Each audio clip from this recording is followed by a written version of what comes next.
末世即将降临，请选择初始职业。职业选择完成将奖励初始装备，请在30秒内完成选择，未完成选择者将进行随机选择，随机选择无任何奖励。这是什么？我前面出现了一个屏幕，新科技吗？选择职业，什么玩意？还他妈末世，笑死我了！老师，现在是什么特别的课程吗？好厉害的样子！陆战听着耳边叽叽喳喳的吵闹声，只觉得头疼不已。什么情况？我不是已经死了吗？这里是地狱吗？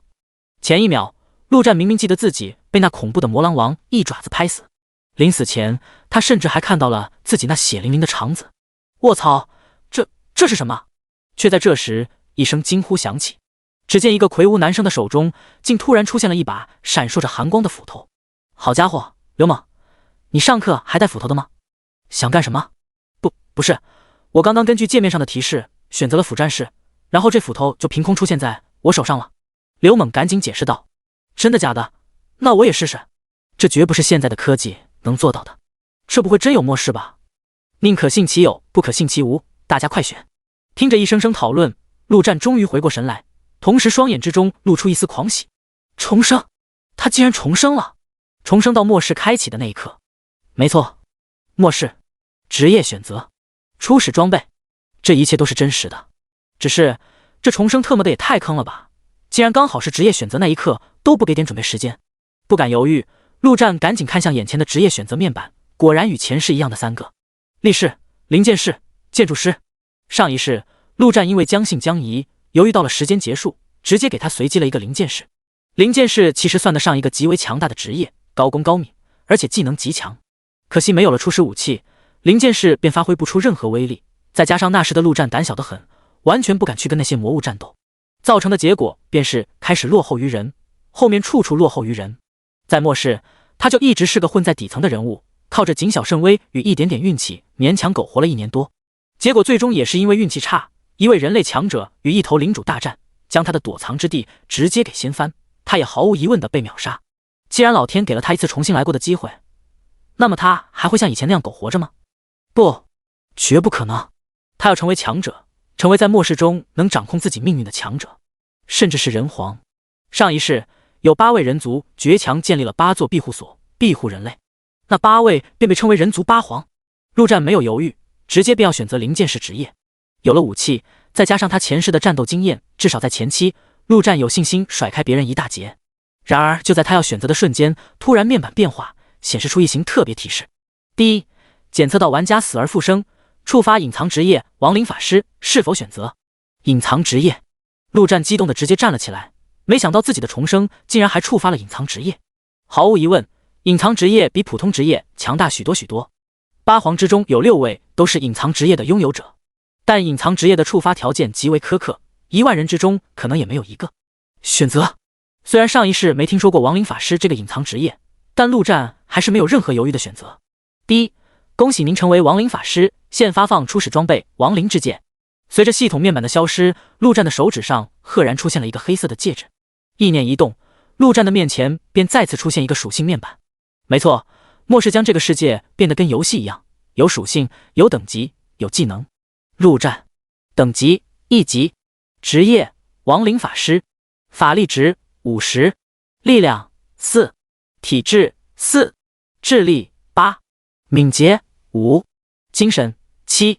技能亡灵转生 LV1， 消耗法力值10点，将尸体转生为亡灵生物，为你而战，转生数量3，数量随着玩家等级提升而提升，冷却时间5秒。装备亡灵之戒，蕴含一个亡灵空间，可将亡灵生物收入其中，具有修复亡灵的功效。这属性，陆战不禁皱了皱眉，力量体质太低了，而且还没有攻击技能，等于前期基本没有战斗力。现在就看这亡灵生物强不强了，希望不要让他失望。而就在这时，只听砰的一声，门口被一股巨力重重的推开，紧接着一只丑陋的矮小怪物张牙舞爪的冲了进来，手中拿着一把小砍刀。卧槽，这是什么玩意？哥布林，他的头上有名字，这是怎么回事？幻觉，一定是幻觉。这一刻，教室内一片慌乱，眼前的怪物显然已经超出了他们的认知范围。大家先别慌，身为班主任的夏明还算有点镇定。然而他的话音刚落，那哥布林已然一跃而起，竟直接跳到了他的头顶，用四肢狠狠地抓住他的头颅。随后砰砰砰的几声，哥布林手中的砍刀疯狂砍下，脑花伴随着血花四散而去。啊！尖叫不可避免的产生。这特么到底什么玩意？末世，真的是末世来了，不是幻觉。我特么的都没选择职业，给我随机了个厨师。流氓，你特么拿着斧头，快上啊！干死他！谁来救救我们？快报警！快啊！信号，我的手机没信号了，什么电话都打不了。陆战冷哼一声，报警没用了。末世来临，一切信号全部消失，同时热武器也失去了所有作用，人类只能用最原始的方式对抗这些异界魔物。这班里的同学心理素质太差，没一个靠得住。上一世除了他运气好之外，这些人全部死于哥布林的第一轮袭杀。此刻他只能靠自己。想到这，陆战顺手抬起一旁的椅子。下一秒，陆战用尽全身力气将椅子朝着一边砸去。砰的一声，椅子正中哥布林的头颅，将其重重的砸飞出去。果然如记忆中的前世一样，杀完班主任之后，哥布林的下一个目标就是章鱼这位班花。这就是重生的优势。哥布林虽然是最弱的异界魔物，但敏捷不低，若真想凭实力去捕捉对方的动作，以陆战现在的实力基本不太可能。脑子在飞快思索的同时，陆战的动作也没有停下，跟上倒飞出去的哥布林，对着头就是猛砸，直到快要脱力。陆战终于听到系统的提示音：第一，恭喜您击杀哥布林，获得经验值10点，金币10枚。不想死的话，就拿起手中的武器战斗。在末世，能救你们的只有自己。陆战冷声说道。与此同时，他的双眼之中竟闪过一丝幽幽绿光。亡灵转生，发动。第2章，能救你们的只有你们自己。教室内众人怎么也没想到，第一个站出来的竟然是平时跟透明人一般的陆战。不过看到陆战这么轻松的就打死了一头怪物，刚刚还恐惧无比的众人纷纷开始信心爆棚，拿紧了手中的武器。此时教室里35名学生，其中有20名都有初始职业武器。陆战说的对，都特么爷们一点，都给你们武器了，还躲在我们女人后面。这些怪物看起来也没多么强，一起上！大家别怕，就当这是个游戏。你们发现了吗？我们还有技能，用技能杀掉那些怪物，说不定还能升级。吵闹间，只听砰的一声，教室后门也被直接推开，跳进来3头哥布林。与此同时，前门也冲进来3头，足足6头哥布林挥舞着小砍刀朝着教室内众人冲去。啊！辅战士刘猛大吼一声，率先出击，对着一头哥布林发动技能重锤。然而斧头重重地砸在地面上，哥布林早已轻巧地躲开，一跃而起，扑到刘猛的头上。现实毕竟不是游戏，不可能有技能锁定这种东西。不出3秒，刚刚还生猛无比的刘猛已经被砸得血肉模糊，暴毙当场。逃啊！刚刚建立起信心的一群学生再次崩溃，朝着教室外四散逃去。果然，上一世就被团灭命运没有因为自己而改变。陆战冷笑一声，没有再去理会这群家伙。一头哥布林已然朝着他扑了过来，陆战没有慌张，微微后退。下一秒，他的身后猛然跳出一头哥布林，迎面撞上扑来的哥布林。正是刚刚转生成功的亡灵哥布林。这哥布林外貌与先前无异，但散发的气息却截然不同。最为显眼的则是他的双眼呈现诡异的幽绿色。叮的一声，2把砍刀相撞，扑来的哥布林竟然完败，直接倒飞了出去。看到这一幕，陆战的心中一阵惊喜。不愧是隐藏职业，心念一动，他的眼中便浮现出这亡灵哥布林的属性。亡灵哥布林特性：亡灵，力量13，体质10，敏捷18。跟陆战不同，这家伙没有智力与精神，不过光这3个属性都要比陆战高上1倍多，尤其是敏捷，只怕比末世前最快的人类还要快上不少。比起普通哥布林来，显然强化了不少。1号，杀了他！陆战心念一动，亡灵哥布林便冲向那头倒地的哥布林，3下5除2将其带走。1号，正是陆战为亡灵哥布林取的名字，简单易懂。陆战立刻上前，再次发动亡灵转生。片刻后，陆战的麾下已经有了2头亡灵哥布林。看了一眼四周，短短时间内已经有7、8位同学丧命。陆战的内心毫无波澜。如果说上一世有了能力了，他或许还会主动保护这些同学，但已经经历过一个末世的他，早已见过了太多的死亡与绝望。他现在只有一个信念，那就是变强，不断的变强。1号、2号，杀掉剩下的4头哥布林。下一秒，2头闪烁着幽幽绿光的哥布林猛地冲向他们的同类。那4头哥布林本就沉浸在残杀人类的快感之中，对于同类根本没有防备，再加上转生为亡灵后实力大增，陆战的脑海中接连不断地响起系统的提示音：第一，恭喜您击杀哥布林，获得经验值10点，金币10枚。4声之后，教室内的哥布林已经全部死亡，而陆战的身后也跟了3头亡灵哥布林。教室内幸存的还有10人左右，纷纷用惊惧的目光看向陆战。陆战，这怎么回事？你为什么能控制他们？职业技能，你们不是也有吗？陆战冷声道，并没有理会几人的意思，便要朝外面走去。现在是末世初期，必须尽快的击杀哥布林升级。这还仅仅只是开胃菜，没有实力，即便苟活下来也是一种痛苦。却在这时，身后突然传来几人急切的声音：陆战，你要去哪里？我们留在这里安全点。对啊，陆战，你不能走，你这么厉害，你应该留下来保护我们。陆战，求求你不要走，我不想死。陆战，保护我，我让我爸给你100万。陆战脚步丝毫不停，心中只觉得可笑。这些人怕是还没有明白现在的状况。钱在末世就是一堆废纸，唯一的作用就是擦屁股。陆战，带我一起走。班花章鱼见陆战没有停下来的意思，咬咬牙赶紧跟上。在他看来，陆战刚刚救了他，就肯定会保护好他的。结果他刚走2步，那3头绿色的小怪物便转过身，将砍刀对准了他。不许跟来，不然别怪我不客气。陆战冷声说道。在末世，漂亮又没能力的女人那就是累赘，他不可能带上。最后给你们一句忠告，末世里没人能救你们，能救你们的只有你们自己。好好研究下自己的职业，没有废物的职业，即便是生活类的也能发挥出巨大的作用。陆战说完，便带着3头亡灵哥布林直接走出教室。他并不是胡说，像职业厨师能制作出增加属性的美食，建筑师更是能建造一个免受异界魔物攻击的基地，医生到了后期更是能生死人活白骨。很多生活职业都是各大势力争抢的对象。看到陆战离开，班长周凯直接骂道：他自己出去找死，别管他，快去把门都关上，我们不要发出任何声音就行，肯定会有人来救我们的。陆战听到这声音，顿时摇了摇头，一群无可救药的家伙。走廊上早已乱作一团，到处都是逃亡的学生与追杀的哥布林，当然也有不少的学生已经联合在一起与哥布林作战，不过大多都是边战边逃。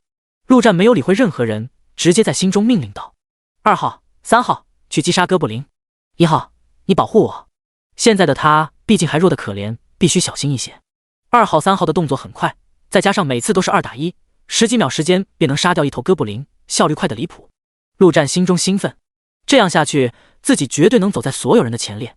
却在这时，一旁突然响起了一个声音：这里还有1头，快一起上干掉他。陆战循着声音望去，这3人他有些印象，是大3的学长。他不禁皱了皱眉，这3人在学校的风评可不是太好，经常闹出一些校园霸凌的传闻。3人拿着武器来势汹汹地朝着1号杀来，看样子是将1号也当成怪物了。学长，这是我的职业技能，我能控制他。陆战赶紧上前拦下了3人，同时在心里默默地将2号、3号统统呼唤了回来。滚开！3人中为首的王红仿佛什么都没听到一般，一把推开陆战。这3人平时就喜欢玩游戏，几乎是很快便适应了这看起来像是游戏的末世。此刻的哥布林在他们眼中不是什么凶残怪物，而是金币跟经验值。第3章，杀！王红身后，张强挥舞起手中的法杖，片刻后，1号的脚底下地面瞬间凸起，竟将1号的双脚牢牢地捆住，令其无法逃脱。张强的职业正是土系法师，刚刚释放了技能地缚术。嘿嘿，轮到我了！王红兴奋地笑道，举起手中的大刀，对着1号便要发动技能重斩。靠着这个配合，他们已经击杀了足足5头哥布林，非常好用。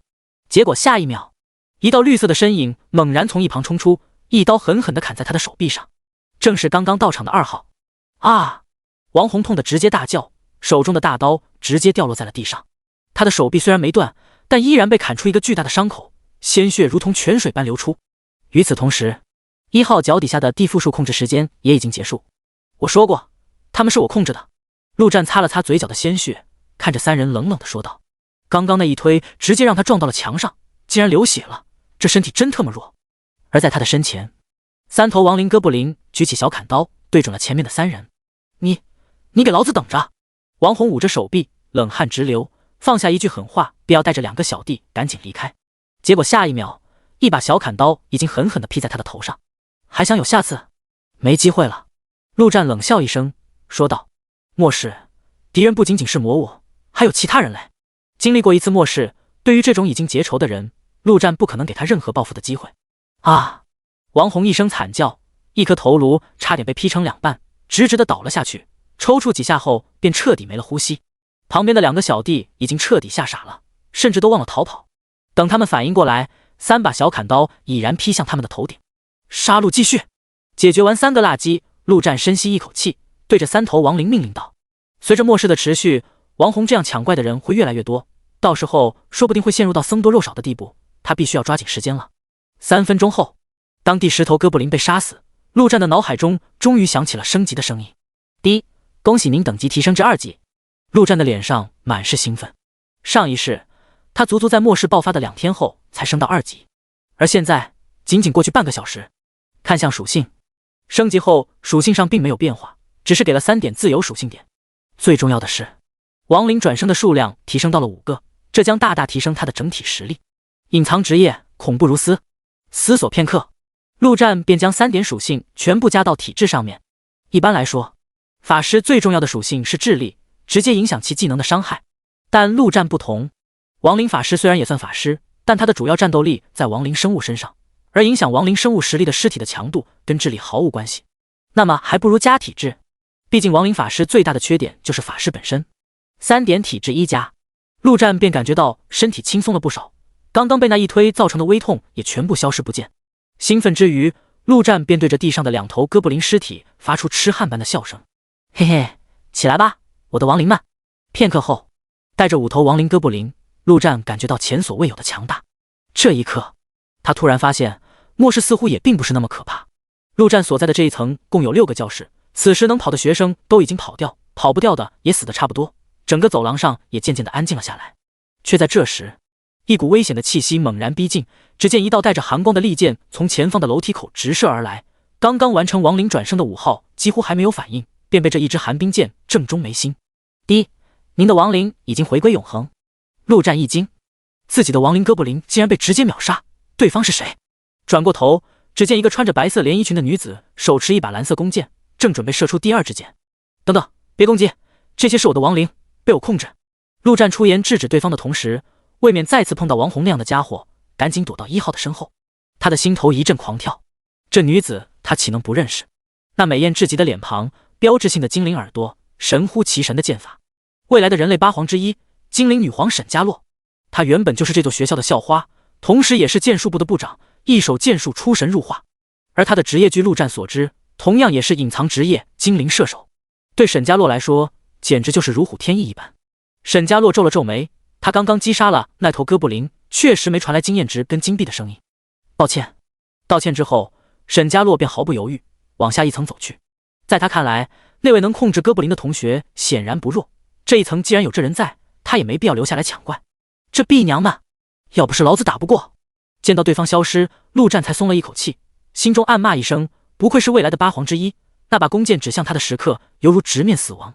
若是发生冲突，对方完全有能力在亡灵碰到他之前直接将他射杀了。而这样的强者足足有8位，8皇之下还有12天王、36神将等等数不清的强者。陆战刚刚自大起来的心瞬间收敛了起来，他不过是靠着重生有了一点点优势，有什么资格自大自傲？如果不想重蹈上一世的覆辙，必须加倍努力才行。想到这，陆战再度看向另一头哥布林尸体，发动亡灵转生。结果滴的一声，系统竟然提示他法力值不足。干！陆战这才想起还有法力值这一设定，看了一眼，他现在的法力值仅有9点，应该再过几分钟就能涨到10点，4头也差不多了。陆战没有等待法力值的恢复，听着旁边的教室传来撕拉的声音，推门走了进去。里面的场景让即便是经历过一次末世的他也感觉到一阵恶寒。只见5头哥布林正趴在地上，津津有味地啃食着学生们的尸体。人类正是这些异界魔物的食物。这5头哥布林见到有人进来，也是纷纷停下进食，龇牙咧嘴地冲了过来。陆战退后几步，同时让4头亡灵哥布林上前。4对5，数量上劣势，但最终的结果却是亡灵完胜。属性上的差距，再加上亡灵没有痛觉，不知疲倦，即便是被砍掉了一条手也是生猛如常，简直就是完美的战斗工具。仅仅1分钟时间，5头哥布林已经被生生砍死，而陆战的精神力也终于恢复到10点。不过思索了一会，他却并没有立刻转化。四头亡灵哥布林已经足够应付目前的局面，还不如留下点法力值以备不时之需。第4章哥布林石府长。清理完这个教室，陆战正要往外走去，却感觉到一只手猛地抓住他的脚踝，传来一个无比虚弱的声音：陆战，救救我！张岩。陆战低头看了对方一眼，发出一声叹息。这家伙算是他在这学校为数不多的好友，可现在几乎半个脑袋已经被砸得稀烂，仅靠强大的求生欲苦苦坚持着。这种情况下，活着只能增加痛苦。下一秒，1号亡灵手起刀落，帮助张岩结束了痛苦。这是陆战唯一能帮他的。走出教室，走廊上已经安静下来，只剩下那些教室中传出的咀嚼声音。控制着4头亡灵，陆战正准备进入下一个教室继续收割。突然之间，一阵动静从楼梯口传来，下一秒，一道亮丽的身影猛地冲了过来，正是先前下去的沈佳洛。只见这位校花女神衣裳不整，略显慌乱，看到陆战的同时便开口道：有 boss， 合作击杀，如何？话音刚落，便看到一头高约80厘米的哥布林出现在楼梯口。这哥布林一手拿着大砍刀，一手还拿着一面盾牌，其身后还跟着4头普通哥布林，不是 boss， 精英怪而已。陆战看了对方一眼，说道：这还是他第一次如此近距离看这位全校女神，果然如传闻一般，是个冰山美人。根据系统时不时的提示，上一世的人类整理了大量的魔物资料，这些资料乃是堪比生存手册一般重要的东西，陆战自然牢记心中。异界魔物共分为6个等级：普通、精英、勇者、统帅、领主、皇级。这并不是按照怪物的整体实力来划分，而是根据怪物种族内部来划分。比如哥布林种族中有普通哥布林到皇级哥布林，巨龙同样也有。而就以实力而言，普通级的巨龙就足以秒杀皇级哥布林。眼前这头显然就是精英级哥布林，哥布林石府长。精英怪。沈佳洛在陆战的身边停下，颇为好奇地看了一眼周围的4头哥布林。在学校里，她是剑术部部长，高高在上的冷艳女神，但几乎没人知道她在网络游戏中同样是叱咤风云的人物，一个大型工会的会长，职业也是射手。在末世降临的那一刻，他也是一脸懵逼，不知所措。同时，系统还提示他触发了隐藏职业精灵射手。玩过众多网游的沈佳洛自然清楚隐藏职业代表着什么，几乎毫不犹豫的选择。在之后，这个世界便真的如同游戏化了一般，等级、属性、技能等等。在经历了最初的慌乱之后，沈佳洛很快便反应了过来，精灵射手这个隐藏职业对于他这位剑术高手来说，简直就是如虎添翼。而在击杀掉第1头哥布林之后，获得经验与金币的提示响起，他便明白这一切代表着什么。杀怪升级，再熟悉不过的规则。没错，精英怪，合作可以，听我指挥。陆战说道，让自己的4头亡灵哥布林摆好了冲锋的阵型。同时，他的脑海中很快回想起哥布林石府长的资料。上一世，人类社会逐渐稳定之后，便开始整理各种关于末世的资料，着手探究末世爆发的原因。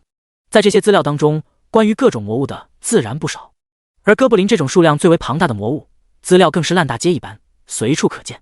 沈佳洛微微皱眉，不过还是点点头，说道：好。却在这时，那哥布林石府长突然抬起大刀，朝着手上的盾牌拍打，口中发出嗷嗷嗷的叫声。而随着叫声的响起，那些原本在教室内进食的哥布林纷纷冲了出来，足足13头哥布林对着2人发动攻击。这哥布林石府长显然知道眼前这2个人类不好对付，自然要让这些小弟先消耗一波，先把这些小怪清理了。陆战立刻说道。1号率先出击，一跃而起，对着1头哥布林便是当头一刀。2、3、4号也不示弱，纷纷出击。这走廊毕竟就这么宽，4头亡灵哥布林在前面这么一拦，那些哥布林根本冲不过来。见到此景，沈佳洛也不迟疑，直接开始拉弓。下一秒，一道闪烁着寒冰气息的利剑竟凭空出现在他的弓上，对着1头扑来的哥布林直接爆头。这一剑连强化后的亡灵哥布林都能秒杀，更别说这种普通的了。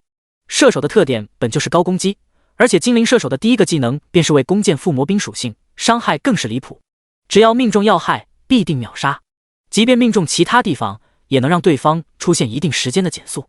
这也是沈佳洛先前敢单枪匹马杀怪的信心所在。这一只哥布林刚被爆头，沈佳洛手中已经凝聚起第2支箭。接下来，沈佳洛站在原地，不断的射出寒冰箭。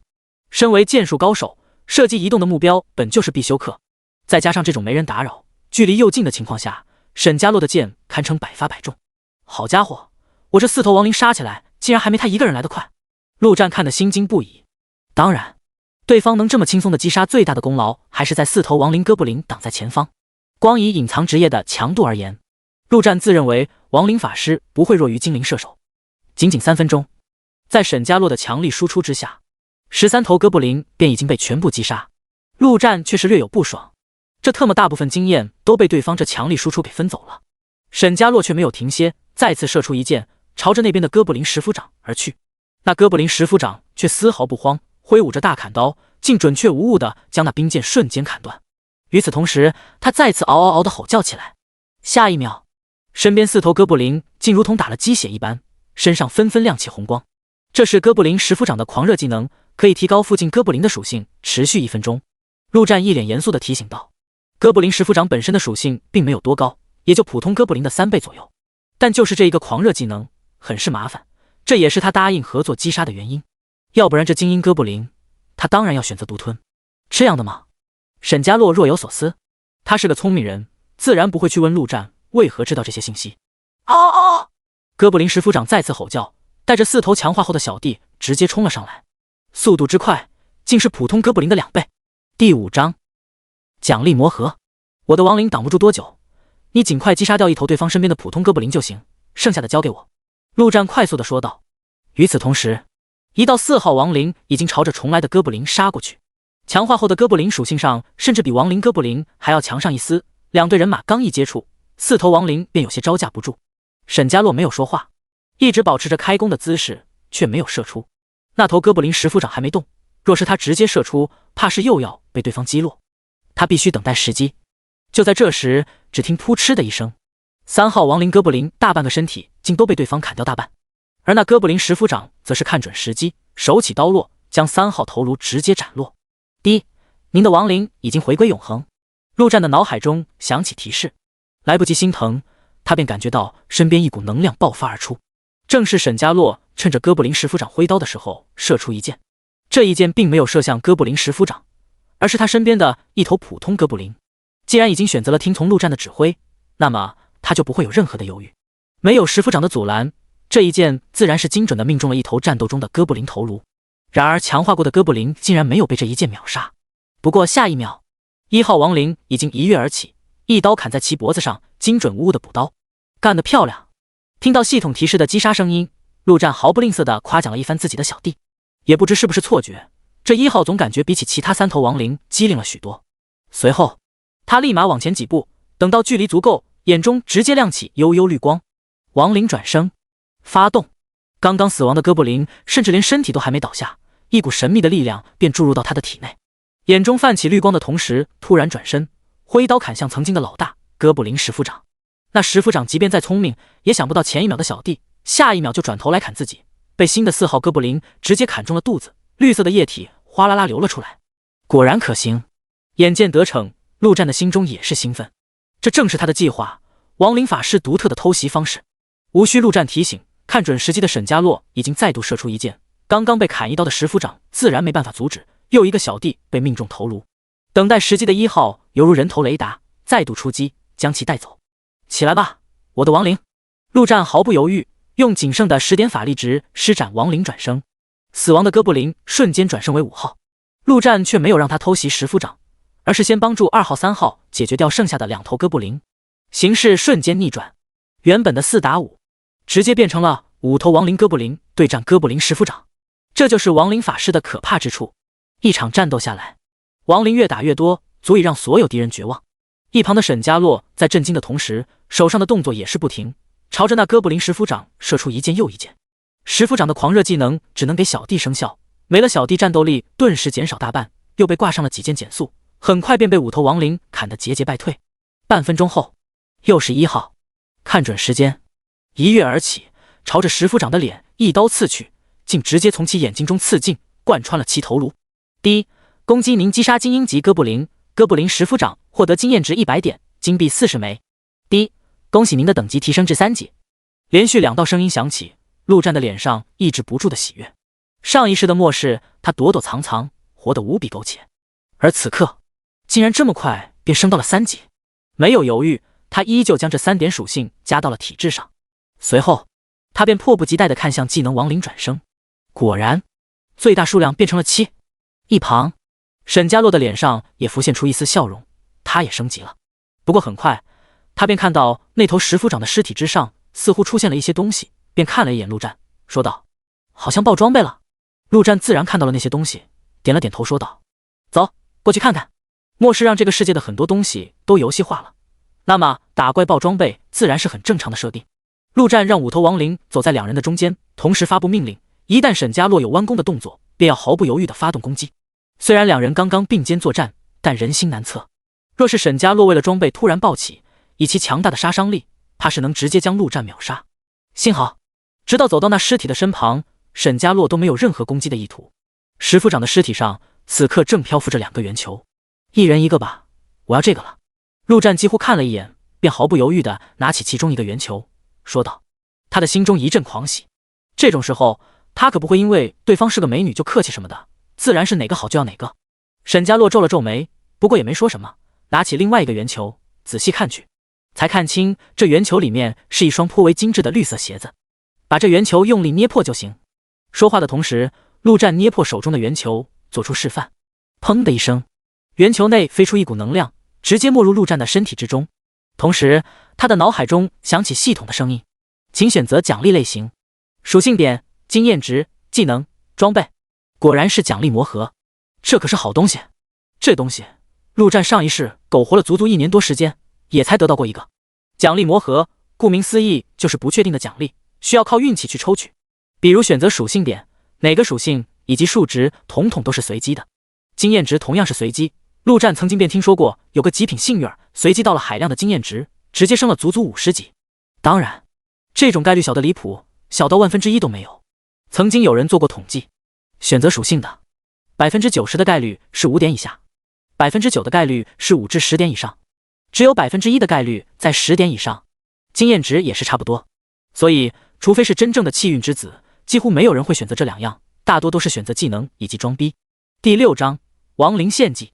陆战的运气不差，要不然上一世也不可能苟活1年多，但要说气运之子什么的，那还差个10万8千里，所以他自然不可能去赌什么运气，而是乖乖的选择了技能奖励。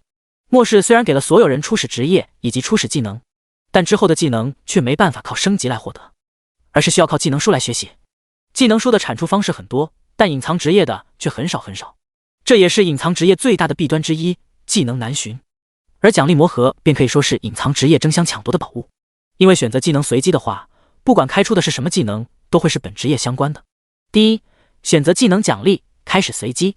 选择结束，陆战的脑海中便响起系统的声音，足足5秒过后。第一，恭喜您获得技能亡灵献祭。第一，恭喜您符合亡灵献祭的技能要求，请问是否立即学习？听到这2个声音，陆战心中一喜。技能并不是获得就能学习，会有等级、属性等各方面的要求。若是他现在抽到个50级才能学的技能，那真是哭都来不及。幸好老天还算眷顾他，立刻学习。陆战心念一动，便看向技能说明：亡灵献祭，消耗法力5点，将一头亡灵生物献祭给另一头亡灵生物，使其获得强化。注意，献祭有可能失败，冷却时间5秒。陆战皱了皱眉，这也就是亡灵强化，只不过需要消耗一头亡灵生物作为强化材料。不过会失败这点有些蛋疼，那等于白白浪费了一头亡灵生物，还要强化的强度如何也没有说明。陆战脸上不动声色，沈家洛在，他自然不可能当场试验。隐藏职业这种事不好隐藏，毕竟技能一放就知道了，其他的东西自然要藏拙。末世魔物是敌人，但有时候人类本身才是最大的敌人。而沈家洛打破圆球后，一双精致的绿色鞋便出现在他的双手之上。陆战看到鞋的样子，脑海中就浮现出这鞋的属性：哥布林的跳跳鞋，敏捷+3，跳跃高度增加 10%。 装备的等级分为白、绿、蓝、紫、红、黑、金7个等级。白板只有1个属性，而绿色装备便有2个属性。这哥布林的跳跳鞋正是一件比较垃圾的绿色装备，不过在前期3点敏捷相当于1个等级，堪称神器了。就是这颜色实在显眼了一些，沈家洛也不在意，直接换上了这骚气的鞋。这种穿着类的装备没有尺码之分，只要穿上便会自动变换合适的尺码，还算不错。沈家洛走了2步，满意的说道，便眼神灼灼的看向陆战，那意思很明显：你拿的什么好东西，倒是也拿出来秀秀。陆战面不改色，拱手说道：那么有缘再见。跟着沈家洛组队确实安全许多，但多一个人分经验，效率就低多了。而且亡灵法师这职业，一个人就是一支队伍，还是做独行侠来的爽。沈家洛眉头一挑，说实话，他原本还想主动提出跟陆战组队来着，毕竟有亡灵挡在前方，他只需要在后方射箭就行，战斗起来不要太轻松。没想到这家伙竟然想跟自己分道扬镳。虽然他不在意什么虚名外貌，但他很清楚自己的魅力。从小以来，那些个男人哪个不是屁颠屁颠的想要千方百计的靠近他？不过既然如此，他也不可能硬要凑上去，爽快的说道：行，那就后会有期。说完，沈家洛竟直接一个纵身从这3楼跳了下去，稳稳的落在地面上。陆战丝毫没有惊讶的意思，精灵射手的敏捷本就不低，再加上新获得的鞋子，跳个3楼不算什么。临走之前，沈家洛回头看了一眼，发现那小子竟然真的连看都不看自己一眼，心中顿时升起一股不服气。陆战自然不知道对方心中所想，即便知道，他也不会有任何表示。爱情那是强者才配拥有的东西，现在的他还没有资格。等到对方彻底消失，陆战便迫不及待的想要施压亡灵献祭，结果竟然被提示法力值不足，顿时一阵不爽。真是麻烦，难道要加一些精神属性吗？精神属性会影响法力值上限以及法力的回复速度，可以说是魔法类职业第2重要的属性。思索片刻，陆战突然想起了某样东西，便马不停蹄地朝着楼梯走去。这一层的哥布林已经被清理干净，2楼的刚刚沈家洛也已经清理的差不多，倒是1楼还有10几只正在进食的哥布林。至于学生，早就跑得没影，剩下的都已经变成尸体。这偌大的教学楼就在不久前还充满着欢声笑语，读书声朗朗而起，可如今竟只剩下陆战这一个活人。看着这满地的尸体与残肢，陆战也不禁握紧了拳头。他不想变成这群人中的一员，更不想重蹈上一世的覆辙。实力，他需要实力，唯有不断强大，才能在这末世生存下去。那么，陆战的眼神中释放出坚定的目光。我的亡灵们，去杀掉这些哥布林。5分钟后，1号一刀劈下，将最后一头哥布林的头颅直接砍了下来。陆战看向1号，这家伙有点意思。1号在属性方面跟其他几头亡灵差不多，但1号的战斗意识却似乎强了许多，有好几次攻击，甚至连陆战都感到惊讶无比。平心而论，即便是上一世的他，恐怕也无法如此准确地捕捉到那些攻击的时机。自动贩卖机，没记错的话，应该在这边。按照记忆中的位置，陆战很快便找到了在1楼角落里的一台自动贩卖机。这东西以前是卖些饮料、零食之类，末世之后却发生了翻天覆地的变化。陆战将手按在机器的上方，很快便传来一个无比清脆的女声：欢迎使用兑换系统。与此同时，一个虚拟的商店界面出现在他的眼前。没错，这就是类似于游戏中商店的东西，那些击杀魔物后掉落的金币便是用在这里。整个商店分为3个大类：技能、装备、道具。陆战先是点开技能界面，顿时一阵失望，果然都是那些烂大街的低级职业技能。有几个法系的他倒是能学，但根本没有用处，学了也是浪费技能点。至于装备，也都是些白板装备，甚至连哥布林的跳跳鞋都比不上，而且贵的那叫一个离谱。叹了一口气，陆战点开道具界面。第7章精英级亡灵。道具界面的东西那可就叫一个琳琅满目了，除了类似于游戏中的特殊道具之外，这里还可以购买生活类的道具，比如食物、衣物，甚至是卫生巾、避孕套、娃娃等等生活用品。这个末世与那些网文中的末世截然不同，你完全不需要去担心食物、药品这些东西，只要有金币，商店会给你提供最好的物资。现在的陆战自然不会花宝贵的金币去兑换这些东西，直接在搜索框中输入法力值3个字。很快，界面中便只剩下几件物品：初级法力药剂、中级法力药剂、法力之泉、法力恢复卷轴。那些高级的他自然是换不起，而且现在也根本用不上。陆战现在足足有300金币，没有犹豫，他直接点击了初级法力药剂。这东西50金币一瓶，一瓶刚好可以恢复50法力值。陆战直接兑换了5瓶，只留下50金币。退出商店系统，陆战便迫不及待地看向1号。这家伙相对于其他几头亡灵，显然更值得培养，自然要作为强化的对象。陆战心中默念施展技能亡灵献祭，献祭者则为2号亡灵。很快，一旁的2号亡灵整个身体便如同燃烧起来一般，化作一道灰色的雾气，融入到1号的身体当中。恭喜您献祭成功。听到声音，陆战赶紧看向1号的属性，结果一看之下，顿时爆出一句粗口：特么的献祭了一个亡灵，加的最多的属性敏捷竟然也仅仅3点，力量跟体质更是只有1点。其他的毫无变化。老子还真就不信了。陆战看了一眼满地的哥布林尸体以及手中的法力药剂，那也是发了狠。3号，给我献祭了。片刻后，第一，很遗憾，献祭失败。干！4号，给我上。第一，恭喜您献祭成功。5号，继续，奉献你的生命吧。接下来，陆战就在不断的释放亡灵转生跟亡灵献祭。没法力了就喝出级法力药剂，这东西喝起来冰冰的，甜甜的，口感还不错。这东西可谓法师系职业的必备良药，不过有个很大的缺点，那就是喝完一瓶就会有5分钟的冷却时间，在一些高强度的战斗中根本没机会喝下第2瓶。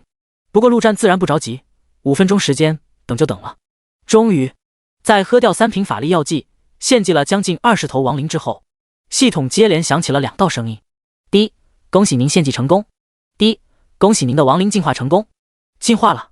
陆战一脸惊喜，看向1号，只见其身上猛地冒出一阵绿光。哥布林的身体并没有多大的变化，也就是从50厘米长到了60厘米左右，但其散发出来的气息却完全不一样了。陆战迫不及待地打开了这小东西的属性：亡灵哥布林，特性精英级亡灵，力量32，体质28，敏捷40，技能死亡恐惧 LV1， 被动技能浑身散发的死亡气息令敌人心生恐惧，属性下降 10%。操！不枉费劳资，浪费了这么多亡灵。陆战再次忍不住爆出一句粗口，无比兴奋的一把抱起1号，便要亲上一口。不过最终算了，实在太丑了，下不了嘴。陆战将1号重新放回地面上。精英级，在末世初级，精英级就是相当于小 boss 一般的存在，更何况1号的技能也堪称离谱。这小家伙除了长得丑了点，那真是处处完美。陆战是越看越喜欢。突然之间，他想到了什么，赶紧带着1号爬上3楼。那头石夫长的尸体还渐渐地躺在那里，一动不动。陆战心念一动，1号便将手中的小砍刀丢在地上，然后从那石夫长的手中拿过了那把大砍刀，挥舞了一番，颇为顺手。果然可行。陆战满意的点点头，这刀虽然没什么特别的属性，但大的砍起来总比小的要带感得多。随后，陆战看着哥布林石夫长的尸体，双眼泛起绿光，不出意外，他的脑海中响起了系统的声音：第一，亡灵转生失败。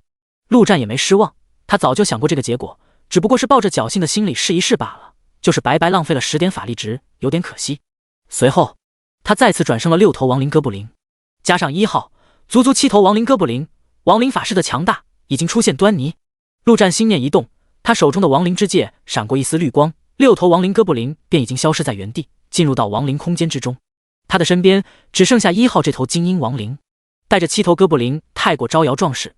如今这情况，1号一头便已经足够应付大多数状况，还不如将其他6头当做底牌先藏起来。走吧，猎杀继续。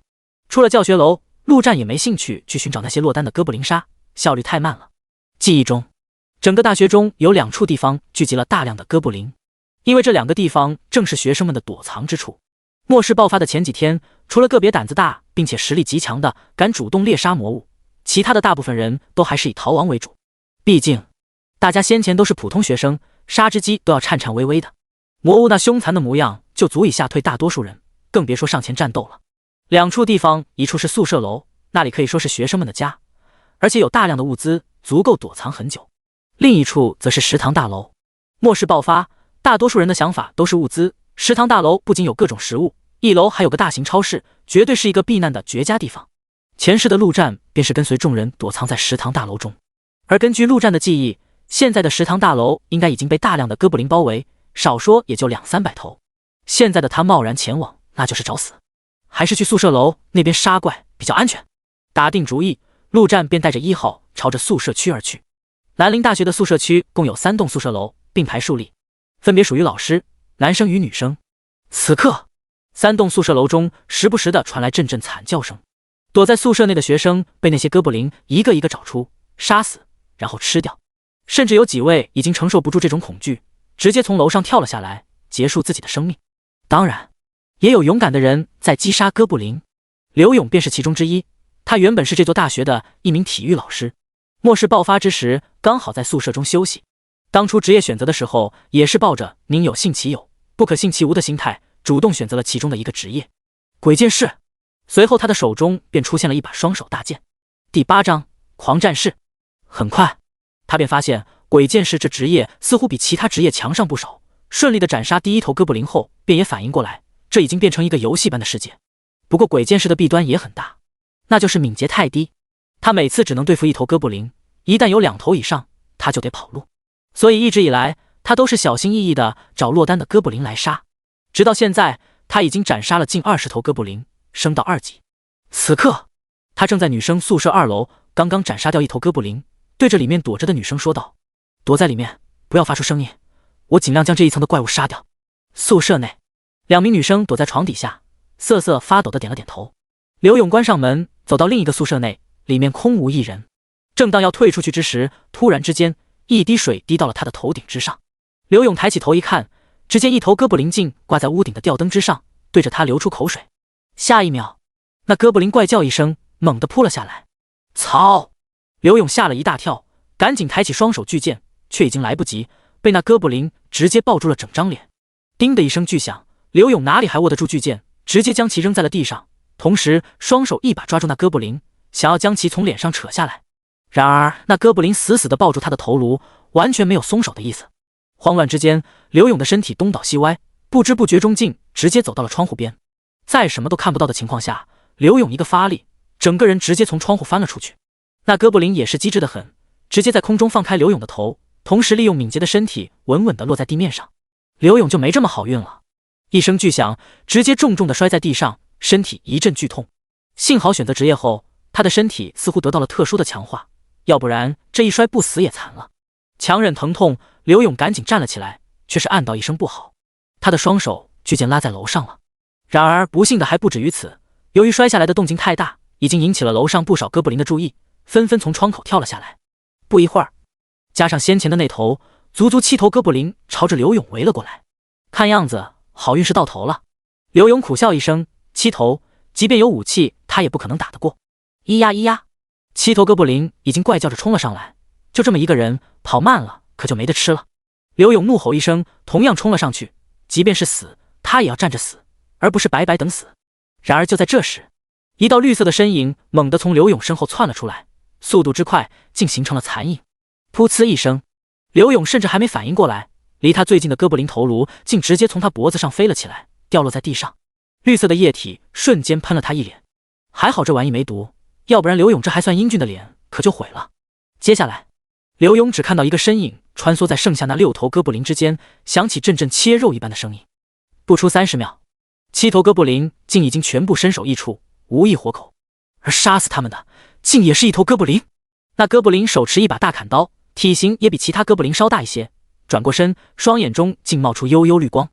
正是1号。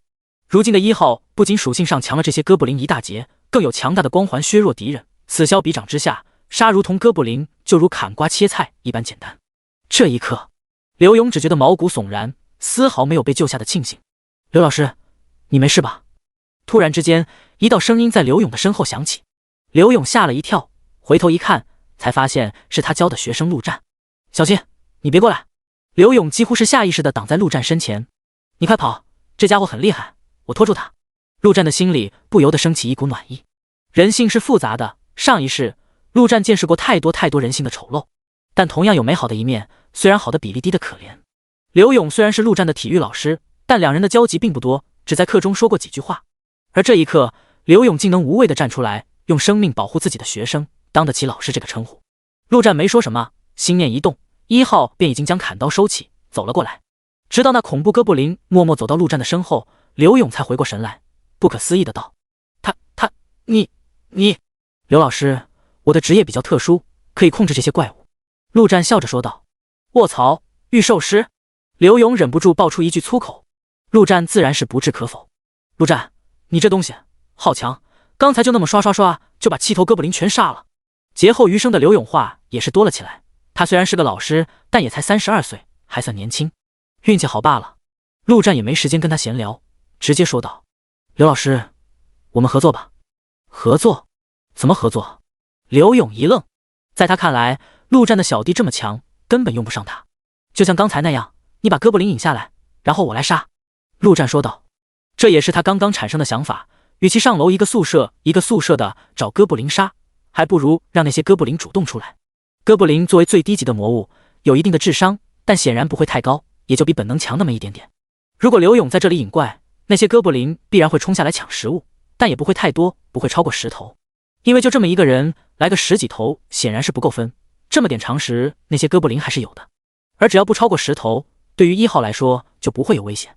还有另外一点，那就是他想帮这刘勇。经过一轮末世的洗礼，陆战自认为已经不算什么好人，但他依然希望这个世界能好人多一些。刘勇虽然不算游戏迷，但大学的时候也算过不少，引怪杀怪这种套路自然是懂的，没有犹豫便直接说道：哈哈，你这主意好。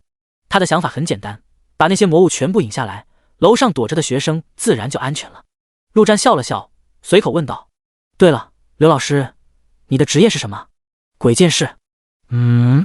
听到这3个字，陆战心中顿时一惊。鬼剑士并不是什么隐藏职业，比起其他职业来也就强那么一点点。但实际后，鬼剑士可以转职为狂战士，那可以说是普通职业的天花板，强大至极，甚至不输于大多数隐藏职业。印象之中，12天王中的一位便是狂战士。没想到刘勇的职业竟然是鬼剑士，前世却没有听过这个名字。或许他原本的命运应该是死在刚刚哥布林的围攻下，而自己的到来彻底改变了他的命运。第9章，亡灵君主得眷顾。那我现在开始喊，那些哥布林听到了应该会下来吧？刘勇自然不清楚自己的鬼剑士未来有多强大，询问道：等等，你的武器呢？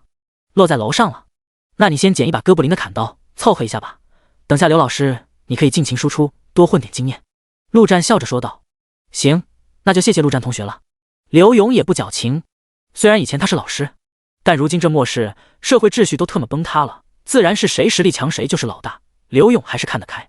随后陆战便带着1号躲到不远处的小树林中。草你们这群丑陋的小垃圾，有本事都给老子滚下来！宿舍楼下，刘勇大吼一声，将藏在心里的话都给骂了出来，那叫一个爽快。骂完之后，刘勇抬起头，便看到一个个窗户中露出一头头哥布林，顿时吓了一大跳。这特么不会全部跳下来吧？幸好他还是多虑了。在跳下来8头哥布林后，其他的哥布林便缩回了宿舍中，找寻其他的食物。操，有种过来啊！有了靠山，刘勇底气十足，一手握刀，一手朝着那8头哥布林勾了勾手指。咿呀咿呀！哥布林虽然听不懂人话，但这宇宙通用手势还是能看懂的，纷纷冲了上来。结果还不等他们靠近，1号便已经再度冲了出来，一刀砍去，将一头哥布林砍个半死，然后将其踢给了后方的刘勇。这自然是陆战的吩咐。砍死魔物的最后一刀，在整个经验分配的规则中占有不小的比例，他也是希望刘勇能多分些经验。嘿嘿，看我一刀鬼斩！刘勇嘿嘿一笑，一个30多岁的人竟还有些中二。随后一股黑色的气息凝聚在他手中的砍刀上，朝着前方狠狠斩出。原本就快死的哥布林直接被带走，刘勇的脑海中也响起系统的声音。这经验虽然没有他单独击杀来的多，但效率高，最重要的是安全啊。8头哥布林，陆战送了刘勇4个斩杀经验，其他的自然是由哥布林全部收下。在这过程中，陆战甚至不用露脸。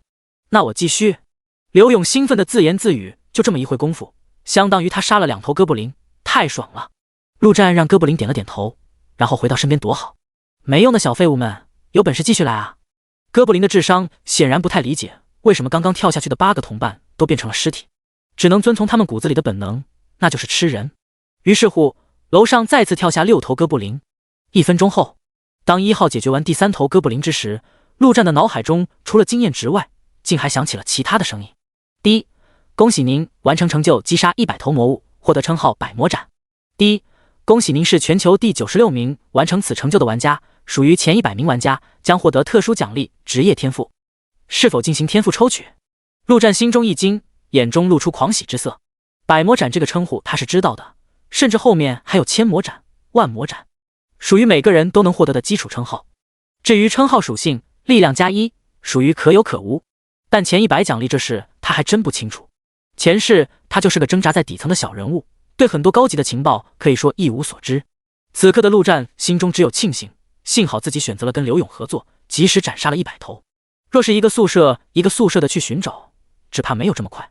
再晚一些，必定就要调出100名，可就没有这奖励了。不过陆战的心中也升起了一丝警惕。96，也就是说，在他前面还有整整95个强者。自己虽然有重生的优势，但也不能太过大意啊。怀着激动的心情，陆战直接在心中回应道：抽取职业天赋。职业天赋他前世同样没有听说过。这种极为稀少的东西显然是作为底牌存在，但凡有点智商的人都不可能大肆宣扬出去。职业天赋抽取中，第一，恭喜您抽中 SSS 级天赋亡灵君主的眷顾。这一刻，陆战脸上的笑容都特么快凝成菊花了。这玩意他虽然没听说过，但 SSS 级的含金量还需要质疑什么吗？这一世，终于轮到劳兹当一回主角了。下一秒，陆战浑身一震，只感觉到一股强大的力量突然之间充斥着他的身体。他能感觉到自己的力量、体质跟敏捷竟都有了极大的提升。当下便迫不及待地打开属性，在职业亡灵法师的下方赫然显示着职业天赋亡灵君主的眷顾，而这条天赋的下方只有2条简单的描述，却逆天至极。受到亡灵君主的眷顾，增强所有转生亡灵 10% 的属性。受到亡灵君主的眷顾，获得所有转生亡灵 10% 的属性。陆战深吸一口气，心中只剩下一个想法：老子特么的要无敌了！第一点就不说了，增强所有亡灵 10% 的实力，对一头普通的哥布林来说，可能也就几点属性，但随着后面亡灵越来越多，实力越来越强，那这增幅可就相当恐怖了。最关键的还是第二点，就说敏捷属性，一头普通亡灵哥布林提供 1.8 左右的属性，6头那就是 10.8， 再加上1号这精英亡灵的4点，它等于是凭空多出了将近15点的敏捷。若是以后有人以为亡灵法师本体弱，那他将会明白什么叫做近战法师。这属性绝对比大部分战士类职业强得多，唯一的问题就是无法使用技能。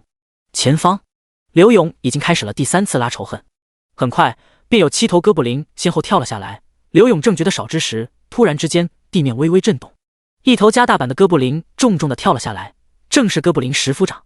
这家伙好歹也是精英怪，智商比小弟们高那么一点点，发现小弟们这么久解决不掉这个小小的人类，便决定亲自出手解决。刘勇脸色一变，自然看出这大块头不简单，却没有退缩。他已经打定主意，如果陆战能打得过，那自然最好；如果打不过，那他就留下来殿后。1号，给你配2个小弟，能解决掉吗？陆战眼中闪过一丝金光，在心中默念道。神奇的是，1号仿佛听懂了一般，竟点了点头。操，以为你块头大，老子就怕你吗？刘勇握紧手中的小砍刀，用言语来给自己壮壮胆。而下一秒，那熟悉的绿色身影已经出现在他的身前，不同的是，这回竟然还带了2个小弟。刘勇一愣，顿时反应过来，身后那个自己曾经的学生，恐怕比自己想的还要厉害许多。咿呀咿呀，哥布林石夫长没有第一时间动手，而是对着1号怪叫，似乎在痛斥着3头哥布林叛徒。1号没有说话，直接用行动来回答。只见他一跃而起，大砍刀朝着那石夫长直劈而下。咿呀，那石夫长也是彻底怒了，大吼一声，同样举起大砍刀迎敌。他要亲自教训这个反骨仔。结果叮的一声，2把大砍刀相撞，石夫长手中的直接断裂，更是连连后退数步，看了看自己手中只剩下半截的大砍刀，一脸绿脸，那是更绿了。他想不明白，为什么自己一个石夫长竟然还打不过小兵。对于这结果，陆战毫不意外，大家都是精英级，1号还有 10% 的属性增幅，再加上对敌 10% 的属性减弱，属性上可以说是妥妥的压制了石夫长。嗷嗷嗷嗷！眼见单挑打不过，哥布林石夫长直接放弃了讲武德，释放技能狂热。身边的7头哥布林顿时被打了鸡血，朝着1号冲了上去。不过1号也不是孤军奋战，除了2个亡灵小弟外，刘勇也是不甘于当懦夫，冲了上去。1号原本打算冲上前，直接先砍了那哥布林石夫长，却突然收到了主人的指令，先把那些普通哥布林杀了。下一秒，1号手起刀落，狂热又怎样？强化又怎样？在1号面前，那就是一刀的事情。仅仅10秒钟时间，7头狂热的哥布林就已经被1号全部砍完。刘勇瞬间妈了，特么的刚做好拼命的准备呢，白白浪费一番热血了。第10章卡 bug。嗷嗷嗷！哥布林石夫长见小弟死光了，再次怪叫了起来。不出片刻，宿舍楼上的哥布林一头接一头的跳了下来，而这也是陆战不让1号杀石夫长的原因，让这石夫长摇人可比刘勇在下面挑衅来的有效率多了。眼见一头头哥布林小弟跳了下来，石夫长顿时来了脾气，嗷嗷嗷怪叫的更加起劲了。不过他的狂热冷却还没到，这回只是干吼罢了。而有狂热的哥布林都挡不住1号一刀，这些没狂热的更是不堪一击，有几头甚至还没落地就在空中被1号给砍了，漏下来的也被2号3号乱刀砍死。至于刘勇，只有在一旁捡捡漏的份。短短3分钟时间，陆战的脑海中获取经验的声音都没停下来过，让他甚至有些担心会不会死机了。3分钟后，哥布林石夫长的声音开始沙哑，手拿着那半截短刀瑟瑟发抖，即便他再怎么喊，也不见楼上有哥布林跳下来。倒不是说这3栋宿舍楼里的哥布林已经死光了，而是他一个精英级而已。有些正在进食的哥布林可不会给他面子。于是乎，1号走在前方，2号、3号以及刘勇跟在后方，朝着那石府长步步逼近。哥布林石府长不断后退，直至退到墙边，退无可退，竟直接跪了下来，开始求饶。这些魔物可不是什么游戏数据，而是真真正正的生命，自然会害怕。那些普通哥布林不怕死，只是因为他们的脑子太简单，本能压过了一切。陆战心念一动，1号毫不客气，手起刀落，足足砍了3刀。3刀后却收手不再继续，因为陆战命令他留对方1滴血。随后1号便朝着刘勇望去，刘勇顿时明白过来，这是要让自己拿人头。刚刚杀掉那么多哥布林，他自然明白拿人头会分到更多的经验，没想到陆战竟然要把这 BOSS 的斩杀经验也给他，心里别提有多感动。满含热泪，刘勇举起小砍刀，释放了技能鬼斩。滴的一声，他升级了，升到了3级。与此同时，陆战这个一直在幕后操控的也终于走了出来，走到那石府长的旁边。就在刚刚，他的脑海中同样响起了升级的声音。4级了，依旧是3点属性，依旧是体质，另外又能再转生2头亡灵。陆战，谢谢了。刘勇一脸认真的说道，若是没有陆战，他预估自己至少还要1天才能升到3级，而更大的可能则是直接被哥布林杀死。没什么，刘老师鬼见识很强，希望未来的世界能有你的一份光彩。陆战笑着说道。一番话说的刘勇云里雾里，陆战不再管他，而是看向这石府长爆出的东西，这也是他让刘勇来补刀最大的原因。魔物爆东西同样有一定的规则，比如弱者杀死强大的魔物，有更大的几率爆出好东西。前世很多强大的队伍去杀 BOSS 都会带上一个弱鸡，就是要让弱鸡给 BOSS 来这最后一击，算是卡个合理的 bug。 陆战就有幸当过1-2回这种弱鸡。此刻石府长的尸体上正漂浮着2个圆球，陆战一看之下有些失望，没有爆出奖励魔盒。2个圆球，一个里面是一块石头，而另一个则是一个符号，准确的说是一个字符祭字。陆战先将石头捡起，这东西他自然认识，强化时可以用来强化装备。紧接着他便捏爆字符圆球。第一，恭喜您获得技能点+1。没错，这东西就是技能点。这个所谓的末世游戏，升级只会带来属性点的增强，而其他的技能、技能点、装备等等全部要靠其他方式来获得，所以等级并不代表着绝对的实力。低等级击杀高等级的例子屡见不鲜。当热，等级也很重要，除了属性外，很多高级的装备以及技能都有等级要求。这一点技能点，陆战直接加在了亡灵转生上。随后心念一动，脑海中便响起了系统的声音。第一，强化亡灵之戒，消耗金币100，是否强化？金币的作用可不仅仅是购买那些系统商店的物品，而是无处不在。就说这强化到了10以上，每次都需要数以万计的金币，一旦失败可谓血本无归。越是强大，对金币的需求量也就越大。没有犹豫，陆战直接选择了是。第一，恭喜您强化成功。这系统给的这初始装备虽然是个白板，但有一个极为特殊的特性，那就是强化没有上限，而且即便强化失败也不会损坏装备。上一世便有一位顶级强者无所事事，花费了大量的强化石与金币，将初始装备强化到了99，而那一刻这初始装备的属性已经不下于金色神装，更可怕的是它还能继续往上强化，虽然成功率已经低得可怕，这令无数前期就丢掉初始装备的人纷纷后悔不已。陆战的这枚亡灵之戒有一个亡灵空间，所以他无论如何都不可能放弃这装备。既然如此，索性便一直强化它试试。做完这一切，陆战便打开属性。陆战等级4级，职业亡灵法师，法力值60，力量16，体质22，智力8，敏捷20，精神7。技能亡灵转生 LV2， 消耗法力值10点，将尸体转生为亡灵生物，为你而战，转生数量3，数量随着玩家等级提升而提升。装备亡灵之戒+1，法力值+10，蕴含一个亡灵空间，可将亡灵生物收入其中，具有修复亡灵的功效。这属性让陆战都有些无语了，特么的，自己一个法师类职业，智力跟精神低的离谱。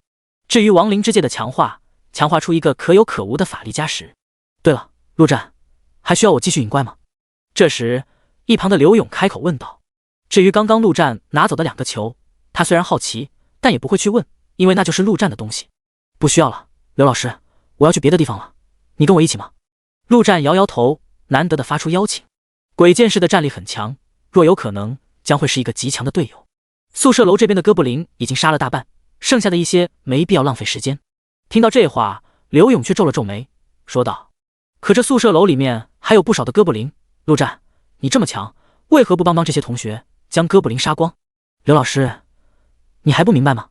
在这末世之中，能救他们的只能是他们自己。杀掉这些魔物，然后不断的强大，这才是这末世的生存之道。你杀光了魔物，那么他们该如何去强大？难不成你要一辈子保护这些人吗？陆战面无表情的说道。第11章副本。结果听完这番话，刘勇的眉头竟渐渐的舒展开来，说道：“陆战，谢谢你，我知道该怎么帮助他们了。你的意思是，我不应该光杀掉那些哥布林，这样拯救不了那些学生，而是应该教他们如何战斗，教他们自己去杀那些哥布林。”虽然他知道跟着陆战会有数不尽的好处，但他还是决定留下来拯救那些躲在宿舍楼中的学生。教书育人，不正是他身为老师的本职吗？陆战顿时哭笑不得，这已经不是好人而已，简直就是特么的圣母人格。刘老师，我记得宿舍楼有一台自动售货机，你可以去看看，也许能发现好东西。陆战说道。刘勇点了点头，一脸郑重地说道：“陆战，希望将来还能再见。”他也是个明白人，知道强行让陆战留下帮忙不现实。说完便迫不及待地跑回宿舍楼。这时候时间就是生命，他得先去把自己的双手大剑给捡回来。小砍刀用的可不怎么顺手。等到刘勇离开，陆战才看向地面上的哥布林石府长尸体，双眼泛出绿光。2级的亡灵转生应该能转生精英级别了吧？片刻后，果然如他所料，哥布林石府长猛然睁开眼，泛出亡灵标志性的绿光，转生成功了。陆战看了一眼其属性，暗道一声可惜。亡灵哥布林石府长，特性：亡灵，力量26，体质22，敏捷30。他最期待的狂热技能没有了，而且竟然只是普通级亡灵，属性上比1号还低了不少。这么看来，不管是什么等级的魔物，转化成亡灵之后，都是从普通级的亡灵开始。不过虽然都是普通级，石府长的属性比普通哥布林还是要强上不少。在天赋的影响下，更是给陆战提供了2-3点属性。还剩下一个亡灵的名额，陆战没有浪费在普通哥布林身上，而是返回了教学楼。那里还躺着一头哥布林石府长呢。10分钟后，教学楼3楼，随着躺在地上的石府长重新站了起来，陆战感觉到自己的3大属性再次增强了一些。9头亡灵了，若是将其他的8头也献祭成精英亡灵，那么他将会如何强大？想想都让人激动。那么杀怪的事倒是可以先缓一缓，4级到5级的经验值缺口巨大，而且升级了也没有多大的提升。如今的当务之急还是要提升自己的实力。如果记得没错，这座学校内的第1个副本即将开启。这副本虽然只是个一次性副本，但对于现在而言，通关的奖励堪称逆天。陆战必须拿下。末世降临，仿佛就是对人类的一场灭世，但老天爷还是给了人类一丝的喘息机会。除了这游戏化外，最大的福利便是副本。副本有大有小，甚至存在的时间、出现的时机地点统统都没有规律可言。但毫无疑问的是，副本的出现都代表着巨大的资源与利益。大量的经验、极品的装备、各种各样的道具，统统都是由副本产出。上一世，人族8皇每一位都掌握着至少一个永久性的大型副本。那么，开始枯燥的亡灵献祭之旅吧。刚刚杀了大量的哥布林，他现在的金币足足有1080。来到自动售卖机前，陆战直接将兑换了整整20瓶法力药剂，这东西也不知道会不会喝醉。随后便施展技能亡灵献祭，将2号亡灵献祭给刚刚转生的8号，也就是亡灵石府长。若是可以，他自然要将这2头石府长先给献祭成精英，那样的话，属性提升怕是巨大。第一，很遗憾，献祭失败。3号，继续上。第一，很遗憾，献祭失败。接连2次失败，陆战叹了口气。这应该不是他运气差的问题，而是对于石府长来说，普通哥布林这种祭品太弱。随后他尝试着强化1号，结果竟然直接提示亡灵献祭等级不足。既然如此，只能先强化普通哥布林。陆战一边转生亡灵，一边献祭亡灵，法力值就跟喝水一般哗啦啦的掉。在献祭掉足足20多头后，第2头精英亡灵终于诞生了。第一，恭喜您献祭成功。第一，恭喜您的亡灵进化成功。亡灵哥布林，特性：精英级亡灵，力量28，体质25，敏捷34。看到这属性，陆战顿时皱起了眉。这同是精英，跟1号的属性差距有点大啊。最主要的是，竟然没有技能。怀着疑惑的心情，陆战继续献祭。很快，第3头精英级亡灵诞生，属性上跟第2头差不多，同样没有技能。最主要的是，他在这2头精英亡灵身上没有感受到那股灵动的感觉。陆战看向1号，发现他也同样用绿油油的眼睛看着自己，这更加说明1号情况特殊，是个变异的个体。整整1个多小时后，20瓶法力药剂被他全部喝完，这一整栋教学楼的哥布林尸体也被消耗一空。陆战总算是成功将6头普通哥布林亡灵全部强化成精英级别，也就是说7头精英级别的亡灵，再加上2头石府长级别的普通亡灵，陆战的3大属性全部突破30，体质跟敏捷更是到了40，而他只是个4级的法师系职业，堪称离谱。将所有亡灵全部收入亡灵空间后，陆战又在各个教室中寻找，总算在一名同学的手中找到一把剑类武器。初始装备属于绑定装备，其他人拿了无法获得任何装备属性，也无法强化。不过这件作为武器的基本功能还在，也算锋利。陆战捡起挥舞了一番，颇为趁手。上一世他的职业就是灵剑士，对于剑自然熟悉得很。虽然没有剑类的技能，不过以他现在的属性，用起剑来威力也是非凡。伪装成剑类职业，怕是也没人能看得出来。做好所有准备，陆战便动身前往那副本开启的所在地——食堂大楼。他没办法把握那副本出现的准确时间，自然要早些过去做好准备。没错，这首个副本的入口正是在大楼里面。记忆中，陆战跟大量的同学躲在食堂大厅中，外面围满了大量的哥布林。副本开启之初，所有人都不知道那是什么，但在那种别无选择的情况下，不管是什么，大家都抱着一丝希望，想要去试一试。于是乎，一个又一个的进入其中。进去之后才发现副本里面更加的危险，可一旦进去，除非通关，不然便无法退出。结果就这样，先后足足上百人进入那个副本，花费整整3个多小时后，靠着人命的堆叠，硬生生将那副本通关。而最后的受益者却是个原本毫不起眼的学生。正是靠着这副本首通的巨大收益，这学生才能直接起飞，最终成为72神将之一。第12章食堂大楼。食堂大楼共分3层，1楼是一个大型超市，2楼则是食堂大厅，至于3楼则是包厢。陆战虽然有所准备，但当真正看到眼前这一幕之时，心中还是无比的心惊。曾经他就躲在2楼大厅中，对外面的情况看得也不是特别清楚，只知道有很多哥布林。而此刻他才看清，密密麻麻的，恐怕最少也有300只多。更可怕的是，这些哥布林中间还到处分散着将近10头体型高大的哥布林石府长，以及那头站在最中央，全身穿戴着绿色盔甲，手持战斧的恐怖怪物。那是哥布林勇士，勇者级魔物。如此强大的一股势力，其实想要冲进食堂可谓轻而易举。陆战隐隐能猜到这些魔物为何为而不攻，因为他们想要的不仅仅是屠杀人类，而是想要将人类当成侏罗一般圈养起来。但哥布林这个物种上限太低，即便是勇者级也没有太高的智慧，他只知道带人围在这里，不让任何人跑掉，然后等待统帅的到来。前世陆战曾经阴差阳错闯入过魔狼族的领地，那里专门有一个地方圈养着大量的人类，在那里人类连死都是种奢望。那如同地狱般的场景深深地刺激着陆战的神经。深吸一口气，将脑海中那可怕的场景挥散。这么多哥布林，即便是他硬闯之下也必死无疑。幸好他也没有硬闯的打算。陆战绕了这食堂一大圈，来到这食堂大楼的后方。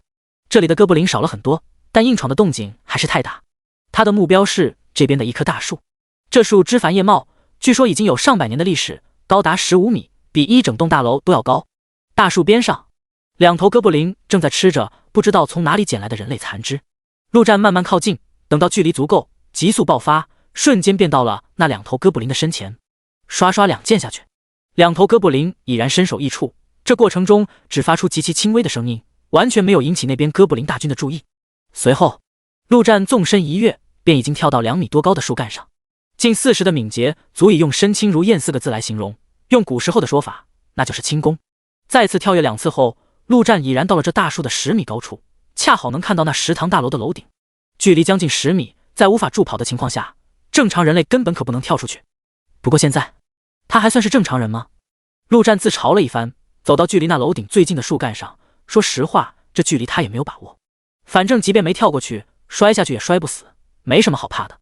深吸一口气，陆战用力一跃，下一秒他的身体便如炮弹一般直射而出，片刻后，双脚正好踩在那楼顶的边上，妥妥的破世界纪录了。陆战自我打趣道。楼顶通往下面有一道门，陆战推了推，发现推不动，看样子应该是被堵住了。陆战也不含糊，直接拿起剑刷刷几下，将这门砍成稀烂。果然，门后堵着一大堆桌子椅子。陆战正想用暴力进入，便看到楼梯口跑上来几个人，一脸震惊地说道：“你是谁？怎么会在这里？”破门的动静不小，他们正是来探查情况的。原本以为是哥布林，没想到竟是个人。堵门前，他们早就看过了，这楼顶根本不可能有人啊！陆战指了指大树，如实说道：“从那树上跳过来的。兄弟，你厉害，快进来吧。”为首的男生手中拿着一杆长枪，竖着大拇指说道，也没觉得不可思议，便指挥其他人搬开桌椅。现在这世界人人都有职业，不可思议的事情多了去了。跳远跳个10米什么的也没啥好震惊，而且陆战的长相打扮一看就是这大学的学生。你好，我叫周凯，大3的。等到陆战走进来，周凯才看到对方手中那把带着绿色血液的剑，顿时热情了起来。末世爆发已经过去半天时间，众人也大致明白过来这末世的基本规则，那就是打怪升级。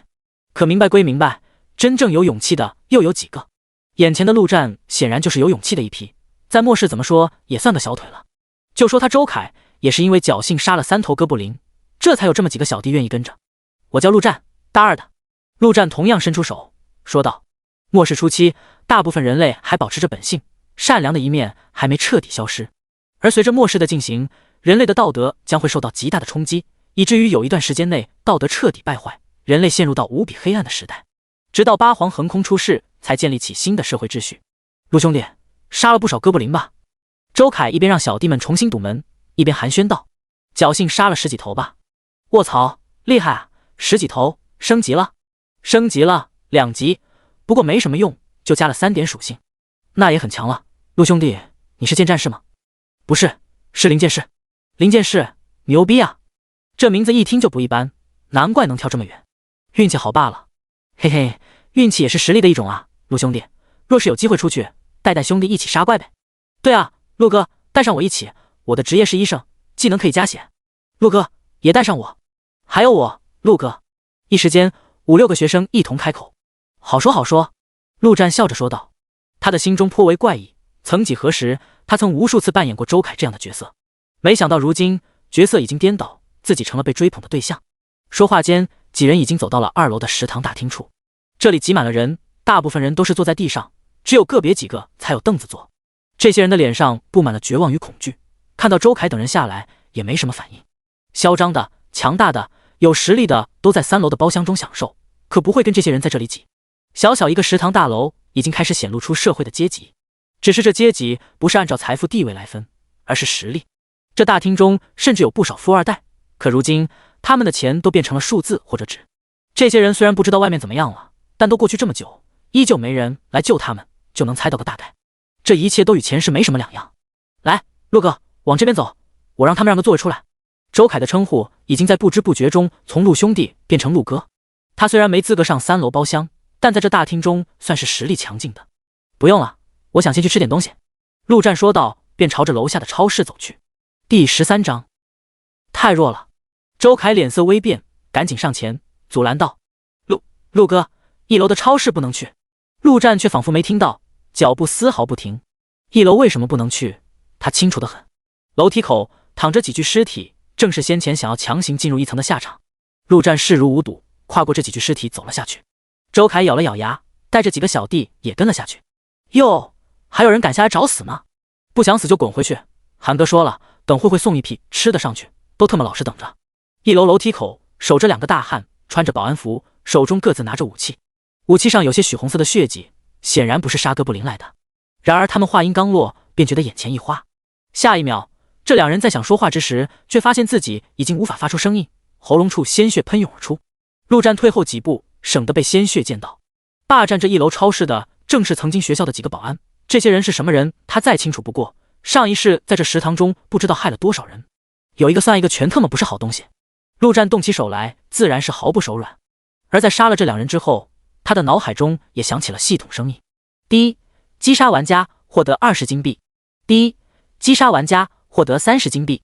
杀人没有经验，但却可以将对方的金币据为己有，还能扒对方身上的装备道具。不过这两人太穷了，杀了也是白杀。身后，周凯跟几个小弟已经彻底吓傻了，一脸畏惧的看着陆战不敢靠近。虽然末世到现在，他们也见识过不少杀人的场面，但也没这么干脆利索、不讲道理的呀。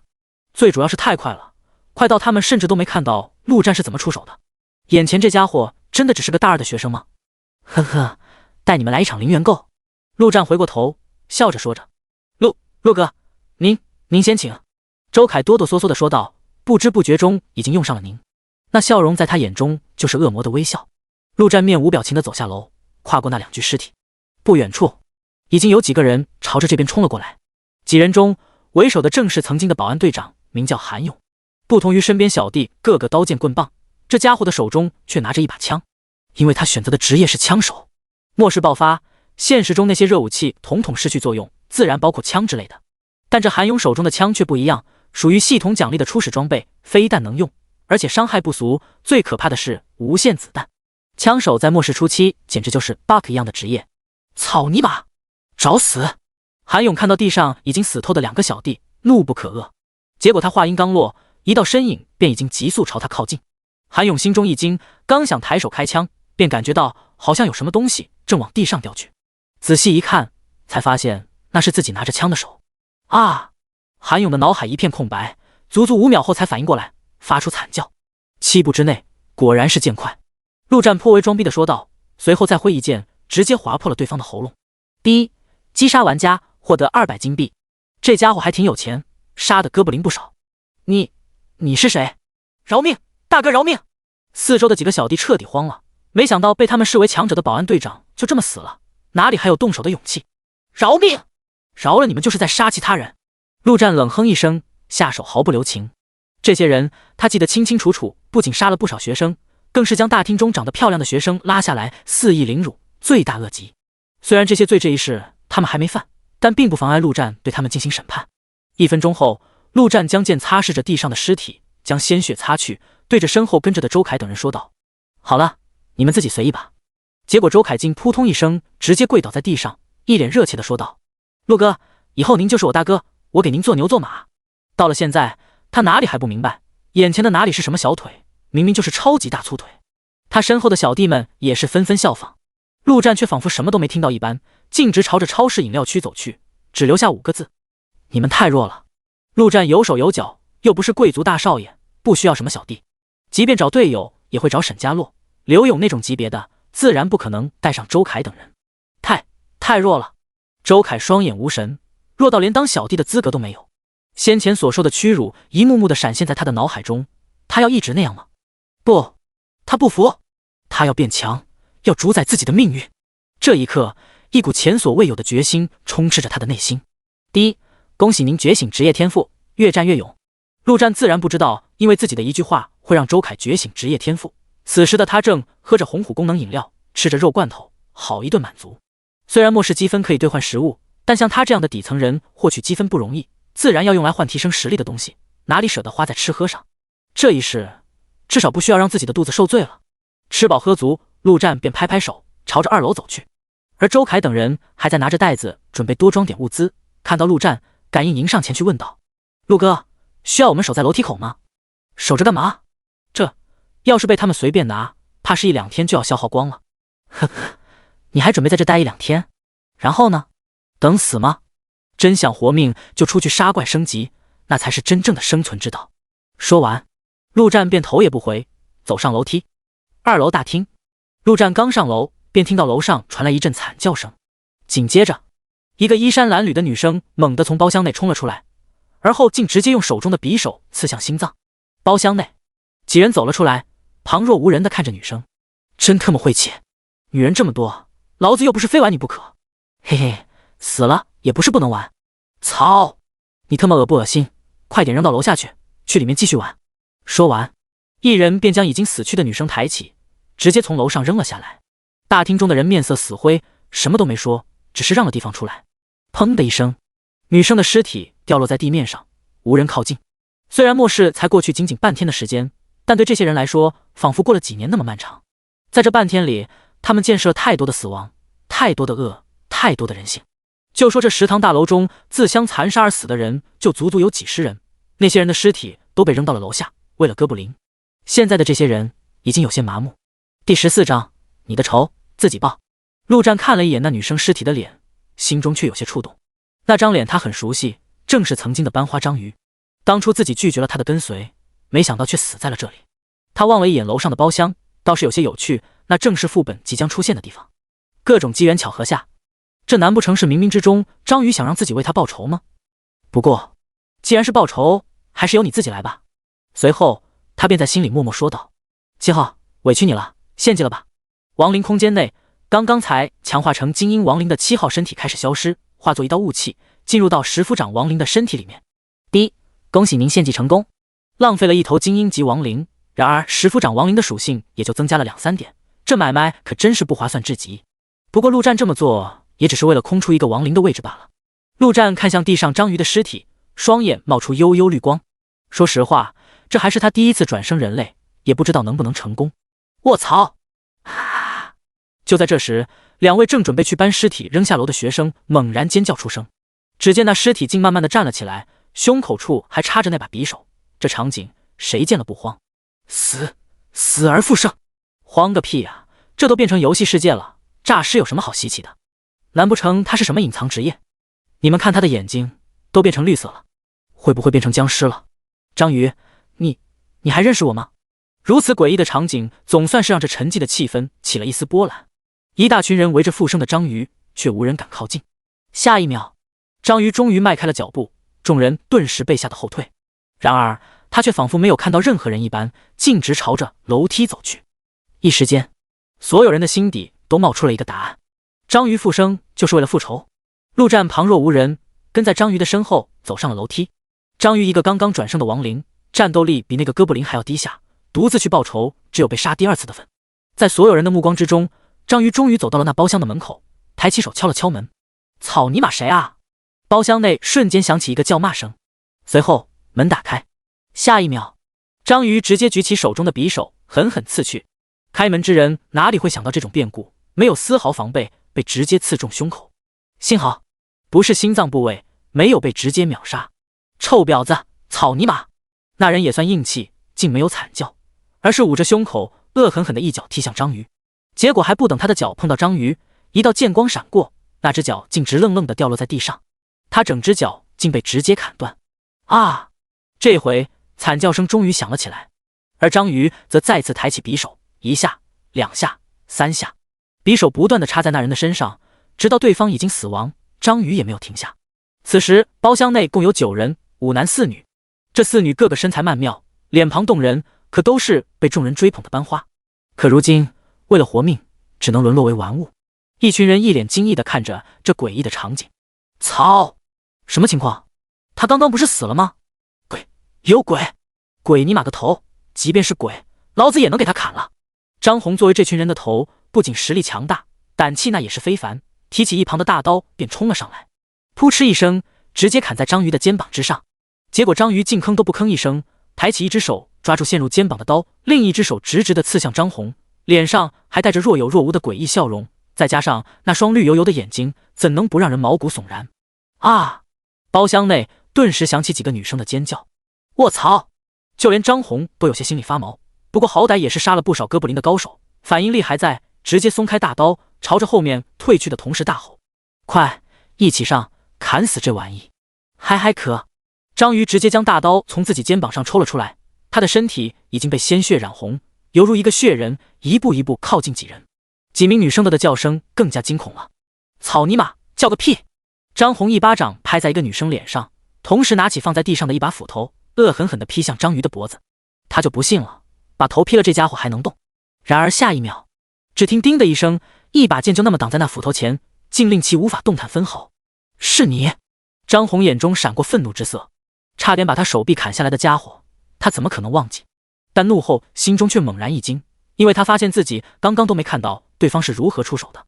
这只有一个可能，那就是对方的实力超出了他的想象。没错，是我。陆战淡淡开口，而后手起刀落，张红的一只手便已经离开了他的手臂。在这个平均敏捷还只有10的时候，他40的敏捷那就是 bug 级的存在，完全不需要什么战斗技巧，因为敌人根本没有反应的时间。啊！一起上，快给我一起上！砍死他！张红的手臂鲜血狂喷而出，疯狂大吼道：“他害怕了，他不要死！末世正是他称王称霸的时候，怎么可以现在就死？你们4个出去！”陆战直接无视了他，指了指4个女生，说道。那4名女生听到这话，哪里还敢停留，直接冲了出去。也有1名男生想要逃出去，然而他刚到门口，一道剑光闪过，他的双腿便已经全部离开他的身体。而另一边，一个男生鼓起勇气，刚要释放法术，便发现自己的双手已经掉在了地上。陆战提着剑，闲庭若步，每次挥剑都能带走一截肢体，或手或脚。不出半分钟，包厢内的5人都已经没了双手双脚，只剩下躯干躺在地上无法动弹。他们没死，都还留着一口气，但血液流失太多，甚至都已经没力气惨叫。残忍吗？陆战心中毫无波澜，比这更残忍的他也见得多了。接下来交给你了。陆战对着一旁的章鱼说道，走出房间，同时关上了房门。第15章，副本开启。陆战站在走廊上，看着大厅中的众人。那4名女生自然已经将刚刚发生的事情说了一遍，再加上周凯的几个小弟将楼下超市发生的也传了出去。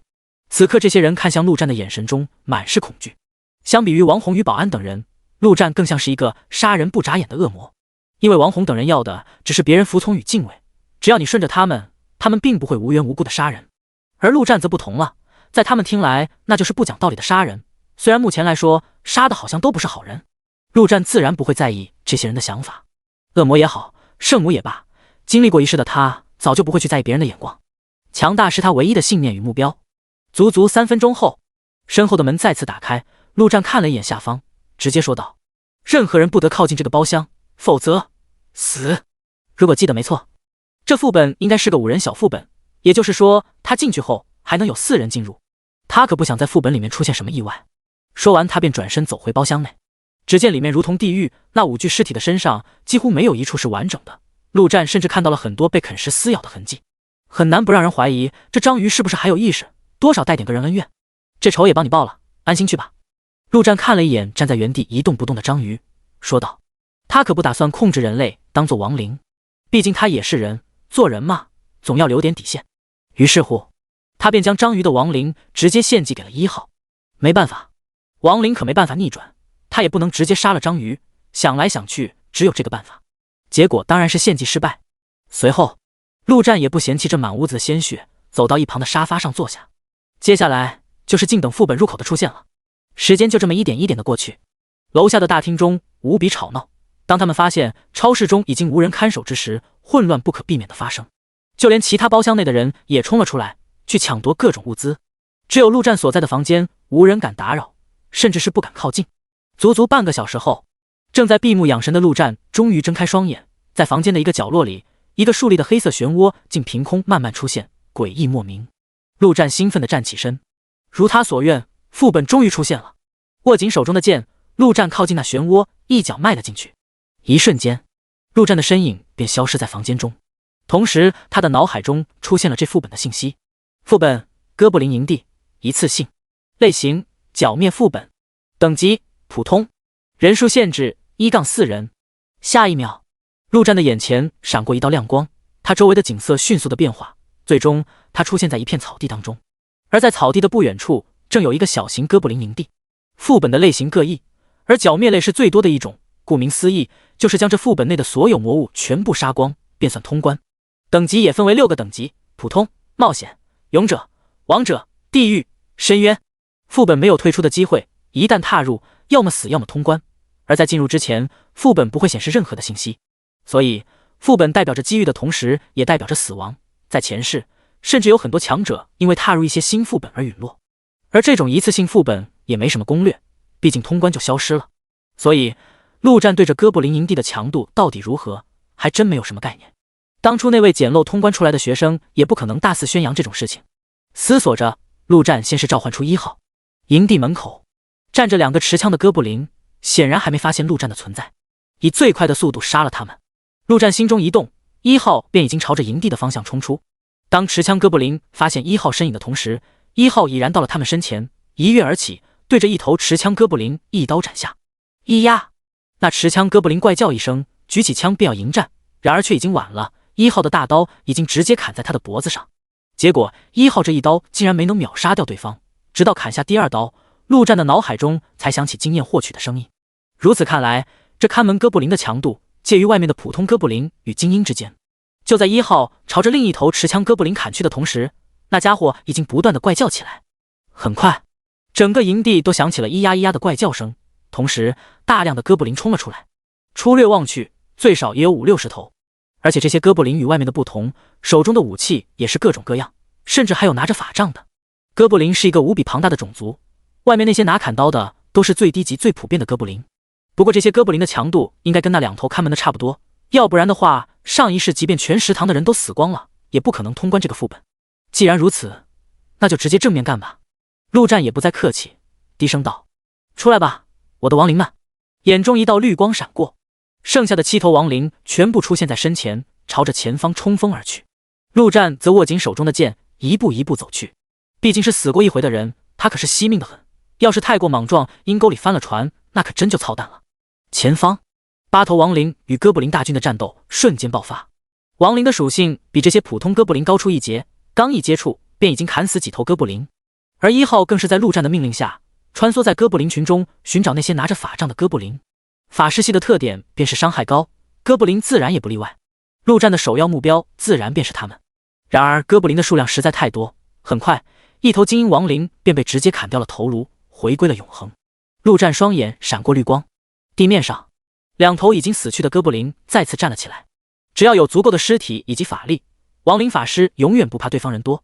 虽然这2星的属性上不如精英级，但好歹也比那些普通哥布林强。结果刚刚转生了这2头，又有1头精英亡灵回归了星腾。这特么可都是他花费了大量心血与时间强化的精英啊，就这么没了。顾不得心疼，陆战心中一发狠，直接冲了上去。看样子必须得自己上了，他现在的法力还不足以持久战，若是在这些小怪身上就消耗光，那到时候的 BOSS 战拿什么打？第16章哥布林巫师。上一世陆战生死搏杀的经验可谓丰富至极，练出来的战斗经验以及技巧，他自信不会输于那些顶级强者。可这末世，战斗技巧那都是最底层的东西，强大的属性、装备、技能、道具，那才是决定一切的东西。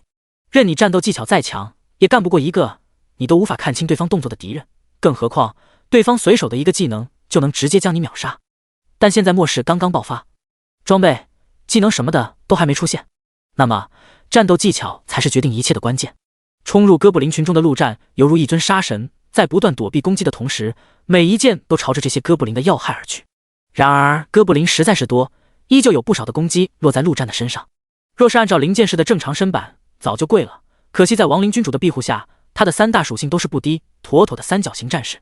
陆战一边转生亡灵保持眷顾的属性，一边疯狂击杀哥布林。这种高强度的战斗非但没有让他疲惫，反而令他有些热血沸腾。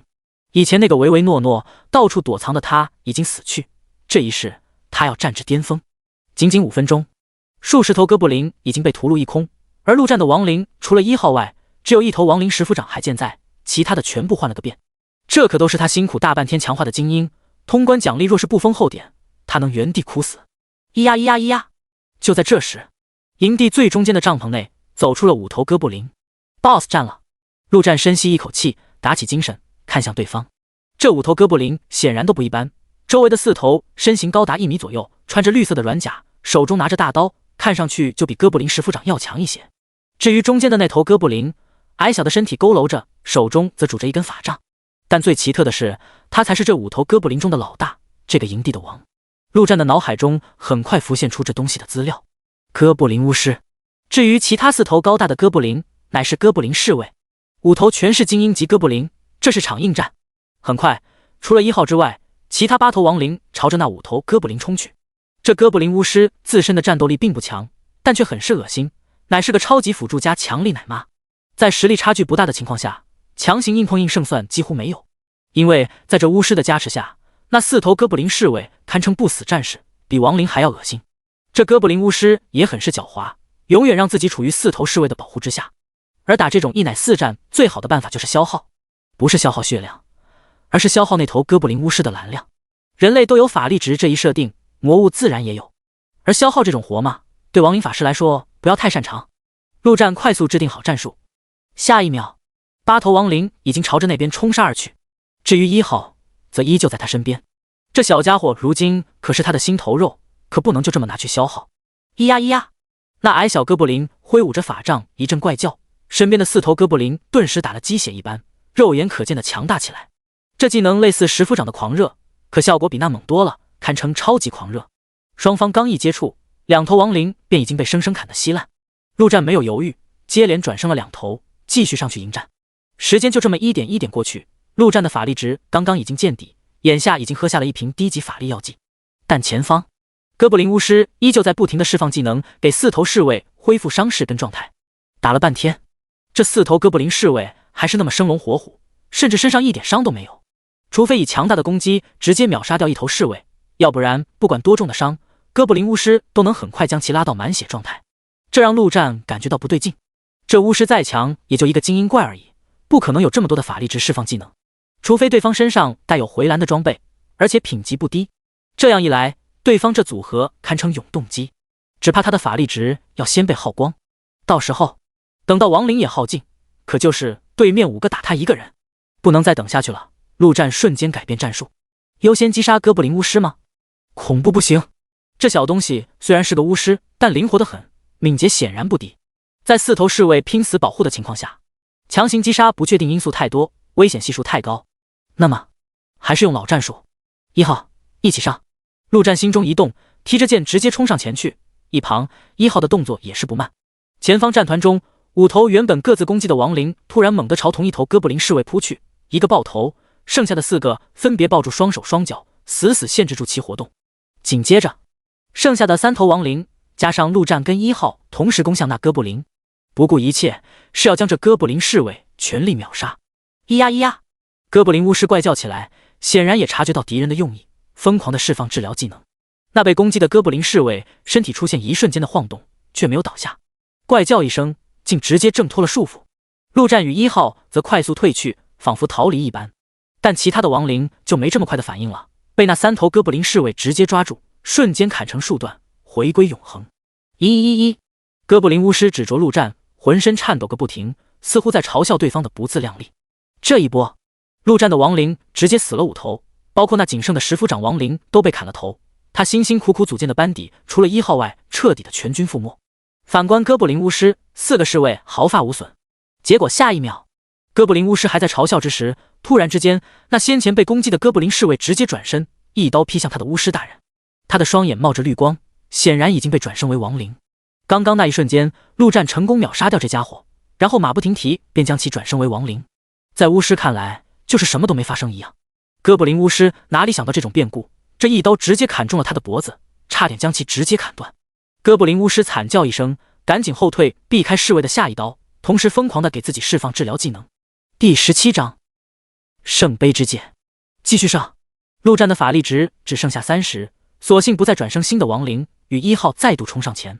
但他的目标依旧不是哥布林巫师，这家伙看似没了半个脖子，但在那疯狂治疗下，正以肉眼可见的速度快速愈合。他1号新转生的亡灵侍卫，再加上原先的3头亡灵，统一扑向另一头哥布林侍卫。眼下巫师自顾不暇，哪里还顾得上手下？仅仅几秒，那哥布林侍卫便被乱刀砍死。陆战眼中绿光再闪，直接将其转生为新的亡灵，然后一同攻向第3头哥布林侍卫。接下来战斗就简单了。等到哥布林巫师彻底治愈自己的时候，他的4头侍卫已经全部被转生为亡灵，张着绿油油的眼睛，直勾勾地望着他。呀呀呀呀！哥布林惊恐地往后退，没了手下的他就是一只待宰的羔羊。陆战也不客气，直接招呼所有亡灵一起上。9头亡灵一拥而上，任这巫师的治疗技能再强，也承受不住。3分钟后，陆战的脑海中连续不断地响起系统的声音，哥布林巫师终于倒在了地上，一命呜呼。第一，击杀哥布林巫师，获得经验。第一，恭喜您等级提升至5级。第一，恭喜您通关副本哥布林营地，奖励经验值800，金币1000。第一，恭喜您为全球第8位通关副本的玩家，通关奖励翻倍，奖励特殊称号副本氪星。爽！陆战脸上不可抑制地露出笑容，同时心中也升起一丝危机感。没想到都这样了，在他前面竟然还有7个人。看了一眼属性，经验值不但到了5级，在双倍奖励下更是直接到了 80%，6级不远。至于那副本氪星的称号，属性也是简单粗暴，在副本内整体属性增强 10%， 堪称刷副本神器。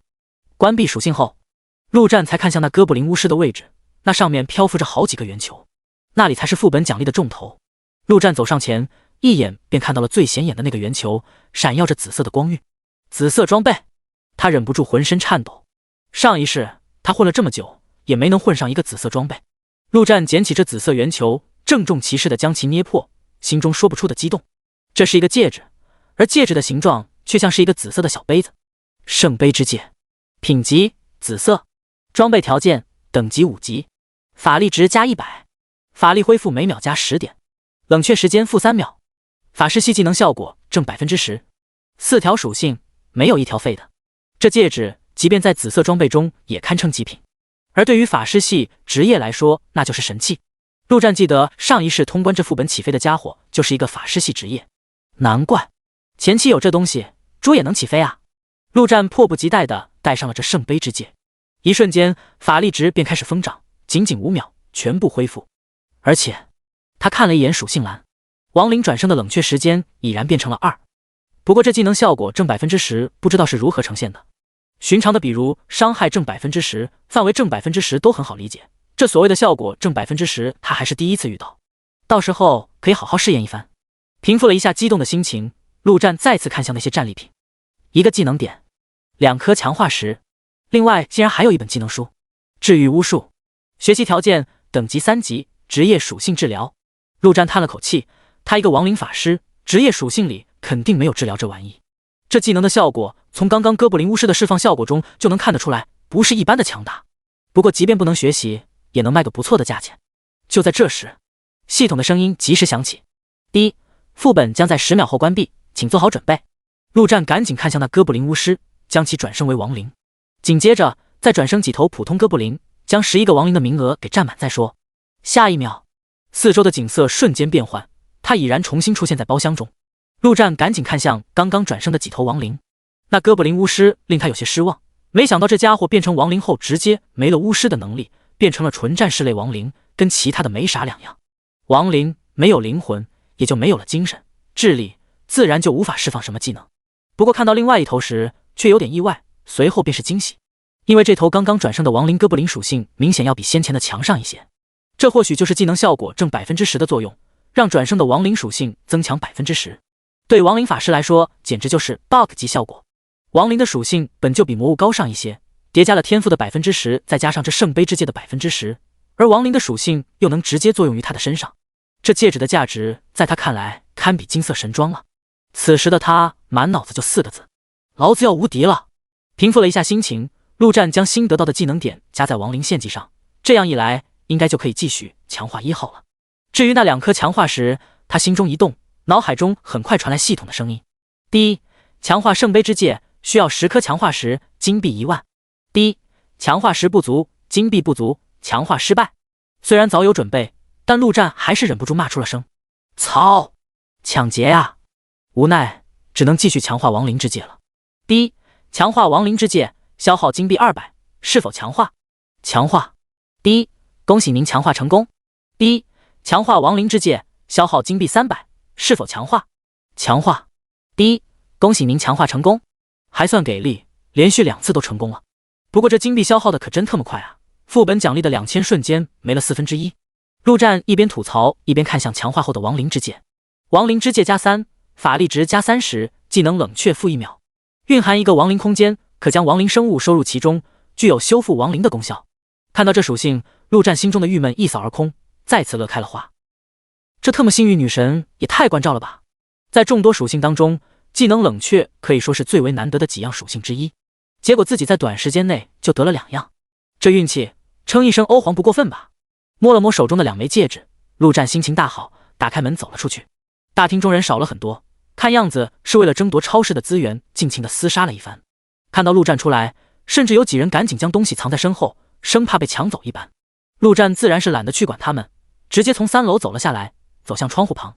一路上，四周的人纷纷让开，生怕惹怒了他这个恶魔。陆战站在窗边看了一眼外面，那些哥布林依旧围在外面看守着里面的人类食物。如果记得没错，这哥布林勇士便是如今这校园内最强的一只魔物。末世第一天，其实可以看作老天爷赏赐给人类的一场新手教程。入侵的只是哥布林这一个物种，最强的也不过勇者级魔物。而当今夜12点钟声响起的那一刻，这场关于人类生死存亡末世游戏才会真正的开始。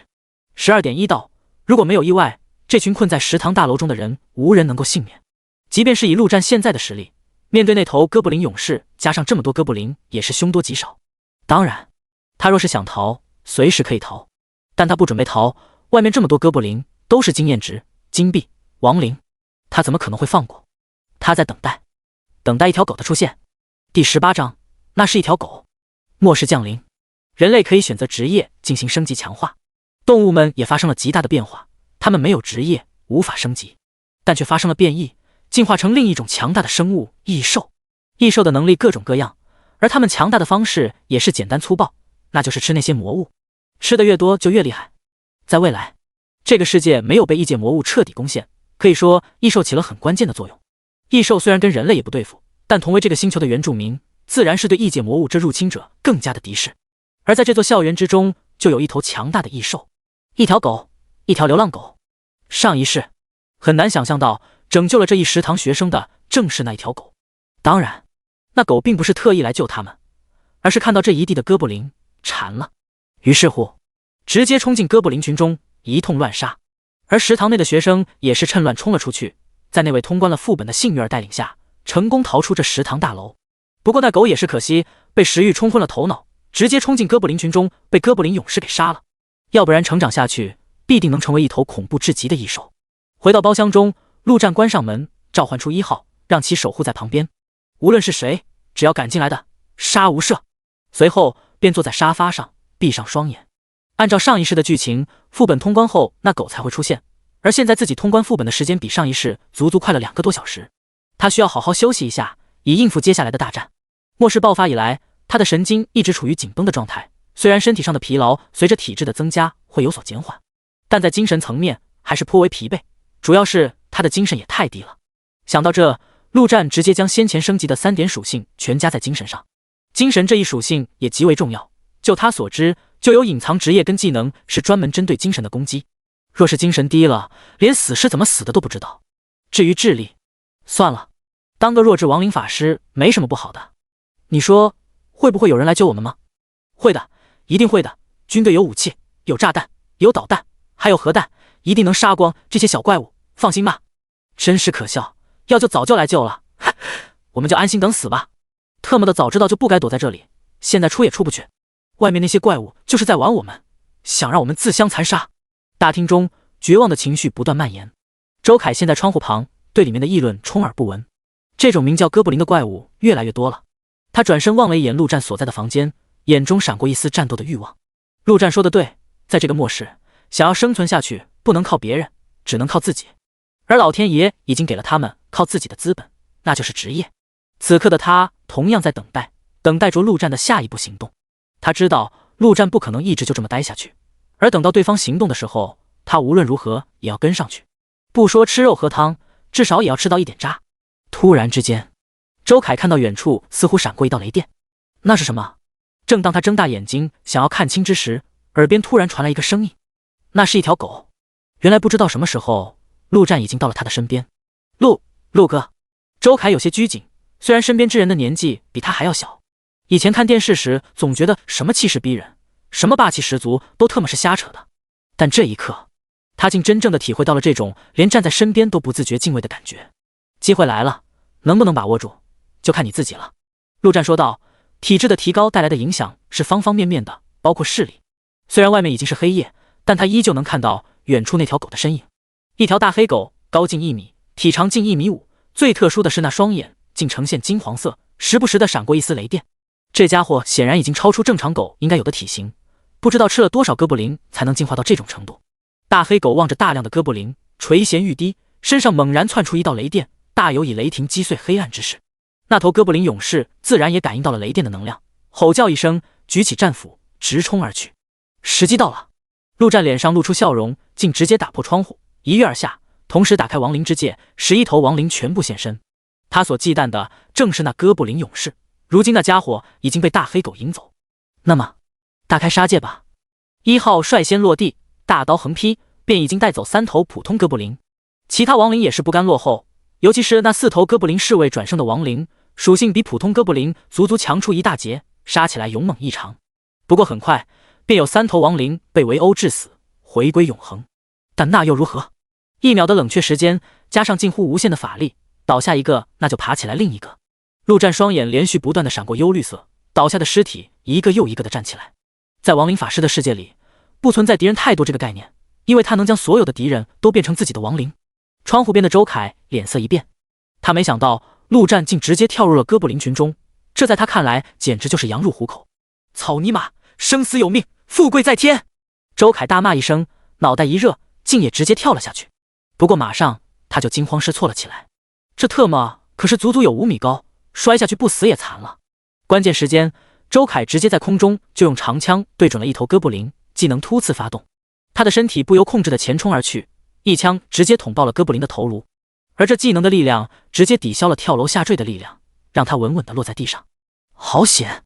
幸运女神保佑着他。他的职业名叫枪兵，但幸运可不是但下一秒，大量的哥布林已经朝他冲了上来。周凯哪里还敢停留，赶紧往陆战那边逃去。大树底下好乘凉，陆战就是那棵大树。第19章，吸取天赋，越战越勇。他们2个下去送死吗？别管他们了，死了也好，少一个人吃饭。哼哼，这么多怪物，他再厉害也是死。特么的还把窗户打破了，也不知道这些怪物会不会跳上来。我们要不要试着冲出去？要去你自己去，老子是要在这等救援。大厅内，一群人站在窗户旁议论纷纷。然而很快，所有人都闭上了嘴。他们想象中2人被直接撕烂的场景并没有出现，反而是哥布林开始成片的死亡，而后又莫名的站了起来，朝着曾经的同类攻击而去。这场景太过诡异，再加上本就是黑夜的环境，令不少人毛骨悚然。而此刻的陆战早已被绿色的血液染满了全身，他已经记不清杀了多少哥布林，更不记得转生了多少。系统也是颇为人性化，察觉到陆战此刻正在大量的杀戮，没有响起击杀获得经验以及金币的声音，要不然陆战的脑袋非要被那滴滴滴的声音搞宕机了不可。不过升级的声音还是能及时的响起。第一，恭喜您等级提升至6级。6级，那就说明陆战可转生的亡灵达到了13头。那么起来吧，我的亡灵们！陆战双眼闪过幽绿色，2头哥布林尸体再度站了起来。哈哈，太爽了，这感觉老子快要高超了。就在这时，一旁的周凯突然大吼了一声，随后枪出如龙。这家伙的身体竟开始散发出微微亮光。周凯兴奋至极，他的职业天赋越战越勇，随着战斗的进行，力量、体力、敏捷3大属性会不断的提高。简单来说，就是战斗的越久，他就越强，并且没有上限。理论来说，如果一直战斗下去，他能无敌。这天赋简直堪称 bug。周凯已经想象到自己战至巅峰的那一刻，然而他却忽略了天赋介绍后面的一行注意事项。天赋附带负面效果，战斗越久，负面效果越严重，精神过低者请谨慎。周凯此刻的力量属性已经突破了20大关，并且还在缓慢的提升中，一股前所未有的强大感觉充斥着他的全身，令他热血沸腾。杀！杀！杀！周凯一枪捅破一头哥布林的头颅，挥舞着长枪直接冲出。他的精神越来越亢奋，仿佛满脑子只有战斗2字，如同疯魔。一旁的陆战皱了皱眉，他自然看出了这家伙在一点点的变强，也开始变得不对劲。周凯的身上已经有不少伤口，但却仿佛没有任何感受一般。即便他能越战越强，也不可能杀光所有的哥布林，那么继续下去的下场只有一个死字，甚至到时候就是死了，可能也没有任何意识到自己已经死了。周凯，清醒一下！陆战冲了过去，用剑身拍了一下对方的头顶。这家伙好歹还算个好人，能救自然要救一下。结果下一秒，周凯猛然转身，双眼已是通红，口中只有一个字：杀杀杀杀！随后竟直接提枪朝着陆战杀来。陆战躲开这一枪，同时加大力度，剑柄重重地拍在周凯脑门上。这周凯头上流出些许鲜血，却依旧毫无反应，红着眼杀来。哎，没救了！陆战叹了口气，这家伙已经彻底没了心智，连打晕都做不到。这样下去，只有2个结局，要么杀光能杀的一切，要么死亡。或许精神系职业的人会有办法救他，但眼下肯定无处去找。1号，杀了他吧！陆战一边逃离周凯的攻击范围，一边说道。他不可能放任周凯就这么杀下去，一来这哥布林都是经验与金币，周凯若是杀的太多，他就拿的少了。二来这家伙已经必死无疑，杀多了就是浪费。陆战可不是圣母，他救人的前提都是建立在保障自己利益的基础上。1号刚刚砍掉一头哥布林石夫长，听到指令，瞬间便已经跳跃到周凯的面前，大刀直接朝着对方头颅砍去。或许再战斗个1个小时，周凯的属性能追上1号，但此刻还差得远。一刀下去，周凯靠着战斗本能将头一偏，好险避免了被爆头秒杀的风险，但肩膀处却被直接砍了进入，鲜血狂喷。杀杀杀！即便如此，周凯却仍旧红着眼，不管不顾地朝着1号发动了技能突刺。陆战不再去管，双眼显露出忧虑色。就这么一会功夫，已经有3头亡灵惨遭分尸，就连从副本内带出来的侍卫亡灵都已经统统回归了永恒。这也是没办法的事，陆战只能尽力保住1号这大宝贝，至于其他的都是可以替换的存在。重新转生了3头亡灵后，陆战看向远处，那里时不时响起哥布林勇士的怒吼，闪过阵阵闪电，正是那大黑狗跟哥布林勇士的战场。上一世，那大黑狗毫无疑问的被哥布林勇士给包杀，这一世若是没有自己，怕也不会有意外。却在这时，他的脑海中突然响起了系统的声音：第一，恭喜您的亡灵吸收天赋越战越勇。陆战心中一惊，赶紧朝着1号那边望去，只见这家伙竟踩在周凯的尸体上，仿佛吸收着某种气息，应该便是那所谓的天赋。这完全出乎了陆战的预料，赶紧看向1号的属性。天赋越战越勇，随着战斗的进行，力量、体力、敏捷3大属性会不断的提高。注意，天赋附带负面效果，战斗越久，负面效果越严重，精神过低者请谨慎。操！这天赋，陆战只能用这一个字来表达。所谓的负面效果，应该便是迷失心智，成为只知道战斗的怪物。难怪刚刚周凯会进入到那种状态，那家伙的精神估计最多也就10左右，哪里承受得住这霸道的负面效果？而看到这天赋，陆战突然想到了前世的某个传说。传说有个人类营地遭受了大量魔物的攻击，危急时刻，营地中的一位强者站了出来，足足战斗了3天3夜，不但击杀了所有的魔物，还击杀了营地内的所有人类。第20章斧刃风暴。这天赋堪称一把双刃剑，而且双刃都是锋利无比。但是陆战看着1号，双眼越来越亮。对人类来说是把双刃剑，跟我亡灵有什么关系？精神是什么？亡灵特么的就没有精神？亡灵的一切都由亡灵法师掌控，根本不存在什么失控的风险。1号得到这天赋，等于没有任何负面效果。1号，随劳兹杀敌去！陆战意气风发，忍不住大吼一声，同时朝着哥布林勇士与大黑狗的战场而去。再等下去，那大黑狗只怕要被砍死，到时候陆战即便带上10几头亡灵，也干不过那哥布林勇士。虽然到时候逃走应该不成问题，但那不是陆战的风格。这么多哥布林，陆战准备全部吃下，包括那头哥布林勇士。勇者跟精英虽然只差了1个等级，但实力差距却是极大。大黑狗不是对手，陆战同样不是对手，只有合作还能有机会杀了那哥布林勇士。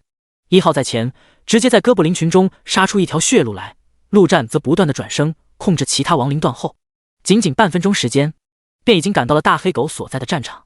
此刻的大黑狗可谓凄惨至极，脸上有一道长长的伤痕，直接贯穿了右眼，身上更是鲜血淋漓，哪里还有先前威武的模样？但即便如此，这家伙也是龇牙咧嘴，身上雷电闪耀。至于那哥布林勇士，身上也有数个部位被电得烧焦，显然也受了不少的伤。当然，比起大黑狗来，那是好太多了。合作，你要尸体，我要其他的。陆战指了指哥布林勇士，直接对着大黑狗说道。所谓异兽已经脱离了普通动物的范畴，虽然无法直接口吐人言，但理解陆战的意识还是不成问题。大黑狗却用那只独眼狠狠地瞪了陆战一眼，龇牙咧嘴。在他看来，无论是人类还是魔物，都是敌人。陆战却不管他，直接让1号对着哥布林勇士发起冲锋。呀呀呀呀！哥布林勇士大吼一声，仿佛在质问1号为何要帮助人类，同时战斧横扫而出，快如闪电。1号躲闪不及，只能用大刀在身前格挡。轰的一声，1号的身躯直接被劈飞了出去，重重的摔在地上。这一下换成正常的生灵早就重伤，但1号却马上跳了起来。作为亡灵，没有受伤一说，除非永恒死亡。一旁的大黑狗嘴上说着不愿意，身体却很诚实，乘机一跃而起，直接扑到那哥布林勇士的身上，同时身上雷电大作。哥布林勇士惨叫一声，一只手赶紧抓住狗头，狠狠地甩飞出去。但还没等他缓过劲来，陆战与1号的攻击已经同时杀到，一左一右，一刀一剑。哥布林勇士大吼一声，双手抡起战斧，整个身体竟直接旋转了起来。陆战赶紧后撤，同时让1号闪开。要是被卷进去，怕是要直接变成肉泥。陆战认的这一招，正是哥布林勇士的大战斧刃风暴，破坏力惊人。旋转着的哥布林勇士也没停下，如同一道龙卷风一般，朝着大黑狗席卷而去。大黑狗显然也知道这玩意碰不得，赶忙跳开。1号，做好准备。看着这看起来颇为唬人的斧刃风暴，陆战非但没有害怕，反而兴奋了起来，直接对着1号命令道：哥布林勇士这大招伤害高，范围广，被粘到了还附带控制效果，跑都跑不掉，堪称 AOE 神技。唯一的缺点就是不容易打到人，另外还有一个非常严重的后遗症，那就是释放后会陷入一定时间的眩晕状态。这哥布林勇士怕不是被雷电劈的脑子不灵光了。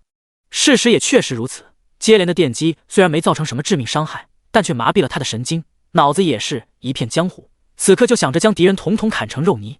这斧刃风暴整整持续了10秒时间，但却没有攻击到任何敌人，可谓大了个寂寞。而当哥布林停下的瞬间，陆战以及1号已经如同2道闪电冲向这大家伙。至于大黑狗则还是一脸警惕，他可不知道此刻的哥布林勇士已经把自己给转晕了，刚刚那玩意还真吓得他不轻，此刻自然不敢轻举妄动。这就是情报的优势了，陆战若是不知道这后遗症，也不敢贸然上前，平白错过了这进攻的最佳时机。陆战也不客气，趁他晕要他命，一剑直直地刺向哥布林勇士的头颅。至于1号，那也是挥舞着大刀砍向对方的脖子，准备直接斩首。然而只听叮的一声，陆战手中这把捡来的剑竟直接碎裂，断成数截。1号的大刀倒是砍了进去，但也只有几毫米，远达不到斩首的地步。呀吼！哥布林勇士大吼一声，瞬间清醒过来，战斧直接劈向1号。幸好1号早已在陆战的命令下退去，但那把大刀却无法抽离出来，只能暂时砍在哥布林勇士的脖子处。这家伙竟还懂得医学知识，没有直接拔去大刀。而下一秒，雷电已经急速袭来。大黑狗这攻击可谓刁钻至极，雷电刚好劈在大刀与脖子的连接处。呀呀呀呀呀！哥布林勇士浑身颤抖个不停，先前能挨劈主要靠的就是这身皮，眼下这雷电直接通过伤口窜入他的体内，雷电的破坏力可想而知。趁此机会，陆战直接握住那刀柄，全力一拉，噗嗤一声，大量的绿色液体喷涌而出。一旁的大黑狗见状，直接冲了上来，浑身雷电环绕。卧槽，你一个异兽又不能升级，抢什么经验？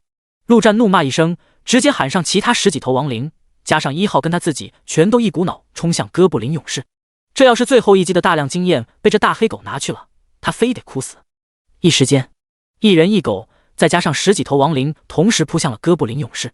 哥布林勇士的脖子不断的涌出鲜血，但却依旧勇猛无比，一斧子下去直接砍爆3头亡灵。但他自己同时也被数道攻击同时击中，尤其是1号，在越战越勇的加持下，属性已经出现了明显的增长，一刀直接砍在哥布林勇士脖子的另一处，而后用力拔出。大黑狗也是不示弱，雷电闪过，不分敌我，或许在他眼中全是敌。第21章贼王。尼玛的，等解决了这家伙，老子再找你算账。陆战浑身一麻，赶紧退出战场。这大黑狗的雷电异能太过 bug， 不仅伤害极高，而且附带麻痹效果，就连亡灵被电到之时都会出现一瞬间的停顿。汪！大黑狗狂吠一声，一跃跳起，狠狠地咬在哥布林勇士脖子的伤口处，撕咬出一大片血肉，直接生吞下去。而随着这口血肉下去，这大黑狗身上的伤口竟出现了缓慢的愈合。魔物对人类来说是经验、金币、种种强大的装备与道具，而对异兽来说，那就是强化的能量，是灵丹妙药。吃了这口，大黑狗更加兴奋，便要继续咬去。结果下一秒，一把刀已经狠狠地砍在他的身上，将其直接砍飞出去。大黑狗爬起身，低吼着看着1号，曾经的战友瞬间便转换成敌人。给我在一旁待着，要是不老实，老子连你一块砍了。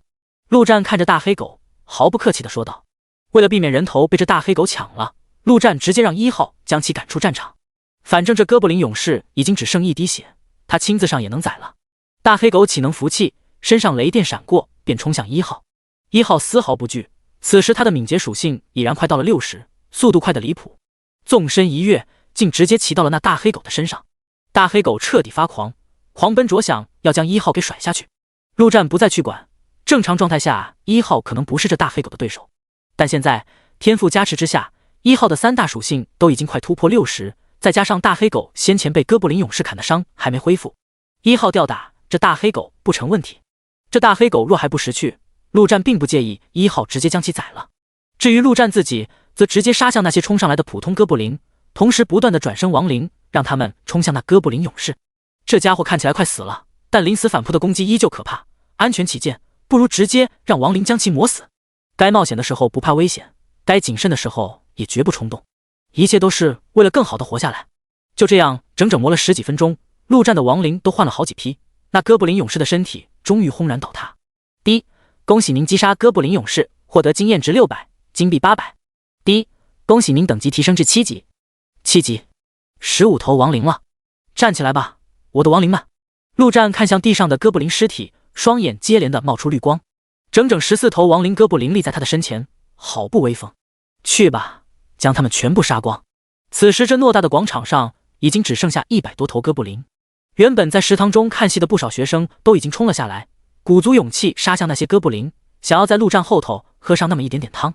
陆战也无所谓，这些人顶多也就杀个10几头哥布林，那点经验对他来说连毛毛雨都算不上。呜呼！就在这时，陆战突然听到不远处传来一阵可怜兮兮的叫声，循声望去，却看到无比诡异的一幕。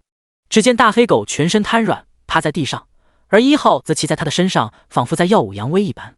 这特么，难不成大黑狗被1号给打服了？1号回来！陆战有些惊奇地命令道。1号直接在狗背上一跃，便已经到了陆战的面前。而那大黑狗竟然没有逃跑或者攻击，反而是屁颠屁颠地走了过来，对着1号低下了高贵的狗头，显然是一副想要追随的姿态。陆战曾经听说过，异兽是一种极为崇尚强者的生物。上一世八皇中的每一位都拥有一头强大的异兽作为坐骑，那些都是被他们打服的。却不曾想自己都还没追随的异兽，自己手底下的亡灵都特么有追随的异兽了，这还有没有天理了？陆战让1号坐上这大黑狗，果然大黑狗非但没有任何反抗，反而颇为兴奋的样子，看样子是妥妥的从雷狗变舔狗了呀。正当陆战心中充满柠檬味之时，突然之间他的双眼猛地绽放出一道金光，而后直接暴起，冲到哥布林勇士的尸体旁边。那尸体上方爆出的一个球已然消失不见，有人趁着刚刚陆战分神的功夫偷走了。敢抢我的东西，简直找死！陆战心中戾气横生，四周没有任何人的身影，那就只有一个可能，对方隐身了。他很快便猜到了对方的身份，一个盗贼，并且不是躲在食堂中的那些人，至少也有3、4级。陆战眼神微眯，心中冷笑，上一世人人都能抢他的，这一世没人能抢，未来的皇者也不行。以为隐身就能神不知鬼不觉吗？太天真了。陆战直接将先前升了2级得到的属性点全部加在精神上。精神这属性不加伤害，不加防御，也就回蓝，对抗一下精神系的隐藏职业，看起来似乎作用不大，但却有不少的隐藏作用。感知便是其中之一，精神越高，感知也就越高。6点精神一加，陆战依旧无法看到隐身的那家伙，却在隐约间感觉到一丝异样的气息。抓到你了！陆战直接说道。下一秒，原本在狗背上的1号直接冲出。刚刚那一会越战越勇的天赋效果已经消失，但即便如此，1号的敏捷对于目前大部分玩家来说依旧是快如闪电，对着空气一刀砍出，结果竟没有任何反应。还不出来吗？陆战冷笑一声，1号手中的大刀不停，对着那片区域不同方向不断的攻击。终于在砍出第7刀时，一道鲜血从空气中喷涌而出，紧接着一个人影浮现出来。等等，我认输，东西还给你。这家伙穿着一身黑色紧身衣，看起来曾经也是这大学的一名同学。然而最显眼的莫过于对方的双耳，尖尖的，长长的。这是精灵的耳朵，跟那沈家洛一样。这是一个精灵盗贼，隐藏职业吗？陆战瞬间想到了一个名字，上一世12天王之一的贼王，一位神秘至极的顶级强者。难不成眼前这家伙就会是未来的12天王之一？但贼王又如何？隐藏职业那又如何？动了他的东西，无论是谁都要死。杀了他！陆战冷漠至极地说道。1号瞬间出刀。你不能杀我，我是精灵盗贼，杀了我你会后悔的。不，诅咒！声音戛然而止。现行的盗贼在1号面前没有任何还手之力。第22章精灵的诅咒。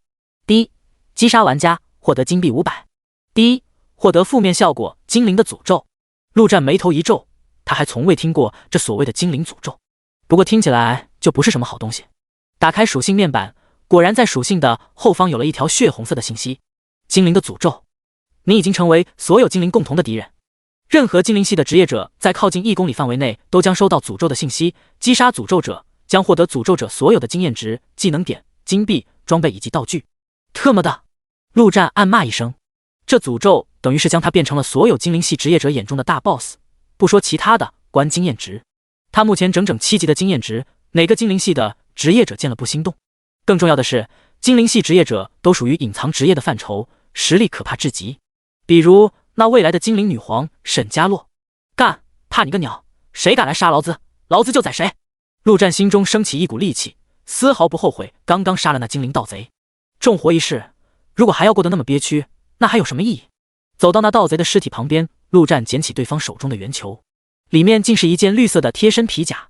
捏爆之后，这东西的属性便显露了出来。哥布林勇士皮甲，品质绿色，装备条件等级3级，敏捷加10。虽然只是件绿色装备，但足足10点的敏捷，算得上小极品了。那家伙倒还真能挑东西。陆战也不嫌弃，原地脱掉外套上衣，将这绿绿的皮甲穿在身上，冰冰凉凉的颇为舒适，瞬间便有种身轻如燕的感觉。然后赶紧将上衣外套给穿上，一身绿的实在是特么的显眼。紧接着他便走向那哥布林勇士的尸体，上面还有2个圆球等着他去验收呢，一颗强化石，还有一把斧子。这斧子的形状与哥布林勇士手中的那把一样。这末世中有个规则，直接从魔物身上拿的东西不算装备，比如他手中的斧子，拿了就是把斧子，没有任何属性。唯有通过圆球爆出的装备，才算是真正有属性的装备。爆裂战斧，品质蓝色，装备条件力量30，物理攻击力50，有一定几率造成 1.5 倍暴击，有一定几率造成撕裂效果。陆战笑了，没想到还是个有2条特殊属性的蓝色装备，堪称极品。不过自己对这斧子的熟练度不是很高啊，他还是比较喜欢用剑。正在纠结之时，陆战突然看到一旁的1号，眼前顿时一亮。这装备条件是力量30，没有等级，也没有种族限制。于是乎，他便将这斧子递给了1号。1号接过，用自然是能用，但属性上却没有任何变化，也不知道那3条属性对他有没有效果。这时，一旁传来一阵可怜兮兮的呜呜声，正是那大黑狗发出的。这家伙可怜兮兮地望着1号，又看了一眼地上的哥布林尸体，仿佛在说：“大哥，赏点肉吧。”陆战刚刚正是有意的忽略着大黑狗，就想看看他是不是会私自去吃这哥布林尸体。如今看来，这还真就认了1号当大哥了，这倒是有趣。异兽也有所谓的天赋之分，而这大黑狗显然就属于天赋极品，培养得好，未来必定是一个极强的战力。想到这，陆战笑着说道：“以后就叫你贝老黑吧，赏你1条腿，自己去吃。”他不可能让这大黑狗吃的太多，万一进化的太快，超出他的掌控，那可就麻烦了。结果大黑狗非但没有动静，反而朝着他低吼。显然，他只认1号这个大哥，可不认陆战这大哥的主人。陆战也是无语，只能让1号直接用斧头砍下1条腿，扔给大黑狗。大黑狗顿时屁颠屁颠地啃了起来，而随着腿肉的下肚，这大黑狗身上的伤势竟然以肉眼可见的伤势开始愈合，唯一那被砍的眼睛处伤疤始终不曾愈合。去吧，赶紧杀光所有哥布林！陆战不再理他，对着1号命令道。他也想看看这爆裂战斧对1号有没有效果。10分钟前，学校门口处，黑夜中，一支闪耀着冰晶的剑划破夜空，瞬间击中一头哥布林石斧长的胸膛。哥布林石斧长的身体顿时蔓延起一片冰晶，将其牢牢冻在原地。紧接着，一个中年男子从黑夜中跳出，一拳轰向这哥布林石斧长。隐隐之中竟响起了嘶嘶龙吼之声。轰！这一拳结结实实的轰在哥布林石斧长的身上，一瞬间，被冰冻的哥布林石斧长竟直接碎成无数的碎片。张叔，我升到5级了。黑暗中，沈嘉洛走了出来，对着中年男人说道：“小姐，你的剑可真厉害。”被叫做张叔的中年男人笑着说道：“如果陆战在这，必定能认出这中年男人，正是未来12天王之一的龙天王张龙。这家伙的隐藏职业乃是龙血战士，战斗起来恐怖无比，堪称人形暴龙。传说中，这位龙天王便是精灵女王手下最强的战士，从始至终一直守护着精灵女王。小姐，还要继续杀吗？”张龙看着沈嘉洛，宠溺中带着一丝敬畏。沈家如果按照那些俗套小说中的设定来说，那便是隐藏在暗中的超级大家族。张龙便是那种沈家从小培养起来的死士，如他这样的，整个沈家足足有500位。这些人对于家族的敬畏早已深入骨髓之中，即便现在是末世，也不可能背叛。而张龙作为死士的任务就是保护好沈家洛。在沈家洛刚出生之时，这便成了他唯一的使命。沈家洛沉吟片刻，说道：“张叔，随我去学校逛逛吧，有几个人我比较感兴趣，如果可能，要吸收进家族。”他的脑海中不由得浮现出陆战的身影，也不知道那家伙现在几级了，不过应该不可能高过他。末世一来，整个世界都要重新洗牌。作为大家族出身的他，自然知道人才的重要性。陆战的表现当得起一个不可多得的人才。突然之间，沈家洛的脑海中响起了一个系统的声音：第一，检测到附近出现精灵诅咒者，击杀对方，你将获得对方全部的经验值、技能点、金币、装备以及……沈家洛的脸上顿时浮现出笑容。走，张叔，帮我杀个人。第23章，未来人皇。那又如何？食堂广场，陆战一脸的无语。原本还想看看1号能不能发挥战斧的效果，结果这家伙攻击太高了，直接一斧子秒了，根本看不出来。一旁，大黑狗吃完哥布林勇士的腿，恢复了不少，顿时叫唤着冲上去，要跟随大哥杀敌。于是乎，仅仅5分钟不到，剩下的哥布林便被屠戮一空。陆战，你还认识我吧？一个学生小心翼翼地走了过来，畏惧地看着陆战。刘红，有事？陆战问道。来人正是他曾经的同班同学，因为他的重生，原本应该死去的好几位同学都幸存了下来。那个，我们能跟着你吗？刘红充满希冀地望着陆战，问道。此刻，明眼人都能看得出来陆战的强大，在这末世当中，绝对是不可多得的大腿。抱歉，陆战毫不犹豫地摇了摇头。好吧。刘红失望至极，但也没有多说什么。努力吧，就当是在游戏，杀怪升级，很简单。陆战笑了笑，说道：如果死了，那就死了吧，在这个世界，不努力的话，还不如死了算了。对了，记得捡个手机拿着。末世一到，手机没了任何信号，甚至于后面直接黑屏关机，连时间都看不了，等于是废物一个，很多人都已经扔掉了。但等12点1到，手机就是每个人必不可少的东西。至于陆战自己，早已经在教学楼的时候就捡了一部最新款的华果 Mate 14 Pro Max， 大屏幕，看得爽。我会的。刘红虽然疑惑拿手机做什么，但还是点了点头，握紧手中的武器，不再理会这些人。陆战看向了这满地的尸体，该干活了。他要试试能不能把1号强化到勇者级，也不知道这几百头尸体够不够。接下来，陆战的眼中的绿色几乎就是没停过，不断的转生哥布林，先将他们强化成精英亡灵，然后再将这些精英亡灵献祭给1号。1号就这么站在一堆尸体中央，动也不动。贝老黑则是百无聊赖的用爪子玩弄着那些哥布林尸体，没有大哥的同意，他也不敢吃，倒是听话的很。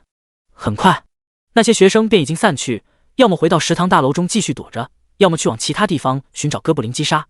偌大的广场中只剩下陆战。夜越来越黑，距离12点估计已经不远，陆战的心中也有了一丝焦急。眼下已经献祭进去整整30头精英亡灵，失败了10次左右，成功率倒是还行。可这1号依旧没有进化的迹象。12点一到，强大的魔物将彻底入侵这个世界，即便是他也要先躲起来，看看情况再说。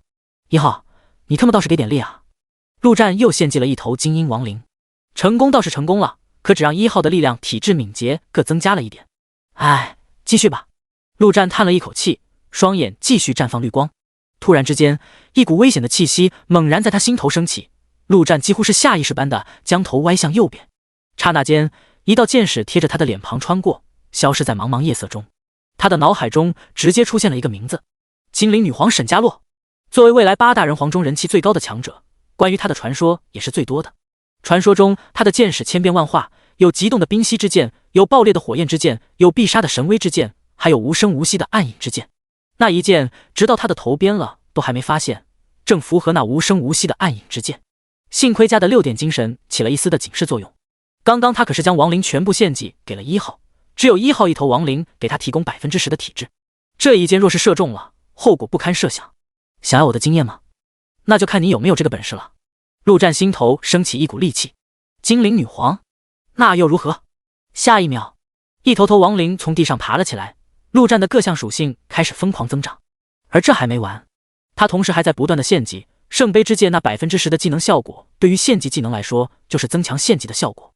比如原本需要献祭20头才能强化出一头精英，而现在只需要18头便够了。可惜这亡灵转生只能一头头的转生，要不然的话效率将大大提升。3分钟后，陆战的身边除了1号之外，已经有另外足足14头精英亡灵。然而沈家洛依旧没有现身，似乎还在等待时机释放必杀一击。远处的大树上，沈家洛与张龙躲在茂盛的树枝后面，找不到机会。沈家洛放下手中的剑，摇了摇头说道：“对于精灵来说，夜晚的视力跟白天没什么两样，他能清晰地看到远处陆战的一举一动。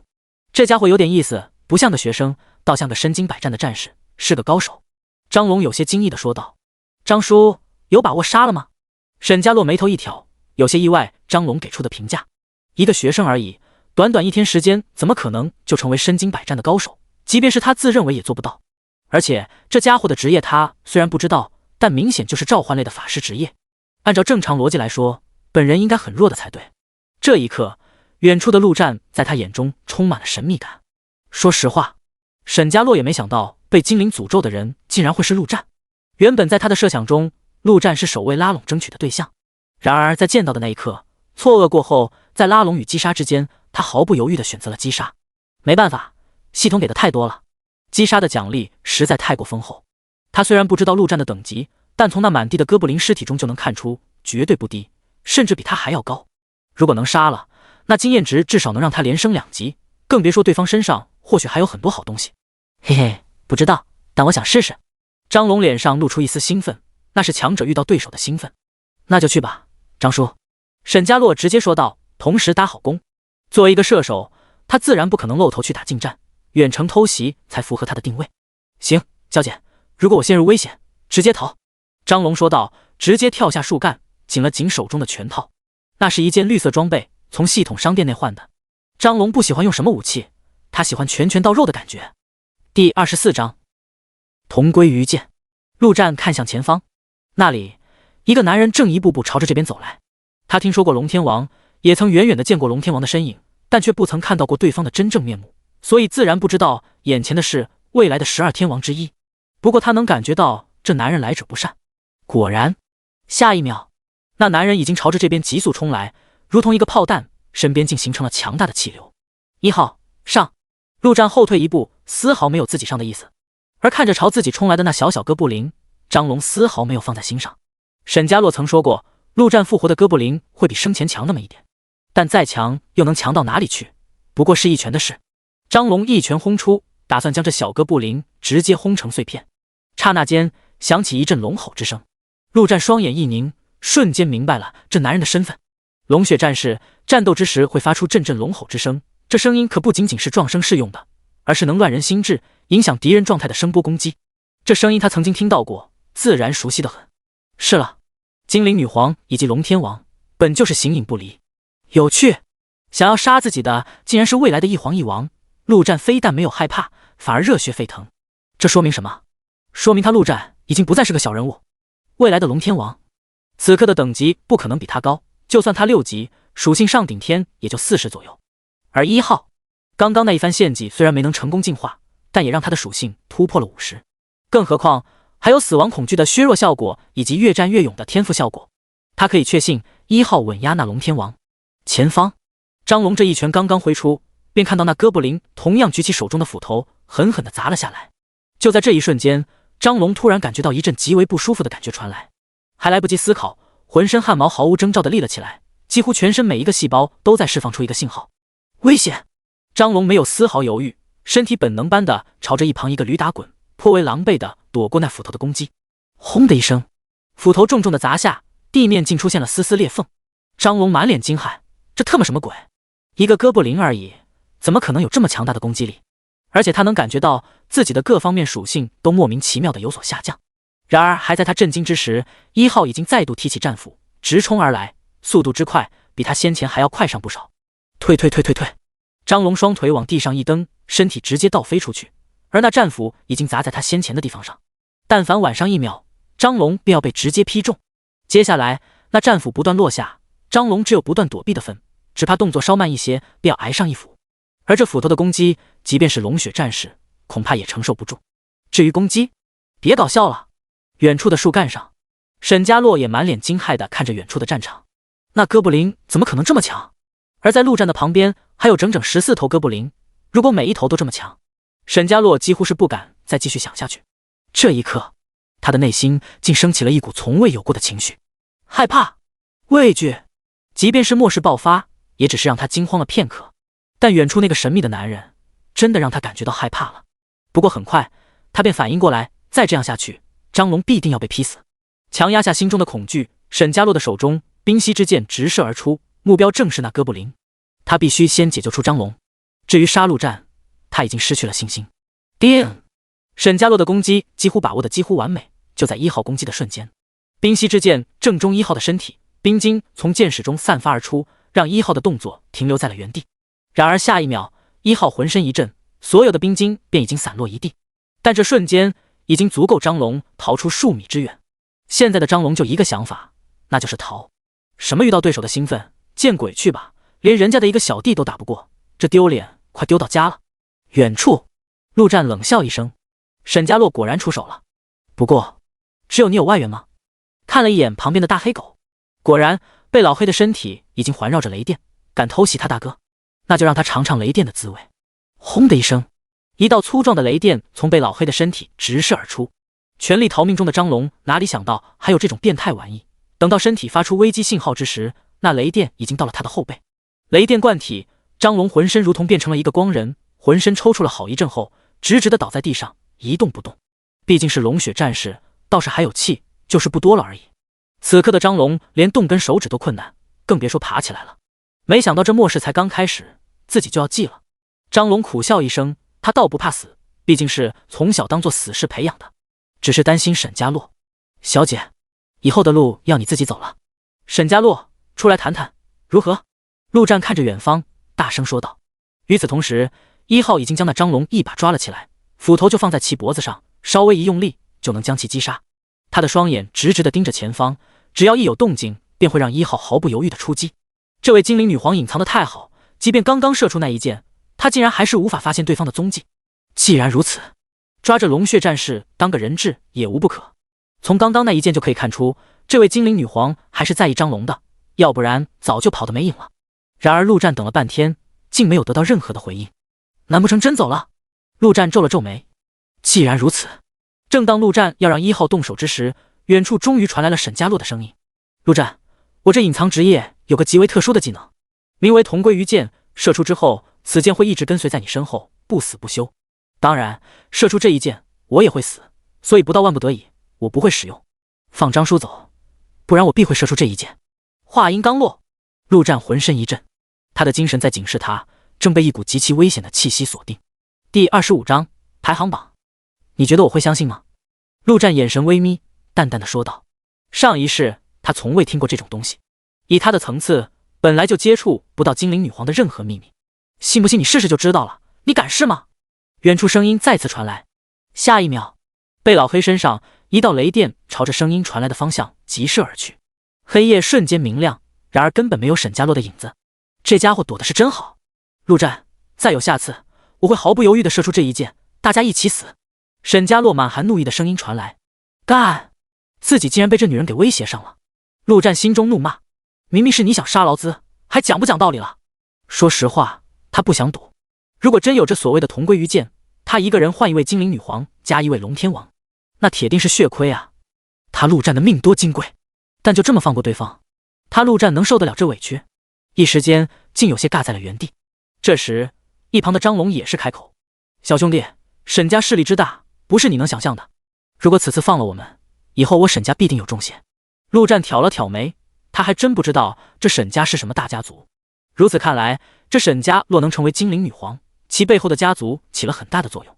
末世爆发，虽然钱、地位什么的都已经失去了所有的作用，但一些大势力依旧拥有得天独厚的先天优势。他们可以在最短的时间内大量的收集末世的资源、情报、人才等等。张龙这话有求情之意，同时也有威胁之意。不过，亡灵法师怕对方人多吗？简直笑话。就在这时，远处的沈家洛也是开口，不如这样，我们合作吧。我可以发誓，绝不会因为精灵的诅咒杀你。你我合作，我的家族可以给你提供资源，那绝不是你可以想象得到的。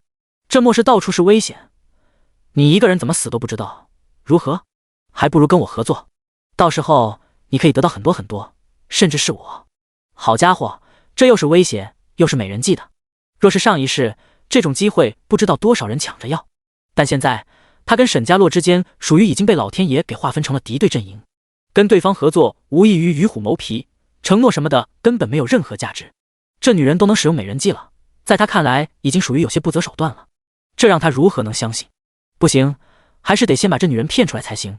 于是陆战直接说道：也不是不行，这样吧，你出来，我们签个协议或者契约什么的。可以，你先让张叔过来。你先出来，我就放了你张叔。你先放了张叔，我就出来。草泥马，玩我是吧？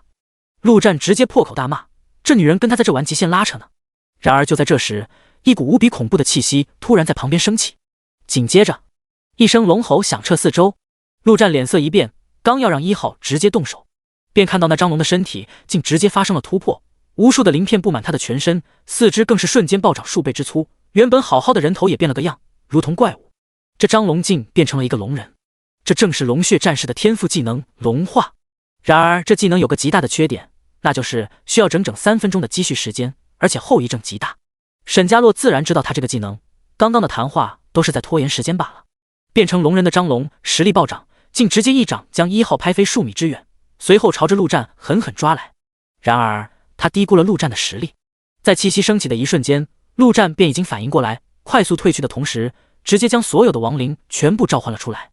张龙也是吓了一跳，这特么什么职业？他的龙化时间有限，绝撑不到杀光所有东西。张龙瞬间做出决定，跑！龙化后，他的全属性都是暴涨，速度之快，竟在空中留下残影。等陆战想要让1号追击之时，早已跑了没影。草泥马！陆战阴沉着脸，直到此刻他才有些反应过来，特么的，自己是被摆了一道。眼下12点已经快到了，拒追的话极为危险。同归于剑，还有这变成龙人的技能，对于这些顶级强者的能力，他还是了解的太少了。深吸一口气，陆战才将心中的郁结给散去，看了一眼1号，罢了，继续献祭这祖宗吧。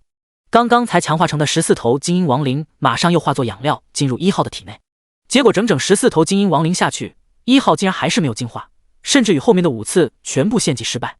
这特么的是碰到传说中的瓶颈了啊！陆战有些无奈，也不再强求，赶紧转生并强化了14头精英亡灵，以迎接12点的到来。片刻后，一个声音终于在他的脑海中响起：第一，手机改装完毕，请尽快寻找手机进行绑定。来了！陆战毫不犹豫，将14头精英亡灵全部收入亡灵空间，只留1号在外面。没办法，要是把1号也收进去，被老黑怕是要当场叛变。这大黑狗潜力极高，陆战说什么也要给忽悠走。随后，陆战便以最快的速度跑回教学大楼，然后躲进一个教室中。就在他躲进教室的瞬间，一声恐怖的吼叫声已经在天空中响起，只见3头庞大的飞龙正挥舞着翅膀飞过，而整个大学校园内也时不时的响起各种奇怪的吼叫之声。新手村彻底结束，真正的末世降临了，人类将要迎来很长一段时间躲躲藏藏的日子。一旁的贝老黑似乎也感应到了那些恐怖的气息，老老实实的趴在地上不敢动弹。1号则骑在贝老黑的背上一动不动，暂时不去管那些。陆战掏出 Mate 14 Pro Max， 原本已经开不了机的手机，此刻却发出微微亮光，上面显示着一行字：是否绑定手机？陆战毫不犹豫地选择绑定。很快，手机的屏幕便开始迅速变化，出现了3个 App： 交流论坛、交易行、排行榜。没有信号，没有通讯方式，人类就如一盘散沙，分散在世界各地。而这手机便是末世给予人类的又一大福利。陆战先是点开排行榜 App， 很快手机上便跳出了一条提示：第一，恭喜您进入等级排行榜前100名，请选择展示或者隐藏。陆战直接选择了隐藏，他一向是个低调的人。很快，等级前100的排行榜便显示在手机界面上。第1名，黄圣人，等级10级。看到这名字，陆战心头顿时一震。黄圣人，8皇之中最强的圣法皇，这家伙如他名字一样，是位不折不扣的圣人。他开辟的庇护所庇护着最多的人类，也是势力最为庞大的。而他的职业同样是隐藏职业，而且是极为恐怖的禁咒法师。传言在圣法皇的手中，即便是最普通的火球术也能发挥出禁咒一般的威力，毁天灭地。上一世的陆战没有第一时间捡到手机，自然不知道这位绝世皇者在末世的一开始便已经展现出如此恐怖的实力。10级，比他高了整整3级。虽然陆战花了大量的时间在强化亡灵上，但他自问即便一直不停的杀哥布林，也不可能升到10级。禁咒法师，恐怖如斯。再往下看，第2名，隐藏，等级8级。第3名，隐藏，等级8级。至于陆战，直接排在了第47名。当然，这最初的等级排名代表不了什么。就说那沈家洛，要是回到了那所谓的大家族，在背后势力的帮助下，恐怕等级很快便能追上来。还有一些职业前期弱的一逼，但到了中后期则强得可怕。关掉排行榜，陆战打开交易所 App， 令他意外的是，上面竟然已经有了不少东西。不过大多都是好奇的人随意放的，比如法力药剂、一些垃圾装备什么的，根本没人会买。第26章，猪头怪。陆战没有理会这些垃圾，直接输入强化石3个字。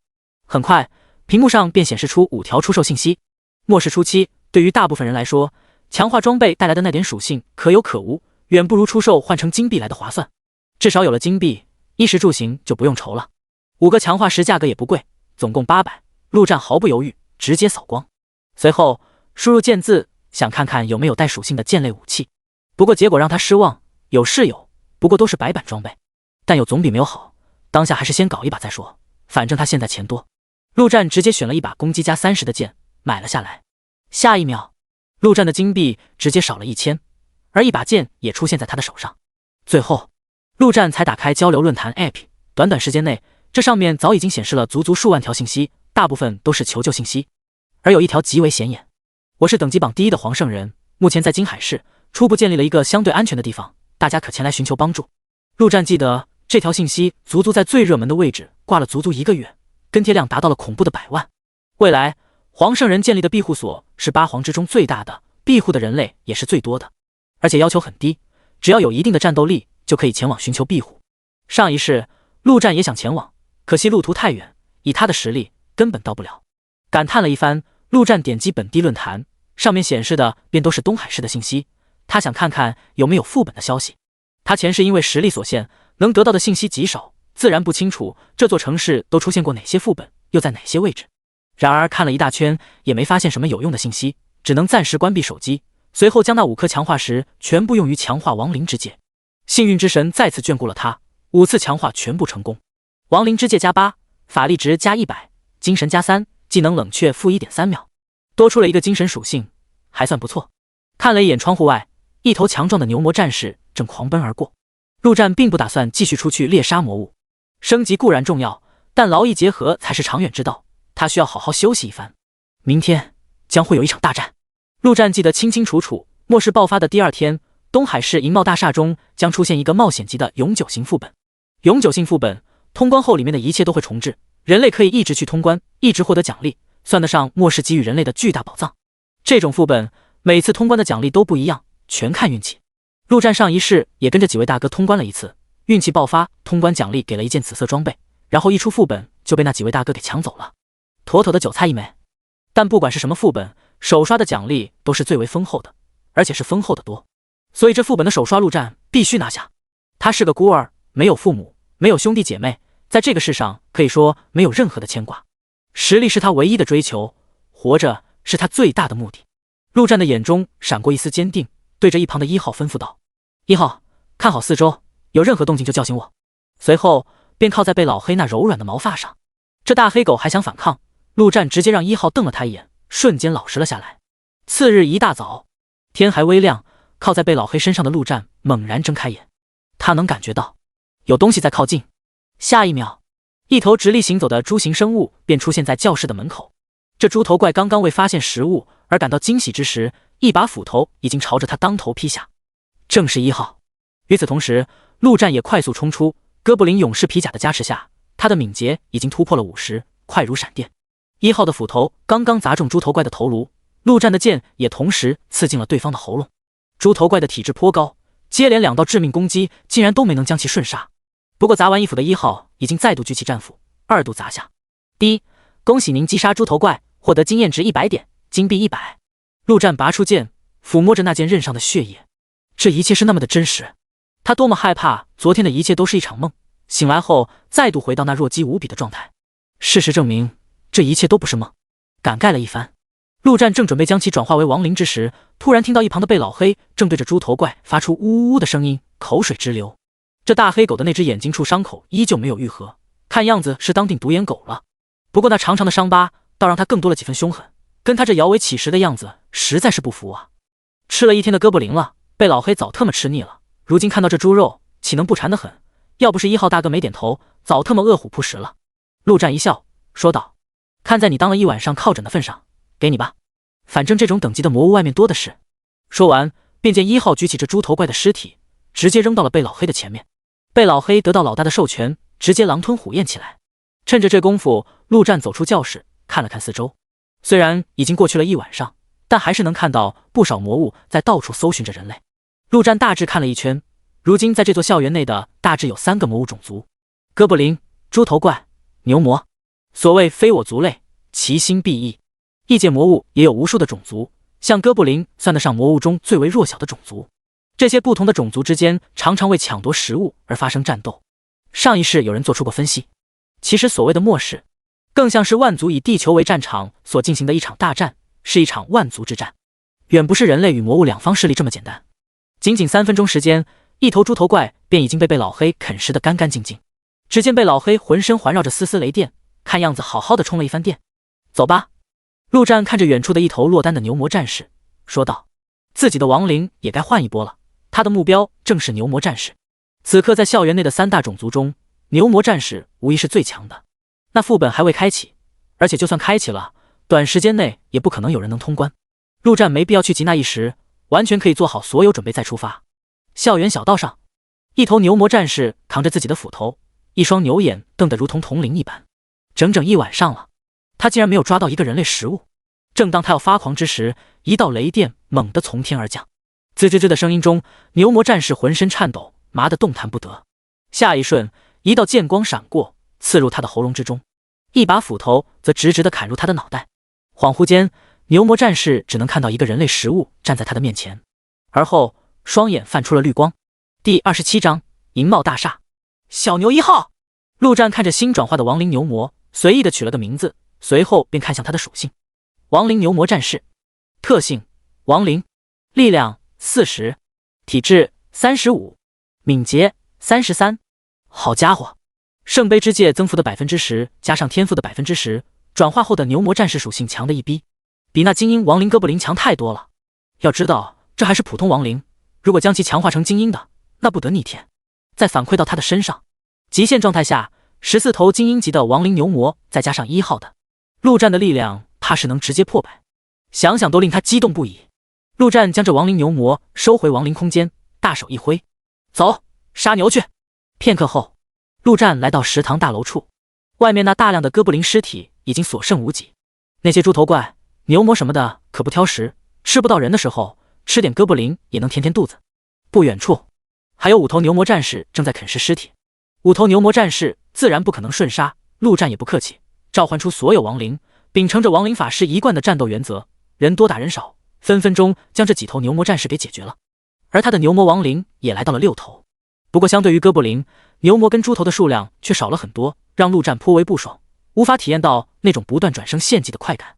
半个小时后，逛遍了大半个校园的陆战终于凑齐了14头牛魔战士的亡灵，短时间内只怕是无法将他们全部献祭成精英。陆战也不强求，直接拿出手机打开论坛看了一遍，上面依旧没有什么副本的信息。很显然，大部分人都明白副本的价值，不太会随意发到论坛上来。既然如此，那也没必要再浪费时间，直接前往银帽大厦。陆战直接翻身上狗，骑在贝老黑的身上。大黑狗背部很长，坐下陆战与1号2个毫无问题。这家伙已经无奈地接受了陆战是他老大的事实，也不反抗了，反正有得吃就行。随后，贝老黑4足竟冒出丝丝电光，纵身一跃，便已经到了5米之外。这大黑狗不仅天赋高，脑袋也是灵活，竟然还懂得使用雷电增强自己的速度。末世虽然彻底爆发，但所有异界魔物并不会一股脑全部到来。陆战记得很清楚，足足3个月后，勇者级以上的魔物才会降临，要不然现在只要来一头黄级哥布林，也能将整个地球夷为平地。而如魔龙那种强大种族，往往都会占据一大片区域作为领地。作为上位魔物种族，他们并不需要亲自外出寻找食物，只需要待在领地中，自然便会有低等种族给他们上供。昨天陆战之所以一晚上不出去，便是在等那些强大种族划分领地，现在应该划分的差不多了。而在他的记忆中，东海市并没有被那些强大的种族看中，所以陆战并不需要太过小心翼翼。以他现在的实力，即便碰到勇者级的牛魔族，打不过也能跑得掉。贝老黑一路风驰电掣，3分钟后便已经到了东海大学的门口。看着萧条至极的城市，即便是重生的陆战，也有种恍如隔世的感觉。却在这时，一旁突然响起了一道枪声。陆战旁若无人的伸出手，只听啪的一声，一颗子弹便已经被他抓在手中。在15头亡灵的加持下，他的体质与敏捷都已经堪比超人，手接子弹什么的不在话下。而这时候能发射子弹的，对方显然就是枪手的职业。没想到刚出校园，攻击他的便是同类，这个世界的秩序已经初步崩坏。去吧，杀了他！陆战随口说道。坐在他身后的1号已然消失在狗背上，任何敢向他发起攻击的人都要做好死亡的准备。不远处，一个人影甚至连惨叫都来不及发出，便已经被1号直接砍成2半，而1号已经提着带血的斧头回到被老黑的背上。走吧。陆战脸色没有丝毫变化，这就是个小插曲，不值得他在意。银茂大厦作为整个东海市唯一的商业中心，就坐落在城市的最中央位置，同时也是人流量最大的地方。而在末世，人流量越大，自然就代表着魔物越多。此时的城市道路早已被各种车辆堵得水泄不通，贝老黑便直接跳上车顶狂奔去。一路上，不少躲藏着的人听到动静，纷纷探出头来。大哥，救救我！能不能带我一起走？给点吃的吧。这些都是没胆子杀怪的人，只能躲着等待救援。陆战没有理会这些人，他们的下场已经注定。在末世，即便是那些庇护所，也不会庇护毫无战斗力的人类。他们需要的是能增强实力的战士，而不是只会吃的废物。毕竟，即便是八皇，也只能在末世中占据很小一块地方作为庇护所，资源有限，不可能什么人都庇护。贝老黑的速度很快，全力奔跑之下，恐怕堪比跑车。即便是在着陆战与1号，速度也不低于100码。再加上没有阻拦，仅仅10分钟便已经到了银茂大厦的外围广场处。陆战并没有直接冲入其中，而是让贝老黑直接爬上了不远处一栋高楼的楼顶处。相比于学校，这里明显更加的混乱与危险，安全起见，自然要先观察一番。陆战现在的视力极佳，即便站在楼顶处，也能清晰的看到广场上的一切。那里正发生着一场乱战，10几个人类守在大厦的门口，而大量的魔物正不断的往里面冲。魔物的数量太多，很显然，人类一方已经岌岌可危。这大厦内说不定有成百上千的人类，魔物若是冲入其中，那必定就是饱餐一顿。陆战没有第一时间下去，而是仔细看了一番。牛魔、猪头怪、狗头人，竟然还有知音族的魔物。1、2、3、4、5头精英级，没有勇者级。问题不大，有1号在，若是战斗时间拖得够久，即便来了勇者级也能杀。主要是不清理掉这些魔物，无法进入大厦。那副本的入口就在大厦内，这高楼距离大厦足足几十米，光靠跳根本不可能跳过去。第28章，救世主来了！银茂大厦，草泥马！敢到人类的地盘撒野，给老子去死！一个肌肉男大吼着，能得将手中的斧头扔出去。那斧头竟然如同回旋镖一般旋转着飞了出去，将旁边的几头魔物统统砍了一遍，最后又飞回肌肉男的手中。这一招看似威猛得很，但却没能杀掉一头魔物。没办法，肌肉男才5级，杀哥布林还行，这些牛魔猪头皮糙肉厚的，完全杀不动。看到这场景，肌肉男忍不住大喊：刘老师，要顶不住了，让里面的人都特么出来战斗，再这样下去，大家都活不了。对啊，凭什么他们可以躲在里面，我们要在这里拼命？刘勇皱了皱眉，怒道：我平时怎么教导你们的？能力越大，责任越大。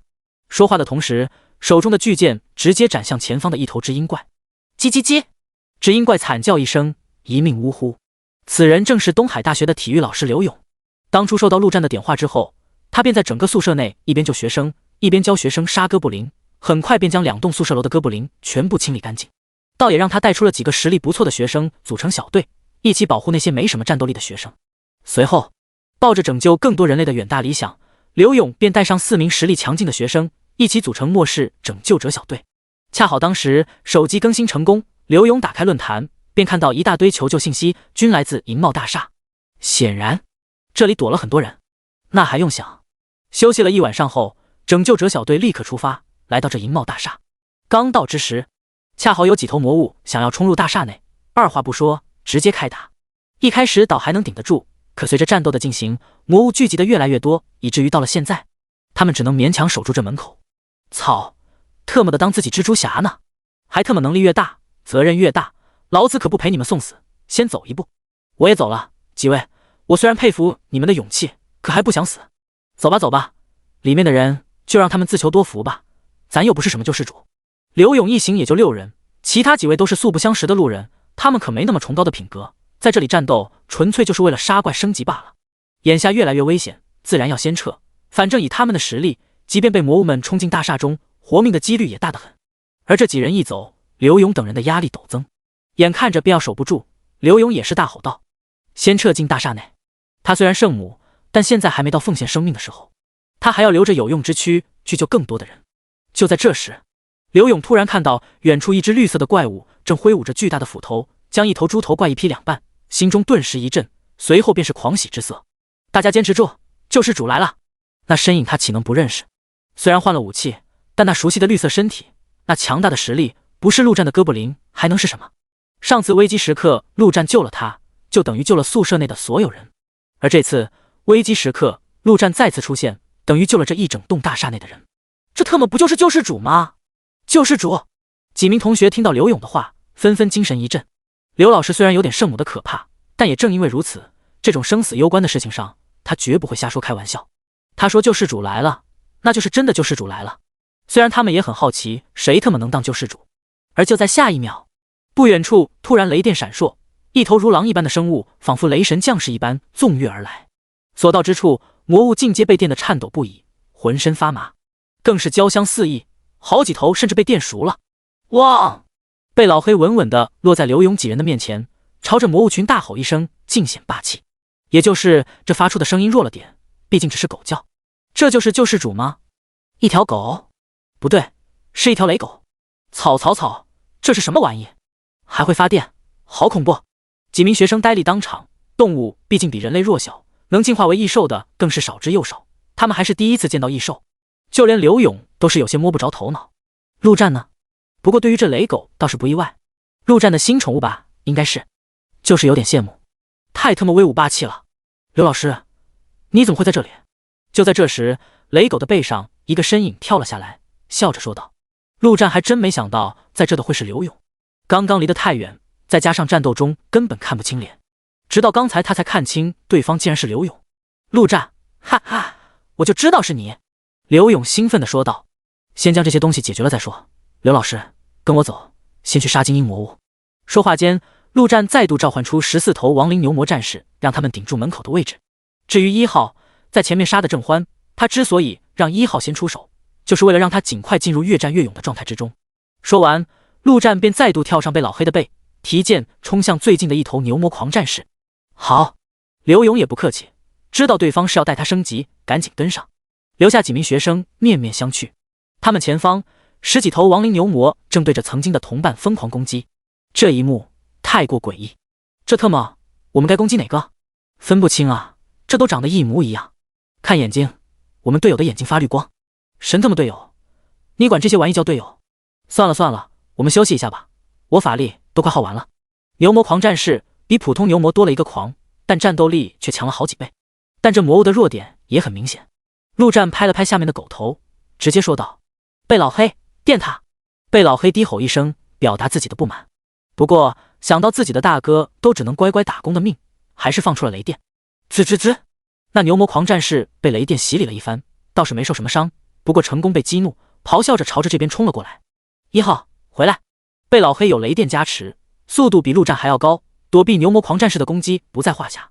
跟在身后的刘勇却是险象环生，深入魔物群，稍有不慎便要被砍成肉泥。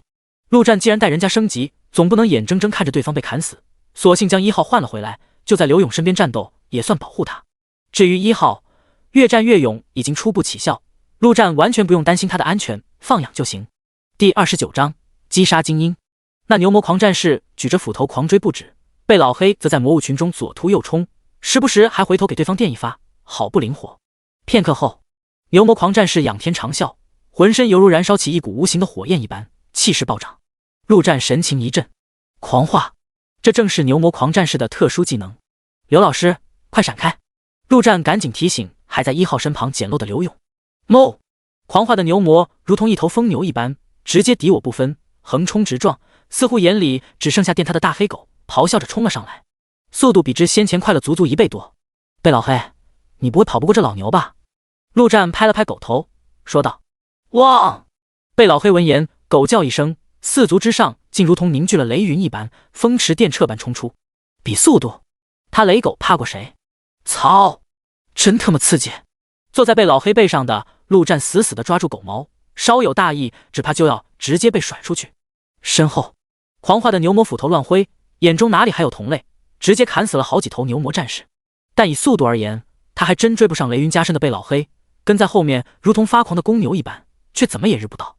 贝老黑，去那边！陆战艰难地开口，抓着狗头调转方向。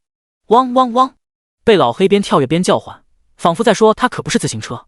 不过最终，他还是按照陆战的指示冲了过去。那边，一头铠甲猪头怪正扛着钢刀，若无其事。这家伙正是精英级的猪头怪，比起普通的多了一身铠甲，防御更是惊人。这些低等魔物的智商都有限，自有一套行为准则，比如小弟死光前，他们就不会出手，所以只要陆战不去主动惹他们，就不会被一群精英魔物围殴。但现在，陆战就是要去惹这铠甲猪头怪。贝老黑直冲铠甲猪头怪而去，就在即将撞到的瞬间，突然一跃而起，从其头顶跳过。然而追在身后的狂化牛魔就没这么快的反应了，挥舞着巨斧，重重的砍到了铠甲猪头怪身上。哼哼，狂化牛魔的攻击高的离谱，一斧子下去，竟将猪头的铠甲直接砍出一道裂缝。铠甲猪头怪惨叫一声，也是怒不可遏，大刀横劈向狂化牛魔。两头精英魔物瞬间战斗在一起。这正是陆战的计划，先是激怒牛魔狂战士，让其狂化，然后将其引向铠甲猪头怪。这些低等魔物的资料在未来随处可见，但现在却珍贵无比。掌握这些资料的陆战便等于是开挂了一般，可以轻松地针对这些魔物的弱点制定击杀计划。行了，别跑了，快回去。陆战拍了拍狗头，说道：这两头精英魔物的经验他可不能放过。汪汪汪！被老黑一阵狗叫，陆战准确捕捉到了对方的意思。杀了我要吃牛肉！不行，这两头精英魔物我要转化成亡灵。陆战直接说道：你看那边有只烈火纸鹰，我跟你说，纸鹰的肉相当的嫩，比牛肉好吃多了。汪汪汪！真的吗？我会骗你吗？汪汪汪！会。你在狗叫什么？让你过去就特么赶紧过去。眼看那一猪一牛的战斗快分出胜负，陆战赶紧催促道。被老黑只能屈服于淫威之下。前方铠甲猪头怪的防御即便再高，也扛不住狂化后的牛魔，浑身上下的铠甲已经被砍得破烂不堪，猪血也是不要钱一般流了一地。不过这家伙皮糙肉厚的，离死还很远。反倒是牛魔狂战士看起来还是威猛无比，但已经离死不远。狂化这么变态的技能，副作用那也是大的可怕。除了心智全失、六亲不认之外，还有狂化结束会陷入极度虚弱的状态。眼下这牛魔的狂化状态也已经差不多了。果然，被老黑刚到，那牛魔狂战士便如同阳痿了一般，突然瘫软了下去，就连斧头都拿不动，掉落在地上。哼哼唧唧，铠甲猪头怪举起大刀，发出怪叫，似乎在嘲笑这死牛头。结果就在他的大刀即将砍下的时候，一道雷电直接从天而降，贯穿他的全身，令他电麻在当场。而前方一道人影出现，对着那虚弱至极的牛魔连刺数剑，剑剑直中要害。不出3秒，牛魔狂战士的小命便已经呼哀哉。第一，恭喜您击杀牛魔狂战士，获得经验值400点，金币400。第一，恭喜您等级提升至8级，终于升级了。陆战神情振奋，看向牛魔狂战士的尸体，竟然只爆出一颗净化石，太他妈小气了。捡起净化石，陆战的双眼冒出绿光。起来吧，我的小牛牛。原本已经死亡的牛魔狂战士猛地睁开双眼，直直地站了起来。亡灵化之后，他的虚弱状态自然也就消失不见，反而实力翻倍增强，甚至已经堪比狂化状态。举起斧头便砍向了刚刚回过神来的盔甲猪头怪。陆战也不闲着，同样朝着那猪头刺出一剑。这猪头本就被砍了大半血，在一人一亡灵的攻击下，仅仅坚持了10几秒便倒在了地上。陆战眼前一亮，竟然爆装备了，那样式正是对方身上的盔甲。随手将其捡起，他便再次发动亡灵转生，将这猪头也转生为亡灵。这2头精英亡灵的属性都不低，整整17头亡灵的加持下，陆战的力量以及体质2项属性纷纷突破60，只感觉浑身充满了力量，手中长剑一刺，便已经将一头牛魔战士的头颅贯穿，直接秒杀。然而就在这时，不远处突然传来一阵喔喔喔的惨叫声。陆战朝声音望去，便看到无比震惊的一幕。只见1号正追着那头烈火纸鹰砍，一旁刘勇也是机智得很，时不时来上那么一剑，混点经验值。最重要的是，那片区域的地面上竟然躺满了魔物的尸体，死状相当凄惨。这特么自己一个不注意，1号是杀了多少魔物？而且现在竟然已经能追着精英魔物砍了。要知道，只鹰族可不是哥布林那种辣鸡货色，而1号自己也不过是精英等级罢了。汪汪汪！被老黑狗叫不止，一脸神气。大哥如此厉害，他这当小弟的也是倍有面子。第30章，5人小队。算了，咱还是好好休息吧。亡灵法师哪有已经亲自上阵的？陆战无奈的苦笑一声，直接收起剑，走向大厦门口。至于剩下的这些魔物，全留给1号表演吧。大厦门口，几名学生看到陆战过来，纷纷后退几步，一脸的敬畏。这可是他们刘老师口中的救世主，太特么威猛了。不过看穿这样子，似乎又是他们的同学，令几人心中遐想万分。5分钟后，只见那烈火只因猛地张开嘴，喷出一道烈火来，正中1号。然而下一秒，1号便从烈火中走了出来，犹如死神一般，一斧子将只鹰头颅给砍了下来。第一，恭喜您击杀烈火之鹰，获得经验值400点，金币400。陆战眼前一亮，好像又爆东西了，走过去将其捡起，竟是一块石头。烈火磨刀石可用于附魔武器，使其附带灼烧伤害，这可是好东西啊！陆战的双眼更亮了。这种附魔的灼烧伤害看起来平平无奇，最初也确实没什么伤害，但这种特殊属性是能随着强化而不断成长的。想一想，强化到100的灼烧伤害，烧死巨龙也不是不可能。可惜他现在没有好的武器，手上的剑太垃圾，傻子才会去附魔。1号的战斧倒是还行，可是附魔了还得花费大量的强化石给他强化，会不会太奢侈了点？纠结不已的陆战只能先将这石头收了起来，随后将这烈火只鹰的尸体给提了回去，扔到贝老黑的嘴边。既然答应了这大黑狗，总不能食言。贝老黑仅剩一只的眼睛顿时释放出兴奋的金光，啃食起来，看得旁边的几个学生瑟瑟发抖。太他妈凶残了，拿精英魔物喂宠物，这他妈还是人吗？前方1号已经再度开启大开杀戒的模式，到了这时候，几乎没有一头魔物能挡住他一斧，真正的死神降临。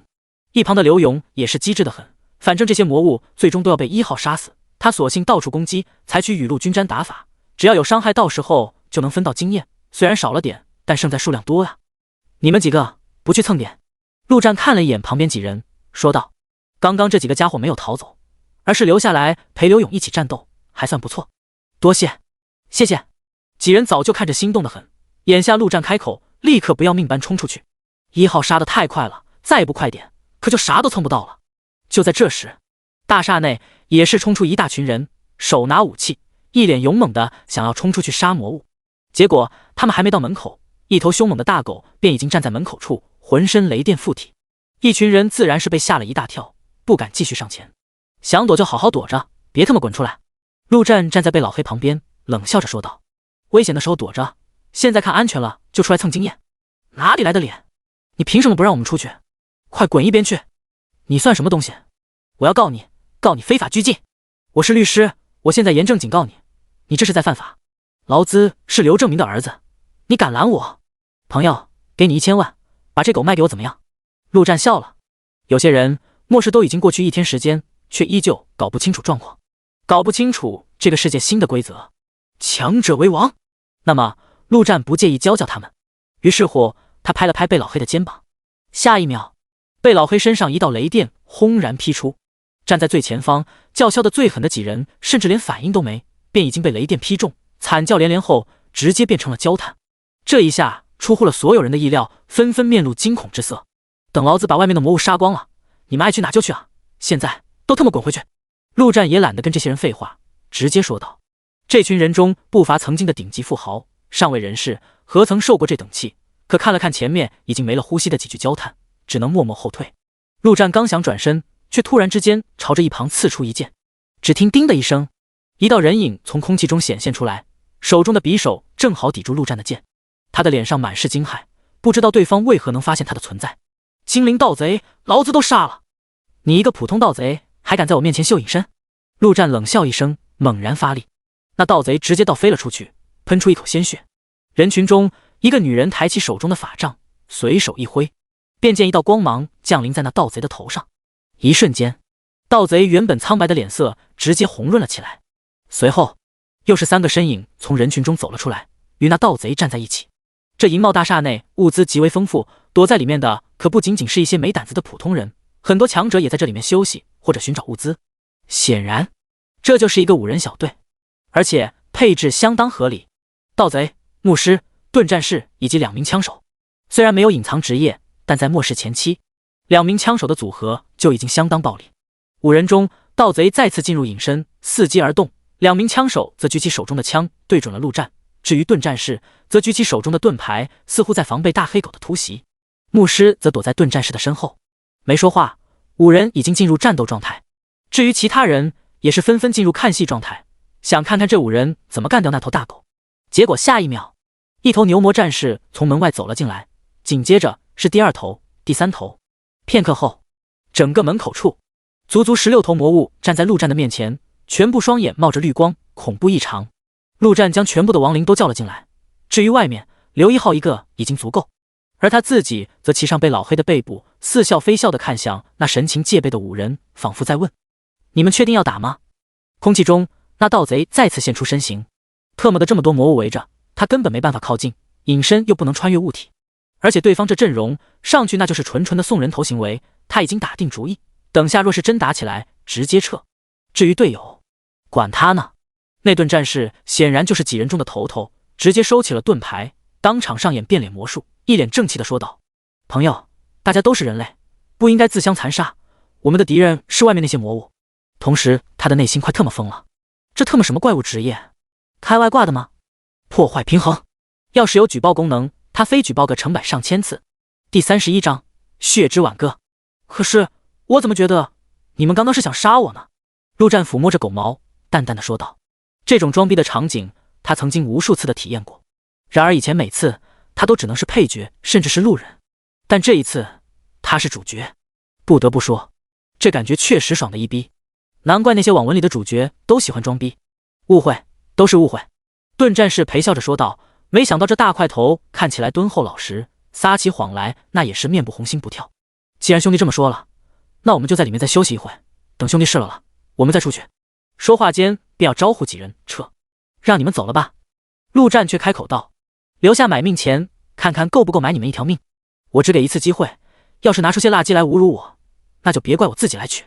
盾战士的背影顿时定在原地，虽然无法看到其脸色，但想来必定十分的纠结。其他的4位也是看向老大，是给还是逃，全凭大哥一句话。至于战，别开玩笑了，他们还没活够呢。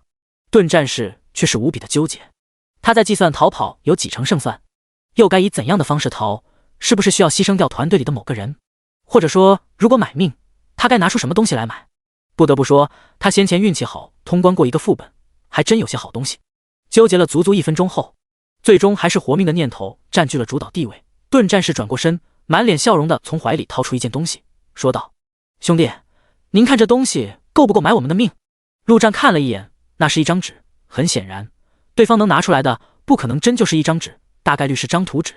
这东西陆战自然不可能亲自过去拿，心中一动，一头亡灵牛魔便走上前，吓了众人一跳。不过这牛魔仅仅是从盾战士的手中接过东西便走了回去，将东西毕恭毕敬地呈到陆战手上。这也让所有人无比好奇，这家伙到底是什么职业，竟能让魔物如此听话。陆战旁若无人看向手中的纸，果然如他所料，是一张装备图纸，而这张装备图纸上面的介绍是红色的，这说明这是件红色装备的图纸。而且最让他心动的是，这是一把武器剑的图纸，简直就是为他量身定做的东西。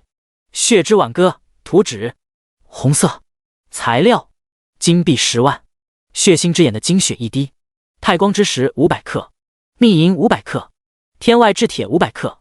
陆战心头狂跳。大概1个星期后，手机上会更新一个装备榜，这榜单同样可以隐藏装备的名字、属性以及拥有者，但却无法隐藏等级。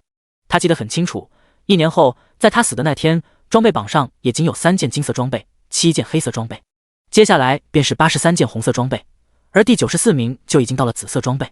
也就是说，自己手上的这件装备如果能做出来，即便到了1年多以后，依旧是最为顶级的神装，能在排行榜上露脸的那种。这种东西在这种时候出现，那就是比隐藏职业还要 bug 的东西。陆战也能猜到那盾战士交出这东西的原因。这阶段很多人连装备都没见过，更别说装备的等级之类，这些可没有系统说明，都是到了后面人类自己总结出来的。所以那家伙根本不知道这东西的真正价值。对他来说，一张图纸上面的材料更是闻所未闻，做不出来的东西那就是废纸一张。但他也不是真傻，知道这东西如果能做出来必定是件好东西，所以才会拿出来买命。不过这材料也是真的要命，金币就要足足10万，其他的基本都是副本产物，还有最重要的血腥之眼的精血。血腥之眼，勇者级魔物，而且不是哥布林、牛魔、猪头这种低等魔物。现在的陆战去找那玩意，就是纯纯的送死行为，没有一点胜算。不过对于这图纸，陆战还是相当满意的，至少有个奋斗目标，便点了点头说道：“行了，你们走吧。”盾战士顿时松了口气，却也有些后悔。从刚刚陆战的表情中，他也能分析出那图纸的价值。不过送都送了，他即便想反悔，也无能为力。陆战将图纸放入怀中，这材料就需要慢慢收集了，一时间根本急不来。就在这时，随着一阵兴奋的议论声，门外的刘勇带着学生们走了进来，个个脸上带着满足的笑容，看得大厦内的众人羡慕不已。陆战杀光了，这小东西可真他妈生猛！刘勇一脸敬畏地看向旁边的1号，说道：“谁能想到一个小小的哥布林，竟然能爆发出如此强大的战力？这小东西比第一次见到时强得太多太多了。”陆战点了点头，对着里面的一群人说道：“现在你们可以出去了。”说话间，除了1号之外，其他亡灵纷纷被他收回了亡灵空间内。如果有人因此而来偷袭他，那他倒是欢迎得很。毕竟杀人虽然没有经验，但也会有一些意想不到的收获。然而没人敢这么做，甚至都不敢说话，纷纷退回大厦之中。魔物都死光了，他们出去干嘛？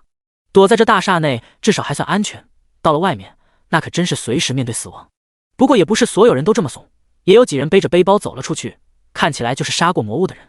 他们如盾战士5人一样，来这大厦更多的是为了补给与休息，补给完了自然要出去杀魔物升级。显然这些人已经适应了末日的规则。陆战也没有理会这些人，拿出手机对着刘勇说道：“刘老师，先加个好友，你们先在里面休息下，等会有事需要你们帮忙。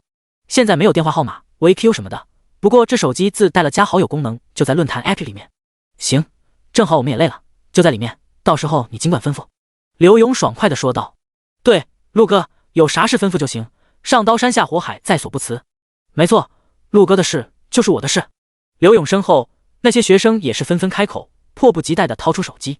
此刻的陆战在他们眼里那就是真正的救世主，超级大腿，自然要想尽一切办法去舔。陆战没说什么，只是挥了挥手。他见识过太多的人心险恶，也许前一秒还能为你上刀山下火海，下一秒就能为了利砍你一刀，顺便推你下火海。唯有自身的实力才是最值得信赖的东西。第32章融合技能黄化。走出大厦门外，陆战看了一眼满地的魔物尸体，心中干劲满满。这么多，怎么也能献祭出4、5头精英亡灵了。那么开始工作吧。眼下他除了1号之外，还有牛魔狂战士以及盔甲猪头怪2头强力亡灵，其他的14头都是普通亡灵，都是可以献祭的消耗品。陆战心念一动，法力值开始哗啦啦的往下掉。与此同时，亡灵空间内的亡灵开始一个个的消失，统统进入到一头普通亡灵牛魔的体内。结果13头普通亡灵献祭完毕，竟然就强化出了一头精英亡灵。他明明记得哥布林的话需要18头左右才能强化到精英，没想到牛魔这样的只需要13头便够了。这样的话，地上这些亡灵足够他强化出10几头精英亡灵了。亡灵牛魔战士，特性精英级亡灵，力量65，体质59，敏捷48，这属性简直不要太猛。亡灵转生发动，亡灵献祭发动，这2个技能都不需要他做什么动作。陆战索性直接坐在地上，看着那一个个尸体，双眼不断的冒着绿光。大厦楼上，不少人透过窗户看向广场上的一幕，心中满是震惊、疑惑与畏惧。这画面就像是陆战在不断的吃掉魔物尸体一般，诡异莫名。陆战也懒得理会他们，看到就看到吧，反正即便别人看到了这些，也无法想象到自己究竟有多强。足足半个小时后，陆战终于站了起来，地面上的尸体已经所剩无几。他的亡灵空间内已经有足足10头精英亡灵，而在这些精英亡灵的共同努力下，陆战的力量已经来到了85，若是能再强化4头，真的能成功破百。然而陆战却不再继续，一来地上的尸体也不够了，二来还有一个小家伙等着他去强化呢。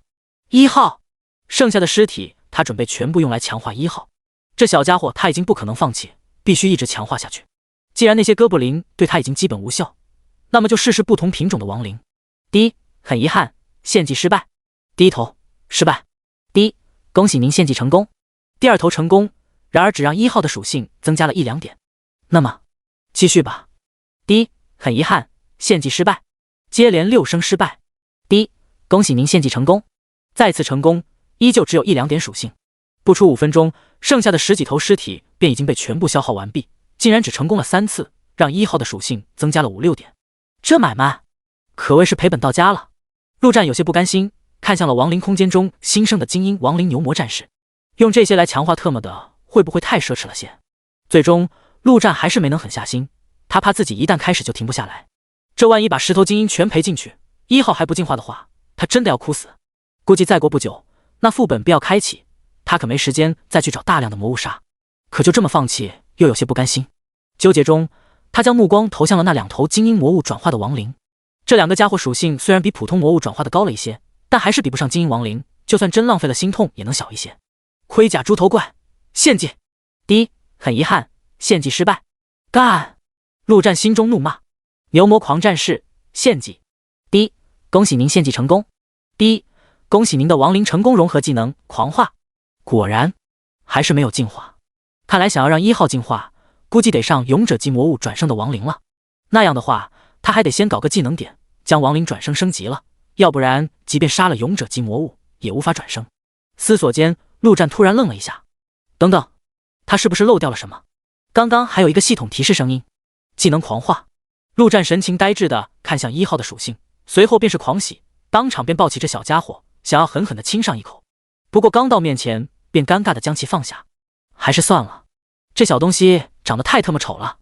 亡灵哥布林，特性精英级亡灵，力量58，体质55，敏捷68，天赋越战越勇，随着战斗的进行，力量、体力、敏捷3大属性会不断的提高。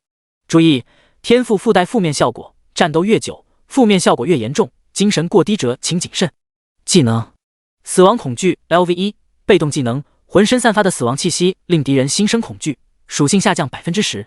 狂化所有属性翻倍，同时失去理智，敌我不分，持续时间1分钟，技能结束进入虚弱期，所有属性减少 70%， 持续时间5分钟，技能冷却时间30分钟。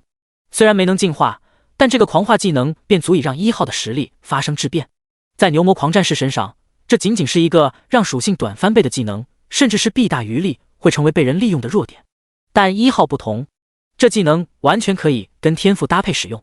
想一想，1号战斗许久，当他的属性增长到成百上千的时候，再开启狂化的话，属性瞬间翻倍，那怕是要直接化身大魔王。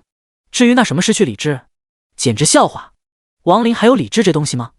也就是虚弱期需要小心一些。不过1号即便进入虚弱期，越战越勇依旧还是在生效，能最短时间内将属性给涨回来。这亡灵牛魔狂战士献祭的值啊！陆战先前的郁闷一扫而空，心情大好。走，去里面享受享受。作为东海唯一的商业中心，银茂大厦里面的东西可谓一应俱全，吃喝玩乐住包罗万象。而现在统统实行了零元购。在奢侈品区域，陆战甚至看到不少男男女女提着名牌，不断的换那些他们曾经根本没机会碰的衣服，戴着那些金光闪闪的首饰。他们的脸上满是兴奋，哪里有对末世的恐惧？无知无脑，自然也就无畏了。也就是在看到陆战旁边的贝老黑以及1号的时候，才会尖叫着逃跑，而就连逃跑的时候都不愿意放弃手中的奢侈品。陆战无视这些人，他来这自然也是为了换身衣服。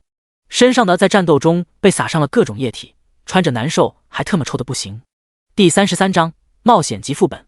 陆战很快便挑了一身衣服，不得不说，如果不论价格，奢侈品的东西确实不错，至少材料顶级，穿着也舒服。不过他也没有现场换上，而是拿着衣服直接上了大厦最顶楼。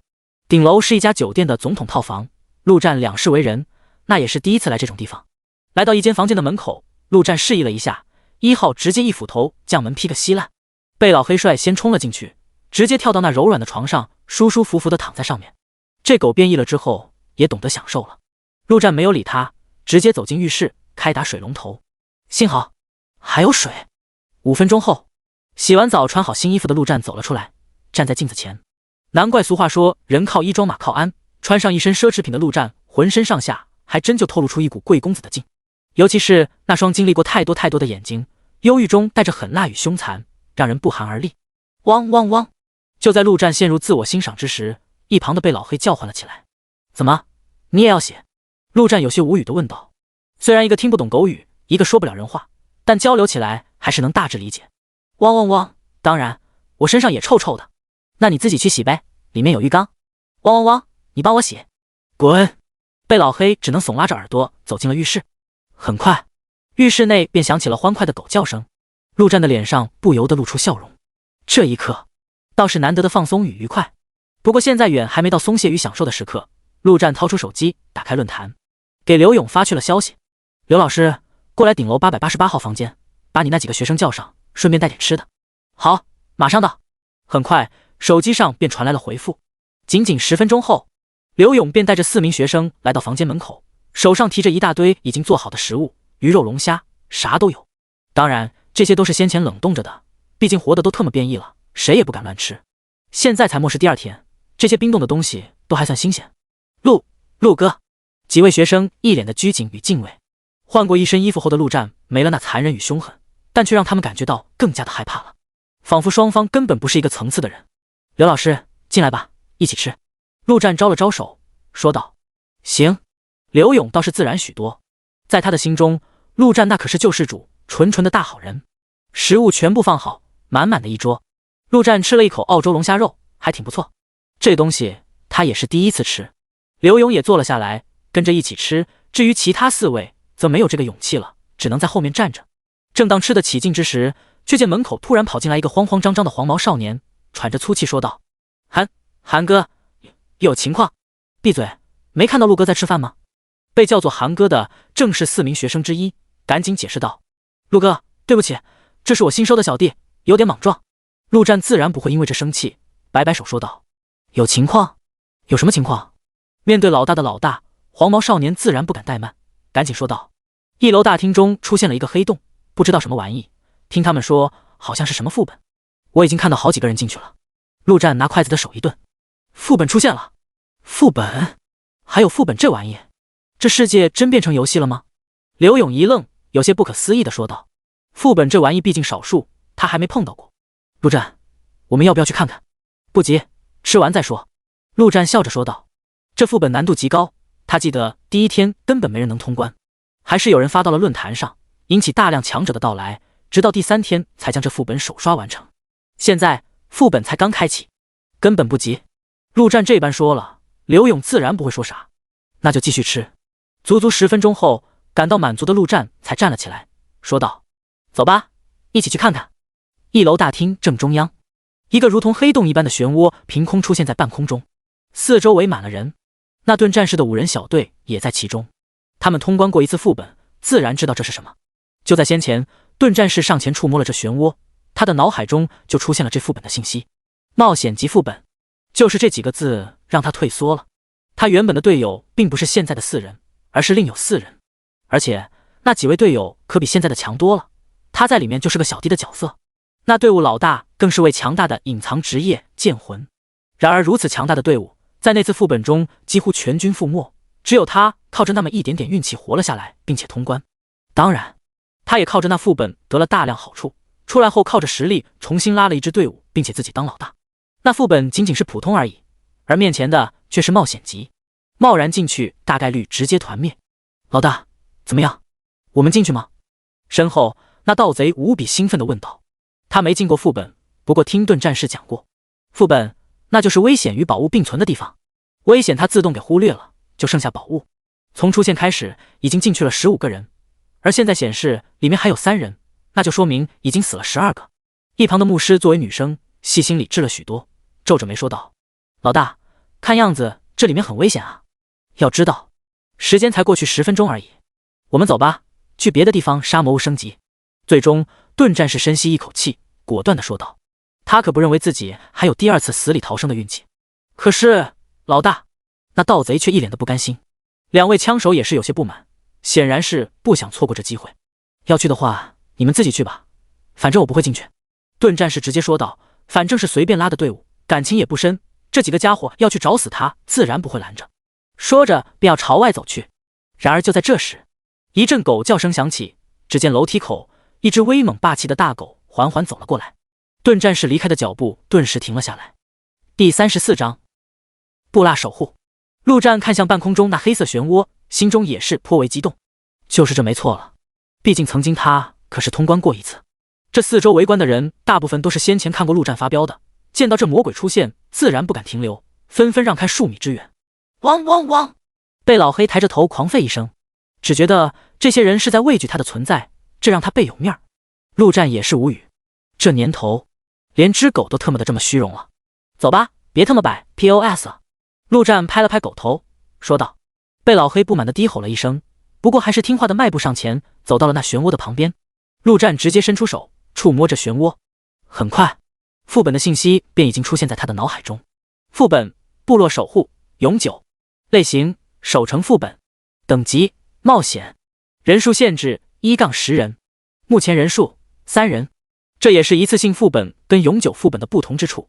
一次性副本不会给出任何信息，一旦触碰只有通关跟死亡2个选择。这种永久型副本则不同，用手触碰只会显示信息，只有跨入其中才算真正的进入。而所谓永久型副本就是永久存在的副本，这种副本通关后里面的一切都会重新刷新，人类可以不断的进入其中，重复的获取经验与各种宝物。所以这种类型的副本都是那些大型势力争夺的战略型物资。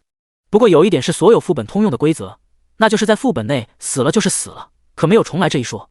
陆战没有第一时间进入其中，而是转过身看向刘勇等人，说道：刘老师，这就是我想要你们帮忙的事。这个副本吗？刘勇没有丝毫犹豫地说道。你放心，我们一起进去，帮你通关。身后他那些同学也是纷纷保证，虽然他们没进过副本，但大家都玩过游戏，隐约间也能明白这是什么东西。眼下有大佬带他们打副本，这哪有不同意的道理，都恨不得直接倒贴上去。陆战却摇摇头说道：你们的实力太弱，在里面对我基本没什么帮助。虽然这话有些无情，但这就是事实，陆战也没必要拐弯抹角的。这刘勇等人顿时愣在原地，有些尴尬。陆战没有理会他们，而是看向四周这些离得远远的却还在围观的群众。刘勇5人加上他才6个人，还需要4个人。就在这时，他看到了一个人，那个先前给了他装备图纸的盾战士，心中顿时一动，喊道：兄弟，有没有兴趣进副本？盾战士原本还是在吃瓜中，却没想到对方会直接叫自己，一瞬间的错愕后马上反应了过来，特么的，那可是副本。进过一次的他当然知道里面有多大的好处，说不心动那是假的，只是再心动也没有小命重要。眼下那恐怖强者竟然邀请自己一起进去，怎么也值得拼一把。当下便赶紧上前，也顾不得自己年纪比对方还大，直接说道：大哥，是要带我一起进副本吗？他的4个队友看到此情况也是着急的说道：老大，带上我还有我一起。盾战士没有理会他们，眼神直勾勾的看向陆战，这里可不由他做主，你自己选3个跟我们一起进副本，给你1分钟时间。陆战直接说道，反正都是工具人，对他来说选谁都一样。这盾战士先前给了自己这么大一个惊喜，倒不如给他一点好处。不用1分钟，仅仅10秒，盾战士便已经选好了人。那盗贼直接被他排除在外了，理由很简单，他不喜欢这家伙。盗贼尽管有诸多不服，也只能往自己肚子里咽。陆战再次摸向那漩涡，目前人数只剩下1，另外2个都死了。随后他看到面前的9个人，直接说道：首先我声明，接下来我所说的话是通知，并不是讨论，所以如果你们有不同意见，直接离开，我相信会有很多人愿意跟我进去。进去之后你们同样需要战斗，因为这是规则限制，不过只要你们不作死，我会尽量保护你们。当然我无法保证你们的生命，副本的危险性不用我多说，你们应该清楚，死了别来怪我。在副本过程中，那些魔物爆出的装备、物品之类的，以及通关之后奖励的大量经验值，这些就是你们的报酬。最后也是最重要的一点，副本通关之后会奖励一个宝盒，这个宝盒不管开出什么，都归我所有。我话说完，你们可以做出决定了。片刻后，9个人都是站在原地，没有离开的意思。大家都是聪明人，陆战说完，他们便明白了对方为什么要带他们刷副本，就是为了最后的通关宝盒呢。但那又如何？对他们来说，通关的奖励已经足够丰厚，即便没了宝盒，也只是少赚一些而已。陆战点点头，说道：行，既然你们做出决定，那我提前声明，谁要是不守规矩，那就别怪我不客气。没错，他之所以要凑够10人，就是为了那通关宝盒。上一世很多强者都是这么做的，找9个工具人带进副本，就等于能直接开10个宝盒。他也是被当成工具人，才有幸被大佬带着通关了一次这副本。而现在他自己成为了大佬，至于那通关宝盒是什么，那就全看运气了。也许只是一颗强化石，也许是极品装备、技能书、道具。不过这也有规律，一般第一次最好，通关的越多，奖励越差，4、5次后甚至开出一瓶低级法力药剂也有可能。而这次陆战10个人都是第一次进去，怎么也能开出1、2个极品来。想到这，陆战看向那顿战士，问道：“对了，你叫什么名字？”“大哥好，我叫张天福。”此时的盾战士乖巧的像一个小媳妇。张天福。然而听到这名字的陆战却突然一愣，随后瞪大了眼睛，直勾勾的盯着对方。大哥，这名字有什么不对吗？”张天福弱弱的说道。对方那眼神太他妈热烈了，让他害怕，心中一咬牙，要是对方有什么特殊癖好，自己就豁出去了。第35章天福神将。陆战要是知道对方怀疑他的取向问题，非让被老黑给他一电不可。他此刻震惊的自然不可能是对方这个人，而是张天福这个名字，未来的末世强者，人族8皇为尊，接下来便是12天王，在下面还有36神将。而这些强者中有一位极为特殊，他不是隐藏职业，甚至职业都不算强势，可就是靠着无比逆天的运气跻身36神将之列。这家伙满身的神装，甚至比几位人皇还要多，更是出了名的朋友满天下，就连皇者都将其尊为座上宾。因为带上他进副本，往往都能出好东西，类似于吉祥物一般的存在，福星中的福星。而这特殊存在的名字就是张天福，天福神将。虽然这世上同名的人很多，但陆战毫不怀疑，眼前的就是那位天福神将。要不然怎么可能在末世刚爆发就得到这血之挽歌的图纸？陆战直接从被老黑的背上跳下来，走到对方面前，拍了拍其肩膀，双眼冒光的说道：“我叫陆战，以后你就跟我混吧。这种顶级吉祥物怎么的也要带在身边啊。”陆哥好。张天福魁梧的身材忍不住瑟瑟发抖，心中一咬牙，豁出去了，大不了菊花受点罪。陆战心中满意，别的不说，这趟只要能通关，一件顶级宝物是跑不了了。走到漩涡旁边，用手触碰后，信息显示里面的人已经死光了，是时候进去了。老黑，你就在外面守着。陆战拍了拍狗头说道。这副本是末世给人类的礼物，魔物进不去，异兽同样进不去，所以被老黑只能放在外面。要是这大黑狗不认1号这大哥直接跑路了，陆战也没办法，毕竟他不可能一直不进副本。汪汪汪！被老黑昂首挺胸叫唤了几声，仿佛在说：“老大放心，保证当好看门狗。走吧，进去。”陆战说完，便一脚踏入漩涡之中，身形直接消失在原地。后方，刘勇与张天福互看了一眼，眼下他们等于是两方势力，颇有点竞争的意思。汪汪汪！被老黑朝着几人吼了几声，似乎在催促他们快点跟上陆战的步伐。刘勇自然不会犹豫，紧跟救世主的步伐。很快，9人便全部踏进漩涡之中。被老黑还真就准备当好看门狗，直接趴在漩涡的下面，让那些吃瓜群众不敢靠近。战斗，战斗，战斗！干死这些杂种！身为战士，你们的职责就是战斗，谁要是敢退缩，老子当场砍死他！快快快！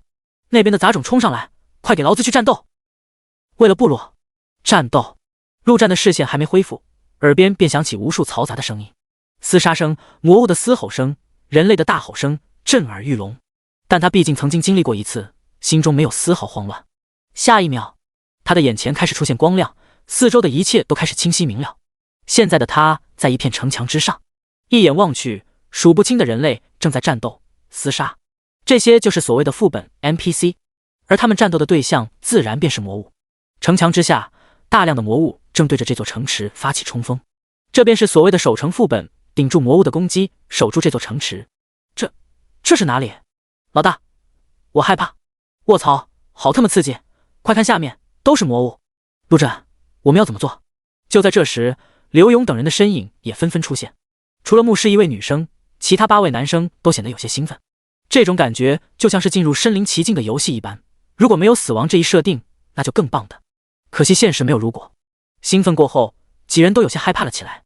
你们几个愣着干什么？都给老子下去！那些魔物正在进攻城门。突然，旁边的指挥官朝着这边大吼：“务必给老子守住城门！快下去！我数10声，还不下去，老子亲自砍了你们！老子需要的是战士，不是怂货！”这指挥官拿着大刀，满脸凶狠，如同一尊恐怖的杀神一般。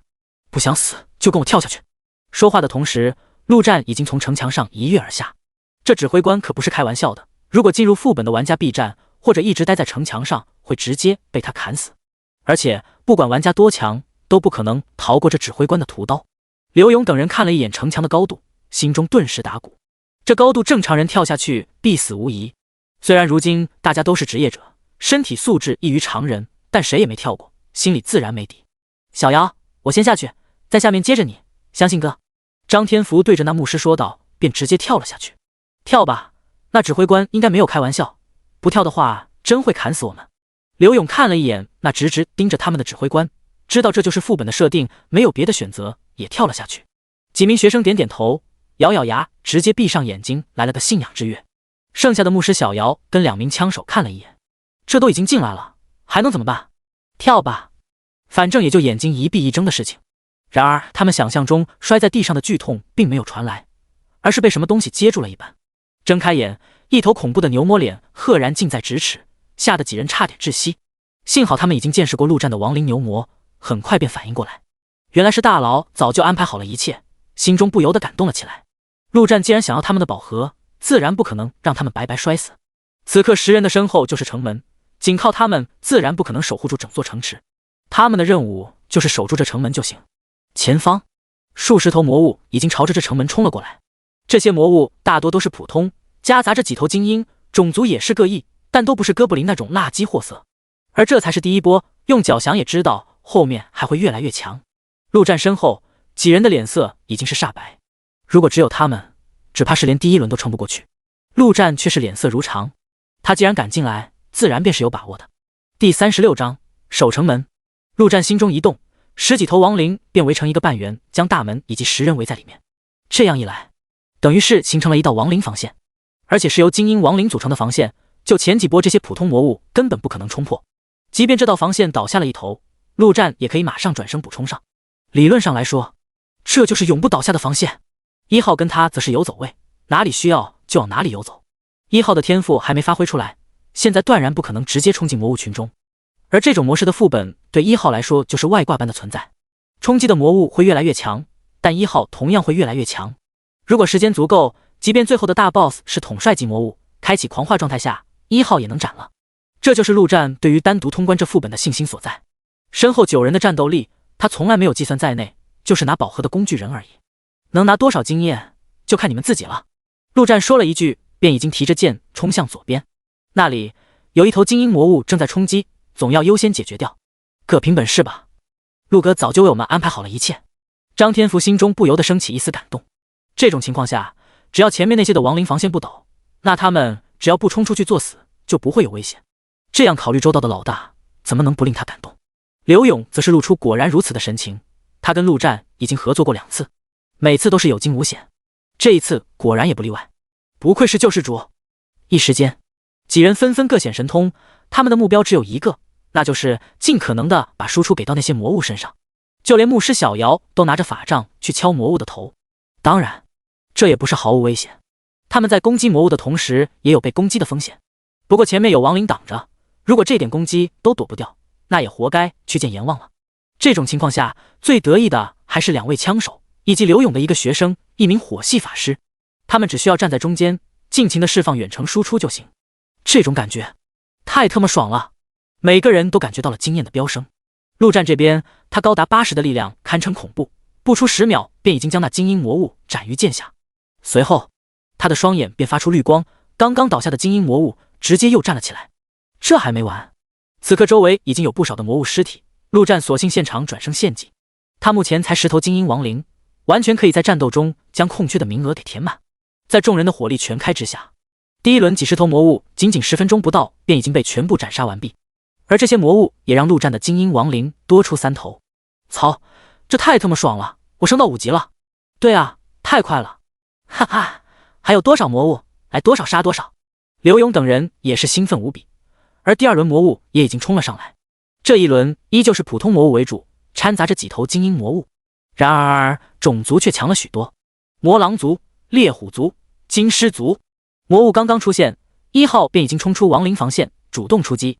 他的越战越勇，要持续战斗才行，要是中断了，那可就亏大了。当然，陆战不可能让他直接冲进去战斗，而是一击就退，再击再退。等到那群魔物冲到防线处，1号也已经退了回来。老规矩，战斗再次打响。然而几人正要兴奋的攻击之时，便听一阵恐怖的虎啸之声响起，一时间众人纷纷色变，只觉得犹如一柄巨锤直击胸口。体质较弱的几人直接口吐鲜血，脸色苍白。陆战倒是无恙，但也是微微皱眉。刚刚那声是精英魔物笑猎虎的技能虎啸，也是他疏忽了，忘了这些精英以上魔物的大范围群伤技能。这要是多吼几声，即便没有冲破防线，也能将后面几人吼死。看样子还是得冒点险。陆战握紧手中的剑，招呼了一声1号，直接纵身一跃，跳出亡灵防线，朝着那笑猎虎杀去。四周的魔物太多，不少攻击都落在他的身上。然而陆战现在的体质已经达到90多，这些普通魔物的攻击也就破他的衣服。1号虽然体质弱了点，但敏捷高的离谱，已经达到了110，在魔物群中的身形堪称鬼魅。仅3秒，陆战与1号便已经接近那笑猎虎，一剑一斧同时攻击。这笑猎虎的平均属性也有70作用，在如今的大部分人类看来，那是妥妥的大 boss 级别。然而碰到陆战跟1号2个挂壁，连半分钟时间都没坚持到，便已经一命呜呼。干掉这家伙，陆战甚至都来不及捡对方爆出来的东西，便将其转生为新的亡灵。反正战利品也不会消失，魔物也捡不走，不急在这一时。一瞬间，陆战便感觉到自己的体质力量在大幅的增强。这笑猎虎转生为亡灵后，属性大涨，力量与体质都已经来到了99，堪称恐怖。在陆战的命令下，这笑猎虎巨大的虎掌左拍右抓，捏爆那些普通魔物就如同捏蚂蚁一般。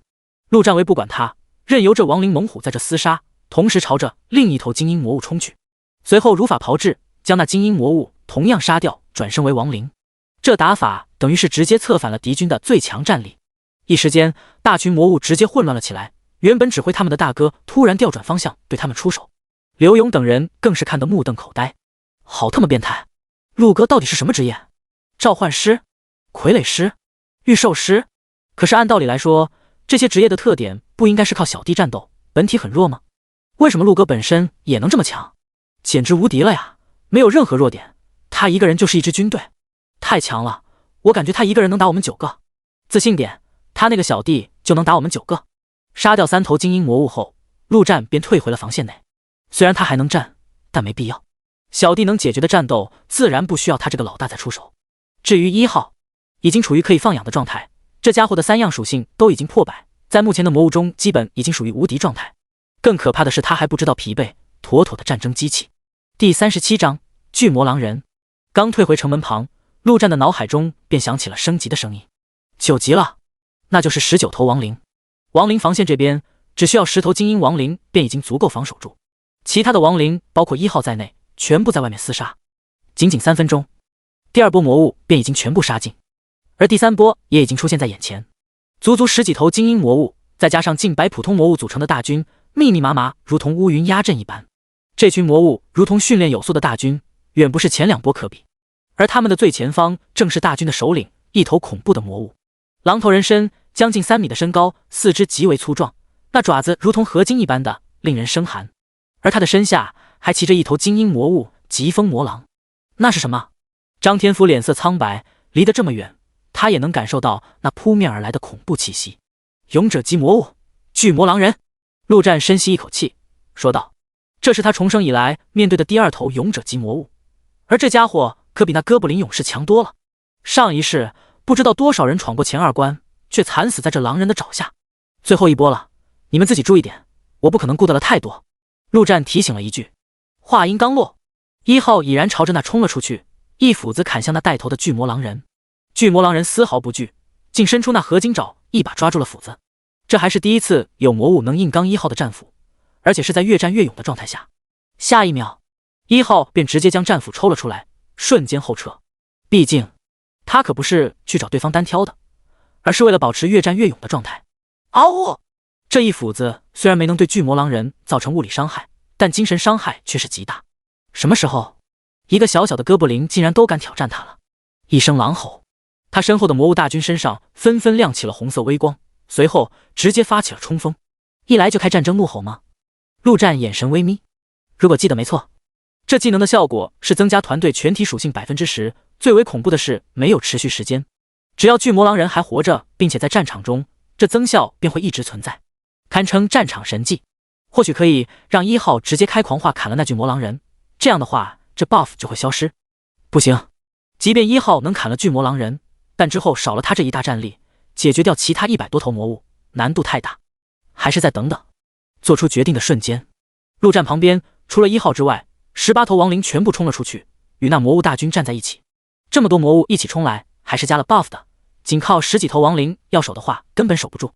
而且有巨魔狼人在，陆战也不可能像刚才那样冲入魔物群击杀精英，那就是找死。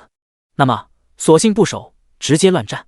以陆战如今的属性，除了那巨魔狼人，其他魔物对他造成不了太大的威胁，也就是刘勇等人太过危险。前方18头亡灵不可能挡住魔物大军，已经有10几头朝着众人冲了过来。正因为如此，陆战跟1号才没有冲上去。你们几个不要跑远，我不可能全杀光，会放一些弱一点的魔物过来。陆战吩咐了一声，便已经一剑刺出，将冲在最前面的一头魔物顺便爆头。一旁1号更是提着战斧，一斧一头，好不凶残。但两人杀得再快，也不可能瞬杀10几头魔物。很快便有2、3头魔物朝着刘勇等人冲去。准备战斗，小姚站最后，小李、小何全力输出。张天福毕竟是能当小队老大的人，战斗力还是挺猛的，一面盾直接往前方一挡，2头魔物竟然全部朝着那盾上冲去，正是盾战士经典技能嘲讽。然而不等那2名枪手反应过来，刘勇的巨剑已经先到，对着那2头魔物疯狂输出。仅仅5秒时间，刘勇便已经砍翻1头魔物。张天福微微挑眉，没想到这家伙的战力这么猛。合作愉快。刘勇一边砍向另一头魔物，一边说道：他们2人的实力在如今的人类当中绝对算得上强者，只不过陆战表现得太过变态，对比起来才显得弱。此刻2者配合之下，杀起普通魔物来也算轻松。陆战也没去管他们，他一边要击杀冲来的魔物，一边还要不断转生亡灵，时刻保持住19头亡灵的状态，精神可谓高度集中。就在这时，那巨魔狼人再度吼了一声，紧接着足足5头精英魔物竟成包夹之势朝着陆战围了过来。勇者级的巨魔狼人智慧已经不俗，懂得布置一些简单的战术，在他看来就是陆战在不断的控制他的士兵，自然要最先解决掉。至于他自己，依旧秉持着小弟不死光就不出手的原则，骑着疾风魔狼坐镇后方。陆战紧了紧手中的剑，直接跑动了起来。若是被5头精英魔物围困住，即便是他也有生命危险。这种情况下，他自然不可能傻到正面迎敌，直接跑路。至于刘勇等人，已然顾不上了。那5头精英魔物得了老大的命令，对着陆战穷追不舍，而这也正中陆战的下怀。只要陆战没有被追到，那么这5头精英魔物便等于被陆战一个人牵制住了。下一秒，5头精英魔物中跑得最慢的那家伙突然感觉到眼前一黑，一柄斧头朝着他的头顶狠狠劈来。正是1号，这魔物正忙着追陆战，对其他的根本毫无防备，被这一斧子直接砍进半个脑袋。1号丝毫不停，拔出斧头再砍一斧，这一斧直接将对方的头颅砍成了2半，一命呜呼。其他4头精英魔物自然看到了1号，直接停顿了一下，在老大的命令跟本能之间犹豫了一会，最终竟还是不顾1号，朝着陆战追去。不得不说，末世之中人类最大的优势不是职业，也不是副本装备什么的，而是智慧。要不是这些低等魔物普遍智障，哪里还有人类什么机会？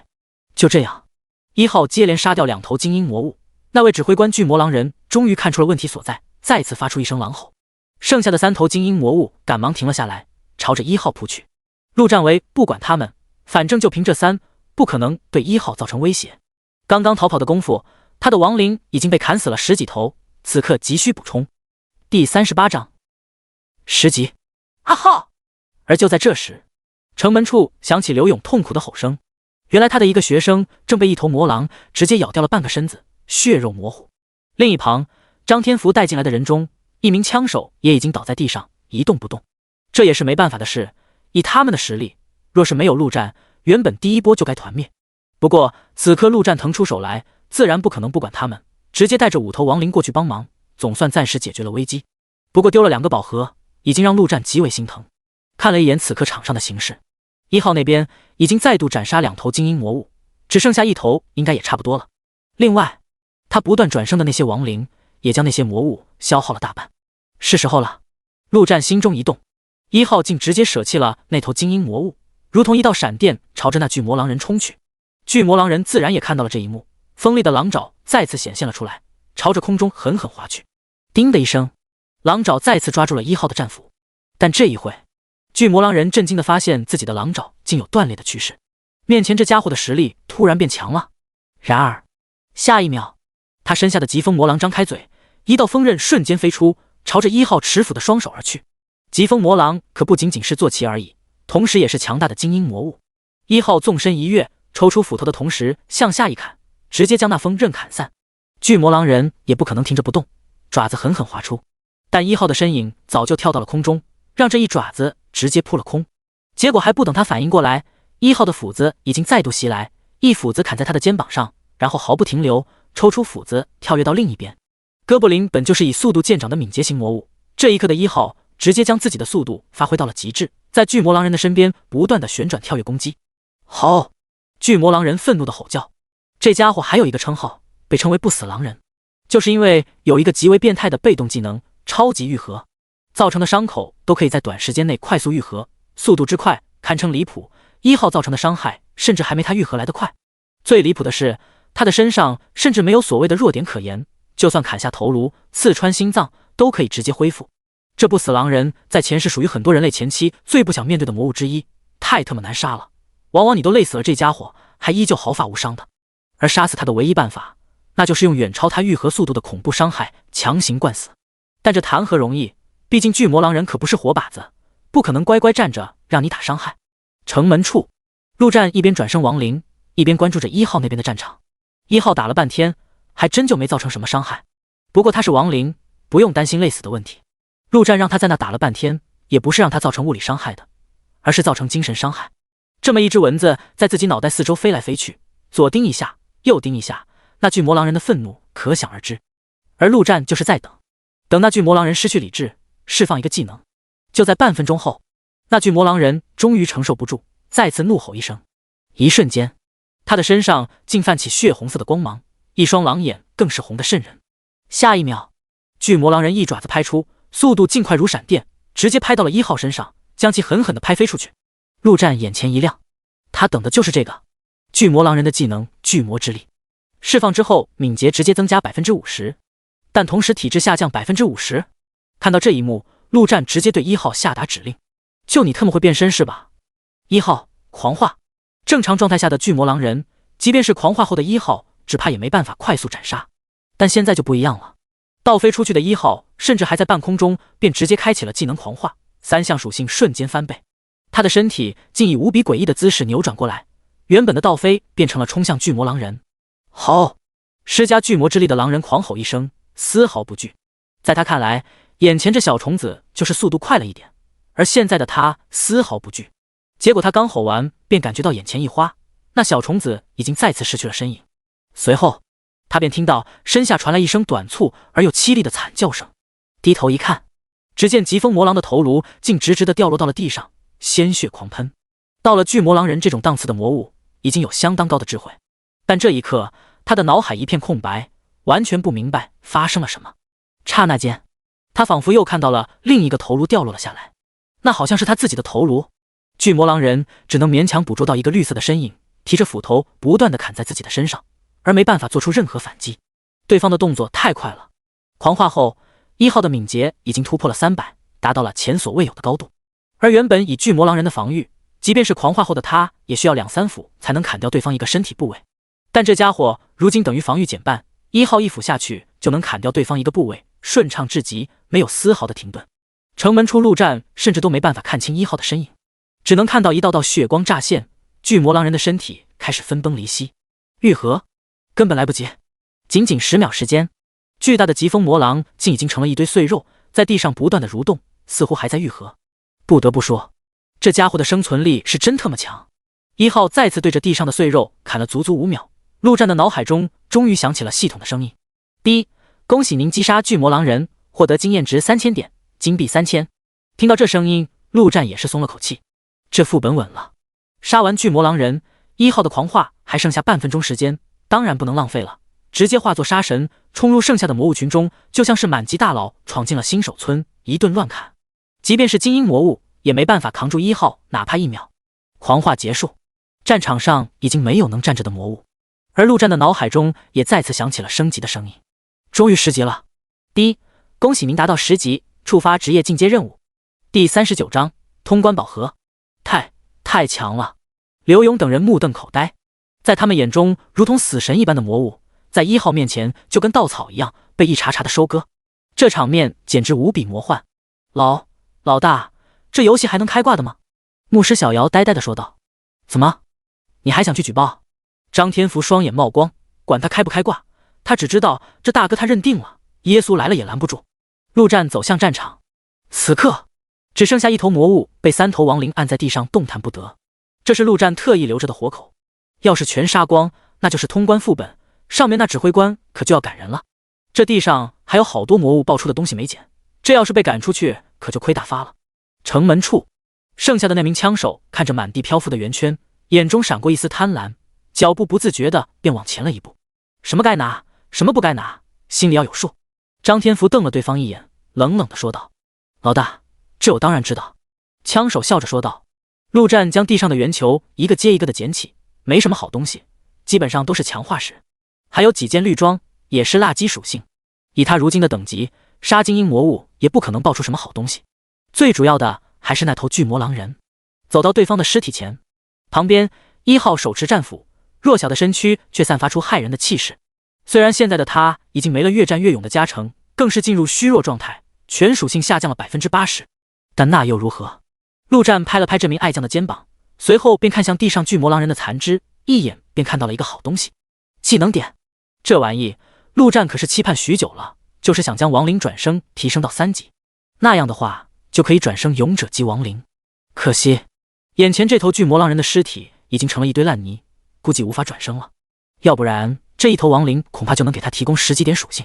没有犹豫，陆战直接使用了这技能点加到亡灵转生上，随后眼冒绿光，果然如他所料，毫无反应。失望的叹了口气，陆战看向其他圆球，竟然看到了一个跳动的心脏。即便以陆战两世为人的见识，也没见过这玩意。捏破圆球，很快这心脏的信息便显现了出来。巨魔心脏，吃下后将会获得巨魔之力。看到这，陆战还真犯难了。巨魔之力，这特么谁知道是什么玩意？想了想，他还是先将这东西收起来。不知道的东西可不能乱吃啊。除了这玩意，还有一件绿色装备，狼人项链。装备条件：敏捷30，等级5级，敏捷加10。狼人之后释放后增强团队 10% 敏捷力量体力，同时下降 20% 的智力，团队人数10人，持续时间10分钟，冷却时间10小时。竟然是带主动装备的极品。陆战开心的笑了。要知道这玩意可以直接让人多一个技能，而且这技能还不错，称之为最顶级的绿装也不为过。这种极品玩意当然是要自己带。陆战将其戴在脖子上，意念一动，看向刘勇等人，他们的身上瞬间出现了一个加号。这就是建立团队的办法。最重要的是，那些亡灵身上竟然也有，包括1号。这说明陆战能直接组成一个亡灵团队，给他们增强 10% 的属性。至于下降 20% 智力，对于亡灵跟弱智法师来说，智力什么的有什么用吗？捡完东西，陆战走回城门处，同时下达指令，让亡灵结束了那最后一头魔物的生命，随后将所有亡灵收回到亡灵空间内。下一秒，系统的声音便在脑海中响起：叮，恭喜您通关副本部落守护，由于您是第一批通关此副本的人类，奖励翻倍。叮，恭喜您获得经验值5000，金币5000。叮，恭喜您获得通关宝盒。叮，副本将在3分钟后重启，请做好离开的准备。叮，恭喜您升到11级。巨魔狼人的经验加通关经验，直接让他再升1级，怎一个爽字了得。不过这奖励还只是毛毛雨罢了，真正的大奖在后面，整整8个通关宝盒。刘勇等人的手上也是凭空出现了一个金色的小盒子，个个脸上带着笑容，他们每个人都升级了。这趟副本之行，不说其他的，光经验跟金币这2样便已经是收获满满。然而不等他们高兴完，便传来陆战不容置疑的声音：打开通关宝盒，然后将里面的东西交给我。这玩意里面的东西要打开后才能确定，所以陆战不可能直接拿走宝盒，那样的话就算连开10个宝盒，里面的东西只会越来越差，开到第10个甚至可能直接来个空的。刘勇二话不说便已经打开了通关宝盒，然后看也不看便交给了陆战。陆战一看，心中振奋，没想到第一个就是好东西，这依旧是一个盒子，奖励魔盒。要知道那个极为关键的技能亡灵献祭就是靠这玩意获得的。不过现在不是开启的时候，陆战看向其他人，张天福也是有样学样，将开出的东西交给陆战。一本书，技能书。然而看到这技能书的介绍，陆战便感觉一阵头大。强力援护，学习条件等级7级，职业属性防御，释放后将开启光环，光环范围内存在队友时将增强团队体质，队友越多，增强的体质越多，光环范围随职业者等级成长。这特么一看就是防御系的技能，不就是为张天福量身准备的吗？不愧是天福将，连开出的东西都是对自己有利的。陆战已经决定带上这副将，这技能书必定是要还给他的。第3个，刘勇的一个学生打开宝盒，一脸的苦逼相，弱弱的说道：陆哥，对不起，我只开出了这个一颗强化石。不得不说，这运气确实逆天。没什么，陆战接过强化石也没说什么，运气这东西怪不了别人。然而等另一人再次递上一颗强化石的时候，陆战有点绷不住了。这特么的，玩他是吧？陆哥，这个东西不知道好不好？就在这时，那牧师小瑶弱弱的声音传来，同时递上来一个戒指。第40章储物戒指。只一眼，陆战便再也移不开目光了。那戒指的样式颇为特殊，而有这种样式的只有一种类型的戒指——储物戒指。虽然不知道这枚储物戒指的等级如何，但即便是最低级的，那也是不可多得的宝物。在前世，储物戒指那就是强者的象征。你要是实力不够，敢戴这玩意，那就等着被杀人越货吧。没办法，这戒指太过珍贵，足以引起大量强者的觊觎，而它的样式又太过特殊，想隐藏都藏不了。所以弱者得到这玩意最好的办法就是卖给强者，或者直接献给强者，获得庇护。陆战唯没想到天福神将没能给他惊喜，眼前这小妮子给他了。很好，非常好。陆战毫不掩饰内心的喜悦，将戒指拿了过来。作为毋庸置疑的绝对掌控者，隐藏什么的没有必要。终极储物戒指蕴含100平方异次元空间，竟然还是终极的，100平方足以放下许多东西了。陆战美滋滋地将这戒指戴上，却突然想到了什么，从一直背着的背包里拿出一本技能书，递给那牧师小瑶。拿着，这东西给你了。谢谢陆哥。小瑶激动的道。他到现在只会一个送的低级治愈术，这还是第一次得到技能书。陆哥，对不起，我也只开出这个。这时一旁响起一个惭愧的声音，那枪手手上拿着一颗强化石递了上来。陆战接过强化石，似笑非笑地看着对方，说道：你确定开出的是这玩意？陆哥，我还会骗您不成？真的是这个，运气太差了，我也没办法。枪手一脸真诚地解释道。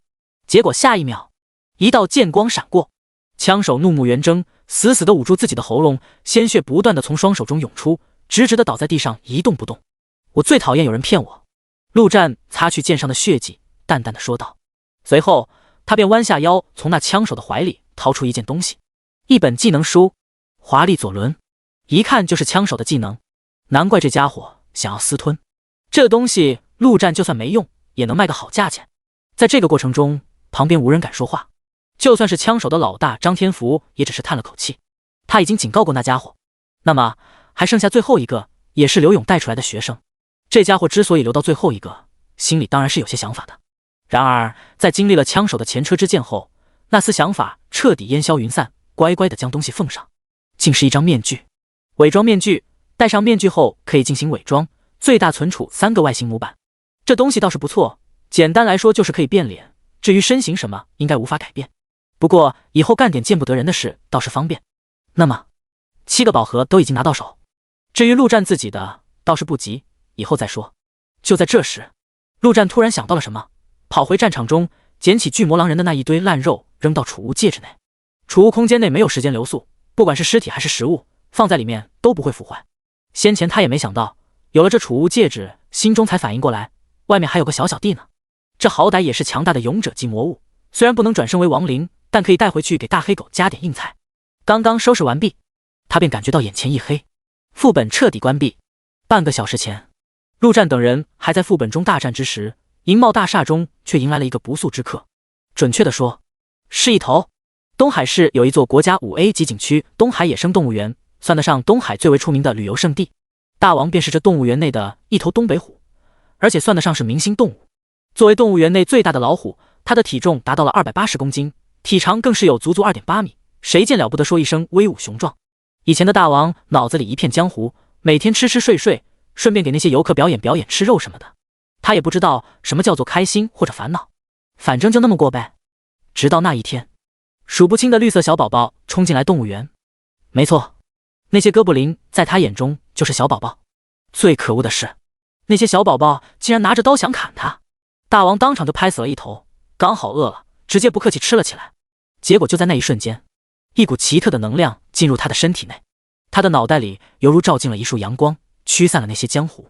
大王懂了许多，他明白了自己的名字叫做大王，明白了吃饭、睡觉、拉屎等等的意义，而其中最重要的一点，那就是吃掉这些小宝宝，他能变强。于是乎，他开始不断的猎杀这些小宝宝，1头、2头、3头。后来，他嫌这些玩意吃起来太腥，口感太差，想着能不能烤熟了再吃。张开嘴，没能喷出火来，却不小心劈出了雷。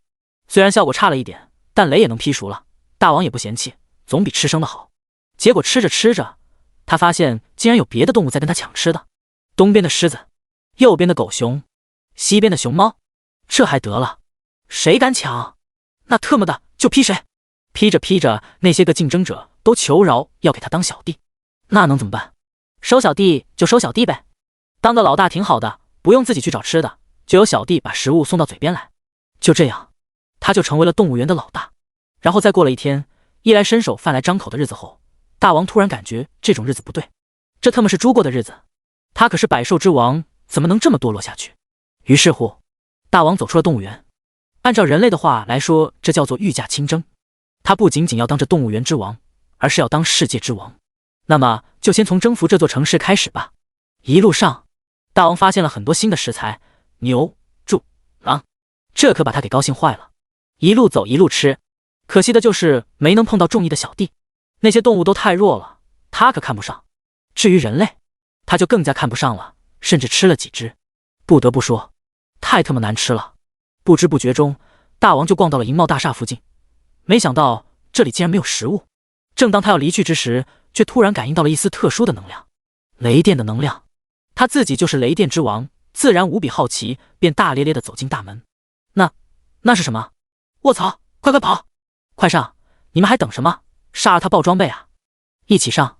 一大群人类的吵闹声在大王的耳边响起，他直接不耐烦地甩了甩尾巴。一瞬间，一道恐怖的闪电直射而出，以肉眼根本无法捕捉的速度穿梭在人群之中。仅仅1秒，所有声音戛然而止，数十人无一生还。第41章狗言虎语。被老黑看着眼前这头大老虎，浑身狗毛直立，那一只独眼更是瞪得老大。他感受到了一股前所未有的庞大压力。这大老虎比他的老大还要厉害，比他老大的老大还要厉害。他想干什么？大王同样在看着大黑狗，不同的是，他在审视眼前这家伙有没有资格做他的小弟。这大黑狗体型壮硕，四肢粗壮有力，浑身体毛黝黑蹭亮。最重要的是，他的身上闪烁着闪电，这是跟他同源的能量啊。唯一的缺点，那就是长得丑了点，尤其还瞎了一只眼睛，更他妈丑了。不过没关系，大王自认为是一头猪中内在的老大，没那么肤浅。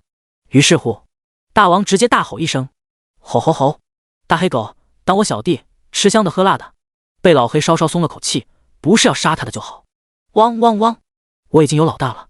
他们虽然一个不懂虎语，一个不懂狗言，但大家如今可都是智慧型生物，互相理解一下还是没问题的。吼吼吼！你老大是谁？让他出来，跟我单挑。汪汪汪！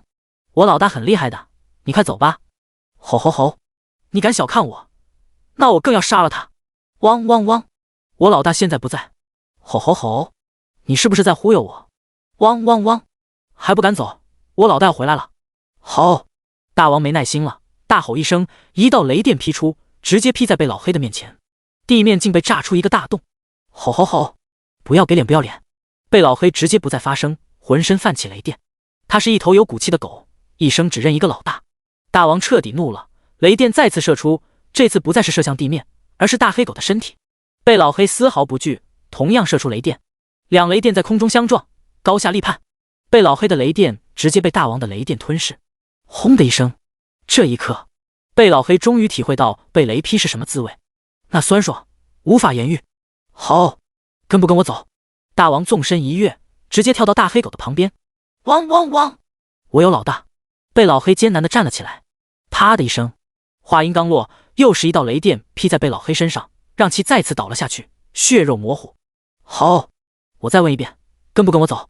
被老黑的毛发上鲜血淋漓，浑身散发出阵阵焦香，他的腿甚至已经露出森森白骨，但被老黑依旧没有屈服，颤抖着站了起来，昂着头，没有叫唤，但意思已经很明显。看到这场景，大王眼中的愤怒却散去了一些，转而变成了欣赏。如此忠心耿耿的一条狗，怎么说也要收入麾下。好，跟着我可以让你做二大王。汪！杀了我吧！吼吼吼！行，那我就在这等着，看看你主人到底是谁。大王直接往地上一坐，他还真就来脾气了，非把这大黑狗给收为小弟不可。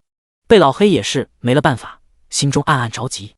这要是老大出来了，肯定打不过这大老虎，怎么办？他要不要直接跑，引走这大老虎？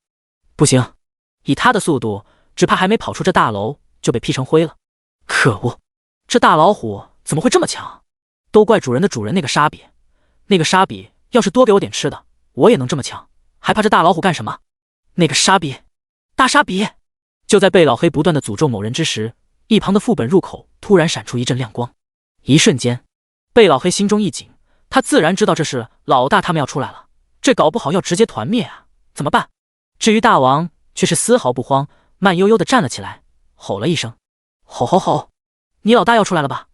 话音刚落，陆战等人的身影便直接出现在大堂之中，他们的脸上个个挂着笑容，明显就是沉浸在通关副本大获而归的喜悦之中。结果刚出现，所有人脸上的笑容便凝固了。这么大一头大老虎就在眼前，谁他妈能无视了？刘勇等人大气都不敢喘一声，眼珠子统统转向了陆战，等待这位开挂的做出指示。然而他们却不知道，此刻的陆战慌的一批。作为经历过一次末世的重生者，那么未来会成为绝对大人物的他再清楚不过。而眼前这头大老虎，正是未来被称为雷虎神的超级强者，即便是八皇，稍弱一点的那几皇，在这位面前也是不够看的。其实他知道这雷虎神在这城市中，因为上一世有很长一段时间，他都可以说存活在这位的庇护之下。像这种恐怖强者，自然不会在意陆战这种小蚂蚁生活在他的地盘内，而魔物对他们这些异兽来说就是补品，是食物。所以陆战躲在这城市内根本不需要担心魔物，倒也还算安全，只需要防备那些不怀好意的人类同胞。只不过后来雷虎神不再甘愿只在这一座城市内称王称霸，去到更大更广阔的地方。陆战怎么也想不到，这位大名鼎鼎的雷虎神会出现在这里，看样子似乎就守在副本入口。这他妈什么事啊？虽然现在的陆战自认为在人类之中算得上顶级强者，但面对这么恐怖的家伙，心中依旧没啥底气。同样是雷电系异能，被老黑这大老虎比，那就是小雷见大雷。就在这时，大王开口了：“吼吼吼！这些人类，哪个是你老大？”陆战虽然听不懂胡语，但还是瞬间理解了这位大佬的意思。对方看上了贝老黑这条狗，这特么的怀璧其罪啊！被老黑成那块璧了。再看看贝老黑那惨样，显然就是被狠狠的虐了一番。不过这大黑狗看样子是没有背叛1号，倒是令他相当意外。陆战的脑子快速转动，没有一上来就动手，那说明还有得谈。直接将贝老黑送给对方，恐怕不妥。从四周那些焦黑的人类尸体上就可以看得出来，这大老虎绝对会毫无理由的杀人。看样子只有跑路了。至于刘勇等人，他却是顾不上，只能让他们自求多福了。至于怎么跑，只怕还得拼一把，就看贝老黑给不给力了。第42章，虎口装逼。陆战眼神一定，心中开始不断的给自己洗脑：老子就是无敌的，老子就是无敌的。一瞬间，陆战的身板也挺直了，脸上也傲气了，浑身上下散发出强者的气势。刘勇等人纷纷侧目，心中也是一定，当大哥的有了底，他们这些小弟自然也有底了。就连大王都转过了头，看向陆战，他竟然在这个人类的身上感受到了一丝威胁。贝老黑，什么情况？这大猫是谁？是不是他把你打得这么惨？陆战气定神闲地走到贝老黑身旁，拍了拍其肩膀，淡定地说道。刹那间，恐怖的气息暴起。大猫？这个人类竟然叫他大猫！大王怒了。然而下一秒，他竟然看到这个人类冷冷地看了他一眼，就是那一眼，竟令大王浑身一震，不知道该不该发怒了。实在是那一眼，充满了无敌的自信以及不懈的轻视，还有最重要的一点，也是最让他忌惮的一点，那就是能让这大黑狗如此死心塌地跟着的老大，怎么可能是泛泛之辈？不行，我已经是个智慧生物，不能如此鲁莽，万一真打不过怎么办？还是再试探试探。大王一边思索，一边冷冷地说道：你竟然认一个人类为大哥，你这个叛徒！他要让这个人类先出手，那样的话就可以直接判断是打还是跑。哼，强者为尊。陆战同样冷哼一声，说道：“你这大猫看起来倒也不错，怎么样？要不要也跟着我混？”说话的同时，陆战轻轻一挥手，被老黑的面前便出现了一片碎肉。给你带的外卖，吃吧，吃得强一点，才不会被只大猫欺负成这样。被老黑瞬间双眼冒光，眼前这堆肉太他妈香了！老大的老大什么时候这么大方了？他也管不了那么多，直接大口大口的便吃了起来。而一旁的大王眼神则更加谨慎了，他竟然没看明白这人类从哪里拿出来的这堆肉，这是什么手段？陆战看到这大老虎的眼神，便知道对方已经被自己给镇住了。这些个异兽虽然开启了灵智，但论起阴险狡诈的程度，却远远不如人类。而且有时候这些灵智反而会成为他们的负担，因为想的太多了。若是真的野兽，哪管这么多，早他妈冲上来了。一盘，随着被老黑不断的吃下那巨魔狼人的肉，他身上的伤口竟以肉眼可见的速度在快速愈合，这速度已经完全超出了正常的范畴。陆战心中一喜，好家伙，这大黑狗不会吸收了巨魔狼人那快速愈合的能力了吧？那可就真变态了。怎么样，大猫，跟着我吃香的喝辣的。陆战一边关注着被老黑，一边看向大王。大王吼了一声，义正言辞地表达了你在想屁吃的意愿。不愿意就算了，反正我已经有大黑狗。陆战一脸的无所谓，心中却是大骂，这大老虎怎么还不走？片刻后，吃完大半只巨魔狼人的被老黑伤口早已全部愈合，甚至更加的威猛神武，明显强了一个档次。这家伙一脸挑衅地看向大老虎，显然对刚刚被暴虐的事很不爽。陆战心中一惊，这死狗可别真的脑袋发热冲上去，那时候真就玩完了。赶紧淡定地说道：“走吧，我们去别的地方杀魔物。”没办法，这大老虎不肯走，那就只能他们走。说完，他便直接跳上被老黑的背，让他朝门口走去。刘勇等人自然是赶紧跟上。陆战不在，他们在这老虎眼中就是小蚂蚁，留下来那就是找死。走到门口的时候，他们几人也是大大松了口气，那大老虎给人的威压实在是恐怖。结果下一秒，陆战突然脸色一变，直接吼道：“快跑！”话音刚落，他一把抓起张天福，同时坐下的被老黑已经化成一道闪电，急速冲出。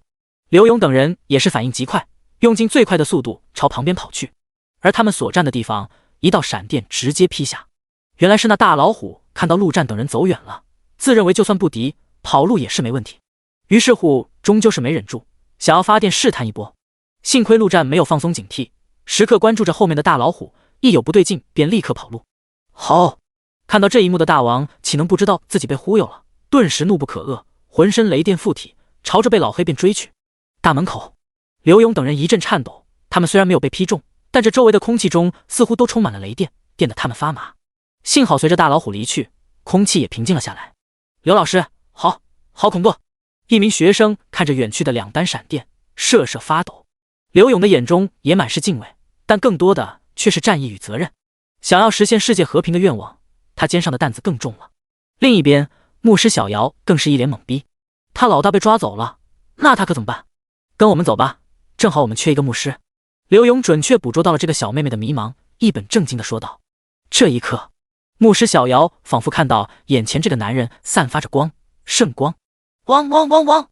操！这大猫死追着不放，怎么办？被老黑如同一头踩着雷霆的大黑狗，急速的跳跃逃跑。那大老虎的速度太快了，眼看着就要追上。别慌，陆战艰难的开口。这速度太快，刮来的风犹如利刃一般，连开口都无比困难。他将张天福放到狗背上，这家伙好歹也是个防御型职业，应该不至于被风给刮死。而且天福神将哪有这么容易死的？张天福确实没那么容易死，心中却慌成了狗，身体趴下死死的抱着狗背。他也想不明白陆哥为啥要抓着他，难不成是想拿他当肉盾？想到这，张天福更是瑟瑟发抖了。陆战却是头也不回，连续放出3头亡灵便往身后扔去。3头亡灵金钟护主，提着武器便朝着大老虎冲去。结果还没靠近，便已经被那雷电劈得渣的都不剩。不过好歹也拖延了那么1-2秒，他们的任务已经圆满完成。好，大王却是更加愤怒了，前面那家伙竟然还拿蜡鸡砸他，骑虎太甚。第43章巨魔心脏。大王的身上雷霆再次爆发，速度直接快上3分。结果下一秒，他便看到前方的大骗子再次扔出足足5个蜡鸡，朝着他冲来。好，大王更加愤怒了，那家伙当他是垃圾桶吗？不过这5个东西他也没办法无视，必须分出一丝雷电去净化了。这样一来，速度又是慢了几分。大黑狗背上，陆战也是焦急。这样下去，他的丧尸迟早要扔完，总不能将1号扔下去。到了关键时刻，说不定还真要将张天福扔出去当一回肉盾。操，你这大黑狗吃了这么多，怎么还跑这么慢？陆战艰难的开口，怒骂贝老黑。汪汪汪汪汪！贝老黑也是丝毫不惯着，马上还以颜色。操，别叫了，快跑！大猫马上追上来了。陆战话音刚落，一道雷电竟已经从天而降，正中贝老黑的背部。草泥马！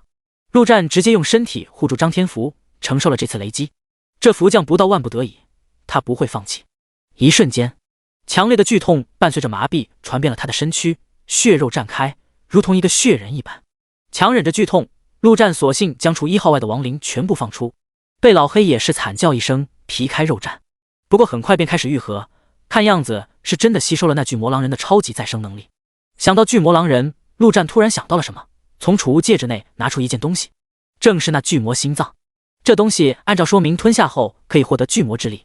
至于巨魔之力是什么，陆战不知道，所以他自然不可能自己吃，而是递到贝老黑的嘴边说道：吃。这样下去，他们绝对逃不脱大老虎的追杀，那大猫再来个2、3发雷电就能把它电成人干。既然如此，还不如直接拼一把。按照那巨魔狼人的表现来说，这巨魔之力很有可能是可以增强速度的。汪汪汪，这是什么？还挺香的。贝老黑闻了闻，二话不说便将那巨魔心脏吃了下去。这种情况下，他可不认为陆战会害他。与此同时，陆战身上猛然发出一阵狼吼，正是狼人项链的自带技能狼人之吼。 buff 加满，是死是活就看这一波了。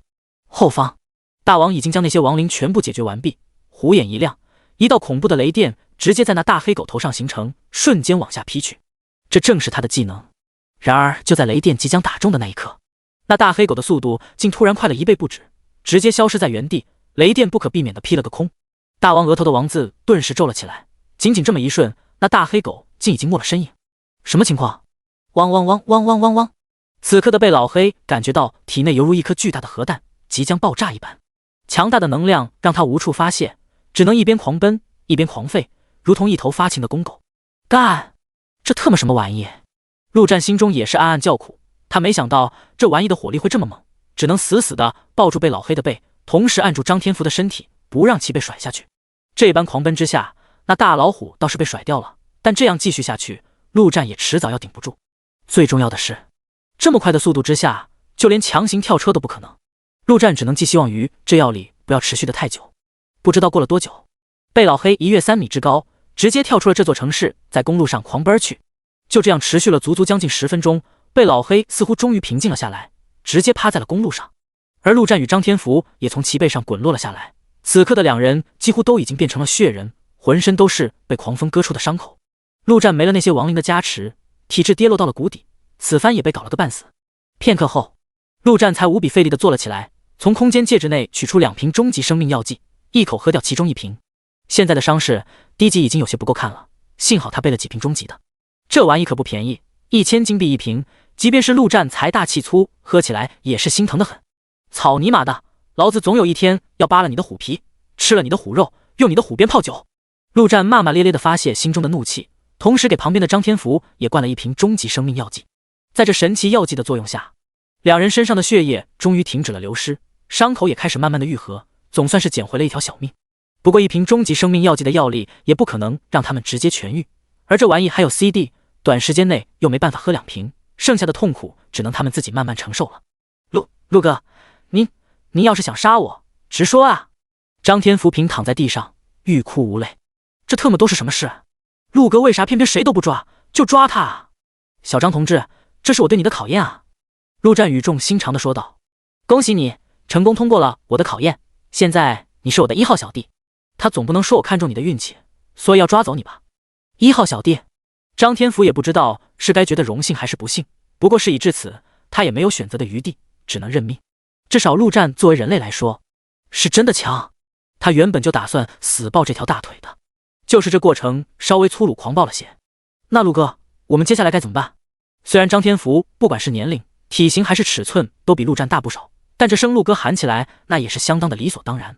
接下来，陆战站了起来，只感觉身体黏糊糊的，极为不舒服。接下来当然是找个地方洗洗，可特么的上哪去找呢？这公路四周一片荒芜，没有人类，也没有魔物，在没有地图的情况下，根本不知道这里是哪里。想了想，陆战还是走到贝老黑的身旁。死狗，死没死呢？还能起来不？你大爷的，给我吃的什么东西？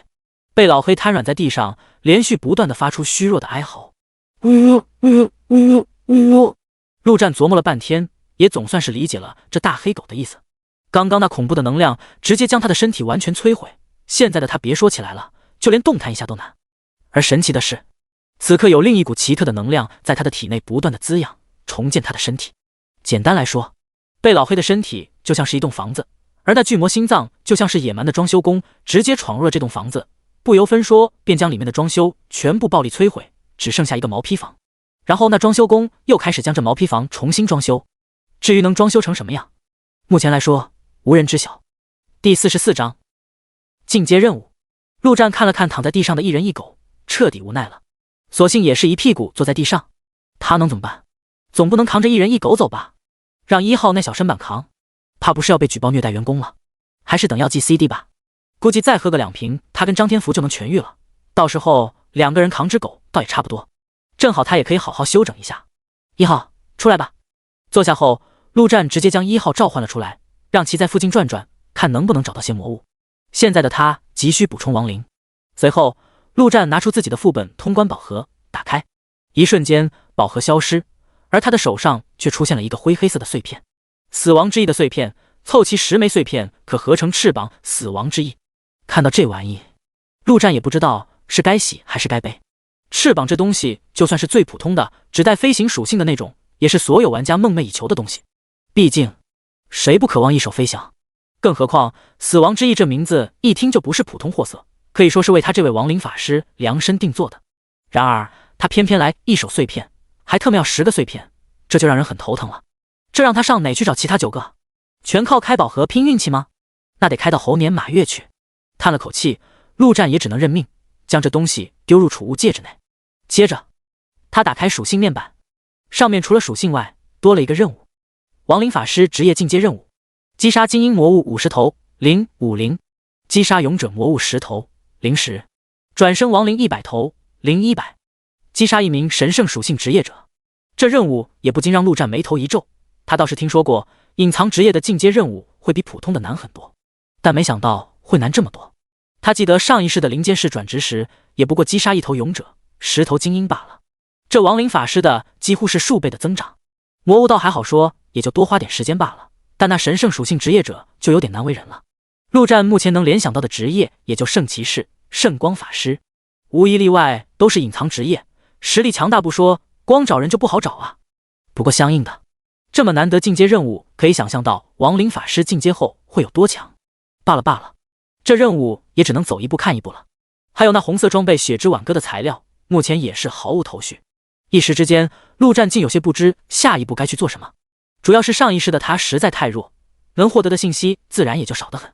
就说副本，他只知道那些颇为出名的永久副本所在地，其他的一概不知。重生的优势可有可无了。就在这时，一旁突然传来了呼噜声。陆战哭笑不得，张天福这家伙也是心大，躺着躺着竟然睡着了。不愧是天福神将，换成其他人若是心这么大早，特么不知道死多少回了。希望带上这家伙，他也能沾点福气吧。想到这，陆战毫不客气地将其叫醒，说道：这东西还给你。惊醒过来的张天福一看，正是自己开宝盒开出来的技能书，当下便是感激涕零。谢谢陆哥。看到技能书在对方手中消失，陆战便知道他已经学掉，当下直接问道：怎么样？效果如何？他先前只能看到技能的基本信息，具体的还需要学会后才能知道。却见张天福皱了皱眉，有些不确定地说道：每多一个队友增加1点体质，范围的话是离我10米之内，消耗每分钟10点法力值。陆哥，才1点，好像有点少啊。他现在就已经开启了这技能，将陆战那位队友后，属性上就加了2点属性，可有可无。你看看能不能把这狗添加为队友。陆战指了指一旁瘫着的贝老黑，说道：狗也行吗？张天福有些疑惑道。随后便看到原本有气无力的贝老黑转过头，恶狠狠地盯着他。什么意思？狗怎么就不行了？狗爷，我错了。张天福赶紧认错，他可是见识过这狗的凶猛，那一手雷电下来，不得给他劈成灰了。随后也不敢怠慢，尝试着将狗纳入队友的范围，结果没想到还真行，他的体质再度增加了一点。陆战自然也看到了自己体质的变化，便将1号也给叫了回来，说道：“再试试他行不行？”片刻后，陆战便看到自己的体质加了一点，果然，亡灵也是可以纳入队友范围的，这就厉害了。每个队友1点，而且没有人数限制，要是在范围内直接堆满100头亡灵，那他们就是100点体质啊！而且这还只是1级的技能，以后还能升级。可以想象到，后期这技能一开，上千亡灵增加上千体质的场景，那可真的就是不死军团，根本打不动的那种。果然是自己的福将。陆战满心欢喜，正要好好夸奖一番之时，突然听到远处传来汽车的轰鸣声，顿时心中一震。陆哥，有车来了！张天福也是神情一喜，有车，那可就不用在这大路上躺着了。你说，万一对方不带怎么办？现在这时代，实力最大，有陆哥在，还怕实力不够？陆战直接站了起来，看向远处，那里一辆越野车正快速驶来，而在车的后方，一头疾风魔狼正带着几头狼崽子追击，速度之快，丝毫不亚于越野车。只要越野车稍微慢一些，只怕就要被那魔狼追上。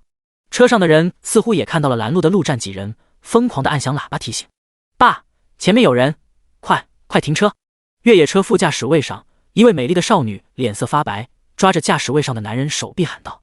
然而驾驶位上的男人却丝毫没有踩刹车的意思，他的眼神坚定，手臂上青筋暴起，死死地抓着方向盘，口中喃喃道：“不能停，小英，听爸爸的，停下来就死定了。只要停一下，那些魔物就会追上我们，到时候我们就死定了，他们也死定了，他们反正都是死，是他们自己不让开，怪不得我们。没事的，小英别怕，小英放心，爸爸绝不会让你出事。”男人当了大半辈子的老实人，从不曾伤害过谁，但这一刻为了自己的女儿撞死几个人算得了什么？反正都已经末世了。第45章血刀老祖。看到那疾驰而来的越野车，陆战丝毫不慌。下一秒，1号一跃而起，直接跳到前方，伸出那瘦弱的双手，然后向前。只听轰的一声，1号的双手直接拦在越野车的车头上，滋滋滋，一串无比刺耳的声音中，越野车划出一道极长的车痕，竟被1号给硬生生拦了下来。这场景以往可只能在电视剧里看到。越野车上，中年男人目光出现一瞬间的呆滞，实在是眼前的场面完完全全的超出了他的理解范围。不过很快他便反应了过来，一把握紧后座上的刀。不管怎么样，他都必须保护好自己的女儿。陆战心中一动，1号便已经直接离开原地，朝着后方的那几头魔狼杀去。随后笑着对驾驶室上的人说道：“大哥，不介意搭个顺风车吧？”虽然这家伙刚刚还想着撞死他，但陆战是个明事理的人，那种情况下换成陆战同样不会踩刹车，反而是猛踩油门，这说明对方是个懂漠视规则的人。男人一把打开车门，提着刀怒气冲冲地走了下来，骂道：“混蛋，你没看到后面追着的那些魔物吗？你是说那几头狼吗？”陆战指了指车后方，说道：“那边1号已经将那几头魔狼小弟统统砍死，而那头疾风魔狼也已经差不多了。”男人有些不理解对方的意思，回头看了看，正好看到那头疾风魔狼被一刀砍死，顿时愣在原地。“爸，那些狼死了，那头哥布林好厉害。”一旁男人的女儿小英也已经从车上下来，一脸的震惊。随后她似乎想到了什么一般，直接跳了起来，指着陆战说道：“我知道了，你的职业是御兽师，那头哥布林是你的灵兽，对不对？大哥，你好厉害！”陆战也是无语，这少女长得倒是一张天仙一般的脸，脑子却有些简单，而且这想象力够丰富的。不过既然对方已经替他想好了身份，那他索性也就按照对方的想法走得了。没想到一下子就被你看穿了。陆战笑了笑，说道：“你们要去哪里？不介意带我们一程吧？”中年男人眼神带着戒备，皱了皱眉。眼下末世，秩序已经彻底崩坏，这些日子打他女儿主意的人不知有多少，幸好他的职业还算强大，才能保得住女儿。但眼前这人实力远超他想象，若是心怀不轨，他不敢想下去，却又不知道该如何拒绝。就在这时，他的女儿倒是一脸的惊喜，说道：“爸，有救了，我们村子有救了！”说完竟一把拉住陆战的手臂，恳求般说道：“大哥，你这么厉害，救救我们村子吧！我们村子被魔物攻击了，我爸拼死才带着我逃出来。可我的奶奶、我的朋友还有好多亲戚都还在村子里，大哥，求你救救他们吧！”陆战心中无语，这明显就是个圣母型人格。刘永圣母那是人家有实力有资格，但眼前这少女长得好看，没脑子没实力，再配上圣母人格，放电视里那就是妥妥的偶像剧女主角。然而现实里若没有中年男人的保护，只怕早就不知道死多少回了。不过人家圣母归圣母，也不关陆战的事。于是乎，陆战嘴角一笑，露出极为和善的笑容，说道：放心吧，大家都是人类，我不会放任这些魔物祸害同胞。我们这就去你们村子。他现在正愁不知道去哪找魔物杀呢，而且身上也还需要好好洗一洗，休息一番。既然如此，那不如就索性当一回救世主。听到这话，少女顿时喜笑颜开。爸爸，快，我们快回去，有大哥在，肯定能救下村子。中年男人皱了皱眉，在他心里，一个村子的人也没有他女儿一个人重要。但陆战已经这般说了，他已经无法拒绝，最终还是点了点头，往驾驶室走去。他现在只能寄希望于眼前的男人真的是个好人。片刻后，中年男人再次坐上驾驶位，他的旁边依旧是他女儿，后座上则是陆战与张天福还有1号。至于贝老黑，则被扔到了车顶上。这家伙体型太大，车里根本装不下。呜呼！车内时不时还能听到贝老黑委屈的叫喊声。很快，贾政发动汽车，调转车头往回驶去。而在路过那几头魔狼的尸体之后，谁也没有发现那几头尸体突然莫名的消失不见。这自然是陆战将他们转生成了亡灵，同时直接收到了亡灵空间内。大哥，那条大狗也是你的灵兽吗？行驶中，前排的少女转过头，无比崇拜地看向陆战。她以前是个小说迷，看过不少御兽类的小说，当时就羡慕得不得了。是的，陆战点了点头，一脸的高深莫测。对了，我叫陆战，如果不嫌弃，你可以叫我陆哥。好的，陆哥。少女说道。陆哥，我叫贾英英，我父亲叫贾政。贾政心里暗暗叹息，这傻女儿啊，才认识多久呢，就把自己全卖了。这也怪他平时太宠了。没办法，就这么一个女儿，他不宠谁宠？若是和平年代，那也就算了。可现在是末世，天真善良，那就是最致命的毒药。但那又如何？只要自己还在，就绝不会容许任何人伤害他的女儿。贾政，陆战脸上依旧挂着笑容，心中却是猛地一震。再一看对方脚边放着的那把血红色的刀，好家伙，还真是他。在未来，有人皇、天王、神将等等，这些强者总的来说都算是比较正面的强者，也是人们对他们的尊称。但人是复杂的动物，有的强大了会成为英雄，但有的强大的则会成为比魔物更加可怕的恶魔。贾政就是这些恶魔中极为赫赫有名的一位，说一声让人闻风丧胆也不为过。而这位恶魔也被冠以了一个名号，这名号来自于曾经的武侠小说，同样是大恶人，却极为贴合着贾政。血刀老祖第46章，全杀了。其实关于这位恶魔般的存在，陆战了解的并不多，甚至就连对方的职业都不清楚。但有一件事可以说是人人皆知，在那之前，贾政默默无名，而那件事后，他成了臭名昭著的血刀老祖，那就是贾政一个人屠了整整一座城。没错，就是一人屠杀了一座城市内的所有人类。据说当时那座城池已经被人类给占领，算得上一个庇护所，足足数万人却被贾政一人全部屠杀。至于原因，却是无人知晓。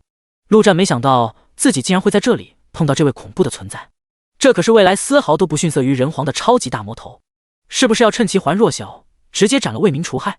那样的话好说歹说，陆战也算是拯救了数万人类，称一声救世主也不为过。不过下一秒，他便放弃了这个念头。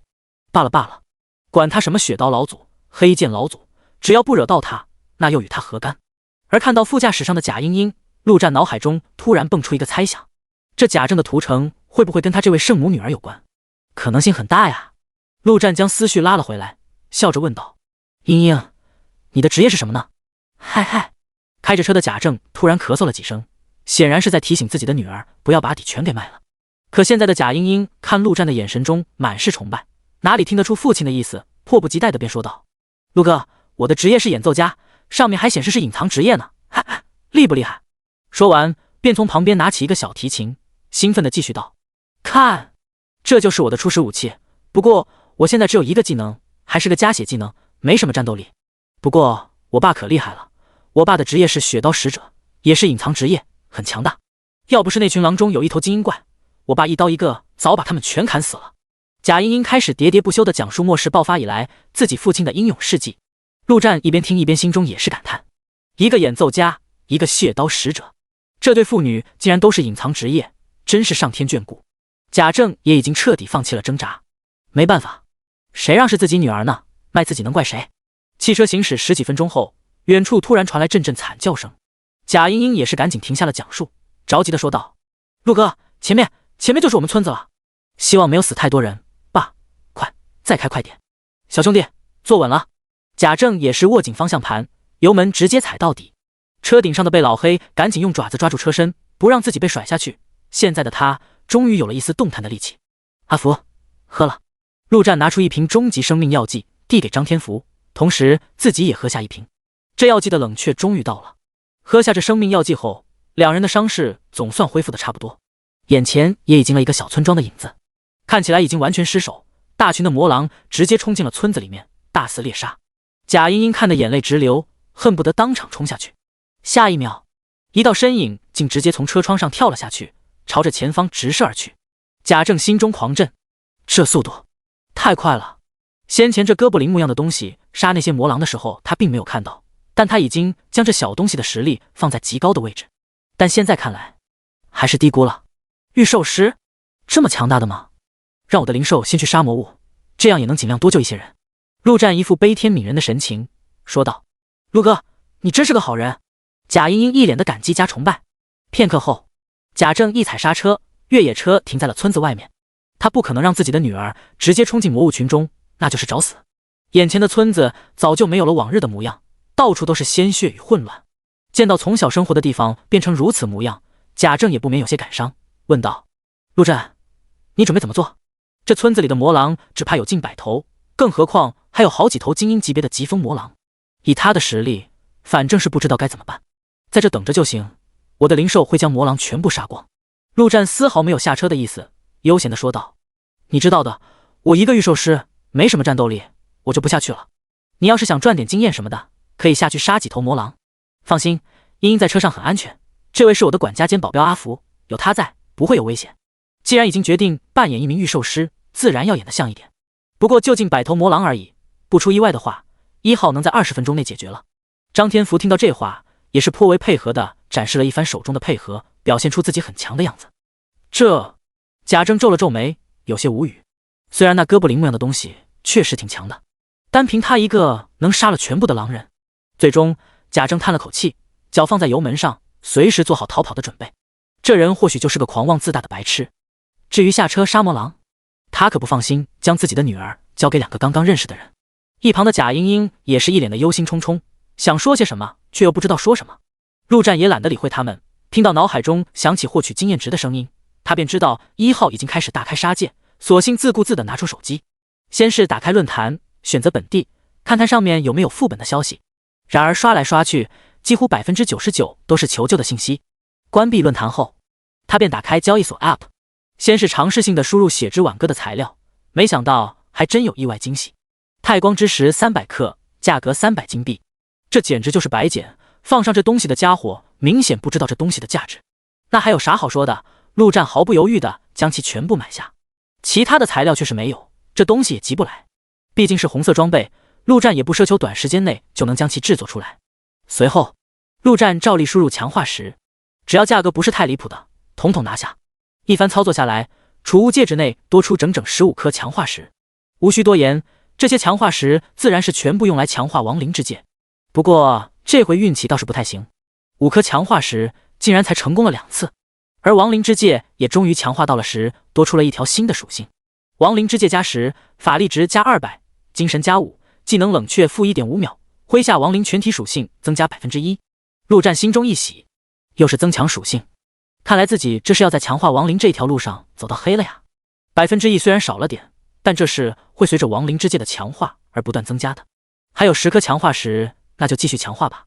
第一，强化亡灵之戒需要3颗强化石，金币1000，是否强化？3颗1000金币，这特么越来越坑了。这要是失败一次，那可真的要哭死。强化，恭喜您强化成功。陆战看了一眼属性，果然亡灵属性的增加变成了 1.5%。 继续。第一，强化亡灵之戒需要3颗强化石，金币1000，是否强化？强化。第一，金币不足。操！在车上闭目养神的陆战直接爆了一句粗口，惹得车内3人纷纷望了过来。陆哥，发生什么事了吗？贾英英顿时投来无比关切的眼神。没事。陆战深吸一口气，笑着说道。看了一眼金币，只剩下583。前面花钱太过大手大脚了，没想到这么快就花完了。思索片刻，陆战再度打开交易所 App， 点击出售。很快，界面上便显示出他目前拥有的并且能出售的所有东西。陆战点击了那本技能书《华丽左轮》，至于价格，直接输了个1万金币。枪手作为前期极为强大的职业，甚至不弱于一些隐藏职业，关于他的技能书自然要卖个高价才行。爸，怎么回事？就在这时，前排的贾英英缩了缩身子，有些害怕地说道。贾政也是皱了皱眉。前方原本充满惨烈叫声的村子突然安静了下来，安静的可怕。他突然想到了一个可能，直接瞪大了眼睛。紧接着他们便看到一个小小的身影从村子里慢慢走了出来。他提着一把斧头，浑身被鲜血染红，如同地狱而来的使者。真的全杀了。贾政满脸的惊惧，一动不动，直到身后传来一个淡淡的声音，他才回过神来。走吧，下车，魔狼都死光了。陆战走下车，旁边张天福自然是早就已经见怪不怪。车顶上的贝老黑也是一跃而起，稳稳地站在了地面上。汪汪汪！本王终于能走了，能骑了。陆战看了一眼大黑狗，直接说道。扑通一声，贝老黑再次趴下。汪汪汪！还不能骑，不能骑。陆哥，好厉害！下了车的贾英英满眼都是小星星，已经完全成了小迷妹。贾政心情复杂，说实话，他完全看不透眼前这人的深浅，不管是实力还是心思，以他的阅历，自然能看得出来，陆战来这里根本不是什么为了救人。那他的真实目的是什么？在末世，人人都想抱大腿，但有时候你抱的可能是带刺的大腿。第47章，村长的女儿。走入村子，贾政父女再次感到震惊。入眼所见，到处都是魔狼的尸体，而且看起来都是一斧毙命，恐怖至极。至于村民，也是一个没见到，想必都是躲着。想想也正常，虽然魔狼死光了，但见到更加恐怖的哥布林，不躲起来才怪。大家快出来吧，是我们回来了。贾英英满脸的笑容，在村子里大声喊道。片刻后，一个身影才从一旁的废墟中爬了出来，不可思议地看向这边。阿正、英英，你们不是逃走了吗？二叔，我们回来了，我们还带来了陆哥，陆哥可厉害了，他是个御兽师，他的灵兽把魔物全杀了，现在自己安全了。出来的人正是贾政的哥哥，贾英英的二叔贾志。当初他们能成功逃走，也多亏了贾志的帮忙，而他自己却来不及上车。此刻看到二叔还活着，贾英英自然是高兴得很。全死了。贾志不可思议地看向四周，一地的魔狼尸体。他刚刚躲在废墟的下面，一动都不敢动，自然没看到1号屠杀魔狼的场景。恩人。就在这时，一个年过半百的老头子从旁边的房子里走了出来，颤颤巍巍地走到陆战面前，竟直接跪在地上，一把鼻涕一把泪。恩人啊，我们终于把您给盼来了。陆战不由得后退了几步，皱了皱眉。这尼玛，演得也太用力了些。村长，快起来，陆哥不需要这些，陆哥是好人。一旁贾英英赶紧扶起老头子。这老头正是这村子原本的村长贾贡献，他们这村子名叫贾家村，村里几乎8、9成的人都姓贾。英英，是你把恩人带来了吗？多亏了你啊，可惜好多人都死了，我身为村长保护不了他们。贾贡献一边抹着眼泪，一边哭喊道。但陆战却能看到这老头正在偷偷地观察自己，显然这一切都是演给他看的，不是个好东西啊。陆战直接在心中给这老头定了性。很快，幸存的人一个个都从躲藏的里面走了出来，看了看四周，都是充满劫后余生的庆幸感。看向陆战的眼神也是各有不同，大部分都是感激的，但也有一些充满着畏惧与嫉妒。他们刚刚可都听说了，这人的职业是个御兽师，而刚刚那大杀四方的哥布林竟然只是这个人的灵兽。贾英英看着四周，充满感伤与自责。村子里原本有上百好人的，可现在活下来的只有20、30人了。如果他可以早点带陆哥回来，大家快过来，我们一起谢谢这位恩人。村长贾贡献挥了挥手，招呼所有人围了过来。行了，不需要，哪里可以洗澡？我想先洗一下。陆战皱了皱眉，不耐烦地说道。他可不想当什么救世主的角色，到这来只是为了杀魔物，休整一番，救人，顺带的而已。贾英英一脸为难，如今这末世自来水早就停了，水源也是紧缺的很，用来洗澡可太奢侈了些。恩人，去我家吧，我家还存着不少水。一旁的贾贡献赶紧说道：“行，那就去你家。”陆战无所谓的说道：“去哪里洗，对他来说没什么区别。”汪汪汪！就在这时，一旁的被老黑叫唤了起来，吓得众人一跳。这大狗的模样看起来极为凶恶，一般人还真不敢靠近。大家别怕，这狗也是陆哥的灵兽。热心肠的贾英英马上出来安抚众人：“行，你自己吃吧，不要把那几头精的吃的就行。”陆战不理会众人，对着被老黑直接说道：“这家伙的身体等于刚刚重塑，急需补充能量。”听到这话，被老黑顿时欢快地咬起旁边的一头魔狼尸体，2、3口便直接吞入腹中，看得周围人脸色苍白，纷纷后退。“走吧。”陆战说道。片刻后，陆战踏进贾贡献家的大门。这位村长看起来以前也没少赚钱，这房子在乡下村子里算得上顶级豪宅，也算是运气好，末世爆发以来也没怎么被破坏。一进门便看到一位亭亭玉立的女子正站在客厅中，一脸的紧张害怕，看到贾贡献便赶紧迎了上来：“爸，你终于回来了。婷婷，这位是陆战陆恩人，刚刚就是他救了我们全村的人。”贾贡献一把拉过自己的女儿，让其贴近陆战：“恩人，这是我女儿贾婷婷。”陆战点了点头，看来这老头也是老来得女，将这女儿养得白白大大，比那贾英英更多了一份性感。不过他自然不是来看美女的，便直接说道：“浴室在哪？”“恩人，这边走。”贾贡献带着陆战上了2楼，进入一个房间，同时朝着自己女儿偷偷的使了使眼色。陆战站在门口，微微皱眉。这房间的风格一看便是女生的，甚至还能闻到些许少女独有的香味。不用多猜，自然便是他的女儿贾婷婷的。贾婷婷显然也是个颇有经验的人，一把抓住陆战的手臂，蹭了蹭，说道：“恩人，就在里面洗吧，我爸那房间呀，太臭了。”“行，那就这洗。”陆战笑了笑，便直接朝着他一个大男人，有什么好怕的？对了，帮阿福也找个地方洗一下。好的，恩人，您放心。”贾贡献说道。“阿福兄弟是吧？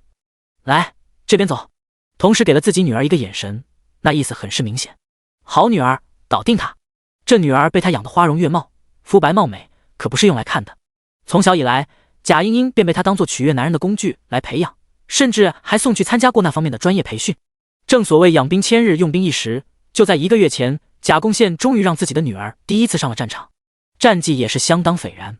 如果没有这末世，他这位村长只怕再过几日便要荣升镇长。可惜，偏偏末世来了，一切都只能说是命。却没想到上天派了陆战这个猛男过来。贾贡献很清楚自己没什么本事，打打杀杀那可是如同白痴，所以他必须抓住陆战这个猛男。张天福也是嘿嘿一笑，他也是男人，懂的都懂。第48章夜神。浴室内，陆战仰着头，闭着双眼，让水淋在脸上。片刻后，便听到有人走进来的轻轻脚步声。他没有睁眼，淡淡的说道：“我现在火气很大。”陆战不是太监，更不是什么没经验的小厨，在前世他与不少女人都发生过关系，无关爱情，这是人类正常的生理需求罢了。和平年代需要爱情作为基础，但在末世里随时都会死亡的情况下，哪有时间跟机会让你去发展爱情？一切都是各取所需罢了。毕竟这无论对男方还是女方，都可以算是末世中为数不多可以获得乐趣的事情了。村长别墅外，贾贡献一脸神气，看着面前的贾英英说道：“你们回去吧，陆恩人还在洗澡，而且今天已经决定在我家睡下了。”村长，都1个小时了，还没洗好啊？贾英英有些狐疑的说道。就让我们进去看看陆哥吧，我们还要好好谢谢陆哥呢。嘿嘿，英英啊，叔也不瞒你，就直说了。贾贡献一脸的神气。陆恩人看上了我家婷婷，特意要留婷婷陪他一起洗，这回估计玩得正开心呢。你们要是进去打扰了，不太好吧？这话说得极为明白。贾英英虽然是个纯洁的小女生，也能听得明明白白，顿时愣在原地，有些不知该如何回应。她也正处在情窦初开的年纪，在生命攸关的时刻，陆战如同英雄一般出现在她眼前，之后更是随他拯救村民。要说没有心动是不可能的。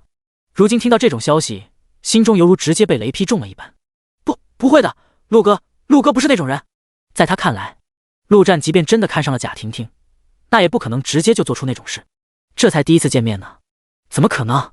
这只能说明陆战是一个好色随便的人，完全不符合对方在他心目中的形象。哼，我就知道这家伙不是个好人。一旁的贾政脸上也是愤怒不已，同时也有些庆幸，幸亏那家伙还来不及对自己女儿下手。英英，我们走吧。贾政一把拉起女儿，要将其拽回家去。贾英英眼中满是失落，如同没了魂魄一般，任由自己的父亲拉着。他始终无法相信陆战是那样的人，直到被父亲拉回了家里，贾英英还依旧处在失落无神的状态中。英英，要不我们离开这里吧？贾政想了想，直接说道。如果不是陆战，他们原本也已经离开了这里。虽然这里人多力量大，看起来很安全，但贾政已经想得很清楚，有时候人多并不是什么优势，反而会成为劣势。他们父女都是隐藏职业，比起普通人来优势更大。说句难听的，这些村民都只会成为他们的累赘。他可没自己女儿那圣母心，离开这里，他们才能更快的变强。爸，我想再等一天，等到明天见到陆哥，我想亲自问问他，好吗？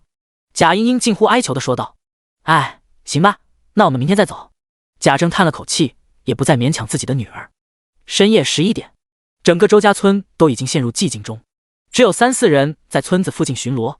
贾政满头大汗的从床上爬了起来，大口的喘着粗气，与此同时，他的双眼变得血红，好难受。他感觉到一阵无比强烈的渴望出现在他的脑海中，让他根本无法抑制住的渴望。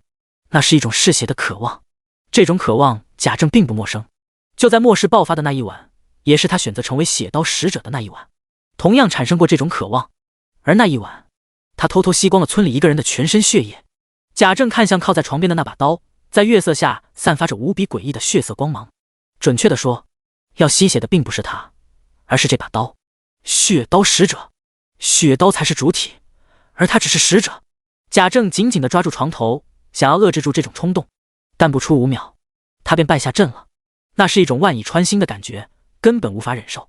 下一秒，贾政一把抓起那把血刀，强忍着走到女儿的房间门口，用刀尖画下一个血色阵法。很快，阵法发动，一片血雾将整个房间笼罩在其中。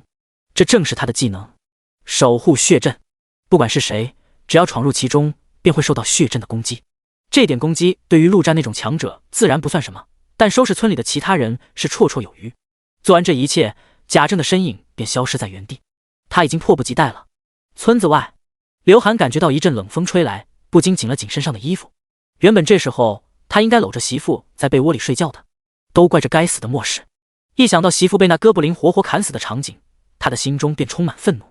可惜他的实力太弱了，变强，他一定要变强，就像今天拯救村子的那人一样强大。刘涵握紧手中的斧头，在心中暗暗发誓。却在这时，刘涵突然皱了皱眉，他仿佛闻到了什么气味，相当的刺鼻难闻，好像是血腥味。想到这，刘涵心中一惊，刚要发出警报，便感觉到眼前一黑，彻底失去了意识。贾政扛着人快速的远离村子，此刻的他还尚存一丝理智与善良，他不想在这村子附近杀害曾经的好友与邻居，即便不会被人发现，但对他来说依旧会有无比强烈的罪恶感。远离村子，吸完血，再回来就当做什么都没发生。就在贾政离去不久，几道身影便出现在村子的不远处。龙，有个小村子，怎么处理？这是一个7人小队，身上穿着统一的黑色服饰，唯一的不同，那便是服饰上印有一个动物。刚刚问话之人，衣服上所印的便是一只老鼠。7人身形不高，最高的也不过1.7米，然而却给人极度危险的感觉。用2个字来形容，那就是杀气。按照小说中的描述，这是7个充满杀气的人。清理。回答的正是被称作龙的人，黑衣上纹着的正是龙，他也是这7人小队的大哥。没问题，老大。其余6人回应道，瞬间消失在黑夜中。唯有龙依旧站在原地，静静地看着眼前的村庄。一群普通村民而已，自然不需要他出手。他们并不是末世后才组成的小队，而是在末世之前就是配合无间的队友。他们的名字在普通人当中籍籍无名，但在雇佣兵界却是令所有人闻风丧胆。夜神。第49章屠杀。国际雇佣兵，一群没有国籍、没有善恶，一切只为了利益而存在的组织。夜神正是其中的佼佼者。国际雇佣兵榜单前10，其中9名都是上百人的大型组织，只有第5名。自出道以来一直便是7人，出道5年，无人退出，无人死亡，无人加入，那便是夜神。夜神完成的任务不多，仅仅15单，但每一单的难度是达到 S 级，完成率更是100%。而且夜神还有一个极为特殊的怪癖，那就是只在夜晚行动，无论多严密的人或者监控都无法抓住他们的分毫身影。他们便是夜晚的神。谁也想不到，这令人闻风丧胆的夜神会出现在这小小村庄的附近。一切只因为夜神7人其实都是 Z 国人。末世爆发，他们这群原本就实力强劲的人，对于普通人来说优势太大，尤其是夜神七人，几乎在极短的时间内便适应了末世的节奏，开始杀戮魔物。如今的七人全部进入等级排行榜前100的行列，当然，他们都隐藏了自己的名字。而与末世前一样，夜神依旧习惯白天休息，夜晚出动。此刻正是他们的狩猎时刻，却没想到碰到了一个小村庄。既然如此，那也不能放过。杀人固然没有经验，但能收割金币，甚至还能有一些意外收获，爆出一些装备什么的。叶龙站在夜色中，黑暗完全无法阻挡他的视力，前面村子的一切在他眼中都是一清二楚。他的兄弟们一个个进入房子，随后又出来，进入下一个，速度极快。那些人恐怕还在睡梦中，便已经没了任何声息。突然之间，他看到前方一栋房子内突然爆发出一阵血色光幕，威力还算可观。叶龙的身影直接消失在原地，朝着那房子而去。虽然他算是夜神的大哥，但他们七人从很小开始便一直在一起同生共死，比亲生兄弟还要亲。他不会看着自己的兄弟出现任何意外。发生了什么？很快，叶龙便出现在那房子的旁边，开口问道：“龙，你怎么来了？”夜蛇说道：“有点意思，应该是自动防御类技能，一旦想要进入其中，就会触发这血雾的攻击。这点小东西难不倒我。”说完，夜蛇便掏出一把匕首，直接刺入那血雾之中。下一秒，一阵阵绿色的气息从匕首之中散发而出，朝着四周的血雾侵蚀而去。不出半分钟，整个血阵便已经被绿色全部侵蚀。搞定了！夜蛇得意地说道，将匕首抽出之时，血阵瞬间崩坏，无声无息。他的职业乃是毒师，技能可以侵蚀万物，包括能量。随后，夜蛇便走入房间中，他已经看到了那个躺在床上的小女孩，手中的匕首散发着阴冷至极的光芒。叶龙也不再关注这边，既然蛇能轻松解决，那就代表布下这血阵的人实力也就这样。当然，这是相对他们来说。然而他却不知道，就是在夜蛇破掉血阵的瞬间，不远处的房间内，一个人却猛然睁开了双眼。陆战光着身体躺在柔软的床上，他的旁边正是同样关着的贾婷婷。这女人可被他折腾坏了。没办法，体质增强后，小陆战太强了。床边，被老黑趴在地上一动不动，至于1号则站在一旁一动不动。陆战的亡灵空间内已经有22头魔狼亡灵，不过大多都是普通魔狼转化的，实力可以说弱的一逼。陆战看向窗外，一片寂静，但刚刚那一瞬间，一股危险的气息将他从睡梦中惊醒。这种感觉不会有错，有危险到来了。深吸一口气时，甚至能闻到飘散在空气中的些许血腥味。陆战心中一动，1号便已经直接跳出窗外，跳到楼顶之上，环顾四周。陆战自然无法看到1号的视角，但这么一个绿色的小东西跳到了房顶之上，如果真的有危险，必定会有所行动。果然，下一秒，陆战便听到几道气息朝着这房子急速靠近。那气息很弱很弱，但陆战依旧能感应到。好家伙，看来还不止一个。一头哥布林，什么情况？屋顶之上，夜鼠最先到达，却没有直接攻击。实在是一头哥布林突然跳上屋顶，这事实在太过诡异。小心一些，有些不对劲。紧接着，7人中唯一的女性夜猫也到了附近。片刻后，包括叶龙在内的7人全部到场。此刻，村子内的其他人都已经处理的差不多，而这栋别墅本就在村子的后方，眼下似乎只剩下这房子内的活人。结果7人刚到，1号便已经直接跳下屋顶，回到了房子中。龙，怎么办？其他6人全部望向叶龙，在等他做出决定。就在这时，别墅的门突然打开。大晚上的，干啥呢？还要不要人睡觉了？只见贾贡献骂骂咧咧的走了出来。陆战这么厉害的人做了他的女婿，现在的贾贡献可是飘得很。他也是刚好起床上厕所，这才听到了一丝响声，不过这声音却是1号跳来跳去发出的。夜神7人跳跃之间可不会发出丝毫声响。贾贡献正要往屋顶看去，看看是哪个不长眼的东西，结果下一秒，一道无声无息的剑便已经到了他的眼前。噗嗤一声，剑矢没入贾贡献的太阳穴，直接穿头而过。贾贡献的双眼在瞬间便失去了所有光彩，从始至终他都没明白发生了什么。射出剑矢的叶枫也皱了皱眉，有些不敢相信这人会这么弱。一起进去，叶龙说道。身影已经消失在原地，犹如直接引入了黑夜中，无声无息。然而就在这时，10几道魔狼的身影瞬间从别墅内冲了出来，如同狼群一般冲向不远处的叶枫。这一画面直接出乎了夜神7人的意料，谁也想不到这别墅里会藏着这么多魔狼。不过毕竟是身经百战的强者，他们很快便反应了过来。叶枫更是直接瞬发3箭，直接射中3头魔狼的身体。结果令他意外的是，那3头魔狼竟没有丝毫反应，依旧朝着他冲来。这些魔狼不对劲，叶枫一跃而起，同时提醒自己的战友。另一边，叶养举起手中的黑色法杖，一个黑色能量球瞬间汇聚而成，朝着狼群直射而去。第50章人皇之叶皇。轰的一声，能量球在狼群中爆炸开来。叶阳的职业乃是黑暗法师，算得上半隐藏职业。不同于普通的自然系魔法，黑暗系的魔法破坏力更强，而且附带各种致命的负面效果。这一发黑暗能量球下去，魔狼群顿时被炸得七仰八翻，更是有不少断手断脚。但诡异的是，没有惨叫，没有哀嚎，倒地的魔狼很快便再次爬了起来，甚至有一头没了双手双脚的，整个身体依旧在地上用力匍匐着。这些不是魔物，应该是类似于行尸的东西。黑暗中，叶龙的声音传了出来：“都看过行尸走肉吧？攻击他们的头部。”行尸都出来了，有点意思。夜猫双手各出现了一把匕首，犹如一只真正的猫一般，身形鬼魅，便已经到了魔狼群的上方，狠狠刺下。刹那间，2头魔狼的头颅便已经被刺爆，倒在地上。不过如此，夜猫轻踩狼身，便已经到了另2头魔狼的上方，正要如法炮制。猫，快闪开！黑暗中，叶龙的声音瞬间传来，同时他的身影也已经出现在夜猫附近。然而，已经晚了。一个绿色的身影竟突然从一头魔狼的身下出现，抡起一把大斧头，狠狠一劈，自然便是1号。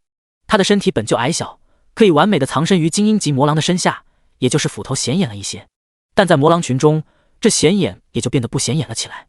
噗嗤一声，夜猫的身体直接从腰部开始断裂开来，他的上半身还保持着往前冲的姿势，但下半身已经直直的掉落在狼群之中。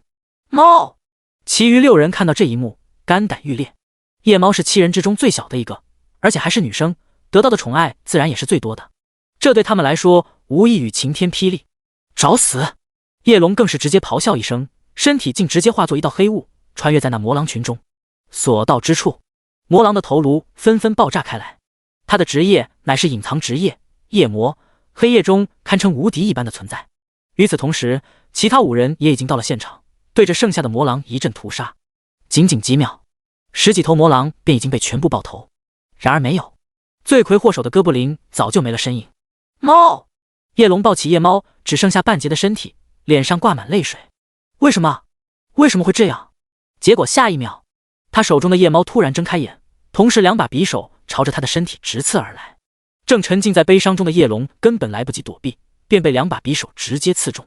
然而就在那一瞬间，被攻击的那一部分身体竟直接雾化。2把匕首穿过黑雾，自然是没造成任何伤害。该死！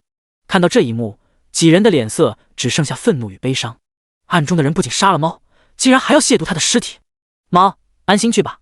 叶龙伸出一只手，抓住夜猫的头颅，狠狠一捏，啪的一声，夜猫的头颅直接爆炸开来，挥舞着匕首的双手也终于无力地垂落在地上。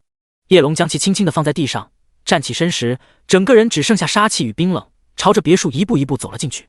这家伙有点变态啊，不愧是未来的叶皇。别墅内，陆战透过窗户的缝隙，将下面发生的一切尽收眼底。张天福则蹲在旁边，自从被陆战叫醒后，他便大气都不敢出一声。他即便再傻，也能明白来的几个都是强者，没有陆战的保护，分分钟砍死他。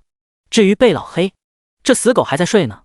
陆战看得出来，这狗先前吃了这么多魔狼，眼下正处在消化重建身体的关键时刻。立下大功的1号则已经回到了他的身边。可惜了，转身后的夜猫竟然没能杀了叶龙，甚至都没造成伤害。对于这位叶皇的能力，他确实了解的不多。几分钟前，陆战察觉到有人到来的时候，原本是准备直接出去大杀四方装一下逼的。毕竟如今这时候，他的实力在人类这个群体中不说无敌，排个前100应该问题不大。但对方喊出的一个字，却让他心中一惊，不得不龟缩在房间中。龙，未来的人族8皇之中，传闻中有一个强者的名字正是这个字，叶皇。人族8皇，虽然官方上来说是排名不分先后，但有人的地方就有江湖，总会有好事者热衷于分个先后。而在各种各样的排行版本中，排来排去，只有前2名是永远不会改变，那便是圣法皇与叶皇。但实际上这2位孰强孰弱也没有真正的说法。圣法皇作为禁咒法师，强项在于恐怖至极的破坏力以及大范围伤害，也是人族当之无愧的领袖级人物。而叶皇充满神秘与未知，甚至没有多少人知道他的职业到底是什么，只知道他擅长刺杀，曾经单杀过一头强大的黄级魔物。很多人都说叶皇有刺杀其他7皇中任何一位的实力，而且叶皇所建立的夜之国也是8皇庇护所中人数最少但却最强大的一个。夜之国与其说是一个庇护所，倒不如说是一个战斗组织。他们所做的一切无关人族，都是为了自己的利益，与其他庇护所的冲突更是时有发生。而对于叶皇这位神秘的恐怖存在，陆战也是知之甚少，只知道这位叶皇的名字是一个字：龙。除此之外，还有一点，那就是叶皇身边有6个影子，这6个影子不在天王之列，却丝毫不弱于12天王。这2点一结合，陆战便十有八九确定，外面来的正是这位未来的叶皇。这等存在，如果陆战是在全盛状态，22头精英亡灵的加持下，自然是不虚。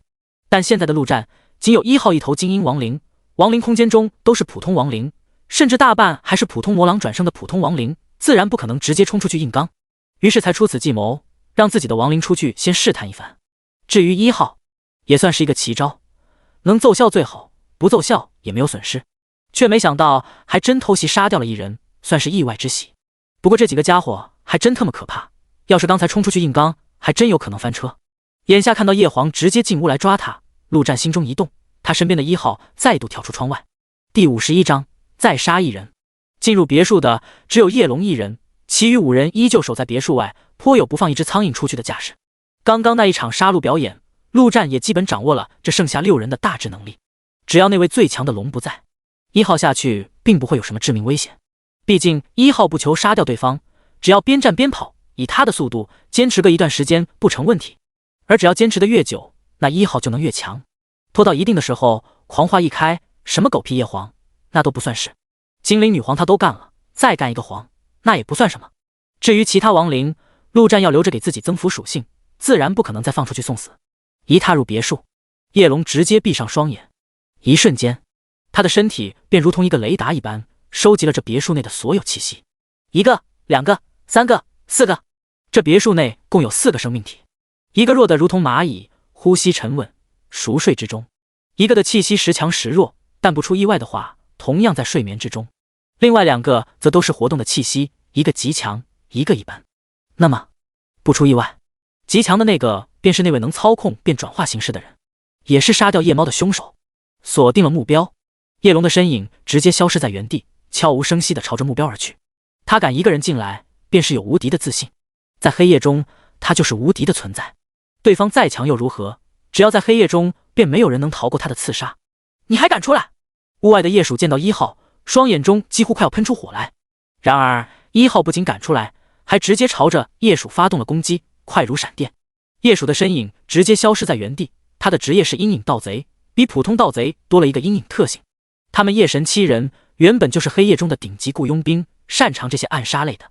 老天爷似乎也能检测到他们的强项，给的职业也都是相关的。盗贼、刺客、黑暗法师。失去目标，1号却丝毫不慌，主要是他也不会慌，直接调转方向，朝着另一边的夜蛇攻击而去。下一秒，一道身影却出现在1号的身边，匕首直接朝着他的脑袋刺来，正是夜鼠。给我去死！技能致命一击发动。致命一击，当攻击敌方要害部位时，攻击力将增加 500%。 夜鼠不知道眼前的是什么玩意，但知道头颅正是对方的弱点。这一击，他便要杀了这玩意，给夜猫报仇。眼看着自己的匕首便要刺进这哥布林的头颅，夜鼠竟突然感觉到眼前一花，紧接着他便眼睁睁地看着自己拿着匕首的手从手臂上掉落下来，鲜血直喷而出。原来是那哥布林竟在一瞬间便反应过来，斧子由下自上一劈，在夜鼠完全没有反应过来之前，已经将其手生生斩断。即便这些人知道1号不是普通哥布林，但其外表还是具有一定的欺骗性。再加上夜鼠这被愤怒冲昏的头脑，竟敢一个人直接前来刺杀，实在是有些轻视了1号。但夜鼠也不愧是夜鼠，一只手被硬生生砍掉，竟强忍着疼痛，没有发出一丝惨叫，而是快速逃窜而去。1号正要去追，另一边夜狼与夜蛇已经到了他的身前，及时拦下了1号。他们已经失去了一个兄弟，怎么可能眼睁睁地看着另一个兄弟死亡？不远处，夜风与夜阳则没有冲动，而是在等待时机。他们的近战能力虽然也不弱，但那是针对一般人而言，毕竟是远程输出类职业，面对高手若是还上去近战，那就是找死。而且前方的战斗速度太快，他们的攻击若是不小心点，甚至可能伤到自己人。逃过一劫的叶鼠快速喝下一瓶终极生命药剂，同时从背包中拿出绷带，以极快的速度包扎伤口。别墅内3楼，你躲在这不要动，放心，老天爷会保佑你的。看到这一幕的陆战怎么可能放过这么好的机会，直接说道。他虽然不知道那叶皇的能力，但很显然，对方必定是擅长暗中刺杀的那种。如果一直躲在这一动不动，搞不好什么时候被杀都不知道。既然如此，他还不如直接出去。有句话说得好，只要他动得够快，就不会给任何刺客刺杀的机会。至于张天福，相信那位夜神应该能知道他才是主事的人，只要他出现，必定会追杀他而去。张天福跟被老黑待在房内反而安全。再说了，天福神将自有福气保佑，哪有这么容易死的？张天福自然是没有任何意见，犹如一尊雕像一般一动不动。果然，陆战刚刚跳出窗外，便看到一团黑雾从2楼的窗户中飘了出来，以极快的速度朝着陆战席卷而去。同时黑雾中响起一个焦急无比的声音：鼠，闪开！因为陆战一跃而下的目标正是还在包扎伤口叶鼠。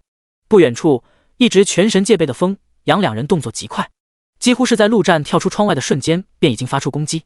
黑色能量球与箭矢同时朝着陆战急射而去。还在半空中的陆战自然是早有准备，直接在空中一个瞬间加速，躲过了那黑色能量球。却没想到箭矢却带了追踪功能，陆战也是发狠，既然躲不了，那就不躲了，先杀一个再说。他现在的体质虽然没破100，但空间内还有9头精英魔狼转生的亡灵，再加上1号，以及战斗一开始便让张天福开启了强力援护，加了整整12点体质，硬扛一剑问题不大。那叶鼠本即便意志力再强大，也不可能真的无视断手的剧痛，所以不管是反应力还是动作都大大减缓。等他听到龙的提醒，同时要逃跑之时，一切都已经太晚了。一把剑以极快的速度直接刺进他的心脏，随后搅动，叶鼠的生命在一瞬间便消亡。与此同时，陆战卫感觉到后背一痛，那箭射进去了整整半个箭头。陆战直接不管不顾，双眼散发绿光，刚要倒下的叶鼠瞬间转生成了亡灵。可惜转生亡灵后，对方的职业加成全都消失不见，这叶鼠亡灵的属性甚至还不如魔狼的。第52章，我姓陆，名唐僧。嘿嘿，如果我说我是不小心的，大家可以握握手，当个好朋友吗？陆战站在叶鼠亡灵的身后，笑着说道，同时一把将身后的箭头扒了出来。还好都没流血，也就痛一痛罢了。你必死！下一秒，一团黑雾直接冲到地面上，化作人形，正是叶龙。你们这不由分说上来就杀人的，我这是正当防卫啊，怪不得我。陆战淡淡的说道。如果他猜的没错，这村子里的人10有8九已经被屠杀殆尽，倒是可惜了那位血刀老祖。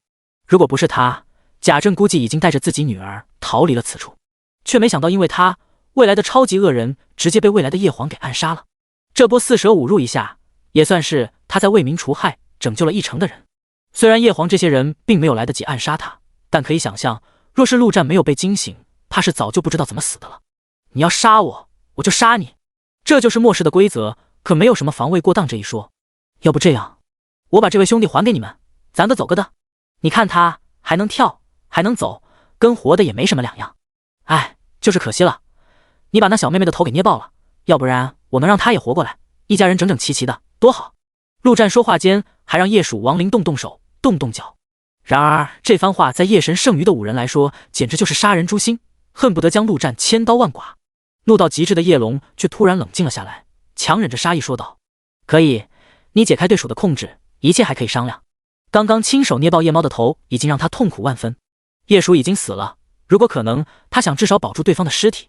而且叶龙自认为已经掌握了如今的局势，他虽然不知道对方的职业是什么，但有一点可以肯定，对方只能操控尸体，而这4周已经没有多余的尸体让其操控，实力必定大减。这种情况下，这家伙翻不出什么浪花来，夺回叶鼠的身体，然后就可以毫不犹豫地杀了对方。自己这边还有5人，杀掉对方轻而易举。夜猫跟叶鼠的死亡都是对方的偷袭导致，如果正面硬刚，他有信心直接拿捏对方。这是一种无敌的自信，我信你个鬼！陆战心中吐槽道，他之所以躲在这叶鼠的身后，就是有将其当作盾牌的意思。这些家伙若是真的兄弟情深，必定会有所顾忌。当然，要是对方冷血无情，叶鼠也能冲上前当个肉盾，方便他跑路什么的。卑鄙吗？卑鄙那就对了。在末世，卑鄙那就是最有力的生存武器之一。如今看来，这叶皇还真就是有情有义的好男儿，这就有的谈了。此刻的陆战就喜欢多谈谈，拖延时间。另一边，1号以1敌2，与蛇、狼两人激斗正酣，越战越勇的加持已经开始慢慢显现出来。为了避免被这些家伙察觉，陆战甚至特意命令1号收着点，就一直表现得刚好能与两人打成平手的样子。于是乎，陆战装作心动的样子，直接说道：“好说好说，其实不瞒你们，我的职业是傀儡师，这位兄弟如今算是被我控制的傀儡。如果我解开控制，他还是能成为一个完整的尸体。当然，复活什么的不太可能了。但是呢，俗话说得好，人即便死了，那也要落叶归根是不？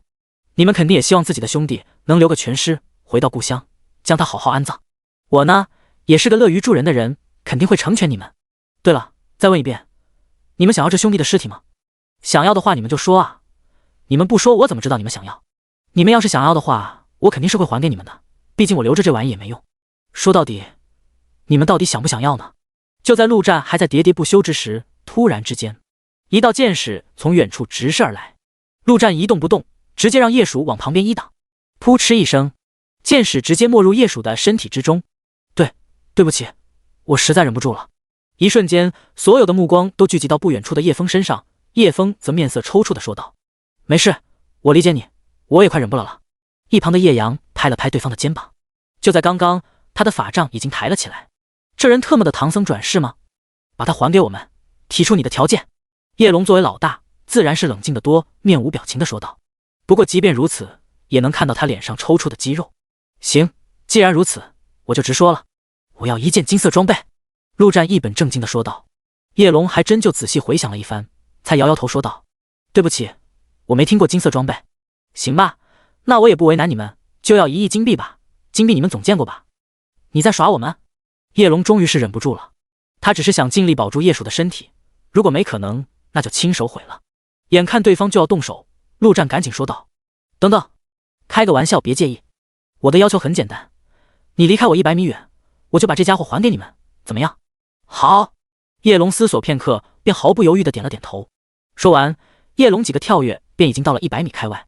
在此期间，他的神情一直注视着陆战，只要对方一有异动，便会毫不犹豫地上前击杀，毁掉叶鼠尸体也在所不惜。不错，说话算话，好男儿！陆战大声说道，表示赞赏。你们等等，我让他过来，你们要不要来迎接下他？说完，叶鼠亡灵便一步一步走向叶蛇两人所在的地方。蛇阳两人看向叶龙，不知该如何处理。他们自然不可能真的上去迎接。最后说一遍，解除控制。叶龙冷冷地说道。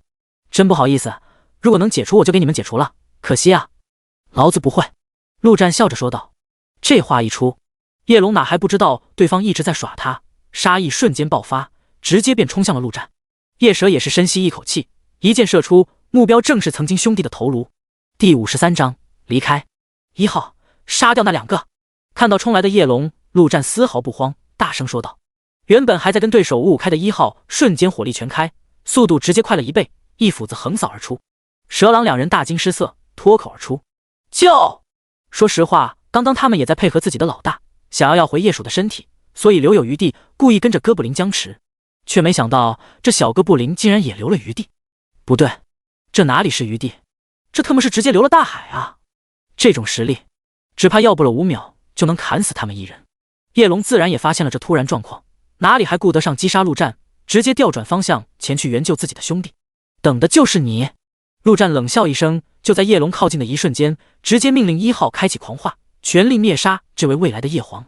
只要杀了他，剩下几个小弟不足为虑。叶龙刚刚靠近，便看到那小哥布林直接失去了身影，速度之快，竟然连他都无法捕捉。下一秒，一把斧头竟已经出现在了他的头顶，直劈而下。关键时刻，叶龙的整个身体直接雾化，正是夜魔的初始技能魔化雾杀。在黑夜中，夜魔可以让自己的身体直接雾化，免疫大部分攻击。是的，就是免疫攻击，堪称无敌的技能。唯有一些极为特殊的能力才能攻击到雾化的他，至于是哪些，反正叶龙至今还没碰到过。他可以选择雾化一部分身体，就像先前躲避夜猫亡灵的攻击那样，也可以全身雾化，朝着敌人发动攻击。靠着这一个技能，叶龙在黑夜中就堪称无敌的存在。此刻，1号的斧头就如同什么都没砍到一般，穿过了叶龙的身体，没造成一丝伤害。叶龙整个人已经彻底雾化，将哥布林直接整个包裹住。叮叮叮，大量的攻击落在1号的身上，却只能造成些许皮外伤。老天爷不可能真的给他完美的技能。雾化虽然能让他接近无伤，同时攻速大增，但攻击力却是大幅减弱。再加上狂化后的1号体质，那也是恐怖的很，自然造不成什么伤害。不过1号的行动倒是被限制住了。见到这情况，叶龙不再犹豫，直接说道：“跑！”他的雾化并不是无限时间，一旦结束，他也没办法挡住这恐怖的哥布林。其他4人直接逃窜而去，不再一丝犹豫，无条件服从老大的命令，这是他们的第一定律。叶龙在缠住1号的同时，时刻关注着陆战的动作。见他没有追击，心中竟罕见的松了一口气。这一刻，这家伙竟让他产生了强烈的威胁感，一个可怕的敌人。自出道以来，叶龙还从未遇到过真正值得重视的对手，但那又如何？这家伙已经上了他必杀的黑名单。心中暗自发完誓，雾化的叶龙瞬间离开1号，远遁而去，仅仅1秒便已经到了100米之外，如同闪现一般。他的雾化已经快要结束了，若是还不走，连他自己怕是都要被留下。跑得还真快。陆战暗道一声可惜，错过了这难得的屠皇机会。追是不可能追的，1号的狂化快结束了，到时候追上去那就是送死。此番能将堂堂叶皇逼到这种程度，更多的还是靠对方对自己的不了解，种种出其不意之下。以后若再碰到，只怕没这么容易了。不过陆战也没啥好怕的，他现在可是半残状态，如果是全盛时期，早他妈将这叶皇按在地上打。哎，这才几天啊，就一连得罪了2皇，日子不好过了。不过这2个家伙可真有钱，竟然给了足足1万多金币，要是能把7个人全杀了，嘿嘿，那不得爽死。陆战一边在心中感叹，一边朝着楼上喊道：“老张，把那死狗给我叫起来，走了。”好嘞，陆哥。张天福将头探出窗外，喊道：“太可怕了，那些人太可怕了。不过陆哥还是陆哥，更可怕。”很快便看到被老黑用嘴叼着张天福从窗户上一跃而下。被老黑刚才正梦到自己吊打那大老虎，这家伙竟然敢打扰他的美梦，没有一口将其吃掉，已经是看在陆战的面子上了。被老黑将张天福扔在地上，叫唤道：“汪汪汪！大晚上的去哪里？跑路都特么怪你太没用了。”陆战不客气地说道，直接跳上狗背。1号已经进入了虚弱状态，这叶皇要是折返回来，那不是要凉凉。而且经此一役，陆战必须尽快找些魔物屠杀了，将亡灵名额给填充完整。汪汪汪！快了，快了！我感觉自己再过个1-2天就能变厉害了。行了，少废话，走吧。片刻后，贾家村再度恢复了寂静，空气中的血腥味也随着时间散去。偌大的村子里已经只剩下一个活人，那便是贾婷婷。这位以为抱上了大腿的女孩，或许是被折腾得太累了，从始至终都没有醒来，就那么被静静地遗忘在了床上。不知道过了多久，一个身影踉踉跄跄地冲了村子里，他的脸上充满了懊悔、愧疚以及一丝丝的满足与兴奋。这人自然便是贾政。为了尽量减少心中的负罪感，他带着食物足足跑了近10公里，才终于开饭。喝饱后，还将那位村民挖了个坑，好生安葬，这才赶了回来。这也让他离开这里的想法更加强烈。他可以想象到，这种嗜血的欲望以后必定还会产生。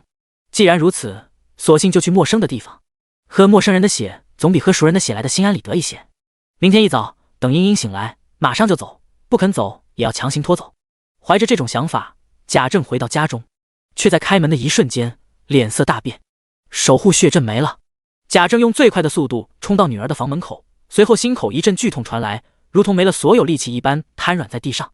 茵茵躺在床上一动不动，跟离开时没有任何区别，但已经没了气息。贾政失魂落魄地站了起来，茵茵没了，她活着还有什么意思？他举起了血刀放到自己的脖子上，却在这时，一个声音在他耳边响起：“你不想报仇吗？”第54章仇。报仇这2个字如同一颗种子，直接扎进了贾政的心里，随后瞬间长成了参天大树。他的双眼已然被仇恨与怒火吞噬。那么是谁杀了茵茵？贾政提着血刀走出房子，然后一脚踹开邻居的房门，结果却只看到2具尸体。接下来贾政连续闯进4、5家房子，竟无人生还。贾政的心中产生了一个猜想，不再犹豫，直冲村长的别墅。在门口，他便看到了村子的尸体，至于其他2具，他已经不想去管是谁的，直接冲进别墅中。找寻之后，终于在一个房间里看到了还活着的贾婷婷。至于陆战，没有人，更没有尸体。果然是他。除了他还能有谁有能力杀了这么多人？如果是魔物，不可能留下任何尸体；如果是外来人，怎么可能强得过陆战？在陆战眼皮子底下屠村，所以只能是陆战。这个想法一旦出现，便已经在贾政内心根深蒂固，因为他一开始就觉得那家伙不是个好人，别有用心。再加上与贾婷婷的勾当，更让他坚信那就是个人渣。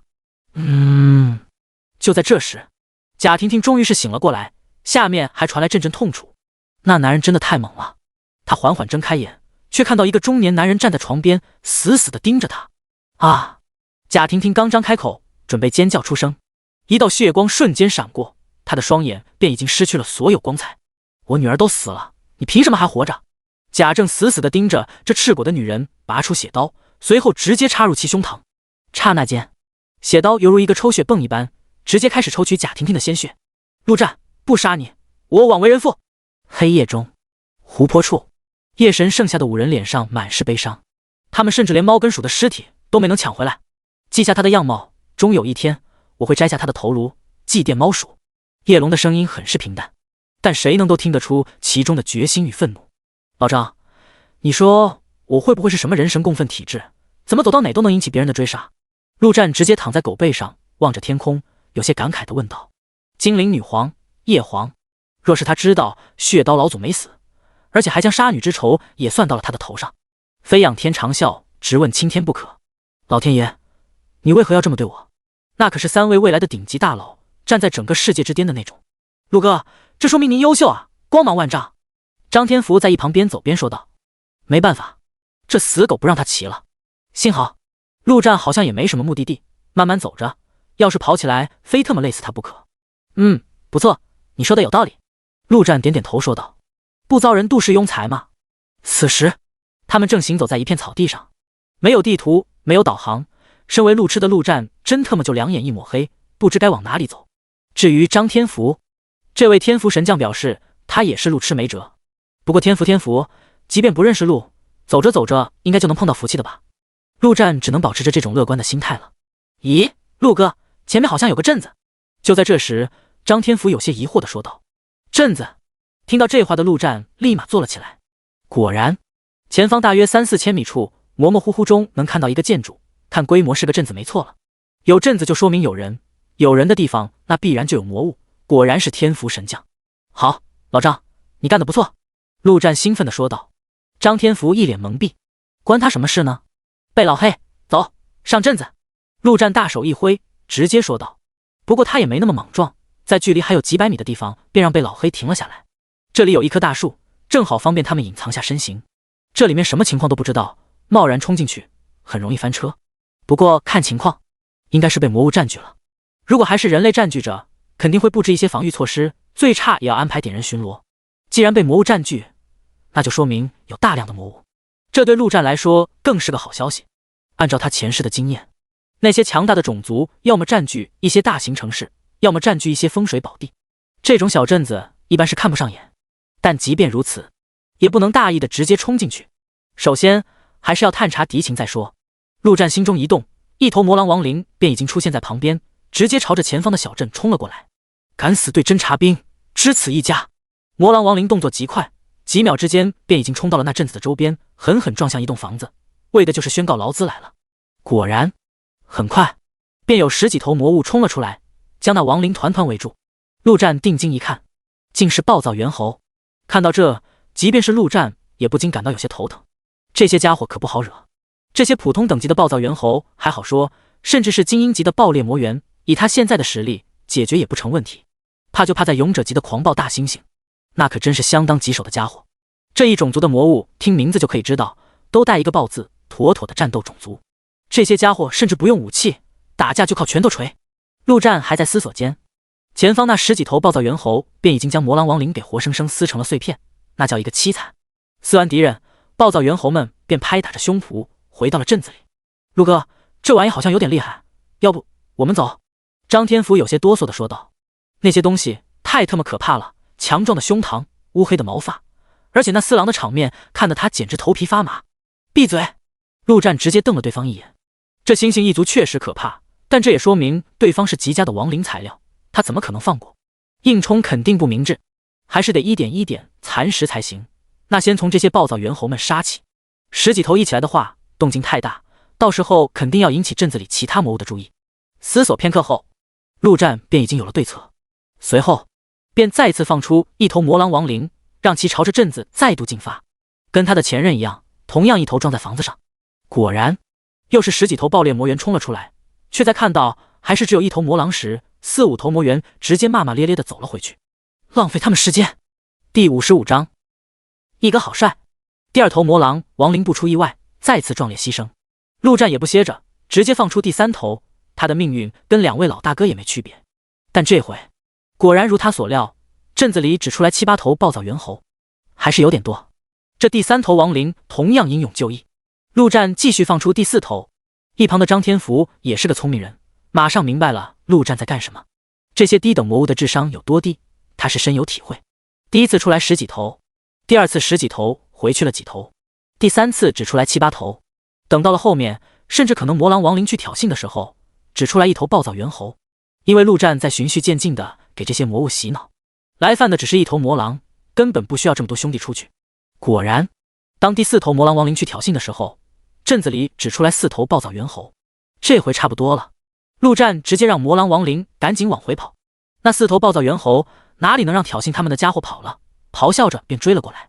等到了近处，陆战一把将张天福推出树外，说道：快嘲讽他们。卧槽，张天福快特么哭了。这暴躁猿猴的身高最低也有特么的1.8米，身形更是魁梧的一逼，让他嘲讽。但是陆哥发话了，他也不敢不听，索性直接双眼一闭，盾牌往前那么一摆，技能嘲讽也是那么一放，其他的交给天意吧。这暴躁猿猴不过是普通魔物，一嘲讽立马奏效，直接抛弃了亡灵魔狼，朝着张天福冲去。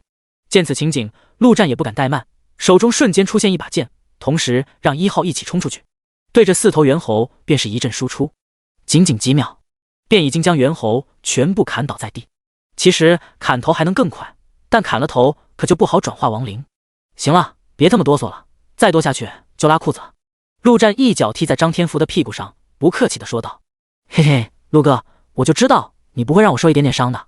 张天福睁开眼，笑嘻嘻地说道。陆战懒得理他，双眼散发出绿光，将这4头猿猴一一转生成了亡灵。一瞬间，他便感觉到自己的属性有了明显的增长。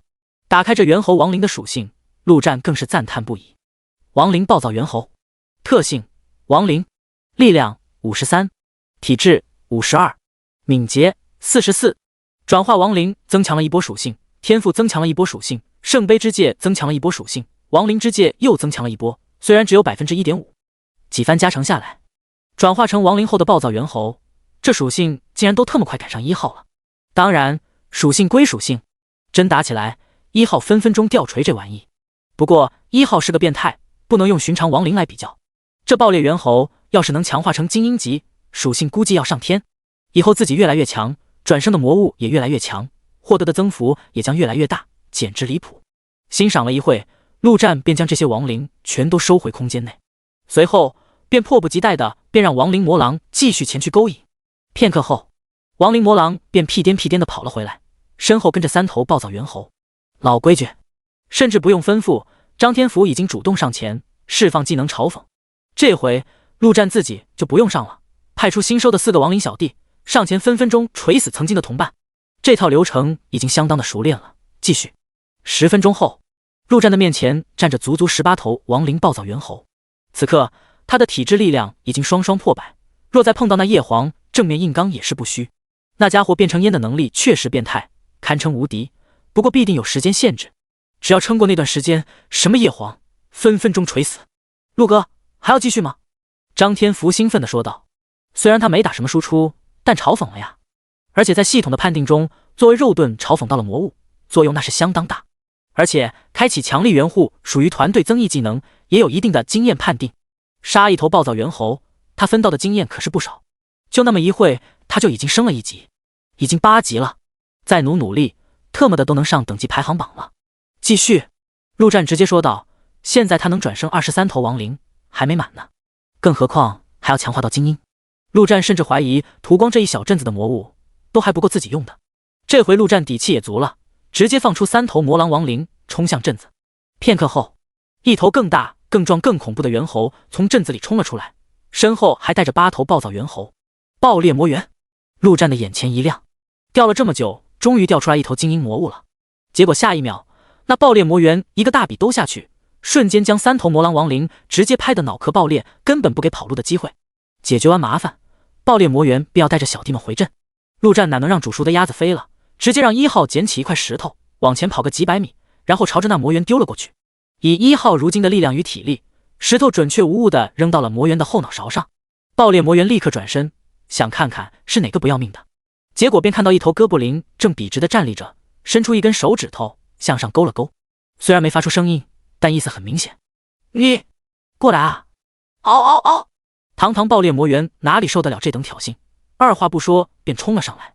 1号也是不虚，抡起斧头便是一个横扫，结果爆裂魔猿竟伸出巨大的巴掌，一把抓住斧头，将1号整个哥布林提了起来，狠狠一甩，直接扔了出去。嗷嗷嗷！爆裂魔猿用双拳疯狂锤击自己的胸膛，发出胜利的嚎叫声。但还没等他嚎完，还在空中的1号竟强行转身，双手一甩，直接将战斧扔了出去。噗嗤一声，这战斧没有扔向爆裂魔猿，而是扔向他身后的小弟。一头暴躁猿猴躲闪不及，直接被战斧爆头，当场归西。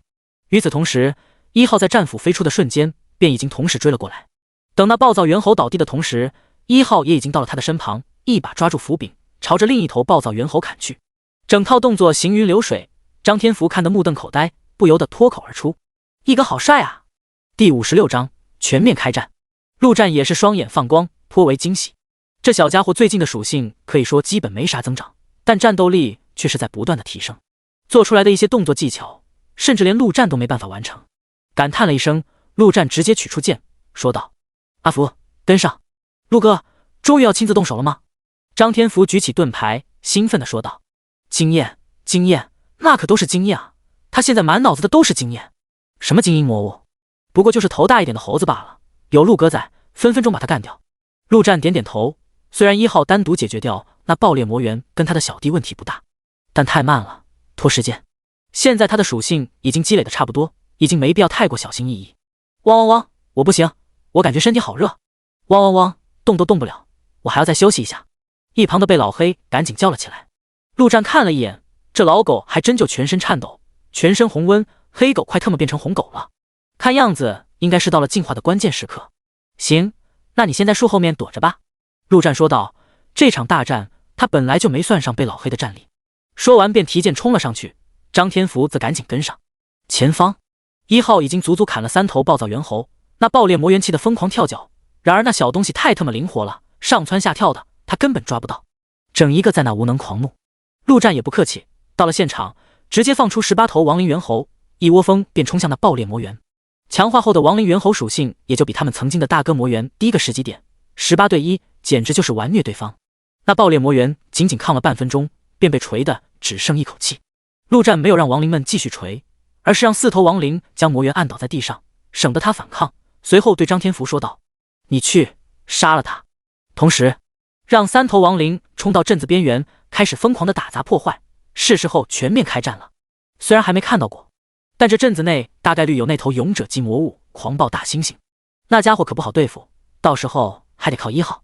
所以现在开始让1号叠加越战越勇的 buff 正合适。既然如此，索性直接惊动镇子里的所有魔物，以外面为战场，正面硬刚。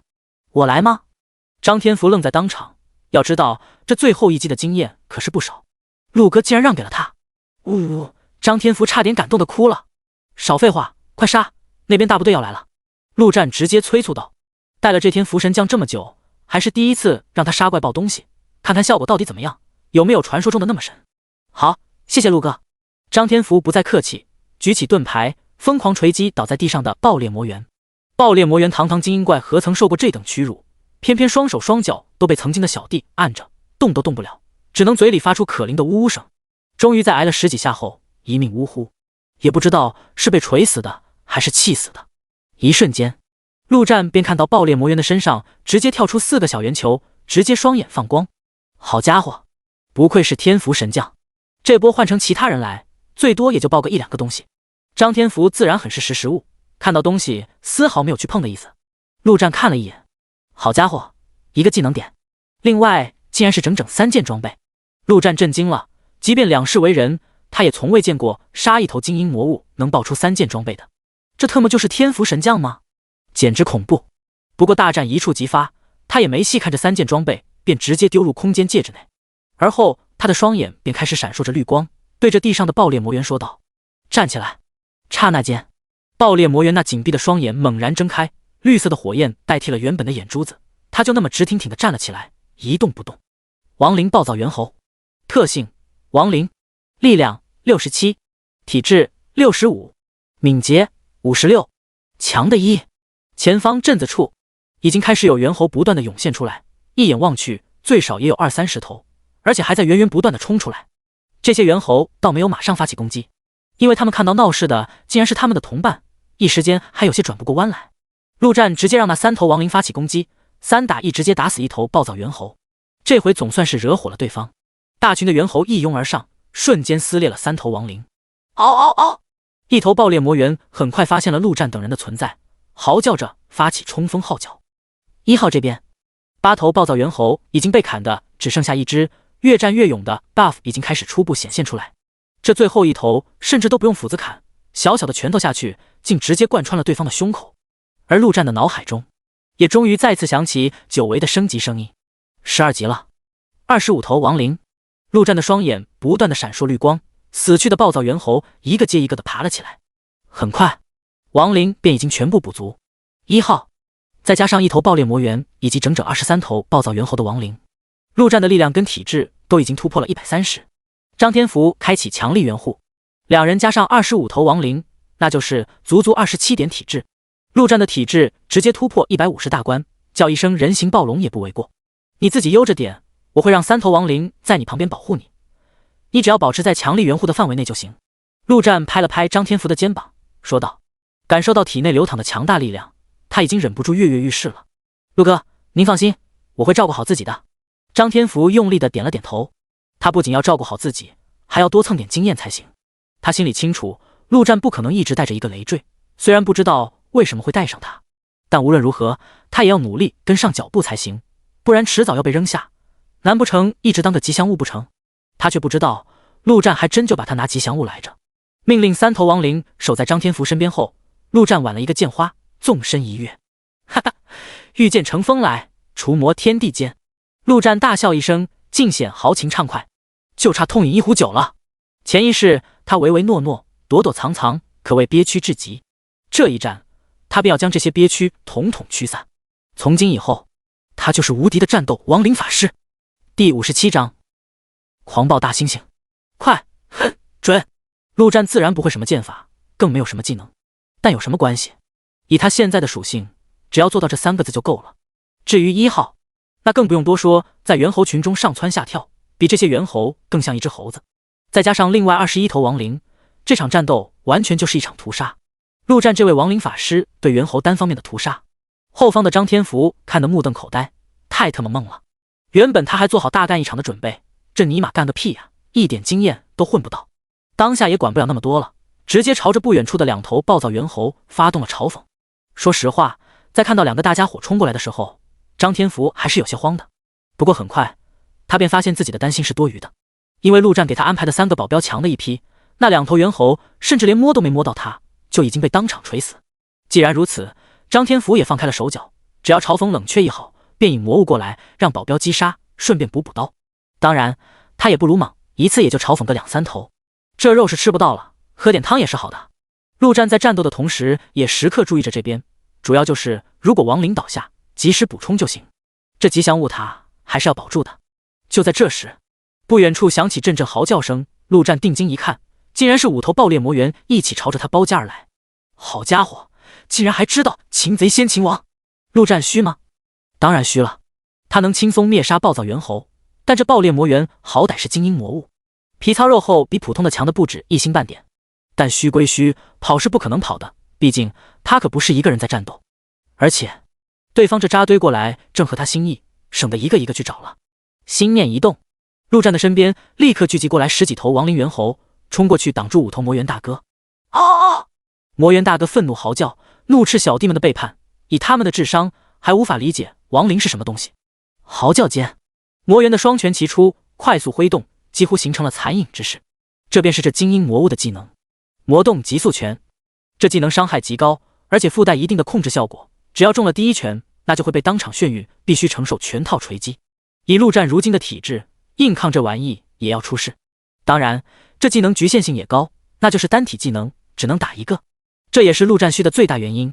1对1的话，他还能躲闪；1对5，万一不小心被这技能粘到，那可真就是阴沟里翻船了。安全起见，他索性直接不上，让亡灵小弟去慢慢消耗就行。10头亡灵磨死5头精英魔猿，问题不大。果然，一套魔动极速拳下来，5头亡灵当场爆头，回归永恒。但这有什么关系呢？陆战一边击杀猿猴，一边转身亡灵，仅仅10秒，便已经将5头亡灵补充完毕，继续朝着魔猿冲去。5头魔猿被围殴的那叫一个苦不堪言，明明他们的实力强不少，但亡灵这玩意真的太难缠了，断手断脚那都不是事，身体没了大半也要冲上来咬你一口。最可怕的是，在陆战源源不断的补充下，这玩意根本杀不完。至于那些猿猴小弟正在被一茬一茬的收割，根本帮不上忙，反而是在补充亡灵的材料。3分钟后，终于有一头魔猿扛不住了，倒在地上一命呜呼，遍体鳞伤，几乎没有一处完整的地方。但没关系，只要头还在就行。陆战的双眼绿光闪烁，这头刚刚还在锤亡灵的魔猿瞬间转换阵营，对着曾经的同伴发起攻击。突破口一出现，其他4头魔猿哪里还坚持得住？第2头、第3头接连倒下，又接连站了起来。打到现在，陆战这边的实力越来越强，而魔物这边则数量大减。最为可怕的还是1号，这家伙快得几乎形成了一道闪电，所到之处猿猴纷纷倒地，就连陆战都有些无法看清其身影。嗷呜！就在这时，一道吼叫声猛然响起，陆战脸色一变，立刻用手捂住双耳，同时让1号立刻回到身边，击杀那些靠近他的猿猴。下一秒，他的脑袋便犹如被插进了无数的银针一般，头痛欲裂，神智更是出现了一瞬间的空白。不远处的张天福更是直接昏倒在地上，双耳中不断的流出鲜血来。幸好3头亡灵守护着他，而且没有受到影响，不然这一下昏倒足以让猿猴捏爆他。不过很快，张天福便回过神来，有些艰难的从地上爬起来，满脸的惊恐。这是什么玩意？再来2、3声，他只怕是要直接被吼死。陆战摇了摇头，让自己清醒过来。刚刚晃神的瞬间，剩下的那2头魔猿也是聪明，不要命一般朝他冲来。幸好1号及时回防，将这2个家伙斩于斧下。陆战直接从衣服上撕下2块布，揉成团塞入耳中，同时朝着张天福大吼：“自己拿东西塞住耳朵，躲远点，不用开启强力援护。”那家伙终于来了，勇者级魔物狂暴大猩猩。刚刚那吼声正是这大猩猩的招牌技能猩猩吼。猿猴跟魔猿的嚎叫都是单纯的嚎叫，这家伙可不一样。狂暴大猩猩的嚎叫如同音波魔法一样，直接从耳中进入，伤害到脑部。幸好亡灵这玩意不受影响，要不然陆战也不敢来挑战这玩意。前世的时候，不知道多少人被生生吼死，陆战曾经也感受过，当时幸亏离得远。后来生存在末世的人几乎是人手一个耳塞，就是为了以防万一。陆战的话音刚落，一个巨大的身影遮天蔽日一般从天而降，轰的一声，地面直接震动起来。正在逃跑的张天福一个不稳便摔倒在地，他也顾不得疼痛，赶紧爬起来跑。那身影太他妈恐怖了，他瞬间想到了一个电影。金刚1号，大家伙来了，行不行？陆战深吸一口气，即便是现在的他，面对这大家伙也不禁有些紧张。实在是这狂暴大猩猩的外形太具压迫性，身高将近4米，那粗壮的4肢恐怕有10个陆战那个粗。1号那小身影在对方的面前真就如同一只蚂蚁了。第58章天崩地裂。嗷呜嗷呜嗷呜！霸气登场的狂暴大猩猩不断的捶打着胸膛，再次咆哮了起来。好好好，好你妈呢！陆战大骂一声：“1号，让他给我闭嘴！”即便塞着耳朵，他依旧感觉到阵阵头痛。这就是这大猩猩最为难缠的地方，因为他这猩猩吼根本就没有 CD 一说，想吼就吼。当然，狂暴大猩猩总归还是个生物，一直吼的话，不仅喘不过气来，喉咙也是受不了。得到指令的1号直接一跃而起，跳到大猩猩的面前。大猩猩毫不在意，继续吼的同时，巨大的手掌直接一个大笔都甩过去，就跟拍蚊子一样。结果下一秒，鲜血四溅，狂暴大猩猩的嚎叫直接变成了惨叫。1号竟直接整个身体穿透了这大猩猩的手掌，将其硬生生砍出一个洞来。终于清静了，陆战松了口气。1号，这大家伙就交给你了。这大猩猩的嚎叫伤害跟精神力有关，精神力越高，所受到的影响越小。陆战的3大属性恐怖，但精神却没有亡灵的加持，也就20几点，完全不够看的。索性直接让1号单挑这大家伙，他还是老老实实的去杀普通跟精英就行。先前干掉的5头爆裂魔猿已经被他全部转生为亡灵，带上这5个新小弟，陆战直接远离这场 BOSS 战，前去击杀那些普通精英魔物。现场被击穿一个手掌的狂暴大猩猩愤怒值直线飙升，他要亲手抓住那小哥布林，然后活生生捏成肉泥。然而1号的动作实在太快，他甚至直接在这大猩猩的身体上跳来跳去，跳一个地方砍一个地方，任凭这大猩猩如何愤怒，却始终无法碰到1号的身影分毫。这一刻，巨大的体型对他来说反而成了累赘，他甚至都无法让小弟上来帮忙。以往的战斗中，狂暴大猩猩都是以恐怖的体魄直接碾压对方，碰到一些小蚊子也毫不在意。他这一族是出了名的皮糙肉厚，一般的攻击甚至连毛都打不掉一根。但1号的伤害实在是太高了，让他完全无法无视。猩猩吼对其没有丝毫作用就不说了，再加上高灵活跟高伤害，这小家伙完完全全就是狂暴大猩猩的克星，而且是克到死的那种。仅仅1分钟时间，狂暴大猩猩庞大的身躯已经布满了鲜血，都是他自己的。1号这小东西也是鸡贼的很，就集中攻击这大猩猩的上半身，甚至硬生生将其胸口都掏了一个洞出来。然而即便如此，狂暴大猩猩也没有倒下的意思。不得不说，血条那是真的厚，不过这也无妨，无非就是多耗点时间罢了。反正1号不会累，反而是越战越勇，他甚至都不需要开启狂化状态，一点一点磨死这大猩猩完全不成问题。只能说，当1号的越战越勇 buff 叠到一定程度的时候，结局就已经注定。狂暴大猩猩已经被盯得彻底丧失了理智，上蹿下跳，直接踩死了好几头猿猴小弟，就是想要把1号从身上晃下去。可这小东西就特么跟狗皮膏药一般，无论他怎么晃，始终在他的身上跳来跳去，顺便左砍一斧右砍一斧。大猩猩彻底绝望了，双拳直接高举上空，想要做出最后的挣扎。看到这一幕的陆战也是有些紧张了起来，全神贯注地做好准备，这大家伙要放大招了。下一秒，轰的一声，狂暴大猩猩的双拳直接砸到地面上，刹那间，地面直接剧烈地震动起来，一时间无论是亡灵还是猿猴，全部被震得飞了起来。唯有一人是主动跳起来的，正是陆战。他在那大猩猩垂地的瞬间直接起跳，时间不快不慢，把握得刚刚好，避免了被震上天。已经逃得远远的张天福看到这一幕简直惊呆了。前方，大猩猩双拳垂地，然后无数的魔物被震飞到空中，这画面实在太过震撼。同时他的心也不禁揪了起来，以他的视角自然无法看到陆战是主动跳起来的。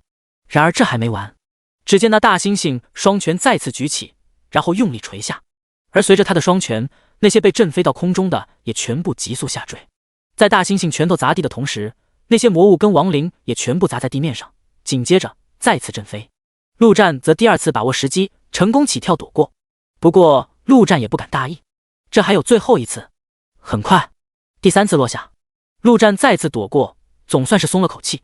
天崩地裂，狂暴大猩猩的终于大招，而且是属于敌我不分的超级杀招，连续锤击地面3次，将所有生物震飞。这玩意中了第1次，那基本上就要承受全部3次震飞。要知道，这可不仅仅是震飞而已，强烈的震动还会不断破坏被震飞目标的身体，伤害也是极高。就如现在，那些完整承受了3次震飞的魔物基本上已经全部死亡，就剩下几头精英级的爆裂魔猿。陆战的亡灵都没了10几头，全都被震得爆头了。这一波下来，等于是直接清场了。幸亏上一世这狂暴大猩猩也算是比较经典的魔物，资料传得极广，要不然不知情的情况下，他必定也要被震飞。3次下来，即便死不了，估计也要大惨。然而完成这一壮举的大猩猩也发出无比痛苦的惨叫，他快哭了，因为那小东西一直就站在他的肩膀上，刚刚的天崩地裂完全就没影响到他。噗嗤一声，这一斧1号直接砍断了大猩猩肩膀上的大动脉，鲜血瞬间狂涌而出。再一斧，大猩猩的脖子被割开了一道大口子，血流得更加厉害了。轰的一声，狂暴大猩猩终于是坚持不住，庞大的身躯重重地摔在地上，鲜血流了一地，几乎将大地染红。陆战并不打算让张天福来补这最后一刀，毕竟这大家伙的经验值巨大，陆战准备全部吞下。等级对他来说尤为重要，每升1级就是2头亡灵，战力提升巨大。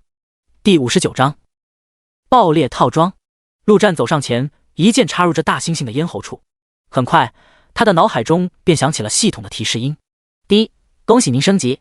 短短半天时间，连升2级，陆战也是满心欢喜。打开等级排行榜，已然进入前10的行列。不过第1名的圣法皇竟然已经15级，着实恐怖。环顾了一眼四周，还剩下3、4头精英级的魔猿还活着，根本不足为虑。1号过去一斧头一个，越战越勇，叠加到现在，1号的属性已经快要接近300，杀这些还不到100的，那完全就是砍瓜切菜。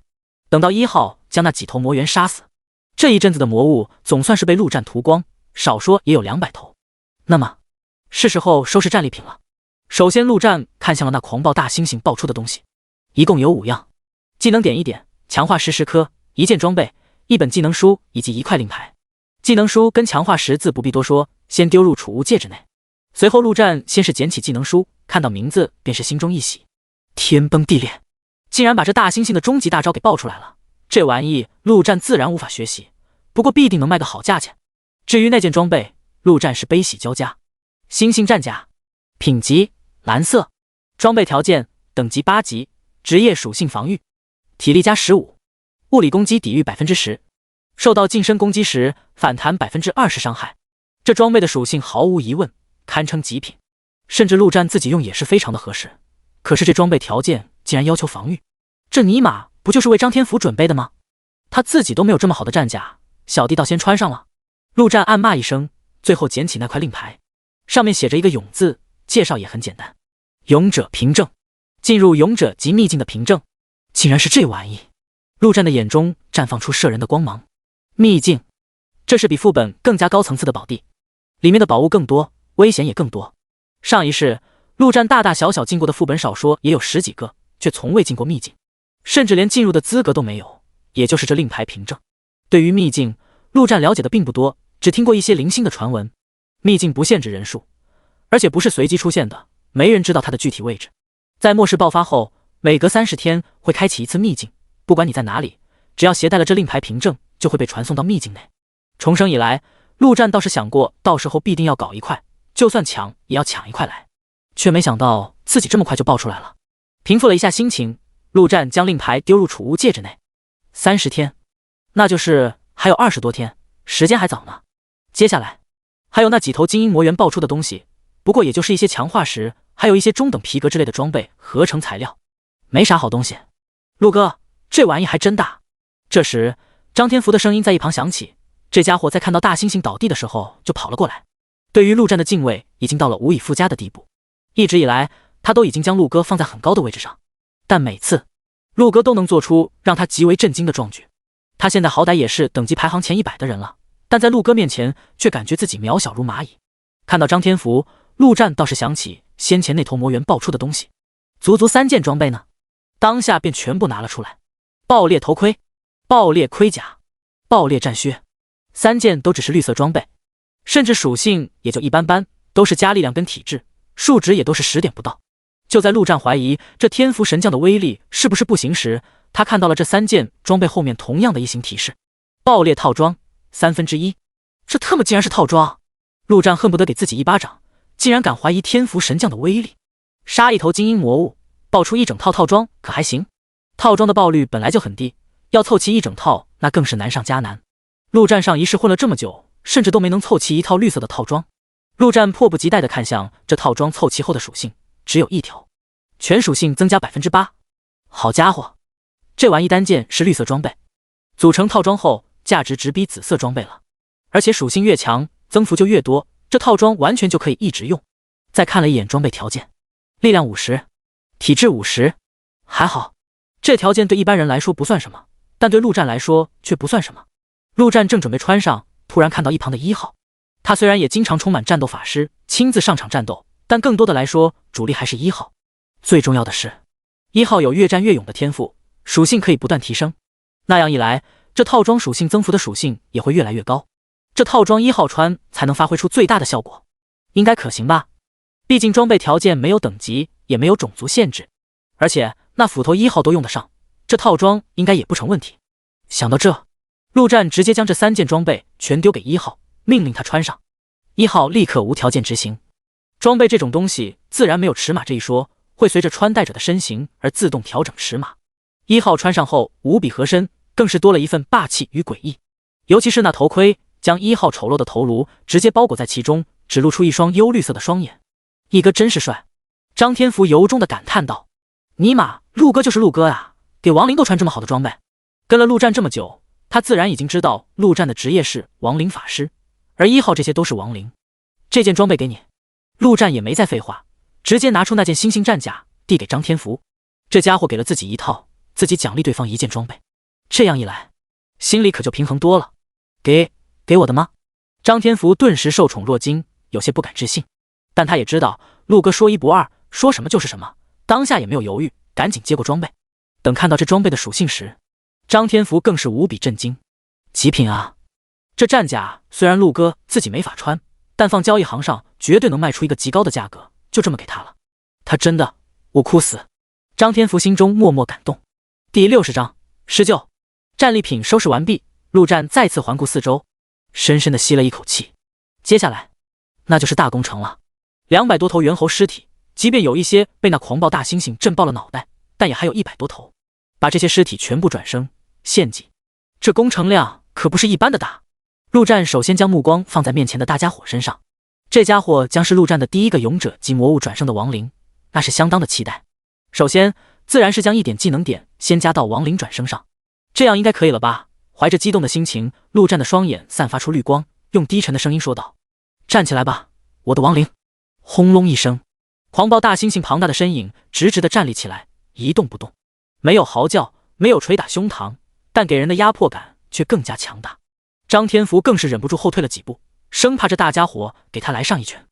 亡灵狂暴大猩猩，特性：亡灵，力量113，体质120，敏捷98，平均破100的属性，现阶段在人类中绝对是傲视群雄，即便是在魔物中也已经堪比那些高等种族了。然而陆战的脸上却没有笑容，而是皱着眉。他看了看这大家伙，又看了看1号，他在犹豫是不是要将这大家伙献祭给1号。1号他是绝对不可能放弃的，必须要一直强化下去。而眼下1号已经到了精英级的最顶级，一般的亡灵根本无法献祭成功。陆战估计必须得上勇者级转化的亡灵才行了。片刻后，陆战还是下定了决心，心中一动，献祭了。主要是这大猩猩的体型也太大了点，有时候大不一定是好事。不得不说，这一刻的陆战相当紧张，这要是献祭失败，那特么得哭死不可。幸好老天爷没让他失望。恭喜您献祭成功。下一秒，狂暴大猩猩庞大的身体开始一点点的消散，而后全部进入到1号的身体里面。当大猩猩完全消失之时，1号竟然也莫名消失在了原地。陆战心中一惊，这特么不会撑坏了吧？不过很快，系统的声音便再次响起：您的亡灵已进入进化期，时间24小时，请耐心等待。哈！陆战有些傻眼，虽然他知道这一献祭极大概率让1号进化为勇者级，但这进化期是什么意思？还需要24小时？坑爹呢！这期间遇到强敌可怎么办？陆战心念一动，果然在亡灵空间内看到了1号的身影，站在那里一动不动。但既然已经这样了，陆战也没办法撤回，只能按照系统说的耐心等待了。那么接下来还是开始工作吧。正当陆战的双眼准备释放第一次绿光时，却见被老黑屁颠的从树后跑了出来，流着口水望着满地的猿猴尸体。哇，这是什么东西？看起来很好吃的样子。滚！陆战一整个无语，这死狗特么的打完了还知道出来享受胜利果实。还不是怪你给我乱吃东西，我现在饿得一点电都没有了。被老黑委屈至极，特么的连哭腔都用上了。只准吃那些没头的。陆战瞪了他一眼，没好气的说道。被老黑得到允许，立刻喜笑颜开，开吃。陆战也不再管他，这狗虽然看起来贱得很，但有一点，那就是极为听话。让他吃没头了，就绝对不会碰有头的，倒也不必一直看着。一屁股坐在地上，陆战便从身边的开始，一个一个的转化亡灵。很快，26头猿猴亡灵便已经集结完毕。这还只是基础工作，献祭强化才是真正的大头。这一刻的陆战想到了那些进场的流水线工人，自己现在做的可不就是这活吗？将这些亡灵全部收进亡灵空间内，陆战便正式开始工作。转生，献祭，再转生，再献祭，继续转生，继续献祭，无穷无尽了简直。不过这猿猴的实力强大，献祭的效果也是极佳。仅仅献祭到第9头，便听到一声系统提示音：第，恭喜您献祭成功。第，恭喜您的亡灵进化为精英级。第一头亡灵精英猿猴诞生了。亡灵暴躁猿猴，特性精英级亡灵，力量85，体质89，敏捷76，还算不错。陆战计算了下，如果将26头猿猴全部献祭到精英级，那它的3大属性将突破200，那特么还不直接无敌？想到这的陆战立刻充满干劲。周周，就在这时，数道凄厉而又霸气的声音猛然从远处的上空中传来。陆战脸色一变，立刻起身看向远处，只见数百米远的天空中，几头生物正朝着这边急速飞翔而来。一对黄棕色翅膀，如狮子一般强壮有力的身躯，再加上那老鹰一般的头颅以及四肢，那是什么？张天福自然也看到了，倒吸一口凉气。他很确定，原本的世界中不可能存在这样的生物，那么来的指定是魔物。施救！陆战眼中闪过一丝凝重。魔物种族万千，如哥布林自然是最低级的，像猿猴这种便可以算得上中等种族，而施救那便是中等偏上的种族，已经算是处在食物链高层的强者。他怎么也没想到会在这里碰到施救。很显然，这几头施救就是冲着他们来的，或许是被这剧烈的血腥味吸引而来。逃！陆战的脑海中闪过这个字，却立刻否决。逃不掉。施救的飞行速度极快，他们根本无处可逃，那么就只有战了。偏偏这时候，最强战力1号还进入了进化期。这特么的！陆战不禁开口怒骂张天福：“你特么服气呢？倒是发挥点作用啊！”张天福一脸懵逼，这特么关我什么事啊？偏偏他还不敢反驳，只能弱弱的说道：“对不起，陆哥。”仅仅3秒，刚刚还在数百米远的施救便已经到了上空。陆战看了一眼，共有5头，不过还好，都只是普通等级的施救，并没有精英级的黄金施救。但即便是普通级，也不是那么容易对付的。最麻烦的还是对方会飞，空对地，天然就有巨大的优势。陆战只能等对方冲下来攻击的瞬间，抓住机会攻击。这样一来，主动权只能在对方手上。第61章，被老黑站起来了。陆哥，现在怎么办？张天福有些哆嗦。施救这个名字他只在小说中看到过，而无一例外的是，小说中的施救都是异常强大，绝不是那些普通魔物可比。你能嘲讽到吗？陆战问道。我试试。张天福举起盾牌，释放技能嘲讽，结果毫无反应。也不知是距离太远，还是对方直接忽视了嘲讽。嘲讽这技能并不是100%成功的，如果双方差距过大，张天福就算放过上百次嘲讽，搞不好也成功不了1次。这个技能点给你，加嘲讽。陆战直接拿出张天福击杀爆裂魔猿爆出的技能点，算是物归原主，说道：“不要着急放，等会找准时机，等对方冲下来再放。还有，强力援护技的开启，把我的亡灵全部加入队友行列。”张天福没有犹豫，直接接过技能点便使用，加到嘲讽上。放心吧，陆哥，我不会让你失望的。这又是给装备，又是给技能的。他要是嘲讽不到，自己都没脸跟着陆哥了。天空中，5头施救终于发动了攻击，而看到他们挥动翅膀的时候，陆战便暗道一声不妙。他最担心的事情发生了。只见5头施救同时啼叫一声，紧接着巨大的翅膀快速的扇动起来。下一秒，无数的羽箭如同雨水一样直射而来。特么的！陆战怒骂一声，朝着张天福说道：“过来，站我身后。”他制定的所有战术都建立在这些施救冲下来攻击他们的前提上，结果这些家伙竟然直接远程攻击，让他的算盘完全不灵了。如果施救一直这样在空中攻击，他还真拿对方一点办法都没有，必须要将他们引下来才行。张天福没有丝毫犹豫，直接躲到了陆战的身后。不是他怕死，而是他知道陆战的性格，说什么都照做就行。刷刷刷刷，大量的羽箭射到陆战的身上，陆战却躲也不躲，跟个雕像一般。他现在的体质好歹也有150以上，扛这一轮羽箭丝毫不成问题。当然，痛是不可避免的，好几根羽箭都直接插在了他的身上。陆战若无其事地将那些羽箭拔下来，有血，但不多。拔完羽箭后，他甚至还大笑着发出一声嘲讽。就这，陆战这么做是要给这5头施救一个错觉，那就是羽箭没用。施救毕竟是中上等级的魔物，即便只是普通等级，也已经有一定的智慧。如果施救知道羽箭有用，他们很可能直接在空中不停地放羽箭，活生生射死目标。而普通施救的智慧有，但也绝对不多。当他们察觉到羽箭不起作用的时候，大概率会直接发起冲锋。这些对付魔物的种种小技巧，在未来那可是人人都要学习的生存之道。果然，五头狮鹫看到羽箭不起作用，纷纷在空中大叫了起来，颇有气急败坏的味道。来吧来吧，快来吧，小鸟，冲大爷来！陆战心中不断的催促着。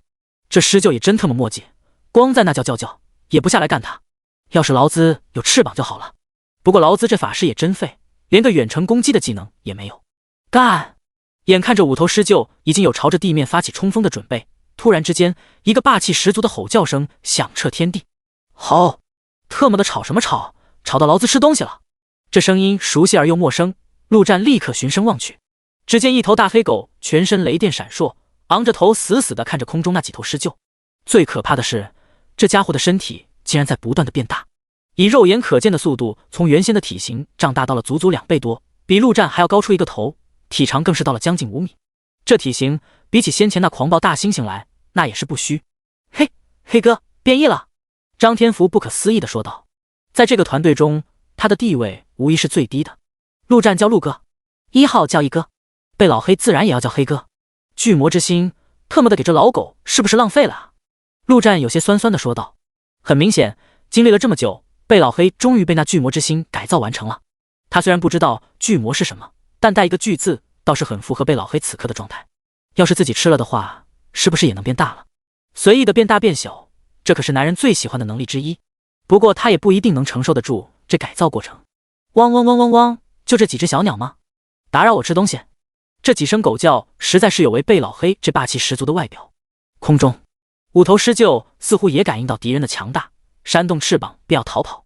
他们可不是哥布林那种只知道冲锋的蠢货。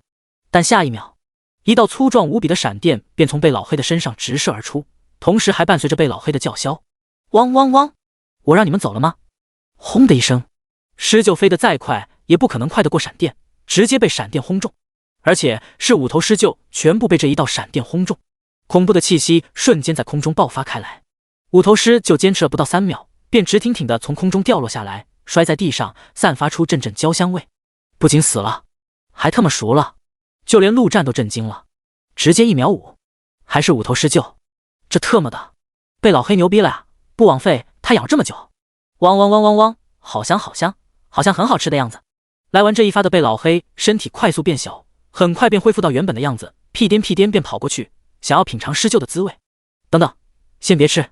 陆战赶紧制止道。汪汪汪，干嘛？我现在可是很厉害的，小心我用雷劈你！贝老黑顿时叫嚣了起来。你劈我一个试试！陆战冷笑一声说道。他看出来了，这老黑刚刚那一发估计是消耗极大，帅是帅了，但也是真的虚了。呜呜，我老大呢？我要老大出来为我主持公道。行了，别喊了，又不是不给你吃。陆战无奈地说道，随后便走上前，先献祭掉一头亡灵猿猴，然后看着地上的狮鹫眼冒绿光。第62章亡灵狮鹫。他想看看转生了这狮鹫后，他还能不能飞。转生成亡灵后，魔物原本的很多特殊能力以及技能都会消失，但飞对于狮鹫来说应该是本能一样的东西，属于他身体的一部分。那么按理来说，亡灵狮鹫也是能飞的。片刻后，一头香喷喷的亡灵烤狮鹫便正式出炉了。变成亡灵后，它的焦香味并没有消失。说实话，就连陆战都有点忍不住想上去吃一口了。亡灵狮鹫，特性：亡灵，力量75，体质68，敏捷87，普通级就有这么强悍的属性，不愧是狮鹫。起飞！陆战直接在心中对其下达指令。亡灵狮鹫果然开始扇动翅膀，竟然真的飞了起来。好家伙，自己终于有空军了！陆战脸上露出喜色，又是指挥了一番。这亡灵狮鹫的飞行速度自然是比不上活着的时候，但已经算不错了。给你1头当食物，剩下的归我。陆战毫不客气地将其他3头狮鹫据为己有，能给贝老黑留1头已经是大发慈悲了。贝老黑委屈地叫唤了一阵，不过很快便叼起那头狮鹫啃了起来。它是一头很容易满足的狗。陆战没去管它，先是献祭了3头亡灵猿猴，再将这3头狮鹫给转生。4头亡灵狮鹫即便没有了远程攻击，战斗力也是极强。这算是一段小插曲。插曲结束，陆战便继续开始未完成的工作：转生、献祭，再转生，再献祭。2个小时后，陆战站起身，环顾了一下四周，原本满地的尸体此刻已然是空荡荡。能用的全被他转生献祭了，不能用的则都被贝老黑给吃了。这家伙或许是刚刚重塑完毕的缘故，胃口那是真特么的大。可惜了，没能将所有的亡灵全部强化到精英级，只强化出了12头精英亡灵，还剩下10头普通亡灵。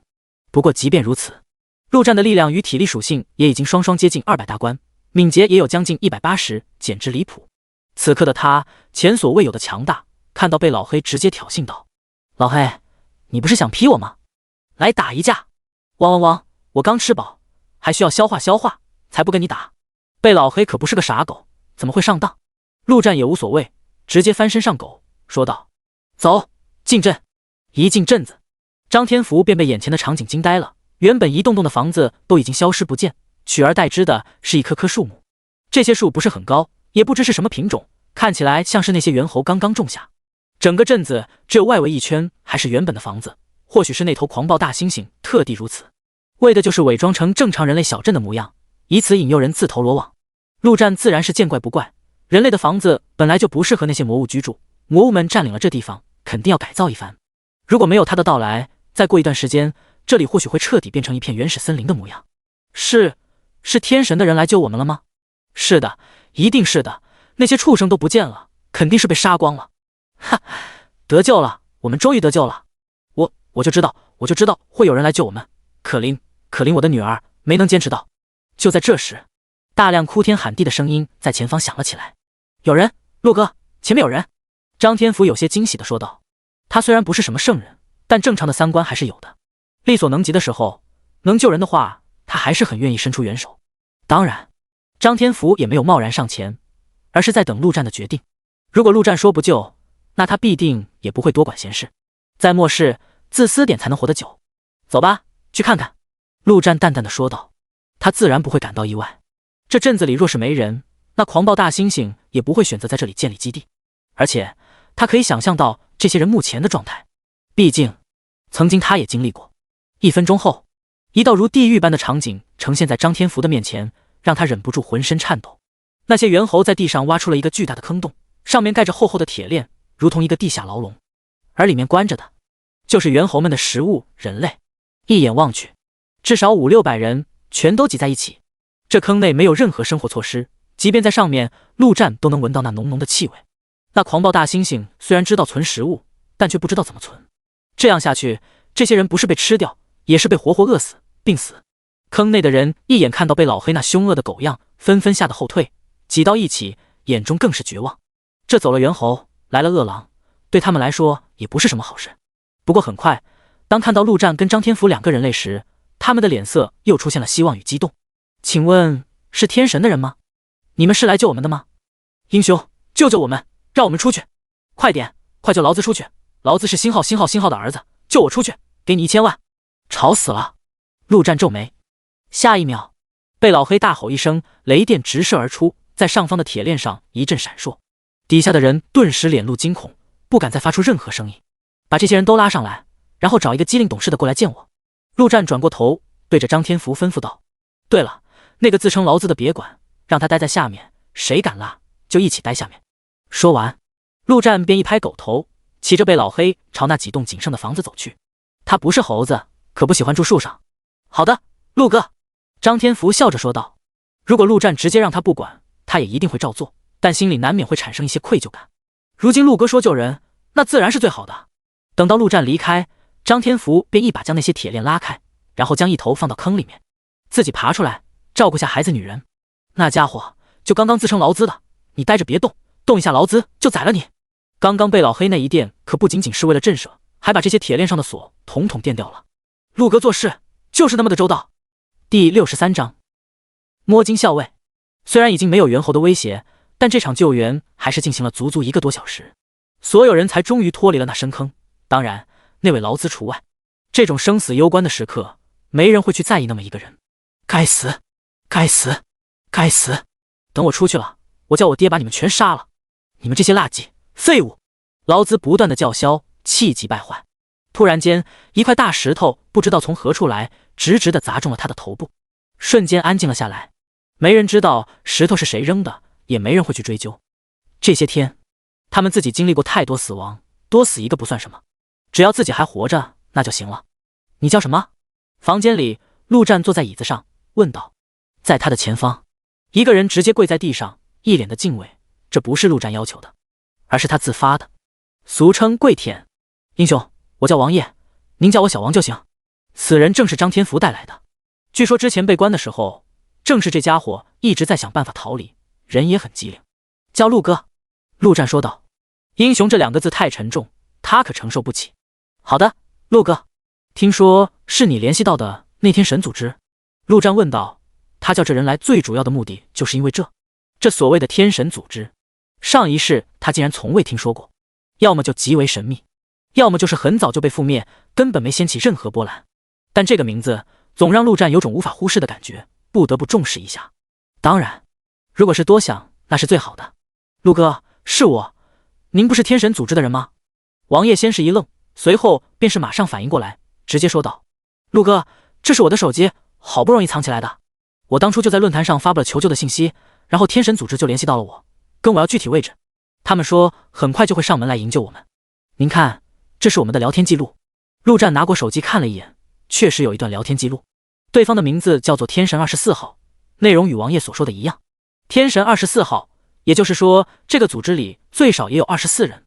也罢，陆战摇摇头，还是不想了。如果对方真有本事，估计这几天会来，到时候接触一番便是。将手机还给对方，陆战突然问道。你对这附近熟悉吗？比如哪里有村子之类的？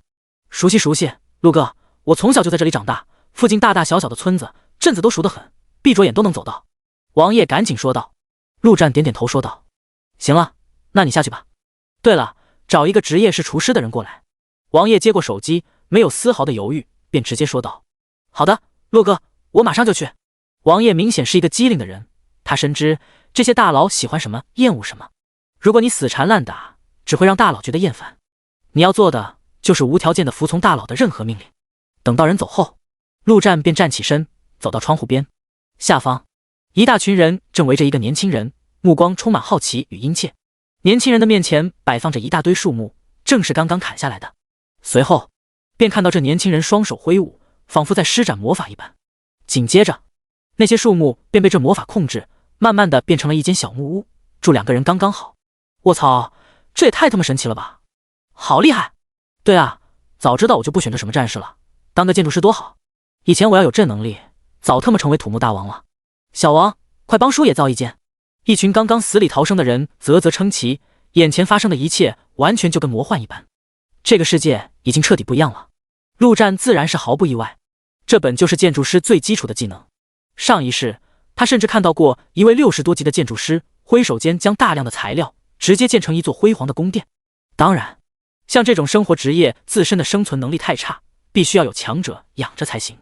刚刚他之所以要找一位厨师职业，也是因为这厨师职业同样神奇，化腐朽为神奇。为此，他还特地藏了一些猿猴的肉。厨师职业用魔物的肉制作美食，不仅极为美味，而且还有可能增加属性。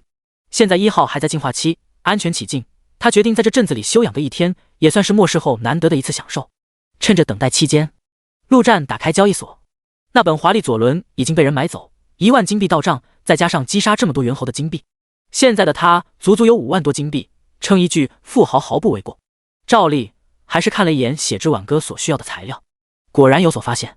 天外制铁500克，刚好是血之挽歌所需要的量。陆战的脸上露出喜色。然而一看价格，好家伙，2万金币，简直就是天价！曹81胡是吧？最好不要被老子碰到，不然非让你全部吐出来不可。陆战恨恨地骂了一句，还是将这玩意全部买下。他也只是发泄不满而已，这上面的名字都不是真名，未来即便真碰到了，也不知道是谁。而此时，远在几千里之外，一个男子正躺在草地上哼着歌，喝着酒，全身满是污泥，灰头土脸的，却相当的快活。突然间，胡六儿打了一个大喷嚏，随后脑海中便收到一个系统提示音，瞬间震惊的站了起来，不可思议的道：好家伙，还真他妈有大冤种买这玩意。看了一眼名字，孤独的无敌，干，还是个装逼凡。胡六儿吐槽了一句，不过没关系，装不装逼的跟他无关，只要有钱就行。胡六儿立刻点击添加对方为好友。陆战正将买到的天外制铁放入储物戒指，便听到一声系统提示：81胡添加您为好友。好家伙，自己找上门来了。陆战露出一丝冷笑，选择同意。八一狐兄弟，有钱人啊！孤独的无敌，好说，有事。八一狐兄弟还有没有其他想要的？老哥我都能帮你搞来。孤独的无敌这么自信，敢不敢报真名？八一狐真名就算了，不过我可以透露一点，我的职业叫做摸金校尉。第64章，花钱如流水。摸金校尉，陆战神情一震，上一世他还真没听过这玩意。这也正常，以他的身份地位，不知道的事情太多太多。不过竟然还真有摸金校尉这种职业，倒是让他颇为意外。难怪对方叫八一狐，如果真是如此，对方或许还真能寻到一些他需要的宝物。于是他直接回道：孤独的无敌，太光之石秘银有吗？八一狐，秘银我有，跟天外制铁同价，至于太光之石，我可以去寻找，如何？孤独的无敌，太光之石200克，秘银500克，全部一口价1万金币。八一狐兄弟有点黑啊，这样吧，4万如何？孤独的无敌，拜拜，删好友，拉黑。八一狐，别，等等大哥，成交。胡六赶紧回复，他早就了解过行情，这些东西虽然非常难得，但目前大家的金币都不多，出的价格自然也不可能高。像那秘银5金币1克，500金币也就2500，这孤独的无敌出价已经是非常高了。最重要的是，这种不缺钱的优质顾客必须好好把握住，以后多多合作。下一秒，他便看到了对方的回复，找到太光之石联系我。呵，果然是个装逼犯。陆战直接关掉聊天界面，如果对方真有这能力，以后确实可以多多合作。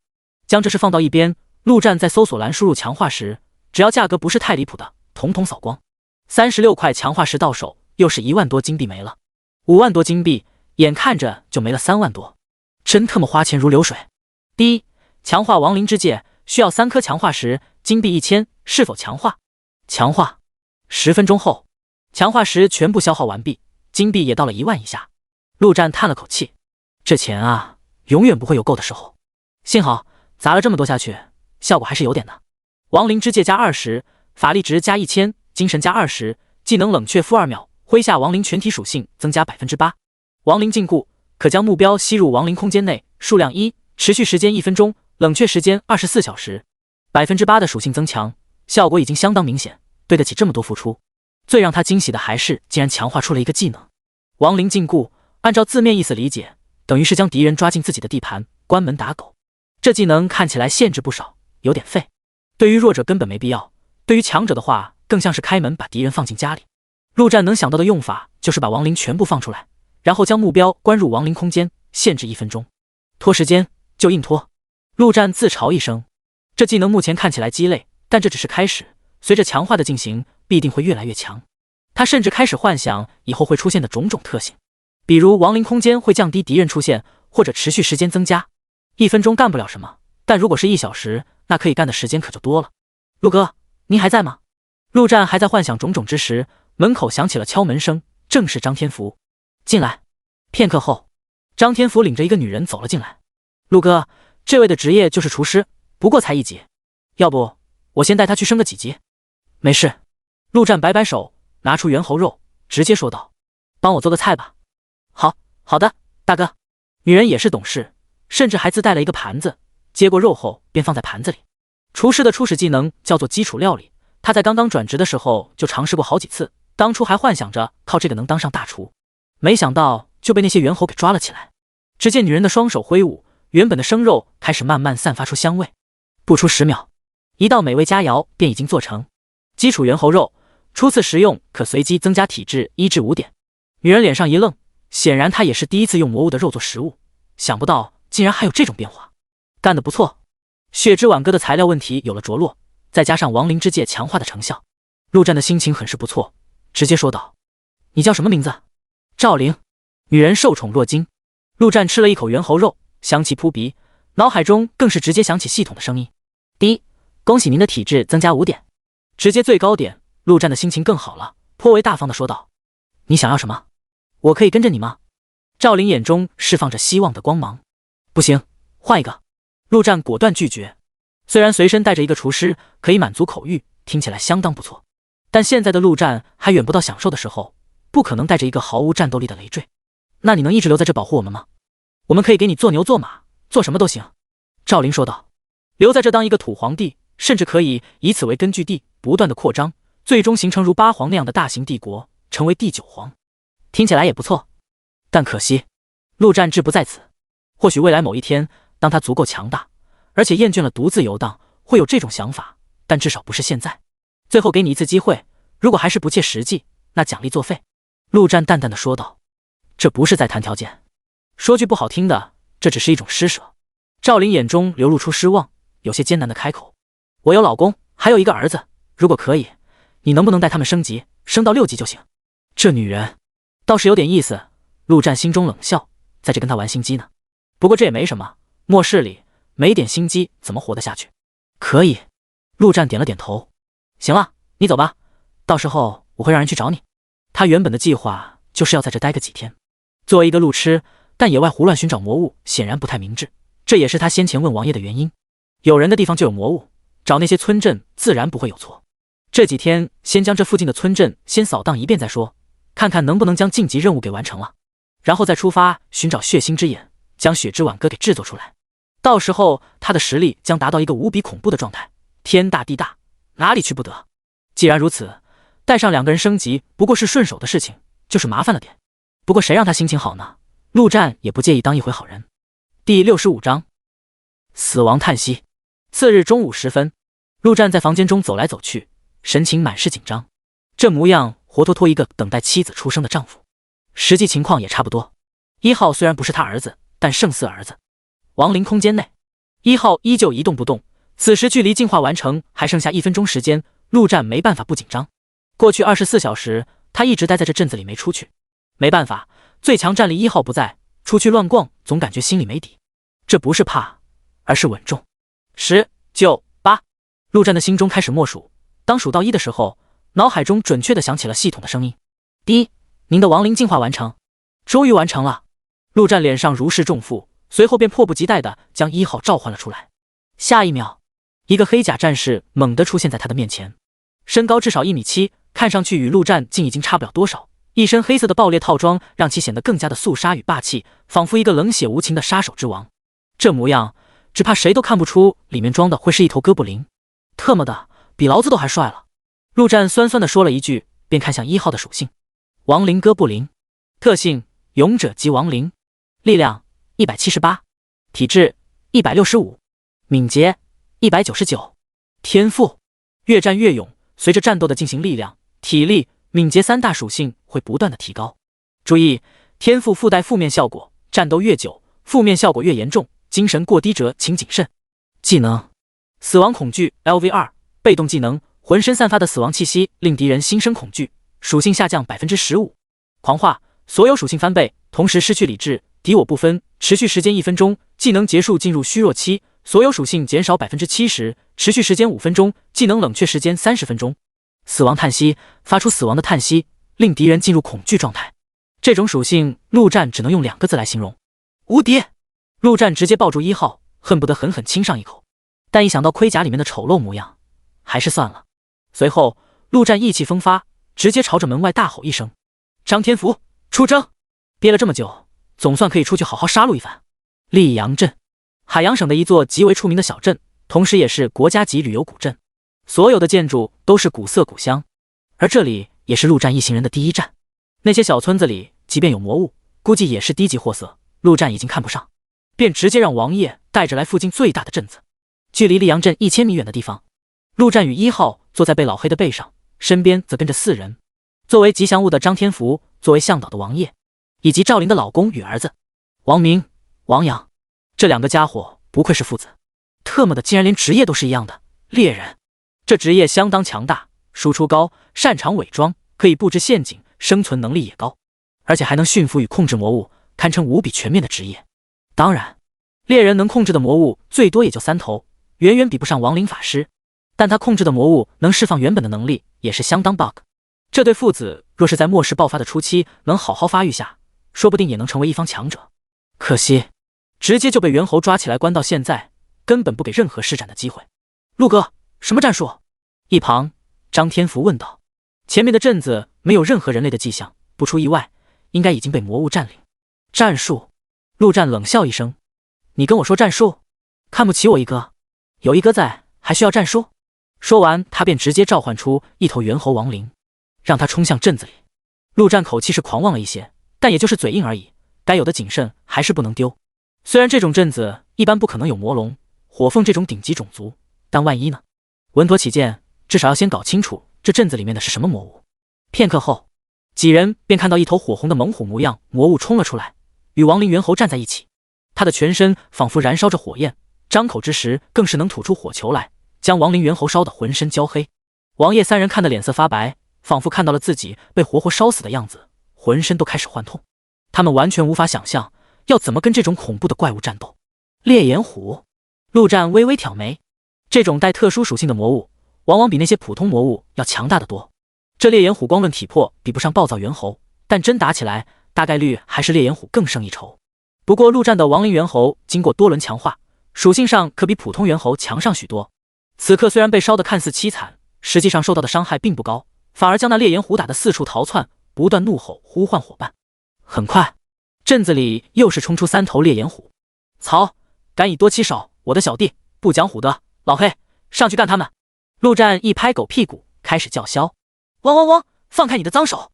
被老黑顿时叫了起来，随后他便感觉到1号的斧头放在了他的身体之上，赶紧求饶：汪汪汪汪汪汪，老大，我错了，摸摸摸，我的屁股随便摸！别废话，赶紧走！陆战催促道，自己的小弟特么的都要被干掉了。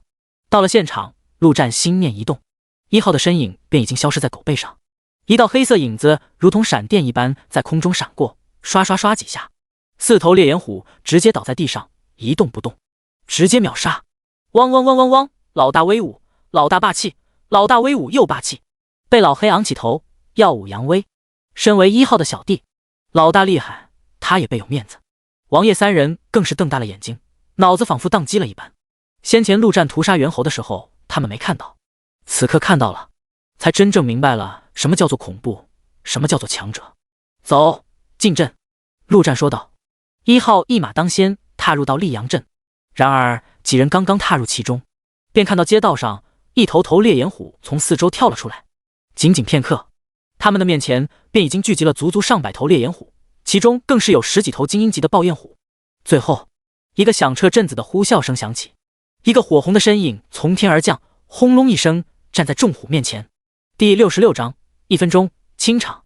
不同于那些4肢行走的烈焰虎，这家伙竟是如人类一般直立行走，虎头虎身，2个拳头上燃烧着熊熊火焰，尤其是那4肢与胸部的肌肉，看得陆战口水狂流。这特么的肯定很好吃！来者正是这里的老大，勇者级魔物狂焰虎魔。狂焰魔虎的手上拿着一把火红色的巨斧，霸气十足。1号，你的武器可以更新换代了。陆战看着那把武器颇为心动。1号的那把斧头已经用了这么久，也是时候换了。陆哥，现在怎么办？王爷三人已经开始瑟瑟发抖。虽然刚刚那黑甲战士表现得很强，但如今可是足足上百头老虎盯着他们，而且还有一头看起来就很恐怖的老虎人，能不害怕吗？好！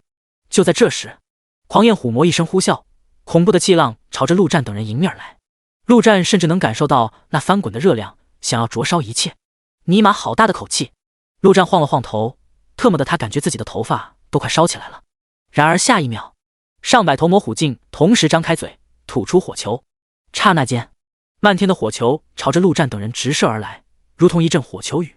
这狂焰虎魔的智商可比那狂暴大猩猩高多了，还懂得团队作战。王爷三人的脸上已经彻底没了血色，这么多火球根本没法躲。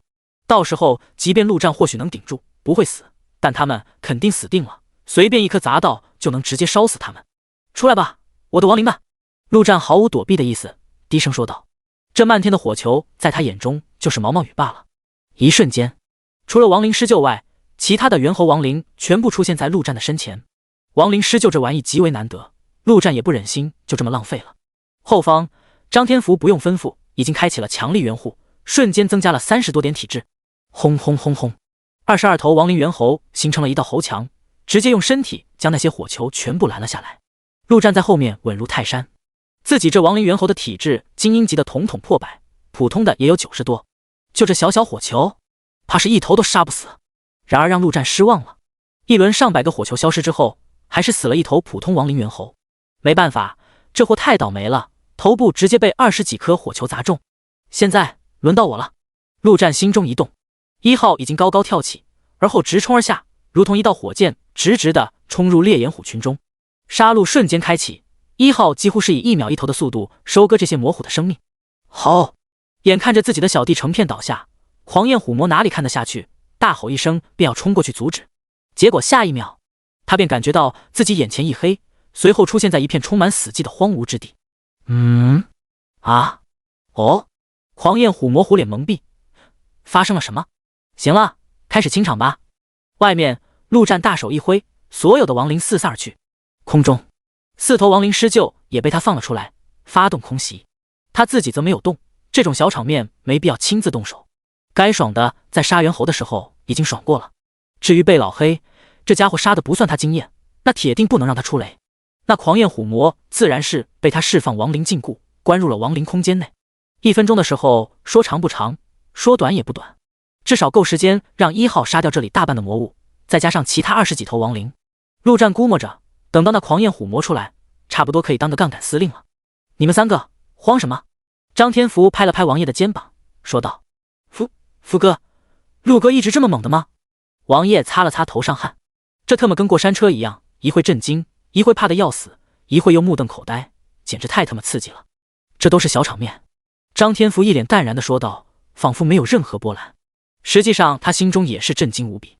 好家伙，这陆哥每一次出手都有新花样，太特么恐怖了。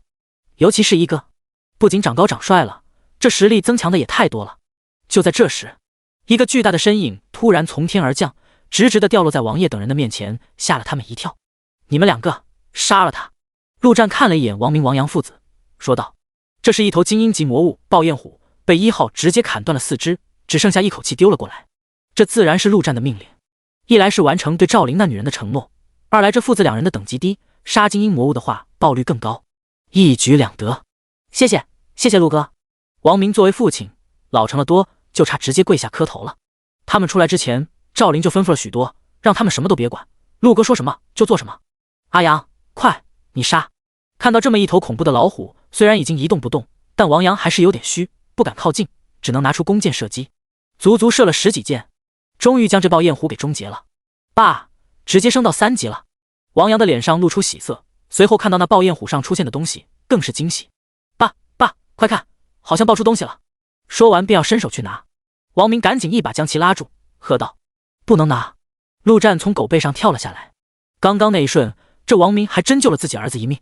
他只说待他们升级，若是敢拿爆出的东西，那就是找死。爆焰虎的身上足足有3个圆球，陆战看也不看，便将其全部先收入储物戒指内。随后又是一头爆焰虎给丢了过来，这回自然是王明出手，同样爆出3样东西。陆战将东西收起来，估摸了一下时间，应该还剩个10秒左右。他的亡灵单体战力本就比这些魔虎高，再加上不怕痛，不怕烧，悍不畏死，这场面就像是虎入羊群，原本的虎变成了羊。4周已经堆了满地的魔虎尸体，尤其是1号，杀掉的没有100，也有70、80头了。时间一到，一道身影凭空出现在陆战的眼前，正是一脸懵逼的狂焰虎魔。卧槽！陆战吓了一跳，这还是他第一次使用亡灵禁锢，没想到时间结束后，目标竟然是直接出现在他面前。幸好那狂焰虎魔比他更加懵逼，趁此机会，陆战直接一脚将其踢飞出去。第67章狂焰魔斧。飞在半空中的狂焰虎魔也是终于回过神来，看到4周满地都是自己小弟的尸体，顿时暴跳如雷，一声虎啸，双拳竟爆发出烈焰，倒飞的身体直接停在半空中。然而还不等这狂焰虎魔发威，一个黑色的身影便已经到了他的面前。下一秒，一道极为诡异的声音猛地响起，如同来自死神的叹息。狂焰虎魔的脸上瞬间显露出无比恐惧的神色，身体更是直接摔落在地上。不远处的陆战双眼微眯，刚刚那一声叹息他也听到了，这就是死亡叹息吗？能令一头勇者级魔物瞬间陷入恐惧状态，等于是一个极强的控制技能。陆战估计这技能应该就是针对精神的攻击，而且不同于狂暴大猩猩的猩猩吼，这死亡叹息应该不是真实的声音，不是什么塞耳朵就能防御的，这完全就是一个大杀器。突然之间，他闻到了些许异样的气味，回头一看，只见王爷3人都已经瘫软在地上，浑身颤抖，那王阳的裤子更是湿了一片，发生了什么可想而知。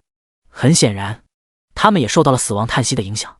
幸好成为职业者后，他们的精神多少也有些增强，而且离得也远，要不然这一下可能要被活生生吓死。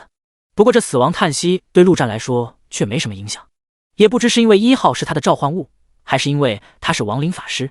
前方，那狂焰虎魔掉落在地上，双眼之中依旧满是恐惧，直到1号的斧头重重地砍在他的身体上。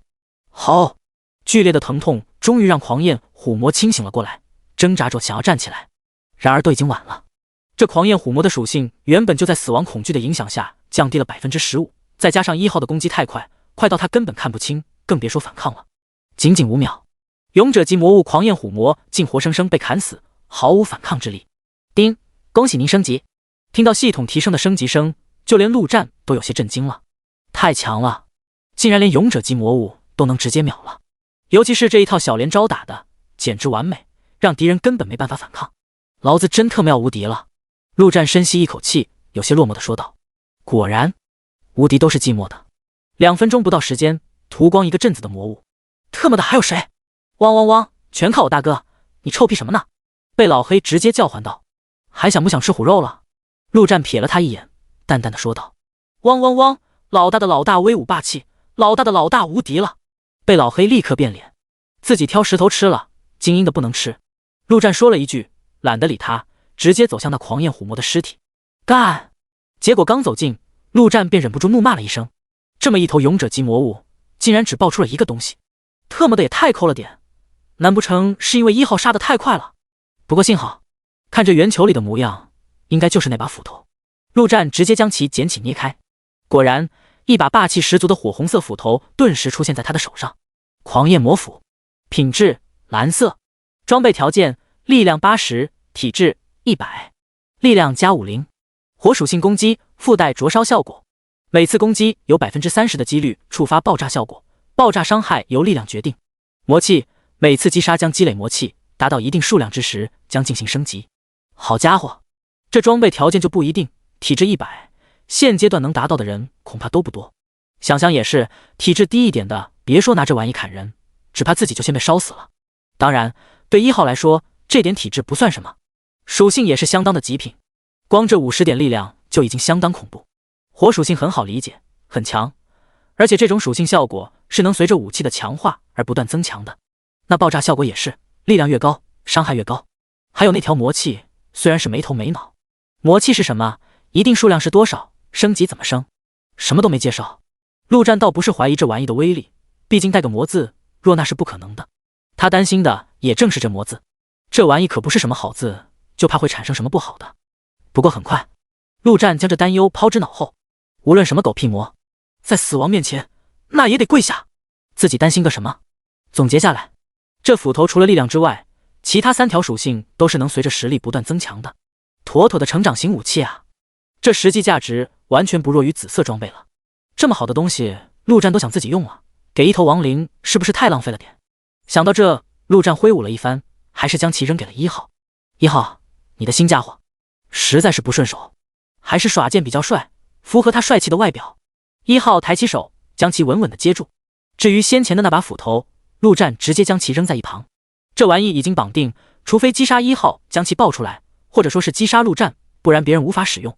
随后，陆战拿出那些精英魔物爆出的一大堆东西，强化石足足有12颗，另外则是一些火属性的材料以及一根虎鞭石材。除之此外，还有一样东西算是意外惊喜，火系附魔石可以附魔在武器上，让武器附带火属性。附魔石这东西，陆战上一世也只是听说过，极为难得，等于是直接对武器进行了一次强化。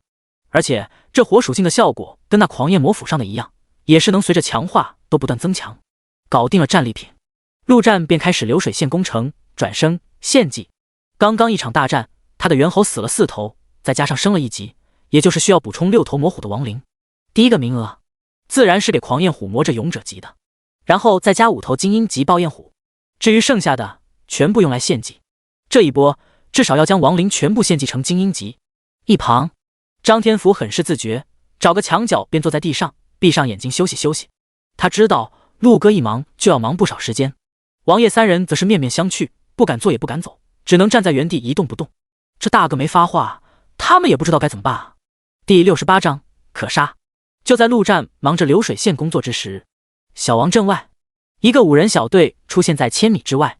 这5人神情轻松，丝毫没有漠视的危机感，显然是对自己的实力极为自信。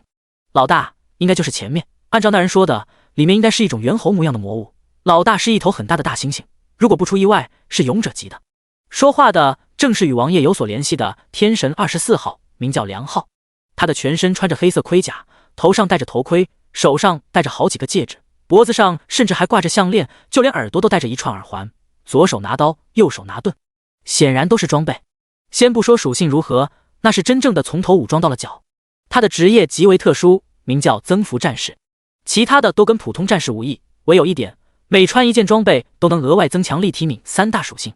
即便是白板装备，在他身上也能发挥出极大的作用。现在他的身上可是足足穿了13件装备，虽然大部分都是白板，但也让他的3大属性直接破百。3大属性破百，能打能抗，在这种时候绝对算得上顶尖强者，由不得他不自信。然而这样的强者竟只是个小弟，小队的老大却是另有其人。他们小队5人，每一人都是隐藏职业，实力恐怖。而令人意外的是，队伍的老大名叫苏柏，却是个极为美貌的男子，穿着一身洁白的长袍，手中拿着一本厚厚的书籍，看起来似乎毫无战斗力。苏柏微微点头，脸色没有丝毫变化，说道：走吧，这种小镇子里面的魔物不会太强，以我们的实力横推过去不成问题。队伍中其他4人也是一脸轻松，笑着说道：哈哈，老大说的是，有老大这个移动泉水在，怕什么？这镇子里的魔物越多越好，那可都是惊讶。嘿嘿，多来几头精英魔物比较靠谱，到时候多报点装备。卧槽，你这家伙全身都挂满装备了，还报？再报可就不能给你了。几人有说有笑，丝毫没有紧张的样子。然而刚刚靠近镇子，5人的脸色却都有些异样。这镇子不是说被魔物占领了吗？外面怎么还有人巡逻？你们是谁？巡逻的人也看到了5人小队，举起手中的枪，一脸警惕地问道：我们是天神小队，这里是小王镇吗？先前有人在论坛求救，我跟他联系过。梁浩皱着眉说道：特么的，他们该不会被人耍了吧？要知道他们找来这里可是花了不少时间，便是要来杀魔物、升级爆装备、救人什么的，都只是顺带。这里要是没魔物，他们直接白跑一趟。想到这，心中不由得生出一丝戾气，甚至产生了直接屠镇的冲动。没有魔物杀点人爽一下也不是不行。你们就是天神小队吗？巡逻的一脸的惊讶，说道：不过你们来晚了，昨天有一位强者来这里，已经把那些魔物全部杀了。一个人？却在这时，苏柏上前一步，有些疑惑道：一个人杀了全部的魔物，那得多强？是一个人也不对，是3个人，还有一条狗。巡逻的人看到苏柏，竟莫名的产生一种信任崇敬感，一股脑便将知道的统统说了出来。听完之后，苏柏眼中释放出一道金光，不管如何，那绝对是一个强者，若是能收入麾下，或许不错。傍晚时分，贝老黑在大路上撒欢狂奔，今天吃了10几头老虎，可把他给高兴坏了。要知道他当初就是被一只老虎给赶出城外的，这4舍5入下也等于是报仇了。能不能稳重点？你好歹也是一头强大的狗了。陆战一巴掌拍在狗脑上，他倒是无所谓，就是可怜后面的4人了。贝老黑表示他的背上只能做老大，勉强再加上一个老大的老大，其他人宁死也不从。幸好他们在溧阳镇的附近找到了一辆车，虽然已经没法开了，但有轮子能坐就行。陆战直接接了一根绳子，让贝老黑拉着车子走。张天福跟王爷3人则坐在车上。贝老黑这般狂奔，可将车上的4人给颠得不行。这特么职业者的体质也是扛不住。汪汪汪汪汪！老子拉他们一程已经是大发慈悲了。贝老黑不管不顾，狂吼道。陆战也是无语，反正快到了。前面已经出现了小王镇的影子。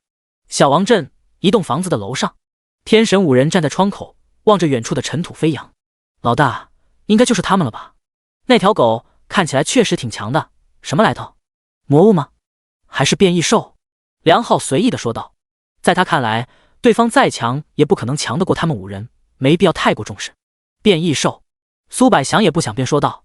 他的职业或许是御兽之类的，倒是不错，但会客气一些。如果能加入我们，自然是最好，那样我们的实力就再强了一分。放心吧，老大。梁浩说道。眼看着大黑狗越来越近，一旁的张红突然浑身一震，他收到了一条系统提示，随后他的呼吸越来越急促，竟激动地颤抖了起来。老大，杀了他！苏柏皱了皱眉，有些不悦地看了他一眼。张红神情再次一震，心里产生了一丝顺从感。然而先前的那股诱惑实在太大，最终他还是顾不得顶撞老大，赶紧说道：“老大，我收到了系统的提示，这家伙身上有精灵的诅咒，如果杀了他，我能得到他的全部金币、经验、技能点、装备、道具，全部。”说话间，他的一双精灵耳朵也激动地颤抖了起来。看来还需要加强一下。苏柏先是在心中暗道，不过很快便被张红的话给吸引了。杀了他可以得到全部，这确实是一个极为划算的买卖。那家伙的等级最少也在10级以上，光这经验值就是海量。虽然不是他得到的，但张红得到了，就相当于他得到了。毕竟只要他活着一天，那张红就永远会是他的小弟。更别说还有技能点装备那些，这买卖太划算了。苏柏瞬间便做出决定，可杀！这个世界，杀人越货这事，除了金币之外，其他的东西跟杀魔物一样，都要靠运气爆出来才能得到，而那爆率简直低得离谱。如果杀人能得到对方的全部东西，那人类将彻底陷入自相残杀的恶性循环中。第69章，鸡汤来喽！靠近镇子，陆战便皱了皱眉，不知为何，这里面的一切与早上他离开之时没有任何异样，但却令他极为不舒服。后方，车上下来的4人在路边一阵狂突不止。陆哥，您回来了！巡逻的人一脸敬畏地迎了上来。镇里人都知道，陆战不喜欢英雄、大侠之类的称呼，喜欢人叫他陆哥。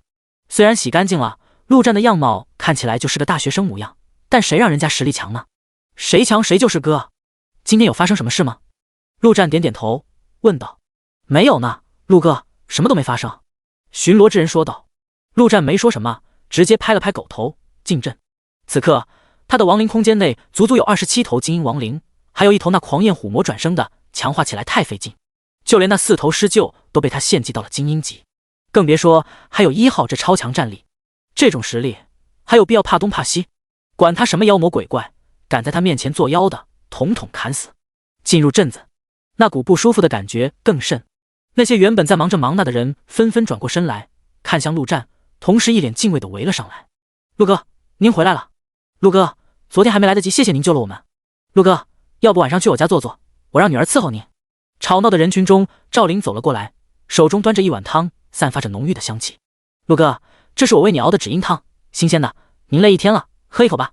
陆战不禁咽了下口水，这只阴汤好香，香的他忍不住便要喝上一口，竟产生了一种只要喝上一口死而无憾的感觉。鬼使神差的，陆战接过这碗汤，正要喝下时，突然停下，转身将其递给王阳。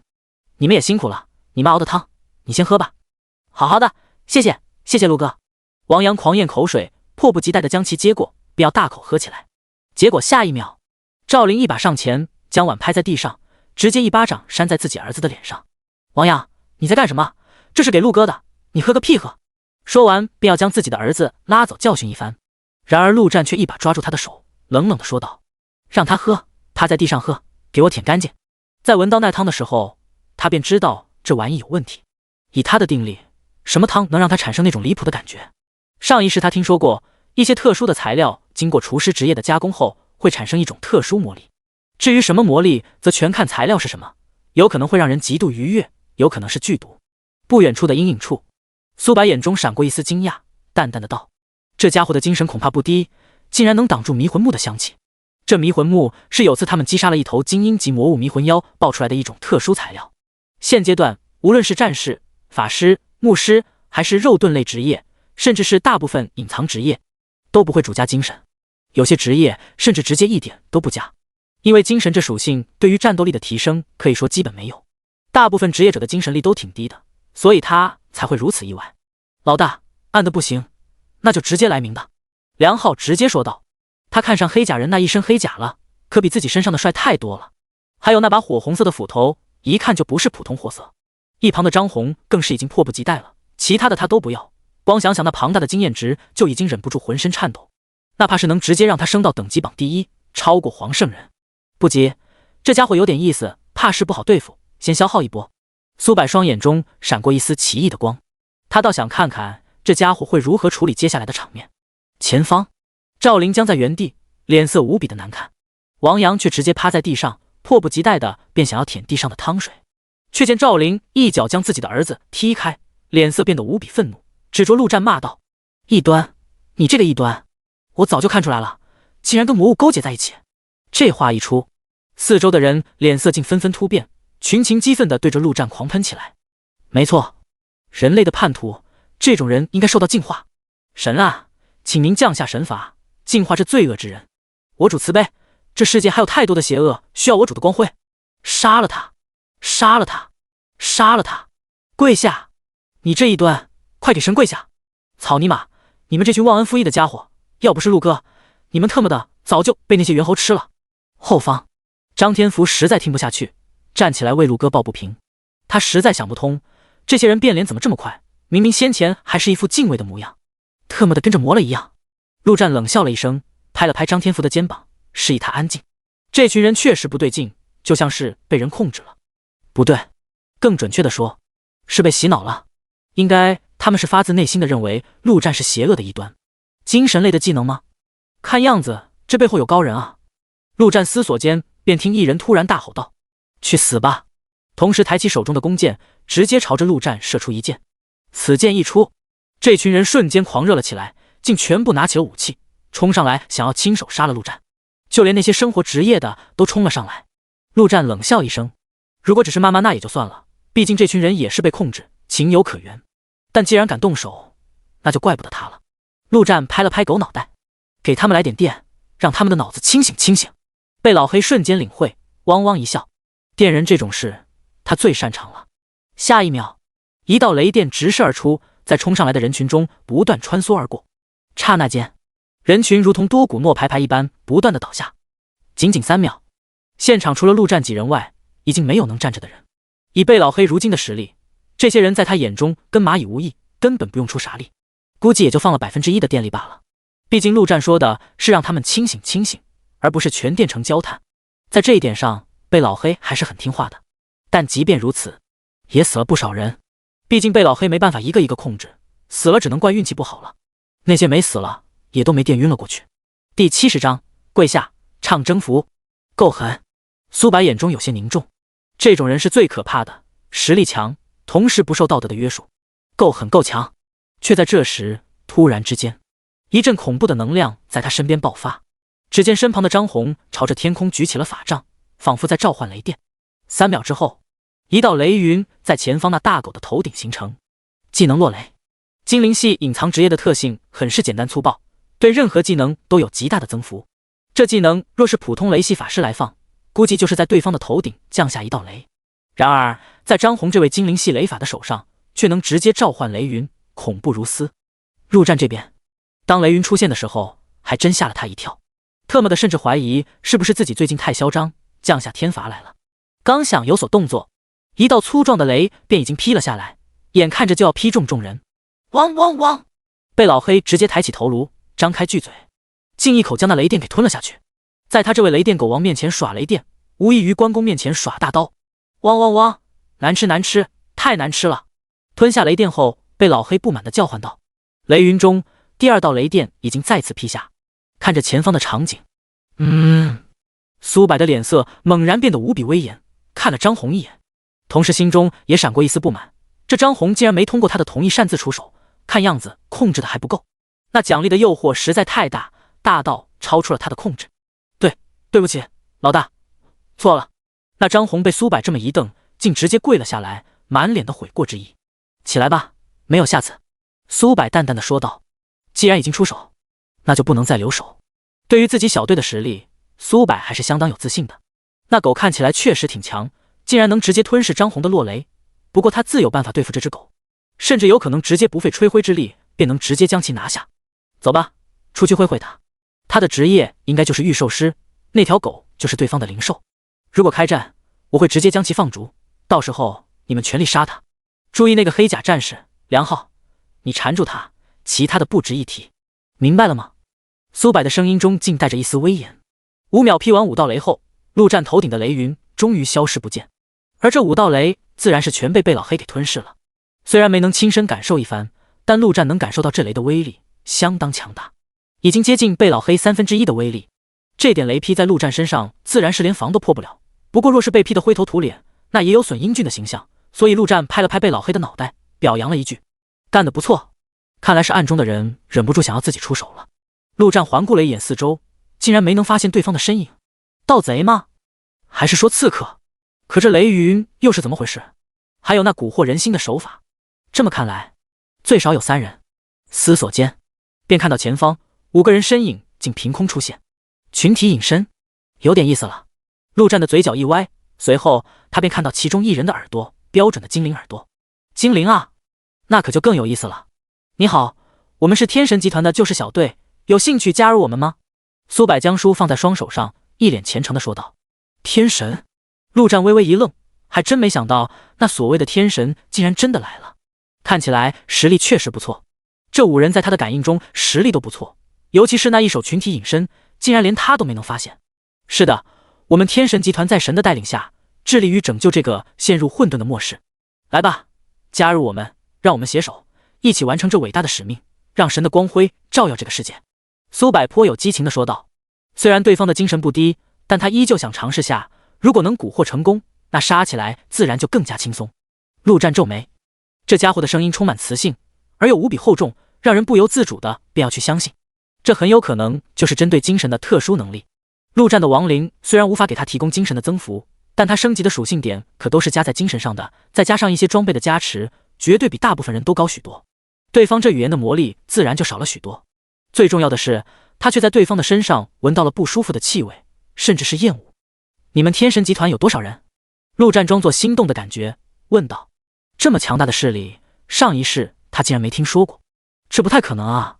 我们天神集团遍布世界各地，只要是有志于传播神光辉的，都是我们天神集团的同伴。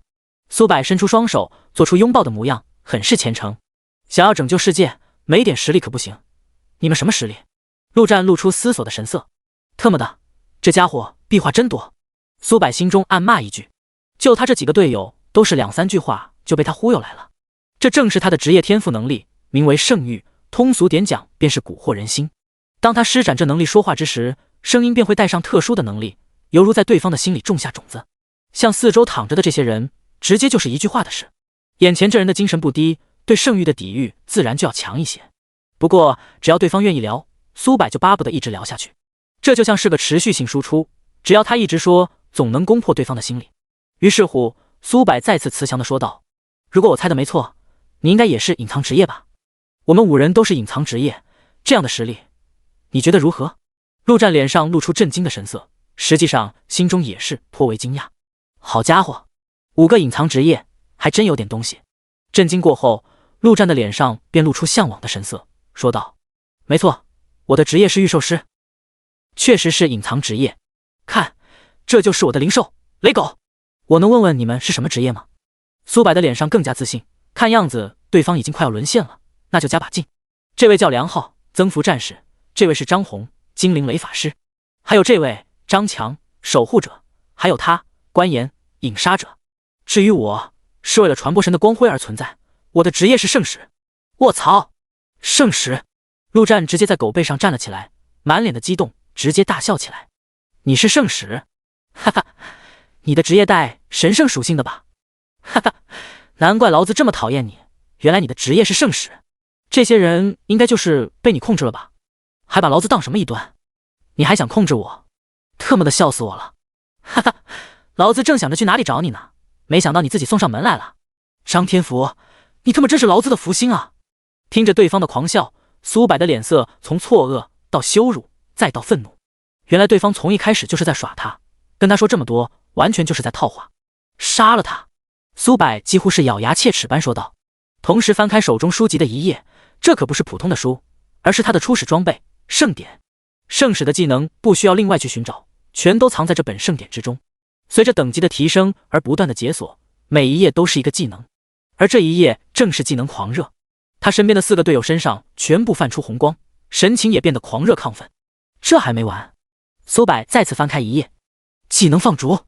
苏柏一指那条大黑狗，下一秒被老黑镜直接消失不见，被放逐到了虚无之地，持续时间3分钟。守护者张强同样一声低吼，5人的身上全部出现了一个防护罩。技能守护之盾。影杀者关岩则进入隐身状态，张红的法杖也已经抬了起来。梁浩举起刀跟盾牌，走上前方，杀意勃发。一瞬间，5人便已经 buff 叠满，同时放逐了对方的最强战力雷狗。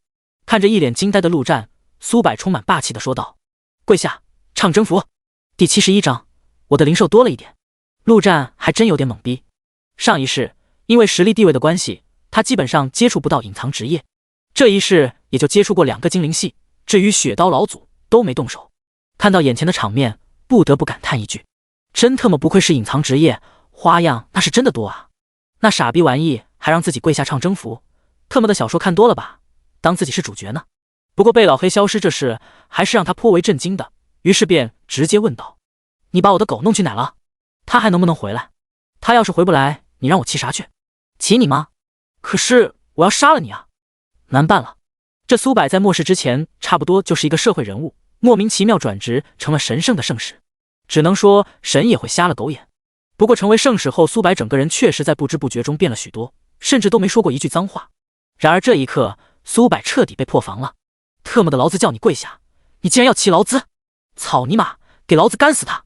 话音刚落，陆战的精神一紧，有危险靠近。然而刚刚反应过来，便感觉到太阳穴处一阵极其轻微的刺痛，犹如被蚊子叮了一下。隐杀者吗？有点意思。一般的隐身类技能往往一旦发动攻击便会破隐，但这隐杀者竟然能直接在隐身状态下攻击，不愧是隐藏职业，很强，但攻击太弱了。他现在的体质已经突破了250点，现阶段称一具不死之身也不为过。你在给我挠痒吗？陆战冷冷地说道。隐身中的关妍在刺出匕首的瞬间便满脸的震惊，这怎么可能？竟然连皮肤都没刺破。按道理来说，御兽师不是强在灵兽，本体很弱的吗？这怎么可能？自己一个刺客竟无法破防。不过关妍的反应也是极快，一击无效，瞬间便要撤走再找机会。然而下一秒，一道极为怪异的声音突然在他耳边响起，刹那间关妍的内心竟滋生出强烈的恐惧，仿佛直面死亡。我不想死！关妍大吼一声，再也无法保持隐身状态，直接显现了出来。结果他刚说完不想死，1号手起斧落，人头便已经落地。对不起，你的愿望无法满足。陆战冷笑一声，真他妈以为隐身就是无敌了吗？1号的死亡叹息实在 bug， 完全就是隐身克星。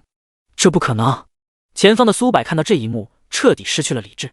隐杀者应该是他们5人之中最难死的职业才对，为什么这么简单就死了？甚至什么都没做。刚刚那一声叹息他也听到了，在恐惧的瞬间，手中的圣典便散发出温暖的力量，将那恐惧直接驱散。但那一瞬间的恐惧依旧让他差点崩溃。你到底是什么职业？苏柏死死地盯着对方问道。我不是告诉你了吗？御兽师。陆战笑着说道。只不过呢，我的灵兽多了那么一点点。话音刚落，陆战大手一挥，一瞬间28头亡灵全部召唤而出，里3层外3层，将苏柏4人团团包围。空中4头精英级施救亡灵也在不断的盘旋。其实解决这4人，一个1号就已经足够，但谁让上一世的陆战太过憋屈了，这一世自然要将没装的逼都给装回来。这种时机，那可不就得好好装个爽。怎么样，我的灵兽大军，你们可还满意？陆战看着4人说道。苏柏4人脸上已经彻底没了血色，身体因为恐惧而不由得发出颤抖。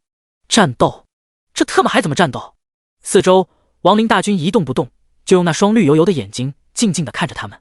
那强大的压迫感几乎压得他们喘不过气来。苏柏甚至连手中的圣典掉落在地上都没有发觉，他可以感觉得到，这四周站着的可不是什么样子货，每一头都异常强大，最差也有精英级的实力。或许来个10头以下，他们小队还能靠着配合解决掉，但这一眼望去，已经接近30头了。而且还有那最恐怖的黑甲战士，直接秒杀隐杀者的画面还历历在目。怎么可能？怎么可能会有这样恐怖的人？就在这时，陆战的旁边，一个庞大的身影也显现了出来，伴随着无比愤怒的吼叫声：汪汪汪汪汪！干！谁把老子关起来的？那地方什么都没有！干干干！3分钟时间一到，被老黑便重新出现在原地。这技能倒是跟陆战的亡灵禁锢有些类似。看到这狗出现，苏柏更加绝望了。原本按他的设想，3分钟时间解决一个没有灵兽的御兽师绰绰有余。结果呢？扑通一声，苏柏竟直接跪倒在地上，颤抖着说道：请您原谅我的无知，放过我。他不想死，拥有这么强大的隐藏职业，他完全可以在末世里成为人上人，享受世人的追捧。怎么能就这么死了？现在的他恨死了那精灵雷法师张红，要不是他，他们也不可能惹到这么恐怖的人。他却不知道，这一切的错不在于张红，而是他的职业。看到老大都特么投降了，另外3人哪里还坚持得住，纷纷跪了下来。对了，我问你，你们这天神集团有多少人？老大是谁啊？陆战也没急着动手。我不知道。苏柏抬起头，一脸茫然地说道：我是真的不知道，这一切都是神的旨意。当我成为圣使的那一刻，我就收到了神的旨意。你特么骗鬼呢？你啥都不知道，那为什么会有天神24号？陆战立刻表示不信。苏柏有些挣扎，不过为了活命，还是说道：那都是我瞎编的，为了更好的忽悠他们。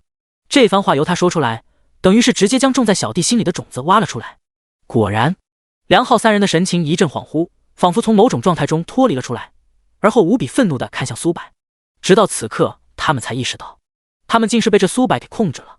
大哥饶命，这一切都是他的错，是被他给控制了。反应过来的3人赶紧磕头求饶，把一切都推给苏柏。第72章神圣。那2个就算了，你特么一个精灵，你给我来这套！陆战也是无语，直接骂道：你特么以为就你知道精灵诅咒这玩意？不好意思，系统给我也提示了。听到这话，张红便知道对方已经不可能放过自己，心中一发狠，拼了。然而他刚拿起法杖，一道雷电便已经直接劈在他的身上。电光火石间，张红整个人不断的抽搐，仅仅5秒，这位精灵雷法师便变成了一具焦炭，风轻轻一吹，直接飘散在空气中。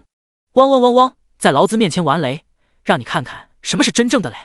被老黑鼻中喷出2口气，一脸傲娇的看向1号，总算在老大面前露脸了，老大快夸我！苏柏3人的心算是彻底凉透了。一个影杀者被那黑甲战士秒了，一个精灵雷法师被雷狗秒了，对方到底是什么怪物，还有多少手段？你特么，谁让你杀他的？结果陆战却一巴掌拍在狗脑上，怒道：你杀了他有啥玩意？老子杀他还能拿金币，你个败家狗！呜！被老黑委屈的差点掉下眼泪。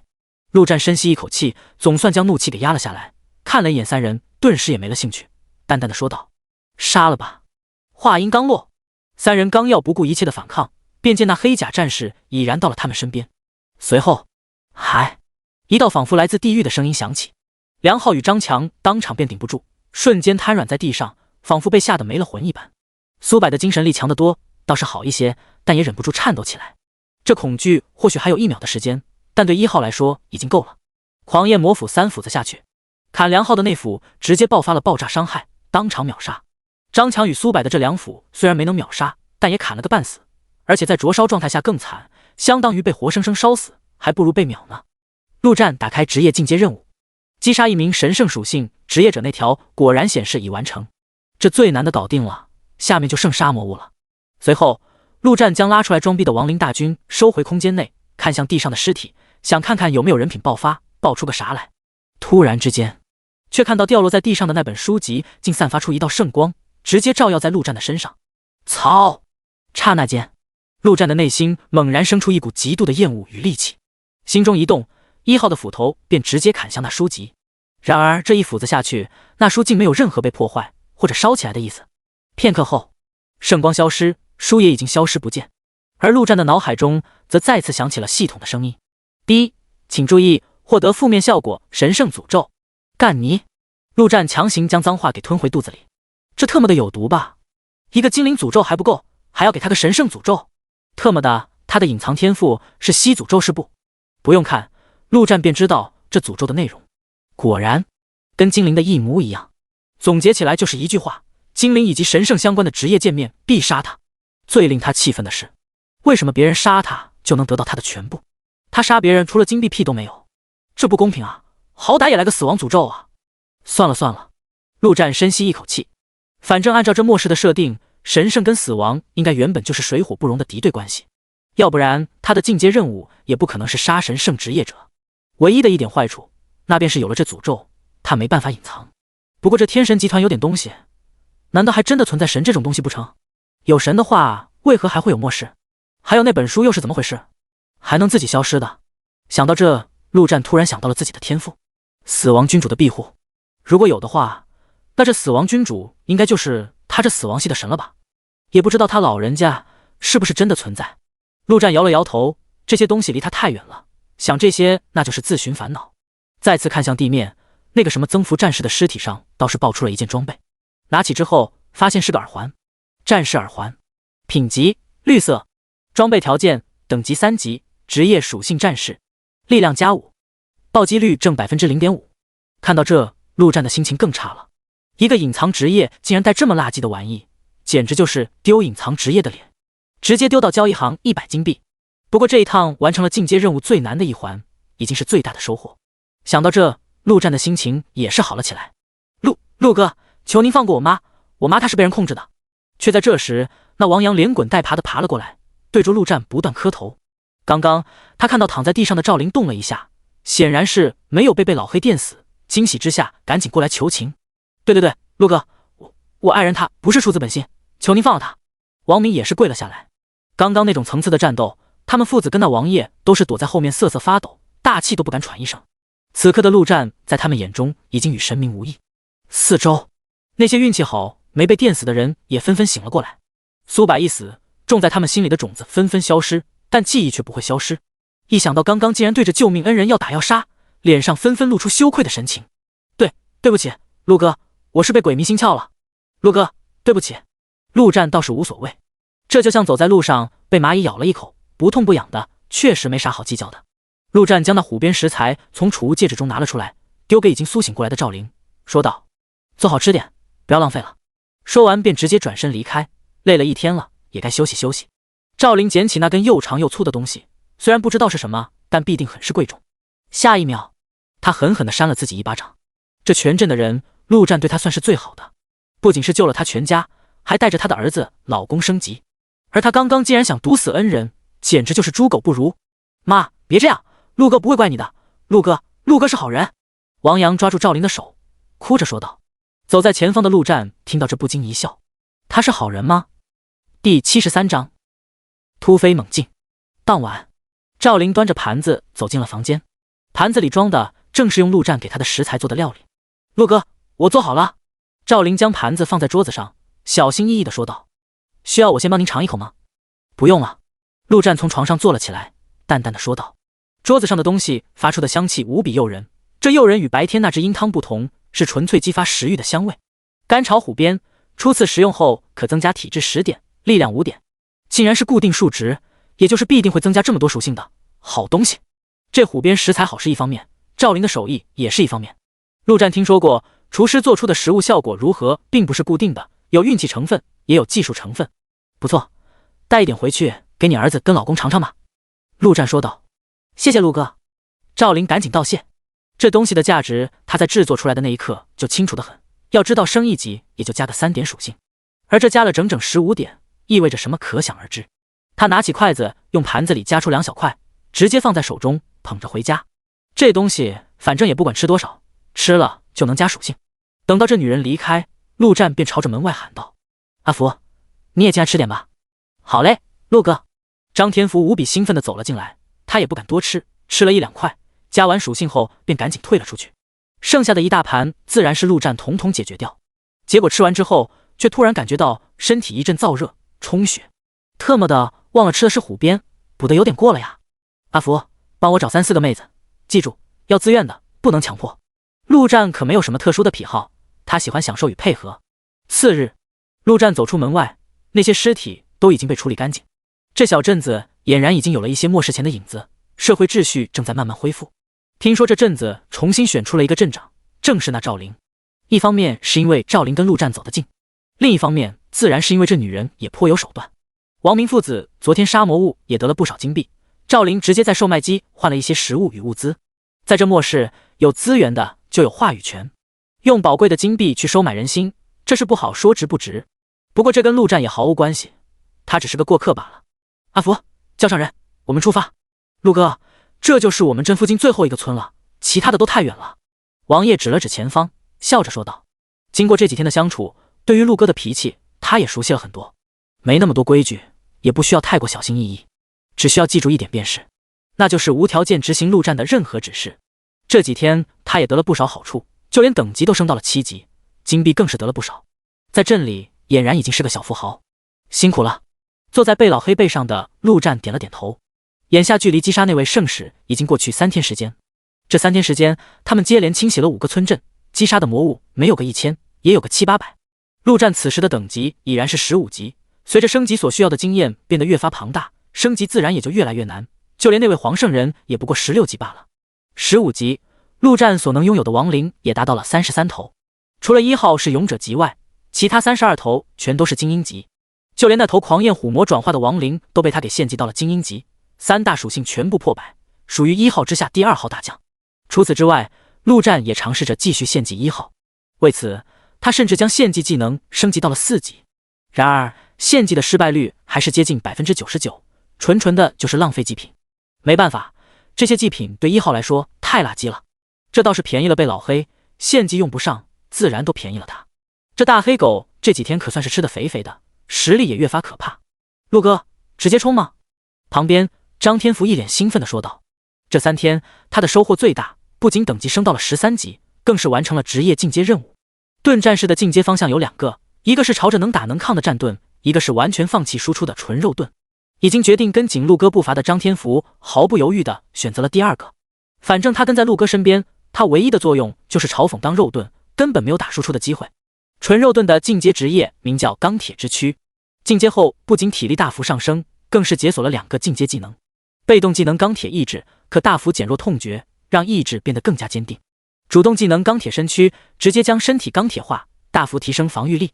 如今这家伙已经能硬抗勇者及魔物几分钟时间，钢铁化后的防御已经跟陆战差不多。冲吧，你带头！陆战直接说道。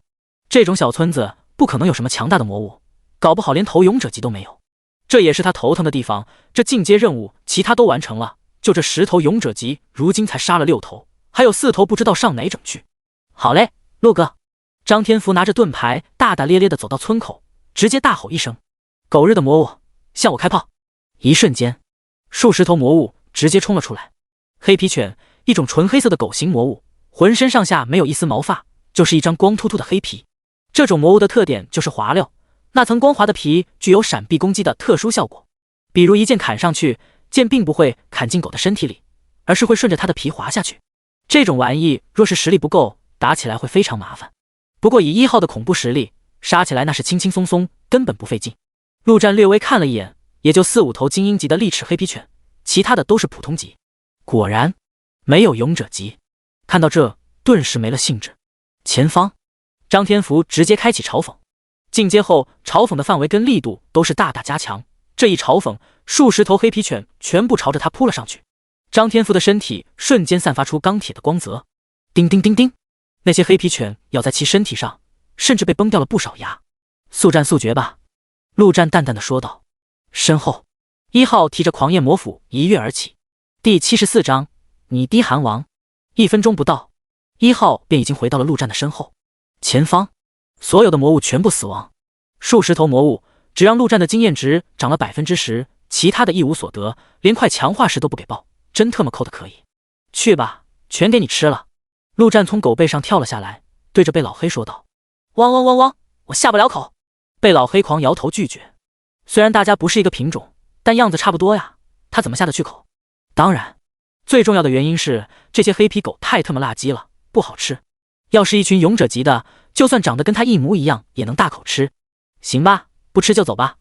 陆战说道，再度翻身上狗。这些玩意他连献祭都懒得献祭，纯的浪费时间。看样子是时候离开这里，去别的地方闯荡了。贝老黑正要撒腿狂奔，突然听到王爷传来一阵惊呼声。陆哥，快看，快看，那是什么？陆战还没回头，便听到张天福略带惊喜的声音。卧槽，陆哥，是副本！副本！听到这2个字的陆战瞬间来的精神，立刻转头，果然看到了那熟悉的副本入口。走走走，陆哥带你们刷副本。陆战大笑着说道，就算只是普通副本，现阶段来说，首刷通关的奖励也是丰富的。老黑，你在外面守着。被老黑顿时委屈了起来。上次守着守着，守来一头大老虎，打得他快有心理阴影了。放心，这鬼地方哪来的大老虎？再说了，你特么都吃那么多了，还怕那大老虎？陆战恨铁不成钢地说道，便不再管这狗，迫不及待地走向副本入口。却在这时，一道剑矢划破天空，呼啸而来。陆战直接伸手一抓，便已经直接将这剑一把抓住。哪个不长眼的敢是我陆哥？王爷立刻看向剑射来的防线，破口大骂：“有陆哥在，那不得好好狐假虎威一把？这副本归我们了，你们都让让！”远处，一人骑着一头疾风魔狼飞速奔来，后方则跟着5辆摩托车。哟，陆哥，鬼火少年呢？张天福笑着说道：“这特么竟然有人敢抢陆哥的副本，这纯纯的脑子坏了吧？”陆战也是微微意外，看向来的几人，在末世中，大部分人都有应有的谨慎，是不是要动手，总要先试探一番。直接动手的，要么就是极度自信的强者，要么就是极度脑残的傻孩子。果然，来的都是20岁左右的狂野青年，确实是容易没头脑的年纪。尤其是为首的那个，一头的白发，脸上充满狂傲，骑着的疾风魔狼更是不一般，看起来甚至比被老黑还要霸气一些。陆战一眼便能看出，这家伙在末世前绝对是个娇生惯养的太子爷，而且末世后恐怕混的也是相当不错。要搁在网文里，这种人就是专门给主角准备的装逼工具人。没想到自己竟然也能碰到，只能说世界之大，无奇不有。这副本我们要了，你们可以等等，万一是重复的副本，你们可以第2批进去。白发少年骑在疾风魔狼上，居高临下的说道：“没错，手刷让给刘少，你们先等等，快走开，看什么看？没见过帅哥。”后面那几位骑着摩托车的人也纷纷给白发少年呐喊助威。这种时候能骑得起摩托车，看样子掌握了一定的资源。你是御兽师？陆战看了一眼那疾风魔狼，突然问道。这疾风魔狼看起来很聪明的样子，不像亡灵那样呆得不行，应该是活的。他装了这么久的御兽师，没想到这回碰到正主了。没错，我就是御兽师，而且已经进阶到精英御兽师。刘少一脸的自豪。你也是御兽师吗？你这个不错，不过比起我的狼来还是差了一些。结果话音刚落，被老黑猛地一伸头，只听咔嚓一声，疾风魔狼的头颅竟直接被他整个咬了下来。汪汪汪，味道不错。被老黑一边嚼一边说道。这小屁孩竟然说自己不如这傻狼，也就一口的事。扑通一声，没了头的疾风魔狼倒在地上，上面的韩少也是重重的摔在地上。然而直到站起来，他的脑袋里还是空的。刚刚发生了什么？陆战的身后，1号直接消失不见，随后刷刷刷几斧便将骑摩托车的4个鬼火少年给砍成几半。他可没时间陪这几个小屁孩在这玩。你不能杀我，我爹是刘涵。刘少彻底崩溃了，眼泪哗啦啦的往下流。他长这么大还没被这么吓过。刘涵，陆战原本刺出的剑突然停了下来，问道：“你爹是刘涵，职业冰霜术士？啊，对，就是冰霜术士。好哥哥，原来你认识我爹，那就是一家人。”刘少犹如抓住了救命稻草，狂点头说道。陆战思索片刻，说道：“你过来，站我旁边。”好的，哥哥。刘少无比乖巧的走到陆战的身边。陆战上下比量了一番，身高差不多，身材也差不多，脸上顿时露出笑容。哥，我能走了吗？刘少看到对方脸上一片笑容，大着胆子说道。对了，你叫什么名字？我叫刘飞。刘飞，好名字。你妈呢？我妈叫张艳艳。那你有没有什么姐姐妹妹的？哥哥弟弟？没有，我是独生子。接下来陆战又问了一些这啥那啥的，刘飞自然是乖乖的，有啥问啥。哥，你问这些干嘛？没什么，就了解了解，省得以后露馅了。陆战拿出一个面具，说道。露馅？哥，什么露馅？刘飞疑惑道。下一秒，一道剑光闪过，刘飞瞪大的双眼便再也没有闭上过，直直的倒在了地上。他到死也想不明白，说的好好的，这怎么就死了？陆战收起剑，直接将对方身上的衣物首饰什么的全给扒了下来，先丢到储物戒指内，随后跟被老黑说道：“把他们吃了。还有什么比吃了更毁尸灭迹的？”呜，人不好吃，不吃以后就啥也别吃了。被老黑舌头一卷，几具尸体便已经全部下肚，影都不剩。第75章试炼之塔。陆战将面具放回空间内，这正是先前得到的伪装面具。这刘飞是个御兽师，可以说完美符合他的伪装。他完全可以让被老黑冒充一波灵兽，反正也不是第一次伪装了。至于头发，自动售卖机里啥都有，只要金币够，你想搞成啥发色都行。到时候样貌、外形、灵兽都有了，谁能说他不是刘飞？最主要的是，这小子的爹刘涵还真是人物，未来的12天王之一，你爹韩王。韩王的儿子，这层身份还是挺有排面的。他现在得罪的人可是越来越多，而且可以肯定的是，未来必定还会更多，到时候伪装一手也不是不可能。当然，他也没有具体的想法，这只不过是顺手而为，未来这面具也有可能一直丢在储物戒指内，永远也用不上。反正是送上门来的东西，不拿白不拿。走吧，进副本。陆战说道。还是干正事重要。走到副本入口处，陆战直接将手放了上去。很快，副本的信息便显示出来。副本试炼之塔，类型试炼，等级勇者，人数限制无。竟然是试炼之塔，陆战神情闪过一丝激动。上一世他只听过这玩意的传说，更别说进入了。试炼之塔是一种极为特殊的副本，出现的概率极少，而且没有固定的规律与位置，会随机出现在世界上的任何一个地方，而每次出现只会存在1个小时。1个小时后，即便没人进入，也会直接消失。可以说想碰到这玩意，真的就是纯靠运气。跟普通的副本不同，试炼之塔是真的以一种塔的形式存在。每座试炼之塔共有99层，进入的人每通关1层都可以获得1次奖励，同时可以选择退出或者继续。当然，说是试炼，但如果在里面死了，那也是真死。换句话说，只要你量力而行，不要强行作死，那这试炼之塔就是一个纯纯的宝地。你就算只通关1层，那也是一个奖励啊。即便是陆战，虽然不知道自己到底能到几层，但有一点可以确定，现在的他绝对无法通关99层。陆战将手收了回来，对着张天福与王爷说道：这算是个单人副本，进入其中每个人都是独立的，所以一切都靠你们自己。我只有一句话，别作死。如果在某一层你已经感觉到吃力，那最好就直接退出来，不要再继续下去。好的，陆哥。两人赶紧点点头。跟了这么久，他们自然熟悉陆哥的风格，啥都别问，照做就是了。陆战没再说什么，一脚踏进副本入口。眼见陆哥的身影消失，张天福两人互看了一眼，也不再犹豫，进入其中。现场只留下被老黑趴在地上，百无聊赖地摆弄着那些黑皮狗的尸体。要不要尝尝味道呢？第一，欢迎来到试炼之塔，请选择是否开启试炼挑战。请注意，一旦选择开启挑战，则只能在通过后选择继续或者退出，请量力而行，慎重选择。随着系统的声音在耳边响起，陆战出现在这试炼之塔的第1层。空间不大，也就10平方左右，这点地方甚至都无法让陆战的亡灵全部召唤出来。不过这也没什么，大量的亡灵在群战中作用巨大，但类似这种小型的 BOSS 战，召唤出来只不过送死罢了，反而是留在亡灵空间内用来增幅属性更好。陆战心中一动，只将1号召唤了出来，做好准备便直接选择开启试炼。下一秒，前方的空地上，一头魔物的身形开始慢慢显现出来。好，竟然是老熟人，暴躁猿猴。第1层还算人性化，一头普通级魔物。张天福应该没问题，那王爷倒是有些危险。话说这么久了，他还不知道王爷这位向导的职业是什么。陆战思索间，1号已经手起斧落，直接将这猿猴秒杀。死去的猿猴竟直接消失不见，根本不给陆战转化的机会。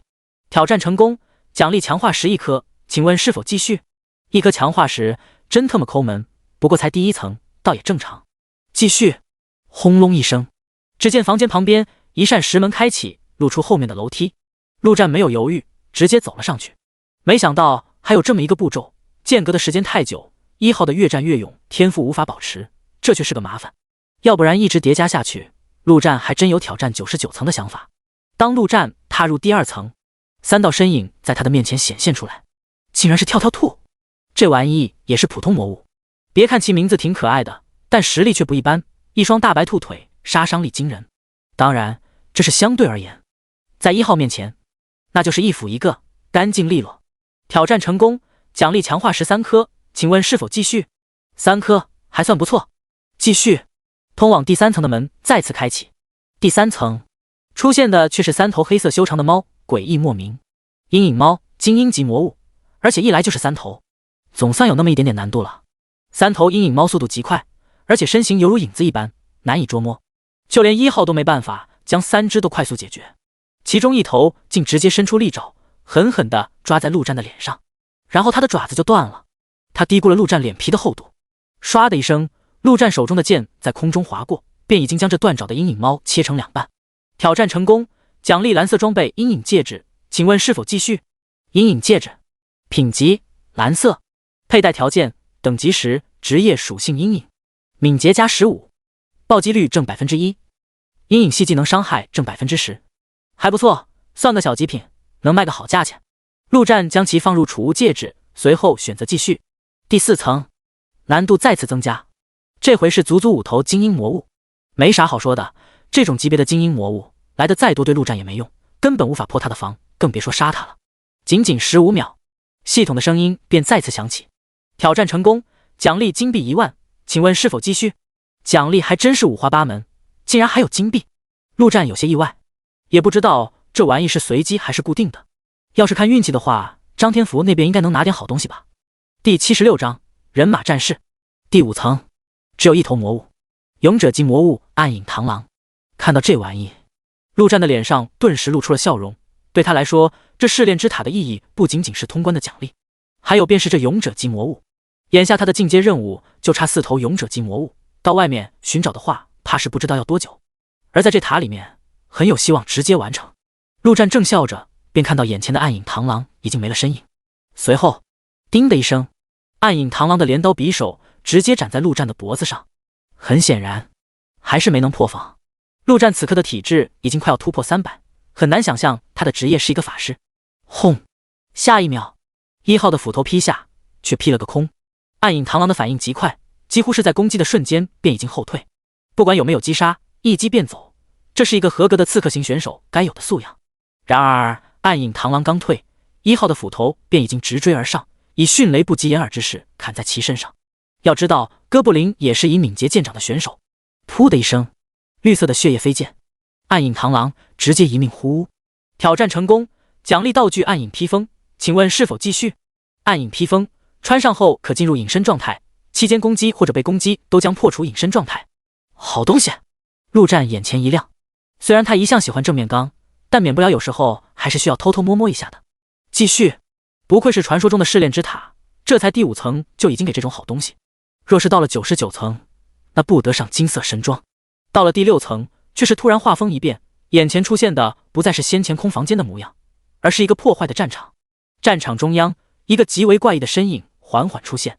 他的上半身是个类人的身体，穿着黑色的盔甲，头上还长着2个巨大的尖角，双手则拿着一把巨大的长柄战斧。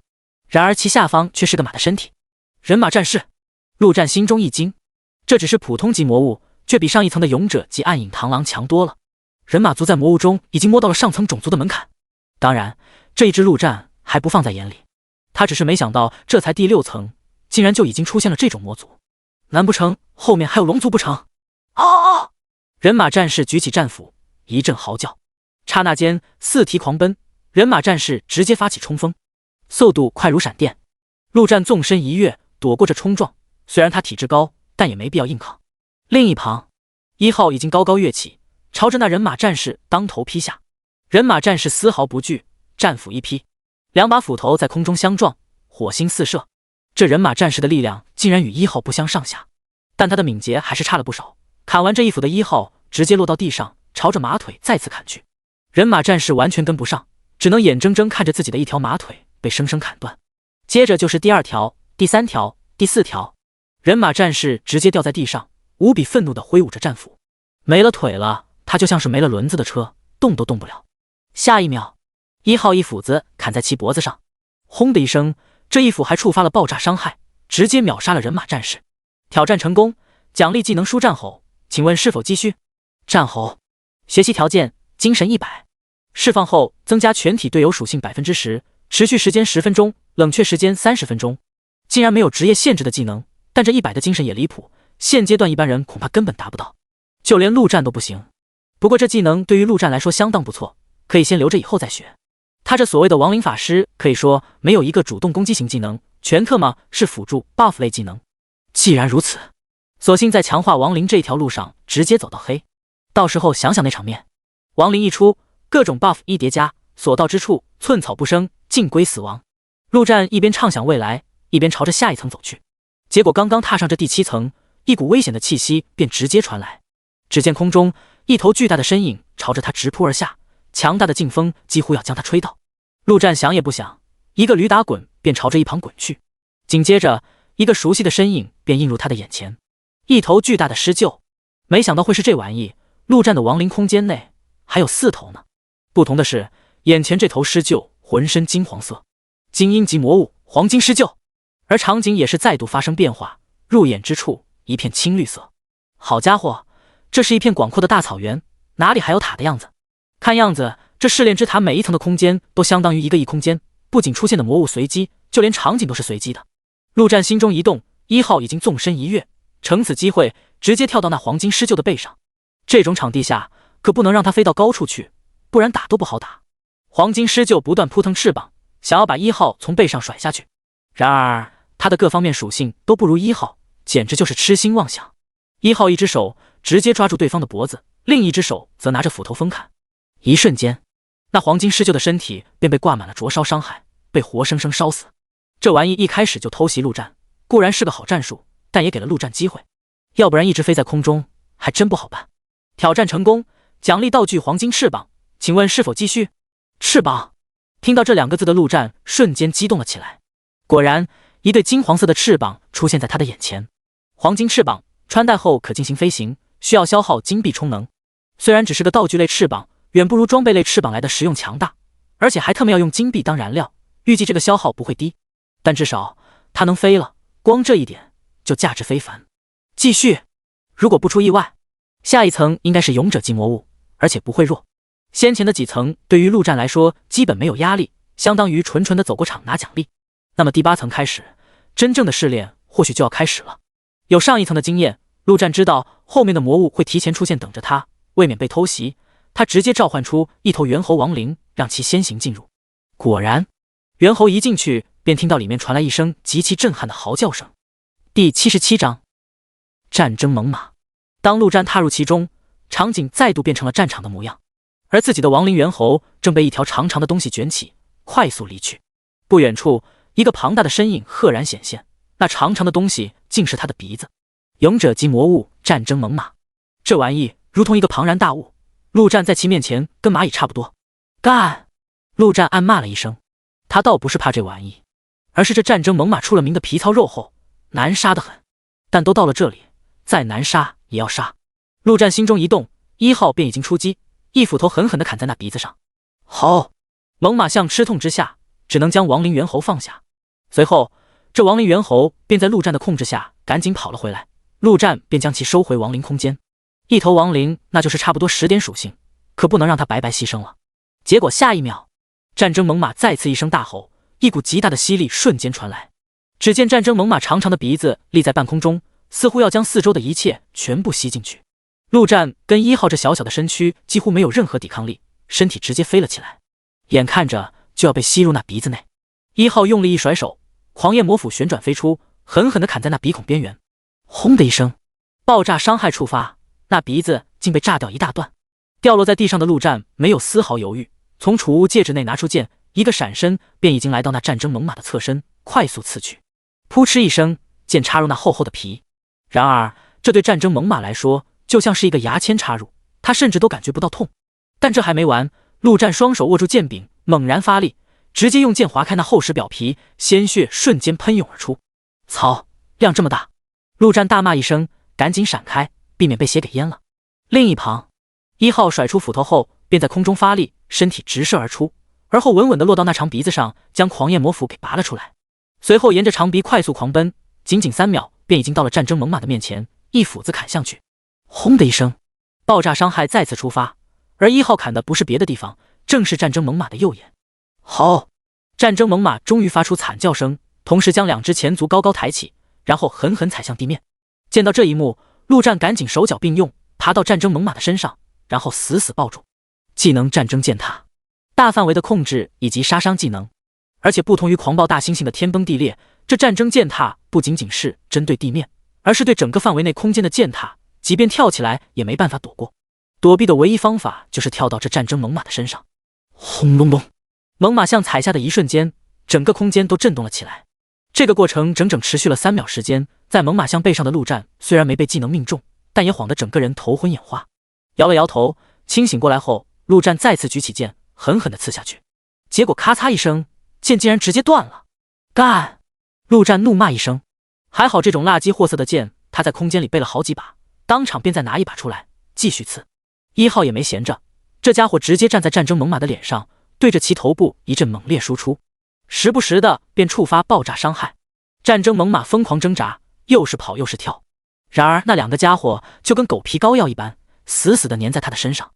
这般足足3分钟后，战争猛犸庞大的身躯终于轰然倒塌，他的背上已经是坑坑洼洼，如同一片沼泽。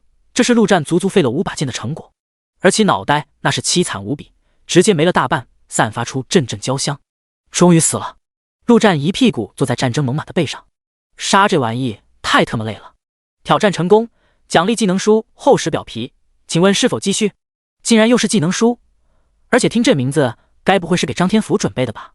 陆战第一眼就看向要求那一栏，学习条件体质150，好高的要求。不过幸好没有职业的要求，而且这要求对其他人来说堪称离谱，但对他来说也是不高。陆战直接不看技能效果，便将这玩意学了。反正这末世没有技能栏这种设定，不管你学多少技能都可以，若是不好用，直接不用就是。一瞬间，陆战便感觉到些许不同，看了一眼自己的皮肤，竟变得有些暗黄，有些接近那战争猛犸的皮肤颜色。陆战皱了皱眉，这说明这是个被动技能。幸好他也不靠外表吃饭，黄点就黄点吧。厚实表皮，被动技能，在皮肤表面形成厚实表皮，大大增强防御力，防御力由体质决定。陆战伸出手，随后心中一动，1号便一斧子砍向他的手臂上，没有丝毫的犹豫。轰的一声，这一斧甚至还触发了爆炸伤害。陆战看到眼前一阵火光闪烁，同时手臂上传来灼热刺痛之感，但也仅此而已。晃了晃手臂，等到灼烧效果消失，陆战的手臂上竟只有些许通红，甚至都没有伤口。好强的防御力，这技能若是放出去，那些防御类职业恐怕能直接抢破头。对陆战来说也是个神技，他的体质比大多数同等级的防御职业者都要高得多。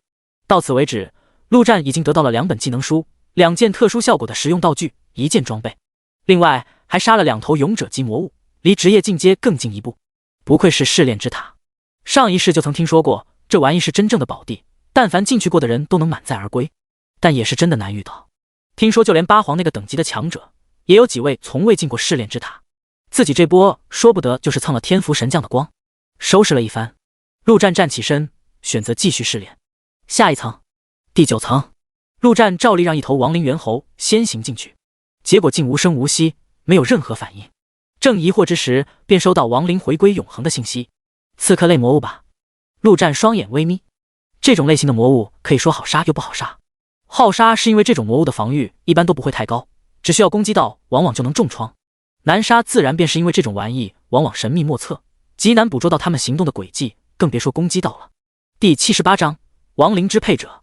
思索片刻，陆战直接召唤出那头狂焰虎魔转生的亡灵。这家伙吃了足足上百头亡灵，被陆战硬生生给献祭到了精英级，属性上甚至比1号还要高。当然，打起来的话，这狂焰虎魔可完全不是1号的对手。这家伙上去，陆战可不信里面的东西能将他也秒杀。果然，亡灵虎魔一上去便发出一个奇怪的声音，仿佛利刃划过什么东西。陆战没有犹豫，瞬间冲了进去，1号紧随其后。刹那间，四周直接暗了下来，没有一点光亮。这一层竟然是一个黑夜的环境，而且没有星星，没有月亮，黑得离谱。喵！就在这时，一个凄厉的声音猛然响起，陆战的心神一震。这叫声竟然带着精神威慑的效果，让他不由得停下了脚步。下一秒，几道利爪朝着他的脸上划来，撕拉一声，利爪划过，陆战的脸上留下一丝浅浅的血痕，而陆战也看清了对方的身影。勇者级魔物暗夜猫妖，这跟先前的阴影猫完全不同，是2个不同种族的魔物。不同于那阴影猫，这暗夜猫妖有手有脚，身材修长，最离谱的是竟然还特么有熊，活脱脱一个 S 级身材的美少女，而且还是国本的。当然，那是在不看脸的情况下，若是看到这玩意的脸，能活生生把你从阴下到软，那完全就是一张猫脸，而且还是丑陋无比的那种。黑暗中，陆战的视线有限，只能看到个模糊的身影，不过还是一剑刺出，不出意外的刺了个空。却在这时，一阵火光四射，瞬间照亮了这附近的空间。陆战望去，只见1号的狂焰魔斧结结实实的砍在地面上，看样子是砍了个空。不过这火光也让陆战看清了形势。好家伙，竟然是2头暗夜猫妖，妥妥的猫妖姐妹花。刚刚一头攻击他，一头还在攻击亡灵虎魔。就这么一会功夫，亡灵虎魔的身上已经满是爪痕。不过以亡灵虎魔的体质，还能扛上那么一会，陆战也不急着将其收回去，趁着这一丝火光，朝着那暗影猫妖直追而去。然而这火光只是一瞬间，火光消失，四周再次陷入黑暗中。这暗影猫妖在黑暗中似乎有特殊加成，竟然没有一丝一毫的气息，根本捕捉不到。既然如此，陆战心中一动，一旁的1号直接疯狂地挥动斧头砸向地面，轰轰轰轰！以1号1秒5斧的速度，爆炸的触发概率再低，那也是在不断的触发。一时间，整个空间都被火光填满，2头暗影猫妖完全无所遁形。喵！暗影猫妖发出惊慌的叫声，四处乱窜，想要逃离。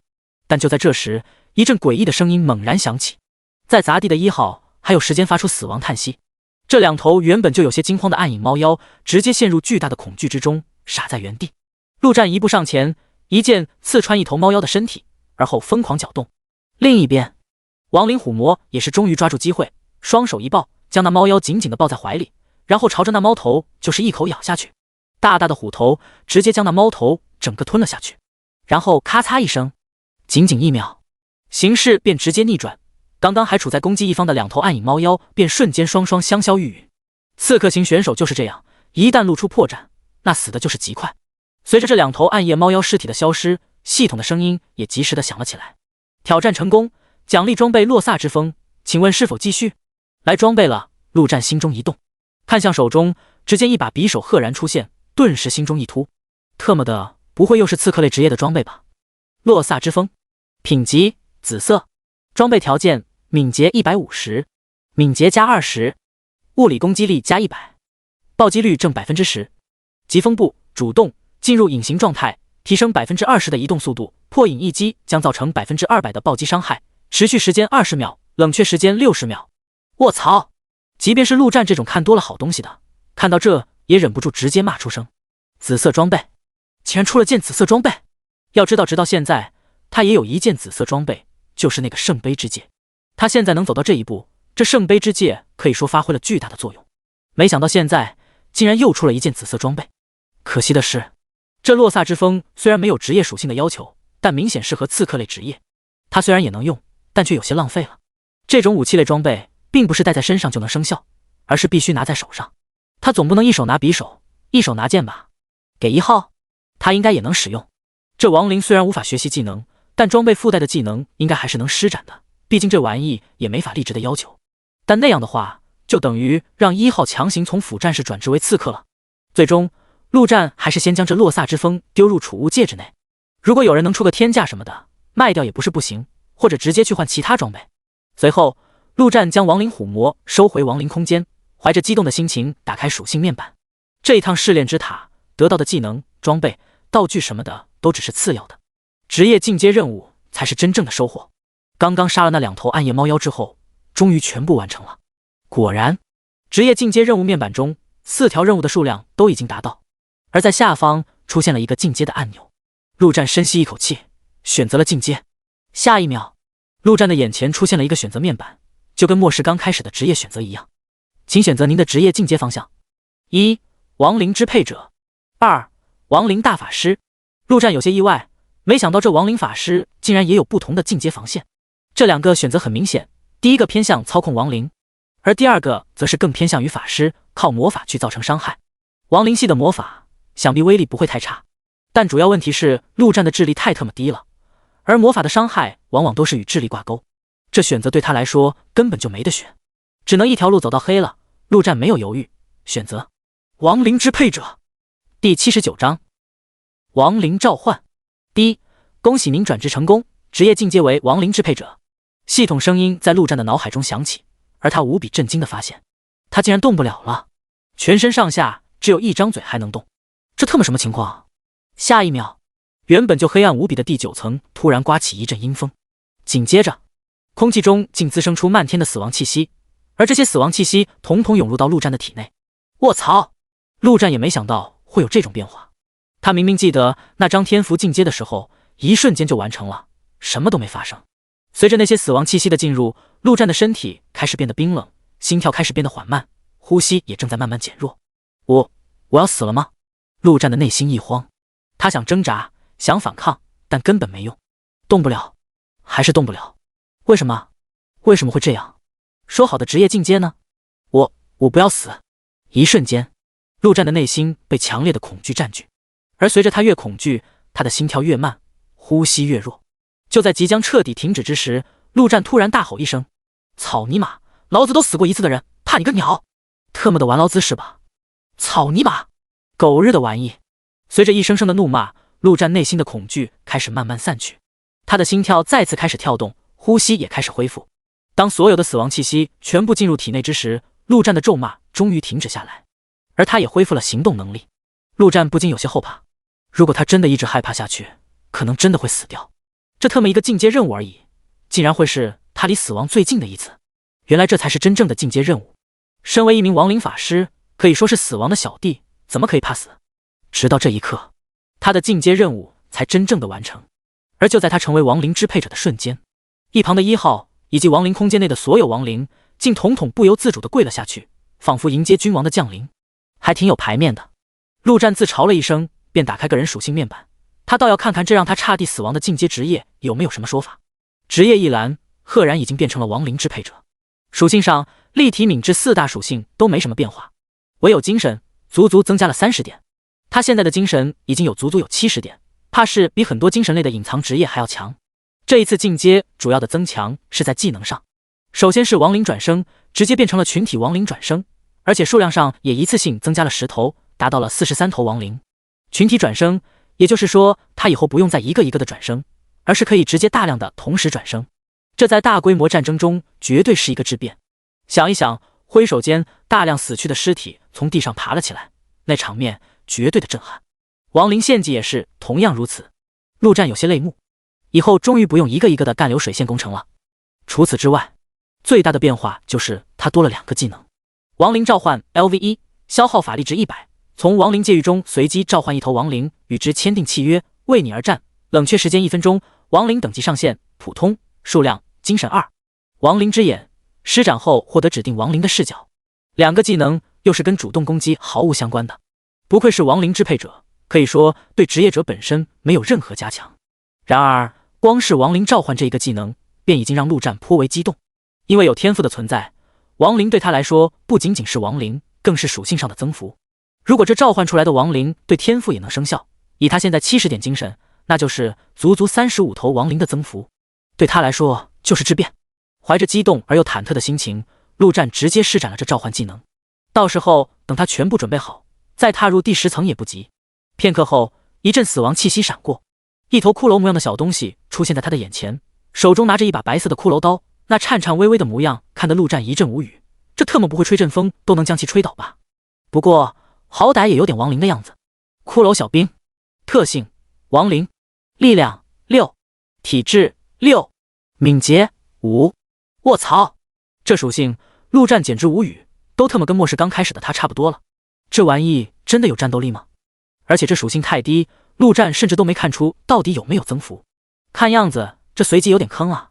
陆战咬咬牙，索性将存下来的2个技能点全部加到这亡灵召唤技能上，其他没有变化，但亡灵等级上限变成了勇者，也就是说如果运气好，他能召唤出勇者级亡灵。随后陆战便再次施展亡灵召唤，死亡气息再度出现，这次召唤而来的却依旧是一头骷髅，但有所不同的是，这骷髅的骨骼明显比上一头强多了，光泽坚固，有质感。他的身上甚至还披着披风，手中拿着一根骷髅棒子，竟有点法杖的味道。陆战有些意外，这玩意不会是个法师吧？骷髅法师，特性精英级亡灵，力量10，体质21，智力76，精神54，技能幽灵火球，召唤骷髅守卫。我去，竟然还真是个法师。或许这才是真正的亡灵生物，自己以前转生的更多的像具尸体傀儡。有意思，难道说真的存在一个亡灵界域？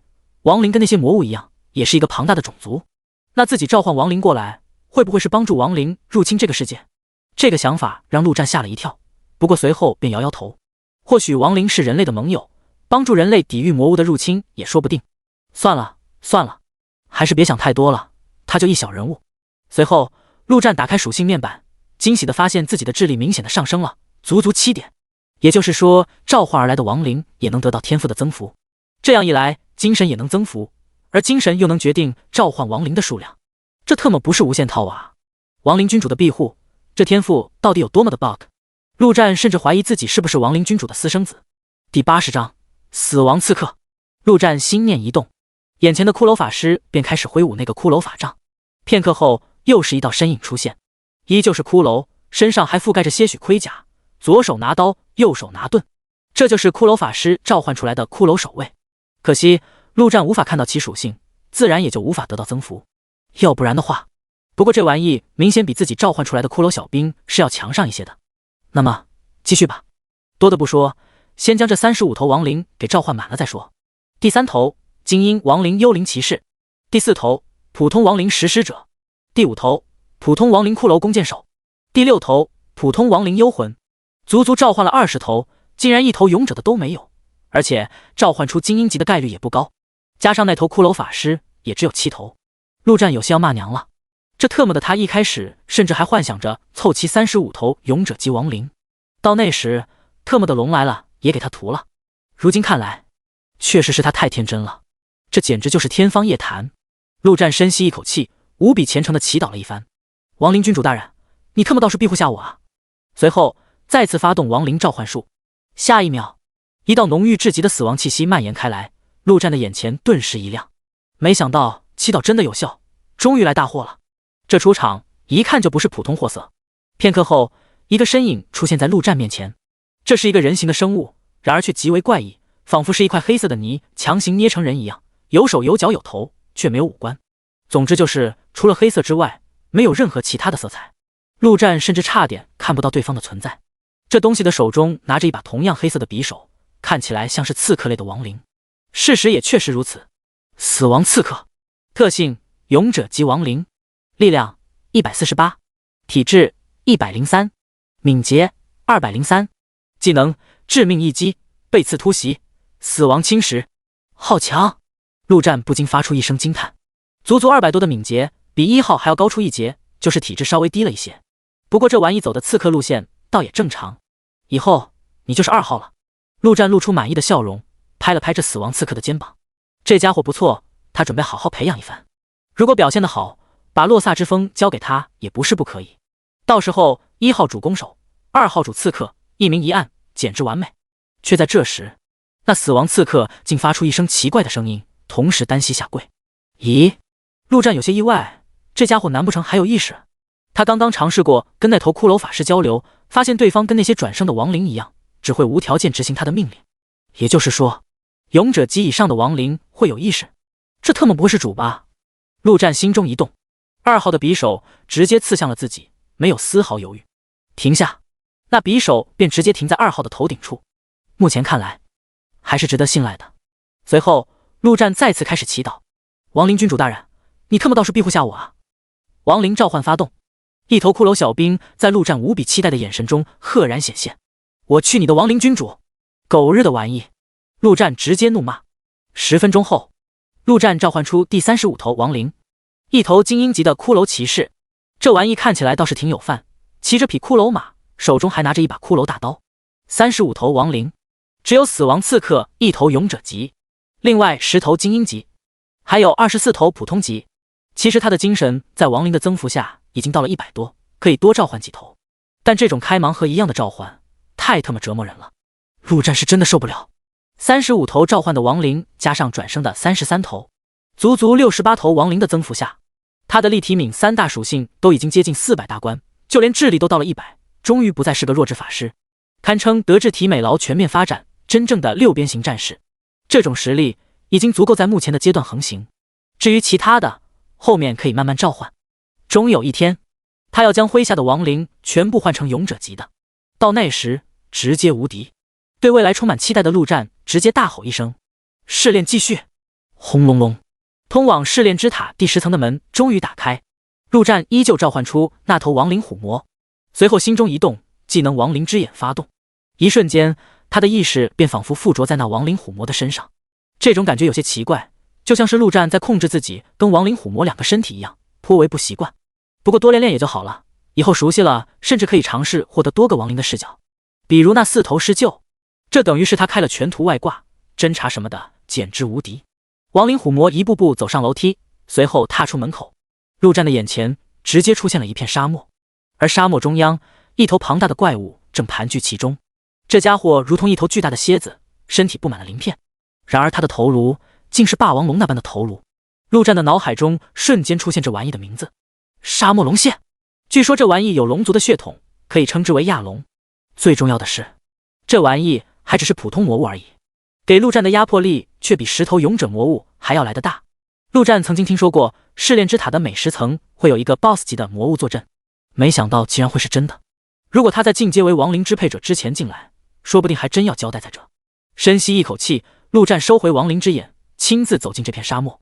这沙漠龙蝎带着一丝高贵的龙族血统，自然不屑于干偷袭这种事。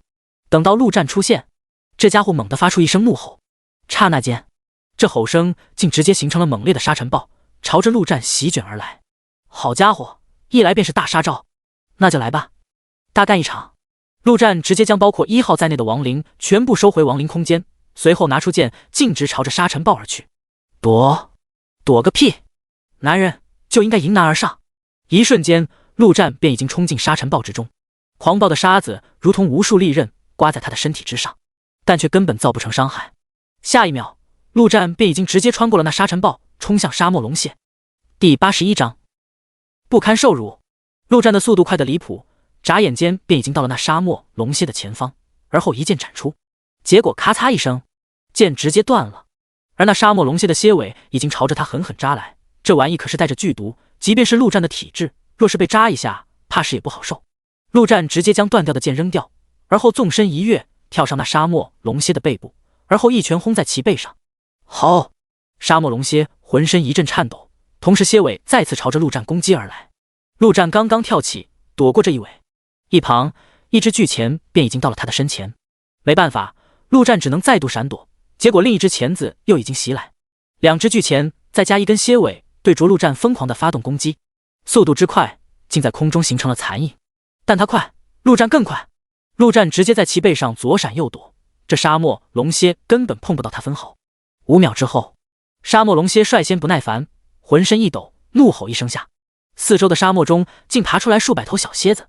这些小蝎子爬上龙蝎老大的背，朝着陆战席卷而去。就你特么的会叫小弟是不？陆战冷哼一声，原本他还想试试能不能亲手干死这玩意，既然对方不讲武德，那就打群架。陆战直接大手一挥，召唤出来的34头精英与普通的亡灵全部出现。这些玩意反正召唤来的也不值钱，死就死了。亡灵与蝎子直接在沙漠龙蝎的背上战斗，结果刚一接触，那些普通亡灵就成片成片的倒下。沙漠龙蝎召唤出来的小蝎子竟然每个都有精英级的实力，上百头精英级，这种实力换个人来早特么吓尿了。但陆战是谁？敌人越多越强，他就越兴奋，正好帮我提纯下亡灵。陆战从其背上一跃而下，召唤出1号、2号2位大将。1号提着狂焰魔斧正面硬上，高高跃起，朝着龙蝎的背上便是一斧子砍去，火光四射，爆炸伤害下，当场便有近10只蝎子死亡。沙漠龙蝎顿时暴怒，挥舞着双钳攻向1号，结果下一秒，他突然感觉到自己的菊花一阵剧痛传来，直接发出撕心裂肺的惨叫声。原来是2号不知何时已经到了这龙蝎的身后，对着后方疯狂掏匕首。背刺突袭，陆战的眼前一亮，这技能好特么变态！刚刚就连他都没看清，2号的身影就那么一闪，便已经到了龙蝎的后面。眼下这龙蝎疲于应付2头勇者及亡灵，根本无暇顾及陆战。陆战索性直接坐在沙漠上，开始召唤亡灵。第1头骷髅小兵，特么的给老子送死去吧！第2头骷髅小兵，第3头骷髅小兵，草泥马！陆战不堪受辱，直接怒了，站起来拿出手机，打开交易行，花重金购买了一把蓝色剑装备，朝着那沙漠龙蝎冲了上去。就你叫沙漠龙蝎是吧？陆战一剑砍在其背上，同时口中大骂道：老子运气这么差，都特么怪你这玩意，长这么大干嘛？长这么丑干嘛？龙带龙就了不起是吧？老子干死你！他是真的出离愤怒了，你给普通亡灵就算了，还给最弱的骷髅小兵，这特么是在侮辱他。陆战甚至觉得自己砍还不过瘾，直接将刚刚得到的战吼技能给学了，大吼一声，同时还有那狼人项链的技能，给一众亡灵小弟加满 buff。随后对1号发布命令：1号给老子狂化，干死他！下一秒，1号直接狂化，斧头砍得更重更快更猛。至于2号，这家伙根本不用陆战吩咐，他的每一次攻击角度都极为刁钻，而且一击就走，不给龙蝎丝毫反击的机会。沙漠龙蝎疯狂地扭动着身体，用尽能用的一切攻击手段，然而根本没用。这3个家伙的敏捷都太高了，再加了一大堆 buff 之后，上蹿下跳让他根本抓不到。吼吼吼！这是沙漠龙蝎一开始的吼叫。这是沙漠龙蝎10秒后的哭声。扑通！这是沙漠龙蝎轰然倒地的声音。系统的声音也及时的响起。恭喜您，第10层挑战成功。请稍等，系统将为您发放最为适合您的奖励。最适合的奖励？还有这东西？陆战有些意外，没想到第10层的奖励会是这样的。最适合他的奖励是什么？说实话，连他自己都不知道最需要什么。等了一会，系统的声音终于响了起来。恭喜您获得死亡之翼的碎片。由于您的等级不够，无法继续进行试炼。请做好准备，您将离开试炼之塔，欢迎下次光临。连续3声系统的声音响起。然而对于陆战来说，却都不是啥好消息。他万万没想到，奖励的会是这么一个东西。死亡之翼的碎片，这玩意贵重吗？必定很贵重。死亡之翼这玩意，如今看来很大可能就是最顶级的金色神装。但这特么的给他一个碎片，根本没啥用啊。最主要的是，这试炼之塔竟然还直接不给他玩了。要不然以他的实力，估计还能再上个好几层。这自从转职成亡灵支配者之后，运气真就被到了极点。难不成是老天爷也感应到他的实力太强，特意搞针对？这并不是说他在胡思乱想，而是真的有可能存在一些特殊的东西在制衡着某种平衡。要不然那些强大的黄级魔物为何不在末世一开始救下来，直接灭掉所有人来？既然那东西能制衡魔族，制衡一下他也不是不可能。正当陆战思索之时，突然感觉到眼前一黑，在恢复视野之时已经到了外面，而试炼之塔已经没有了任何踪迹。陆哥，您终于出来了！张天福见到陆战，眼泪差点掉了下来。只见被老黑正平躺在地面上，张天福跟王爷则一左一右帮他按摩梳毛。这种情况已经整整持续了快1个小时，张天福手都快麻了。可左等右等，陆哥就是不出来，甚至后面副本入口都消失了，陆哥还是没出来。他甚至都有些怀疑陆哥是不是死掉了。然而被老黑不发话，他们也不敢动，只能继续一边等一边给这老狗按摩。等了半天，陆战终于出来了。然而在看到陆哥神情的那一刻，张天福却突然心中一震，竟忍不住心生畏惧。这一刻，他仿佛看到了死亡。第82章找回场子。汪，你终于出来了，等得老子都快没电了。被老黑百无聊赖地说道。他都闲得把那些难吃的黑皮狗尸体吃完了。老黑狗，敢不敢去找那头大老虎，找回场子？陆战只感觉到自己的心中憋着一股怨气。上一世他实力卑微，处处小心翼翼，活得无比憋屈。重来一世，实力强大了数倍，但却总有种被整个世界针对的感觉。从最开始的精灵诅咒，再到叶皇，再到神圣诅咒，如今就连气运这种虚无缥缈的东西，仿佛都在针对他一样。既然如此，他就偏偏要大干一场，看看到底还有什么能来针对他。那头大老虎！被老黑直接一个翻身，直挺挺地站了起来，眼中满是战意。汪！干死他！行，那就走。陆战直接翻身上狗，拍了拍狗屁股，先回镇子。他不至于莽到现在就直接去找那大老虎。这段时间他的实力进展神速，但那雷虎神也不是吃素的，必定也是今非昔比。要去找那家伙的麻烦，必须做好万全的准备。这番试炼之塔虽然没受伤，但消耗的精力却是极大，他至少要将这精神调理好。他虽然想大干一场，但不代表想死。次日一大早，小王镇外，陆战骑在被老黑身上，一步一步远离着小镇子，旁边则跟着张天福。陆哥，您不走不行吗？赵灵鼓起勇气，朝着陆战的背大喊道。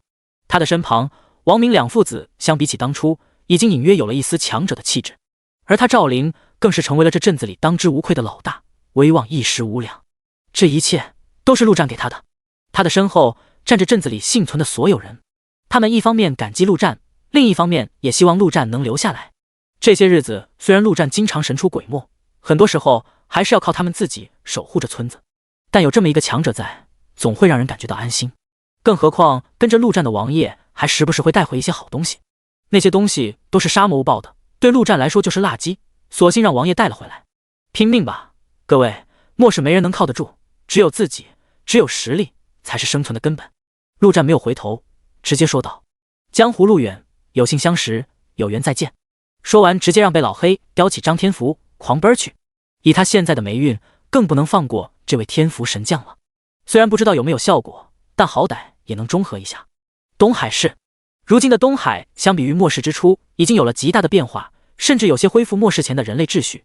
这座城市的四周建立起高高的城墙，城墙上更是有人24小时巡逻。整座城市只有一个大门，所有的人类都要从这门进出。这东海市不像是现代化的城市，反而更像是古代的城池。这样改造自然是为了更好的防御魔物。毕竟城市这么大，不可能所有方向都安排大量的人手，这些城墙至少可以起到一定的缓冲作用。若是末世以前，如此短的时间自然不可能将一座城市建成这副模样。但有建筑师这个职业后，一切都变成了可能。如今各种生活职业的能力也已经被重视开发了起来。此刻，不远处，一辆大货车一路狂奔，朝着东海市行驶而去。货车后方堆满了魔物的尸体，其中更是有2头勇者级的，而车内正坐着一个4人小队。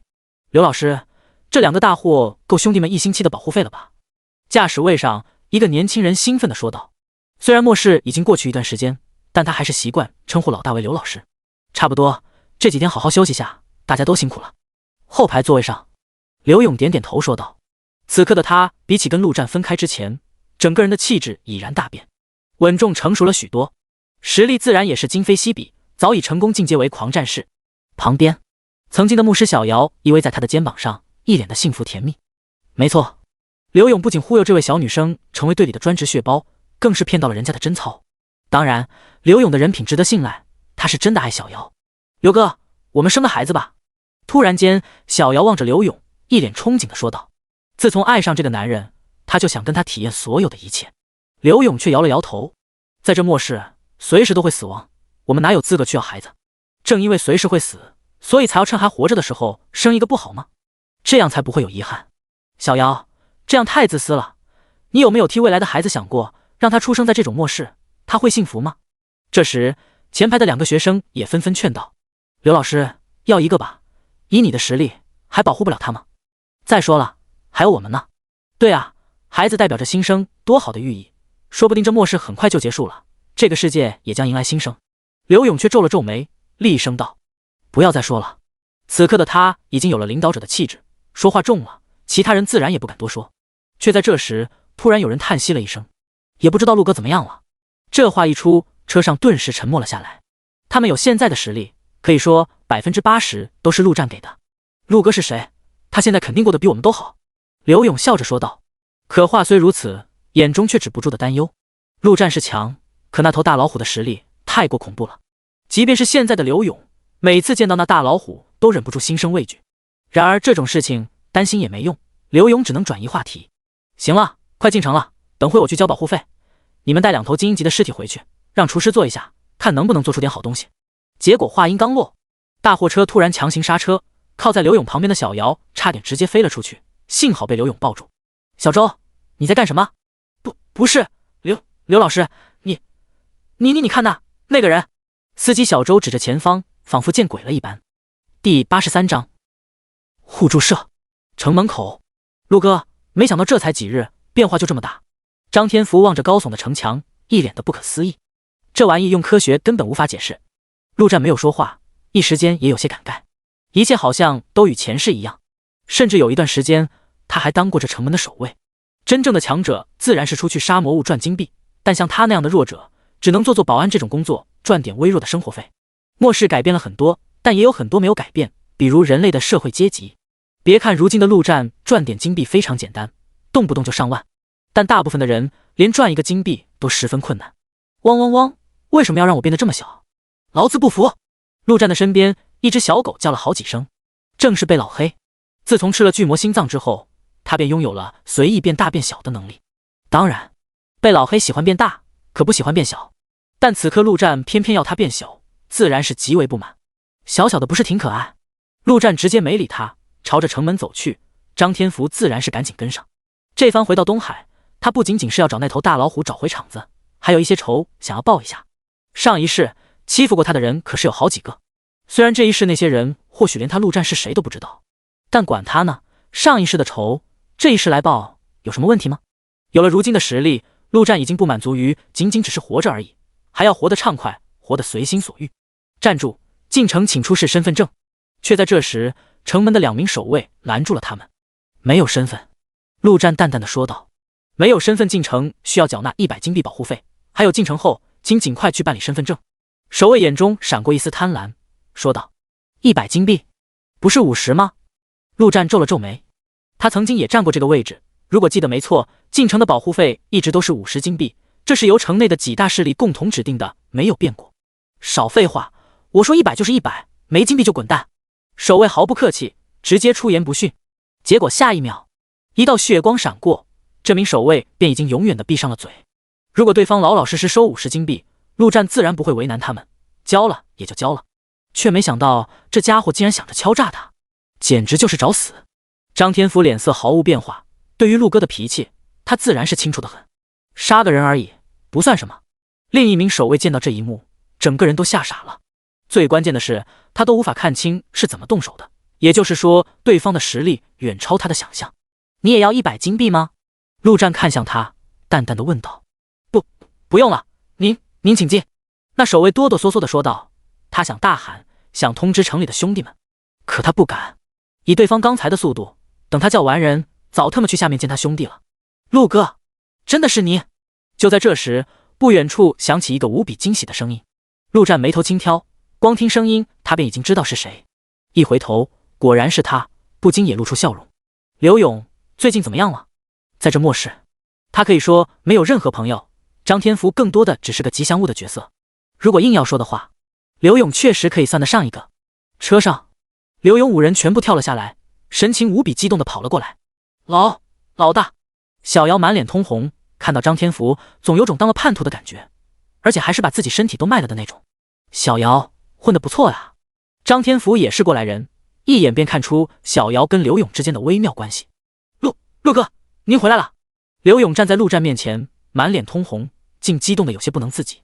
从最初的宿舍楼再到副本，可以说一路上都是陆战在带着他，叫一声再生父母也不为过。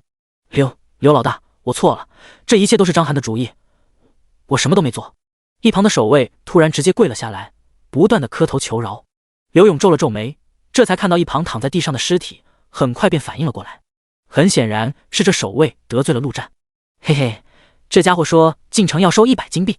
张天福笑着说道，这种事肯定不能让陆战亲口说，有失身份，要由他这当小弟的来开口。规矩定的30，你们收100。好家伙，够可以的。刘勇冷哼一声，自断一臂。那守卫咬了咬牙，不过为了活命，还是很果断的用刀砍掉自己的一只手臂。谢刘老大不杀之恩，滚吧，把你自己的手跟着尸体抬走，换一批人顶上来。那守卫直接用牙咬着自己的断手，然后另一只手拉着尸体赶紧离开。刘勇这才无比愧疚的说道，陆哥，对不起，一回来就给您丢脸了。呵呵，没什么。陆战自然不可能因为这点事生气，混得不错呀，都成刘老大了。看来因为他，这未来还是发生了一些变化的。就如这入城保护费，上一世就是50，现在刘勇说是30，很有可能就是因为他的存在。这家伙一直以来都是圣母心，少收点也很符合他的风格。不过既然能影响到这保护费的收取，刘勇在这城内的地位显然不一般。哪能啊，陆哥，您叫我小刘就行。刘勇说道。走，陆哥，进城，正好我们杀了头勇者级魔物，杀了给您接风洗尘。刘老师，那是……他身后的学生赶紧说道。没事，过几天再去杀个几头就是。刘勇摆摆手说道。小周，你去开车，先开回基地，我们走路回去，陪陆哥到处看看。那行吧，刘老师。小周无奈的点点头，转身跳上车，出去再杀几头，说的容易。他们每次出去都是做好了死亡的准备的。陆战走进城门，里面的一切跟前世道没什么两样，浓浓的末世废土风。现在这城内有多少势力？陆战也不拐弯抹角，直接问道。咦，陆哥您怎么知道这些？刘勇有些意外，不过还是很快回答道。人类势力的话，主要是4个吧，分别把持这城内东南西北4个位置。像我们互助社就在城南的位置。第84章冲突。互助社？陆战一愣，这名字可真尼玛够朴实无华的。对啊，互相帮助嘛。我一个体育老师，又没什么文化的。刘勇丝毫没有不好意思，这名字已经被吐槽不知道多少遍，他早就习惯了。也有很多人劝他换，可刘勇偏偏不换，谁让他是老大呢？另外就是城北的黑龙会，城西的大刀帮，城东的战神堂。刘勇一边朝自己的地盘走去，一边继续介绍道。目前来说，这东海就由我们4个势力共同来管理，维持秩序什么的。陆战点点头，其他3个势力倒是跟前世一模一样，也就是说，刘勇的互助社取代了另一个。随后，他便直接问道：“那中央位置呢？”中间位置，刘勇迟疑了一下，仿佛有些难以启齿，不过最终还是说道：“中间是变异兽的地盘。陆哥，不瞒您说，这城市看起来是我们4大势力在管理，却不是由我们做主。真正的主人是那些变异兽，我们只不过是活在他们的屋檐下罢了。没有那些变异兽，我们这早就被魔物给攻陷了。尤其是虎神，就那头大老虎，太可怕了。上次近10头勇者级魔物前来攻城，被那头大老虎全给秒杀了。”说话间，刘勇偷偷看向陆战。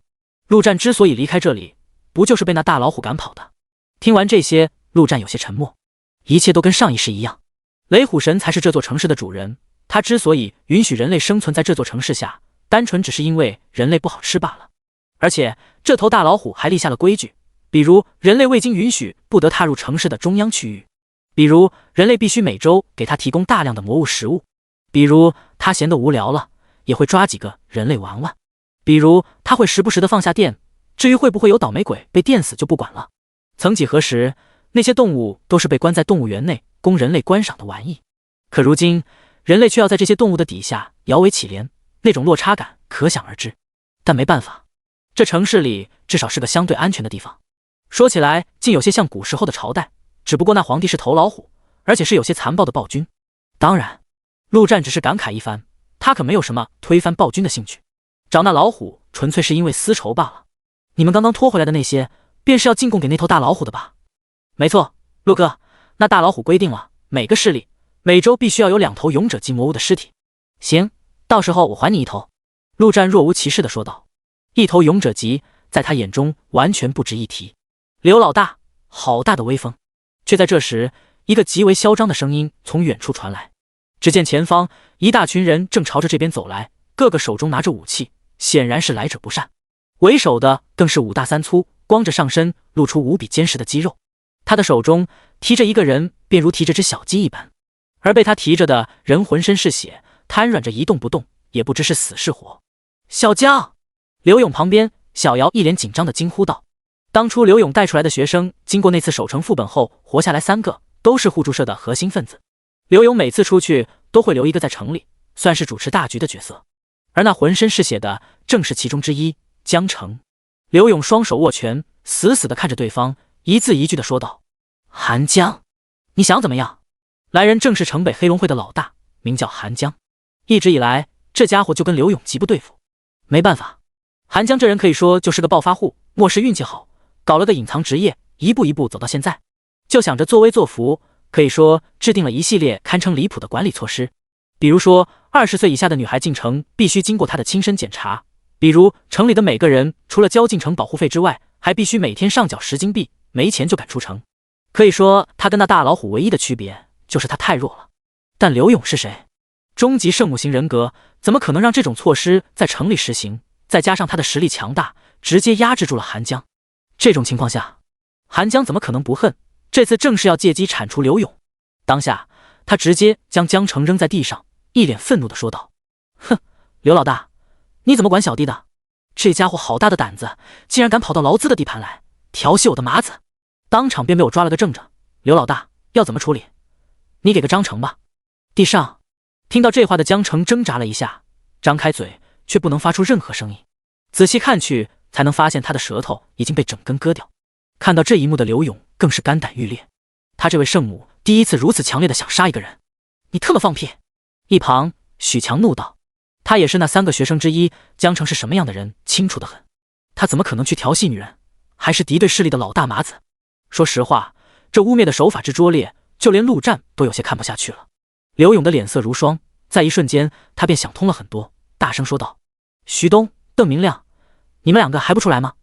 如果不出来，我就动手杀韩江了。”徐东、邓明亮分别是大刀帮跟战神堂的老大，没有这2位的支持，这韩江必不敢这么大胆来找他麻烦。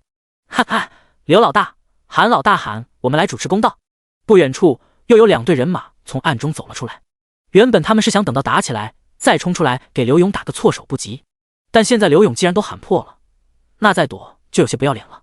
没办法，像刘勇这种圣母，在末世注定会妨碍很多人的利益。东海4家势力，其他3家对这互助社早就不满。互助护你玛呢！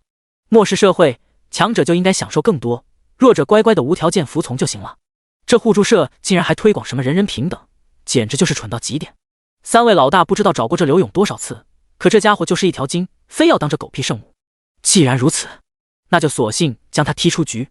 反正那头大老虎根本不会管是谁在替他管理城市。第85章，前世仇，现世报。来，你们3个一起上吧。刘勇提起巨剑，说道。他已经不想再去争辩什么，当这3个人决定杀死他的时候，可以找10000种理由。既然如此，那就直接开战吧。刘老大，我可不是来找你打架的，而是要说法。韩江却直接说道。他可不敢跟刘勇打，看起来3打1，但那2位也是心怀鬼胎，而刘勇必定是要死盯着他杀的，到时候很有可能是他跟刘勇同归于尽，另外2位坐收渔翁之利。这样吧，刘老大，我也不为难你，你带你的人离开这东海城，如何？毕竟他的目的只是将刘勇踢出局，不要妨碍他作威作福，至于杀不杀的无所谓。把江城还给我，我可以离开。此刻的刘勇有种哀莫大于心死的感觉，他以拯救世界为己任，他可以去杀魔物，杀遍异兽，却不知道怎么去拯救人心。行，让你女人过来，把人领回去。韩江点点头，说道。你在找死？刘勇浑身气势爆发，手中的巨剑竟散发出阵阵血光。让小瑶过去，那不是再送一个人质？嘿嘿，你小弟调戏了我麻子，让你麻子过来，让我摸摸，大家不扯平了。韩江伸出手，做出捏一捏的动作，脸上满是猥琐。你放心，我保证只摸摸，不干。韩江的话音未落，突然感觉到眼前一花，他的眼前竟不知何时站了一个人，那张脸是如此的嘲弄，仿佛再看向一个小丑。你他妈！韩江正要开口怒骂，便感觉到自己的视线猛地往下滑去，随后头上一阵剧痛传来。下一秒，一只脚直接踩在他的头上，一个冷漠的声音传来：你弄脏我的鞋了，把它舔干净。陆战看着地上这张愤怒、惊慌又带着屈辱的脸，心中满是复仇的快感。上一世2人的角色互换，他才是被踩在脚底下的那个，而一切只因为他跑快了一点，不小心踩到水坑，溅到了韩江的鞋上。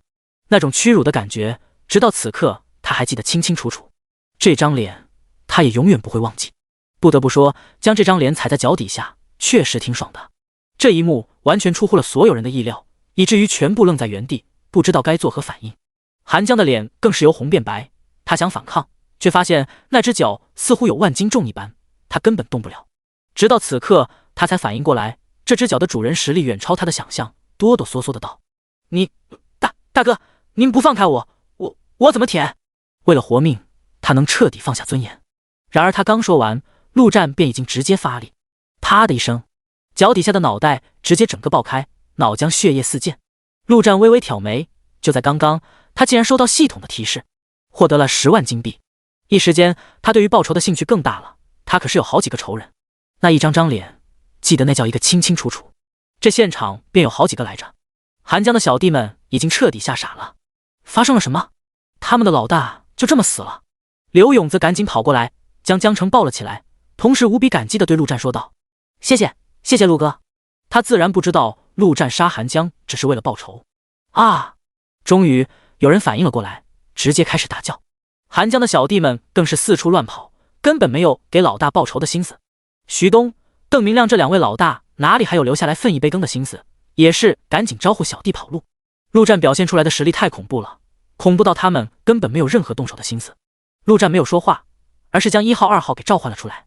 随后心中一动，1号跟2号便已经朝着四散的人群冲去。这2头亡灵的速度在这群人眼中就跟闪现差不多，根本没人能逃得掉。片刻后，一个人被直接扔了过来，正好落在陆战的脚跟前。紧接着是第2个、第3个、第4个。不出3分钟，陆战的跟前已经堆了10几个人，其中就包括徐东、邓明亮2位老大。一群人蹲在地上，动也不敢动。那韩江的无头尸体就在旁边，他们可不想步了后尘啊。刘勇那边，小瑶已经施展了好几个治疗术，至少是先保住了江城的命，后面恢复也不成问题。这个游戏世界什么都有，器官没了重新长一下也不成问题。陆哥，好强！许强瞪大了眼睛，已经完全失去了思考。嘿嘿，这算什么？陆哥的实力连1%都没发挥出来呢。一旁张天福最有发言权，一脸骄傲地说道：他是陆哥清风的1号小弟，自然是很有面子。老大，你们这些日子发生了什么？给我们说说吧。小瑶一脸的憧憬。那可就多了，我就先跟你们说说陆哥大战狂暴大猩猩的事。张天福顿时来了兴致，开始滔滔不绝。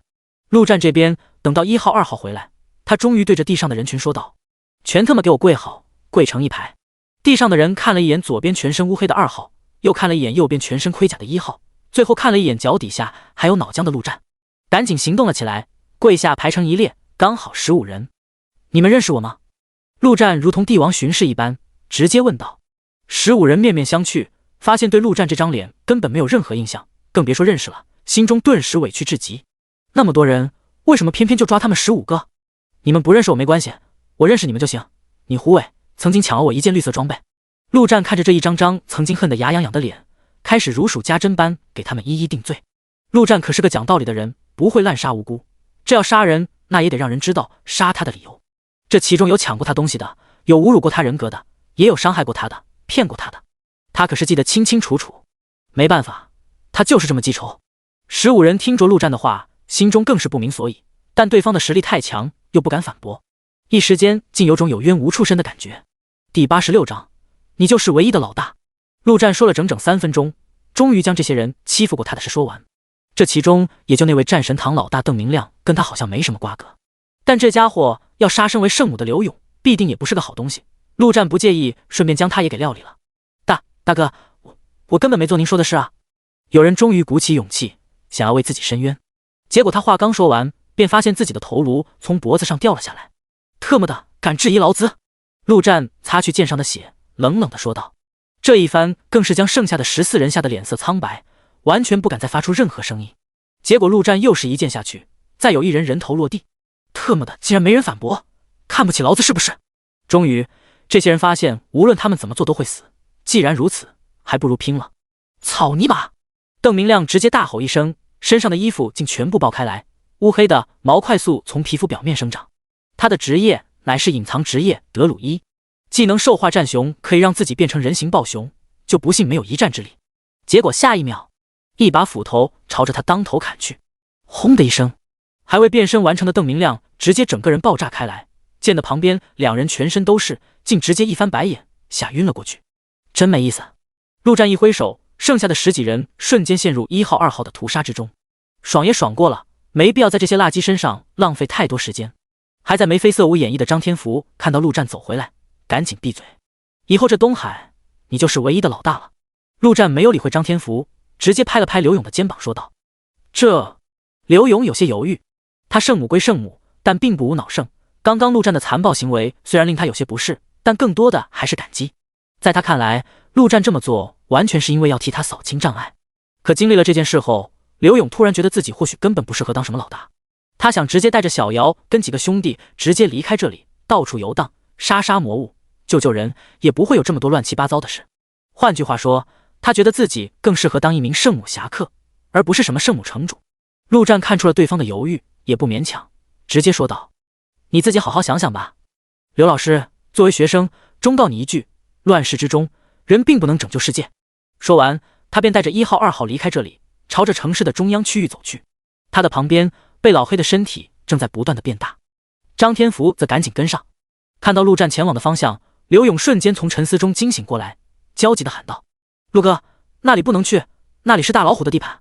陆战没有回头，直接说道：我说过的，以后这东海你就是唯一的老大，好好在家等着，等我回来请你吃虎鞭，我吃过，非常补。直到这一刻，刘勇才反应过来，陆战回来的目的就是找那头大老虎报仇。一想到那大老虎的可怕，他心中更是惊涛骇浪。陆哥他到底有多强？刘老师，陆哥要去杀那个大老虎吗？我们一起去帮忙吧。许强一脸的兴奋，一想到自己要参与到击杀那头大老虎的行动中，便感觉到热血沸腾。他终于体会到那些小说中勇者屠恶龙的快感了。结果刘勇一巴掌拍在他脑门上，骂道：帮忙？帮到忙吗？拖后腿？就他们这实力，进入就是送人头。就在陆战朝着城市中央走去之时，一条帖子却在论坛上爆开来，随后快速扩散。所有隐藏职业的精灵细请注意，东海出现了一个精灵诅咒者，速来！这帖子将诅咒的具体内容以及击杀诅咒者的巨大利益统统发了出来，最后还有一个无比醒目的警示：这位诅咒者实力极强，等级至少14级，且职业已进阶，实力弱小者请不要来找死。这帖子一开始无人注意，毕竟精灵诅咒这种东西，除了收到系统提示的，没人接触过。但很快下面便有人回复：东海是吗？我刚才也收到系统提示了，不过那家伙实力真恐怖，要不然我就上了。我没收到精灵诅咒，不过我收到了神圣诅咒，应该不是同一个人吧？楼上的那家伙旁边是不是带条狗？没错，难不成还真是同一个人？神圣诅咒加精灵诅咒，好家伙，这家伙逆天了！杀了他能得到全部的经验，卧槽，他最少14级，那杀了他直接排行第一，黄圣人也得屈居第二。操，管他真的假的，我这离东海挺近的，马上来！我出1万金币，把人给我拖住，不要让他跑了。要是能杀了他，老子给他10万金币。不出一会，东海市出现了一个精灵加神圣双重诅咒者的消息，便传遍了论坛。主要是那奖励太过诱人，光一个经验值就值得让所有人疯狂。更何况像这样的强者，金币、装备、技能点什么的，肯定也不会少，妥妥的一个超级大宝藏。陆哥，我怎么感觉这里怪怪的？张天福缩了缩身子，越往这城中央走，诡异的感觉就越强烈。哼，一群畜生住的地方，能不怪吗？陆战淡淡的说道。这里明明应该是一座城市的核心地段，此刻却已经变成了一片原始森林的模样。嘶嘶，站住！这里面人类与魔物禁止入内。就在这时，一条巨大的蟒蛇从树上挂了下来，朝着陆战等人吼道：嘶嘶，如果要上供，放在地上就行，我会拿进去。这些变异兽允许人类在这座城市生存，却不允许进入他们的地盘。然而陆战正想说话装逼，便见旁边的大黑狗身上一条粗壮的雷电已经直射而出，轰隆隆，恐怖的雷电直接轰炸在蟒蛇的身体上。这蟒蛇浑身一阵抽搐之后，便已经直接从树上掉了下来，没有了任何的气息。汪汪汪汪，老子的大电已经饥渴难耐了。被老黑昂首挺胸，双眼之中满是战意。第87章自古对波左边书。城市最中央，一头大老虎四脚朝天平躺在地上，阳光洒在他的身上，只感觉到舒舒服服。自从那沙漠时来临，他这日子过得是越来越舒坦了，也不用自己出去抓魔物，那叫一个饭来张口，衣来伸手。不行不行，这样下去自己要废了。大王的心中升起一丝警惕，不能再这样下去了。再这样堕落下去，他可就要成为一只废虎了。他可是有着征服世界的伟大目标，怎么可以这样堕落下去？想到这，大王一个翻身，直接站了起来，浑身一抖，恐怖的雷电之力遍布全身，几乎将空气都电得轰轰作响。他已经算不清自己吃了多少魔物了，反正每天除了吃就是吃。却在这时，大王突然虎脸一震，大吼一声。他自诩为雷电之神，对于雷电的力量自然是无比熟悉。就在刚刚，他竟然感受到了一股强大的雷电之力。一瞬间，大王的眼中便燃起了熊熊战意，他已经很久没有放过电了。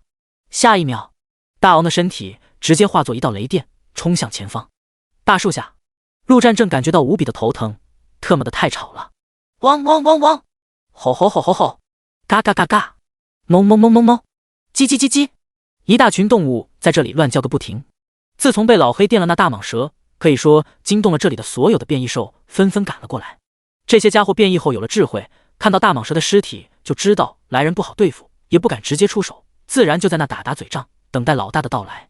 好，就在这时，一道恐怖的雷电从天而降，轰击在地面上，直接炸出个深坑。紧接着，庞大的威压镇压全场，一个身影从不远处缓缓走来。那些变异兽纷纷安静下来，同时朝两边散开，让出一条路来。大王一眼就看到了那头大黑狗。如果说这世上有什么能让他一直惦记着的，那就只有2个，一个就是这大黑狗，一个就是那可恶的人类。此刻看到大黑狗也是非常意外。吼吼吼，是你终于想明白了，来投靠我的吗？然而他刚说完，便看到了那可恶的人类，想也不想，一道雷电便直接劈去。陆战轻松闪开这道雷电，笑着说道：哈哈，大猫，好久不见。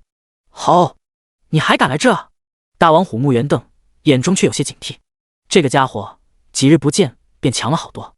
不是我来找你，是我这小弟上次被你打了不服，这不想着来找回场子吗？陆战纵身一跃，直接跳到身后的一棵大树上。这场战斗他不打算出手，这是贝老黑要求的。贝老黑虽然平时看起来很是不着调，但心中的自尊那也是极强。他跟这大老虎同样是雷电系的变异兽，他们之间的决斗绝不会允许有外人插手。而且陆战也想看看这大黑狗如今到底有多强，自从跟着他以来，陆战好像从没见过这大老虎全力出手。吼！你想挑战我？大王眼神中露出一丝轻蔑，看向贝老黑。狗跟虎末世前就有不可逾越的差距，末世后这差距只会越来越大。他当初能看上这狗，完全是因为对方也是雷电系的而已。汪汪汪！大猫，今日我就要让你看看谁才是雷电之王！贝老黑昂首挺胸，浑身冒起阵阵雷电。大王怒了，一条狗竟然真的敢挑战自己，他直接一个猛扑，便已经到了贝老黑的身前，叫唤道：吼吼吼！既然如此，这场战斗既分高下，也决生死。这是他从人类那学来的一句话，当时就觉得非常的带感，一直想在某个场合里用一下，没想到这么快就用上了。四周那些变异兽纷纷散开，丝毫没有给自己的老大摇旗呐喊的意思。变异兽的生存规则很简单，强者为尊，谁强谁就是王。如果大王被贝老黑给打败了，那么他们分分钟就转任贝老黑为老大。空地内此刻已经只剩下一虎一狗面对面站立，大战一触即发。下一秒，两头变异兽几乎是同时间发出雷电，轰的一声，两道雷电在空中相撞，强大的能量瞬间爆炸开来，四散而去。那些变异兽纷纷后退10几米远，太恐怖了，光这能量便让他们感觉到害怕。老大的实力他们清楚，但这大黑狗什么来历，竟然也这么厉害。场中第一道雷电打了个平手，大王也颇意外，不过也没什么，刚刚他只不过是试探罢了。轰！一道更粗更强的雷电从他身上直射而出。对面贝老黑也是不惧，既然对方想对雷，那就对。轰轰轰！雷电不断的在半空中碰撞爆炸，一虎一狗便如同两台发电机，比谁的电量大。树上陆战看得直摇头，这贝老黑也是让他无误，要对波也不找个好点的位置，你他妈站在左边怎么对？俗话说得好，自古对波左边必输，事实也确实如此。这爆炸已经离贝老黑越来越近，显然是那大老虎的电力更足更强。果然，将近8发后，大王发出的雷电直接力压贝老黑的雷电，强行将其击溃之后，正中贝老黑的身体。贝老黑全身的黑毛全都立了起来，身体一阵抽搐后便倒在了地上。吼吼吼！就这，谁给你的胆气？梁静茹吗？大王轻蔑的一笑，至于梁静茹是谁，他也不知道。自从有了智慧后，大王就越来越喜欢用人类的语言了，感觉非常有意思。虽然这大黑狗的实力确实出乎他的意料，但没关系，一切都还在他的掌控之中。而且刚刚那一发，他也不过是用了60%的力罢了。正当他要冲上去，一爪子解决这不知好歹的对方时，却见那大黑狗猛地站了起来，身体开始缓缓的变大，不一会儿，竟变得比他这老虎还要大上一圈。巨魔之力释放后，贝老黑的气场全开，4只狗腿上竟闪烁起阵阵雷电，如同脚踩雷云，霸气十足。汪汪汪汪！刚刚只是热身罢了，现在才真正开始。第88章起飞。看到这一幕，大王的眼神瞬间变了，他竟然感觉到了威胁。自从末世以来，这是第一次他感觉到了威胁。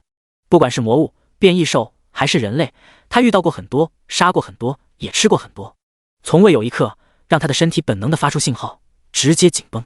但这非但没让他害怕，反而兴奋了起来，浑身一抖，大吼一声：吼吼！有点意思，现在的你值得我出全力。吼叫间，大王额头上的王字猛地绽放出一道紫色的雷电，恐怖的气息轰然爆发开来。就连大王自己都不知道，全力爆发下的他到底有多么可怕。片刻后，大老虎的全身如同形成了一个雷电风暴，他的身体竟然直接飞了起来。地面上，贝老黑同样不虚，4脚之上的雷电同样遍布全身，拖着他的身体朝着天空飞去。大树上坐着的陆战直接站了起来，脸上满是凝重。那大老虎就算了，此刻连贝老黑爆发出来的实力都令他无比的震惊，好强，强到连他都有些心惊。靠雷电的力量强行让自己御空飞行，这特么已经有点修仙的范畴了吧？陆战大喝一声，猛然发力，结果直到脸色憋得通红，也发现自己无法飞起来。算了，他还是靠翅膀吧。当然，如果真打起来，陆战不认为自己会打不过这一狗一虎，他们之间就像是不同的修炼体系。变异兽在他看来有那种自然系超能力者的味道，变异出种种能力，金木水火土雷等等各种属性。他们并不是靠自身飞起来，而是靠这些大自然的属性。但他们人类的职业体系就跟这些完全不同，他们有技能，有装备，更像是玩网游一样。而贝老黑、大王这种强度的变异兽，就像是人类当中的隐藏职业一样，稀少、强大。两种体系无法说哪种更强。空中，那一狗一虎已经飞到了足足数十米高处，从下方看去，竟像是两个雷球。不仅是陆战看到，就连这东海市其他地方的人都纷纷看到，无比惊恐地望向天空，不知道发生了什么。那是什么？好恐怖！为什么会这样？难道来一次末世还不够吗？还要再来一次？不对，你们看，其中一个雷球中间的是虎神大人，那另一个是什么？魔物吗？我怎么看着像一条狗？狗？你他妈脑子秀逗了吧？怎么可能有这么强的狗？一时间，整个城市里的人都在讨论，有人恐慌，有人兴奋，也有人绝望。那是陆哥身边的那只狗吗？刘勇这边，小姚呆呆地看着天空。是那只狗，没错的，当初我看到过它放电。许强的眼中满是震惊与恐惧。陆哥旁边的狗都这么强，那陆哥到底有多强？那是我们无法揣测的高度。刘勇看着天空，眼中满是震惊与向往。如果他也能有这么强的实力，是不是就能实现自己的远大抱负？轰！一声巨响传遍整个东海，空中的两个雷球发生了第一次的碰撞。贝老黑跟大王根本没打算用什么战斗技巧，真正强者就应该硬碰硬。就像是先前他们对轰雷电，此刻他们直接携带着强大的雷电直接对撞。第一次碰撞之后，两个雷球快速的分开，下一秒又急速靠近，发生第二次碰撞。好，爽！我再给你一次机会，做我小弟，我们一起称霸世界怎么样？汪汪汪！我是不会背叛我老大的，不过如果你想，你也可以跟着我老大。吼吼吼！废物，你怎么可以认一个人类为老大？这是背叛！汪汪汪！谁跟你说我老大是人类？一狗一虎化身的雷球在空中碰撞的同时，还不断的叫唤，当真是动口又动手。不一会儿，两头变异兽便已经相撞了足足十几次，看起来似乎是不分胜负。然而陆战在下面却看得清楚，光以强度而言，贝老黑还是弱了一筹。每一次相撞，他都能看到贝老黑的身体出现一定程度的受损，而那头大老虎几乎是撞个4、5次后才会受伤。但贝老黑当初可是继承了那具魔狼人的超级再生能力，每一次受伤都能清楚地看到伤口在快速愈合。所以除非那大老虎能直接用强大的破坏力瞬间打趴下贝老黑，不然这场战斗谁胜谁负还真不好说。大王显然也发现了这对他极为不利的信息，一声怒吼之后，果然放弃这种两败俱伤的打法。既然如此，那就全力一击，直接干趴这不知死活的小黑狗。下一秒，他额头的王字再次绽放出一阵雷光，刹那间，他全身的雷电竟全部汇聚了起来，在他的头顶形成一个真正的雷球。雷球内部竟已经呈现出些许紫色，可见这威力之大。大王直接用力一甩，雷球以极快的速度冲向贝老黑，而他自身由于失去了雷电的加持，也从空中掉落下来，直接摔落在地上，砸出一个深坑来。空中那雷球的速度太快，贝老黑根本无法躲避，被结结实实的砸了个正着。轰隆隆，大王的雷球竟在一点点的吞噬贝老黑。贝老黑四周属于他的雷电能量则似乎在奋力抵抗，两股能量不断的碰撞拉扯，恐怖的能量肆意开来，就连陆战这里都受到了影响。几头弱一点的变异兽身体直接开始冒烟，然后在惨叫声中化为灰烬。最终贝老黑还是无法挡住这凝结了大王全身电力的雷球，被整个吞噬。轰！巨大的爆炸声响起，几乎让整个东海的天空都抖了一抖。爆炸过后，一个身体从空中直直的掉落下来，砸在离大王不远处的地面上，同样砸出了一个深坑，正是贝老黑。片刻后，大王从深坑里直接跳了出来，发出一声胜利的咆哮声。这头大老虎已经没了先前的威风模样，浑身散发出一股虚弱的气息。显然，那最终一击对他的消耗极大，一时半会恐怕是恢复不了。不过不管怎样，他胜利了。陆战皱着眉看向另一个深坑中的贝老黑，这老狗此刻一动不动，仿佛已经没了气息。不会真死了吧？养了这么久，陆战还是很有感情的。第89章，作为朋友骑一下不过分吧？陆战直接从树上跳了下来。大王浑身一抖，后退了几步，随后却又强装镇定，一声怒吼，心中闪过种种想法。糟糕，打得太用力了，特么忘了还有这个家伙，他现在可是虚得很。这家伙看起来挺强的样子，打不过了，打不过了。卑鄙无耻啊，竟然趁虎之威，是不是要跑路？可跑路的话会不会太没面子？可命都要没了，还要面子干嘛？不行，这么多小弟看着，跑路的话虎脸要丢光了。干！他要是赶过来，老子就一巴掌拍死他。虽然没电了，但老子的虎掌也不是吃素的。陆战没理会这头大老虎，径直走到深坑旁边，往下看去，却见被老黑的身体已然被炸得东少一块西却一块，不仔细看甚至都看不出是个啥子动物。不过只这一眼，陆战便放下心来，还好没死。他可以很清晰地看到被老黑身上的肉还在不断地蠕动愈合，虽然速度慢了些，喂些魔物的话应该过不了多久就又能生龙活虎了。对于这个结果，陆战并没有感到意外。雷虎神，这可是未来站在整个世界之巅的强者，即便是人皇，大部分也无法与之比肩。以其生物天赋来说，绝对是比贝老黑要高出一大截。贝老黑能打到现在，全靠那巨魔血统，要不然早就变成灰了。随后，陆战看向大王，思索该怎么处理这家伙。要是能收服，自然是最好的。到时候两头雷神都成为自己的小弟，早上骑狗，下午骑老虎，晚上骑美女，这生活岂不快活得很？可惜这大老虎很明显就是个宁死不屈的主，怕是不好收服。杀了吗？没经验，不报装备，甚至连金币都没有，还不如杀人来的划算。就算将其转生为亡灵，怕也不是个好办法。毕竟没了雷电的力量，大老虎的实力必定要大打折扣，或许还不如亡灵空间内的虎魔来的强。好，人类，你想做什么？这里可是我的地盘。大王似乎也感应到了陆战的不怀好意，后退的同时发出一声警告。陆战没有理会这警告，反而是淡淡的说道：大猫，给我一个不杀你的理由。说完拿出剑，步步逼近这大老虎。虽然杀了没好处，但关那天把他追得屁股尿流这一件事就足以判其死罪。如果是重生之初的陆战，或许还会考虑这考虑那的，但现在陆战已经彻底放开了内心，随心所欲，睚眦必报。后果那就等来了再说吧。吼吼吼！我大王在此立誓，放了我，你将得到我们变异兽的友谊。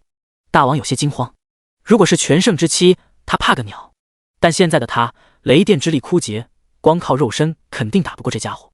大王不想死，但又不可能屈服，脑筋一转，直接提出个折中的办法。当然最重要的是，这家伙实力很强，还是那大黑狗的老大，有资格成为他的朋友。友谊，陆战还真认真思索了起来。如果对方是个人，他早他妈砍上去了，毕竟人说的话可信度只有 50%， 但说这话的是这大老虎，那还真就值得考虑一下。变异兽这种生物，说句一诺千金也不为过。就像贝老黑说了认1号为老大，那就绝不会反悔。当初在这大老虎面前，那是宁死不屈。所以这大老虎现在的话具有 99% 的可信度，而且是绝不会反悔的那种。未来的世界，三方势力，人类、魔物、变异兽。魔物绝对占据最强的地位。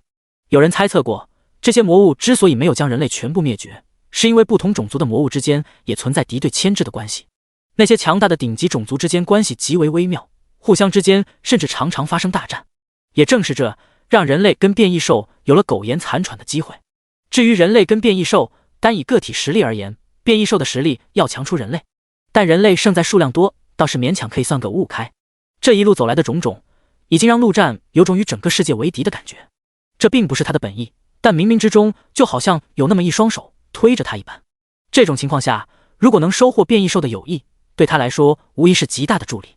以这大老虎未来的身份地位，也绝对可以代表变异兽一族。想到这，陆战直接收起了剑，伸出手笑着说道：我叫陆战，好朋友，握个手。大王充满警惕，小心翼翼地伸出虎爪。虽然他是非常的诚心诚意，但人类这种生物阴险狡诈，内心险恶，谎话连篇，不可轻信。最终一爪一手还是握在了一起，代表着友谊的正式建立。好好好，我叫大王，陆战，好朋友。大王心中很是满意，这个人类很识时务，臣服在他的淫威之下。这叫什么？用人来的话来说，那就是不诈屈人之兵。你好，大王兄弟。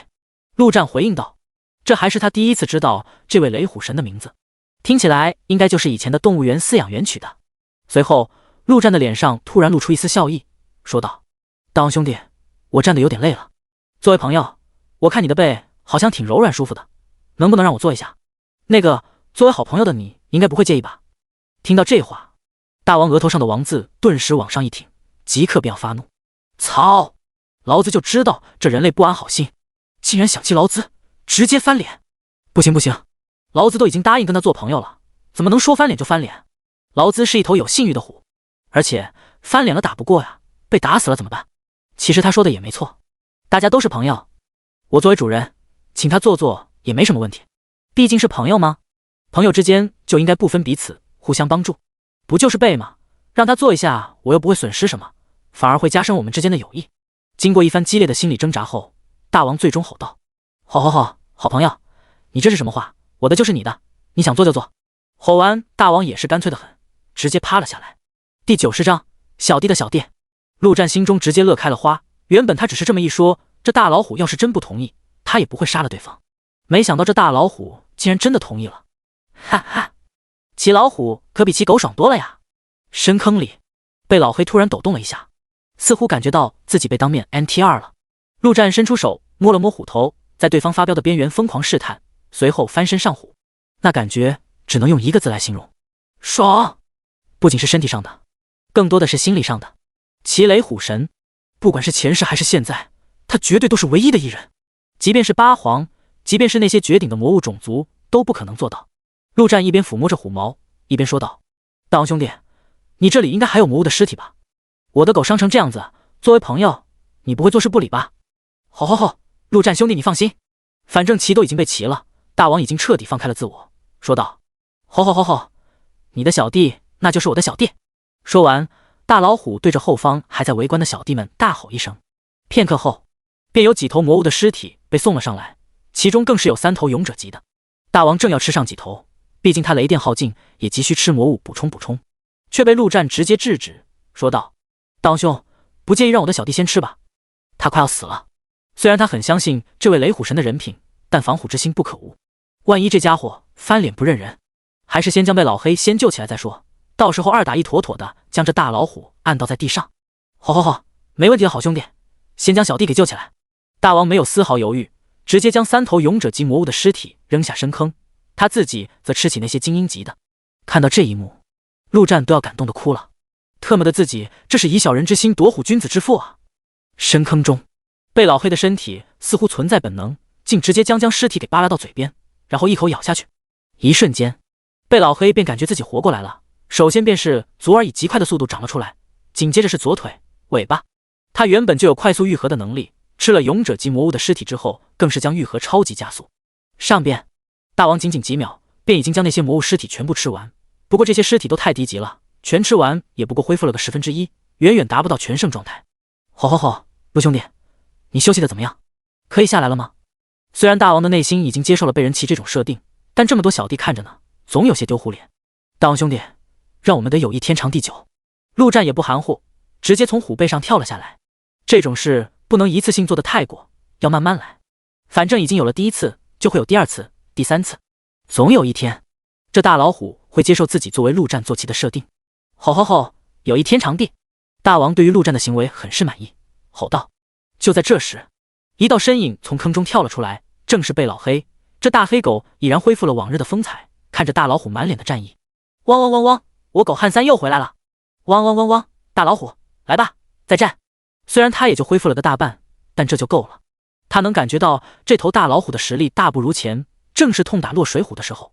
好，狗小弟，我跟陆兄弟已经成为了好朋友，你是他的小弟，那也就是我的小弟了。放心，以后带你吃香的喝辣的。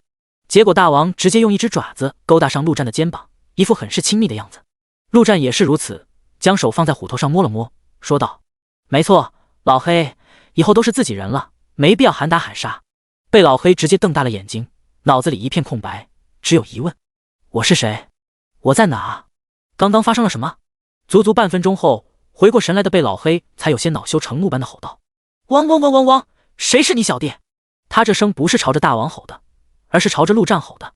大王一脸疑惑地看向陆战，意思很明显，他不是你小弟吗？陆战直接笑了，说道：他确实不是我的小弟，他是我小弟的小弟。特么这狗也是傻，非要自降身份。果然，大王听到这话，一副恍然大悟的模样。吼，原来是小弟的小弟，那就是小弟了。吼，狗小弟好，刚刚是做大哥的下手重了，还请你不要见怪。被老黑欲哭无泪，直接再次跳进深坑之中，就当自己从来没有出来过。陆战忍不住大笑起来，这可是他难得的有一份好心情。相比起人类，他还是更愿意跟这些变异兽交朋友，简单直接，哪里像人类那样心思复杂，太多的弯弯绕绕。所以至今对于陆战来说，人类当中也就刘勇能算得上半个朋友，其他的只有3种人：敌人、路人以及工具人。好，好兄弟，你在这等着，我让外面的人类送点吃的进来。大王很是高兴，交到了新的朋友，准备好好宴请一番。然而话音刚落，他脸上的表情却突然凝固了，额头上的王字更是皱了起来。陆战同样如此，脸色凝重，看向这大老虎。就在刚刚，他感觉到数道恐怖气息正在朝着这边靠近。轰的一声，深坑中的老狗也是跳了出来。城门口，城墙上的所有守卫都一动不动，呆呆地看着前方，就连手中的武器掉落在地上都没有发现。一般人遇到危险会本能的逃跑，但若是在极度的恐惧之下，身体根本做不出任何反应。这些守卫正是如此。只因前方数不清的魔物正朝着东海城狂奔而来，从地面到天空犹如一片乌云压阵。而这群魔物的最前方，一条火红色的巨龙飞行在天空中。魔物攻城了！不知道是哪个守卫终于突破了内心的恐怖，朝着城内大吼道。第91章巨龙魔物攻城。但凡玩过大型网游的，对这应该都不会陌生。如果真的是在游戏中，那么此刻在东海的人必定会热血沸腾，准备大显身手一番。毕竟游戏嘛，死了还能复活的。可现在不是游戏，而是现实，死那是真的死。当看到铺天盖地的魔物大军压过来的时候，整个东海城都陷入到了恐慌之中。龙？那是龙吗？龙真的存在？逃！快逃！这不可能打得过。往哪逃？投降吧，投降或许不会杀我们。做梦呢，我们就是魔物的食物，他们会吃掉我们的。怎么办？妈妈，我还不想死。爷爷，我也不想死。有人吓哭，有人癫狂，有人呆若木鸡，就是没有人想到反抗。面对这漫天的魔物，而且还有很多只能在神话传说中见到的恐怖生物，没有人能升起战斗的心，甚至连逃都不知道往哪逃。就在所有人都陷入绝望之际，一个身影竟直接跳上了城头，将手中的巨剑指向魔物冲锋而来的方向。正是刘勇。城内原本的4大势力，其他3个老大全完了。此刻这城中就属他最有威望，这时候岂能不站出来？都特么还没打，就知道输定了吗？刘勇有些恨铁不成钢的怒骂道：给老子拿起武器，让这些畜生看看我们人族的勇气。即便是死，我们也要站着死。不就是龙吗？想一想杀了他能得到多少经验，爆出多少好东西。然而还没等刘勇说完，便听底下几人一脸绝望地说道：没用的，刘老大，打不过，真的打不过。刘老大，要不你带我们逃吧，或许还有一线生机。刘老大，既然你想打，你留下来拖住这群魔物，让我们逃走怎么样？对啊，如果我们成功逃走，刘老大你放心，到时候肯定给你立个人族大英雄的功名碑。这个主意好，刘老大，牺牲你一个，成全我们吧。刘老大，求求你了，帮我们拖住魔物，哪怕1分钟。刘勇傻傻地听着下面一群同胞的话语，一时间竟有种信念彻底崩塌的感觉。为什么会这样？他以为他振臂一呼，即便不能得到所有人的高呼，至少能得到一小部分人。可为何一个都没有？甚至就连他的学生这一刻都绝望地摇了摇头。人族的血性呢？为何只剩下了自私与懦弱？刘老师，不是我们不想打，而是对面太强了，强到让人绝望。许强苦笑着，但凡有一丝希望，他都不会如此。刘勇张了张嘴，发现自己根本无法反驳。那群魔物中不仅有恐怖的龙，还有许许多多未曾见过的种族，而且一眼望去，勇者级都不下上百头，一头勇者级就需要他们小队完美的配合才能消灭掉。上百头，这怎么打？刘老师，你还不明白吗？在这末世，你永远救不了的是人心。却在这时，一道声音响起，紧接着，一个人影竟直接从城市的最中央缓缓飞了出来。他的身后带着一对金黄色的翅膀，在阳光下熠熠生辉，好不耀眼。陆战神情威严，如同神明一般俯视着下方。这就是飞翔的感觉，只能用一个字来形容：爽。当然，爽的代价也是极高的。他的金币数量正在以每秒10个的速度快速减少，也就是说，用这玩意飞1分钟需要600金币，简直就是烧钱。幸好杀了那3个所谓的帮派老大，他的金币已经达到了恐怖的10几万之多，够他烧好一阵了。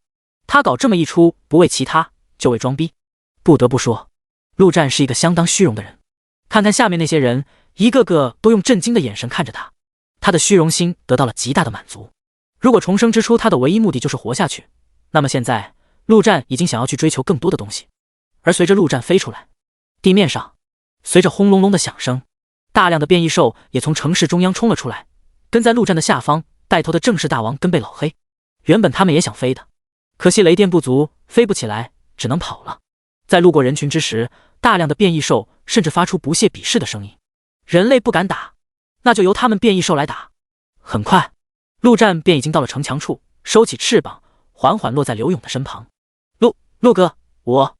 刘勇张了张嘴，想说些什么。陆战摆摆手，制止了对方。这刘勇虽强，但还远不到人皇的地步，甚至连神将都怕是达不到。而想要做一个伟大的、成功的圣母，必须要有极为强大的实力支撑。显然，刘勇还不行。如果一直这样下去，他总有一天会死得极为凄惨。与其如此，还不如他早点清醒。毕竟陆战还是很希望这位刘老师能活下去的。没再管刘勇，陆战看向前方，也不禁发出一声感叹：好大的阵仗！从最强也是最广为人熟知的龙族，到他的亚种地龙，还有夜叉、石像鬼、独眼巨人等等上位种族，空中更是有狮鹫、龙鹰。虽然魔物各大种族之间极为不对付，甚至可以说也是敌对关系，但有龙族这位老大哥在，都要乖乖的听话。这一场袭击显然就是那条红色巨龙发起的。陆战皱了皱眉，在他的记忆中，上一世不曾出现过这场袭击。龙这种超级物种根本不应该这么早就出现在市面上，用游戏的话来说，那就是太过破坏平衡。所以在末世前期很长一段时间内，除非你瞎眼自己跑进龙族的地盘，不然根本不可能遇到龙这种生物。甚至于到了八皇时期，都很难见到龙这个级别的超级种族亲自下场。难不成是因为它的出现而引发的蝴蝶效应吗？这很有可能。算了，不想那么多，既然来了，那就要打。当然，陆战可不是为了拯救后面这些人类，这些魔物在他看来可特么都是经验跟转生的尸体啊。尤其是那条巨龙，太特么残忍了。陆战不了解龙族，自然也不知道这巨龙是什么级别的。不过不管怎么样，必定不会超过勇者级。也就是说，只要杀了他就能转生。想一想，转生一头巨龙亡灵，这特么想想都让他热血沸腾。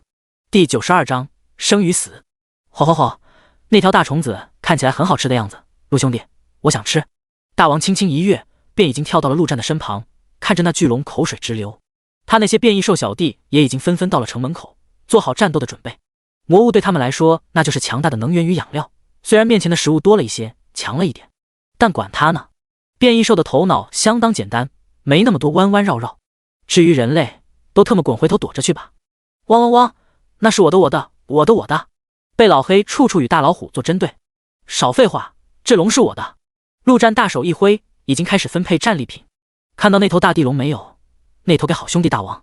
至于老黑，你吃那个独眼巨人，肉多管饱。刘勇在一旁听得心惊肉跳，这特么的是他能听的内容吗？城市里，一群绝望的人类也燃起了一些些的希望。毕竟刚刚那城市上空2颗雷球的战斗还历历在目，真的很强，说不定真能屠龙。当然，让他们亲自去厮杀，那是不可能的，最多也就在后方摇摇旗，助助威。就在这诡异的气氛当中，那魔物大军终于到达了城市大门前。只见空中的巨龙微微伸出爪子，原本还在冲锋的魔物竟直接停了下来，寂静无声，如同训练有素的军队。巨龙的威压不容冒犯，不管是哪个种族，在那庞大的威压之下，就连那些变异兽竟都不敢发出声音，纷纷后退了几步。至于城中的人类更是不堪，将近一半竟已经直接跪倒在地上，根本不敢直视那巨龙。全场只有陆战与身旁的2头变异兽神情未变，看向那巨龙。好，小崽子们都特么给老子支愣起来，不就是条大虫子？大王更是怒吼一声，虽然他心里也不由得有些发怵，但无论如何气势上绝不能输了。然后那巨龙竟直接无视了大王的怒吼，巨大的龙眼直直地看向了陆战。死亡不应该出现在这世上。一瞬间，陆战的瞳孔一缩，心里更是翻起惊涛骇浪。死亡不应该出现在这世上，什么意思啊？难怪前世不曾出现过这场面，因为这一切都是冲着他来的。死亡除了他这位亡灵法师，还能有谁？在这之前，陆战只是有些怀疑，或许只是自己运气不好罢了。但这一刻，他100%确信，这个世界就是在针对他，或者说掌控这个世界的某些大人物在针对他。一开始或许只是利用一些偶然突然事件来达到不知不觉中让他消失的目的，可惜都没成功。而试炼之塔的出现，以及他晋升亡灵支配者之后，让那些大人物察觉到他的巨大潜力，直接不演了，处处针对。甚至于现在更是直接派出了巨龙。为什么？就因为它代表着死亡。生与死本就是对立的两面，无论是人类还是魔物，亦或者变异兽，都是生的一面，而它是死的那一面，所以它不应该出现在这世上。狗屁！既然有人越不希望它活着，那它就更要活着，不仅是活着，还要活得越来越好，越来越强。死亡不应该出现在这世上吗？那他就要让死亡彻底将近这个世界。陆战心中升起一股无法抑制的戾气，用一句俗套点的话，那就是我命由我不由天，被全世界针对而已，怕他个鸟。那些大人物为什么不直接出手将他抹杀？恐怕就是因为他们自己也被某种规则限制住了。那么这条巨龙应该就是对方所能使出的最大杀招。只要撑过这关，陆战就没什么好怕的。一番激烈的心理博弈之后，陆战深吸一口气，脸上露出一丝笑意，看向天空上的巨龙。怎么，你也会说人话的吗？你叫什么名字？屠龙还要将其转生成亡灵，不得不说有些激动，他需要先冷静一下。吾乃安格列斯，吾等龙族，不管什么语言，顷刻间便能融会贯通。巨龙安格列斯开口的瞬间，仿佛整个城池都被点燃了一般，温度直接上升10几度。他认为如今的形势已经胜券在握，不介意多说点话。要知道他这出来一趟可不容易，自然要多玩一回。如果过早的完成任务，那马上就要回到那什么珠穆拉玛峰，那地方太他妈冷清了。想到这，安格列斯不禁咒骂了一句：都怪那该死的万族条约！安格列斯，你妈叫啥？陆战点了点头，再次问道：吾母上大人名唤。安格列斯正要回答，马上反应过来不对劲，这怎么回事？自己可是伟大的巨龙，怎么可以有问必答？于是他直接怒道：死亡代言人，你是自己死还是要我杀你？吼吼吼，大虫子，你废什么话？要不要打？我可要开吃了。却在这时，一旁的大王忍不住了，直接吼道：特么的，这么多食物在面前不能吃，太馋人了，而且还是他严重缺电的状态下。可这大虫子给他的压力实在太大，大虫子不动，他也不太敢乱来。汪汪汪，就是就是。一旁的贝老黑也是赶紧附和。安格列斯也没生气，而是突然想到了什么，说道：你们也是生灵，理应站在生的一方，而他是死亡，你们确定要与他为伍？与死亡为伍，就要做好被死亡吞噬的准备。大王听完，一脸不耐烦地看向陆战。吼吼吼，这大虫子叽叽喳喳地说啥呢？你是死亡？你不是叫陆战吗？陆战看向这大老虎，问道：我确实代表死亡，你怕吗？如果你怕了，可以当没有我这么朋友。大王瞬间怒了，吼吼吼吼吼吼吼，怕？我大王会怕？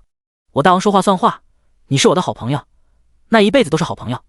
吼吼吼吼，这大虫子想打你，那就是打我。陆战好朋友你一句话，老子冲上去就给他一个大逼斗。陆战微微一笑，摸了摸虎头，看来自己并不是与全世界为敌，至少还是有朋友的。第93章，人心不可理喻。安格列斯巨大的龙眼透露出一股怒意，亏他还以为这大老虎的实力不错，如果有可能，可以考虑下收为小弟。不过即便如此，安格列斯依旧不准备动手，反正一切都在他的掌握之中。他突然想到了一个更好玩的玩法。据说人类是一种自私自利、内心肮脏的物种，他倒想看看能有多自私。于是安格列斯直接越过陆战等人，对话城内的一众人类。尔等人类愚昧无知，此人为死亡在此世间的代言人，万不可留。聂尔等无知，献给尔等一个机会，杀了他。尔等不但可以免死，还能获得吴龙族的一件宝物。说完这番话，安格列斯心中不由得沾沾自喜。这策略按照族内长老的说法，那就是玩弄人心。喊打喊杀那只是低端玩法，玩弄人心这才是高端玩法。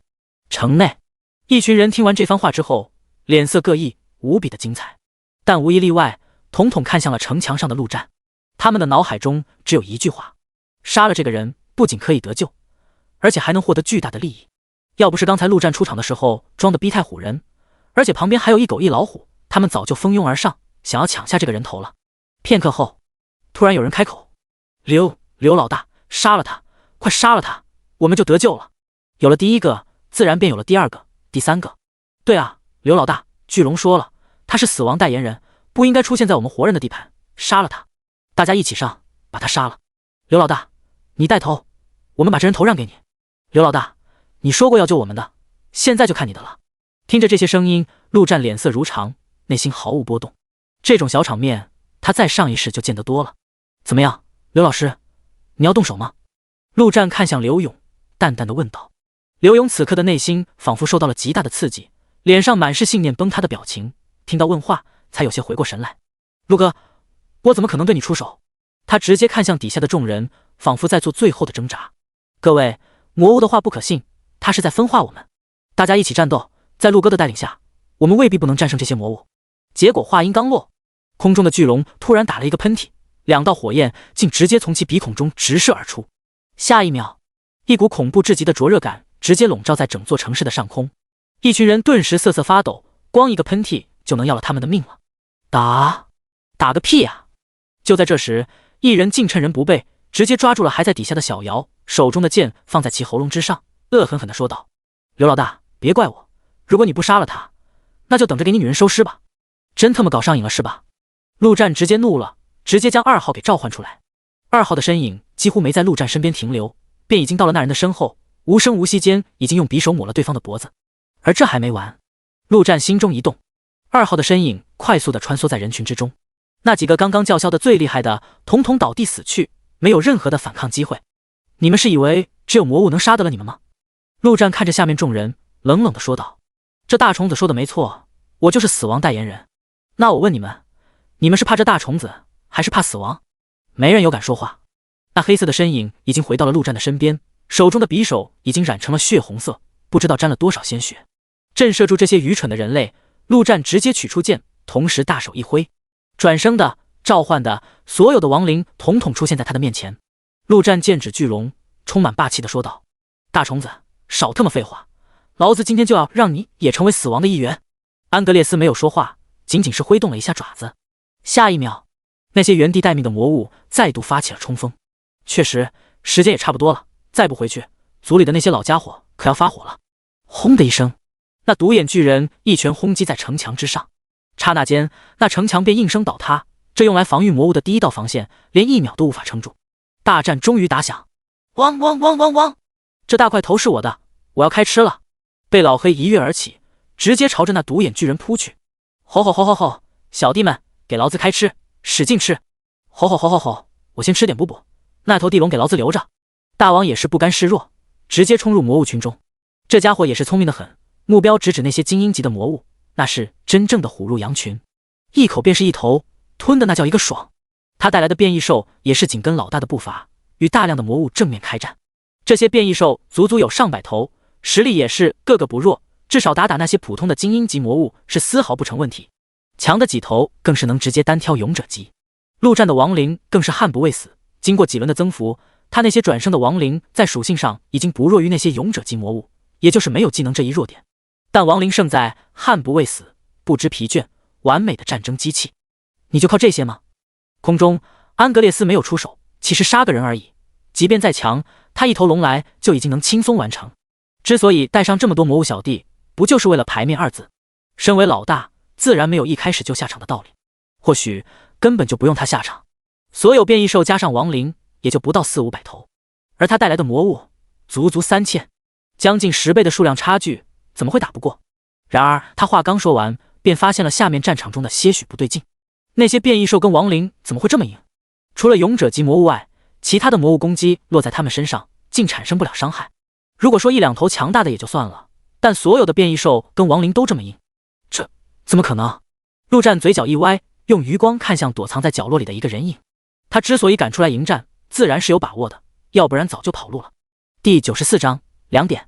城内，张天福靠近城墙的位置，躲在墙角处，偷偷观察着外面的战场。此刻的他，10个手指头上全部戴着戒指，脖子上挂着2串项链，手腕处还戴着手镯，这些全都是回蓝的装备，可都是陆哥花重金给他置办的。虽然不是什么极品装备，但全部加起来，让他的回蓝达到了一个无比恐怖的速度。一切只因为他的技能强力援护。没错，他现在正开启这个如今看来堪称神技的技能。这段时间以来，在陆哥的要求下，他得到的技能点全都加在了这个技能上，而且就在不久前，陆哥还给了他5个技能点，将这个技能硬生生给推到了10级满级。满级的强力援护，其他的都没变，唯一变的只有2点。第一点就是生效范围扩张到了1000米范围内，光这一点的效果就极其恐怖。就比如他现在站在这，就能把陆战的那些亡灵还有变异兽统统都加入到了队友的范围，加起来足足560头，那就是560点体质，这是什么概念？要先前陆战在那么多亡灵的加成下，体质也不过300多，这560.1加，就陆战那最低级的骷髅小兵都特么堪称不死之身。至于另外一点，则是个副作用，那就是浩蓝的速度，每秒50点，堪称恐怖。为了这，陆战几乎花光大半金币，买了足足10几件回蓝装备，总算让张天福的蓝保持在一个相对平衡的状态下。说实话，张天福在看到那巨龙跟大量魔物的时候，也是慌的一批。当得知陆哥要正面战斗，还要带上他一起之时，更是差点吓尿。还好，陆哥只要求他躲起来维持强力援护就行，不需要上正面战场。城墙上，陆哥收回目光，看向战场。张天福只是他认为此战可打的第一要素，还有第二要素，那便是1号。不是陆战妄自菲薄，以他现在的实力，屠龙即便是最普通的巨龙，依旧不可能。巨龙不仅拥有强大的破坏力，还拥有极为恐怖的防御力，那一片片龙鳞就像是一件件铠甲，将其保护的水泄不通，根本没有弱点。陆战即便体质叠得再高，没有攻击也没用，到时候累死了也砍不死这巨龙。所以想要屠龙，还是要靠1号。越战越勇，这是一个没有上限的恐怖天赋，只要叠的时候够，别说屠龙，神也屠给你看。张天福的强力援护，再加上1号的越战越勇，这就是陆战这次屠龙大战的自信所在。此刻1号已经被他安排到魔物群中战斗，但却没有火力全开，而是控制实力，一直保持在不强不弱的状态。那巨龙的智慧已然不低，可不能被他给发现异常，只要一直处在战斗状态，慢慢来就好。但这一切都建立在不出意外的情况下，战场中瞬息万变，陆战也不敢保证自己能赢。看了一眼战场，被老黑与那独眼巨人战得正欢，大王在吃了几头魔物后，电力也全力恢复，直接扑向了自己的食物，那头地龙。这2个家伙的自身硬实力自然不如对方，但有强力援护的加持，等于加持了一层金钟罩，直接硬刚，丝毫不虚。行动吧！陆战心中一动，同时将那件紫色匕首洛萨之风拿了出来，将其正式交给身旁的黑色身影2号。下一秒，2号便已经消失在原地，瞬间出现在一头勇者级魔物的身后，匕首刺出，无声无息之中，那头勇者级魔物竟直接倒在地上，一动不动。死亡刺客的技能被刺突袭加洛萨之风疾风步触发的200%暴击伤害，直接让2号一击秒杀勇者级魔物，恐怖如斯。手持洛萨之风，再加上强力援护的体质加成，让2号直接成为战场中的杀手战士。杀完一头勇者级魔物，2号的身影便已经朝着下一个目标闪去。叮，恭喜您升级！随着第一头勇者魔物的死亡，陆战的脑海中也终于响起了系统的升级声音。陆战随手一挥，2头刚刚被砍死的勇者级魔物便站了起来，加入到亡灵大军中。暗中观察着的张天福也是眼明手快，直接便将这2头拉入队友的范围。陆战依旧站在城墙，秉持着巨龙不动他不动的原则。不过他也没闲着，不断的施展亡灵召唤术。虽然由于某些特殊原因，召唤出来的已经基本上都是普通级亡灵，但在强力援护的加持下，就算是普通亡灵也能充当肉盾的角色，杀不死魔物，拖住还是不成问题。突然之间，一股危险的气息传来，陆战刚要有所动作，一把匕首竟从他的影子中飞出，直接射中他的身体。叮的一声，那匕首刺中陆战的身体，竟连皮都没破。陆战头也不回，手中的剑以极快的速度刺向影子，1秒10剑，将10几年单身的手速发挥到了极致。啊！影子中竟传来一声惨叫，随后一个纯黑色的身影直接从他的影子中滚落出来。影子魔，一种可以隐藏在目标影子中的特殊魔物。陆战上一世只听说过这种魔物，这种魔物数量极少，因为数量太少，这一族甚至都无法独立生存，往往都是作为那些顶级种族的杀手存在。他也没想到，这条巨龙竟然也养着一头影子魔。如果没有张天福的强力援护，这一击说不定真能把他秒了。但现在陆战的体质已经达到了恐怖的999，只差一点便能破1000，称一句不败金身也不为过。这影子魔最多也就勇者级，想秒他简直就是痴心妄想。有点意思，你比我想象中的顽强。空中，巨龙安格列斯的龙眼中透露出一股心疼，却故作镇定地说道：影子魔这玩意数量很少，即便是整个龙族养着的也不过几百头，他也是花费了大代价才从老祖宗那里求来的，而且作为秘密武器从小养到大，没想到这第一次执行刺杀任务就折了，太可惜了，这人真该死。第95章单挑，怎么样，你忍不住要亲自下场了吗？陆战看着天空，将地上的影子魔直接转化成了亡灵，这东西全靠技能，转化成亡灵的实力估计不怎么样，所以这一手转化纯的就是在当面嘲讽。行吧，玩的也差不多了。安格列斯有些恼怒，原本他以为是自己在掌控全场，这次出行也不过就是在游山玩水罢了，甚至都不需要自己动手。结果对方这数百的亡灵加变异兽，竟真的挡住了自己这数千的魔物大军。这些东西硬的离谱，只需要全力面对勇者级魔物就行，至于那些勇者级以下的，完全可以无视，任由他们攻击。这一刻，竟让他觉得自己像个小丑。既然如此，那就彻底结束吧。他不相信这些玩意再硬，能顶得住自己的龙之怒。安格列斯一声怒吼，张开嘴便要吐出龙焰，结果便见那陆战竟直接扇动翅膀飞上天空，用剑指向他，说道：大虫子，敢单挑吧。这家伙的伤害太高，陆战也不确定1号能不能顶得住。要是1号没了，即便把下面的魔物杀光了，这一场也输定了。这种时候，陆战只能自己站出来，为1号拖延时间。好！话音刚落，只听一声龙吼，刹那间，陆战便感觉到脑海中一阵剧痛传来。要不是他现在的精神不低，这一声只怕能直接将他吼死。这一声可不是寻常的吼叫，而是龙之怒。陆战虽然没被吼死，但也不由得愣在原地。下一秒，一条火红的龙尾直接甩来，将其拍飞出去。这还没完，安格列斯张开龙嘴，一条恐怖的龙焰便已经朝着飞出去的陆战喷去，瞬间将其吞没。安格列斯鼻孔冒出一丝烈焰，结束了，真是无趣啊！还以为这小子能给他带来一些惊喜，然而等到龙焰消失，那小子竟然没有直接化为灰烬。不愧是巨龙，真是强啊！此刻的陆战不可谓不凄惨，不仅全身的衣物被烧个精光，就连毛发都是一根不剩，甚至是手中的剑以及那些蓝色装备，统统都开始融化。可见这龙焰之强，不愧是最强大的种族之一。但那又如何？只要没能秒了他，那么就有机会。陆战直接从储物戒指取出一把新的剑，至于衣服什么的，索性不管了，国本就国本吧。随后快速扇动翅膀，朝着那巨龙急速冲去。即便强如巨龙，释放龙吼这种技能也是有冷却的，不可能一直吼。陆战要战，只能趁着这些技能空档期。哼，顽强的老鼠！安格列斯虽然有些意外，但也仅此而已。一个神龙摆尾便朝着对方甩去。空中的陆战瞬间停止翅膀，身体急速下坠，躲过这一龙尾，然后再度飞起，已然到了这巨龙的下方，一剑刺去。只听叮的一声，陆战手中的剑不出意外直接断裂。如果这波能成功屠掉这龙，陆战第一件要做的事便是将血之挽歌给做出来。特么的这种刺一剑断一剑的感觉太难受了。陆战索性直接丢掉剑柄，然后一把抓住一块龙鳞，用力一扯。他的力量虽然不如体质那么变态，但也有足足300多点，堪称超级大力士。这一扯，那龙鳞竟有了一丝松动，如果再扯几次，说不定真能扯下来。然而安格列斯可不会给他机会，巨大的龙爪瞬间便已经抓来。龙族那是真正的6边形战士，别看其身体巨大，但速度也是丝毫不慢，动作之快，以陆战的敏捷也必须全力以赴才能躲开。他只能放开龙鳞，然后扇动翅膀，堪堪躲过这一抓。结果下一秒，一条龙尾便已经朝着他甩来，狠狠地抽在他的身上。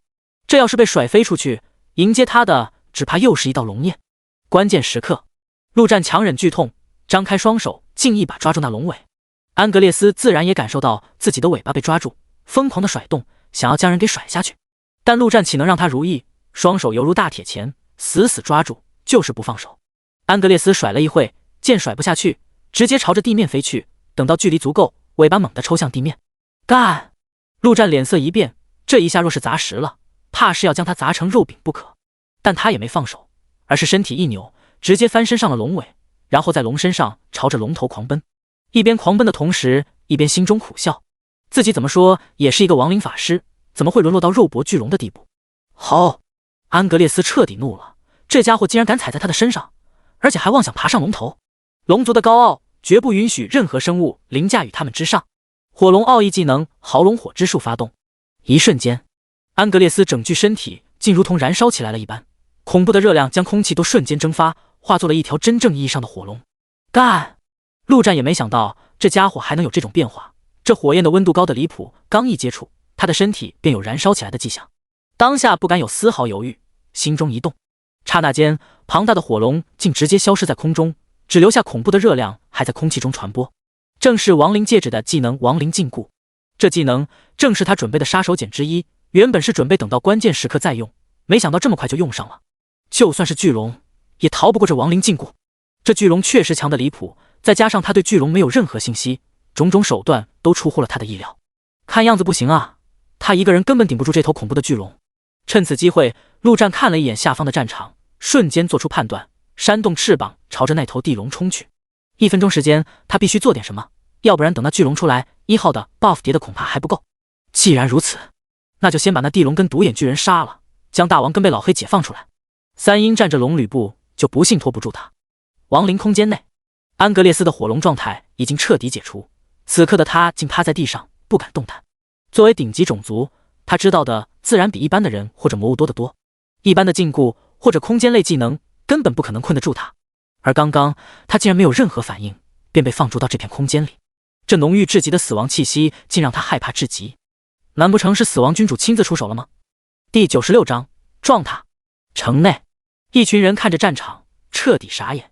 先是魔物大军的强势攻城，再是亡灵家变异兽小部队的勇猛抵抗，紧接着又是那所谓的死亡代言人单挑巨龙。结果打着打着，那巨龙更是直接消失在空中。这戏剧性太强，就连电影都不敢这么拍吧。以至于现在，他们突然觉得好像真的能赢。这些魔物好像不是很强的样子。你看他们打在变异兽身上，一点伤害都没有。对，那头变异兽我见过，其实不算强，当初我都能单挑的。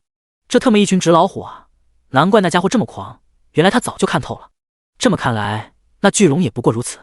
一群人说着说着，双眼猛地放起亮光。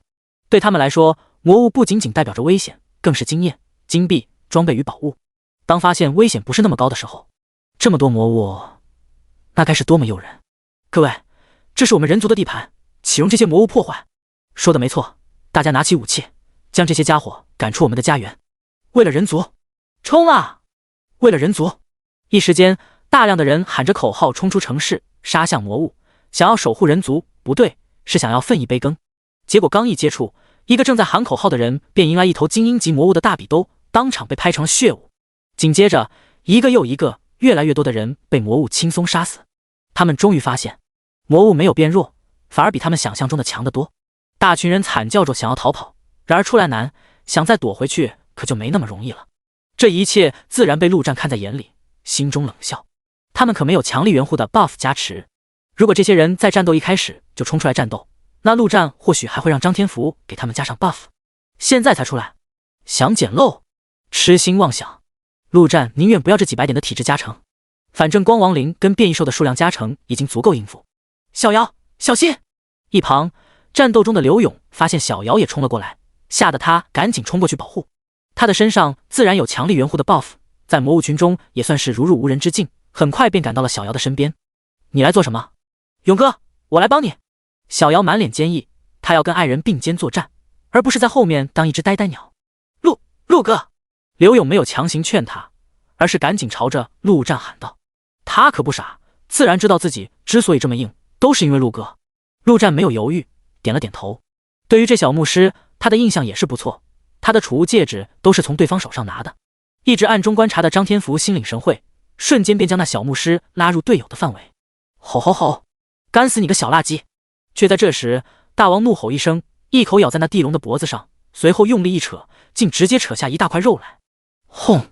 在陆战与大王的双重夹击下，这地龙终于是坚持不住，轰然倒地。大王不再客气，直接大口开咬。这地龙肉虽然又柴又硬，但那又如何？只要能变强，大王表示是也能吃下去。陆战却不再管他，直接冲向贝老黑那边。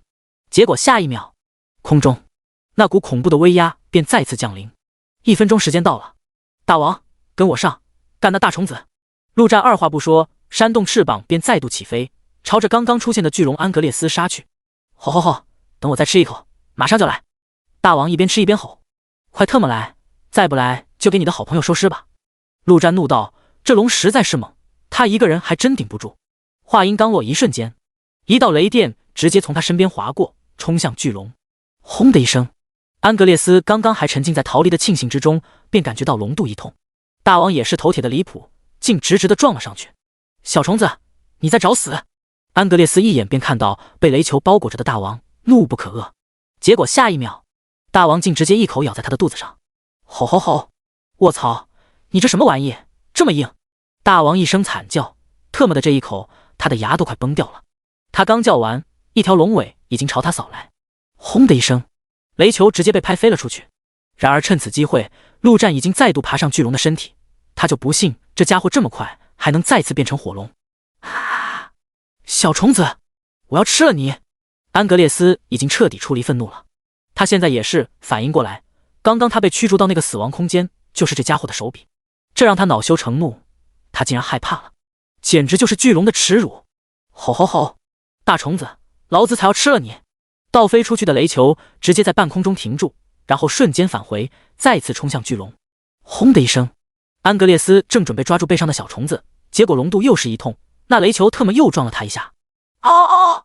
安格列斯快疯了，这两个家伙，一个在上，一个在下，竟然搞得他上下为难。这还没完，只听背上的陆战突然大吼一声：“大王好兄弟，撞他小弟弟！”吼吼吼！咦，你怎么知道他是一只公虫子？雷球中传来疑惑的声音，不过还是快速的飞行在巨龙的底部，他还真去寻找了。管他弟弟还是妹妹，撞就是了。陆战继续大吼，同时双手猛地抓住一块龙鳞，用力撕扯。撕拉一声，这龙鳞只被撕起了一点点，陆战便赶紧扇动翅膀飞了起来，躲过甩来的龙尾。突然之间传来了大老虎疯狂的吼叫声：“吼吼吼！陆战好兄弟，卧槽卧槽卧槽卧槽！吼吼吼吼！你猜对了，真的是弟弟，不过太他妈粗了，这尼玛谁受得了？”吼完的大老虎也是不客气，一整个雷球撞向那大柱子。安格列斯浑身急速颤抖，瞬间感觉什么东西仿佛麻痹了。吼！安格列斯受不了了，在龙吼技能冷却一好的同时，便已经迫不及待地发动，他必须将这两只小虫子捏死。第97章收尾逃。陆战只感觉到脑海中一阵刺痛传来，神情再次一愣。这龙吼确实变态，没有200以上的精神怕是扛不下来。不过这回陆战已经有了经验，在这龙张口的瞬间，便已经强行抓紧一片龙鳞。下一秒，龙尾甩来，想将陆战抽飞出去，结果只带起了大半片龙鳞，陆战依旧挂在龙鳞之上。当安格列斯想要抽第二次时，陆战的脑海已然清醒过来，直接从龙背上滑下去，飞到龙肚部分。至于大王，刚刚也是被那龙吼吼的眼冒金星，此刻正被那巨龙的爪子死死抓住。吼吼吼！陆战好兄弟，快来救我！大王已经发挥出最大电力，一个10万伏特下去，那龙爪竟丝毫没有松开的迹象，反而越来越紧。这样下去，还真有可能将他给直接捏成肉泥。然而陆战哪里就得了他，此刻一条龙尾加另一只爪子都在疯狂的朝他攻击，他除了躲避根本无暇其他。不过他救不了，不代表其他不行。地面上，2号刚刚在陆战的命令下不断的攻击那头独眼巨人，跟贝老黑合作之下，也终于将那头独眼巨人给干趴下。贝老黑也没犹豫，刚刚陆战可是说了，干掉这家伙，马上去天上干虫子，反正食物就在这，也不会消失。马不停蹄的吃了一口之后，贝老黑的周身便已经泛起雷电，化作一颗雷球直冲天上。轰的一声，安格列斯都快疯了，这怎么又来了一个？不过此刻的他已经铁了心，势必要将这欺负他小弟弟的老虎给捏死再说，任由那小狗怎么撞，他就是不松爪子。老黑，咬他小弟！眼看着大王就要被捏死，陆战百忙之中赶紧提醒：汪汪汪！卧槽，本王可不好这口。被老黑赶紧拒绝，这特么不成那啥，不行不行，赶紧的，别墨迹，要不然饿你3天3夜。陆战直接威胁，这对于贝老黑来说完全就是致命威胁，当下直接什么都顾不得，朝着那大柱子便撞了上去，同时张开嘴一口咬下去。哦！安格列斯顿时发出一声惨叫，哪里还握得紧爪子。趁此机会，大王也是赶紧逃了出来。吼吼吼！小弟，那东西味道怎么样？汪汪汪！本王警告你，不许叫我小弟，刚刚可是我救了你。汪汪汪！至于味道，只能说新的一。吼吼吼！真的吗？幸好刚才我没咬。操！你们两个能不能不要讨论这么恶心的东西？陆战听不下去了。汪汪汪！不是你让我咬的吗？被老黑立刻抗议。你们3个够了！安格列斯彻底疯狂了，狂叫着，已经完全没有了龙族的高傲与威严，只剩下气急败坏与歇斯底里。接下来的时间里，这巨龙与一人一狗一虎竟直接陷入到持久战中。而随着战斗的持续，安格列斯的内心也是越来越烦躁，是到了沮丧的地步。他竟然没有办法了，虽然这3个家伙打个3天3夜也打不死他，但他同样抓不住这3个家伙，只能眼睁睁地看着自己被他们羞辱。这3个家伙就像是3个跳蚤，在他的身上上蹿下跳，他伤害最高的龙焰根本无法攻击到这3个家伙。最恐怖的是，这3个家伙时不时的就攻击他的小弟。一时间，安格列斯巨大的龙眼中竟湿润了起来。没错，他就是头普通等级的龙。按照龙族的年龄来说，他还未成年，还是个孩子呢。为什么要在这里承受这些？他竟然有点想逃回家了。他想妈妈了。陆战也发现了这家伙的异常，赶紧吼道：“哈，这就是龙族吗？也不过如此。好不容易打到现在，他可不能让这龙跑了，赶紧激将他。”这一招果然奏效，安格列斯内心的龙族尊严再次被唤醒，他必须要杀了这3个家伙。巨龙疯狂地扭动身体，重整旗鼓，再次朝着3个家伙攻击而去。陆战见状，看了一眼地面，魔物竟然已经被杀了近1/3，大部分都是那些变异兽杀的。这群家伙有了强力援护的 buff 之后，那是当真恐怖，一边杀一边吃，吃了魔物之后又当场变强，继续杀继续杀，纯纯的越杀越勇。这一波当真是成了最大赢家，几乎每一头变异兽的实力都得到了大幅的增长。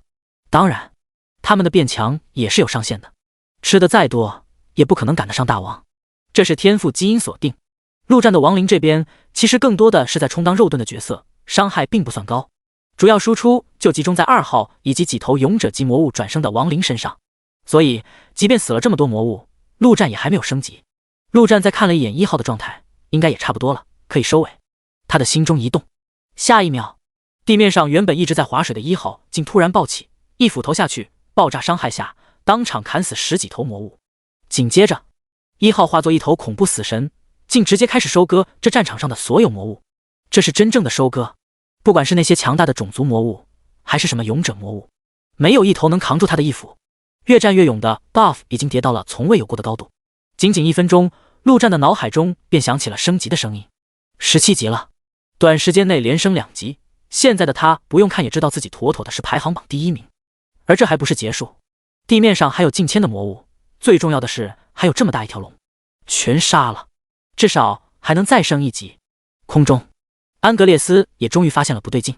刚刚他一直执着于打死3只小跳蚤，根本没关注下面的战场，此刻一看，竟然发现特么的死了这么多。当然，下面的魔物即便全死光了，他也不会心疼。对于龙族来说，低等种族都是奴隶，但这让他产生了危机感。这3只跳蚤再跳再羞辱，也只会让他愤怒委屈，但他知道自己的生命至少不会有任何危险。但这一刻，他竟然害怕自己会死在这。当下，安格列斯再也顾不得什么龙族尊严，他要逃了。第98章屠龙。想走，来不及了。大王兄弟，老黑，我们撤！陆战大吼一声，接下来就交给1号表演吧。这巨龙拼死反抗之下，搞不好来个同归于尽打法，可不能被他拉了做垫背的，还是先走为妙。反正他们的输出留在这对这巨龙也造不成什么伤害。地面上，一道火箭一飞冲天，正是1号。他虽然不会飞，但在超高的敏捷加持下，一跳之下，跳个1000米左右完全不成问题。好，安格列斯彻底慌了，那道气息让他感觉到惊恐，当下哪里还顾得上什么，拼尽全力往远处飞出。眼看着那家伙就要飞远，陆战直接发狠，1号直接狂化，干他！1分钟时间，陆战也不知道能不能干死巨龙，但必须拼一把了。刹那间，原本还在半空中的1号再次加速，咻的一声便已经到了那巨龙的上方，随后一斧头下去，轰的一声，恐怖的爆炸声响彻天空。一瞬间，大量的鲜血从空中洒落，如同雨水一般。好！安格列斯发出一声惨叫，好痛好痛，他感觉到从未有过的痛。这时候他已经没有任何反抗的心理，从一开始的霸气十足威压四方，到现在的狼狈不堪，就差跪地求饶。安格列斯的心路历程转变之快，堪称2级反转。此刻他的内心中只有4个字：妈妈救命！汪汪汪汪汪！大老虎，快看，这就是我的老大，强不强？再嚣张，一斧头砍死你！看到这一幕，被老黑兴奋的狂叫。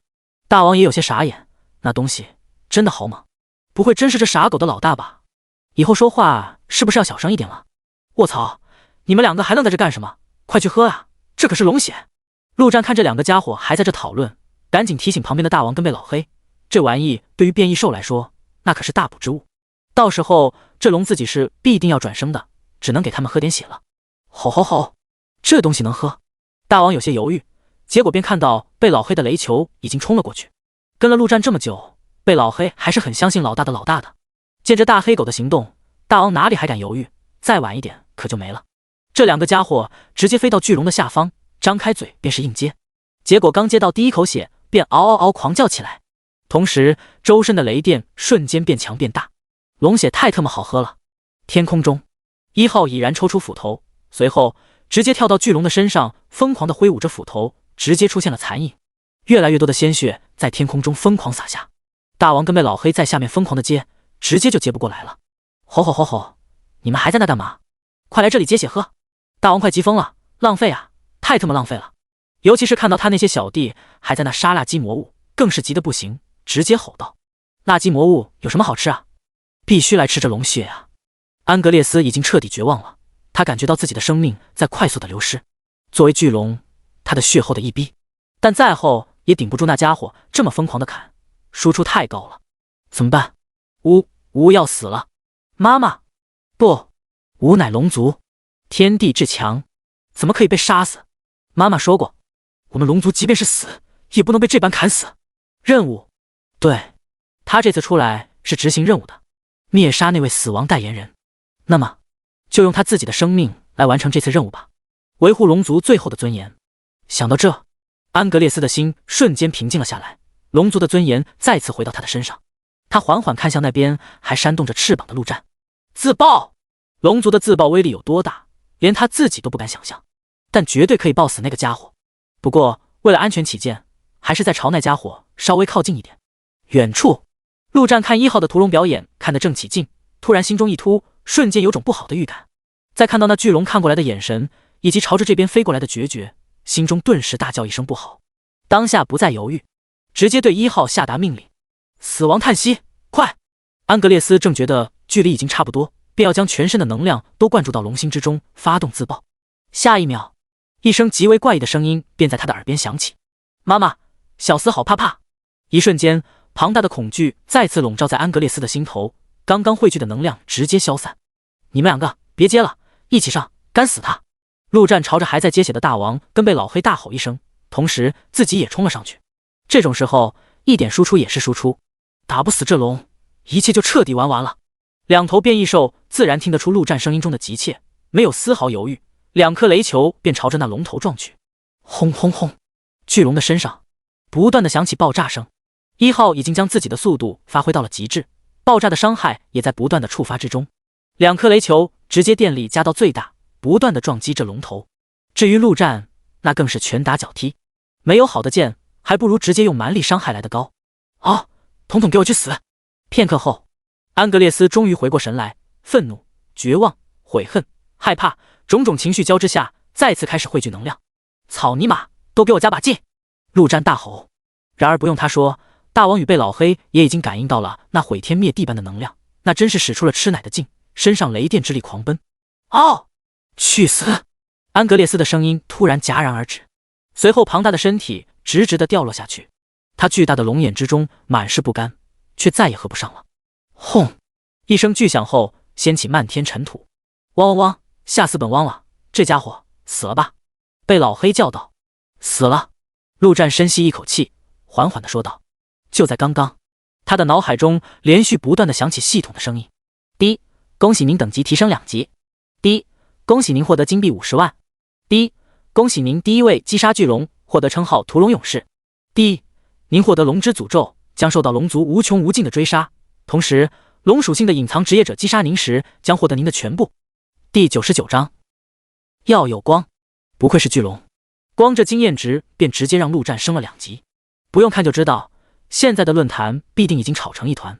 神秘人直接空降等级排行榜第1名，比第2名的黄圣人还要高出整整2级。除此之外，整整50万金币。陆战也可以毫不谦虚地说，如果有个金币排行榜，自己也必定是第1名。至于诅咒什么的，陆战直接无视，有在意的必要吗？无所谓了，狮子多了不痒，债多了不愁。而随着巨龙的死亡，地面上还存活着的魔物开始四散而逃。这波他们本就是被安格列斯强行召唤而来，壮声势耍威风的。如今老大死了，还留在这等死不成？陆战也没让亡灵去追，浪费时间罢了。至于变异兽，他自然是管不着，追就追去吧。爽！还飞在空中的陆战忍不住大吼一声，心中的戾气在这一刻尽数释放。屠龙这一壮举，即便是上一世完成过的也屈指可数，却在这时1号的身体突然朝着地面快速坠去，他可没有飞翔的能力。陆战赶紧将奇仙收回到亡灵空间内，狂化结束。1号的属性减半，这么高要是摔下去，还真有粉身碎骨的风险。1号要是没了，沙石头巨龙也没办法弥补这损失。随后，陆战便扇动翅膀朝着地面飞去。接下来可是激动人心的时刻，巨龙能爆出什么好东西来？到了地面上，看到这庞大的巨龙尸体，陆战依旧感到无比的激动，自己竟然真的屠龙了。然而很快，陆战便有些失望了，龙尸上竟然只有3个圆球。龙肉顶级食材，龙鳞顶级装备材料，龙血服用后可短暂增强全体属性 50%， 持续5分钟。东西虽少，但3样东西都是顶级，尤其是那瓶龙血，全属性增强 50%， 还没有副作用，简直离谱至极。就是数量少了点，这么一小瓶估计也就喝个10口就没了。将3样东西收进亡灵空间内，陆战的失望也渐渐散去，这也正常。这头龙明显就是普通等级的，而普通等级不管是什么种族，爆率都是极低，像那些中低级别的普通魔物，杀了那是啥都没有。而且这巨龙爆出的3样东西已经算得上极品，没啥好失望的。陆哥，我们真的赢了！刘勇一脸的激动与兴奋，浑身颤抖着说道。这是一场他原本以为必死的战役，没想到如今非但没死，反而将魔物全部打跑，更是杀了一条巨龙。他望向陆战的眼神中已经不仅仅是敬畏，而是带着崇拜，就像是在看向一座神明。龙在他的认知中本就是神话中的生物，那么能屠龙的陆战可不就是神？不远处，张天福也是兴奋地跑了过来。陆哥，太强了！陆战突然看向两人，说道：“我确实是死亡代言人，你们不怕吗？”怕啥？两人毫不犹豫，异口同声：“那如果有一天我会将这个世界变成死亡的世界呢？”陆战说道：“那能不能让我当个死亡大将军？”张天福笑了：“死亡的世界应该也能存在活人的吧？”刘勇倒是有些犹豫，他自己倒是无所谓，但他可不能拉着小瑶陪他一起死。哈哈，逗你们的，我哪有这么厉害？陆战大笑一声，随后心中一动，不远处，一个人已经被2号瞬间斩杀。此时的战场上，不仅有大量的尸体，而且那些魔物的尸体上还有很多很多的圆球，犹如一个毫无遮影的宝藏，赤果果地摆在城内还幸存的人面前。这不，就有一个忍不住想要偷偷的拿点什么。陆战多小气，他的东西没有他的同意，即便只是一个强化石，敢拿就要死。看到这一幕，顿时让那些蠢蠢欲动的人都缩了回去。陆战冷笑一声，正要说些什么，突然之间脸色一变，随后嘴角露出一丝笑意。来了，终于来了，都一起来吧，让他看看这个世界对他能有多少恶意。下一秒，一道极为威严的声音骤然在天空上方响起：“主说要有光，于是便有了光。”刹那间，一个白色的光点在天空上猛然绽放开来，圣光照耀大地。那些照耀到的人类纷纷发出舒服的声音，他们的伤口在快速的愈合，疾病在快速的治疗。然而与之相对应的，却是陆战的亡灵，他们的身上竟开始冒出白烟，仿佛在融化一般。陆战皱眉：神圣系职业者吗？这么大的范围与威力，这职业怕是不弱。最可怕的是，此时他竟然无法将这些亡灵收回亡灵空间内。他的心念一动，想要让这些亡灵逃离那些圣光，然而根本没用，这些亡灵都像是被定在那里一般，一动不动。唯有2号这头勇者级的勉强还能动，瞬间闪回到陆战的身边。陆战直接用身体挡住那些光，总算是将2号收回空间内。至于陆战自己，虽然对这些圣光也感应到厌恶与不爽，但还好没有什么伤害，毕竟他总的来说还是个人类。这是怎么回事啊？张天福一脸的不可思议。继续开启强力援护吧，第2场大战要开始了。陆战脸色凝重，淡淡的说道：“来人的强大远超他的想象。”没错，论坛上关于他的那些信息都是他找人发的。既然这么多人想杀他，那么他就要大闹一场，索性就将那些人全都吸引过来，然后将所有人一锅端。这才是陆战回这东海最大的目的。找大老虎找回场子只是顺手之事，至于这魔物工程也是意外之事，并不在他的计划之内。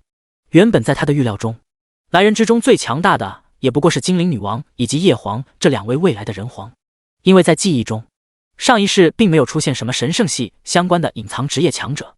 如今看来，并不是没有，而是隐藏起来了。这时候，他不由得想到了那所谓的天神集团，难不成这集团的背后便是神圣系的强者？思索间，他那些亡灵全部在圣光中净化的无影无踪，就连那头虎魔亡灵都无法避免。一瞬间，他的属性开始跌落到谷底。第100章各路人马。陆战，念你同为人类，束手就擒，还可少受皮肉之苦。圣光散去，一个身影出现在半空中。这家伙浑身洁白，身材高挑，面容神圣，一时间竟分不清是男是女。最为奇特的是，他的背后竟然长着一对4翼翅膀。没错，就是长着的，不像陆战那玩意是个道具。卧槽，好兄弟，你这是什么职业？鸟人？陆战一脸震惊，脱口而出。这家伙明显就是个人类职业者，这职业别说见所未见，他连听都没听过。看到陆战脸上的震惊，鸟人的脸上顿时露出骄傲的神色。这家伙看起来年纪也不大，正是虚荣的年纪，要不然这出场也不可能搞得这么花里胡哨的。只见他张开嘴，只吐出4个字：圣光天使。天使！陆战心中直呼好家伙，看来上一世的他还真是孤陋寡闻了，竟然都不知道还有这种职业。他正要说些什么，却突然感觉到一股极度危险的气息猛然靠近。下一秒，一团黑雾急速靠近。叶皇来了！陆战心中一动，正准备躲到张天福的身后。现在的他没了亡灵加持，体质可不行，还不如这张天福抗揍。同时已经准备施展群体转生术，亡灵转换满，再让张天福加入强力援护，他的体质能瞬间暴涨，站着让他打也不虚。结果空中的天使竟直接出手了，目标不是陆战，而是那团黑雾。只见他从背后抽出一把纯白色的光剑，朝着那团黑雾一阵挥舞。刹那间，竟出现了一个透明的光罩，将那黑雾团团罩住，任他如同左冲右突都冲不出去。你什么意思啊？黑雾中，叶龙怒道：就差一点，就差一点，他就能为自己的兄弟报仇了，却没想到竟然会被第3人破坏。这家伙的人头是我的，你不能杀！空中那位圣光天使楚宁冷哼一声说道：他大老远的跑过来，为的什么？不就是为了杀这陆战吗？要是被别人杀了，那可就是白跑一趟了。想到这，楚宁的眼中闪过一丝贪婪。等级榜第1的那位神秘强者，极有可能就是这陆战。那巨龙的尸体就是铁证。他现在15级，如果能杀了陆战，经验值怕是能直接让他直升20级。20级或许就可以冲击3转6翼天使。圣光天使这职业非常强大，而且是全方面的强大，但那都是在3转之后。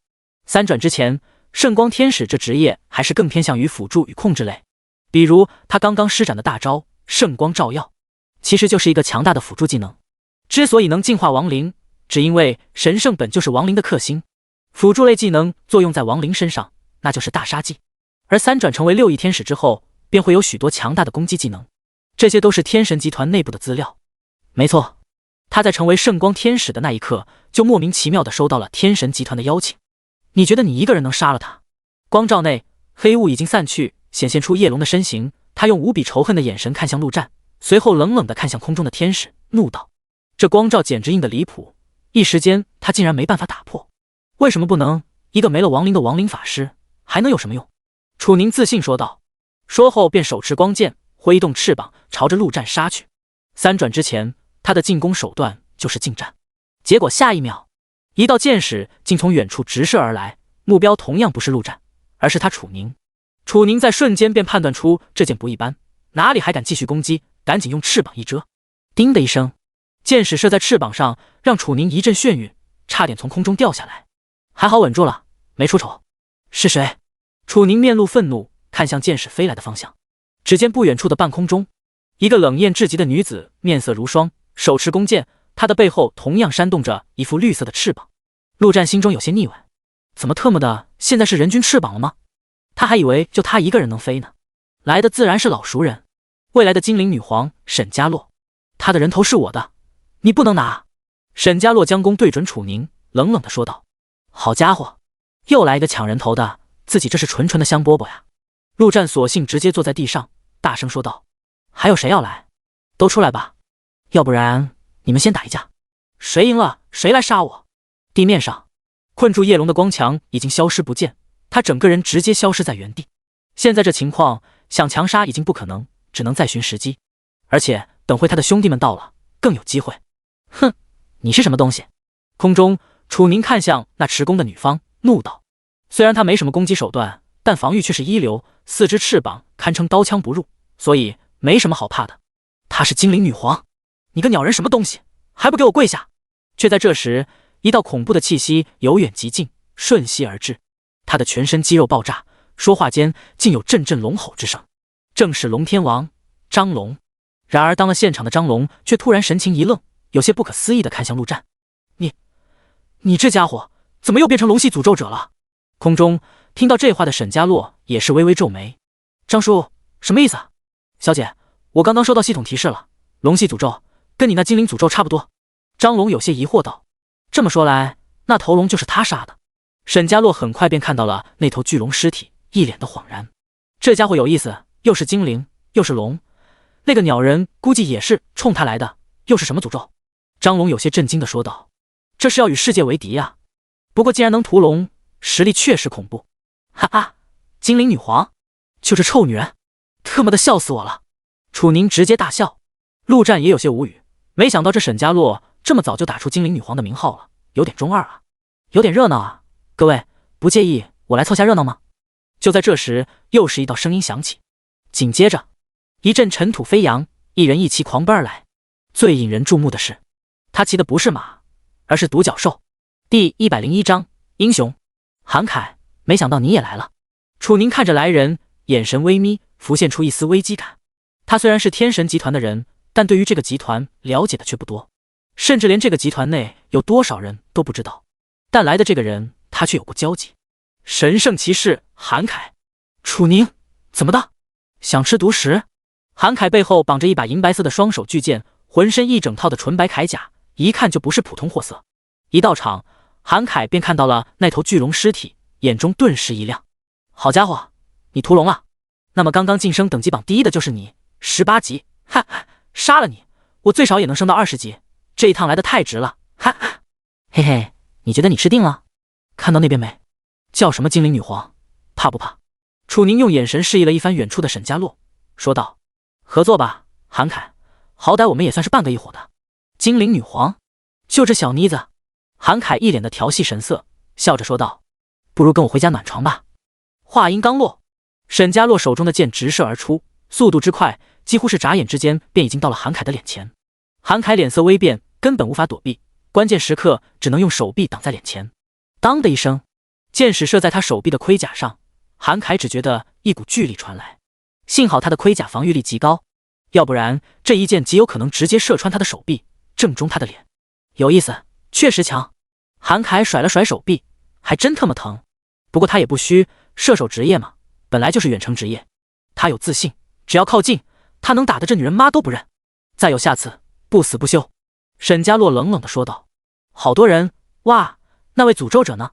让我看看长什么样子。卧槽，那是啥玩意？鸟人？还有这种职业，真是长见识了。龙，看那，真的是龙。卧槽，谁杀的？这么狠？那女的是谁？绿色的翅膀，这颜色真不错。我知道那女人，号称什么精灵女皇，背后好像有大势力。话说大家都是冲那诅咒者来的吗？哼，跟我没关系，我就是来看热闹的。毕竟这也算是末世爆发后第一次有如此轰动之事。确实，很快，越来越多的人到来。这些人一个个神情轻松，丝毫没有末世的紧张感，显然都是有一定实力、对自己自信之人。些实力低弱之人，无时无刻不在为生存发愁，哪有空来凑着热闹？在这其中，精灵与神圣的隐藏着也是不少。这些隐藏职业分辨很简单，精灵有精灵耳朵，而神圣职业者往往都是一身洁白穿着，整个人看起来便是神棍模样。当然，这其中还有不少隐藏特征身份的。而在沈家洛的下方，更是聚集了数十人。这些人训练有素，冷峻异常，与周边的嘈杂形成鲜明的对比。这些人用古代的话语来说，那便是沈家的家将。各位，现在是怎么个情况？这人怎么杀？由谁来杀？这时，一个彪形大汉从人群中走了出来，大声说道。这人穿着一套火红色盔甲，那一双长长的精灵耳朵代表着他就是一位精灵职业者。精灵以弓箭跟法师著称，但其战士职业者同样不弱。精灵战士可以将属性运用到战斗之中，极为变态，比如这位便是精灵火属性战士。然而他的话音刚落，一道箭矢突然破空而出。不仅如此，其他地方还有一些魔法技能同样射出，目标都在陆战的前方位置。轰的一声，各种攻击看似命中空气，却发出一声惨叫，一个人影从空气中显现出来，当场毙命。这是一位精灵刺客，估计是想乘人不备，暗中击杀目标，无声无息，却不想他小瞧了这诸多强者。看到这一幕，现场的围观人群纷纷色变。现在情况很清楚，谁敢先动手，谁就会成为众矢之的。没办法，人就那么一个，而且还必须是击杀的那位才能得到奖励，谁也不想给别人做嫁衣。各位，此人跟我沈家有仇，给个面子如何？以后大家都是我沈家的朋友。这时候张龙站了出来，大声说道，说话间竟犹如带着阵阵龙吼之声，令人振聋发聩。光这声音便令在场众人心生忌惮，而且到场的众人之中，确实是沈家这边最为强大，别人都是3、3、2、2结伴来，而沈家这是拉了一小支部队。当然，这并不是所有人都服。那位神圣骑士韩凯便不屑一笑，沈家，如果我记得没错，在末世前号称江南第一世家，但那是末世前，现在谁他妈认你沈家？少在这里放屁！依我说，大家一起上，各凭本事，谁能杀了那就是谁的。说的不错，各凭本事。哈哈，那谁先上？要不我先给各位大佬打个头阵。你们看这被诅咒的家伙，这是已经放弃挣扎了吧？动都不动，太他妈怂了。要我说，大家都是人类，理应团结对付魔物才对。即便要争，那也不应该武斗，文斗比较好。那你说说，文斗怎么斗？很简单，石头剪刀布，谁赢到最后，这人头就是谁的。滚你妈的！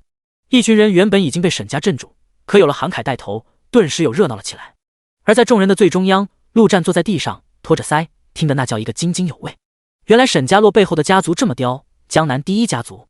还有刚刚那精灵刺客被杀，杀他的人竟然没背上诅咒，这还有什么好说的？他是妥妥的被针对了，从一开始就是。想到这，陆战望向旁边，问道：这么多人要杀我，而且个个都强得离谱，你们准备怎么办？陆哥，你放心，我永远是你坚持的后盾。张天福拍了拍胸脯，说道。虽然他很怕，但他更相信陆战，这是一个能创造奇迹的男人。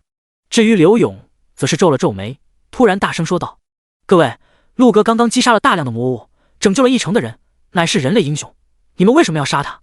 第102章疯狂。一时间鸦雀无声，所有人看向刘勇，就像是在看一个傻子。英雄？哈哈，笑死我了，这怕不是个圣母吧？男圣母，这可真是少见。这么看来，我们要杀目标，还得先将他身边的几个人杀了。一大群人哄堂大笑，这时候讲什么英雄？狗屁罢了。刘勇脸上青一阵红一阵，他的信念在先前就已经出现了裂缝，这一刻更是直接开了洞。刘哥，他们不理解你，我理解你。幸好这时一旁的小瑶握住了他的手，总算让那个洞出现了一丝修补。陆战站立起来，拍了拍刘勇的肩膀，笑着说道：你想知道为什么？我来告诉你为什么。首先，我的等级高达18级，排行全世界第一，无论是谁，就算只有1级，只要杀了我，他就可以登顶第一。这个理由够不够？这话一出，所有人的呼吸都急促了起来。等级虽然不代表绝对的实力，但等级榜第一这个名头就已经极具吸引力。那黄圣人能获得如此大的威望，跟其长期霸占第一不无关系。神圣以及精灵系的职业者脸色都是跃跃欲试，其他的强者则是纷纷抱怨自己咋不是。不过这些人也不会站着看戏，自己得不到的也不能让其他人得到，抱着这种心思的人也是不少。陆战看了一眼四周，继续说道：其次就是金币，你们等等，让我先看看。我现在有613234金币，60多万。各位，你们所有人加起来都没有我多吧？哈哈，60多万。这一刻，有些人已经忍不住拿起了武器，想要发动技能。他们看了看自己几百的金币，再看看别人几十万，特么的狗大货！陆战看到这些人的动作，赶紧制止：各位别急，还有呢。下面我来介绍一下装备，我有2件紫色装备。紫色装备，相信很多人听都没听过吧？我敢打赌，你们在场所有人加起来紫色装备也不会超过10件，而我有整整2件，属性都是极品。除此之外，我还有1件红色装备的图纸，材料也已经凑得差不多。红色装备在场的绝对1件都没有。至于其他的装备，我就懒得说了，反正能入我手的绝对都是极品。杀了我，你们能全部得到。陆战没说一句话，在场众人的呼吸声便更重1分。他说的没错，这里面大部分人都没见过紫色装备，更别说拥有了。就连沈家洛的脸上都露出一分急切。他有一件紫色装备，所以他知道紫装的属性有多么逆天。第4点，你们看到这戒指了吗？陆战举起手，这东西叫做储物戒指。没错，就是你们想的那东西。说完，陆战还展示了一番，凭空便出了一把剑来。看看你们一个个大包小包的，强者风范何在？怎么打个架还要背个包？也太 low 了点。储物戒指，这才是居家旅行、行走江湖必备神器。怎么样，各位心动吗？杀了我，你就可以拥有。一时间，所有人的目光都聚集到陆战的手指上。储物戒指，这东西可是那些修仙小说中才会出现的东西。感受着背后大包小包的重要，他们的眼神愈发的贪婪了。除了这些，我还有很多道具。这个翅膀看到没？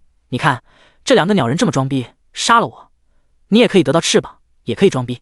还有这个龙血，喝了后增强全属性 50%， 够不够霸道？逆转战局的神器。这个暗影披风，戴上后可以直接隐身，就算你是法师也能隐身。想一想，隐身法师多拉风。至于技能点什么的，我就不说了，20-30点是有的。还有一些其他的垃圾什么的，我是看不上眼。不过我觉得你们应该能看得上。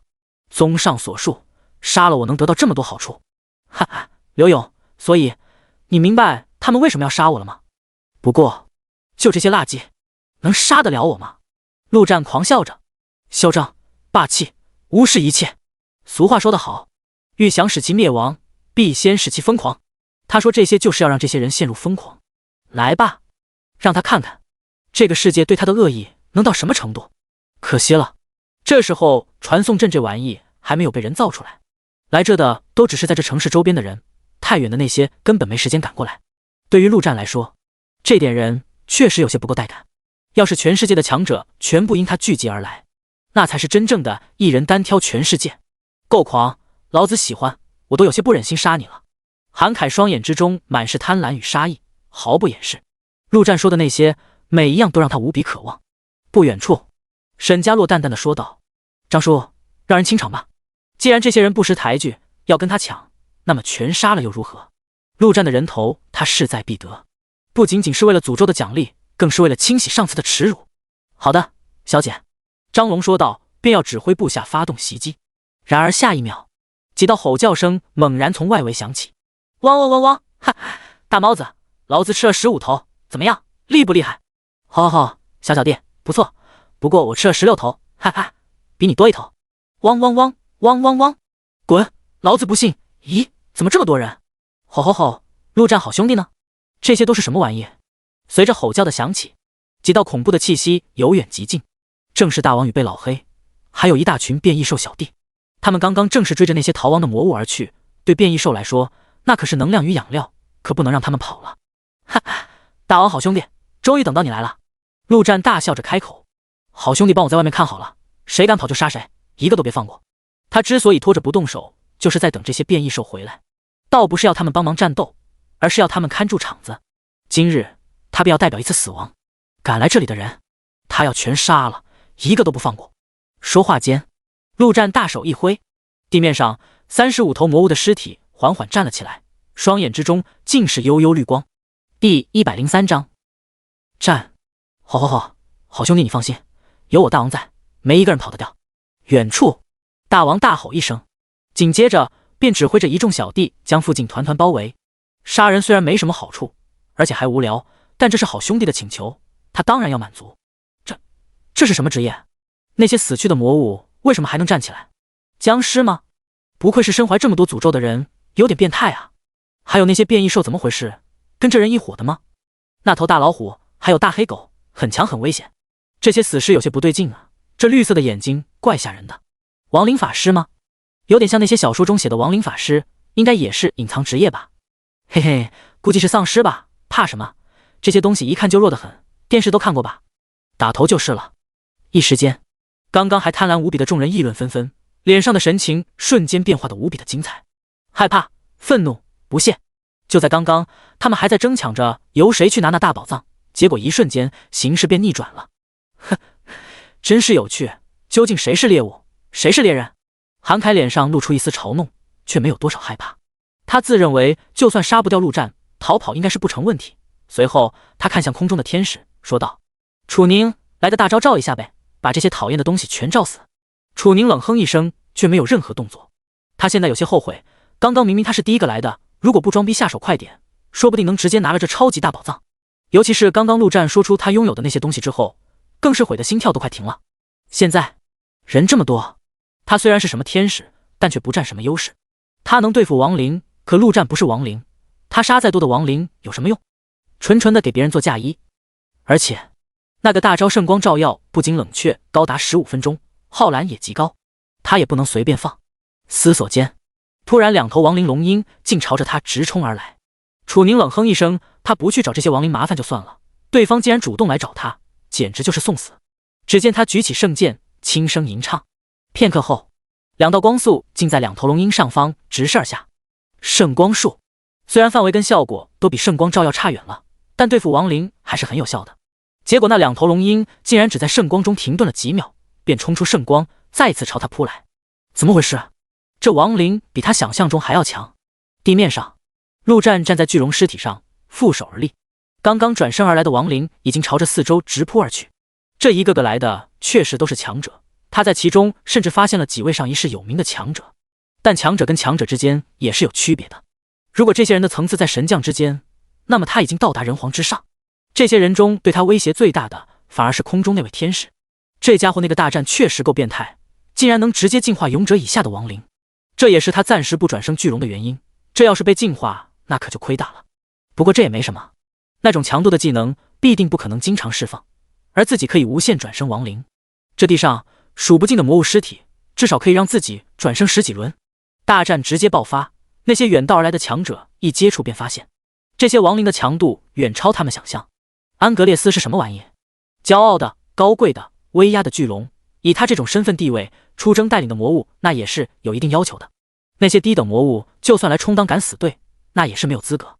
最差的也要是普通中等魔物。所以这满地的尸体生前的属性本就不弱，有一些更是强的离谱。转生之后又是经过了天赋以及属性的层层加成，这些亡灵的属性最差也有50-60。至于体质，那更是不必多说，有强力援护，每一头都破百。若不是没有技能，绝对碾压这其中大部分职业者。很快，伤亡便出现了，几个弱小的人类根本挡不住这群疯魔一般的亡灵。随后，一些非神圣以及精灵的职业者开始想要逃离。他们来这只是凑热闹罢了，顺便看看能不能捡些什么便宜，根本没必要在这里打生打死的。然而他们刚刚逃离数米远，一道恐怖的雷电便已经劈到他们的面前。那恐怖的威能令他们心惊不已。吼吼吼，都给老子滚回去！我兄弟说了，你们不能离开！大王直接大吼道。大王是何等强者，在未来即便是精灵女皇见到这头大老虎也不敢有丝毫放肆。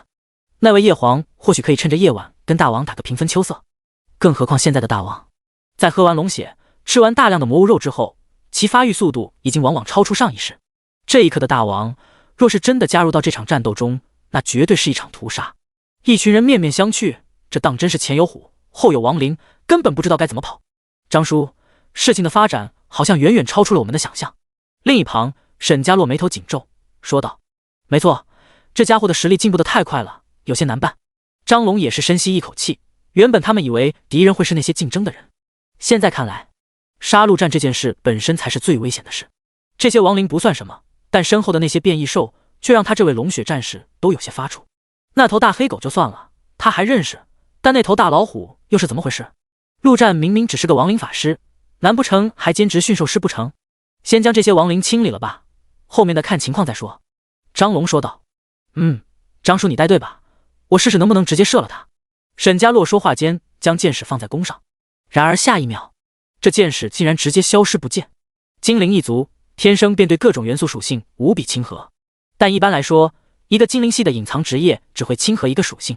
但沈家洛不同，他的职业天赋乃是精灵王的恩赐，他可以使用所有的属性：火的爆裂、冰的控制、金的锋利、暗的隐形，甚至是木的治愈。正因为如此，他才会自封精灵女皇。第104章疯癫的神圣骑士。陆战神情无比专注，这些看得到的敌人都不算什么，对他来说最危险的是那些看不到的盗贼、刺客、杀手等等，这些能够隐身的职业，亡灵可没办法识破，根本攻击不了。此刻他很确定，必定有好几位已经隐身朝着他摸来。毕竟亡灵法师嘛，按照正常逻辑来说，本体是很多的。你们自己小心一点。陆战提醒了一句，此刻他身边还算是有3个人类同伙，张天福、刘勇还有他的小女友小瑶。话音刚落，陆战便是心头一跳，手中的剑毫不犹豫地朝着空中一挥，叮的一声，空气中一道剑石显现出来，正好被他的剑击中，掉落在地上。这一剑，他无比的熟悉。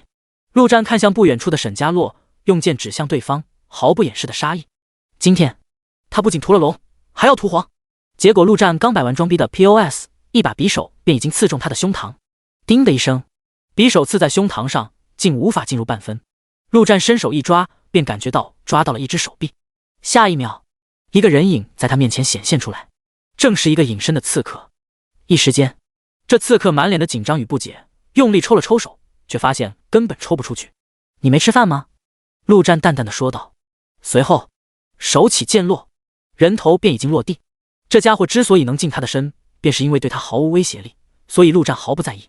这一幕顿时吓住了另外几个隐身的家伙，只能再次远离寻找时机。陆战也没在意，既然没人敢上来找他麻烦，那么他就站在这，以不变应万变。紧接着，他便看到了那位神圣骑士。这家伙当真神勇，双手大剑上似乎附魔了神圣元素，对于亡灵的伤害极大。而且那头坐骑独角兽也是不一般，那根独角上竟然能释放神圣光线。一人一骑配合之下，很快便已经杀死4、5头亡灵。陆战心中冷笑一声，这家伙从出场开始就极为装逼，当真是跳得很。怎么，想抢主角的戏份不成？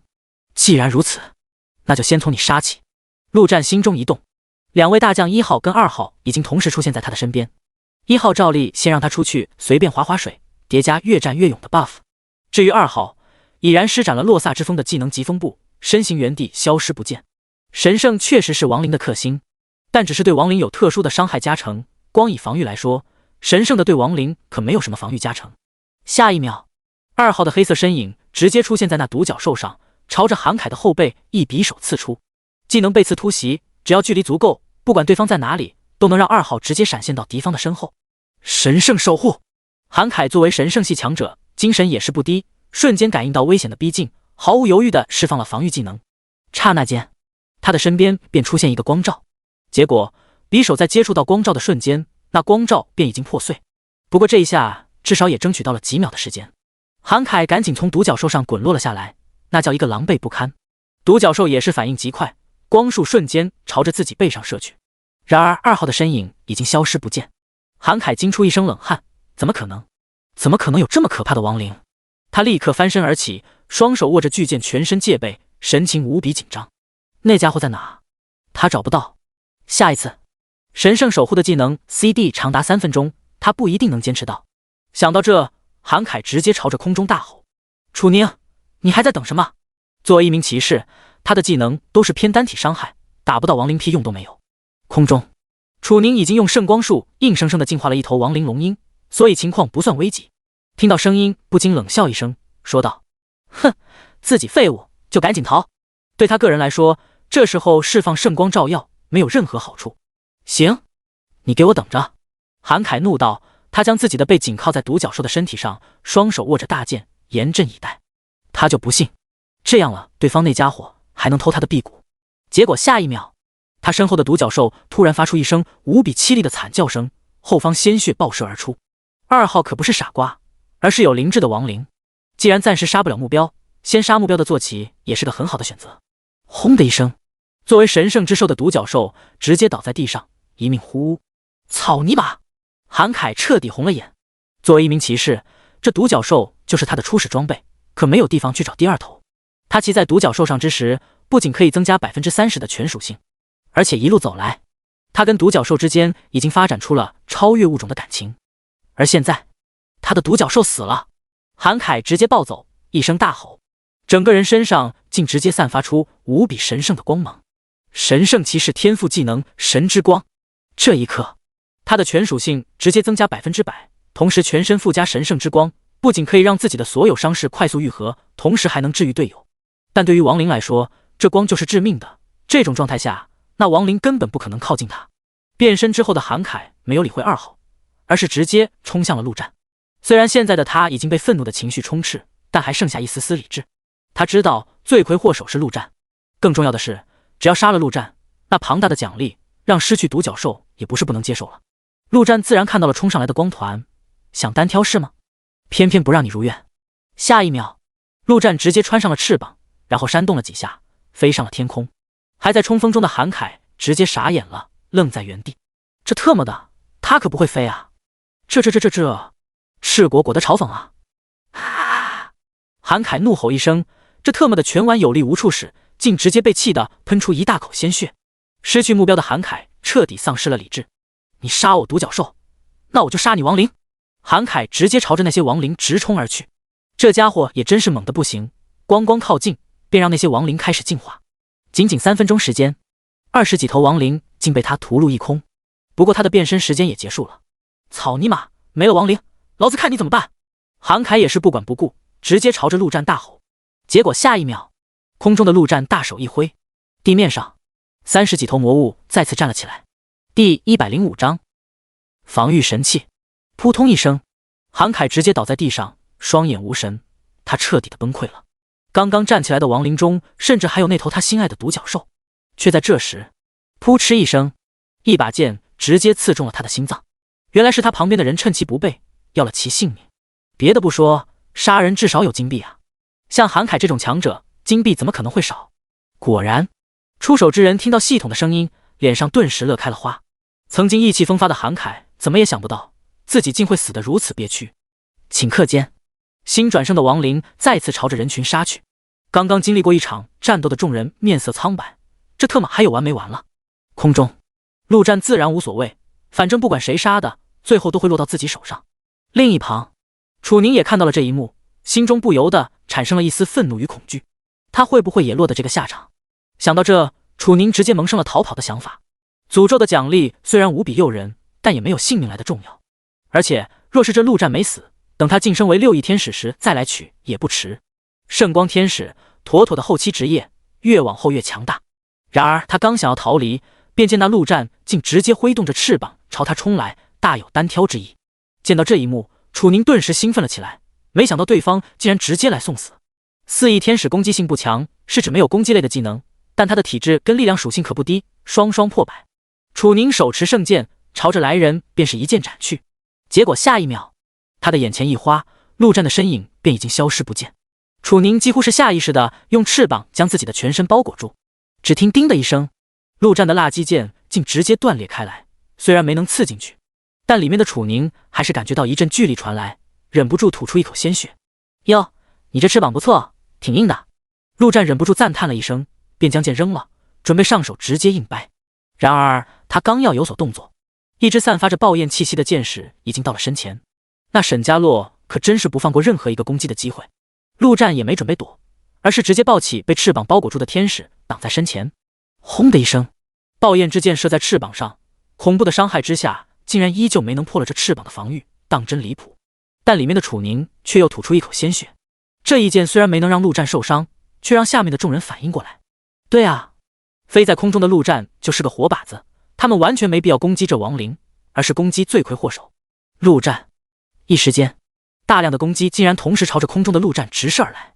剑石、魔法、暗器，甚至有的人直接将手中的武器都给丢了出来。这么多攻击，谁杀的根本分不清，万一就捡到这人头了呢？沈家洛弯弓搭箭，却没有射出，汇聚全部的精神看向前方。他必须要在关键时刻射出这一箭。面对这么多攻击，陆战却不闪不避，直接单手拎起那天使。此刻的天使全身包裹在翅膀中，仿佛一个圆球。陆战直接拎着球，全力发动，甩得飞起，速度之快让周身直接密不透风。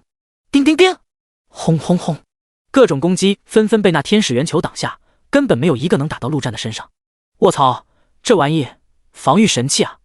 陆战越甩越是起劲，特么的，这天使翅膀也太硬了一些，根本打不破。他在想，等下是不是将这玩意转生成亡灵，是不是也能缩成一个球？那妥妥的金色防御神装。一轮攻击下来，陆战没有受到任何伤害，但翅膀里面的楚宁可就惨了。他虽然也没正面受到攻击，但光那被甩来甩去的眩晕感，再加上各种攻击的冲击感，让他头晕欲裂，又是吐又是喷血。这一刻，他终于体会到刚才韩凯那种绝望而又无助的感觉到底是怎么一种滋味？草泥马，老子跟你拼了！等到陆战停下的瞬间，楚宁抓住机会，直接将圣剑举起，再也顾不得藏不藏的，圣光照耀发动，圣光再次从天而降。陆战心中一动，先将1号跟2号收回亡灵空间内，至于其他的，死就死了，无所谓。随后趁着楚宁打开翅膀的机会，一剑砍去，楚宁的人头直接从脖子上断裂，掉在地上。然而无比诡异的是，这无头的楚宁竟然依旧停在空中，保持着释放圣光的姿势，那圣光也没有停止的意思，跟先前的那次一样。所有的亡灵在圣光的照耀下一动不动，开始慢慢进化。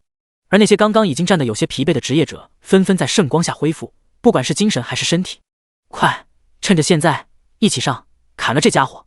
有聪明的人瞬间反应过来，没有亡灵，这不正是击杀陆战的最好时机？张叔，让人缠住那头狗跟老虎，你跟我一起去杀陆战。沈家洛也是毫不犹豫，直接说道，随后便已经连续射出3箭。好！张龙应声，一挥手，那支训练有素的部队直接朝着那些变异兽冲去。说的好听一点叫缠住，说的直白点就是送死。他们就是沈家养的敢死队，而且是从小开始洗脑，完全跟傀儡没什么两样。沈家洛一句话便能让这群人前去送死，声音没有丝毫波动，可见其心性。紧接着张龙便直接释放大招，整个人化作人形暴龙一跃而起，竟直接跳起10几米高，瞬间便到了陆战的身旁。吼的一声，张龙一拳轰出，空气中瞬间响起龙吼之声。陆战冷哼一声，在这圣光之下，亡灵只是在被慢慢进化，还没有彻底回归永恒，那么他的属性加成就还在。怕个鸟！陆战丝毫不惧，同样朝着对方一拳轰出。轰的一声，空中2个拳头相撞，恐怖的能量爆发开来，陆战整个人直接倒飞出去，幸好及时稳住了身形。好家伙，不愧是龙战士，他这么多亡灵的属性加成，在力量这一块竟然还不如对方。不过他体质多血厚，也是不怕。然而他刚稳下身形，一道金色的箭矢便已经到了他的身形，想要完全躲避已然来不及，只能尽力避开要害部位。这一箭直接射入他的肩膀。第106章入魔。干！陆战怒骂一声，这一箭威力极强，竟直接穿透了他的肩膀，若是射在脑袋上，后果不敢想象。刚刚一拳跟龙天王轰的爽，忘了沈家洛那女人，对方2打1，在空中显然对他不利。想到这，陆战直接朝着地面快速逃去。地面上人多，那沈家洛就没这么容易射击。草泥马，都特么朝老子来！地面上，张天福大吼一声，直接释放了嘲讽技能。战斗上他帮不上忙，唯一能做的就是为陆战分担一些攻击了。刚刚那一波杀魔物大战，他一直在开启强力援护，虽然没有亲自上场攻击，可一直都有战斗贡献，等于是每杀一头魔物都有他的一份经验。此刻他的等级已经达到了15级，比那位黄圣人也仅仅低1级罢了。可以说在场的职业者中几乎没有比他等级更高的。这一嘲讽，冲上来的人竟全部被嘲讽成功，不由自主地朝着他攻击而来。草泥马，这么多！张天福有些慌了，这一眼望去最少也有40-50人啊。他一咬牙，只能不管不顾，双眼一闭，给自己叠上全部的防御类技能跟 buff， 其他的交给天意。结果无比神奇的一幕出现了，张天福给自己加的 buff 中有一个技能名叫幸运闪避，可以让自己获得 10% 的闪避。然而就是这 10% 的闪避，竟让 80% 的攻击全部落空。若是陆战看到这一幕，非得大骂一声狗日的天福。看到这一幕，旁边的刘勇也是傻眼了。原本他已经准备拿起大剑大战一场，结果就全都冲着张天福而去了。这让他做点什么？草泥马，你们2个还愣着干嘛？一个给我加血，一个给我杀啊！承受着大量攻击的张天福直接怒道。这么关键的时刻，这2个队友竟然在一旁挂机。小姚立刻反应了过来，抬起法杖不断的给张天福加血。陆战给他的那治疗巫术堪称加血神技，虽然每次加的都不多，但胜在 CD 短，消耗小，几乎可以不停的释放。至于刘勇，则握紧了巨剑，不知道该如何下手。末世以来，他杀过的魔物不知道有多少，但对于人类却始终下不去杀手。此刻同样都是如此，在他想来，人类就应该团结在一起，才能杀尽那些魔物，怎么可以自相残杀？这时空中的陆战终于到了地面上，看了一眼现场的场景，几乎是毫不犹豫地躲在天福神将的身后。就在刚刚，他的亡灵终于坚持不住，被全部净化完了，正是他最虚弱的时刻。他甚至都来不及转生亡灵，因为上方一股恐怖的气息正在降临。上方，张龙大吼一声，一拳轰出，他的拳头之上竟直接冲出一条金色的虚幻巨龙，朝着陆战所在的位置咆哮而去。轰的一声，巨龙轰击在地面之上，恐怖的能量四射。这一击根本没有任何目标，正在攻击张天福的大量职业者全被攻击到，一时间死伤无数，就连张天福都直接被打趴在地上，浑身剧痛无比。不过幸好还活着。咦，怎么感觉底下有东西？张天福正在疑惑间，便听到陆战差点断气的声音：“草尼玛，你特么怎么这么重？赶紧给老子滚开！”张天福顾不得疼痛，赶紧滚到一旁。刚刚他还真没注意到陆战躲他身后来了。地面上，陆战也是极为狼狈不堪。这金龙虽然没有正面打中他，但那强大的破坏力也让他多处受伤。若是刚刚没张天福这肉盾，不死也是重伤。当下顾不得其他，赶紧先将亡灵转生起来再说。那圣光照耀的效果已然结束，楚宁的无头尸体直接从空中掉落下来。然而诡异的是，那对翅膀以及圣剑竟莫名消失不见。下一秒，随着30几头亡灵再次站了起来，陆战感觉到属性的回归，总算是有了一些安全感。啊！为什么？为什么？却在这时，一道无比凄厉的声音突然响起。陆战转过身，只见一身伤痕的刘勇正跪倒在地上，而他的怀里正躺着破败不堪的小瑶，已然没了任何气息。刚刚那金龙到来之时，刘勇甚至还在为是不是杀人而纠结，小瑶一把将他推倒在地，同时用身体当作肉盾替他承受了大部分的伤害。小瑶，你快醒醒，我答应过你的，会给你一个完美的婚礼，等结了婚，你还要给我生孩子，我们生好多好多孩子，名字我都想好了，男的就叫刘大、刘小二、刘小三，女的就叫刘小妹、刘二妹、刘三妹。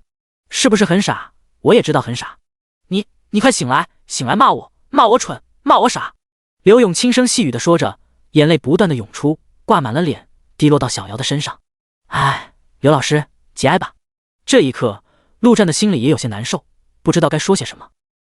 陆哥，你说我是不是错了？刘勇的声音突然变得冷漠。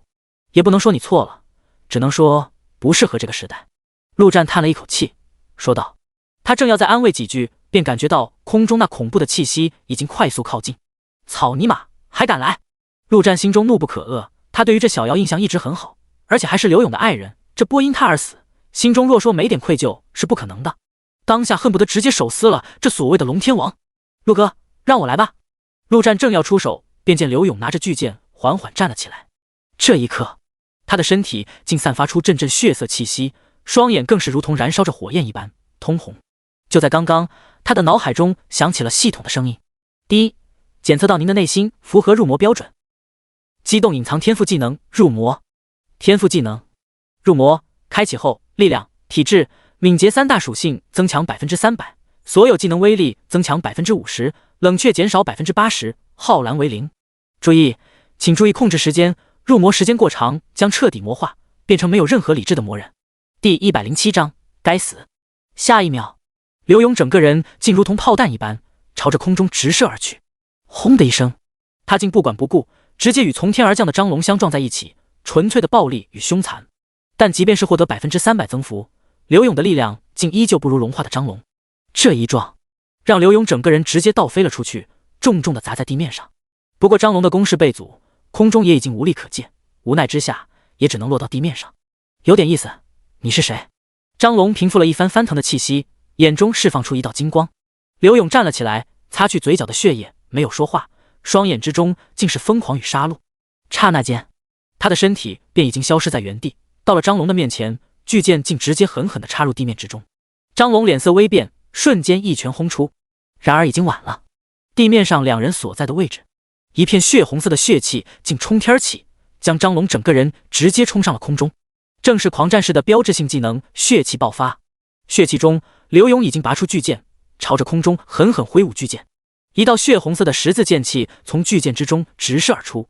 此刻的张龙处于被控制的状态，根本没法躲避与反抗，被这十字斩正面击中，再次倒飞了出去。地面上，刘勇一跃而起，直追而去。然而这时的张龙只是被打飞，可没有被控制，直接在半空中强行扭转身体，一拳轰出。两人都是暴力直来直往的战斗风格，若是一场电影，妥妥的让观众热血沸腾。但在现实却只会让人感觉到血腥与恐惧。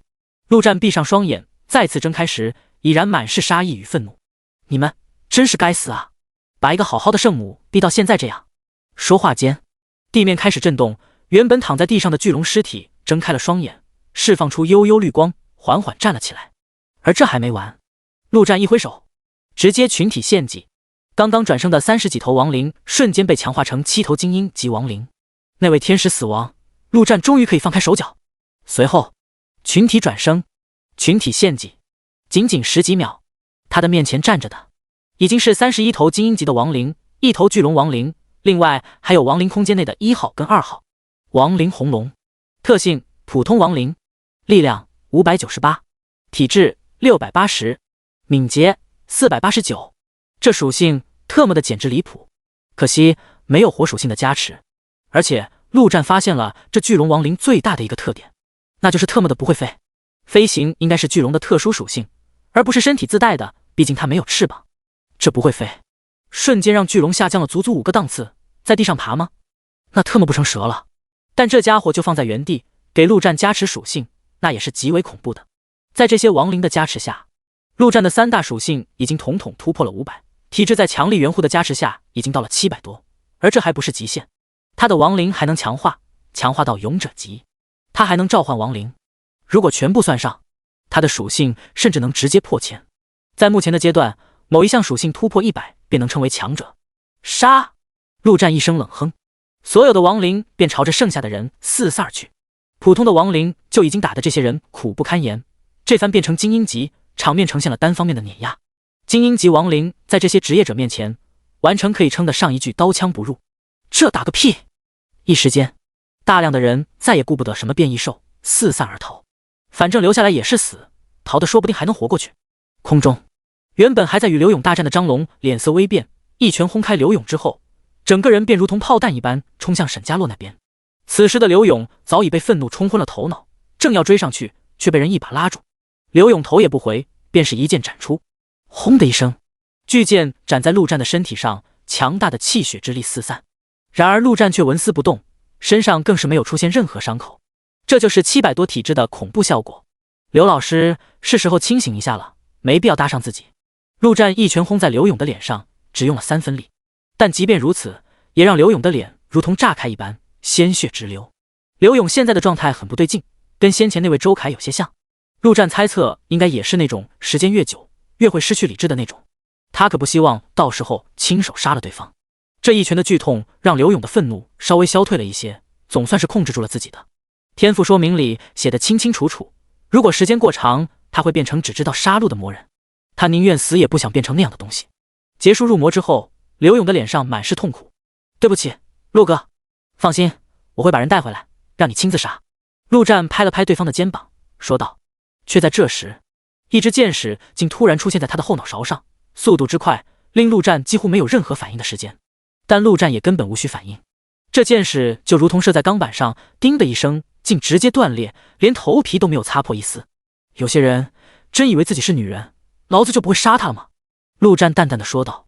话音刚落，他的身体已经消失在原地。500多的敏捷全力施展之下，在这群人群眼里看来，已经跟闪现没什么两样。远处，沈家洛脸色微白，刚刚那一剑已经是他目前能施展的最强一剑，却没想到竟然连对方的防都没能击破。小姐，快跑！前方，张龙无比急切地吼道。就在陆战转身献祭完亡灵的那一刻，他就知道这场战斗已经没有胜算。那恐怖的巨龙气息，大量的亡灵，还有陆战变成龙人之后，他不仅全属性增强，感知能力也是大大加强。但那一刻，他竟然完全无法感应到陆战的深浅。这只有一个可能，那就是对方的强大远超他的想象。于是他没有丝毫犹豫，便要带着沈家洛逃亡。小姐不能死，这是他作为死士存在的最大意义。结果下一秒，张龙便感觉到自己的身体不受控制了。跑什么？还没跟我兄弟打完呢。随后陆战一拳轰在对方的肚子上，这一拳5分力，要了张龙半条命。没办法，刘勇在正常状态下根本打不过这龙天王，陆战总要让这场对决公平一些。陆战用力一甩，直接将张龙甩向刘勇所在的位置。第108章信仰。看到这一幕，沈家洛彻底慌了。即便是上次，他也没有如此的惊慌。他高傲自负，强大的隐藏职业，强大的天赋，强大的背景势力。沈家洛自认为自己绝对是末世之中最强的一批人，即便有人比他强，也不可能强太多。上一次，他虽然也输了，但那时末世刚刚开始，他很多的优势都还没体现出来罢了。沈家洛根本不服，只认为陆战是一时的运气好罢了。所以这次听到这陆战的信息，他便毫不犹豫地带着人过来，是要拿下这庞大的诅咒奖励。到那时，他绝对是这世间第一人。可这一刻，沈家洛才惊恐地发现，这世上怎么可能有如此恐怖的人？陆战的身影就如同一个恶魔，在他的内心越来越大，大到占据全部。他颤抖着举起弓，想要射出最后一箭。然而刚搭上箭时，他便发现这一箭怎么都射不出去。你是真的不乖，上次明明都已经跑了。陆战抓着沈家洛的手，强大的力量令对方根本无法打开那张弓。我看在同学的份上，能不能放过我？沈家洛声音有些颤抖。我可以为你做任何事。如果在末世前，任何一个男人看到一个如此绝色的美女对他说出这种话，恐怕都无法把持得住。但很可惜，陆战用剩下的一只手一拳轰出，啪的一声，沈家洛美丽的头颅瞬间爆炸开来。未来的精灵女皇就这么死了，跟那些普通人没什么区别。陆战将这无头尸体扔到地面上，干脆利落。他可不是什么坏人，不会犯坏人死于话多这种低级错误。丁，恭喜您击杀精灵一族的天选之人，从此以后，精灵一族将与您不死不休。丁，恭喜您通过亡灵君主的初步考验，获得亡灵君主的初级全能。丁，恭喜您开启信仰收集系统，作为亡灵君主的代言人，您将替亡灵君主收集信仰，传播死亡，同时您可以施展信仰的部分威能。连续3道声音响起，让陆战有些发愣。这3句话中信息量极大，而且都是他上一世从未接触过，甚至是连听都没听过的。第一条可以直接无视，那位天选之人指的明显就是沈家洛。至于什么不死不休的，没什么好说的，那就不休呗。那什么初步考验，指的或许是杀了沈家洛这位精灵代言人。也就是说，死亡跟精灵是对立面，这简直就是废话。从一路走来，死亡特么的跟什么不是对立面？不过亡灵君主的初级全能是什么？信仰又是什么？这特么难不成还真有神明不成？他们这些人类职业者的背后站着的是神灵。算了，先不管这些，将下面的人杀光了再说。接下来，陆战全力出击。仅仅几分钟，在场的除了陆战几人之外，已经没有任何能站着的人。真如陆战所说，全杀！吼吼吼！陆战好兄弟，这场杀得太爽了！杀完魔物杀人！大王大吼一声。这大老虎如今无比的恐怖，即便是陆战站在他面前，都有些心惊。这一雷电要是下来，他怕是也要受伤。不愧是雷虎神！汪汪汪！大猫，我杀了15头，你杀了多少？一旁，被老黑也是叫唤道，一脸的挑衅。这老狗也是强的离谱，寻常状态下自然是比不上那大老虎，但若是激活巨魔血脉之后，还真说不定谁强谁弱。少他妈废话了，那头独眼巨人跟地龙的尸体还给你们留着呢，快去吃了。陆战没理会这2个家伙，直接说道，我怕忍不住把他们给转生了。这2个家伙的尸体太过诱人，虽然比不上巨龙，但陆战估计转生后最少也有300的属性点。吼吼吼！陆战好兄弟！汪汪汪！陆战好主人！2头变异兽瞬间化作雷球，便消失在原地。陆战瞬间闪现至张天福的旁边。陆哥，这2个家伙！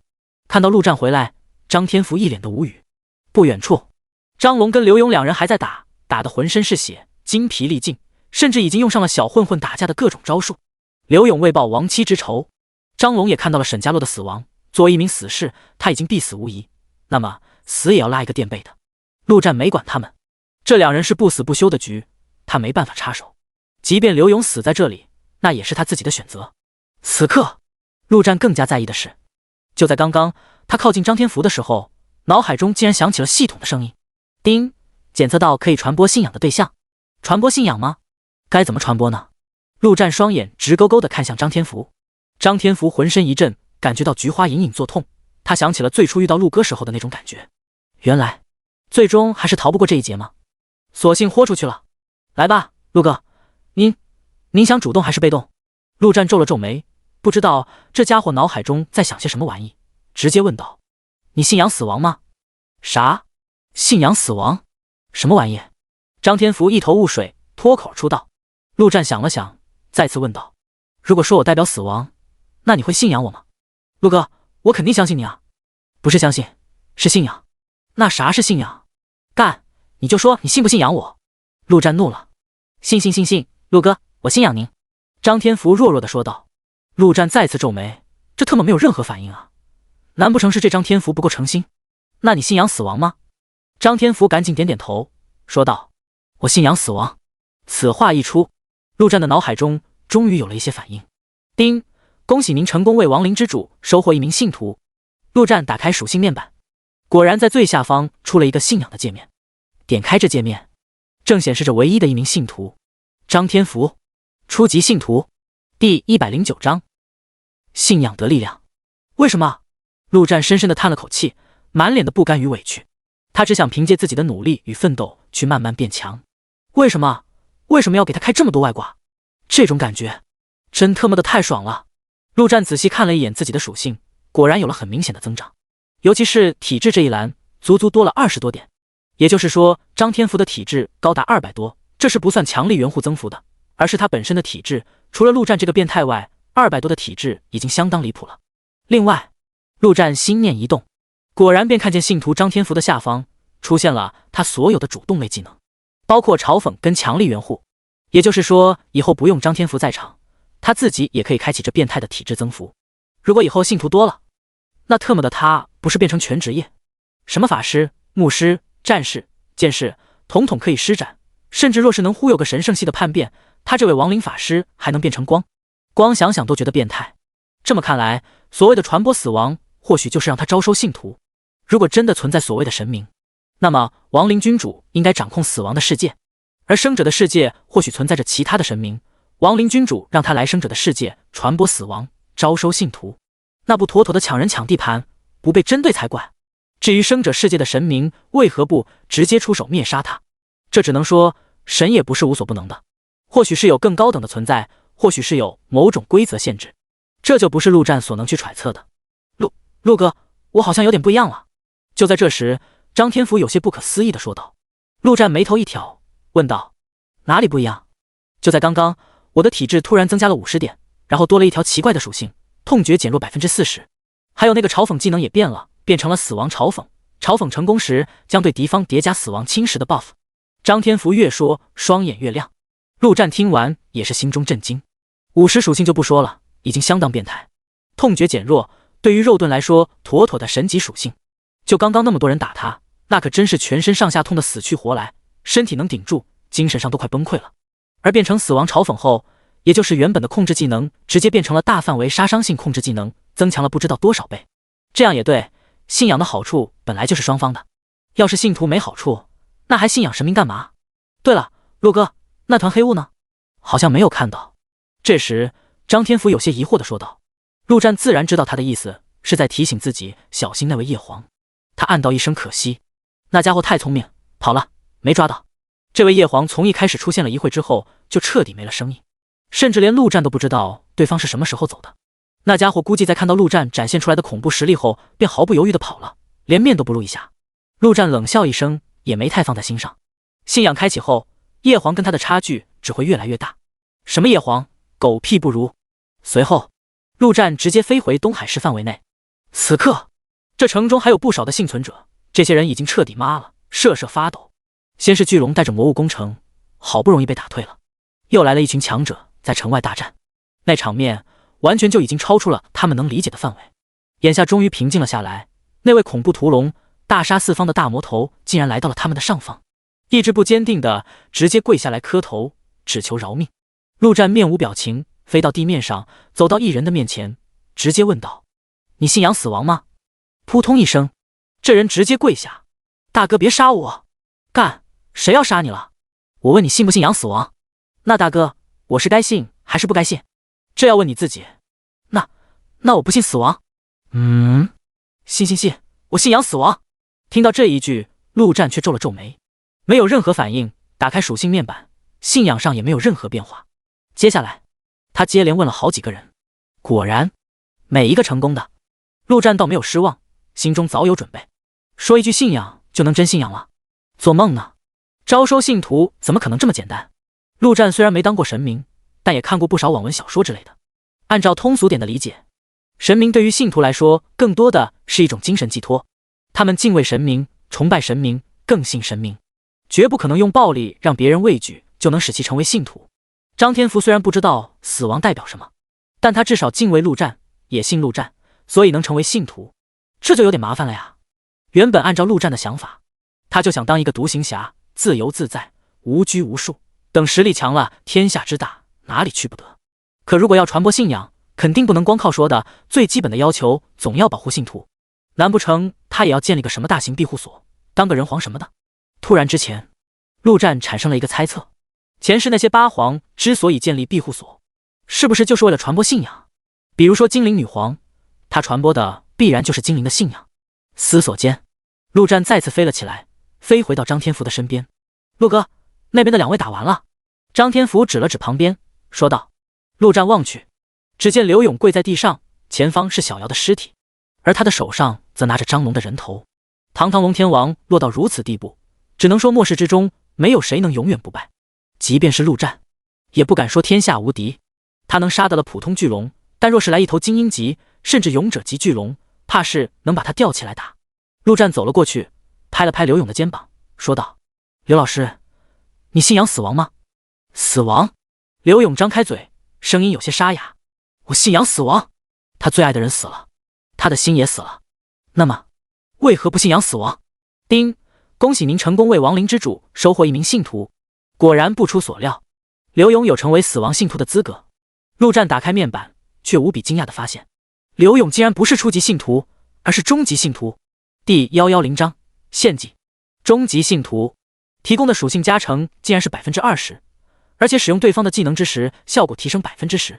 陆战也是意外，没想到竟然还会有这种变化。而最为神奇的是，刘勇身上的伤口竟然开始散发出丝丝黑气，肉眼可见的愈合。至于其他的变化，刘勇自己不说，陆战也无从得知。刘老师将小瑶安葬了吧？我们先回城里。陆战拍了拍刘勇的肩膀，说道：陆哥，我能求你一件事吗？刘勇却没有起来，而是说道：你说。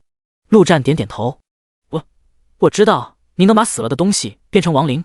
您能把小瑶变成亡灵吗？刘勇说道。陆战浑身一震，没想到刘老师还有这么变态的一面，这尼玛是陷入魔障了吧？不过这事他也不好说什么，毕竟他虽然2世加起来睡过不少女人，但爱情这玩意还真没体会过，他也不想体会。听说这玩意麻烦得很，看刘勇这模样就知道了。老刘，你这有点那个啊。一旁张天福都忍不住开口道，小瑶一开始就是跟着他混的，现在死了他也很难受，但为了把他留下，让他变成亡灵，这特么的有违人伦了呀。不，我只想每天都能见到他。刘勇无比痛苦地说道。他刚说完，陆战的双眼冒出绿光，刘勇的前方，小瑶的尸体慢慢地站了起来，一动不动。小瑶，你回来了，小瑶。刘勇喜极而泣，仿佛面前站着的是活的小瑶一般。然而下一秒，小瑶便消失在原地。刘老师，小瑶的身体有些损坏，进入亡灵空间后可以自我修复，到时候等她恢复了，我再将人还给你。陆战说道。你放心，我可以向你保证，永远不会对小瑶发布任何指令。虽然这样会占据他一个亡灵的名额，但他还是愿意成全刘勇的。至于其他的，他也不想去管。以他无比浅薄的爱情理解，如果小瑶自己知道，应该也会愿意留下自己的身体陪伴刘勇的。既然当事人双方都同意，那就没啥好说的。谢谢你，陆哥。刘勇无比激动地抓住陆战的手，说道。行了，你们2个先回去吧，我还要把这些魔物的尸体全部处理一下。陆战将刘勇扶了起来，说道。片刻后，这战场之中只剩下陆战一人以及满地的魔物与人类尸体。大王跟被老黑已经将各自的食物拖回老巢中慢慢享用。那么大一头，不是一时半会能吃完的。陆战将1号召唤了出来，随后将献祭技能直接给升到6级。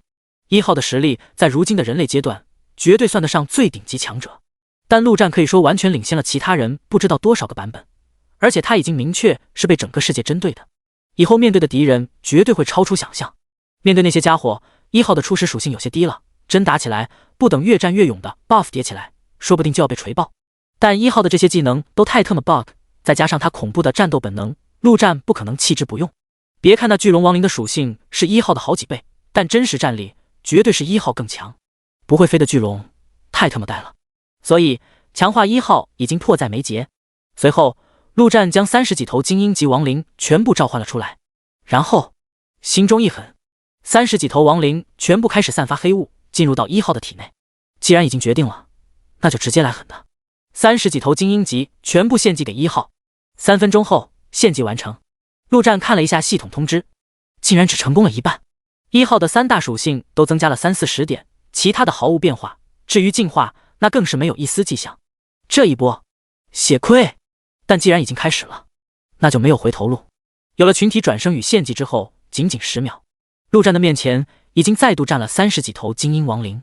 这回陆战没有粗暴的将他们全部献祭给1号，而是再次一挥手，30几头精英亡灵便强化出了5头勇者级亡灵。随后陆战再将这5头勇者级亡灵献祭给1号。果然，用勇者级亡灵当祭品，献祭全部成功。而1号的3大属性也是暴涨，最少的也有100多。这样一来，1号的3大属性都已经到了300多，敏捷更是突破了400，已经勉强够看。但消耗也是巨大的，平均6头亡灵出1头精英，7头精英出1头勇者。也就是说，这么一会儿，1号已经消耗了足足400-500头魔物的尸体，而地面上剩下的已然不多。这些魔物，陆战不准备献祭给1号，毕竟危机随时降临，他必须随时保持最巅峰的状态。片刻后，地面上的魔物尸体已然消耗一空，而陆战的亡灵空间内，除了1号、2号亡灵巨龙之外，还有20头勇者级魔物以及14头精英级魔物。暂时只能先这样了。连番大战，陆战不管是精神还是身体都有些疲惫。飞回城市之中，陆战直接找到张天福，说道：“阿福，找几个女人给劳资按摩暖床，记住要自愿的。”而就在陆战沉浸在美人香中之时，几条帖子却已经在论坛上快速发酵引爆，随后引起全民关注。邪恶大魔头屠杀上百人类强者，人族败类，此人不灭，人族危矣。沈家精灵女皇被杀，杀人者怀疑是魔物同伙。道德的沦丧还是人性的扭曲？杀人魔设下陷阱，坑杀数千人类强者。惊天大噩耗，人族上万强者死于非命。这些帖子也不知道何人所发，矛头全部指向了一个名字：陆战。其职业、装备、技能、实力都被扒了个干净。18级等级榜第一，职业亡灵法师，操控亡灵；装备大把神装；实力逆天至极；金币那更是多的数都不清。一时间，陆战名声大噪，当然都是恶名。如今论坛上已经将那黄圣人当成人族最强领袖，而陆战毫不疑问成了最大恶人，甚至有人号召黄圣人出征，惩奸除恶，简直离谱。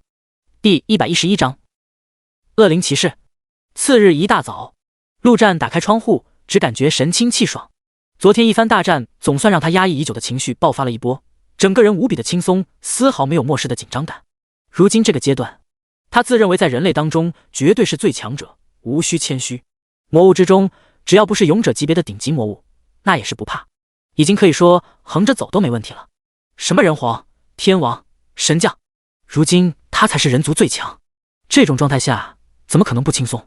此刻他所在的正是这座城市的最高楼，曾经的一家6星级大酒店。体质的增强是全方面的，陆战此刻的双眼用千里眼来形容也不为过。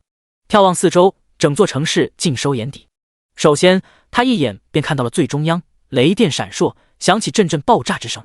不用想，就知道大王跟被老黑在干架。当然，现在这两位，一个是陆战的好朋友，一个是陆战的小小弟，打起来自然收敛了许多，小打小闹罢了。随后，在城市的一个角落里，他看到几个人正在抢夺什么东西。一个房子中，幸存的一家3口享受着末世难得的温馨。另一间房子内，一男一女正不可描述着。一条街道上，几个年轻人正在战斗，不是死战，而是切磋锻炼。这就是末世的一个小小缩影。陆战收回目光，开始思索未来的路。当务之急，第一件事自然便是血之挽歌的材料。有了这把剑，再加上它的属性，战斗力最少翻1倍。想到这，陆战拿出手机，结果便看到了一大串信息。八一狐兄弟，东西我凑齐了，人呢？八一狐兄弟，人呢？人呢？人呢？八一狐兄弟，你特么不会忽悠我吧？还是挂了？八一狐干，你特么别让找到你，非挖你祖坟不可。八一狐，下面是一大串骂人的语言，可见这八一狐为了收集东西，怕是付出了不少。如果陆战不要了，那可真有点气急败坏。孤独的无敌，兄弟不好意思，最近有事忙，没看手机。结果信息刚发出，3秒后便收到了回复。八一狐，兄弟，你终于活过来了。孤独的无敌，东西你放交易行吧，我下单。八一狐，兄弟，这东西1万可不行，市场涨价了，得加钱。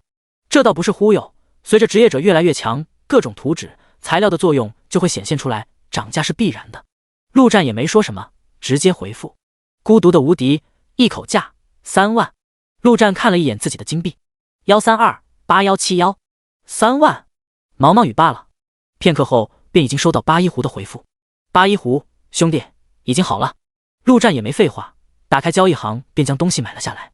这样一来，材料就差血腥之眼的惊喜了。陆战前世并没有听说这玩意太多信息，只知道是个蛇形的勇者级魔物，实力相当恐怖，虽然比不上巨龙那些，但也算得上上位魔物种族了。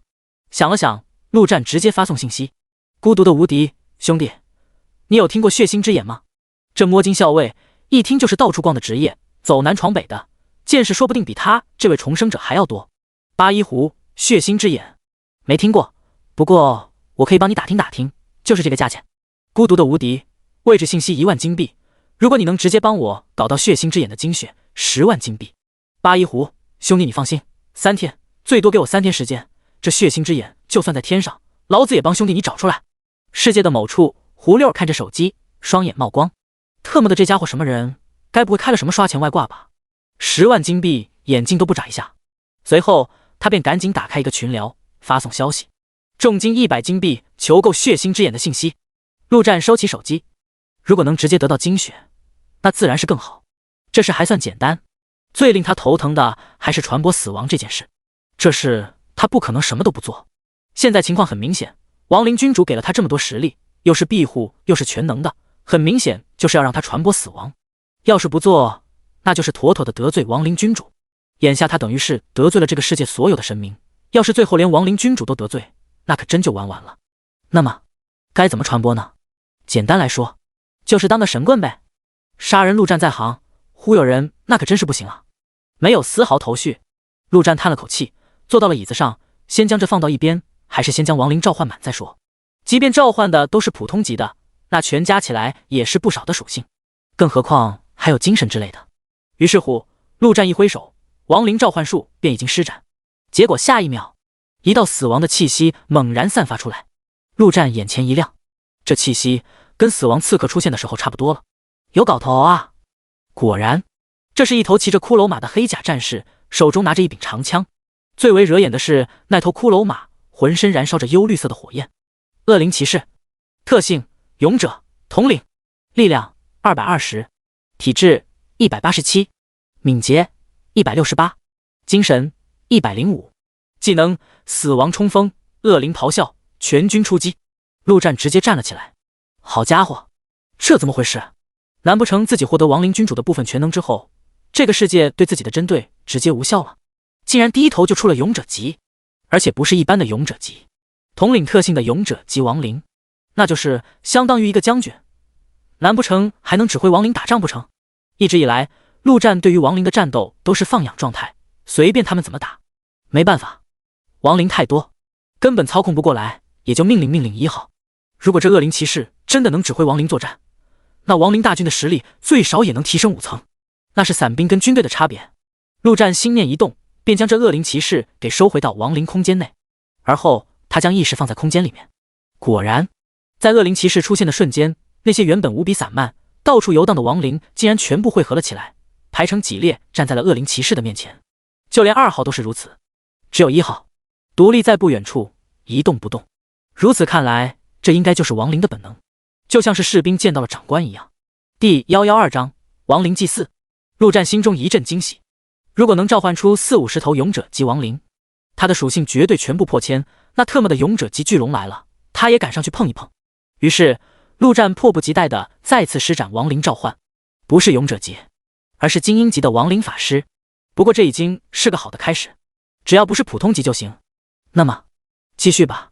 陆战一连召唤了30头，17头精英级，另外13头普通级，这至少说明他的运气已经恢复到正常的水平。再次召唤之时，那股死亡的气息终于再次出现。陆战眼前一亮，又来勇者急了，出现的是一个身披斗篷的黑色身影，双手之中捧着一本黑色的书籍。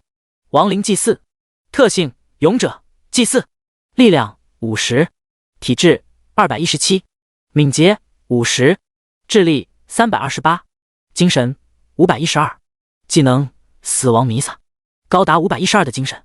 陆战有些震惊，然而下一秒，更令他震惊的事情发生了，因为眼前这位亡灵祭祀竟然发出了声音：“王子大人，我主派我来辅助您传播死亡。”这声音颇为奇怪，仿佛不是从口中发出，而是通过精神散发出来。不过这不是重点，重点是王子这名字是不是太捞了一点？很明显，他就是那位王子大人。这个怎么传播？陆战也不废话，直接问道。这玩意是亡灵君主派人辅助他的，倒不如说是来督促他的，省得他摆烂什么。因为陆战很明显能感觉到，自己对这亡灵祭祀的控制力并没有那么强，他忠于亡灵君主，而不是自己，这让陆战有些不爽。特么的，就像是他成了一个纯纯的工具人。但不爽归不爽，他也根本反抗不得。首先需要建立一座死亡祭坛。死亡祭祀再次发出了声音，随后翻开黑色的书籍，空中种种材料显现了出来。中午时分，陆战终于走出了房间，只感觉到一阵头疼。原本以为以他如今的实力，足够在这个世界上潇洒自由，却不曾想，依旧无法做到随心所欲。那位亡灵祭祀给了他1个星期的时间，1个星期之后，死亡祭坛必须建立起来，不然亡灵君主将会收回赐予他的一切能力，甚至是职业。这对他来说是完全不能够接受的。另外，还有人的问题。亡灵祭祀可是说了，他存在的唯一目的就是主持亡灵祭坛，开展死亡弥撒。而死亡弥撒是在信徒之中展开的一种收集信仰，反馈给亡灵君主。同时，亡灵君主也会反馈给信徒的活动。至于信徒哪里来，怎么去收，亡灵祭祀一概不管，都需要陆战自己去张罗。就在这时，一旁的张天福火急火燎地赶了过来，说道：“陆哥，您出来了，您看论坛了吗？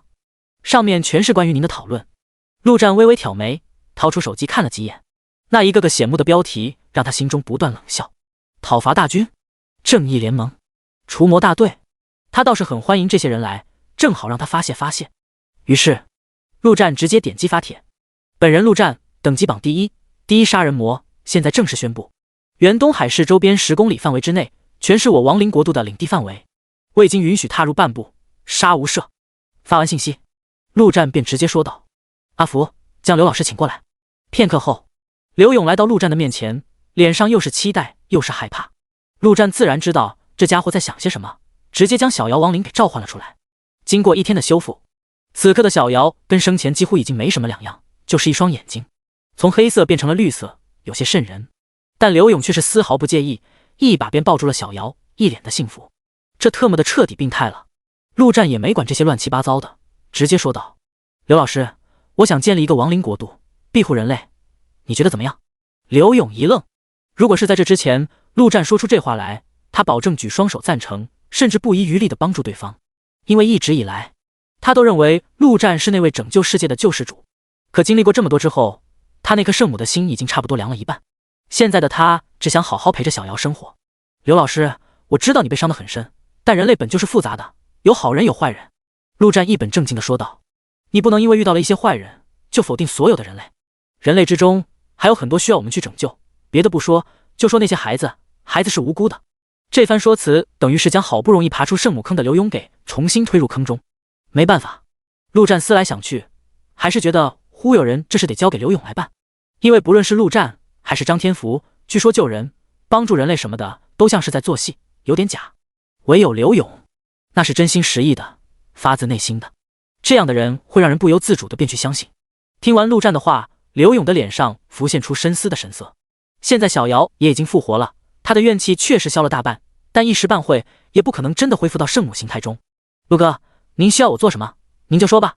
陆战没说什么，从怀里拿出一张纸，正是亡灵祭祀给他的。阿福，刘老师，你们应该都看过电视剧吧？那些教堂之类的机构是如何招收信徒的，而我现在就代表着死亡，我需要你们帮我去传播死亡，让更多的人来信仰死亡。这种就是我们亡灵国度的死亡教义，你们可以拿去研究研究一下。我希望你们能在最短的时候内，至少让这城里还幸存的所有人都信仰死亡。刘勇接过纸张，上面的第一句话便令他浮现出若有所思的神色。死亡即是永生的开始。陆哥，您是要成什么？我以前看过一本小说，什么收集信仰、凝聚神格的，以前只觉得扯，现在这末世都出来了，还有什么不可能的？陆哥，您想成神，我们必定全力支持你。嘿嘿，到时候让我当个神使什么的就好。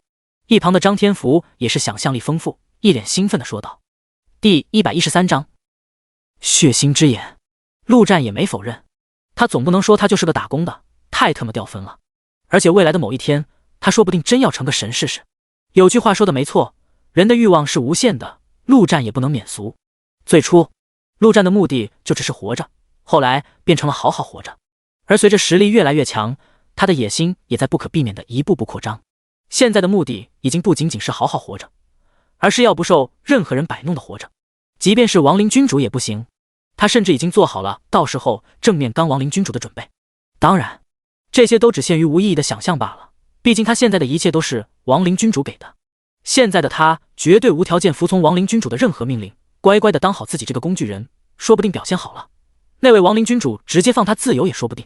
思索片刻，陆战直接赚了20万金币给刘勇。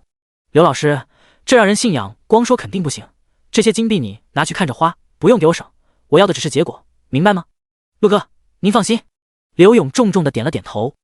20万金币对他来说简直就是一笔无法想象的巨款，而陆哥就这么交给了他，那是对他有多么信任。行了，你们忙去吧。交代完这事，陆战便打发了二人，随后便拿出手机给那位摸金校尉发去信息。祭坛材料的事还得交给他去办，对他来说，钱能解决的事就不是事。没钱了，杀便是，不管是杀魔物还是杀人。发完消息，陆战直接挥动翅膀朝着城外飞去。原本昨天的大战已经让他心情舒畅，但却没想到竟然会直接召唤出来一个死亡祭祀，监督他干活，搞得他现在都不敢使用亡灵召唤术了。天知道亡灵君主还会不会再送些亲信过来，彻底架空了他。现在他急需找些魔物杀戮一番，发泄发泄。岭东市，一大片绿色的树林，8个人正站在树林之外。带头的男子戴着一个矿灯帽，手上还拿着一个工兵铲，正是那摸金校尉胡六。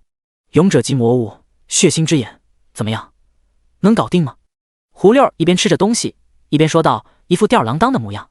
昨日刚刚发布的寻找血腥之眼的消息，半天时间便有了消息。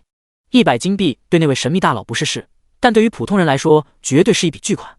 得到了信息，胡六也没准备直接卖给那位大佬。信息1万金币，直接搞到血腥之眼10万金币。作为一个聪明人，胡六当然是要拿10万金币的。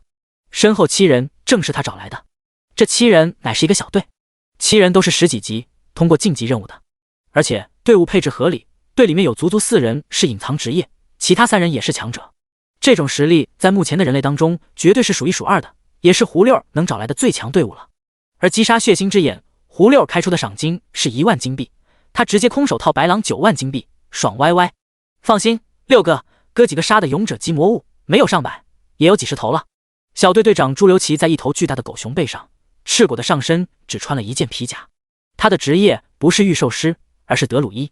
一头勇者级魔物1万金币，这买卖简直就是天大的福利，朱留势在必得。这什么血腥之眼他虽然没听过，但没关系，这1万金币他要定了，谁来也拦不住他。这就是身为强者的自信。行，那就进去吧。胡六点点头，挥了挥手，说道。他也认为没什么问题，随着人类的实力越来越强，这些魔物有些不够看了。这9万金币他要定了。于是乎，一行8人雄赳赳气汹汹地走进树林之中。半个小时后，离树林1000米外，一个人无比狼狈地从地底下钻了出来，大口地呼吸着空气，双眼之中满是恐惧。死了，全死了。那7个号称强者的小队直接团灭，就半个小时的时间，他们甚至连那位血腥之眼的面都没见到。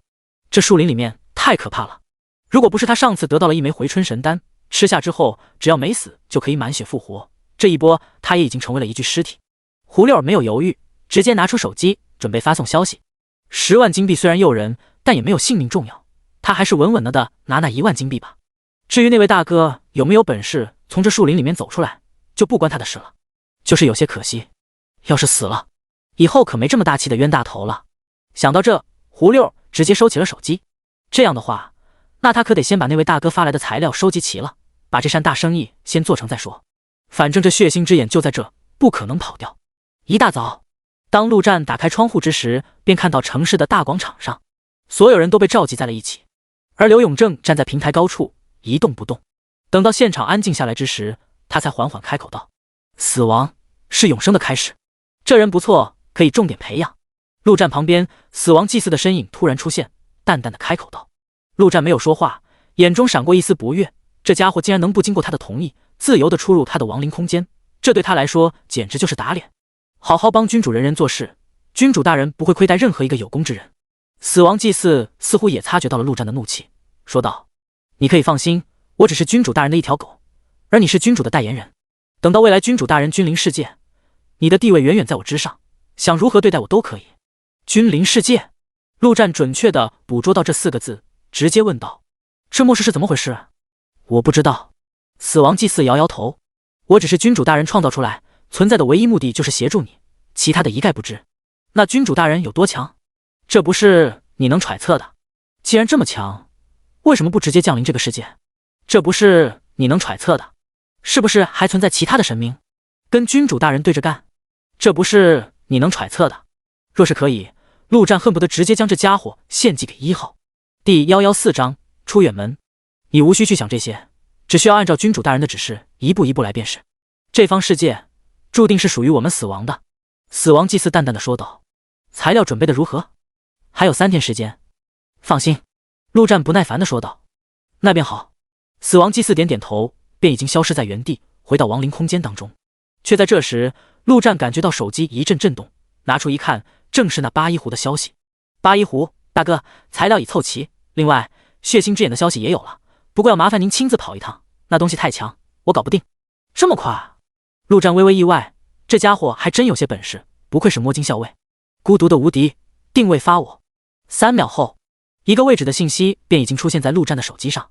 这系统也是极为人性化，添加好友后便可以直接发送位置信息，堪称路痴福利。打开位置，陆战皱了皱眉，距离快2000公里了，现在又没有飞机这玩意，该怎么去呢？如果他全速奔跑，那倒也用不了太长时间，但他如今可是堂堂人类第1强者，自己跑太特么掉价了。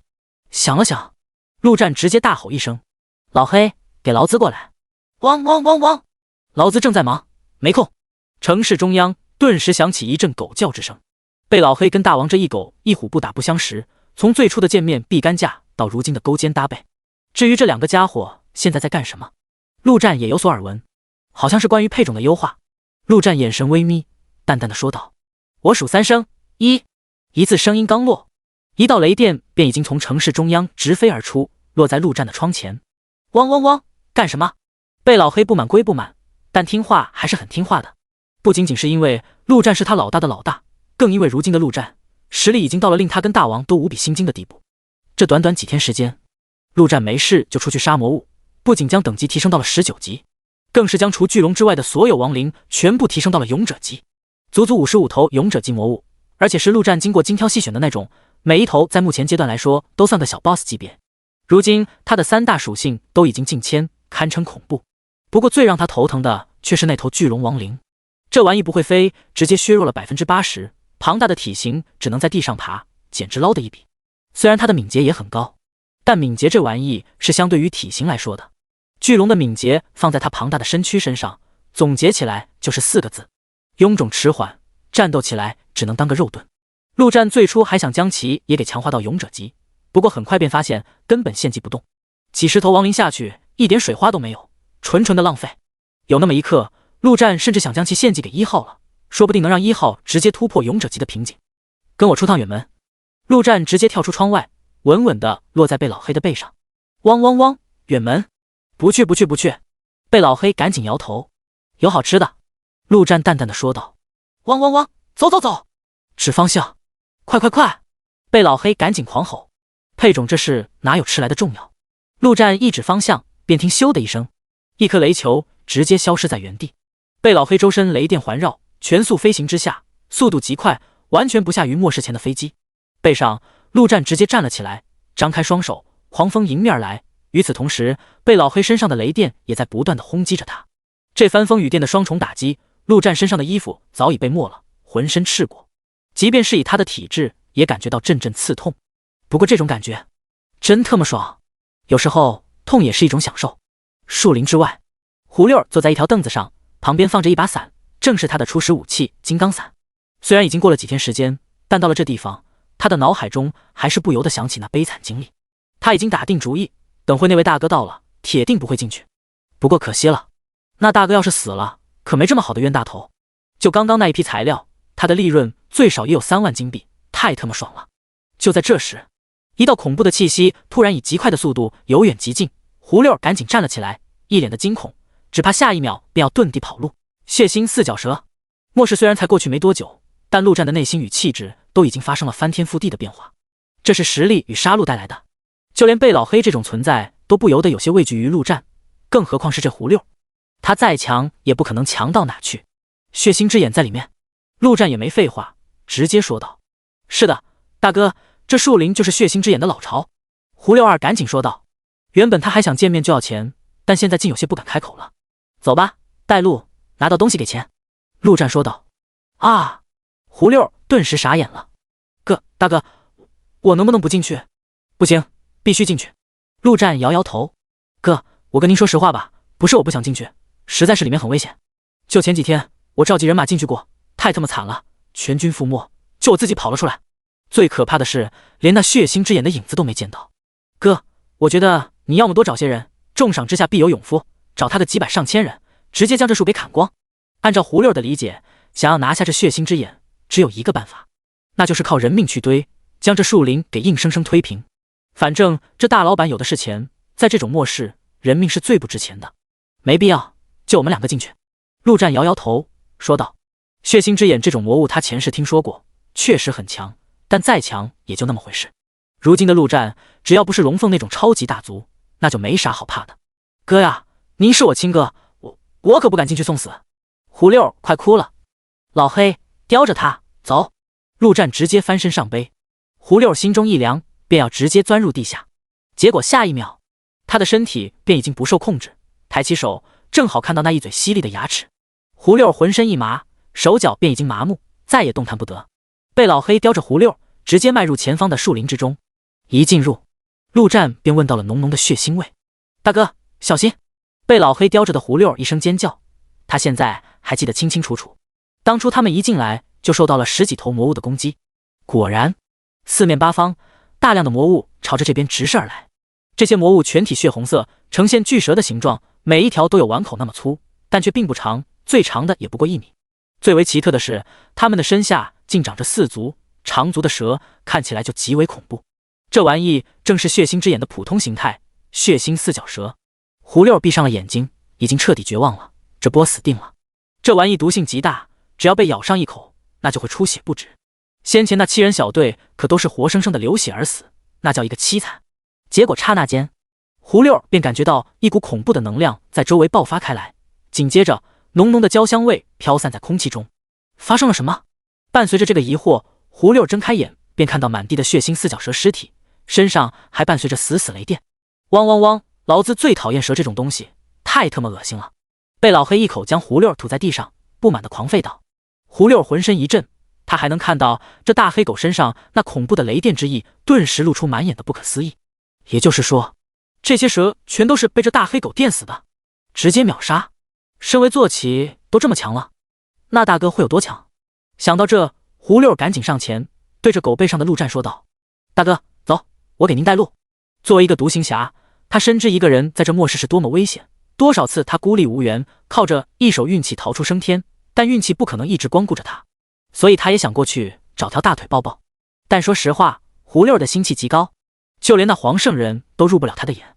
可这一刻，胡六知道自己心心念念的大腿找到了，这财力加这实力，妥妥的超级大腿，此时不抱更待何时？行，走吧。陆战点点头说道。他之所以要带着胡六进来，就是要展现王霸之气，在无形之中将其收为小弟。以前他当个独行侠，对于这些可以毫不在意，但现在他要传播信仰，建立亡灵国度，靠单打独斗肯定不行。那什么最重要？当然是人才。陆战必须得招揽各方面的人才，这胡六正是他的目标之一。将这人收入麾下，以后材料什么的就都可以白嫖了，一箭双雕。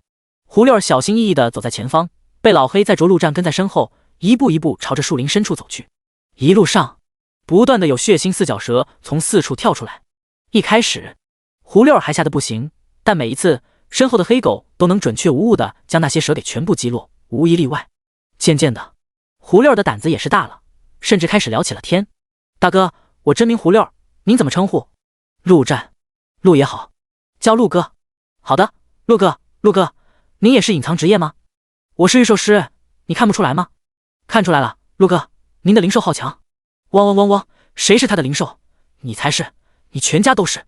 被老黑不服了，狂吠道。结果下一秒，陆战便一巴掌拍在他的脑门上，说道：这狗不听话就要打，使劲的打，六儿，明白了吗？明白了，明白了。胡六儿点点头，管他真的御兽师还是假的，反正能让这大黑狗乖乖听话，陆哥的实力就不可能弱。死！就在这时，一声尖叫突然响起，紧接着十几道身影从树林中齐齐地窜了出来。胡六儿吓得直接躲到大黑狗的身旁。汪汪汪，虫子真特么多，又不好吃。被老黑不满地吼道，以他现在的身份，吃这种普通级的魔物简直有失身份。刹那间，雷电齐出，一条条四脚蛇伴随着焦香味掉落在地上。太强了！胡六儿一脸惊叹。结果下一秒，一个血红色的身影猛然从天而降，竟直接落在了陆战的身上。陆哥，小心！胡六儿脸色大变。然而已经晚了，这玩意比那四脚蛇更加庞大，最可怕的是，它的身上竟然还长着一对血红色的翅膀，明显就是精英级的魔物。只见这玩意张开血盆大口，那口中竟密密麻麻的长着大量的牙齿，随后直接将陆战的整个头吞了下去，然后咔嚓一声。第116章老熟人与血腥之眼。咔嚓一声，大量的牙齿直接从蛇口中掉落下来，哗啦啦全掉在地上。这玩意正是精英级的血翼羽蛇。现在的他也是懵逼的很，怎么一口下去，好像痛的是他，真他妈恶心死劳兹了。陆战手中直接出现了一把剑，然后朝着天空一挥，便已经将那血翼羽蛇直接拦腰斩断。将那蛇头甩下去后，陆战的脸上不断的发出滋吱吱的声音。正是这血翼羽蛇的毒液想要腐蚀陆战，然而陆战的体质太高，根本腐蚀不动。汪汪汪，这个不错，挺好吃的。被老黑3下5除2，便将那蛇头给吞了个干干净净。至于身体，不要，他嫌弃。一旁的胡六儿已经彻底傻眼了，这特么都是什么玩意？陆战从储物空间里取出一块毛巾以及水，将头整理了一下，却在这时，他突然感应到前方有2道强大的能量波动，心中顿时一动。其中一道必然是那勇者级的血腥之眼，但另一个是谁？职业者还是魔物？竟然有半路截胡的！老黑，全速前进，叼着这家伙，别让他死了就行。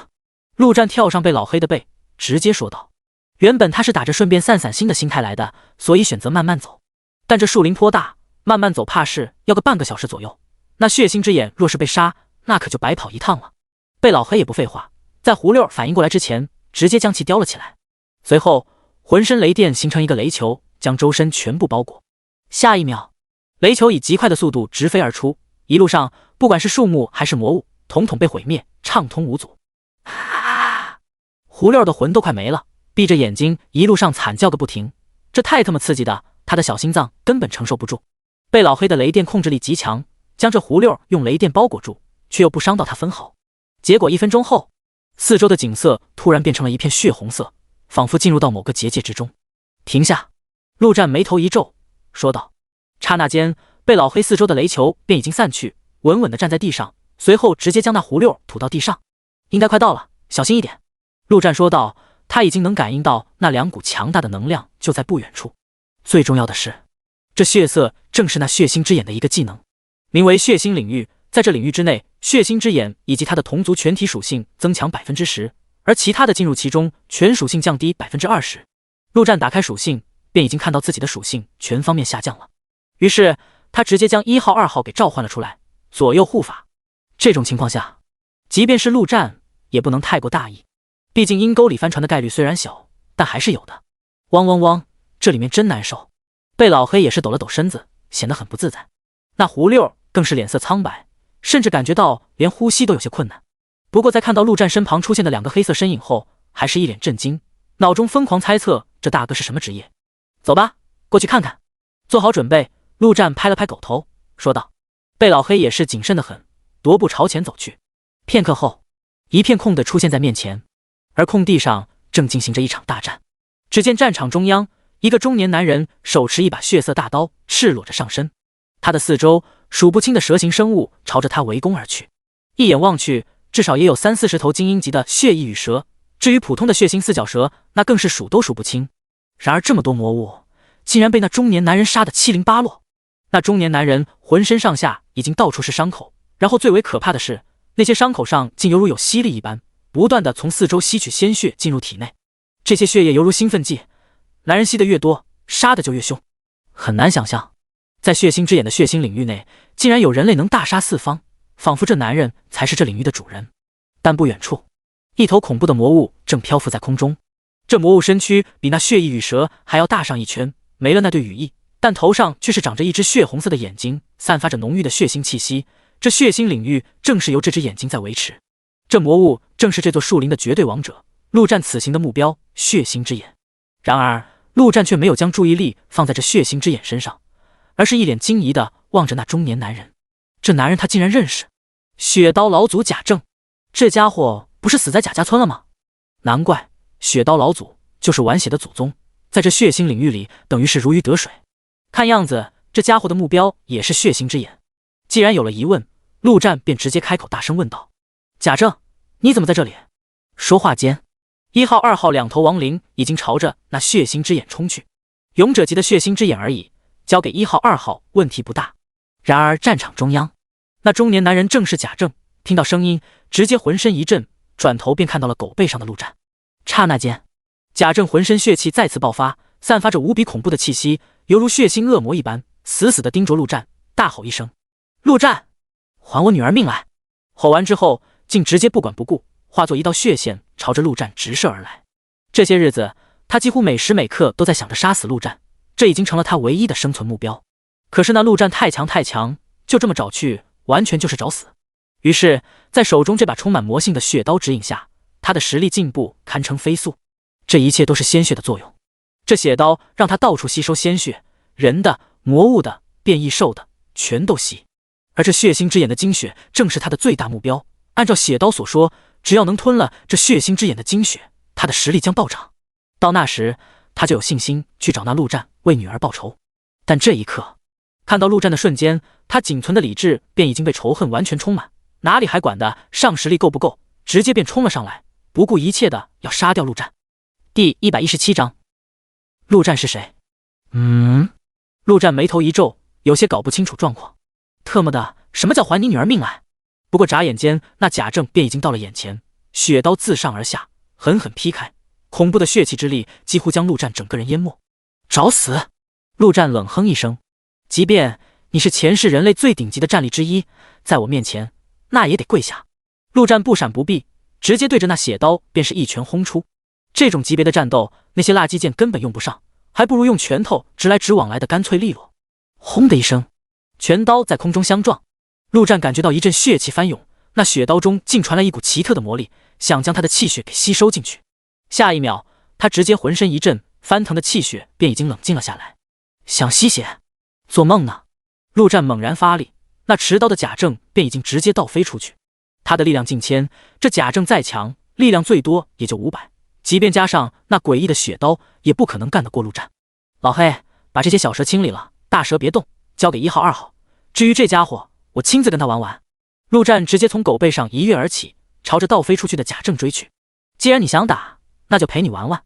到了如今，能陪陆战动手的人类已经很少了，这贾正可以让他出个5-6分力，活动活动筋骨也是不错。刹那间，陆战便已经到了贾正的旁边，直接伸出手，一把抓住对方的手臂，随手一扔，轰的一声，那贾正重重地撞在树上，竟直接将一棵大树直接撞断。就这，陆战大笑一声，身体再度飞去。结果下一秒，那贾正的身体便已经消失不见。只见这家伙以狗扑一般的姿态扑向魔物群中，随后血刀直接插入地面，地面上的鲜血竟以极快的速度被吸入血刀，进入贾正的身体内。一瞬间，这贾正便满血复活，甚至更为勇猛。陆战，拿命来！大喊着，一刀劈在空中。而随着这一刀的劈出，四周的气血竟全部凝聚了起来，凝聚成一把巨大的血刀，朝着陆战当头劈下。这正是他的大招煞血魔刀斩。有意思。看着那气势惊人、恐怖异常的血刀，陆战丝毫不慌，淡淡的说道：“既然如此，那我也用技能认真的一拳。”话音刚落，陆战整个人从天起，朝着血刀再次一拳轰出。这一拳用了8分力，轰的一声，陆战的拳头轰击在血刀之上，血刀瞬间溃散，大量的鲜血四散开来，散落一地。但贾政一声大喝，那些鲜血竟直接在地面上凝聚成一把血刀，自上而下劈向陆战。就在这一刀即将砍中的一刻，陆战的身影直接消失在原地，如同炮弹一般冲向贾政。贾政正全力控制那血刀，以为这一出乎意料的一刀必然能砍中对方，却完全低估了陆战的敏捷。陆战速度全开的状态下，在他眼中已经跟闪现无异。咔嚓一声，陆战的大手直接抓住了贾政的脖子，然后将其猛地按在地上。贾政奋力挣扎，但却根本无法挣脱。然而越是无法挣脱，他的双眼便越是血红。片刻后，这贾政的双眼几乎已经红得发黑。陆战也能明显的感觉到对方的力气似乎在不断的变大。皱了皱眉，陆战看了一眼这家伙手中的刀，这玩意仿佛有一股奇特的魔力。想了想，陆战直接一脚踢在刀柄上，将其从贾政的手上给踢了出去。结果刀一离手，这贾政双眼之中的血色便快速的褪去，恢复到原本的颜色。不过这家伙看向陆战的眼神中依旧满是仇恨，那种不死不休的仇恨。你女儿不是我杀的，陆战淡淡的说道。贾政一愣，不过很快便冷哼一声，表示根本不信，闭上眼睛绝望的说道：杀了我吧，是我没用，没办法给女儿报仇。既然如此，那就送我去见英英。你最近没看手机吗？陆战直接放开了贾政的脖子，不过身体直接挡在对方跟那把刀的中间。他看出来了，这血刀老祖的职业大部分实力都来自于那把血刀，没了血刀，这贾政也就普通强者的水平，陆战一只手就能拿捏。这贾政可是超级顶级战力，是个人才，杀了有些可惜。贾政闭着眼睛一动不动，也根本没有回答的意思。六儿，你过来。陆战朝着躲在远处树后瑟瑟发抖的胡六招了招手。胡六颤抖着走了过来。刚刚他有1万个逃跑的想法，太他妈可怕了，但最终还是没有付诸行动。一方面钱还没到手呢，另一方面他总觉得陆战一直在盯着他，但凡他跑了，怕是下一秒就要被直接砍死。事实上他的感觉也没错，这胡六已经被陆战看上了，怎么可能让他跑了。等到胡六走到旁边，陆战便直接问道：六儿，跟着大叔说说，我陆战是什么人？胡六只感觉到前所未有的紧张，仿佛小学的时候面对教导主任，生怕回答错一个字就要挨骂。最可怕的是，现在可不仅仅是挨骂，而是挨砍。陆战是什么人？这几天整个世界最为知名的人，而且是臭名昭著。胡六怎么也想不到，自己的金主竟然会是这位大魔头。大叔。胡六脑中思索了一会，才小心翼翼地开口：陆哥他是个直来直往，敢做敢狠，英俊帅气，实力强大。说重点，就照着论坛的标题读，一个字都不许差。陆战眉头一皱，冷声道：杀人大魔头陆战，设计屠杀数百人。胡六闭上眼睛，一口气说完。说得好。陆战面无表情地说道。贾政，听到了吗？我陆战杀人无数的大魔头，你女儿算什么东西？要是杀了，有必要不承认？贾政眼皮微微松动，过了片刻后便拿出手机打开论坛。这些日子他脑海中只有报仇二字，根本不可能将时间浪费在论坛上面。随后他便看到最为火热的一条帖子，正是刚刚胡六说的。除此之外，下面整整10几条讨论度上万的帖子，全是关于陆战的。这至少证明陆战所杀的人确实已经多得天怒人怨。第118章红色谢之挽歌。怎么样，像我这样的人有必要骗你吗？陆战看着贾政淡淡的说道。贾政拿着手机，脸色发白，脑海中回想起当时的种种情景，确实有许多不对劲的地方。血刀仿佛有一种奇特的魔力，给予他强大的实力，但也在一定程度上影响了他的神智。当时的他看到女儿死亡，满脑子在瞬间便被巨大的悲伤跟仇恨填满，几乎丧失了思考的理智，急于找出一个仇人来。结果陆战便直接出现在他的脑海中，因为陆战是当时他能想到唯一有可能也有实力屠村的人。可现在血刀离手，他不说彻底清醒，但也恢复了不少理智。仔细回想了一番，确实有很多不合理的地方。那是谁？贾政脸色苍白，手中的手机直接掉落在地上，一瞬间仿佛直接老了10几岁一般。我知道是谁，并且可以带你去报仇。陆战说道。当晚来了一个7人小队，屠杀了所有人。如果不是我实力强大，我也已经死了。那7人我杀了2个，如果你当时仔细看过，应该能看到2个不认识的尸体。我还以为你也被他们杀了，没想到还活着。我当晚出去了。贾政脸上满是痛苦，脑海中不断的回想起当晚的画面，他不得不动摇了。英英是谁杀的？我不知道他的名字，只知道他的名号叫叶黄，实力很强，要不然当晚也不可能从我手中逃走。陆战说道。他还有4个兄弟，每一个都很强大，光靠你一人不可能报得了仇。这并不是忽悠对方，未来的叶黄绝对不会比雪刀老祖弱，甚至在夜晚的情况下绝对强于雪刀老祖，更别说叶黄还有整整一个夜之帝国，麾下强者无数。贾政沉默片刻后说道，你想要我做什么？对方既然是个杀人不眨眼的魔头，这番不杀他必然是有所目的。你信仰死亡吗？陆战看着对方说道。信仰死亡？贾政一愣，有些迷茫的说道，信仰死亡可以让我女儿复活吗？可以复活一半。陆战说道。复活一半？贾政彻底懵了。你女儿的尸体还留着吗？陆战问道。他想到了刘勇，这贾政跟刘勇一样，都是对爱看的极重之人，甚至于这贾政已经有点入了魔怔，仿佛女儿就是他的一切。如果真能复活，那绝对能成为死亡的妥妥铁粉。可惜他只能复活身体，没办法复活灵魂。想到这，他突然有个奇想，人死了之后，那灵魂去了哪里？是不是也归那位亡灵君主管？如果可以，跟那位大佬商量商量，如果能搞一手真正的复活，那特么招收信徒不是分分钟的事。尸体我埋葬了，你想做什么？贾政说道。简单来说，我可以复活你女儿的身体，让你女儿的身体永葆青春，但灵魂没办法做到，至于愿不愿意，看你自己了。陆战也不卖关子，直接说道。这种事并不是所有人都能接受的。果然，只见这贾政先是脸上一动，随后便缓缓地摇了摇头。复活身体？那英英就不再是英英了。你只要能帮我报仇，以后我贾政就是你的一条狗。没问题，那你便先跟着我吧。陆战点点头，说完他便将捡起那把血刀。这血刀在他手上跟一把废铁无异，看不出任何的奇特之处。然而当他将其交给贾政之时，贾政的身体便猛然爆发出一阵强大的能量，双眼闪过一丝血红色，不过很快便压了下去。你这职业倒是有趣。陆战敢将血刀还给对方，自然便不怕什么。我的初始职业叫血刀使者，现在已经进阶为持刀械使。贾政压抑着那股嗜血的冲动说道。这血刀仿佛有意识一般，不断地引领我去吸血，吸得越多我就会越强，同时它会放大我内心的一切欲望与想法。说到最后，贾政的双眼再次血红，充满怨恨。叶黄是吗？好。却在这时，一旁突然响起一阵无比凄惨的怒吼，紧接着一阵轰隆声，仿佛什么东西直接摔倒在地上。下一秒，四周的血色瞬间消失，恢复成树林原本的绿色。那头血腥之眼在1号2号的夹击下，终于坚持不住，一命呼。至于那些小蛇，早就被老黑杀了个干净。陆战的心头一阵兴奋，这把剑他可是期待了很久，而且他可以肯定，这绝对是当前整个世界第一件红色装备。走到那血腥之眼的尸体旁边，上方漂浮着3个圆球，其中一个正是一滴鲜血的模样。陆战毫不犹豫地将其拿起捏破。血腥之眼的精血，一种极为特殊的材料，不知道有什么用。终于拿到了。陆战脸上难得的露出笑容，甚至顾不得看剩下的2个圆球，迫不及待的便将图纸以及所有的材料全部拿了出来。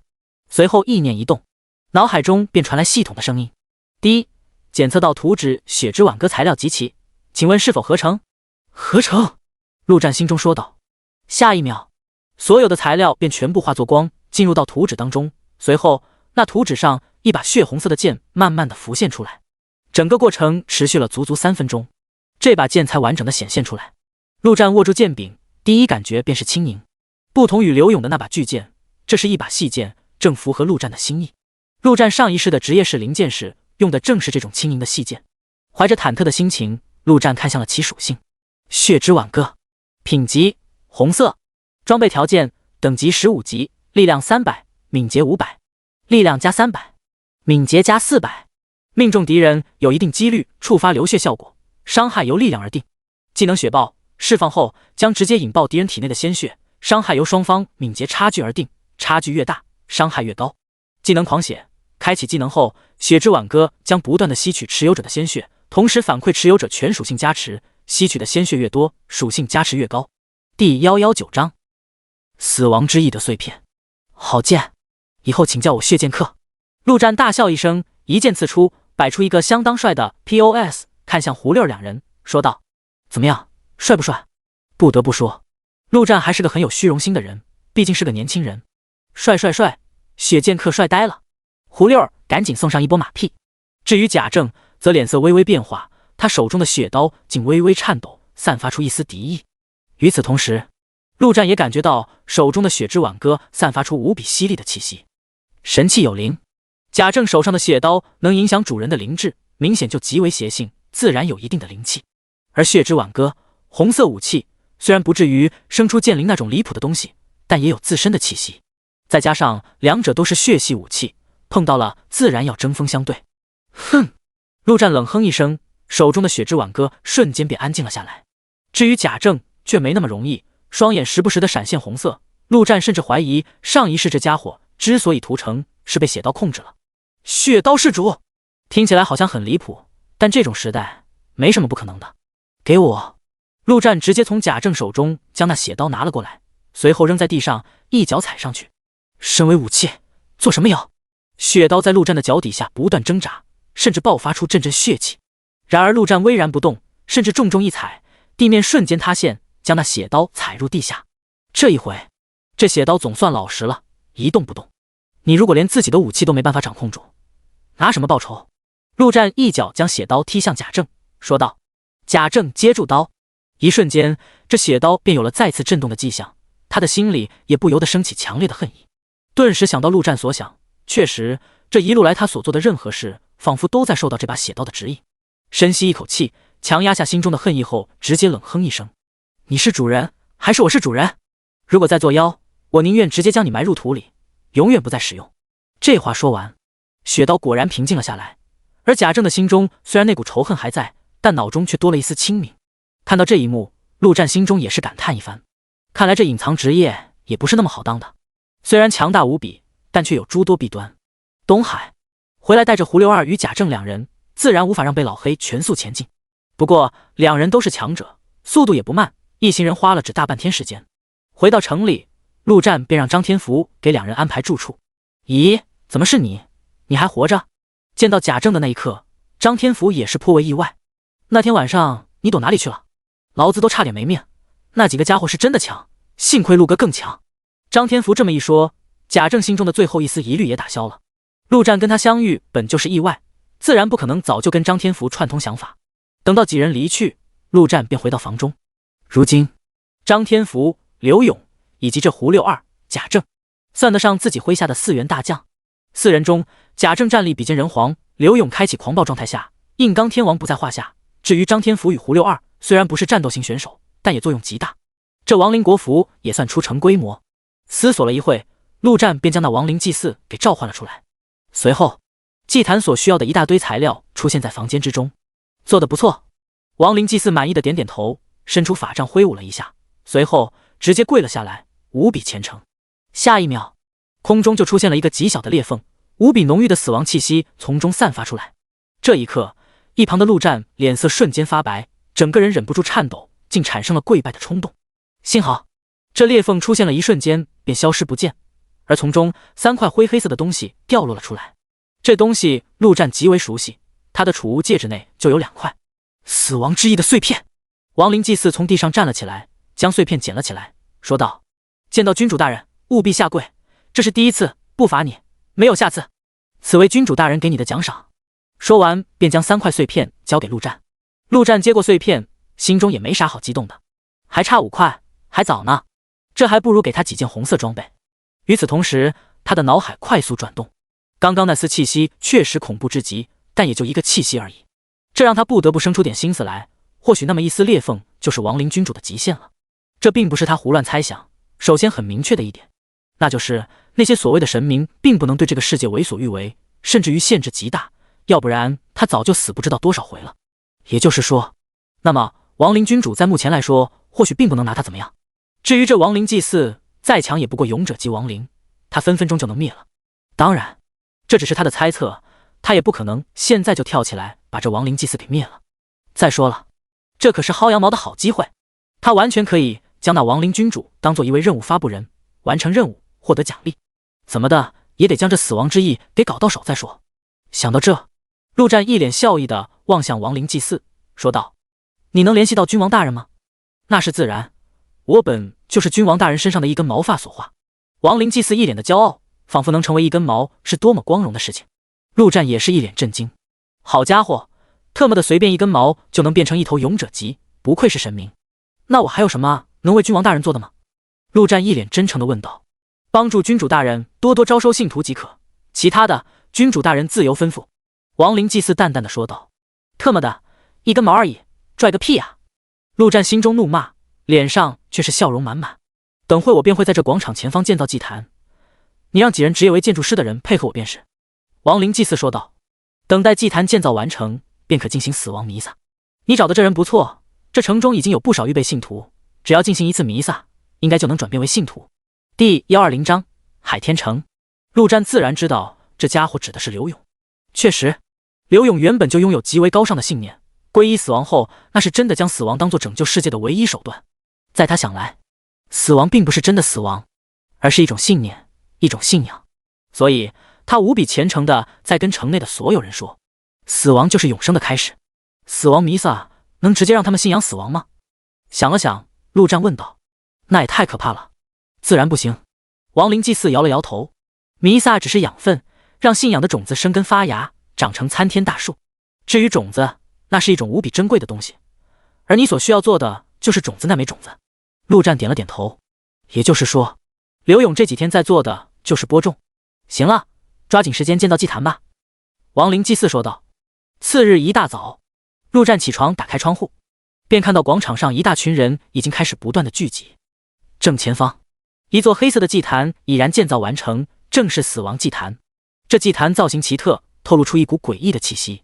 而那位亡灵祭祀正站在祭坛的中央。片刻后，整个城市内所有的人都已经聚集到此处。现在刘勇已经是城中当之无愧的老大，没有人敢不听他的话。不远处，甚至还有几头变异兽也趴在地上。这些日子，刘勇不断的传播信仰，不少的变异兽闲得没事，时不时的也来听一下，还真有几头被洗脑了。等到所有人到齐，那亡灵祭祀张开双手，正式发动技能死亡弥撒。刹那间，祭坛四周绽放出强烈的死亡气息，从中发出阵阵无比诡异的低喃之声。刘勇与张天福直接跪倒在地上，一脸虔诚地望着亡灵祭祀，而其他人的脸上都或多或少露出沉醉的神色。就连窗户边的陆战都不由得有些受到了影响，双腿不由得颤抖了起来。操！陆战抓住窗户边，笔直地站立着，想让他跪，不可能。就在这时，一个系统的声音突然在他的脑海中响起：叮，恭喜您成功为亡灵之主收获一名信徒。与此同时，广场上一个人慢慢地跪了下去。按照亡灵祭祀的说法，那就是这人心中的种子开始发芽了。接下来，陆战的脑海中时不时地响起系统的声音，而广场上跪下的人也是越来越多。整个死亡弥撒整整持续了1个小时。除了刘勇与张天福2人外，广场上跪下的人已经多达13人。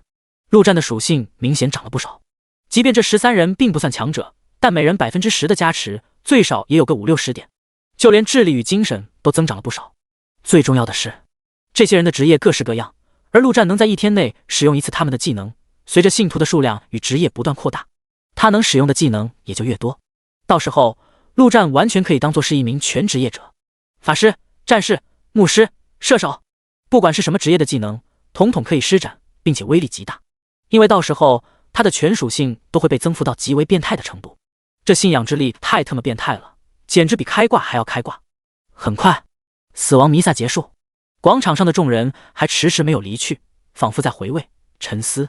而亡灵祭祀的身影则已经出现在陆战的身边，说道：从今往后，我会留在这里，每天进行一场死亡弥撒。陆战心中自然是巴不得这家伙不跟着他更好，脸上却是一脸尊敬的说道：辛苦你了，都是为了君主大人。亡灵祭祀一脸的虔诚。海天城，末世之前，这里是整个国家最为豪华的都市之一，人口自然也是极为庞大。末世爆发，这座城市更是强者辈出，短短2个星期，入侵这座城市的魔物便被全部清理干净，整座城市也初步恢复了一些社会秩序。随后，8大势力崛起，在四周建立起高高的城墙，共同治理这座城市，制定律法，开展职业培训机构，恢复各种各样的娱乐设施。这里俨然已经有了末世前的样子。东海与这里相比，简直就是穷乡僻壤、蛮荒之地。当然，末世资源有限，想要进入这座城市生活的条件也极为苛刻，不仅每天要交高额的金币，还有等级淘汰制，等级太低的统统淘汰出城。这里只要精英。此刻，恢宏的城门外，陆战正骑在一只全身盔甲的坐骑身上，看着眼前的大城，充满感慨。这海天城在很长一段时间内都被称为人族第一大城，强者众多。然而树大招风，当真正的魔物大军，那些勇者级以上的可怕魔物10000金币。城门口，两人一左一右，直接坐在地上，看起来没有丝毫强者的气息。但这两人却都是10几级进行过职业进阶的，在现阶段绝对算得上强者。这样的强者竟然在这看守城门，可以说是一种奇观了。嘿，这哪里是什么末世，明明就是上天对我们人类的奖励啊！关猛双手拿着一只烤熟的大腿，啃得那叫津津有味。这可是一头勇者级魔物的大腿，还是经过10级大厨烹饪的，不仅美味，而且吃了加的属性还不少。也不能这么说，到现在死的人至少也有几亿了。我倒觉得这是老天对我们人类的一次优胜劣汰。有本小说叫《全球进化》，看过没？一旁温泽淡淡的说道。优胜劣汰，我喜欢这个词，我们就是优的那些。我听说在那些深山老林里有龙，还有凤，也不知道真的假的。如果是真的，老子还真想去屠条龙试试。龙应该是有的，那位陆战你应该听说了吧？听说他就屠了条龙。杀人魔王陆战，这家伙真有那么强？反正我是不信，让他来海天城，分分钟教他做人。估计是以讹传讹，被夸大了，杀的都是弱者。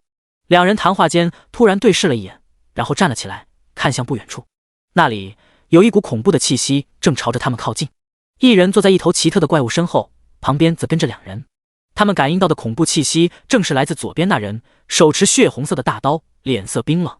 这些日子血刀老祖杀的魔物不计其数，人类也是不少，积累的杀气虽然比不上陆战那么逆天，但也极为可怕。至于陆战，以他如今的精神力，隐藏自己的气息没有丝毫问题。几位要进城？温泽拦在城门前说道。虽然眼前这人气息很强，但再强的人也不能在海天城面前嚣张。是的，进城。胡六上前一步，直接说道。拿去，3个人1500金币，这种事他出面最为合适。温泽拿出手机，接收完金币后，直接说道。不够，这坐骑太大了，也要交钱，500。陆战皱了皱眉，下一秒便要动手直接杀了。幸亏胡六眼疾手快，赶紧拿出金币来上交。在他心里，陆哥再强也不可能抗衡整个海天城啊，可万万不能头铁。行了，登记一下吧，姓名、等级、职业。温泽满意的点点头。海天城8大势力共同的规定，守城门者可得入城费的10%，也就是说这一波他就赚了200金币。这城门守卫可当真是个肥差。韩飞，职业御兽师，等级16。胡六，职业战士，等级14。贾正，职业战士，等级16。这些自然是陆战3人随便报的，反正这东西也没办法验证。御兽师吗？隐藏职业，实力不错。还有这位贾正贾大哥，可有势力？如果没有，可以考虑下加入我们天翼宫。温泽说道。天翼宫正是海天8大势力之一，守城门的第2大好处，那便是可以为自己的势力招揽强者。8大势力虽说是互相合作，但同时也存在竞争关系。若是能为自己的势力招揽到一名强者，他们的好处可是不少。不必了，贾正冷冷地说道。眼下他的心里只剩下报仇2字，除了陆战，其他人根本懒得搭理。走，进去。陆战直接拍了拍狗头，无视了两人，朝着门内走去。钱都已经交了，这两人但凡有任何阻拦，他都必杀。海天城强者如云，在他眼里就特么啥也不是。当然，陆战也不是那种嗜杀的人，能不动手就不动手。他最近喜欢以德服人。幸好这两人还算识趣，虽然脸上略有不爽，但还是马上让开。走进城门，看到城门的场景，即便是两世为人的陆战也不禁有些恍惚。这确定是末世吗？太繁华了，甚至比末世前还要繁华。因为建筑师这个职业的存在，很多末世前根本不可能出现的建筑纷纷建造起来。走吧，先带你们去吃大餐。陆战淡淡的说道，随后便将眼中的恍惚藏下。他可是个高手，怎么可以露出这种神色？至于正事，不急。海天盛宴，海天城最为高档的酒店，没有之一。据说这里的主厨乃是一位18级的进阶职业者，一星米奇主厨。即便是最普通的食材，到他的手上也能做加属性的美食。人就是人，即便在末世，也特么的这么能享受。胡六站在这大门前，一声感叹：这大门造型极尽奢华，若在前世，怕是根本造不出来。进去，别跟个乡巴佬一样。陆战说道。结果刚要进门，便被人拦了下来。你好，坐骑无法入内，1000金币，能不能进？你好，请不要为难我们。2000，您的坐骑会吓到其他顾客。10000金币。贵客，这边请，我要你们这最好的包厢。陆战骑着贝老黑踏入大门，直接说道。酒店大厅内，当霸气的贝老黑进入之时，顿时引起了一阵轰动。这海天盛宴自开业以来，这还是第一次有非人类进入其中。没办法，花10000金币只为让坐骑进场，这事在现阶段没人干得出来。甚至10000金币对于全世界 99% 的人来说都属于天文数字。陆战这番操作不为别的，就是为了满足自己的虚荣心。当物质与生存需求不成问题之后，人都会寻求精神上的满足。窝囊了一世的陆战好不容易翻了身，现阶段的他很享受这种装逼的感觉。他就是个俗人。怎么回事？你这地方怎么能允许魔物进来？赶紧赶出去！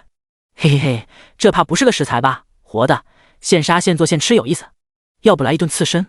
话说生的魔物肉我还真没吃过。老杨，赶紧出来，食材上门了。酒店内的众人纷纷叫嚣起来。能进来这里的都是有头有脸有实力的强者，怎么能允许一头畜生踏进他们吃饭的地方？简直就是侮辱。第122章食神。陆战坐下，贝老黑冷哼一声，浑身已经开始泛起了雷电，便要将那些叫嚣的统统电成灰烬。关键时刻，一道声音如同惊雷响彻大堂。这位贵客出了10000金币，如果谁能出得更高，我便将其赶出来。紧接着，一道光芒从天而降，光芒之中，一人缓缓落下。这人穿着一身白色的厨师装，头上戴着高高的厨师帽，虽没有那种强者的气势，但却给人一种无比耀眼、无法忽视的感觉。他正是这海天盛宴的大老板，18级的一转厨师1星米奇主厨杨鼎。陆战将手按在狗头上，避免其暴揍，眼中闪过一丝金光。没想到竟然会是他。这位杨鼎可是不得了，未来被冠以食神称号，人类最强厨师，职业更是经过5转5星米奇大主厨。8大人皇统统将其奉为座上宾，只为能吃上这位食神做出的食物。传说中，这家伙随手制作出的美食都能轻松增加100点属性，要是那种顶级食材，吃上一口增加个1000属性也不在话下，堪称离谱。这样的人才，陆战怎么的也要将其给拿下。先看看能不能以德服人，要是对方不服，直接五花大绑绑走。杨鼎一出场，现场顿时安静了下来。虽然这杨鼎一个厨师看起来没有丝毫战力，但这海天城8大势力的首领统统放出过豪言，谁敢动杨鼎一根毛，那就是跟8大势力过不去。再说了，一个厨师能升到18级，比很多战斗系的强者等级高，必然有其不可告人的秘密，傻子才会去招惹。10000金币，这话一出，众人的脸上都是露出金色，随后目光全都聚集在陆战的身上，透露出一种情绪，名叫贪婪。随手便能拿出10000金币，那这人该有多少钱？最重要的是，金币这玩意跟装备不同，杀了可是能全部得到的。这一瞬间，至少 90% 以上的人都生出动手杀戮战的冲动。末世让人类的内心更加的赤裸与直接，幸好他们还有理智，知道这里不是动手的地方。不过即便如此，不少人已经偷偷的拿出手机给某些人通风报信。贵客，这边请。杨鼎走到陆战的面前，伸出手笑着说道。片刻后，杨鼎带着几人走进一间极大的包厢，里面设施齐全，如同一个总统套房，便大手一挥，来人，上菜单。不用了，陆战摆摆手说道。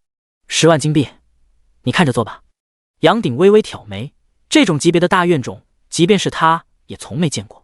能一次性拿出这么多金币，那8大势力的老大或许可以做到，但他们不可能拿出这么多，只为了吃一顿饭。当然，杨鼎也不是什么奸商，既然陆战敢出这价钱，那他就敢做出值这么多钱的食物。贵客稍等。杨鼎走出包厢。一般来说，杨鼎很少亲自出手为人烹饪美食，但现在他不得不露一手了，而且还要拿出那些珍藏许久的食材，不单单是为了钱。这人能随随便便拿出这么多钱，显然实力恐怖至极。在末世，跟这样的人保持良好的关系，往往能在关键时刻救自己一命。等到人离开，胡六便一脸的兴奋。嘿嘿，10万金币，这换成末世钱，怕不得值1个亿吧？一顿饭1个亿，就连贾政都是有所异动。要知道他这么一路杀下来，存下的金币也不过5万。结果这陆战吃顿饭竟然就拿出10万，再加上带坐骑进来的1万，整整11万金币。这家伙该多有钱！陆战从被老黑背上下来，坐到沙发上，一脸的淡然，展现王霸之气。实力是一部分，财力同样是一部分。足1个小时后，杨鼎终于再次进来，说道：“贵客久等了。”说完拍了拍手，足7个美女端着美食鱼贯而入。7个美女个个身材高挑，穿着旗袍，脸蛋那更是没话说，放在末世前绝对是女神级别的存在。一瞬间，香气便溢满整个房间。贵客请慢用。等到菜上齐，杨鼎便走了出去，也不打扰。然而那7个美女却是留在房间中，没有丝毫离开的意思。很显然，这7个美女也属于这次盛宴的一部分，可以由陆战等人随意品尝。看着一桌的没事，胡六咽了咽口水，却不敢动。这第一口自然要由陆战来动。陆战也没客气，拿起筷子便吃了一口。第一，力量增加50。陆战眉头顿时一挑，好家伙，虽然这50对目前的他来说简直微不足道，但一口增加50属性点，这是绝对是骇人听闻的事。外面怕是有无数人争抢着想要进来吃上这一口。动快吧，别客气。陆战招了招手。好的，陆哥，馋死我了。胡六迫不及待的便坐了下来。贾政也是，虽然他实力强，但还真没吃过好东西。3人也不再说话，专心致志的狼吞虎咽。至于7个美女，攻城副本。半个小时后，胡六神清气爽的从房间内走了出来。贾政依旧坐在椅子上闭目养神。贾哥，您跟陆哥怎么认识的？胡六坐了下来问道。结果贾政丝毫不动，完全没有搭理他的意思。胡六自讨没趣，却没有任何生气的意思。先前在树林中，陆战跟贾政2人的大战可是看得他心惊肉跳。虽然陆战全方面碾压贾政，但贾政的实力在他看来也是恐怖至极，至少吊打他不成任何问题。既然贾哥不搭理他，胡六索性同样闭目养神。刚刚一龙戏双凤还是颇为消耗精力的，结果半个小时后，陆战依旧没有出来。胡六睁开眼，露出一丝敬佩，不愧是陆哥，一战舞竟然能战1个小时。又过去1个小时，贾政都有些坐不住了，特么的都2个小时了，陆战这么久。这期间，就连那位老板杨鼎都来了2次。又1个小时后，胡六终于听到了门打开的声音，唰的一声从椅子上站了起来，看向卧室的方向。只见陆战面色淡然的从里面走了出来，丝毫没有腿软气虚的样子，顿时投去无比敬佩的目光。陆战嘴角上扬，虽然还没有彻底尽兴，但也还行。那5个美女都瘫软在川上，没个1-2天时间，怕是下不了床了。你们2个就在这干等着。看到2人，陆战有些意外的说道。是啊，陆哥，咱也不知道您能这么猛啊。胡六一脸苦笑，以他的性格，坐在这一动不动整整3个小时，真特么跟坐牢一般。杨鼎呢，把他叫来聊聊，顺便结个账。陆战坐到沙发上，说道，仿佛他才是这里的主人。好的，陆哥，我去喊人。胡六赶紧站了起来，走向门外。10分钟后，胡六带着那杨鼎走了进来。贵客，这一餐可还满意，值10万金币。杨鼎一脸笑意。陆战也不废话，直接开门见山说道，我正好需要一个厨师，你跟我走吧，1个月多少金币，开个价。杨鼎脸色微变，有些不悦的道，你是在侮辱我？他杨鼎是谁？第一厨师，这家伙竟然让他去当私人厨师，开价？他杨鼎会缺金币吗？不是侮辱。陆战摇了摇头说道，这是威胁，你没得选。说完，陆战便转出去11万金币，同时站了起来，拍了拍对方的肩膀说道，我现在还有事情要办，等我办完就来找你，到时候希望你能自愿跟我走。我们走吧。陆战翻身上狗，带着2人大摇大摆的走出这海天盛宴。看着离去的几人，杨鼎眼神微眯，这家伙到底什么来历？真特么够狂的。想到这，他直接拿出手机发了一条信息过去，你小子死哪去了？刚刚有人威胁你劳资，快给劳资滚回来。他一个厨师，等级能上排行榜，自然是有一位超级强者当做打手，那强者也不是别人，就是他儿子，同时也是这城中8大势力之一的老大。不过这层信息一直保密着，知道的人整个世界也不超过10个。很快，手机便收到了回信。卧槽，这海天还有人敢威胁我老爹？谁？不过老爹你先等等，我这忙着攻城呢，一时半会走不开。看到这信息，杨鼎也不再回复。说实话，刚刚那人的威胁他还真没放在心上，都什么玩意也敢威胁他。至于他儿子说的所谓的攻城，他自然清楚得很，那可是最近这海天城最为轰动的大事。就在几天前，一个副本入口出现在城市最北边，副本内容正是攻城。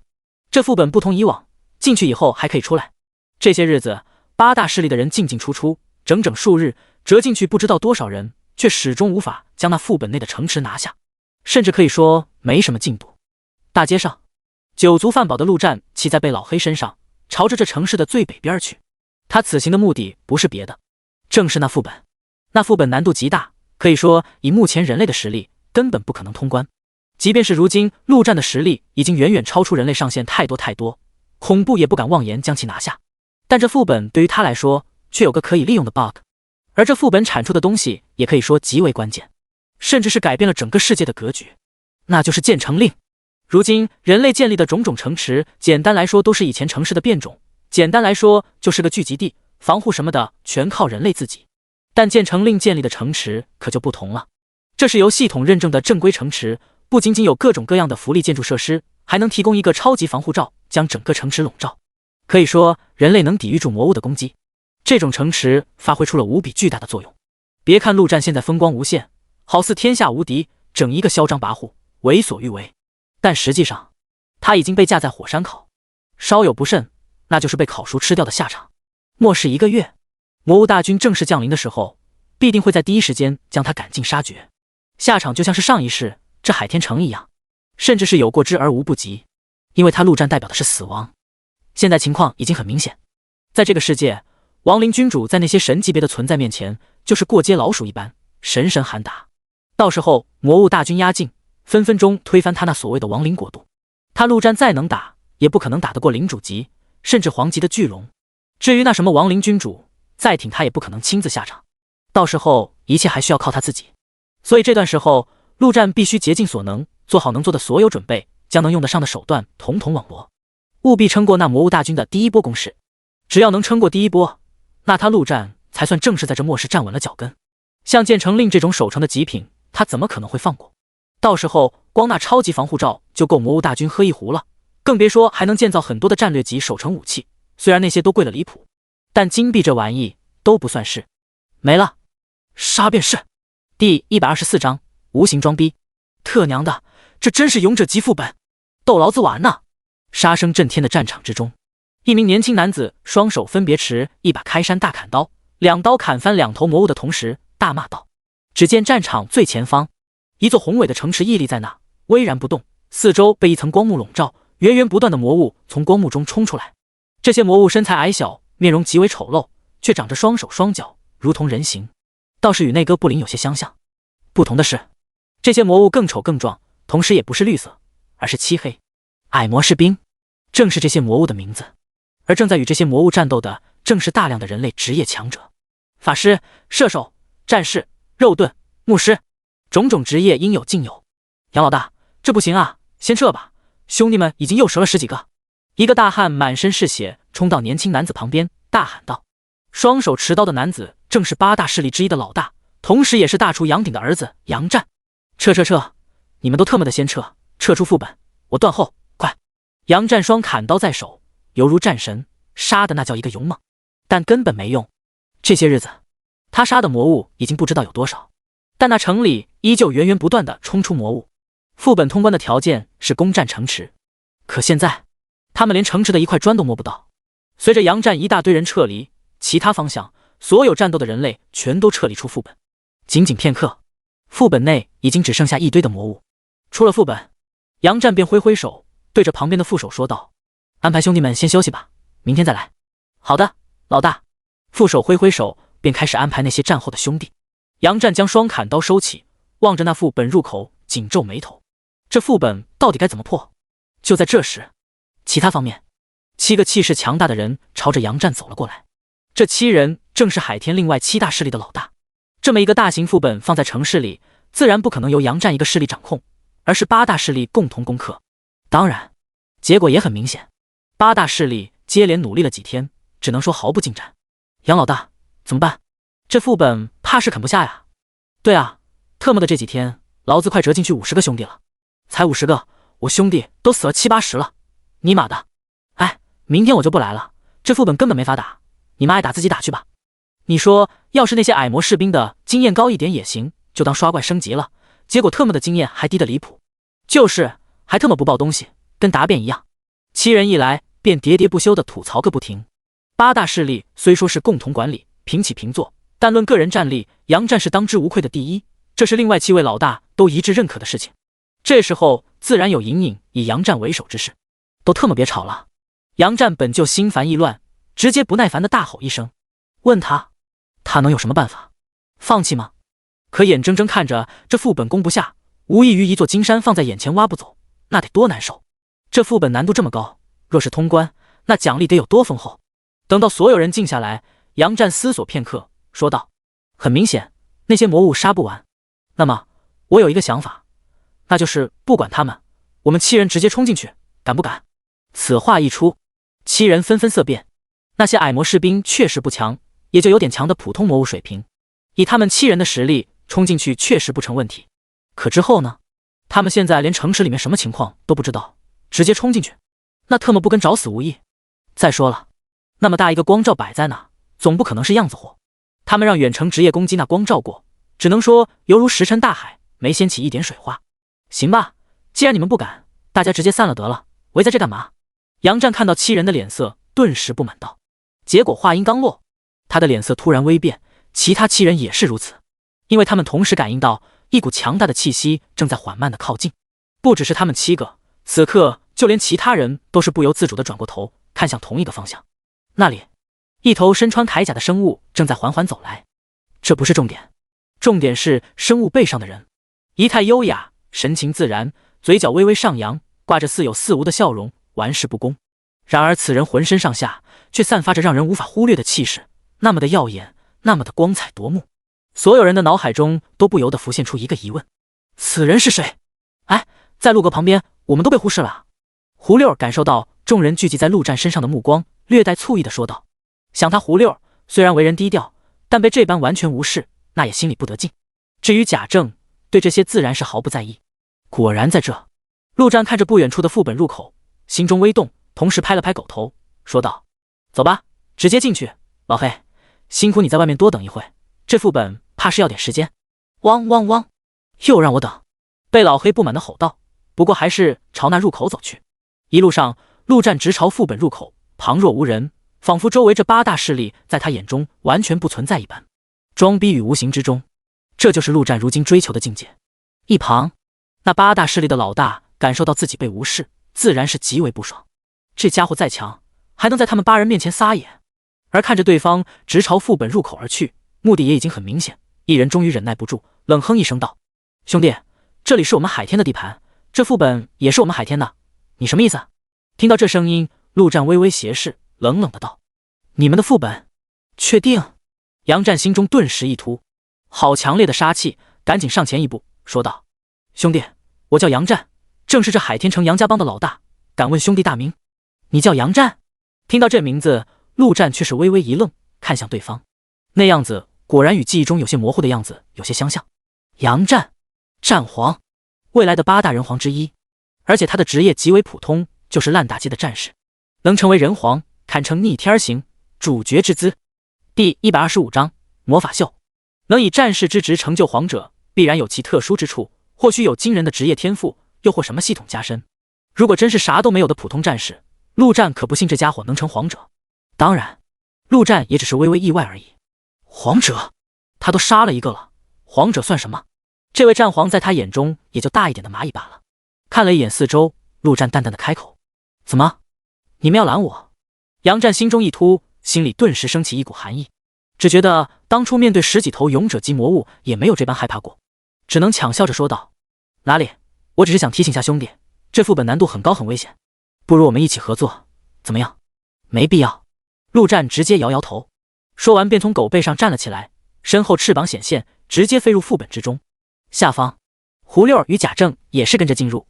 特么的还有翅膀，这家伙什么来头？眼看着陆战等人进去，外面的8个老大总算是放松了下来。没办法，那家伙的气场太特么恐怖了，让他们想起了学生时代那恐怖的教导主任，大气都不敢喘一声。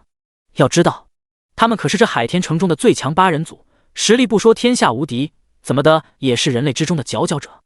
杨老大，我们现在怎么办？这家伙难不成真能通关了这副本？我是不信，我也不信，他再强，难道还能比我们8个加起来还强？听着其他7人的喋喋不休，杨战心中一发狠，直接说道：“走，我们一起进去看看。”说完便一头扎进副本入口。其他7人互看了一眼，也是跟了进去。他们的想法很简单，如果真能通关，那好歹也要跟着喝点汤啊。至于那头坐骑，直接被无视了。贝老黑也懒得理会这些人，趴在地上一动不动。陆战让他等在外面，可没让他守着。别人要进去，那就进去呗，关他什么事？副本内，陆战看了一眼远处的城池，随着他的踏入，城内已经开始冲出大量的魔物。矮魔士兵，通关条件就是攻占这城池吗？我还是第一次见识这种副本。看着满地的魔物，胡六丝毫不慌，反而有些兴奋。你们自己注意点，这副本难度极大，到时候我可顾不上你们，实在不行就自己退出去。飞在空中的陆战说道。这时杨战那8人也走了进来，陆战自然不会理会他们，这个副本里面不存在抢奖励这种东西。说完，陆战便往前方飞了一段距离，随后从储物空间中拿出一把法杖，朝着冲来的魔物群挥舞了一番。火系魔法技能火雨发动。作为烂大街的职业，陆战的信徒之中自然有火系法师，而火雨这技能正是火系法师的进阶基础技能。这技能的伤害与范围都由智力而定，而陆战早已不是当初的弱智法师，而是真真正正的千智法师。1000多的智力直接将火雨的范围与伤害拉到了最大。刹那间，火雨如同陨石一般从空中不断砸下，大量的矮魔士兵被直接秒杀。后方，杨战等人看得目瞪口呆，这火雨若是砸到他们身上，后果怕是不敢想象。太恐怖了，这是什么伤害？他的职业是法师？隐藏职业法师吗？黄圣人？难不成他就是黄圣人？禁咒法师？杨战摇了摇头，说道：“不是黄圣人，黄圣人为人谦逊，而且年纪最少也有5、60了，他可能比黄圣人还要强。”就连胡六与贾正都有些震惊，他们也是第一次看到陆战释放魔法技能，这完全超出了他们的认知范围。陆战到底是什么职业？一轮火雨消失，冲出来的第一波矮魔士兵足足上百只，全被消灭干净，一只不剩。然而最神奇的是，现场却没有魔物的尸体。那些矮魔士兵被杀后，尸体仿佛直接被大的给吞没了一般，消失不见。对于这场景，陆战丝毫不意外，这正是这副本内第一个难关，杀不尽的矮魔士兵。这些矮魔士兵并不是真正的魔物，而是系统刷出来的，可以无限的复活，无穷无尽。通关者要是真的想将这些魔物杀光，那可真得累死不可。陆战自然也不会傻到想杀光这些矮魔士兵，他就是想试试技能而已。说实话，他也是第一次释放魔法技能，感觉似乎还不错。那么试试其他的吧。前方第2波矮魔士兵已经再度冲了出来，土系魔法技能落实。第3波雷系技能雷爆。第4波隐藏职业炸弹人技能综合爆破。第5波射手技能箭雨。特么的，开挂也不是这么开的呀。后方杨战咬牙切齿，关了吧，真的没意思。这射手技能都来了，我这隐藏职业在他面前就特么一坨屎一样。其他7人也是人妈了，原本还想着来捡点便宜，没想到观看了一场魔法盛宴。我就不信他还能来战士的技能。话音刚落，空中的陆战手中突然出现一把大剑，朝着冲来的新一波矮魔士兵一剑斩出。轰的一声，一道半月形的剑气呼啸而出，所到之处寸草不生。剑士系技能半月斩，老子服了。不过他强归强，有啥用？这魔物还是杀不光啊！我倒要看看他能杀多久。再度灭了一波矮魔士兵后，陆战便飞了回来，落到胡六2人的旁边。玩了这么久，玩够了，接下来该是干正事了。陆哥，这些玩意怎么杀不完？胡六从震惊中回过神来，问道。本来就杀不完，不用管他们。陆战说话间，1号已经出现在他的旁边，随后挥挥手，1号已经冲进魔物群中。至于陆战自己，则直接拿出桌子椅子以及一套烧烤工具，便坐了下来，同时招呼胡六2人来做会。这副本是个持久战，一时半会搞不定。至于杨战那几个，可没资格上他的桌。第126章矮魔大将。他这是在干什么？还烧烤起来了？看不懂。杨老大，要不你去交涉交涉？得了吧，人家明显懒得理我们。他刚刚召唤出来的是什么？你们看，好猛！这家伙还会召唤师的技能吗？杨战几人议论不休，他们好歹也是掌握着一座超大城池的高手，但此刻却觉得自己就像个乡巴佬一样，啥都不知道，看得我心痒痒，我也上去活动活动。杨战说话间，抽出双砍刀，直接冲了进去。其他7人一脸无语，这特么有什么好活动的，不嫌累吗？不过很快，当前方的烧烤架上飘来那浓郁的香气之时，他们终于明白了杨战的心思。这特么闻着吃不到，多特么难受啊，还不如上去战斗呢。陆战一边吃着烤肉，一边欣赏着前方的战场，好不快哉。那8人做什么对他来说完全无所谓，只要不妨碍他就行。陆哥，需要我们2个也上去打吗？一旁胡六吃完一口肉便问道，他总觉得陆哥带他们进来是需要他们做些什么的，这啥都不干，光看着心里发慌啊。不用，吃你们的就行。陆战说道。这无限复活的魔物对其他人来说就是第一个难关，但对于陆战来说那就是可以利用的 bug， 因为这代表着1号可以无限刷越战越勇的 buff。 如果他愿意真刷上个几天几夜，神来了说不定也能屠了。当然这只是陆战的想象罢了。眼下陆战预计刷个2个小时左右，应该能破了那护城的防护罩。那罩子正是这副本的第2大难度，作为守护一整座城池的利器，这防护罩的厚度极为变态，即便是陆战怕也要连续不断的砍个1天1夜才能给破了。但只要1号蝶的属性够变态，那就不成问题。破了罩，入了城，1号直接开杀便是，管他守城的 BOSS 是啥玩意。这也是陆战对于通关这副本的攻略，简单粗暴但也有效。10几分钟后，那海天8老大便承受不住，从魔物群中退了下来。他们本就刚刚大战不久，还没彻底恢复，但就这么退出去又不甘心，生怕错过什么精彩的事情，索性直接坐在地上观战起来。既然陆战想熬时间，那他们就陪着熬。结果半个小时过去，有人就坐不住了，特么的老子不陪你们玩了，我看他就是在装逼，根本没办法破这副本。说完便恨恨地离开了副本。搁这浪费时间，还不如回家陪那几位曾经的大明星美女睡觉。1个小时后，人接二连三的离开，眼下已经只剩下杨战与另外2人。这3人显然很有耐心，打着陆战不走，他们也就不走的主意。陆战自然是无所谓，吃吃喝喝，顺便闭目养养神。上一世的他为了躲避魔物，曾经躲在一个小破洞里整整1天1夜，期间只敢做些小的挪动。眼下才等了2个小时，根本不算什么。至于1号，在前方战场刚好保持在与魔物旗鼓相当的地步，稳稳地叠加着 buff。 但是胡六闲得实在蛋疼，忍不住上去厮杀了一番。别说，这摸金校尉的职业战斗力也是不俗，一把金刚伞威力极强，就连贾政都等得有些心累，站起来多次。又等了半个多小时，陆战看了一眼1号的状态，终于从椅子上站了起来。一瞬间，杨战3人以及胡六、贾政统统激动了起来，无比期待地看向陆战。终于等了这么久，终于要开始行动了。于是乎，在5人的注视之中，陆战不紧不慢地收拾好东西，统统扔回储物空间内，随后直接扇动翅膀再次起飞，直接飞到那光罩的边上，心念一动，1号全力攻击这玩意。下一秒，地面上原本还在跟矮魔士兵半斤八两的1号突然消失在原地，出现在光罩前方，一跃而起的同时，手中的斧头狠狠砸下，只听轰的一声，犹如天地震颤了一般，恐怖的能量四散而去。远处的杨战等人直接色变，这特么什么玩意？紧接着，那光罩便犹如玻璃一般开始碎裂，仅仅3秒，整个光罩便已经消失不见。原本在光罩的笼罩下，人类只能在外面看见一个模糊的城池影子，这也是杨战等人一直不敢强行冲进去的原因。可现在，城池上的一切都清晰地展现在他们的眼前。只见那城门大开，源源不断的矮魔士兵从城门中冲出来，而城墙之上则站着数排魔物，他们比那矮魔士兵更加的高大威猛，长相也更加丑陋，其中有不少的身高更是突破了2米，完全与矮这个字不符。而最恐怖的还要数正中央的那位，身高足足3米多，无比粗壮的四肢，全身覆盖着黑色的盔甲，手中拿着一柄长戟形兵器，看起来便是强大至极。矮魔大将。空中的陆战淡淡开口，说出对方的名字。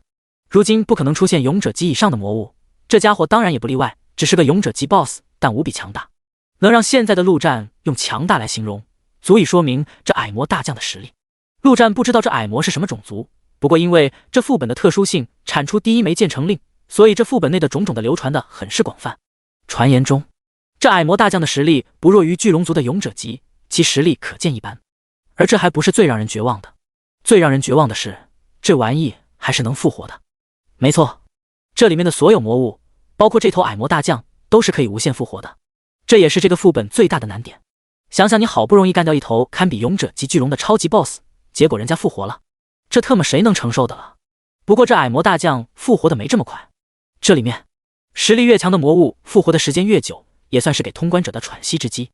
好，就在这时，矮魔大将大吼一声，犹如天地震颤，声音直接传遍了整个副本。刚刚还准备冲过来的杨战等人脸色大变，只感觉一柄巨锤直砸脑门而来。这是什么恐怖生物？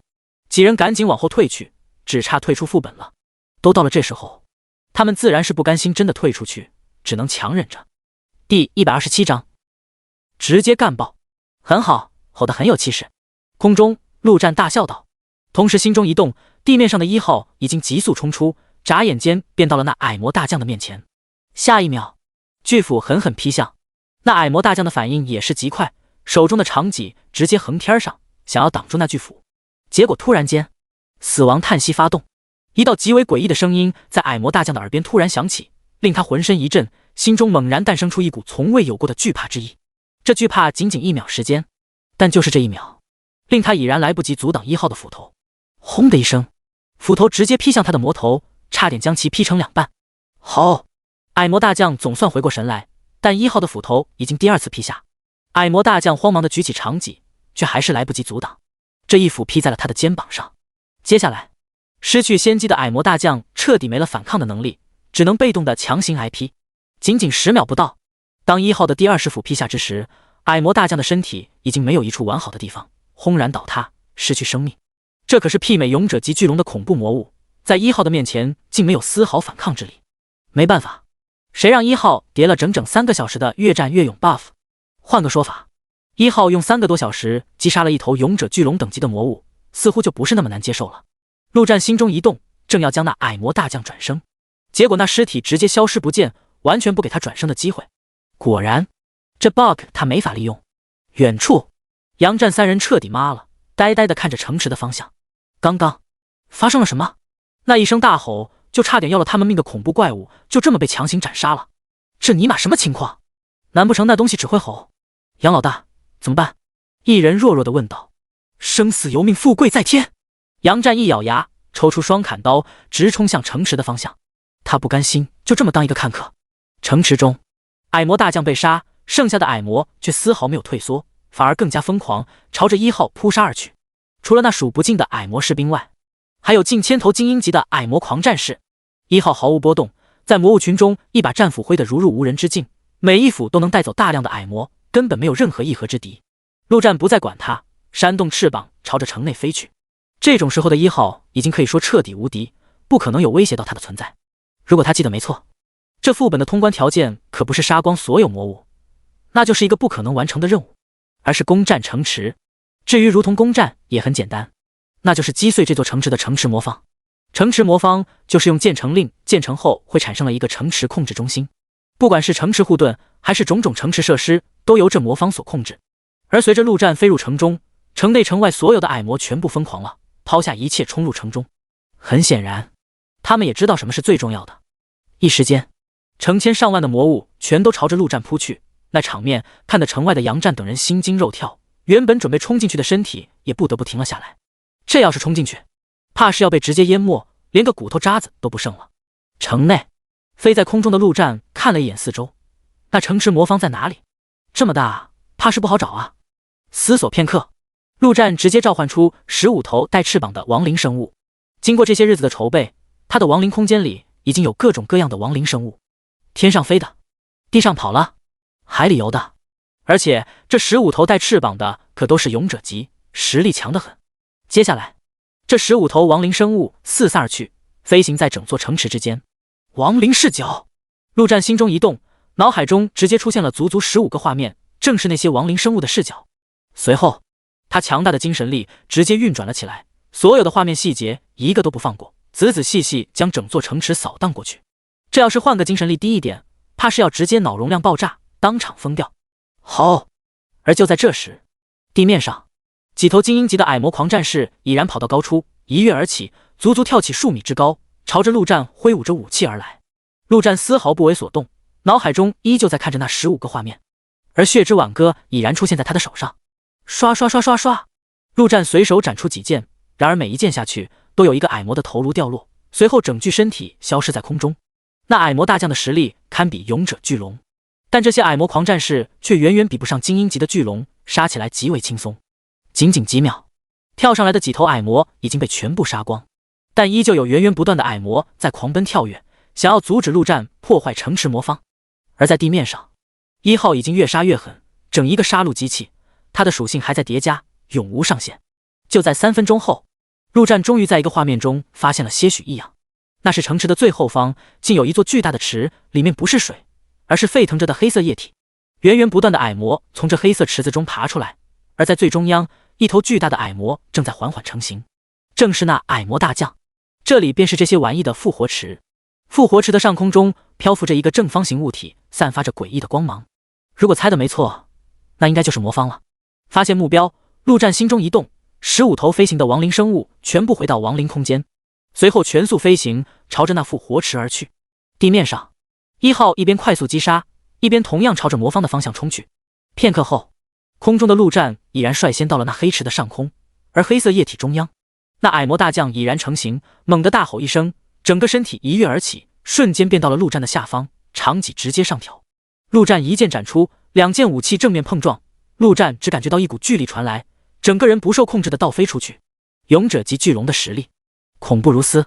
既然如此，陆战直接不跟其硬拼，等1号来了再说。第128章剑成令牌。好，矮魔大将直接飞上空中，他虽然没有翅膀，但一样能飞，先前若是早早飞起，也不会这么快被1号给秒杀。紧接着，这矮魔大将在空中挥舞长戟，一道黑色的激光竟直接从其长戟中直射而出，轰向陆战。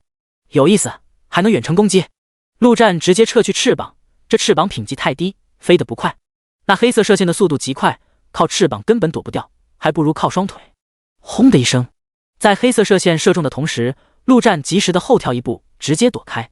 然而矮魔大将挥舞长戟，那射线随着他的挥舞同时移动，轰轰轰轰，陆战一路逃跑，那黑色射线一路追杀，地面上直接被划出一道深坑，恐怖的能量四射，那些靠近的普通、精英级矮魔直接被殃及池鱼，纷纷爆裂开来。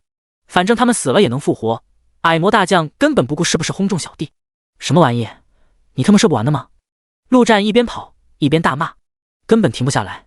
这玩意射得太快了，稍微慢一点就要被射中。现在他只能等1号到来。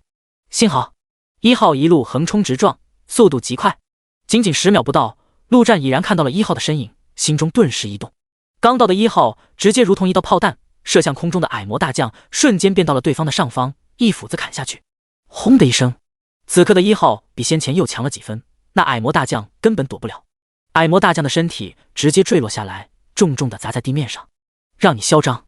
陆战拍了拍手，小弟来了，他就安全了。不再管这玩意，陆战直接冲向那魔方的地方，随后一剑斩出。轰的一声，整个魔方剧烈震动，却没有立刻破碎，伴随着的是整个城池仿佛都震动了一下。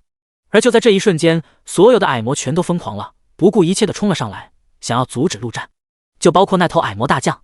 结果他刚一动，便直接被1号抓住了脑袋，一斧子便砍断了他的双脚，随后是双手。不出片刻，一整头矮魔大将已经被砍成了个只剩下头跟身体的魔棍。但即便如此，这家伙还在奋力地蠕动着，想要前来阻止陆战。1号再一斧子下去，将其直接钉在地面上。陆战那边，除了那矮魔大将，其他的矮魔攻击他根本不放在眼里，他的眼里只有那魔方。轰轰轰轰轰轰，陆战手中的血之挽歌不停，疯狂地轰击那魔方。接下来已经没有任何悬念，没有任何东西能阻止陆战砍翻这魔方，无非就是时间问题罢了。然而这玩意真特么硬的离谱，砍了10几剑，竟然只出现了一道裂缝。既然平砍不行，那就上技能。陆战深吸一口气，脑海中瞬间抽中一位灵剑士信徒，技能流风5连斩发动，陆战的身体直接化作一道风，消失在原地。随后只听轰轰轰轰轰5声巨响，5连斩全部斩在那魔方之上，那魔方终于裂开一个巨大的口子。果然还是用上技能伤害来的高啊，那就再来，反正他的信徒中有好多用剑的，技能多的是。3分钟后，随着一声清脆的响声，那魔方终于4分5裂，化作无数的碎片。一瞬间，所有的矮魔全部定在了原地，一动不动，包括那头还在挣扎的矮魔大将。紧接着，他们的身体开始化作黑烟，飘散在空中。等到所有的矮魔消失，整座城池开始飘散。不出3分钟，现场已经只剩下陆战跟1号，原本巍峨的城池已经没了任何痕迹，仿佛根本不存在一样。唯一的异样便是一块漂浮在空中的令牌，难度如此逆天的副本，所有的奖励就这么一块东西，看起来非常的不值得。但懂得人才会明白，这块东西的价值绝对比得上任何的神兵利器，这是真正的社稷之气，立足之本。陆战伸出手，将其握在手中，入手微凉，看起来平平无奇。建成令，可建造一座中型城池，面积为5000平方公里。哈哈，中型！陆战直接笑出了声，竟然还是中型城池，5000平方公里的面积，这特么得有多大？远处，见证了一场大战的杨战等人咽了咽口水。这副本就这么结束了，通关了。他们奋斗了这么久，毫不近战的副本就这么给通关了，还是被一个人，这特么简直就是赤果果的打他们的脸啊！但这都是次要的，最重要的是，这么难的副本通关了，奖励的那块令牌，那是什么？一瞬间，三人的眼中都升起强烈的欲望，但又瞬间压了下去。如此强大的人，他们现在上去抢，那就是找死。即便要抢，也要从长计议。胡六同样对那令牌充满好奇，但却不敢有丝毫的非分之想。至于贾政，那是什么想法都没有，对他来说，什么神器都是个屁。片刻后，陆战直接飞了回来，大功臣1号已然回到亡灵空间中休养。走吧，这副本跟其他的不一样，需要自己出去。说完，便直接飞出副本。胡六跟贾政2人自然是跟上。杨战3人对视了一眼，再看了看一片空地的副本，也只能无奈地走出副本。副本外，等到杨战3人出来，副本入口直接消失不见。至于陆战，等于已经不见了身影，就连那条坐骑都已经不见。杨老大，怎么算？一位老大的脸色有些难看。这副本在海天城里，自然早就被他们当成了囊中之物。这种感觉，就等于是有人直接闯入他们的家里，然后拿走了最宝贵的东西。这特么能忍！对啊，这人太他妈装逼了，说实话，我忍不了。另一位老大也极为不爽，忍不了，忍不住，你们去找他呗，找上另外5位，他们肯定跟你们一起去找回场子，反正我不去。杨战心中自然也极为不爽，但那又如何？不爽怎么了？爽不爽哪有命重要？说完，杨战便头也不回的离开。算了，还是回家找老头做点好菜吃吃消消火吧。第129章，回家收拾东西吧。海天盛宴大门口，陆战坐在被老黑身上，静静的等待着。刚刚他已经让那门卫去通知里面的老板杨鼎。片刻后，一脸怒容的杨鼎从大门走了出来。他没想到那家伙竟然还真的赶来。我的事情办完了，杨大厨，你考虑的如何？主动跟我走，还是要我绑着你走？陆战看到人出来，直接开口道。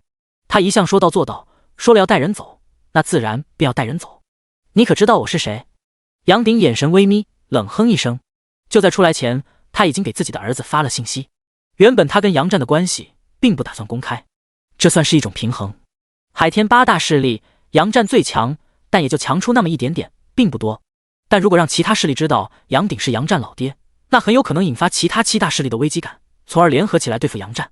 要知道，杨战所代表的可不仅仅是一个厨师，但现在有人都欺负到自己头上了，杨鼎哪里还管得了那么多？哦，你是谁？陆战笑了。现如今，他可以毫不犹豫地说，全世界范围内没有任何人、任何生物能威胁到他，就算是那龙族、凤族也不行。就算打不过，还跑不了吗？都特么围在这干啥呢？就在这时，一道怒骂从不远处响起。有人来海天闹事，这事自然引起了大批吃瓜群众围观，早就围了好几层看热闹的。来人自然便是杨战，他本就心情不爽，眼下看到这么多人围着自家老头，那更是双眼冒火。然而当他看到陆战时，整张脸顿时成了猪肝色，脑海中只剩下一个字：操！不会吧，找自家老头子麻烦的不会就是这恶魔吧？杨战，你还知道回来？再晚点，你老子都要被人给绑走了。杨鼎看到杨战，顿时怒骂道。此话一出，自然是引得四周一片哗然，就连陆战都无比意外，一个战皇，一个世界第一厨，竟然不过随后有觉得理所当然。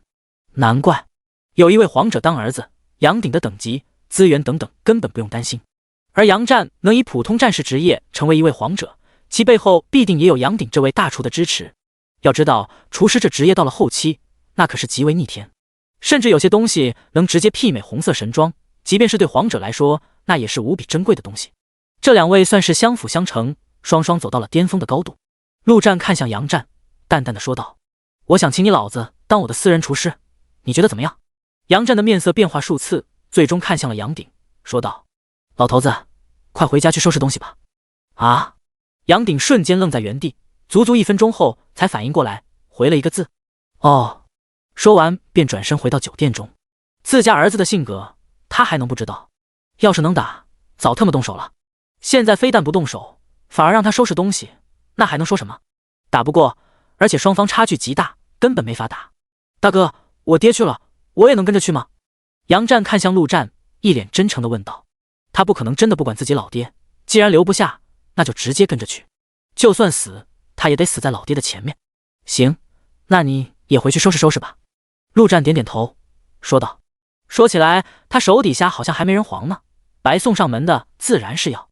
看着杨战离去的背影，陆战的脑海中甚至产生了一个更加疯狂的想法，是不是可以将那所有的人皇、神将、天王，甚至是那些在未来有些名气的强者全部收入麾下？如果能将这些人全部转换为信徒，甚至是全人类，那他的属性将会增幅到何等程度？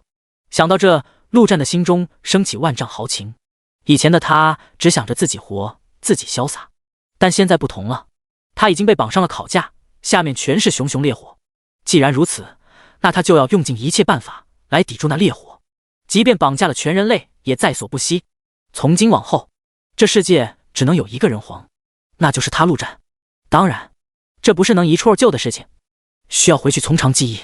半个小时后，海天城门口，陆战坐在贝老黑身上，而他的身后正跟着一辆大巴车，里面坐着杨鼎父子，胡六二与贾政也跟着沾了光，终于不用腿走了。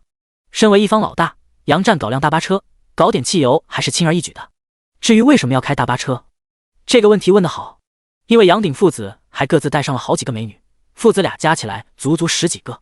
不得不说，这两父子的口味还真是一样的，大白长腿，大白熊，漂亮脸蛋，年轻貌美。陆战回头看了一眼，心中吐槽不已，尤其是这杨鼎都特么的60、70岁的人了，一个老头子还搞六飞，比他还能玩，身体扛得住。不过他是厨师，搞不好有什么能增强能力的秘方。这方面倒是可以跟这老头请教请教。他陆战在这方面虽然已经很强了，但男人嘛，谁不想越强越好呢？杨老大，你真就这么走了？对啊，杨老大，你走了，我们可怎么办？杨老大，你可要常回来看看啊！杨大厨，我还等着吃你做的菜呢。杨哥，带我一起走吧。大巴车外，一群人哭喊着。这杨战在8位老大当中实力最强，风评最好，自然也是最受人爱戴。如今就这么突然走了，许多人都是受不了。海天其他7大势力的老大也站在城外，心中那是五味杂陈。这特么什么情况？杨战这就走了？他们虽然是竞争关系，但也不得不承认，杨战绝对是最强的一位。这一走，海天城的实力都要下降几分。虽然少了个竞争对手，但也不知道是好是坏。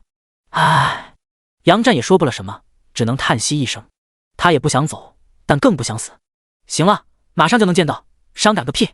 走吧，出发。陆战拍了拍狗头，毫不客气地说道：“等那边安定下来，到时候这海天城一城的人全部拉走，也不是不可能。”汪汪汪！我也要坐车，为什么让我跑？被老黑迈开步伐，却相当不满。少废话！陆战毫不客气，坐大巴车哪有骑被老黑来的威风？第130章建成。东海城市上空，雷声大作，一道道雷电遍布整片天空。雷电中央，一个庞大的身影伫立其中，四周的雷电正是从他身上散发而出，仿若雷神。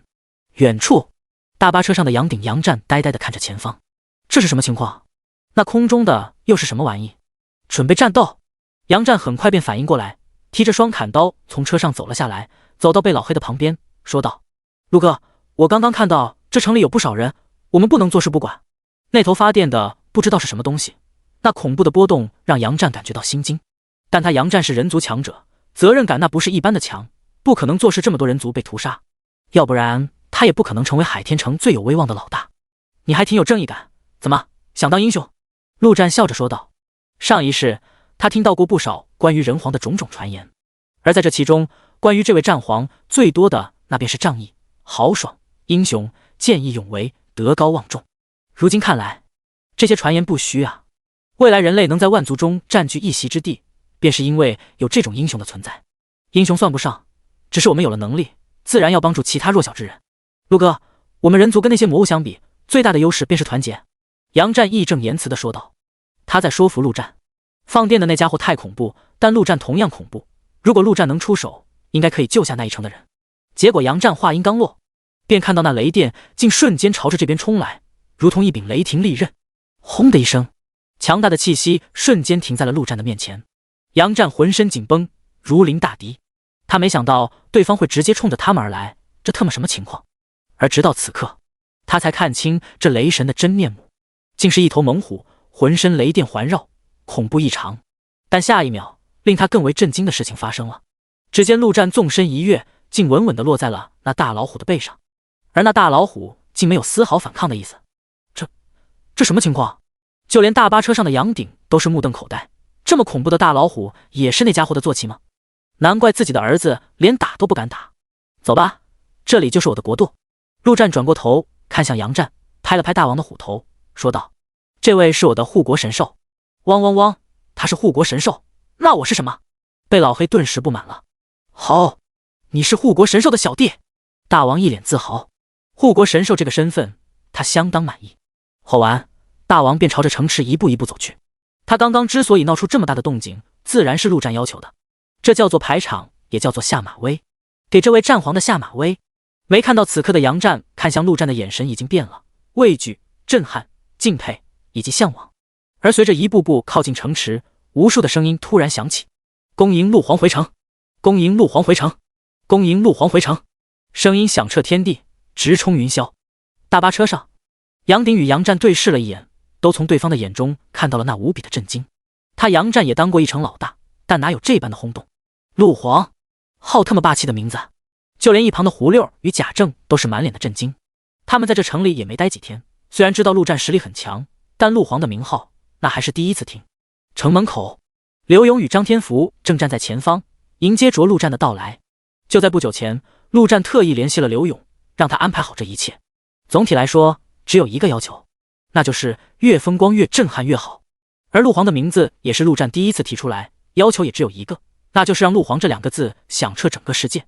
此刻，城门大开，东海城内所有的人都站在城内或者城墙上，看着那恐怖的大老虎驮着陆战一步步走来。说实话，他们很多人并不认识陆战，甚至连陆战的面都没见过，但陆战这个名字却已经深深地印在他们脑海中。这一切自然是刘勇的功劳。陆战让他传播死亡的信仰，那信仰总要有个具体的目标，而陆战便是这个目标。在刘勇的描述中，陆战便是死亡的化身，是拯救世界的救世主。用死亡来拯救人类，这听起来非常可笑，但事实上，这东海城的人在死亡的带领下，生活越来越好，实力越来越强，这是铁铮铮的事实。再加上死亡弥撒的作用，这城中不说全部，至少一半都已经成为死亡的信徒。而陆战此次要做的，便是让另一半也信仰他。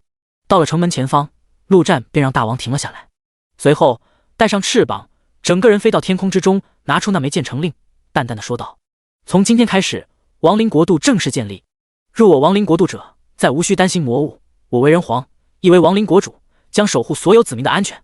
说完，陆战心中一动，手中的建成令顿时发出耀眼的光芒。紧接着，轰隆隆无数声巨响响起，以陆战为中心，方圆5000平方公里之外，一片片城墙拔地而起，形成一个无比庞大的城池。那城墙之高，几乎直冲天际，即便是距离极远，但也有不少实力强大的人看到，纷纷震惊不已。随后口口相传之下，所有人都明白发生了什么。而陆战的脑海中响起了系统的提示音：第一，请为你的城池命名。亡灵城。第一，恭喜你，亡灵城正式建立，检测到城池内大量的魔物，现已全部驱逐。陆战飘落到地上，手中的令牌直接化作一个魔方，点击魔方后，无数的信息便出现在陆战的脑海中。其中最为基础的一项，那便是开启城池防护罩。不过这玩意也不是白开启的，维持防护罩需要消耗金币，而且数量庞大，1小时1000金币，一天那就是24000。光靠陆战一个人的话，根本坚持不了几天。随后陆战浏览了一番其他内容，用意念选择了其中的一项，建造城主府，分为低级、中级、高级、顶级4个等级。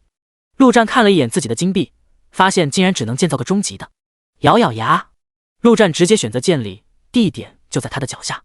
下一秒，在所有人的目光之中，一座无比雄伟的宫殿竟拔地而起，即便是城内等级最高的建筑师都看得目瞪口呆。这特么没有个100级建筑师怎么可能做到？等着城主府完成，陆战用眼神示意了一番，这特么他可不会说话，蛊惑人心什么的还得让刘勇来。刘勇立刻心领神会，大声说道：国主大人神威浩荡，刚刚发生的种种都完全超出了所有人的想象，即便是强如杨战都是脑中一片空白。经过刘勇这么一提醒，所有人的脑海中都浮现出一个想法，这是什么手段？只能是神的手段。第131章，震惊的刘勇。第一，张三成为你的信徒。第一，李四。第一，王五提升为中级信徒。一瞬间，陆战的脑海中响起大量的提示音，在神迹之下，剩下那批还没转化为信徒的纷纷开始转变，而已经成为信徒的也开始提升信仰。然而就在这时，一个极为不和谐的声音突然响起，说话的不是别人，正是那杨战。原本他也是被那种种震惊，不由得产生敬畏之心。但刚刚陆战撤去伪装面具，露出真容之后，他彻底看清陆战的面貌，在联想到陆皇这个名字后，瞬间想到了一个人，杀人恶魔陆战。先前在路上的时候，他只听到胡六称呼其为陆哥，便也用了同样的称呼，却从没问过其真实姓名。身为一个还算有正义感的人，面对如此恶贯满盈之人，此刻杨战的内心如同翻江倒海。没错，我就是陆战。陆战淡淡的说道。杨战，我欣赏你，所以才跟你多说一句。你愿意相信亲眼所见，还是相信论坛上看到的那些小作文？说完，陆战便直直的看向对方。他也不想去解释什么，他确实杀人无数，内心也是自私占了大多数，但所杀之人全他妈都是自己找死，怨不得他。如果这杨战认为他是大魔头，想要替天行道，那么对不起，这杨战也在找死。杨战的面色变化，看了一眼城内的众人。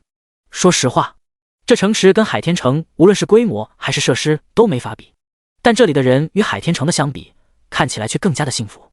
没错，就是幸福。在末世，幸福是一种多么难得的事，但在这些人的脸上，他竟然看到了。如果陆战真是什么十恶不赦之人，怎么可能？在末世之前，他杨战也曾看过不少的案例，各种小作文，各种反转，舆论真得值得相信吗？走吧，进去看看我的新家如何。陆战不再管他，而是望向大巴车，说道：杨大厨，一起去看看你的房间。既然是私人大厨，那自然是要住在这城主府中。而当陆战走进城主府时，瞬间便感觉到了不同，他的体力、精力竟都在快速的恢复，整个人都无比的舒爽清醒。系统建造的房子果然是与众不同，这里特么就像是游戏中的泉水池。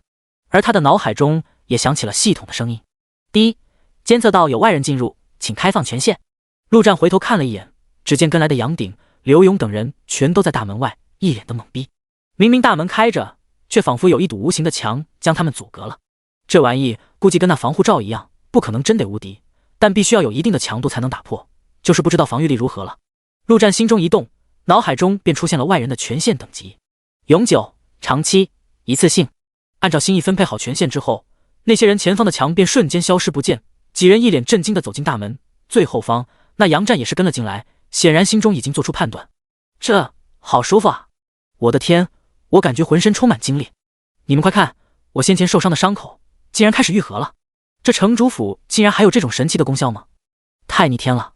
刘勇等人震惊不已。陆战也有些意外，没想到经过他同意后，进入这里面的人竟然也能享受到泉水的效果。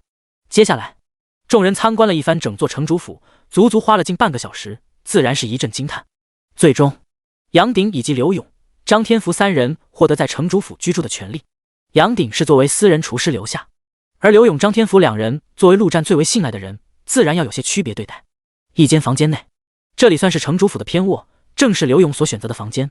此刻，陆战与刘勇正坐在房间中，他们的前方正是那块城池魔方。这玩意可是城池最重要的东西，陆战自然要保护好。原本还想着将其直接放入储物戒指内，结果放不进去，那就索性放在城主府得了。陆哥，这太神奇了！刘勇正用手触摸着魔方，满脸的震惊。现在的刘勇差不多可以说是这座城池的实际管理者，陆战只不过是个甩手掌柜、精神象征罢了。所以陆战直接将魔方的权限开放给刘勇，一切都交由他来处理，甚至直接将这魔方都放在刘勇的卧室内，总不能让刘勇每次都到陆战的房间来操作。在所有人之中，陆战对刘勇的信任度是最高的。除了全程防护罩之外，竟然还能建造自动会攻击的防御塔，还有能生产战争傀儡士兵的战争攻防，能制作跟强化装备的装备攻防。这还有训练营，在里面训练可以直接获得经验值，还能提升技能等级。这样的话，那些生活职业就不用冒险出去杀魔物了。还有治疗营地，还有各种交通工具。陆哥，这太变态了，您从哪搞来的？刘勇喋喋不休的足足说了将近10分钟，里面的每样东西都令他无比震惊。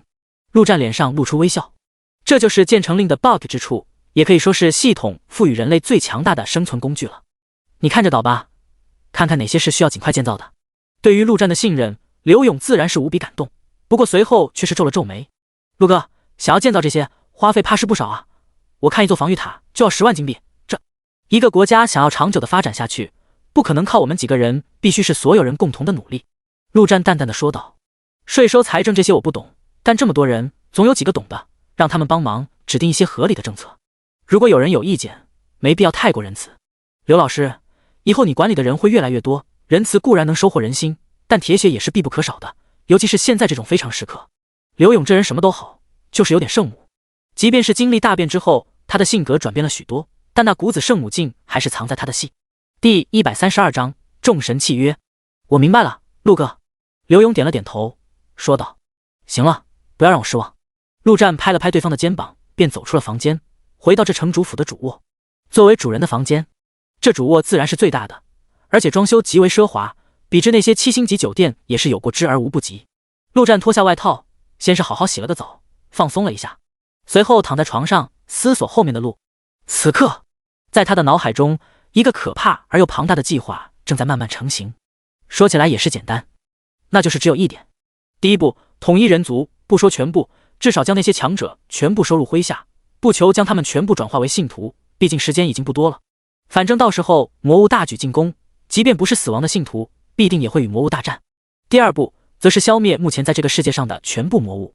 是的，包括那些最顶级的种族，什么龙族、凤族，全部屠了。这听起来几乎无比的疯狂，但如果能成功，他不仅能获得大量的金币、装备与等级，这不仅能让他自己实力大增，更是能武装亡灵国度的其他强者。最重要的是，他能将所有的亡灵全部强化到最顶级的地步。到时候，他的实力将会到何种程度，连他自己都无法想象。不过以他现在的实力，第一步还好说，想要做到第二步几乎不可能。他还需要一个底牌，一个绝对性的底牌。想到这，陆战直接站了起来，淡淡的说道：祭司，出来聊聊吧。下一秒，死亡祭司的身影果然出现在他的前方，一脸的满意，说道：你做得很不错，远远超出了君主大人对你的期待。建成这一步，直接让信仰之力大增，他身为死亡祭司感受的最为明显。既然如此，是不是该给我些奖励？陆战也不客气，直接说道。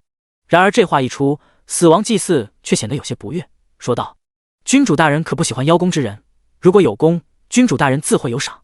陆战心中冷笑一声，现在的他也看得清楚，眼下那位亡灵君主大概率没办法拿他怎么样。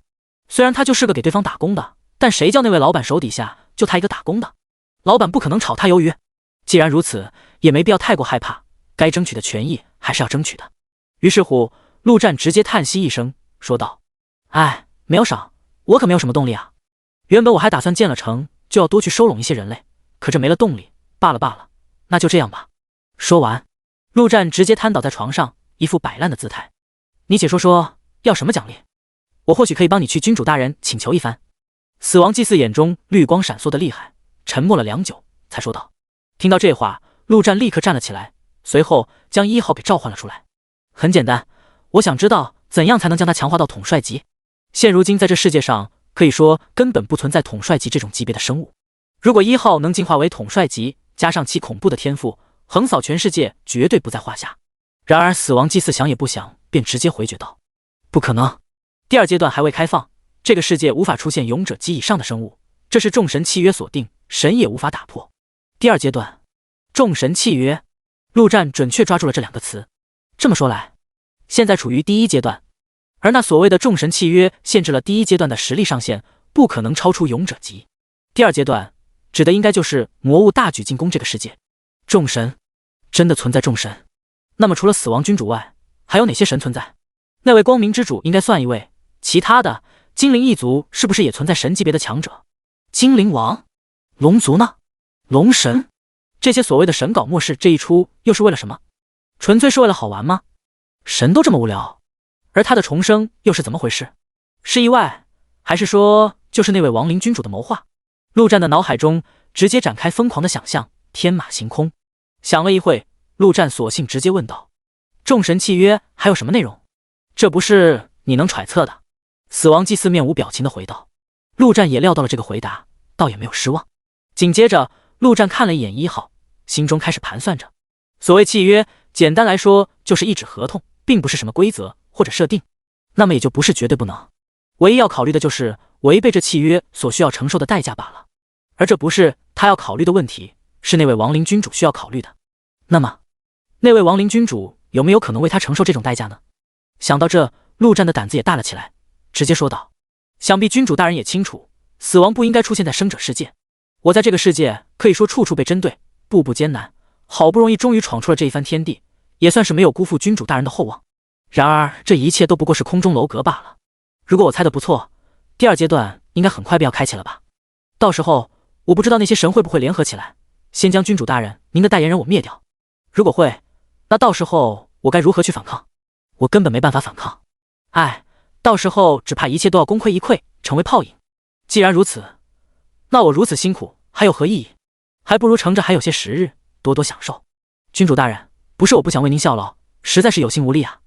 可惜了，可惜，如今这好不容易建了城，城民会越来越多，信仰也会越来越多，可这一切只怕顷刻间便要破碎了。陆战一声叹息，望向窗外，一脸的苦涩与绝望。然而他的余光却微微地瞟向那位死亡祭祀，只见这死亡祭祀一动不动，竟然没有立刻回答陆战。他眼中的绿光不断闪烁，仿佛在与亡灵君主交流之中。看到这一幕，陆战心中一定，嘿嘿，有的商量，那说不定还真有戏。第133章进化。时间一点点过去，亡灵祭祀一直没有反应，或许是那位亡灵君主正在权衡利弊。陆战也不着急，这番操作可以说极为大胆，说难听点，那就是赤果果的威胁。威胁亡灵君主，想想都觉得刺激。而这一切都建立在如今陆战的成就之上。现如今陆战是当之无愧的世界第1人，再加上刚刚建立了城池，只要亡灵君主还有所追求，就必不可能放弃他这枚棋子。果然，足足5分钟后，亡灵祭祀终于有了反应，开口道：众神契约的反噬，即便是君主大人也需付出极大的代价，你务必感恩君主大人。成了。陆战脸上一喜，赶紧说道：那是当然，君主大人对我这么好，别说996、007我也干。行了，将其收回亡灵空间内。亡灵祭祀指了指1号，说道。陆战赶紧照做，紧接着便看到亡灵祭祀也跟着进入到亡灵空间。陆战立刻将意识也投入到空间之中。只见亡灵祭祀看着1号，绿色的双眼跳动不已。你这头亡灵确实神奇，属于万中无一的变异型亡灵。若是换成普通亡灵，即便是君主大人违背契约，也不可能将其提升为统帅级。这番话显然就是说给陆战听的。那我该怎么做？陆战也不墨迹，直接用意识问道。将这些亡灵全部献祭给他。亡灵祭祀说道。全部？陆战一愣，此刻他的空间内转生加召唤的亡灵足足几百头，而且都是经过精挑细选的。尤其是转生的亡灵，每一头都花费了大量时间与魔物献祭出来的。这全部献祭给1号，怎么可能不心疼？是的，这一头可以留下，其他的全部献祭了。亡灵祭祀指了指2号，说道。死亡刺客在整个亡灵界也是极少，献祭了可惜。这全部献祭了或许还不够，还需继续召唤献祭。勇者进化为统帅，实质的变化，你以为是多容易的事情吗？陆战深吸一口气，看了看1号，咬咬牙，特么的干了。献祭就献祭，只要1号能成，一切都是值得的。下一秒，那头巨龙亡灵便开始慢慢的化作黑雾，进入到1号的体内。这巨龙已经转生挺久了，属性看起来是变态的很，但战斗起来就是个垃圾。陆战早就想将其献祭了，可又有点舍不得，眼下总算是不得不献祭了。紧接着，陆战意识继续控制着其他亡灵进行献祭，他的脑海中不断的响起系统的提示音。而令他震惊的是，所有的献祭竟然全部成功了。要知道，之前陆战也尝试过献祭1号，成功率最多也不过10%罢了。很明显，这是那位亡灵君主在发挥作用。好他妈 bot！ 一时间，陆战献祭的更加有劲了，而1号则一动不动，静静地享受着其他同类的献祭。这其中没有任何其他的动静，陆战心中有些疑惑。就这不停的献祭就能突破到统帅级，是不是太简单了点？正当陆战献祭了大约2/3之时，突然之间，一股极度危险的气息猛然从亡灵空间的上方传来。陆战意识一动，看向上方，只见那里不知怎么回事，竟出现了一小片云，里面闪烁着阵阵雷电。那雷几乎令陆战心惊胆战，比大王与被老黑的不知道强多少倍。嘿嘿，这就是契约的力量，妄想突破到统帅，就会直接遭到灭杀。一旁亡灵祭祀说道。听到这话，陆战吐槽不已，这特么的突破到统帅级，还搞雷劫这一套吗？这又不是修仙小说。他能很清晰地感觉到，那恐怖的雷绝不是自己或者1号所能阻挡的，不过也没太过担心。既然亡灵君主已经出手，自然不可能眼睁睁看着那雷落下来。果然，下一秒，那雷云的上方空间处突然破开一个极小的口子，从其中飘荡出一股极为浓郁的死亡气息。这股死亡气息竟瞬间将那雷云给包裹住，刹那间，那股毁灭般的气息便已经消失不见。速度献祭，君主大人多压制1分钟，便要多承受1分反噬。这时，亡灵祭祀快速开口，催促道：“陆战不敢怠慢，赶紧献祭剩下的亡灵。”当除了2号之外的所有亡灵全部献祭之后，1号的身上终于开始出现变化。他的身体中浓郁的死亡气息正在不断的生成，将其整个包裹在其中。不够，继续召唤献祭。亡灵祭祀再次开口催促。陆战没有犹豫，直接开始施展亡灵召唤。勇者及亡灵鬼面使者献祭。第2次，勇者及亡灵恶灵弓箭手献祭。第3次，竟然又是勇者及亡灵双头鬼魔犬献祭。第4头、第5头、第6头，竟然全都是勇者级亡灵。要知道在这之前，陆战召唤个100来头才能出现1、2头勇者级。很显然，这一切都是亡灵君主的功劳。既然已经决定插手，这位死亡之神索性全面干预，从献祭的成功率、召唤的亡灵品质，再到那众神契约的反噬，统统一力承担。这一刻，陆战都忍不住有些感动了，真特么的是件好老板啊！而当召唤献祭到第20头时，异变突生，只见1号猛然发出一声低吼，恐怖的死亡气息四散而出，他要开始进化了。上方那股雷云似乎挣扎得更加厉害，但始终无法突破亡灵君主的那股黑雾。陆战皱了皱眉，上一次1号进化到勇者级，可是用了足足24小时，这次那不是要更久？难不成要一直这么僵持着？他倒是无所谓，那位亡灵君主有这闲情在这耗24小时？很显然，没有。只见雷云上方的那道裂缝之中，一滴黑色的液体从中滴落下来，正好落在1号的身上。下一秒，包裹着1号的那浓郁死亡气息猛然收缩，全部进入到1号的体内。5秒后，一个身影出现在陆战的眼前。恭喜你的亡灵进化成功。空中，那道黑雾包裹着雷云消失不见，那道裂缝也瞬间缝合，仿佛从未出现。第134章好奇宝宝。亡灵哥布林，特性统帅级亡灵，力量1880，体质1689，敏捷2222，天赋越战越勇，随着战斗的进行，力量、体力、敏捷3大属性会不断的提高。注意，天赋附带负面效果，战斗越久，负面效果越严重，精神过低者请谨慎。技能：死亡恐惧 LV3， 被动技能，浑身散发的死亡气息令敌人心生恐惧，属性下降 30%。狂化，所有属性翻倍，同时失去理智，敌我不分，持续时间1分钟，技能结束进入虚弱期，所有属性减少 70%， 持续时间5分钟，技能冷却时间30分钟。死亡叹息，发出死亡的叹息，令敌人进入恐惧状态。气息隐匿，将气息隐匿，当全力战斗时，隐匿将失效。亡灵统帅，麾下亡灵全属性增加 10%。死亡一斧斩，凝聚大量死亡气息于斧形武器之中，瞬间爆发出 1000攻击的重锤，冷却时间1小时。变态！陆战的脑海中只浮现出这2个字。恐怖的属性， BOT 级的天赋，极品的技能，组成而成的就是一个变态。旧的技能就不说了，各个极品。新多出3个技能，首先便是这亡灵统帅。很显然，只要是陆战召唤或者转生的亡灵，都属于1号的麾下，享受 10% 的属性增幅。而死亡一斧斩简直就是为1号量身打造的。这进化也是极为智能，一直以来1号都是用的战斧型武器，没想到这直接进化出了相应的攻击型技能，这也算是1号的第一个攻击技能，1000%的攻击增幅，谁人能挡？唯一有些奇怪的便是气息隐匿这技能，1号又不是刺客型亡灵。而就在这时，亡灵祭司开口说道：“目前这世界不允许出现统帅级，故君主大人赐予了这亡灵气息隐匿，你只需不要让他全力战斗便可。如果非常时刻必须全力战斗，那么务必在1分钟内解决战斗，超过1分钟必定会被众神契约检测到，到那时君主大人也就不了你。全力出手不能超过1分钟吗？”陆战微微皱眉，这么说来，那契约检测的是统帅的这种气息，而不是实力。要不然在先前副本中，1号的属性恐怕已经超过了现在的属性，也没有引来什么雷劫。这确实让他有些不爽，但也没办法，只能点点头。明白了，行了，君主大人已经给予你赏赐，还望你能好好为君主大人招收信徒。亡灵祭祀说道。那是当然，陆战赶紧说道。以1号现在的属性，需要全力出手的情况恐怕是不多。亡灵祭祀点了点头，便已经消失在原地，回到祭坛之上。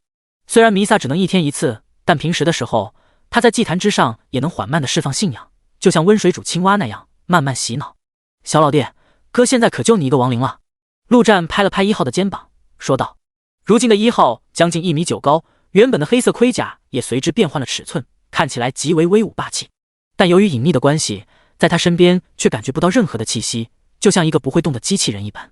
然而下一秒，陆战的脑海中竟突然响起了一个声音：“主人！”卧槽！陆战顿时吓了一跳，瞬间看向1号。这声音不用说，肯定就是1号发出的，柔柔的、弱弱的、轻轻的。没想到1号竟然还是个夹子，但是不得不说，夹得很舒服。1号，你男的女的？主人，男的是什么？女的又是什么？果然，夹子音再次在陆战脑海中响起。这声音起初还断断续续，后面则越来越流畅。原来是不男不女。陆战点点头。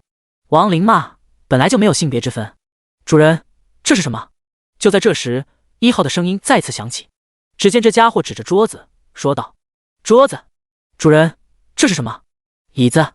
主人，这是什么？床。主人，这是什么？扫把。主人，闭嘴！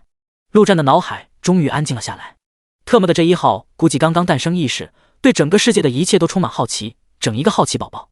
很难想象这家伙是头统帅级的亡灵。一时间，陆战原本的好心情都被这好奇宝宝搞乱了，直接朝着外面吼了一声：“刘老师，找几个美女来！”主人，美女是什么？干！给我滚回亡灵空间去吧！次日一大早，当陆战走出房间，便闻到一股香气扑鼻而来，正从不远处的餐厅之中飘出。只见那杨鼎已经准备了一桌子的早餐，不愧是顶级大厨，连早餐都是做的这般完美。陆哥，起床了，快来吃早饭。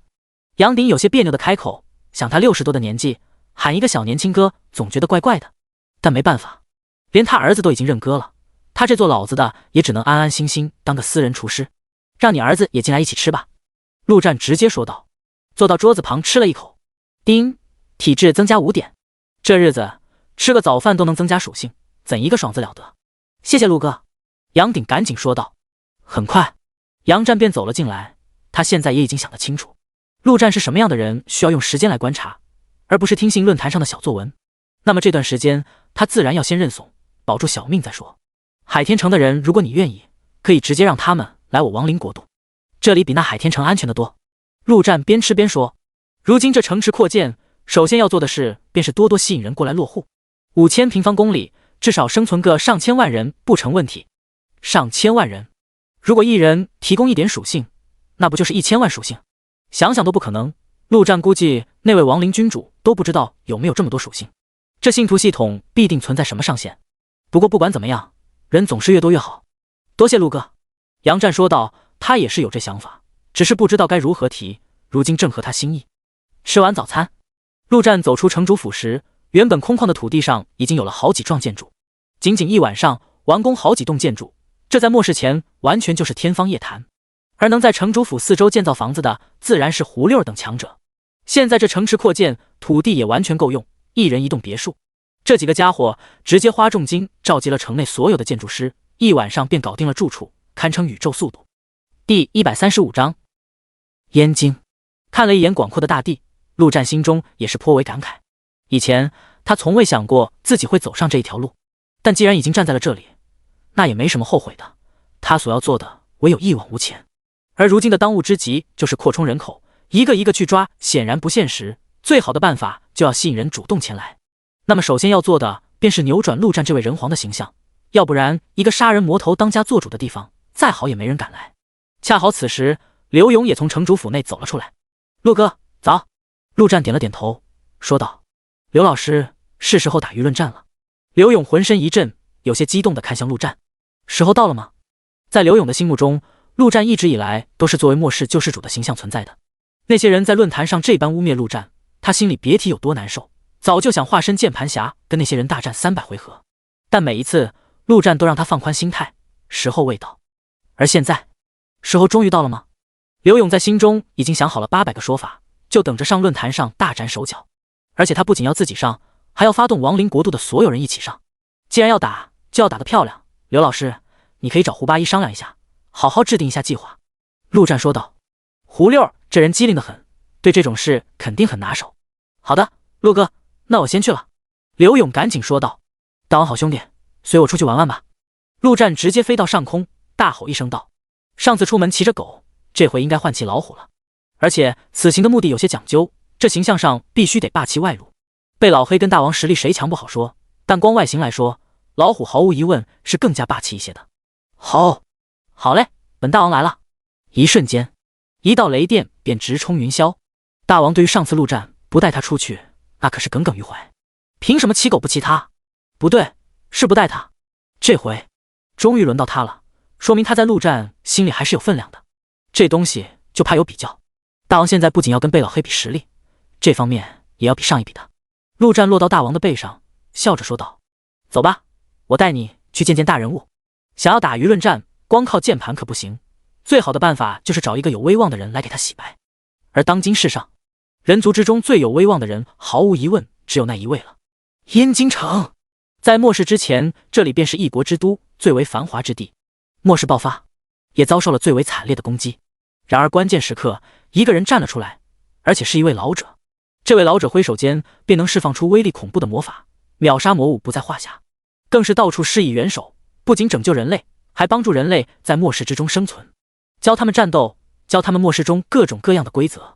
在这老者的带领之下，燕京城很快便恢复了初步的秩序，并且开始接受其他各地而来的难民。直到今日，这里虽然没有海天城那般繁华，但却绝对比海天城更为团结与坚固。而这位老者，正是那隐藏职业禁咒法师黄圣人。如今在论坛上，如果说陆战是那十恶不赦的杀人魔，那么黄圣人便是当时圣人，在论坛上被他帮助过的人简直数都数不清。此刻，燕京城的广场之上，两人正在擂台之上战斗，四周围观了不少的人群。这正是燕京城举办的选拔比赛。末世资源有限，自然要多培养更具天赋的职业者。正因如此，燕京之主黄圣人特地举办了这种不伤及性命的擂台赛，赢着自然可以获得一些培养。可以说，现在的燕京城在黄圣人的带领下，各项政策已经越来越完善。擂台之上，一位战士，一位刺客，两人都有15级以上，也已经算得上强者。战斗正酣之时，突然之间，一股极为强大的气息猛然出现在燕京城的上方。一时间，不仅是擂台上的两人，几乎整个燕京城的所有人都无比惊恐地望向天空。只见那里一个恐怖的雷球正悬浮在空中。嫡媳，做好战斗准备。众人惊恐归惊恐，但却没有任何人退缩，纷纷拿起武器，做好战斗准备。这都是黄圣人的功劳，这老头救的不仅仅是人的性命，还有人的内心。敢来我燕京找死！城墙上，守城的强者大喝一声，同时已然搭好弓，一箭射出。作为黄圣人亲自挑选的守城大将，他的实力非同凡响，乃是隐藏职业巨力射手，其攻击力比起一般的射手高出数倍不止。这一箭如同火箭，带着破空之声，瞬间击中那雷球。然而什么都没发生，那箭矢竟直接被雷电所融化，消失不见。上空，雷球之中，陆战直接站在虎背上，眺望下方这座城市。去海天城，他是乔装打扮低调去，但来这里就没必要低调，毕竟他就是来装逼的。虽然眼下他的亡灵空间中只有1号、2号2头亡灵，但那又怎么样？光信徒的增幅便已经让他的属性极为恐怖，更何况还有1号这大杀器，有啥好怕的？吼吼吼！那东西敢射我，我也要射死他！大王不爽地吼叫了一声，虽然不痛不痒的，但敢对他出手的，总要付出点代价。说完，一道雷电便已经朝着那巨力射手而去。关键时刻，空气中突然出现一阵扭曲，那道雷电竟犹如直接被虚空吸入一般，消失在空中。紧接着，一个声音猛然响起，响彻天空：“关信，贵客来临，怎可如此无礼？”关信正是那巨力射手的名字。而此话一出，燕京城所有人都放下心来。下一秒，一道身影直接飞上天空。陆战定睛一看，这身影正是一个白衣飘飘的老头子，头发胡须皆是花白，手中拿着一根金色的法杖，整一个甘道夫形象。而这老头的身后竟带着一对翅膀，这还是陆战第一次见到除他以外拥有翅膀的人。这老头还能是谁？正是那黄圣人。第136章黄圣人的故事。陆战没见过黄圣人，但其形象却在论坛上到处都是。此刻见到真人，心中竟不由得增添了几分敬重。没错，敬重，一种见到伟人内心不由自主产生的敬重。这并不是说黄圣人有多强，而是其浑身散发出的气质。圣人的气质，就像是陆战杀人杀多了，不经意间就会散发出凌厉的杀气。而这位黄圣人，难不成救人就多了，能影响到陆战，可见对方这气质有多么的浓郁。一时间，陆战甚至有些拘谨了起来，原本想着来施展的王霸之气，也在不经意间收敛了一番。就连他坐下的大王，此刻都没有太过嚣张，收敛了一些雷电。就在这种诡异的气氛之中，黄圣人缓缓地开口：“你来了。”陆战一愣，有些奇怪地问道：“你知道我要来？你在等我？”不得不说，这老头子着实有点诡异啊。结果黄圣人竟真的点了点头，同时伸出手，做出邀请的姿势，说道：“我一直在等你，上面风大，随我下去坐坐吧。”“行，那就下去吧。”陆战爽快地答应。这老头再诡异，那也没啥好怕的，他可不认为论实力这老头能胜过自己。于是乎，在燕京城众人的注视之中，黄圣人与那雷球缓缓落下，落到黄圣人的住所之旁。到了门口前，黄圣人却没有直接进入，而是说道：“可否请虎兄弟在外面稍等片刻？”“吼吼吼，你这老头什么意思？想害我陆兄弟？”大王自然是极为不满，直接吼道：“哈，我想害也得有那本事才行，如今这第一阶段，怕是没人能害得了陆小兄弟。”黄圣人笑着说道。然而这话却令陆战心中一震。第一阶段，连他都是从那亡灵祭祀口中才得知，现在是第一阶段，这老头从何得知？陆战隐隐有种感觉，这老头知道的比他想象中多得多。大王好兄弟，你先在外面等着，放心，这老头打不过我的。陆战拍了拍虎头，从其背上跳了下来。吼吼吼，好吧，陆兄弟小心。大王只能哼哼道。黄圣人这才打开门，走了进去，陆战自然是紧随其后。随后门便关上，大王靠近门口听了听，竟听不到任何声音。屋内，陆战看了四周，心中愈发好奇。作为这一城之主，黄圣人的住处却极为简易，一个小小的平房，没有佣人，没有什么高档豪华的装修，就像是末世前孤寡老人住的那般，没什么好招待的，随便坐吧。黄圣人直接坐在了椅子上，也没有倒茶招待的意思。陆战自然不会介意，坐了下来，直接发问：“你怎么知道我会来？”这件事他连刘勇都不曾告知过，这老头难不成还会算命？陆小兄弟别急，待我先跟你说个故事，你慢慢听，如何？黄圣人没有直接回答，而是说道：“行，我倒要看看你能说出什么话来。”陆战冷笑一声，说道：“他最恨这种故弄玄虚的人，要是说不点东西，非把这老头胡子拔光了不可。”很久很久以前，黄圣人开口的瞬间，便让陆战有种打死他的冲动。幸好他随后的第一句话便吸引了陆战的心神。有一个老头子，他的实力很强很强，强到挥手间便能灭了现在的你。这老头子已经站在了人族之巅，但这个世界不仅仅有人族，还有龙族、凤族、巨人族，甚至是天神族与各种各样的魔族。最可怕的是，这些强大的种族全都在算计着人族。你可知为何？黄圣人看向陆战，却不等他回答，便直接说道：“你不知道，老头子也不知道，他不知道那些种族在谋划着什么，但他知道必定与人族有关。因为人族是万物之灵，是宇宙之源。当时的人族看起来是在这个世界中站稳了脚跟，不惧那些强大的种族。但老头子知道，那只是假象罢了。他清楚，若是那些种族全力出手，顷刻间便能覆灭人族。老头子那叫一个忧心忡忡，他忧心人族的未来。作为人族，他岂能不忧心？”说到这，黄圣人停顿了一下，眼神之中充满无力与担忧。陆战没有说话，虽然没有明说，但他听得出来，这老头正是黄圣人自己，但他却听不懂这个故事。什么叫做已经站在人族之巅？站在人族之巅的明明是他陆战好吗？不服干一架试试？当然，这话他只是在心里说说，他还是很好奇，这老头还能怎么编下去的。黄圣人伤感了一会，才继续说道：这老头子是个魔法师，他会的魔法很多很多，而且都很厉害。但在这些魔法之中，有一个魔法非常特殊，老头子也是在机缘巧合中才得到这个魔法。他认为那就是上天给予人类的一线生机。这个魔法名叫未来。没错，未来，施展这个魔法能看到未来。老头迫不及待地施展这个魔法。第一次他看到的结束，人族灭族；第二次人族灭族；第三次人族灭族；第100次人族灭族；第101次人族灭族。老头快要疯了，他在短短1个月内疯狂地施展未来这个魔法，整整999次。然而每一次人族都是以灭族为结局。老头子绝望了，无比绝望地施展了第1000次。而就是这第1000次，他竟然没看到未来，他只看到了一个人。一个人，一个男人，这是什么意思啊？老头子疑惑了。黄圣人目光灼灼地看向陆战，你说那是什么意思？我怎么知道？陆战吓了一跳，这老头子该不会是缠他身子吧？之后老头子又是施展了几次未来，模模糊糊怎么也看不清，但他总算想明白了一些东西，那就是人族的未来就在那个男人身上。于是乎老头子发挥自己全部的能量去寻找那个男人，最后他找到了，却只找到了一具尸体。那个男人竟然已经死了，这让老头怎么办？好不容易燃起的希望瞬间又破灭。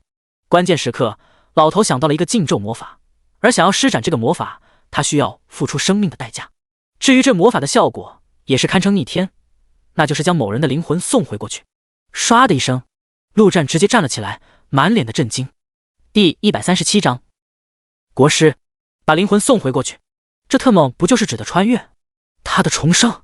很显然，黄圣人故事之中那个老头就是他自己，而那个男人就是指他陆战。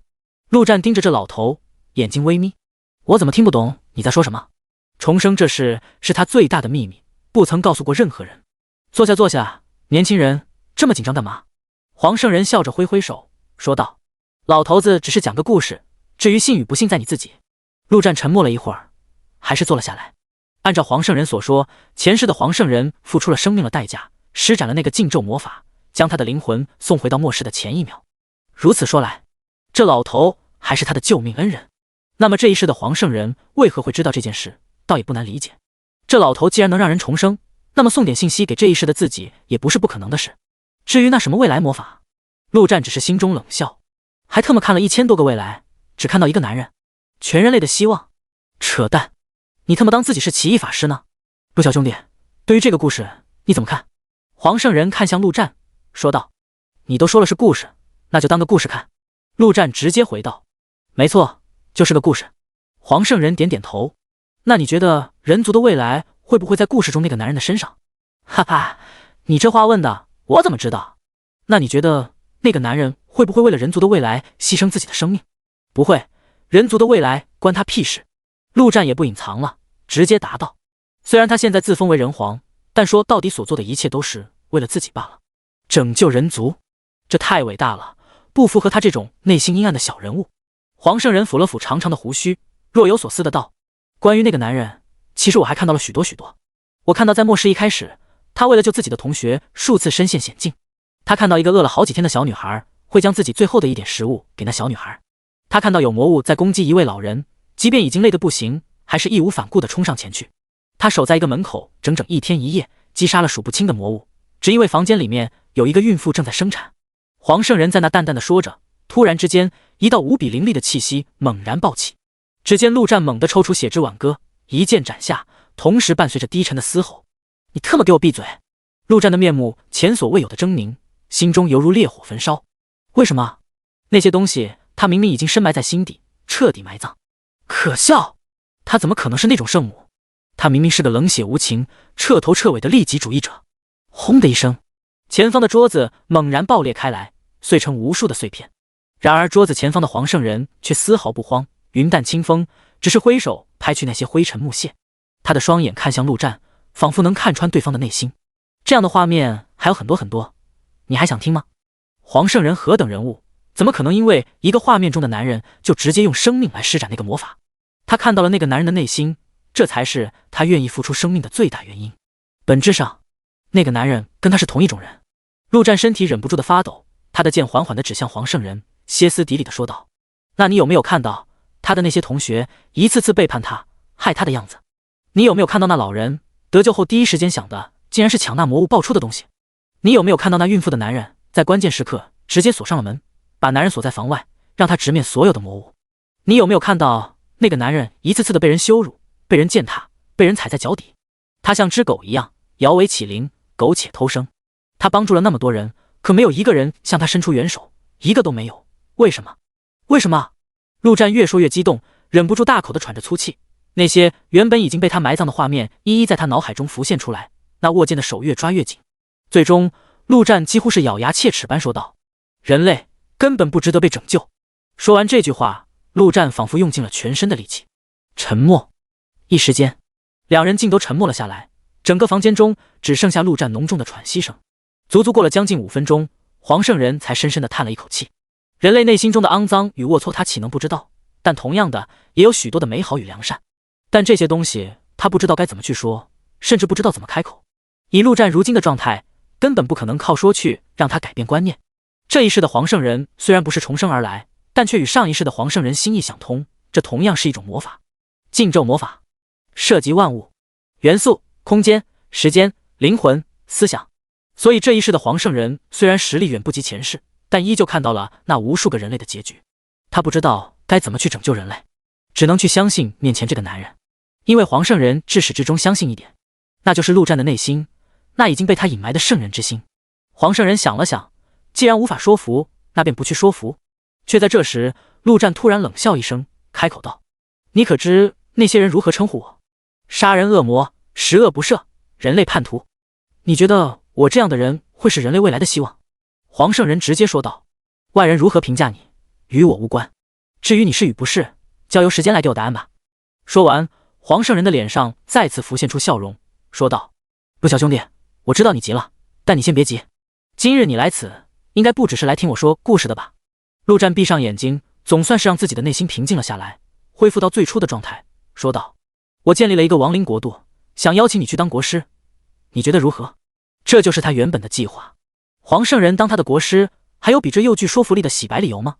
就跟那杨鼎一样，直接用武力胁迫绑走对方了事。但这一刻竟不由得有些强势不起来。结果黄圣人竟想也不想，便点点头说道：可以，当一个国师听起来还挺不错的。第138章信仰的代价。陆战一愣，这么干脆的吗？这反而让他有些不知所措的。黄圣人倒是坦然，他当然不是全知全能的，他只猜到陆战必定会来找他，却猜不到何时会来，来所为何事。不过既然已经认定了陆战这个人类的希望，那么黄圣人索性也是一条路走到黑。对方要他当国师，那就当呗。看着眼前有些愣神的陆战，黄圣人突然开口道：你可知什么是信徒？陆战回过神来，这老头神神叨叨的，知道信徒这事自然也不奇怪，直接回答道：信徒自然便是信仰神明的人。我要你当我亡灵国度的国师，就是想要你助我多多招收亡灵信徒，这事你应该不反对吧？既然话已经说开了，也没什么好隐瞒的。而且他完全看不透这老头的深浅，怕是想瞒也瞒不住。既然如此，索性直接打开天窗。你是君王，我是国师，自然你说什么我便做什么，我哪里敢反对？黄圣人笑着说道。这时候的他活像一个人畜无害的老头。不过作为国师，有一件事我还是要提醒一下你。说到这，黄圣人的神情严肃了起来，说道：你知道成为信徒会有什么后果吗？尤其是死亡的信徒。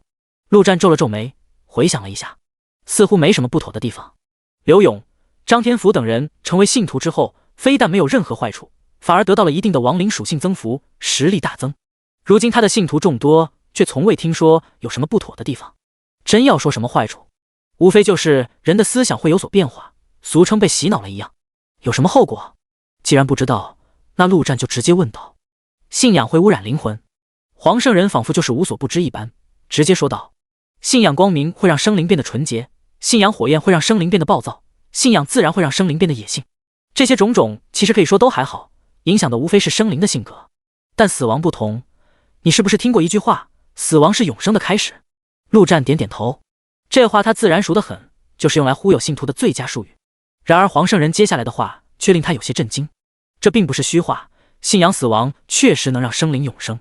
亡灵生物本就是永生的代名词，而信仰死亡会将生灵慢慢的转化为亡灵生物，你说是不是就得到了永生？但这种永生是你想要的吗？是那些人类想要的吗？成为亡灵生物，你将无法享受生灵的种种乐趣，爱与恨，痛与苦，无法享受那种种美食，无法享受男欢女爱的激情。你的世界里将只有灰白色，没有其他任何颜色，日复一日，年复一年，这种枯燥乏味的生活，永生不死，连自杀都做不到。实力弱的甚至会直接失去意识，彻底沦为行尸走肉。这种永生是你想要的吗？你想让所有人类都变成那样子的吗？黄圣人一字一句地说道，仿佛在质问陆战的心灵。陆战脸色微变，他确实不知道这些。这老头在危言耸听吗？不像。如果真像其所说，到最后他会变成那样的亡灵生物吗？永生的活着，却如同行尸走肉。平心而论，任何生物只怕都不会想变成那样。或许这就是亡灵君主遭到其他所有神灵抵制的原因吗？如果生灵的世界被亡灵君主所掌控，那么只怕就会变成下一个亡灵世界。但这一切都太过遥远，遥远到或许几百年后才会发生。而陆战的危机已经近在眼前，他已经管不了那么多。在经过最初的震惊后，陆战马上镇定了下来，直接说道：人类会变成怎么样与我何干？但现在这是我唯一的办法，我必须要这么做，谁敢阻挡我，那我就杀谁。或者你有其他办法替我解围吗？我也没有。黄圣人摇摇头说道。在这之前，他虽然不曾见过陆战一面，但可以说时时刻刻都在关注着这家伙。对于陆战此刻的局面，他自然清楚得很。与世皆敌，上一世他想过种种办法，却始终替人类破局，所以只能将赌注全部压在陆战的身上。至于陆战重生后会转职成为亡灵法师这事，他也没有任何预料。或许这正是破局之法。当家里冲进来好几头狼，想要分食家里的人，人已经无路可逃，该怎么办？引入一头老虎，让老虎跟那几头狼斗。虽然这老虎也是不怀好意，但至少会让原本必死的结局出现一丝转机。或许这就是人族未来的一线生机。想通了这一点，黄圣人也不再劝说，直接说道：我们什么时候启程？启程？对啊，你不是让我去当国师吗？总不能在这当吧？那现在走。行。黄圣人站了起来，这般干脆反倒是让陆战有些不会了，是不是太过顺利了点？不过既然对方主动跟他走了，那自然是求之不得。你不需要收拾点什么吗？嘿嘿，老头子一个，有什么好收拾的？吃的穿的住的，你总会帮我安排好吧？黄圣人笑着说道。那是自然。陆战点点头说道。那这一城的人怎么办？总不能放任不管吧？你那不是地方多得很吗？老头子先去探路，占个地方，等改天再将人全部拉过去，你不会介意吧？黄圣人无所谓的说道。这老头，陆战有些无语，怎么有种自己被算计了的感觉？行吧，那走吧。走出门口，瘫在地上的大王瞬间站了起来，威风凛凛的吼道：吼吼吼！怎么这么久？陆兄弟，这老头没把你怎么样吧？没事，大王好兄弟，辛苦你看门了。陆战说着便跳上了虎背，看向黄圣人说道：你怎么去？这老虎背可不愿让其他人坐。没事没事，我不做老虎。黄圣人挥挥手说道。下一秒，一声清脆至极的声音从天空中响起，紧接着一头雪白色的生物挥舞着翅膀缓缓飞来，竟是一只仙鹤。第139章。大理，你这玩意能在外人不？陆战看了看大王，又看了看旁边的仙鹤，沉吟了一会问道。虽然论起实力来，大王怕是能直接将这仙鹤瞬间烤熟，但光以外形来说，大王霸气归霸气，说到底还是头老虎的模样，末世前就平平无奇。但这仙鹤就不一样了，那叫一个仙气飘飘，傲然于世，其这玩意整个人都变得仙了起来。吼吼吼，陆战好兄弟，你这是什么意思？黄圣人没有回答，反而是大王不满地吼叫了起来。吼完，虎视眈眈地看向那仙鹤，龇牙咧嘴，恨不得当场就将其吃了。哈哈，这是南陵神鹤，勇者级魔物，虽然实力不怎么样，但却极其高傲，比那龙族还要高傲。你即便实力再强，也骑不上他，他会当场自毙而亡。黄圣人说完间，整个人直接飘了起来，稳稳地落在那仙鹤背上。陆战无奈，也只能坐上大王的背。那你怎么骑上他的？你还兼职御兽师？禁咒法师嘛，会点御兽魔法也没什么好奇怪的。黄圣人笑着说道。陆战无语，正要让大王化身雷球起飞之时，突然听到一旁的黄圣人说道：“等等！”只见这老头举起法杖，作为新上任的国师，自然要送点见面礼给君王陛下。说完，黄圣人的另一只手上竟凭空出现了一截断指。陆战眼神微眯，好家伙，这老头竟然也有储物型装备。不过拿出一截断指是何意思？难不成这就是见面礼？很显然不是。黄圣人直接将断指扔到空中，随后用法杖对着其一指，一股神奇的魔力瞬间爆炸开来。下一秒，那截断指上竟突然出现了一个画面。陆战瞪大了眼睛，有些不可思议地看着这一幕。只见这画面之中出现了一个人，正是那未来人族八皇之一的叶皇。这段时间，陆战一直让刘勇找寻这家伙的踪迹，可惜这位夜之王者竟然毫无信息，仿佛在这个世界蒸发了一样。要知道，这位不仅是陆战的仇人，还是那贾政的仇人。陆战当初可是答应过这位雪刀老祖，要帮他报仇的。难不成黄圣人要送给自己的大礼便是这位叶皇？果然，只听黄圣人淡淡的说道：“禁咒法师嘛，会点追踪魔法也很正常吧？你特么还有什么不会的吗？”陆战心中吐槽不已，却问道：“那这手？”黄圣人也不卖关子，直接说道：“这家伙前段时间前来刺杀我，被我留下了一只手。我这魔法可以直接追踪到对方的位置，而对方却毫无察觉。这份见面礼，陆皇可还满意？”在此之前，他虽然不曾接触过陆战，但可以说时刻关注着对方，自然知道这位叶皇跟陆战的恩怨。然而陆战却嘴角一歪，不屑地说道：“你是想报仇，然后怕自己找过去打不过吧？想找我给你当打手？”这老头虽然浑身散发着圣人气息，但却并不是那种一本正经的迂腐圣人。陆战能感应到，这老头必定杀过人，而且不少。那么被人刺杀，想着报仇这种事也是理所当然的。黄圣人脸上的笑容一滞，然后打着哈哈说道：“哎呀，你干嘛？大家心里清楚就行了，说出来多让人尴尬。”卧槽，你个老黑子，露出犄角了吧？陆战瞪大了眼睛，没想到这老头隐藏得这么深。少他妈废话，你就说这份大礼你要不要吧？黄圣人双眼一瞪，有些气急败坏地说道：“哈哈，那自然是要的。”陆战大笑着说道。这老头一直都是一副仙风道骨的样子，难得看到破防。下一秒，仙鹤直飞天上，速度之快让陆战颇为意外。走，大王好兄弟，快跟上！一处荒地上，只见一头铁爪战鹰猛地急冲而下，地面上一头钢毛猎猪刚刚发现危险，正要逃跑，便已经被那双铁爪死死抓住。随后，战鹰的隼如同铁剑一般，直接刺穿猎猪的头部，当场暴毙。战鹰铁爪抓着猎猪的尸体，再次起飞，准备飞回家再好好享受一番美食。虽然大家都是魔物，但没办法，现在人类可不好抓了，饿了的时候吃魔物也是不错的，反正大家也不是同族的，这在魔物之间很常见。然而这铁爪战鹰刚刚起飞，一道雷电猛地从空中直射而来，一瞬间，战鹰连同它爪子上的猎猪便已经被电成全熟，直接掉落在地上。他甚至都没感应到这雷电的到来。随后，一个雷球从远处瞬息而至，在其身后则是一道白色光影。雷球停了下来，发出一声兴奋的吼叫声：“吼吼吼，哈哈，这傻鸟还想跟我比速度，不自量力！”吼完，大王还一脸神气地看向一旁的仙鹤，结果这白色畜生挺着高傲的头颅，根本不屑理会他。奇怪，指引的目的地就是在这。仙鹤背上，黄圣人望着底下的荒地，皱了皱眉，说道：“他的魔法不可能出错，那叶皇必定就在这，但这看去也不像有地方能藏人的样子。”大王背上，陆战望了一眼四周，淡淡的说道：“地面上没有，那么只有地下了。难怪找不到这家伙，躲在地上，而且是这种地方的下面，谁他妈能找到？”黄圣人点点头，说道：“有道理，那入口在哪？找什么入口？咱又不是来做客的。”陆战笑了笑，从储物戒指中取出一把能用的法杖。禁咒法师，比一比魔法的威力如何？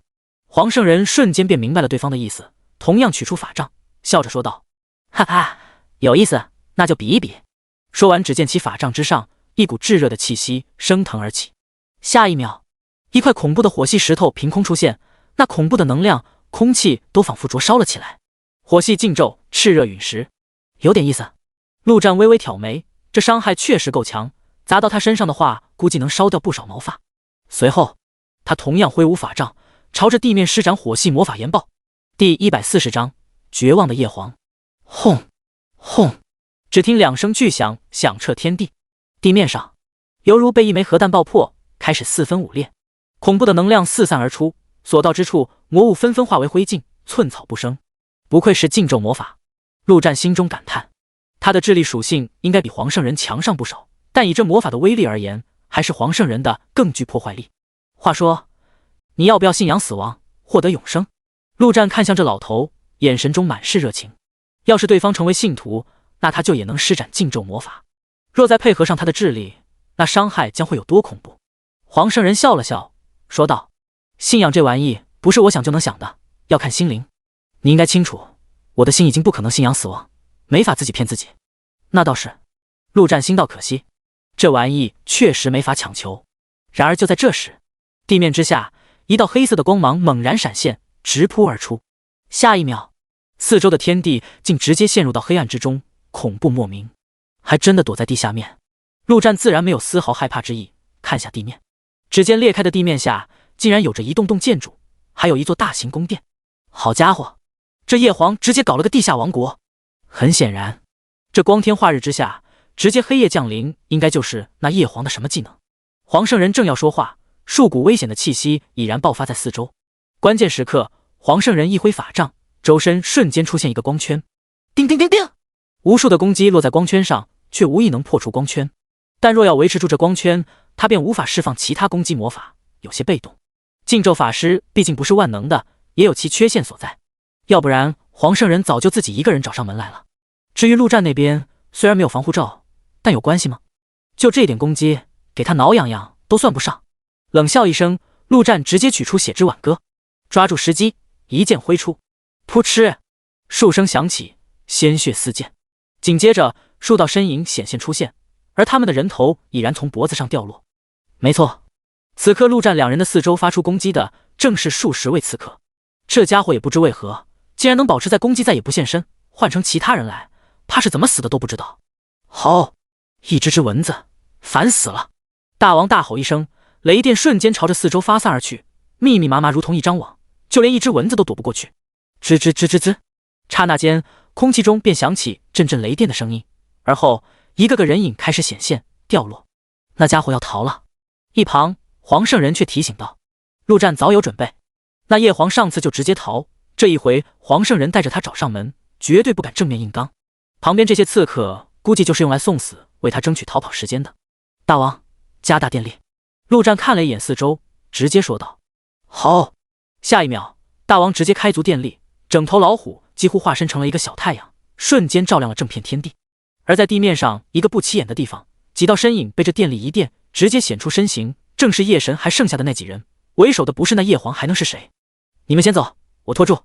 叶皇的脸色大变，他没想到这才短短几天没见，陆战竟然强了这么多，强到他根本提不起反抗的心思。大哥，要死一起死，跟他们拼了！叶阳一脸悲壮，他们几人同生共死，怎么可能抛下大哥先跑？然而他的话音刚落，一道身影已经在无声无息间出现在他的身后，紧接着一把匕首刺入心脏。叶阳甚至连脸上的神情都没变化，便已经直接死去。出手的正是死亡刺客2号。杨叶皇心中仿佛在流血，然而看了一眼剩下的2个兄弟，还是只能大吼一声：“快走！”说完，直接朝着2号冲了上去。结果另外2人还未有所动作，一把斧头已经从天而降，啪啪2声，如同切西瓜一般，2人的身体直接爆炸开来，连个全尸都留不下。见到这一幕，叶皇反而冷静了下来。他不能死，他要逃，活着才有希望报仇。想到这，叶皇直接施展魔化雾杀，整个人化作一道黑雾，朝着远处疾驰而去。他这技能有点意思，我的禁咒对其都无效。空中，黄圣人眼中闪过一丝惊异，说道：“哼，免疫攻击是吗？我就不信没有上限。”陆战冷笑一声，直接在心中发布命令：“1号，死亡一斧斩！”1号冲天起，举起战斧，一瞬间，恐怖的死亡气息汇聚到那战斧之中。下一秒，轰的一声，战斧直斩而下，重重地斩在那团黑雾之中。啊！黑雾中顿时发出一声惨叫，一个人影滚落了出来，猛地吐出一口鲜血。叶皇脸色苍白，满脸的不敢置信。这怎么可能啊？他的魔化雾杀明明就是无敌的，怎么可能被攻击到？就连黄圣人都是一脸的震惊。这是何等的攻击？那一斧若是落在他的身上，防护罩绝对挡不住，很有可能将他也直接给秒了。恐怖！陆战脸上露出笑容。不过如此。叶皇还要再做挣扎，却见2号已经瞬间闪至他的面前，匕首连出，竟将其手筋脚筋全部挑断。扑通一声，叶皇摔在地上，彻底成了一个废人。这般伤势虽然也能恢复，但绝不是一时半会的事，他已经玩完了。你这2头亡灵不一般啊！看到这一幕，黄圣人感叹道。他虽然一直关注着陆战，但从未探知过对方的真正实力。这番带其前来杀着叶皇，也有考验其实力的意思。结果此番看来，陆战远比他想象中强得多，而这绝不是对方的全部实力。这也让他心中一定，毕竟是未来的人族希望，实力自然要越强越好。陆战骑着大王落到地上，看着一动不动的叶皇，堂堂的未来人皇，如今在他眼中不过就是个小卡拉米，不值一提。叼着他，别让他死了，我们回家。大王叼起叶皇，再次化作雷球，飞上天空。第141章防御塔亡灵城。虽然陆战才出去仅仅1天时间，但整个城池却已经大变样，整整扩大了许多。城主府门口，刘勇直接坐在台阶上，手中拿着手机，脸上那叫一个愤怒与无奈。旁边张天福已经直接破口大骂：特么的这群傻逼玩意，完全就是脑子有问题，2逼玩意，依托答辩，气死劳资了。这舆论战已经打了1天了，结果论坛上的风向一点都没变。其实大部分人与陆战根本无冤无仇，他们讨伐陆战也不是为了什么人类，为了正义。这群人纯粹就是闲得慌，凑热闹，这在末世之前就很常见。就在这时，城北方向突然泛起一阵能量波动，刘勇立刻站了起来，冷声道：有敌袭！那能量就是防御塔的攻击。正是今日陆战出去之后，刘勇便在城池四周建造了整整10座防御塔。建好后，他还亲自试验过，这玩意的伤害高得离谱，一发甚至能秒杀1头勇者级魔物。嘿嘿，怕什么？不管来什么敌人，一发不就解决了？张天福笑着说道。很显然，他也知道防御塔的伤害。有这城池在，亡灵国度可以说是全世界最为安全的地方，根本不用担心生命安全。结果话刚说完，远处便再次传来一发防御塔的能量。这回张天福脸色也是变了一下，莱迪竟然硬扛一发防御塔没死。走，去看看。刘勇直接从口袋中拿出一个小模型，扔到地上。噗的一声，那小模型竟瞬间变大，不出3秒，一辆无比帅气的摩托车便已经出现他们眼前。这也是建成后带来的小玩意。这城池如此之大，自然要有交通工具。刘勇制作了一些公共的交通工具，然后给自己搞了个私人的，也算是以权谋私了。不过这种小事没有人会去介意。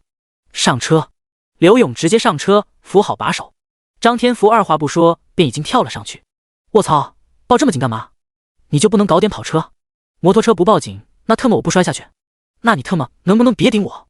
谁特么顶你了？老子拿什么玩意顶你？两人拌嘴间，前方再次传来一阵防御塔的能量波动。刘勇不敢再浪费时间，一转油门，摩托车瞬间疾驰而去。系统出品的东西自然不是凡品，这玩意的速度可以达到400码，而且稳的一批。仅仅7分钟，两人便已经到了城墙处。只见城墙上方一座防御塔赫然竖立着，防御塔上方正好汇聚完能量，发出下一发攻击。而在不远处的天空之上，竟有一头仙鹤模样的魔物挥舞着翅膀悬浮在空中，在其周身围着一圈防护罩。只听轰的一声，防御塔强大的攻击轰击在那防护罩上，竟只让那仙鹤的身形抖了一抖。刘勇定睛一看，仙鹤上方隐约可见一个身影。这家伙是谁？刘勇收起摩托车，皱眉道：刘哥，你来了。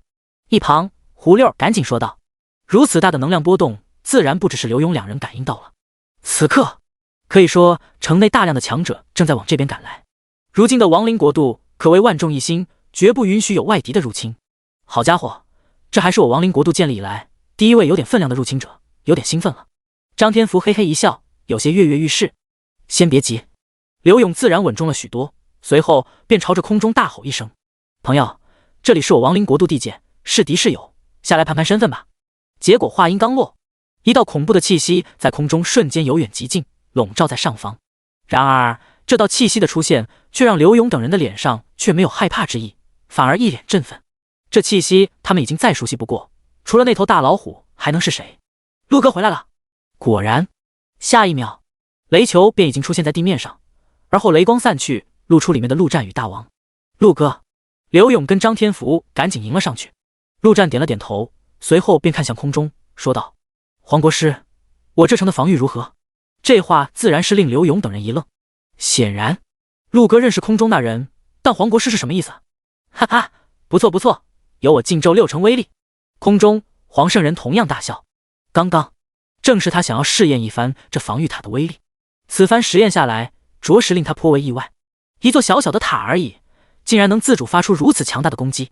若是造上100座、1000座，那怕是不敢想象。陆战便直接将黄圣人的城池全线提升，防御塔上刚刚汇聚的能量瞬间消失不见。片刻后，那仙鹤便已经缓缓飞落下来。而当众人看到仙鹤上之人的时候，全都震惊当场，目瞪口呆。一直以来，黄圣人都是光明磊落，无比高调，其形象在论坛上自然是随处可见。可以说，只要上过论坛的人都必定见过这黄圣人的画像。在论坛之上，黄圣人与陆战那就是一正一邪的极致代表人物。即便是贾政这一心只为女儿报仇的人，都认得黄圣人。他们怎么也想不到，陆哥竟然将这位超级大佬给带了回来。这特么什么情况？在他们的认知中，黄圣人见到陆战，那不得喊打喊杀，直接不死不休。结果看两人有说有笑，这关系着实让人摸不着头脑。陆战看着众人也没明说，而是看向人群之中的贾政，说道：贾政，你可知这人是谁？说完指了指大王口中的叶皇。贾政浑身一震，瞬间明白了陆战的意思，提着血刀走到叶皇的面前，问道：那一夜贾家村数十口人命，你干的？叶皇闭着双眼一动不动，他自知必死无疑，索性直接装死，省得被人羞辱。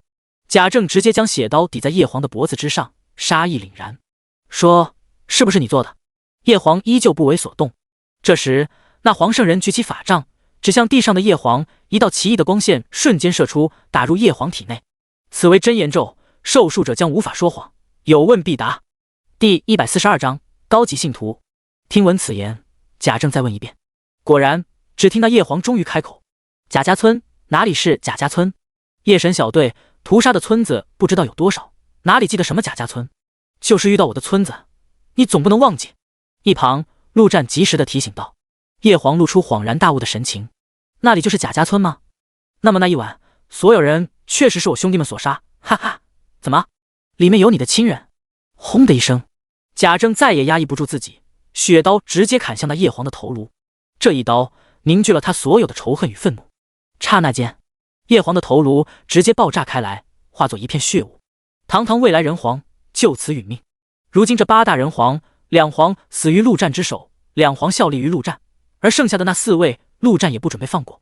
现阶段陆战的心态，那就是顺我者昌，逆我者亡，妥妥的大反派。就在这时，突然一声充满兴奋的响声响起，只见贾政手中的血刀竟猛烈地颤抖了起来。这家伙喜欢吸血，强者的血那更是喜欢的不行。叶皇的实力毋庸置疑，妥妥的人族前10，这样的鲜血简直让他疯狂，眼看着就要脱离贾政的手。结果下一秒，贾政竟一把将其插入地面，恶狠狠的道：你特么再不听话，老子直接将你埋到地底下。陆战的话在他的耳边响起，他不要做血刀的使者，要做血刀的主人。血刀发出委屈的声音，似乎在表达屈服。随后贾政才将其再度插入到叶皇的身体之中。下一秒，血刀再次欢快了起来，仅仅10秒钟便将叶皇全身的鲜血吸了个干干净净。贾政拔出血刀，直接对着陆战单膝跪地：陆皇，以后我贾政将为您冲锋陷阵，您剑指方向便是我刀锋所向。丁，恭喜您为亡灵君主招收到1名高级信徒。陆战心中顿时一喜，好家伙，他一直没办法洗脑着贾政，没想到一帮他报仇，竟直接成为了高级信徒，信仰值拉满了呀。这还是陆战的第1个高级信徒，就连那刘勇都只是中级信徒罢了。起来吧。虽然心中兴奋，但陆战的脸上却是云淡清风，说道：我答应过你的，就必定会做到。陆战抬起头看了一眼四周，刚刚的防御塔波动引起了城内大量强者的注意，此刻几乎城内80%的人都已经聚集于此。既然如此，也省了陆战再行召集大家的时间，直接大声说道：各位，你们可认得我旁边这人是谁？包括刘勇等人在内，所有人的心中都早已充满好奇。黄圣人的形象与气质在那，不管谁都无法忽略。听到陆战的话，全都议论纷纷。这难道就是那黄圣人？不会吧，黄圣人那老头子怎么可能来这？哈，陆皇，您不会是把黄圣人抓来了吧？连黄圣人都被我们陆战抓来了，亡灵国度天下无敌。众人虽然说得厉害，但心里却没人会觉得这位是真正的黄圣人。应该就是陆战从哪里找的像黄圣人的老头罢了。毕竟要是真的，实在是太让人难以置信。陆战摆摆手，制止了所有人的胡乱猜测。等到安静下来后，便也不卖关子，直接说道：“你们猜的没错，这位就是禁咒法师黄圣人。从今日起，黄圣人便是我亡灵国度的国师。”此话一出，犹如在人群之中扔下了一颗核弹，瞬间引爆。黄圣人是谁？论实力与威望，综合起来可说是如今的人族第一人。亡灵国度的众人只知道他们的陆皇很强，但到底多强，跟黄圣人孰强孰弱却没有个概念。而现在，这位人族第一的黄圣人竟然要成为他们亡灵国度的国师，这特么什么情况？就连刘勇等人都是傻在当场，怀疑是不是在做梦。而就在这时，黄圣人上前一步，说道：“我黄圣人为亡灵国度国师，必将尽力辅佐人皇大人。”说完，竟也朝着陆战单膝跪地，拜见人皇。现场一片寂静，所有人都在消化刚刚的所见以及所闻。足足3分钟后，终于有人有了反应，拜见人皇。随后，人群如同塔米诺骨牌一般，一个个全部跪了下去，拜见人皇。次日一大早，陆战从3米宽的大床上醒来，打开窗帘，阳光照射在床上。昨晚，那杨鼎做了一碗据说是独家秘制的壮阳汤，陆战喝了之后，只能说效果很强。陆战拿出手机，打开论坛，此刻最为火热的正是2条来自黄圣人的帖子。我黄圣人尊陆战为人皇，人皇所杀之人，皆是我人族叛徒。我黄圣人为亡灵国度国师，各位幸存之人可前往我亡灵国度寻求庇护。这黄圣人不愧是正义的代言人。他一发言，陆战的风评瞬间被逆转，偶尔几个质疑的也很快被淹没。相信这几天亡灵国度的人口将迎来大爆发，形势一片大好，但陆战却不敢有丝毫松懈。如今这亡灵国度算是稳固住了，有黄圣人这位国师在，相信没人能掀起什么风浪。那么他也是时候去干另一件大事了。穿好衣服后，陆战看了一眼空荡荡的亡灵空间，1号、2号，该给你们找小弟去了。随后，陆战飞出窗外，大吼一声：“老黑，大王，跟我一起出去一趟吧！”魔物对于变异兽来说就是增强的燃料，陆战这波既然要去途径魔物，索性将这一虎一狗全带上。反正他转生强化亡灵也用不了那么多尸体材料，还不如喂养这2头变异兽。这次他的目标可都是那些高等级的魔物种族，恐怕能令这2头变异兽的实力增强一大截，到时候大战爆发，也是2大极强的战斗力。吼吼吼！来了来了！汪汪汪！有我老黑在，带上这小老虎干嘛？吼吼吼！狗东西滚远点！汪汪汪！小老虎找死！陆战一阵头疼，这一路怕是不会寂寞了。第143章龙骑士。珠穆拉雅，世界第一高峰，末世之前，这里常年冰雪覆盖，攀登之难，堪称世界之最。然而现在的珠穆拉雅更是成为了人类禁地，别说攀爬，即便是踏入附近范围都有生命危险，因为这里已经被魔物巨龙一族所占据。高峰之上隐约可见数头盘绕飞行的巨龙，而巨峰之顶则盘踞着一头恐怖无比的黑色巨龙，它正是巨龙一族目前阶段的首领，勇者级魔物黑龙拉稀。此刻，这头恐怖的巨龙龙身盘踞在峰顶，龙头则高高直起，犹如直入云霄一般。而在拉稀的身前，竟跪着一人。这人身形高大健硕，一头金色长发，穿戴着一身的金色铠甲，看起来就相当的贵气。那一张脸显示其是一位大英帝国的人。尊敬的巨龙阁下，我龙骑士艾伯特已通过龙族的考验，恳请您赐予一头巨龙作为我的伙伴。艾伯特单膝跪地，右手放于胸前，略显激动地说道：“再过不久，他就能成为一位真正的龙骑士，实力大增，岂能不激动？”龙骑士自然是一个隐藏职业，但前期只能说是一位强化版的战士，只有与巨龙签订契约之后，才能成为真正的龙骑士，发挥出恐怖无比的实力。这一刻，他已经等了不知道多久。片刻后，天空中传来一声低沉的声音，几乎令天地震颤，正是来自于那黑龙拉稀。人类，我龙族高贵，岂可成为人类的坐骑？听到这声音，艾伯特赶紧说道：“巨龙阁下，我虽然是龙骑士，但巨龙乃是我的伙伴，绝不是我的坐骑。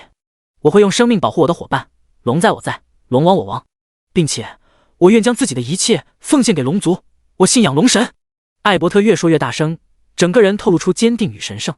这些都是考验的内容，他已经熟练无比。虽然他不太理解这里面的含义，但管他呢，只要能得到巨龙，一切都是值得的。话音刚落，艾伯特只感觉浑身一震，犹如一股奇异的能量加持在了他的身上。紧接着，一条黑色的小龙从空中缓缓飞落下来。此为我子嗣拉轰，现赐于你。你需每日喂养其50个人类，可能做到？巨龙阁下放下，我每日喂养其100个人类。艾伯特脸色招红，无比激动。这黑色小龙虽然看起来小了很多，但艾伯特依旧能感觉到它无比强大的实力，比他见过的任何人与魔物都要强大。更重要的是，这小龙出现之后，他的实力竟直接开始增强，力量属性暴涨3倍，体质敏捷也暴涨了2倍多。这才是真正的龙骑士。至于喂点人类什么的小事情，他的领地里足有几十上百万人类。说完，艾伯特一跃而起，整个人坐在了那黑龙拉轰的身上。终于骑上龙了，这种感觉令他沉醉，称霸天下就在眼前。结果下一秒，只听轰的一声巨响，2个恐怖的雷球竟以极快的速度从天而降，伴随着震天的吼叫声。吼吼吼，哈哈，小狗，你的速度哪有我快？汪汪汪，放屁！你个小猫，明明是我快半个身位。吼吼吼，哼，本大王是老虎，不是小猫，那就看看谁先落地。汪汪汪，小猫小猫，你就是小猫！吼叫间，2个雷球同时加速，几乎同时砸在了飓风之顶，速度之快，竟连那黑龙拉稀都来不及反应。轰轰2声，恐怖的雷电瞬间在整个峰顶蔓延开来。小黑龙拉轰刚要起飞躲避，便已经被那雷电缠上，整条龙身不断的颤抖抽搐。至于龙背上的艾伯特，那更是惨的不行，已经口吐白沫，脸色发白，被电得只剩下一口气。吼吼吼，哈哈，我赢了，我先落地的。汪汪汪，明明是我赢的，我的尾巴先碰到地面。吼吼吼，滚蛋，是我的爪子先接触到的。2个雷球丝毫不在意自己造成的伤害，依旧在吵个不停。给我死！就在这时，黑龙拉稀终于忍不了。这里是哪里？巨龙的地盘。他是谁？勇者级巨龙，这个世界的最强者。黑龙拉稀，这2个不知好歹的家伙，竟然敢在这里放肆！刹那间，一道粗壮的黑色龙息从天而降，朝着2个雷球直射而去。恐怖的气息令大王跟被老黑皆是神情一紧。这一刀要是折在他们脸上，那怕是要直接毁容。当下也顾不得争吵了，赶紧躲避而去。轰的一声，黑龙息射在地面上，几乎令整座珠穆拉雅都抖了一抖。这恐怖的能量自然也引起了所有巨龙的注意，纷纷朝着峰顶飞来。而在恐怖的能量之中，一道身影朝着天空直射而去，瞬间便来到了拉稀的龙头之顶，一斧斩下。嗷！黑龙拉稀吃痛，龙息自然无法保持，一眼龙眼看向眼前的小东西，一个手持战斧的黑甲战士。怎么可能？龙族怎么可能有这么强的强者？峰顶，陆战从大王的背上一跃而下，一阵头大。没错，既然要清理魔物，他的第一站便选择了巨龙一族。一方面，他跟巨龙有仇，有仇自然要必报；另一方面，每一个中二少年的心中都有屠龙的梦想。虽然他已经完成过一次，但灭龙族这种事还是让人非常向往的。但原本他是打算从山底一头一头龙慢慢屠上来的，谁知道这一狗一虎一路较劲，最后还比起了速度，直接不管不顾撞到了这山顶之上。这一波，怕是要直接被群龙围殴了。不过事已至此，也没什么好怕的，那就打吧。空中那头勇者级黑龙自然交给1号去处理。全力之下，1号应该能与其5-5开，无法全力出手，那就4-6开。而有越战越勇的加持的，很快便能再度5-5开，甚至6-4开。反正打下去，1号必赢，没啥好担心的。你是谁？就在这时，一个虚弱的声音从一旁传来。只见一身焦黑的艾伯特死死地抱在龙身上，满脸惊恐地望着陆战。第144章黄金圣甲。在陆战出现的那一刻，艾伯特的脑海中就出现了系统的提示：龙族诅咒，击杀对方。击杀个屁呀！这么恐怖的魔鬼，是他能击杀的吗？操蛋！怎么可能有这么强的人？不可能的，绝对不可能！刚刚正式成为龙骑士的他，以为自己已经天下无敌，却没想到突然从天而降了一个人，光坐骑就能直接吊打他。咦，没想到这里还有人。陆战有些意外，再一看齐骑在龙身上，瞬间明白了，隐藏职业龙骑士。陆战虽然鸟语学的不怎么样，但 Warrior 这种基本的还是能听懂的。然而接下来，只听这歪国人叽里呱啦说了一大堆，陆战根本就听不懂，听得烦了，索性直接发出一个火球。没得说，跟龙相关的隐藏职业，可以说全都是他的敌人。而且这家伙能好好的待在这龙族的地盘，绝对就是龙族的人，人族的叛徒，该杀！轰的一声，刚刚被电焦的艾伯特这回直接被烤熟了，终于从拉轰的身上掉落了下去。他到死也想不通，自己明明在这么卑微的求饶，为什么对方还要杀了他？这世道还有没有耶稣、圣母玛利亚？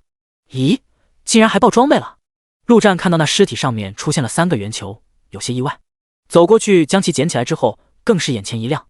要知道现阶段能让他在意的装备已经不多了，这竟是一个3件套，而且是极为罕见的紫装3件套，黄金圣甲套装，包括头盔、盔甲、靴子3部分，单个的属性便已经极为霸道，那套装属性更是强的离谱。全属性增强 20%， 移动速度增强 20%， 技能黄金守护，被动技能降低所有攻击 30% 的伤害，无敌金身释放后身体将变成无敌金身，免疫一切攻击，同时自身无法移动，攻击以及释放技能持续时间2秒，冷却时间10分钟。变态啊！即便是见过数不清强势装备的陆战，在看到这套装属性后也不禁要感叹一声，太他妈变态了。尤其是那2个技能，按照字面意思那可是真正的无敌。2秒钟时间虽然短，而且什么都不能做，但用来躲避一些关键性的攻击，那就是神技啊！那龙骑士估计都没反应过来，要不然放个无敌金身怎么也能多活个2秒钟时间。这套装的价值已经比得上红装，甚至有过之而无不及，对陆战来说简直就是意外之喜。这第一战选择龙族实在是太明智了。心情大好，陆战直接对着一虎一狗说道：这小黑龙你们自己吃吧，都特么快电交了。汪汪汪，龙头是我的，你吃龙尾。吼吼吼，我是老虎，我才配吃龙头，你一只小狗只能吃龙尾。争吵间，一虎一狗已经朝着那小黑龙扑了上去，黑龙拉轰顿时发出一声哀嚎。而就在这时，峰顶四周好几头龙族已经飘荡在四周，红龙、绿龙、黄龙、白龙，各色各样。陆战略微数了一下，大概25头，8头精英级巨龙，17头普通级巨龙。龙这种族本来就数量稀少，以个体实力的强大著称，25头已经是一个不少的数量了。你就是陆战，竟然敢直接来找死！哈哈，原本碍于规则限制，5等还无法出去杀你，就是你杀了乌尔安格列斯，今日吾便要为乌尔报仇，杀了你，龙神殿下将降下大量奖励！哈哈！一头头巨龙在看清入侵者的模样之时，纷纷口吐龙语。早在先前，龙皇殿下便已经降下神谕，击杀陆战将得到大量奖励。他们花费了大量的精力与资源，才成功将那安格列斯给送了出去，结果直接被陆战给反杀了。这么一来，巨龙们原本已经打算等第2阶段降临再去击杀陆战了，没想到对方自己送上门来。听着巨龙们的吼叫，陆战不紧不慢拿出血之挽歌，再穿上刚刚获得的黄金圣甲套装，一瞬间实力大增，气质自然也是。这特么的一身屎黄色，太特么骚气了。剑指巨龙，陆战心中也不禁豪情万丈。现阶段能让陆战全力出手的对手几乎已经没有，这番1对25应该能让他大干一场了。你们是一条一条上，还是一起上？轰！面对如此嚣张的人类，高傲的巨龙们哪里能忍得住？刹那间，几乎10几头巨龙同时发出龙息，冰、火、土、风、水，各色强大的龙息几乎将整片天空染成了5颜6色，那场面无比震撼。陆战轻轻一跃，整个人竟如同一只无比灵活的精灵，穿梭在这些龙息之间，根本没有任何一条能击中他的身体。黄金圣甲靴里有一条属性，可以让穿戴者获得腾空属性，虽然不是飞翔，但对于陆战来说却比飞翔更为有用。没办法，普通的翅膀飞得太慢了，而有了腾空属性之后，陆战可以直接在空中进行跳跃，再加上他极强的敏捷，几乎与闪电无异。仅仅3秒时间，陆战便已经从各种龙息之中穿越出来，直接来到一头白色巨龙的龙头之上，一剑刺下，扑哧一声，陆战的速度太快，白龙根本反应不过来，那血之挽歌便直直的插入那白龙头顶。随后技能血爆发动，轰轰轰轰轰，白龙体内的鲜血犹如被直接引爆，不断的发出爆炸之声。巨龙的身体刹那间便皮开肉绽，一连串爆下来，白龙直接爆没了半条命，轰隆一声摔落在峰顶。不过好歹是巨龙，生命力不是一般的强大，这家伙竟然还活着。但下一秒，陆战便已经拔出血之挽歌，一剑插入龙眼之中，疯狂搅动。叮！击杀魔物巨龙获得。随着声音响起，白龙终于死去。这一过程5秒不到，其他的巨龙都还在放着龙息呢，便发现自己的一头同伴已经死去。站起来！陆战看向白龙的尸体，双眼冒出绿光，这种感觉有点久违了。轰隆一声，转身为亡灵后的白龙虽然没办法飞，但依旧能将龙头高高扬起，一口咬向曾经的同伴。第145章黑暗侵袭。转身后的白龙虽然没了很多能力，整个实力算是下降了许多，但光轮属性而言却是大大增强。这一口咬住一头绿龙的龙尾，然后用力一甩，竟将其整个从空中给拉了下来。轰的一声，这绿龙摔了个头晕眼花，怎么也想不到曾经的同类会将他给拉下来。但等他反应过来之时，一把血红色的剑已然到了他的头顶。煞血魔刀斩，这正是贾政的大招。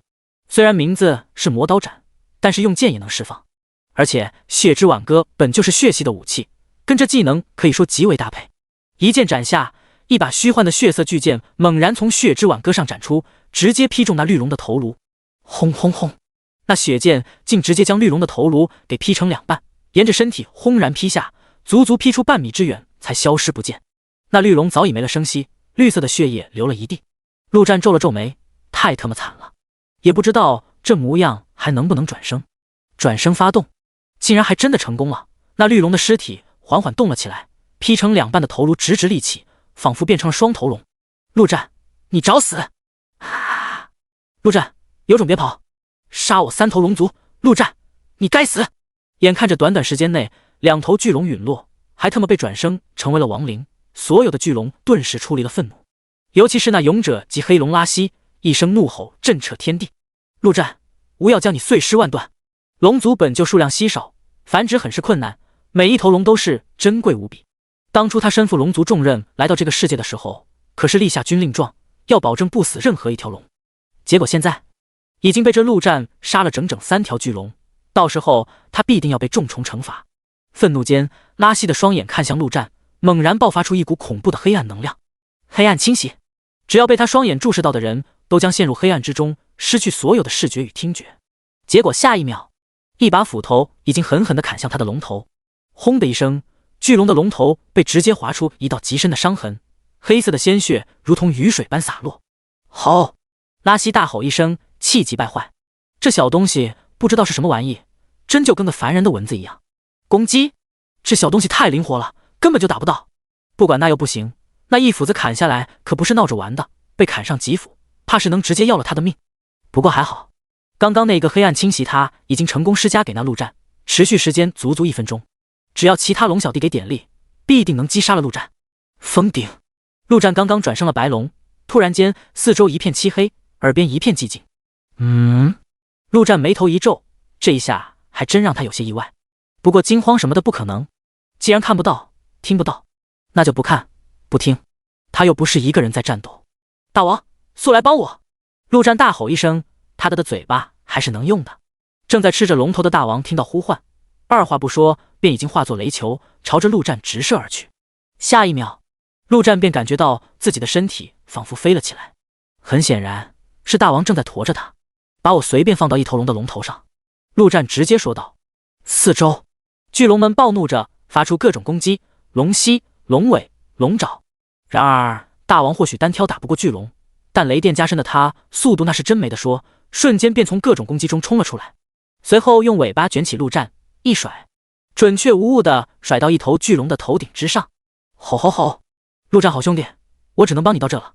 陆战听不到看不到，但还是能感觉到的，明显感觉到自己被扔了出去，落在不知道什么的上面，想也不想便是一剑插了下去。盲插，正好技能血爆的冷却已经转好，直接释放，然后也不管身下这巨龙有没有被爆死，直接拔剑插拔剑插拔插，瞬间连续10几剑下去，怎么的都插死了。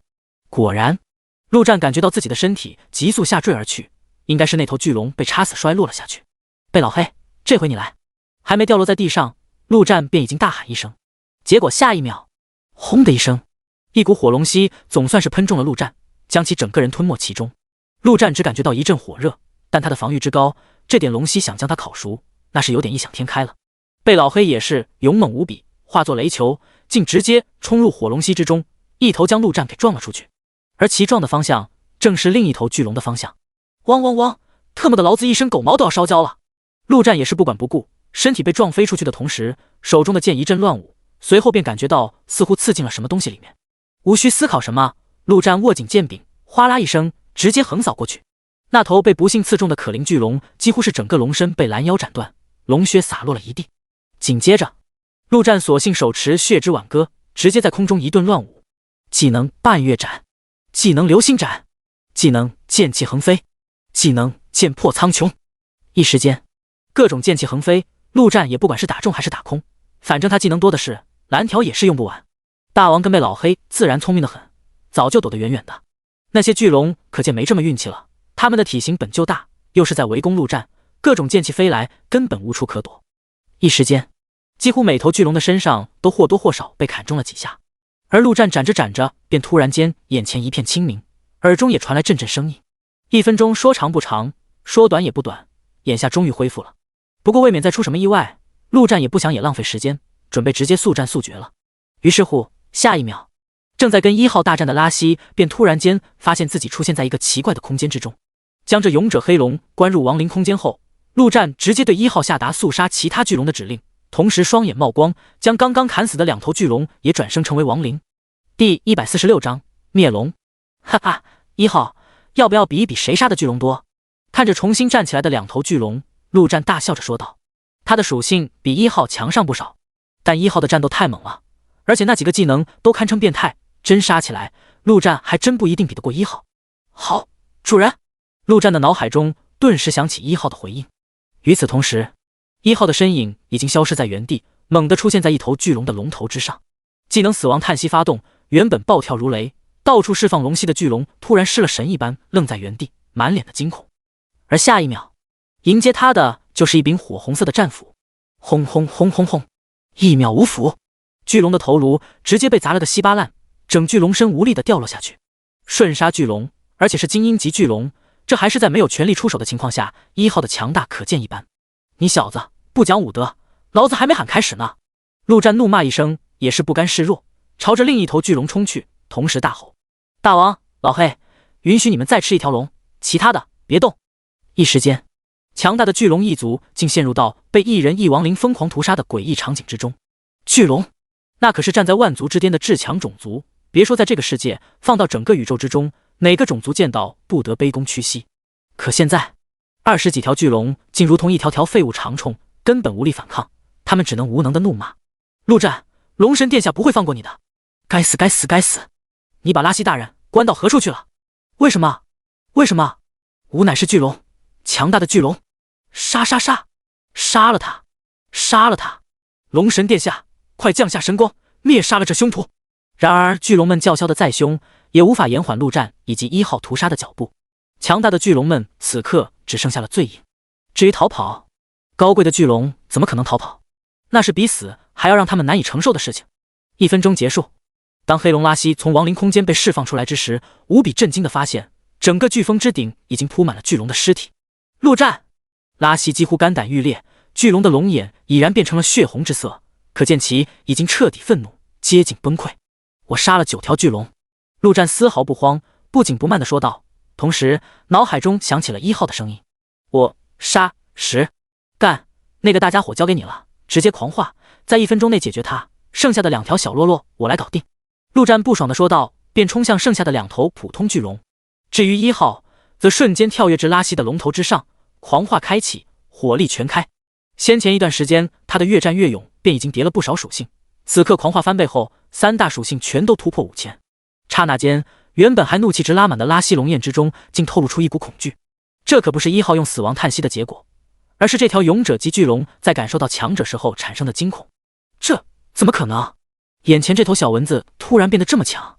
下一秒，巨大的战斧已然劈下，伴随着死亡一般的气息。死亡一斧斩！轰隆隆，战斧直接斩入龙头，将其暴力划开，直至龙眼处才停了下来。好！拉希一声惨叫，从出生到现在，他从未感受过如此剧痛。然而这还没完，既然主人要求他在1分钟内解决这大虫子，那么1号就要不打一丝折扣的完成。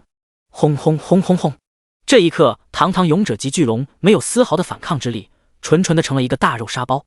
峰顶上，陆战已经快速的解决掉那2头巨龙，看了一眼天空，只见一片乌云正在慢慢的凝聚之中，空气中一股无比恐怖的气息正在蔓延。看样子那亡灵祭司说的没错，这也让陆战有些紧张起来了。这要是1号没在1分钟内解决战斗，那特么不是要凉凉？雷劫一下，不仅是1号，怕是他都要直接升天。1号，你行不行？不行我帮你。陆战直接用意识问道。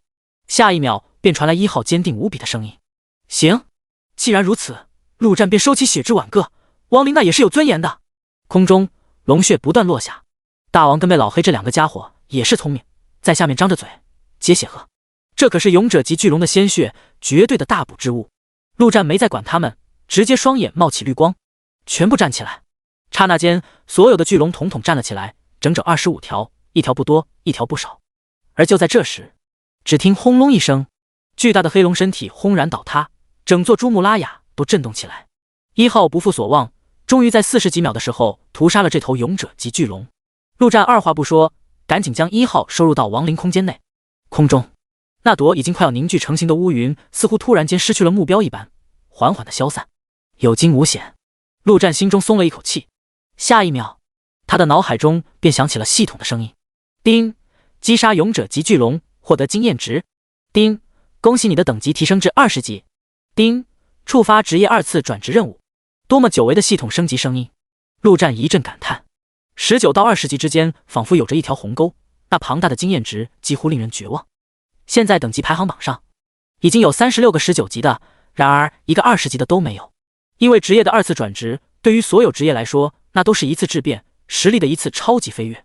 上一世陆战到死的等级都只停留在19级，这一世陆战杀了不知道多少魔物，再加上这整整20几条巨龙才升到20级，可见其难度之大。当下陆战迫不及待地打开属性，看向转职任务。职业进阶任务：击杀勇者级魔物100头，零500；击杀统帅级魔物10头，零10；转生亡灵1000头，零1000；击杀神圣属性职业者3名，零3；拥有统帅级亡灵3头，1/3。第147章黑龙套装。陆战盯着这任务足足看了5分钟，才最终吐出一个字：操！这20级不升也罢，这任务目前阶段根本没办法完成。他上哪找统帅级魔物？简直坑爹！这或许是一种平衡。第一阶段不允许出现勇者级以上的魔物，自然也不允许出现2转的职业。那什么老子契约还要打一手平衡？罢了，就当没升级吧。陆战深吸一口气，正准备将这头勇者级黑龙也给转生了，突然看到其尸体上方竟漂浮着几个圆球，而且一看就不是强化时那种垃圾玩意。好家伙，爆装备了！勇者级巨龙爆出来的东西能是什么差的东西吗？一瞬间，陆战因为转不了职而产生的不爽全都消失不见。纵身一跃，陆战便已经到了那圆球的旁边，一共有4个。陆战捡起圆球，第一个便令他无比的惊喜，竟是一对翅膀。纯黑色的翅膀充满冷冽与犀利的气息。黑龙之翼，紫色翅膀，穿戴条件：敏捷1000，敏捷加300，力量加200，飞行属性：急速。技能：黑龙之风，挥动翅膀发出黑龙之风，造成大量伤害，同时所中之人将失去视力，持续1分钟，冷却时间5分钟。紫色的翅膀，其他的属性都不用看，光那条飞行速度，极速就已经价值连城。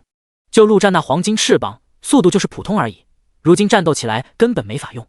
更何况这翅膀的其他属性也是相当不错，还附带技能，简直就是极品中的极品。接下来，陆战将剩下的3个圆球一一捡起，越捡越是激动。黑龙铠甲、黑龙头盔、黑龙战靴，竟然又是套装！而且陆战看了一眼属性，那黑龙之翼也是套装的一部分。这特么的竟然是一个4件套，太特么逆天了！众所周知，套装的套件越多，属性自然也就越强。黑龙套装4/4，全属性增加20%。龙族威严，附近的敌人全属性下降15%。黑暗侵袭，瞬间剥夺目标的视力与听力，持续时间1分钟，冷却时间5分钟。巨龙之力，在瞬间凝聚强大的巨龙之力，使得下一击的伤害增加500%，冷却时间10分钟。足足3个技能，每一个都是极品中的极品。第一个就不说了，第二个技能先前陆战刚刚感受过，长达1分钟的视觉与听觉剥夺，但凡陆战稍微弱一些，或者那勇者级黑龙抽出手来干他，这一战只怕都没这么轻松。第三个纯的伤害技能5倍暴击，已经是1号那死亡一符斩的1半威力了，而这玩意的冷却时间才10分钟。然而陆战看了看身上金光闪闪的黄金圣甲套装，再看了看手中的黑龙套装，却有些犯难了。这玩意穿了就没办法脱，他若是换上了黑龙套装，那黄金圣甲就等于纯的浪费了。这么极品的东西放在上一世，那是能让人皇都争抢的玩意，就这么白白浪费了。陆战怕是要心痛死。但黑龙套装的属性不得不说比黄金圣甲强上不少，而且最主要的还有那翅膀。苍天啊，你为何要给我这么多极品装备？就在这时，一个弱弱的声音在陆战的脑海中响起：主人，我要。陆战一愣，看向1号。1号身上那套原本的黑色战甲，此时看起来破破烂烂的，很是可怜。把这黑龙战甲给1号穿，倒也不是不行，毕竟1号是他的，给了1号，那还是他自己的。就是有点酸啊，自己这个主人穿的，竟然还没有一头亡灵穿的好。罢了，反正自己的黄金圣甲套跟黄金翅膀也挺配的，而且后期他必定要换上死亡之翼那神级翅膀，这黑龙之翼给了他也是浪费。而且黑龙之翼的3个技能，第一个跟1号的死亡恐惧搭配，叠加后直接减弱敌人 45% 的属性，这直接开局弱一半。第二个控制技能就不说了，可以在死亡叹息冷却的时候使用。第3个搭配死亡一斧斩纳，更是能将输出堆到了极致，若是狂化之后全力出手，那一斧子怕是连陆战都扛不下来。这么一看，这套装简直就是为1号量身打造的，穿上之后战斗力怕是最少也能增强1倍。想通了之后，陆战也是干脆直接将4件黑龙装备全部扔给了1号。1号的动作那也是快，3下5除2，脱下旧的扔到一旁，便穿上新衣服。片刻后，当1号全部穿上，竟莫名的响起一声龙吼之声，一个全新的黑甲战士赫然出现在陆战的面前。那酷炫无比的盔甲以及吊炸天的黑色翅膀，看得陆战一阵羡慕。陆战拿出自己的黄金翅膀，穿戴上与1号站在一起，一黑一黄，高下立判。你们2个过来看看，哪个帅一点？陆战朝着旁边的大王跟被老黑喊道：汪，当然是我老大帅，我老大太帅了，世界第一帅。老大的老大一身答辩黄，什么玩意，太特么难看了。好，陆战好兄弟，你也知道我大王从不说谎，不得不说这一波你确实有点自取其辱了。2头变异兽几乎毫不犹豫选择了诚实。干！你们2个别吃了。陆战顿时恼羞成怒，你们3个比一比速度，看谁先飞到山底，然后飞回山顶。他倒想看看这黑龙之翼的极速到底能有多快。刹那间，大王跟被老黑的周身已经被雷电覆盖，论好胜心，他们2个就没输过谁。我数3、2、1，你们准备好。3、2、1。一音刚落，2个雷球以及一道黑色的光影瞬间消失在陆战的眼前，朝着山底而去。好快的速度，即便是陆战也忍不住一阵惊叹。此刻他能明显看到那道黑色身影的飞行速度比2个雷球快上不少，这也让他更酸了。特么的早知道自己穿了，浪费就浪费呗。果然，仅仅半分钟后，1号已经第一个回到山顶，而足足20多秒后，大王跟被老黑才几乎同时到达山顶。汪，我老大赢了，老大天下无敌！被老黑狂吠不止，就仿佛是他自己赢了一般。第148章天魔族。1号昂首挺胸，一副天下无敌的模样。这亡灵特么的好的不学，都学会装逼了。陆战越看越酸，一气之下直接将其收回亡灵空间，来个眼不见心不烦。随后转过身，将那勇者及黑龙的尸体给转化为亡灵，整整26条巨龙亡灵。别的不说，属性这点上绝对是拉满了，尤其是那有勇者级的亡灵，3维平均属性接近4000，比1号还要高上一大截。然而看着这恐怖的属性，陆战却皱了皱眉。这巨龙生前威武霸气，战斗力强悍至极，但转生为亡灵后却绝对算不上什么合格的战斗机器。庞大的体型令其行动起来极为不方便，再加上没了飞行、龙息等等招牌能力，实力更是大打折扣。这玩意纯就是个给陆战增幅属性的工具。亡灵是亡灵法师手中最为强大的武器，若是沦为工具，简直可耻。这么看来，他必须好好规划一下了。首先要找到一个完美的亡灵模型，有翅膀能飞，战斗力强悍，靠肉体战斗，属性上也要强，至少不能比龙族弱太多。凤族吗？不合适。泰坦族体型也大，跟龙族同样的缺点。想来想去，陆战也没有个头绪，主要是上一世他太弱了，知晓的上位魔物种族也就那么1、2个出名的，不知道怎么办。很简单，问呗。陆战掏出手机，这系统改造的手机根本不用担心信号问题，即便在这世界第一高峰的山顶，依旧畅通无阻。至于问谁，当然是那个神秘兮兮的老头子。点开黄圣人，陆战直接将问题发了过去，不一会儿便收到了回复，只有3个字：天魔族。天魔族？那是什么种族？跟魔族有什么关系吗？本着不耻下问的原则，陆战直接问道。魔族是一个极为庞大的种族，其中又分为许许多多的小族，比如矮魔族、巨魔族、异魔族等等。而天魔族是魔族之中最为强大的族群，被称为王族。很多东西我也只知道个大概，宇宙万族，神秘莫测。不过据我所知，天魔族绝对符合你的要求。那行，天魔族在哪？百慕大三角。百慕大三角又称魔鬼三角或丧命地狱，光听其名字就能得知其恐怖程度。在末世之前便被称为人类禁地。此刻，陆战坐在大王的背上，望着前方那神秘莫测的群岛与海域，那里便是传说中的百慕大三角。即便是以他们的速度，也足足花了大半天时间才从珠穆拉雅赶到这里。吼吼吼，前面好像很危险的样子。虽然远远望去看不出那百慕大三角有任何异常，但大王还是能感受到那股压抑恐怖的气息。魔族本就是跟龙族同等的顶级种族，天魔族作为其中的王族，这里的危险程度怕是比那珠穆拉雅要高上不少。汪汪汪，你怕了？你怕了就先回去，反正有我在。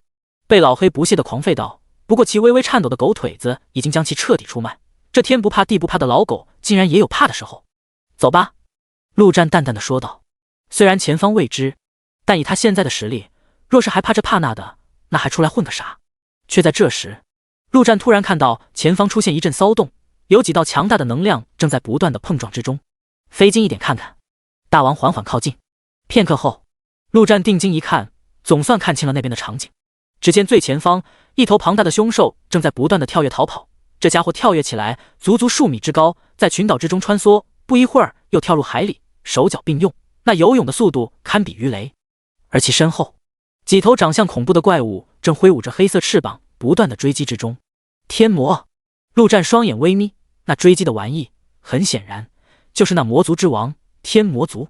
这几个家伙的体型确实不算高大，最高的估计也有3米左右，但其恐怖的体魄，即便离得这么远，陆战也能感受到那股恐怖。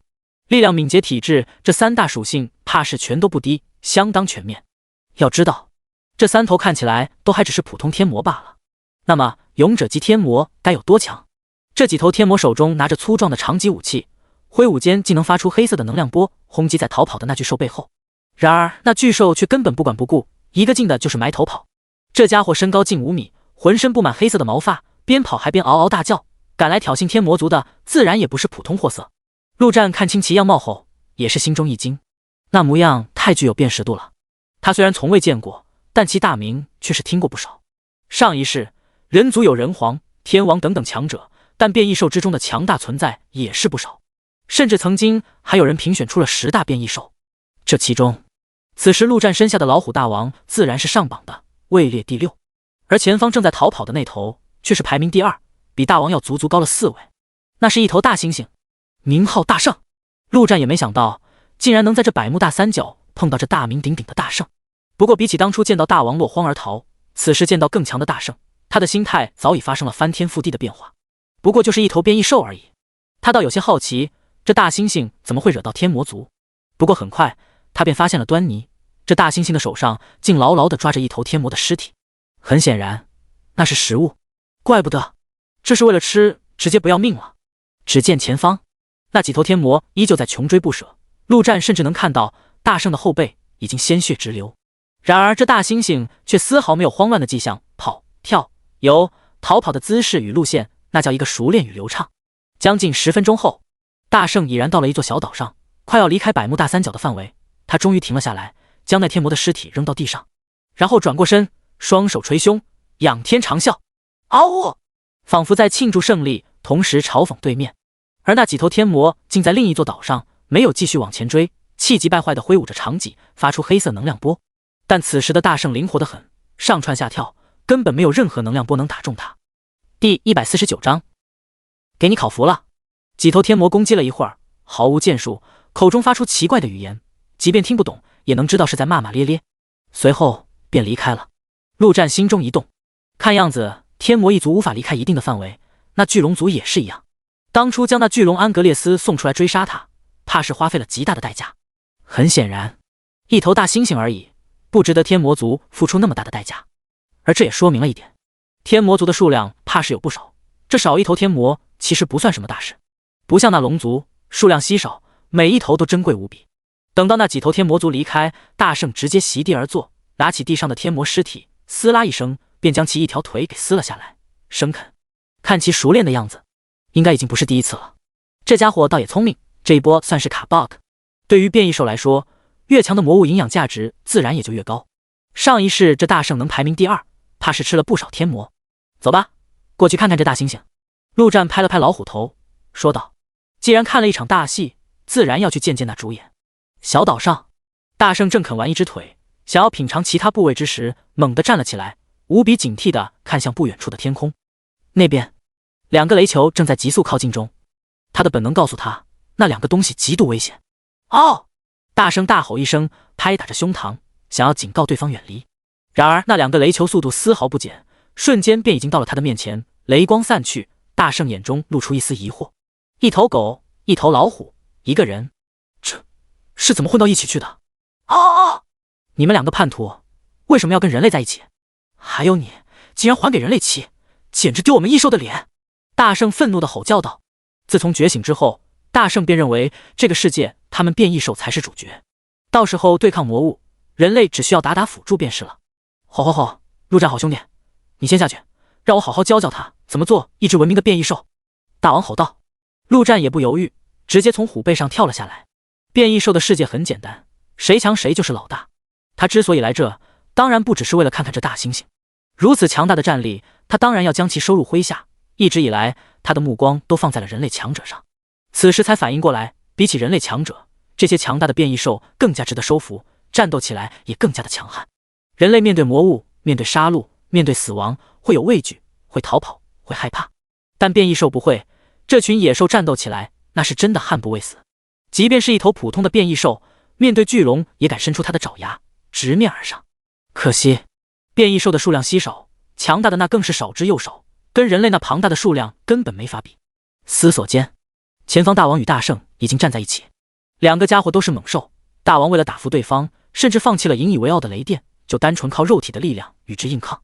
如果是上一世，大圣怕是能将大王按在地上猛锤，但这一世风水轮流转，大王傍上了陆战这棵大树，发育比起上一世快了不知道多少。尤其是在珠穆拉雅，足足吃了2条巨龙，还喝了这么多勇者及巨龙的鲜血，实力更是暴涨。如今光靠肉身跟着大猩猩正面硬刚，竟丝毫不虚，甚至隐隐占了上风。当然，先前这大圣被那天魔族一顿乱揍，本就受了点伤。汪，小猫，你行不行？不行你下来，换我来，分分钟把他拿下。一旁被老黑抓住任何机会，使劲嘲讽。前方，大王果然被刺激到了，浑身泛起了些许雷电。刹那间，他的速度与破坏力全都大增，局势瞬间逆转。大王一爪子将大圣拍倒在地面上，大吼一声：“好，服不服？”大圣巨掌拍向地面，一个鲤鱼打挺的同时，一脚踢向大王。哦，服你妈！好，不服就打到你服！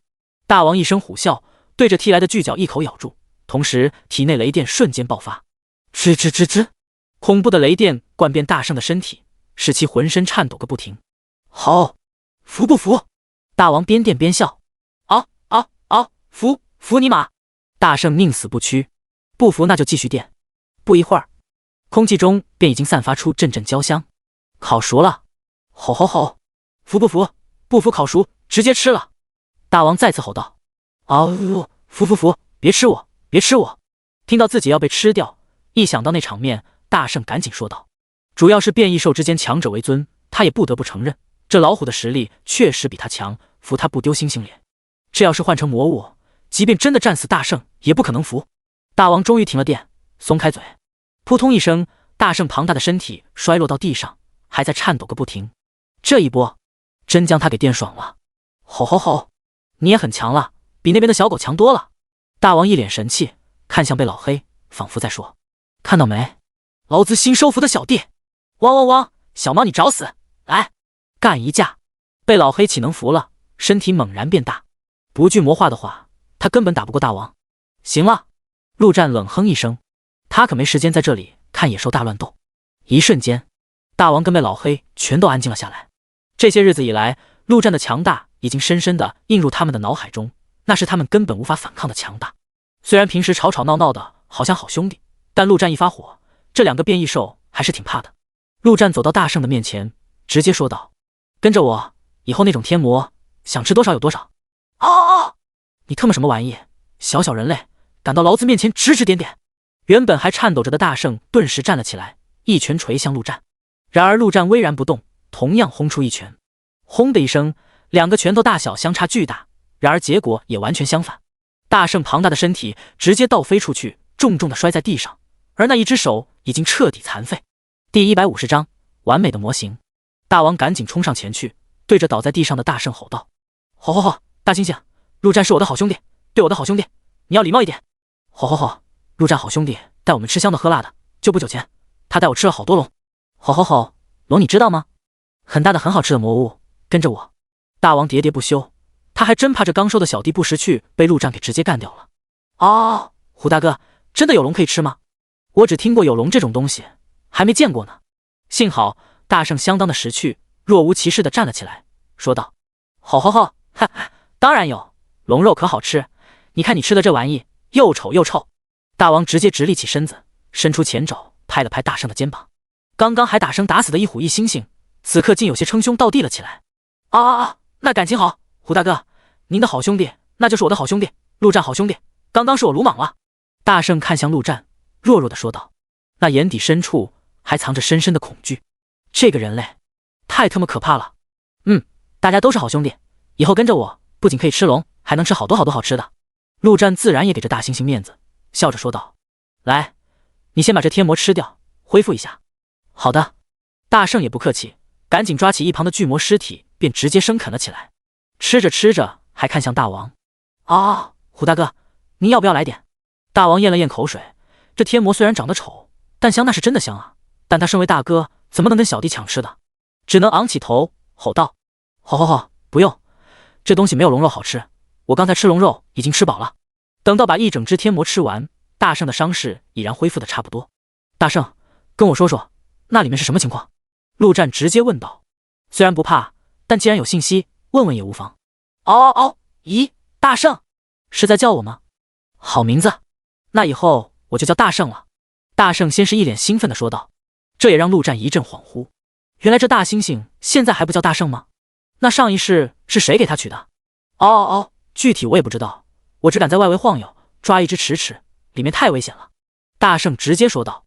陆战点点头，这也正常，几头普通的天魔就能追着这大猩猩到处跑，他若是敢进到深处，怕是早就死透了。行，大圣兄弟，那我带你进去看看，这种垃圾天魔有什么好吃的，我带你去吃精英级的天魔。陆战拍了拍大猩猩的大腿，说道。对了，大圣兄弟，作为好兄弟，你的肩膀不介意让我坐一下吧？这天天骑狗骑虎骑美女的，偶尔换下口味，骑这大猩猩也是相当不错的。陆战好兄弟，你既然上来。大圣直接蹲下身子，拍了拍自己的肩膀。陆战一跃而起，稳稳地站在大猩猩的肩膀上，然后坐下。不得不说，这毛有些扎手啊。古有美女与金刚，今有帅哥与大圣。坐稳了，陆战好兄弟。大圣嚎叫了一声，随后纵身一跃，竟足足跳出近100米之远。陆战坐在其肩膀上，巍然不动。旁边，大王与贝老黑两个雷球也是紧随其后。看到这一幕，大圣也是放下心，直接撒开鸭子，使劲奔跑。不出片刻，便已经再度跳进那天魔族的地盘，想也不想，便直接大吼道：“臭家伙们，老子又来了！”前几次，他都是偷偷摸摸的溜进去，抓只落单的天魔搞偷袭。没办法，那玩意来个2、3只他就打不过了。但现在不同了，自己不仅认了虎大哥，还有陆战这么强的好兄弟，那还怕他个雕？陆战也没阻止，那就先勾引几个天魔出来，试试成色。片刻后，6头天魔便挥舞着长戟从远处飞来，看样子就是先前追击大圣的那几头。叽里呱啦，挖叽挖叽挖掘，歪比巴伯，二有古德马拉西亚。这几头天魔口中不知道在说些什么，陆战那是完全的听不懂。当然，他本来就不是来跟对方交流的。陆战直接站在大圣的肩膀上，取出血之挽歌，随后摆好姿势，等到那6头天魔飞到一定的距离，猛然一喝，煞血魔刀斩直接爆发而出。刹那间，血红色的巨剑虚影直斩而去，整片天地仿佛都被染成了血红色。大圣双腿一软，差点直接跪下。特么的，那恐怖的能量就在他的肩膀上爆发开来，相当于就架在他的脖子上了。那腿能不软吗？轰的一声，那6头天魔还处在冲锋的状态之中，根本来不及反应，便被那血剑直接轰中。庞大的能量瞬间爆炸开来。等到血红色散去，现场只剩下6头天魔的尸体七零八落的掉在地上。陆战用眼神偷偷瞄了一眼大圣，准确的捕捉到了他眼中的敬畏之色。嘿嘿，这波装逼算是成功了。这大圣刚成为小弟，他当然要释放一些王霸之气，让这大猩猩彻底臣服，就像那一狗一虎一样。大圣心中确实无比的震惊，这刚刚追着他如此狼狈的玩意，就这么被一剑砍死了，落差太大了。陆战从大猩猩背上跳了下来，走到那6头天魔尸体的旁边。就在刚刚，他的脑海中已经响起了系统的声音。这6头如他所想，就是普通级的天魔。天魔小将，不愧是天魔，别的普通级都是小兵、士兵，这特么上来就降级。站起来！陆战看向尸体，双眼冒出绿光。片刻后，5头天魔小将便已经重新站了起来。至于剩下的1头，陆战顺手一扔，给后面3头便异兽分食了。不愧是魔族中的王，这天魔小将的属性属实让陆战有些惊讶了。800的力量，850的体质，830的敏捷。陆战心中一动，5头天魔亡灵直接振翅飞了起来。速度虽然比不上大王他们，但比带黄金翅膀的陆战已经快上许多。完美的3维属性，完美的战斗体型，再加上飞翔属性，这就是最完美的战斗机器。若是将他们全部强化到勇者级，一时间陆战干劲十足。第151章天魔大军。陆战心中一动，5头天魔亡灵便直接飞上天空，越飞越高，同时朝着百慕大三角的深处飞去。亡灵视角开启，陆战的脑海中瞬间出现了5头天魔亡灵的视角。不一会儿，整个百慕大三角尽收眼里。只见那大量的岛屿上分布着零零散散的天魔小将，而在最中间那座最大的岛屿上，陆战却看到了有些震撼的一幕。那一片空地上竟整整齐齐排队着大量的天魔小将，犹如一支军队。一眼望去，数量只怕上千。而在每个队伍的前方，则分别站着1头更大更强的天魔，想必便是精英级的天魔。整支军队的最前方，1头天魔坐在一条漆黑的椅子上，旁边放着一把黑色战斧。这头天魔的长相与那些天魔小将完全不同，头上长着2只魔角，那一张脸如同深渊一般，尽显霸气。而在其身后，还长着一条长长的尾巴，不断地摇晃着。很显然，这家伙便是此处的最强者，勇者级天魔。此刻，这勇者级天魔口中说着奇特的语言，似乎正在军训这支天魔大军。正当陆战想要看得仔细一些时，突然之间，那勇者级天魔猛地站了起来，望向空中的天魔亡灵。陆战心中一动，立刻命令其飞回来。然而已然晚了，那天魔的双眼中竟猛然射出2道黑色光线。轰的一声，空中的那头天魔亡灵瞬间爆炸，连点渣子都不剩。赫利安看着那天魔爆炸的方向，抽了抽鼻子，眼中闪过一丝凝重。空气中飘荡着死亡的气味，他直接拿起战斧，朝着天魔大军大吼一声：“奥压西带！”刹那间，整个天魔大军同时大吼：“奥压西带！奥压西带！奥压西带！”奥压西带在魔语中正是战斗的意思，有点意思。远处，陆战看着飞回来的4头天魔亡灵，露出一丝笑意。1头亡灵而已，爆炸就爆炸了，没什么大不了的。不过那勇者级天魔看起来比那头勇者级巨龙还要强上不少，稍微有那么一点挑战性。此刻，那震天般的声音，他即便离得这么远，依旧听到了。虽然听不懂是什么意思，不过那浓浓的战意他还是能感受到的。你们3个吃完没？吃完就赶紧跟上，大餐开始了。陆战朝着身后大吼一声：“嗷嗷！吼吼吼！汪汪汪！”一星一虎一狗应道，将那点还没吃完的尸体渣子扔到一旁。陆战再度跳上大圣的肩膀，对着那一虎一狗说道：“你们2个一起上来。”随后拿出法杖，技能迅捷之息发动，大圣的速度直接增强 50%； 技能金刚护体发动，大圣的体质直接增强 30%； 技能守护之盾发动，大圣庞大的身体周边直接出现一个护盾。短短1分钟，陆战给这大猩猩上了一大堆 buff， 让其强大的至少1倍。随后将法杖收起，拿出血之挽歌，剑指前方冲！大圣感受到体内的恐怖力量，兴奋至极，一声嚎叫，开足马力直接狂奔去。一路上完全无视了任何东西，树直接撞翻，水直接踏水而行，小山直接暴力突破，天魔小将直接无视，暴力蛮横，就是这种感觉让大圣快爽飞了。一路上都充斥着大圣的鬼哭狼嚎，嗷呜嗷呜嗷呜嗷呜。短短10分钟后，天魔大军聚集的小岛上，轰隆一声，一个庞大的身躯从天而降，整座小岛仿佛都震上一震。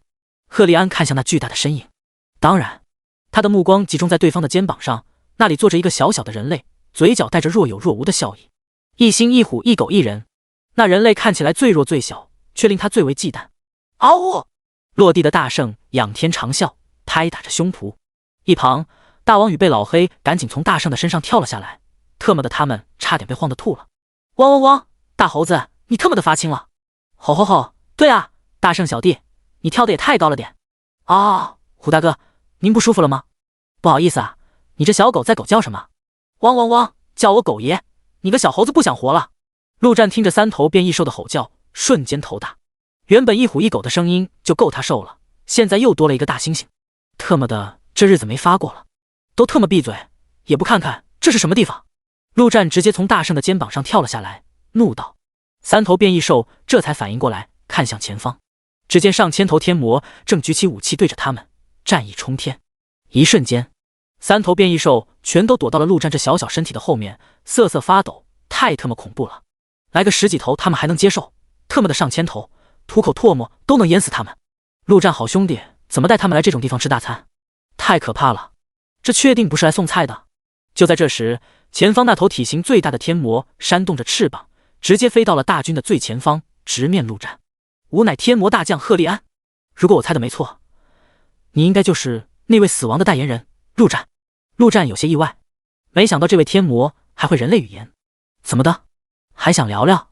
陆战并没有回答，就那么静静地站着看着对方。赫利安见对方竟然敢忽视自己，心中猛然升起一股怒气，不过还是强行压了下去，继续说道：魔主大人曾言，亡灵君主与其有些交情，魔族不同于其他种族，对于死亡并没有那种偏见，吾等完全可以合作。相信这个局面也是亡灵君主愿意见到的。赫利安停顿了一下，结果发现对方依旧没半点反应，心中怒火更甚。不知死活，神族、命族、仙族、精灵族、龙族、灵族、万族之中，9层以上的敌视死亡，难不成你想独身敌万族？亡灵君主呢？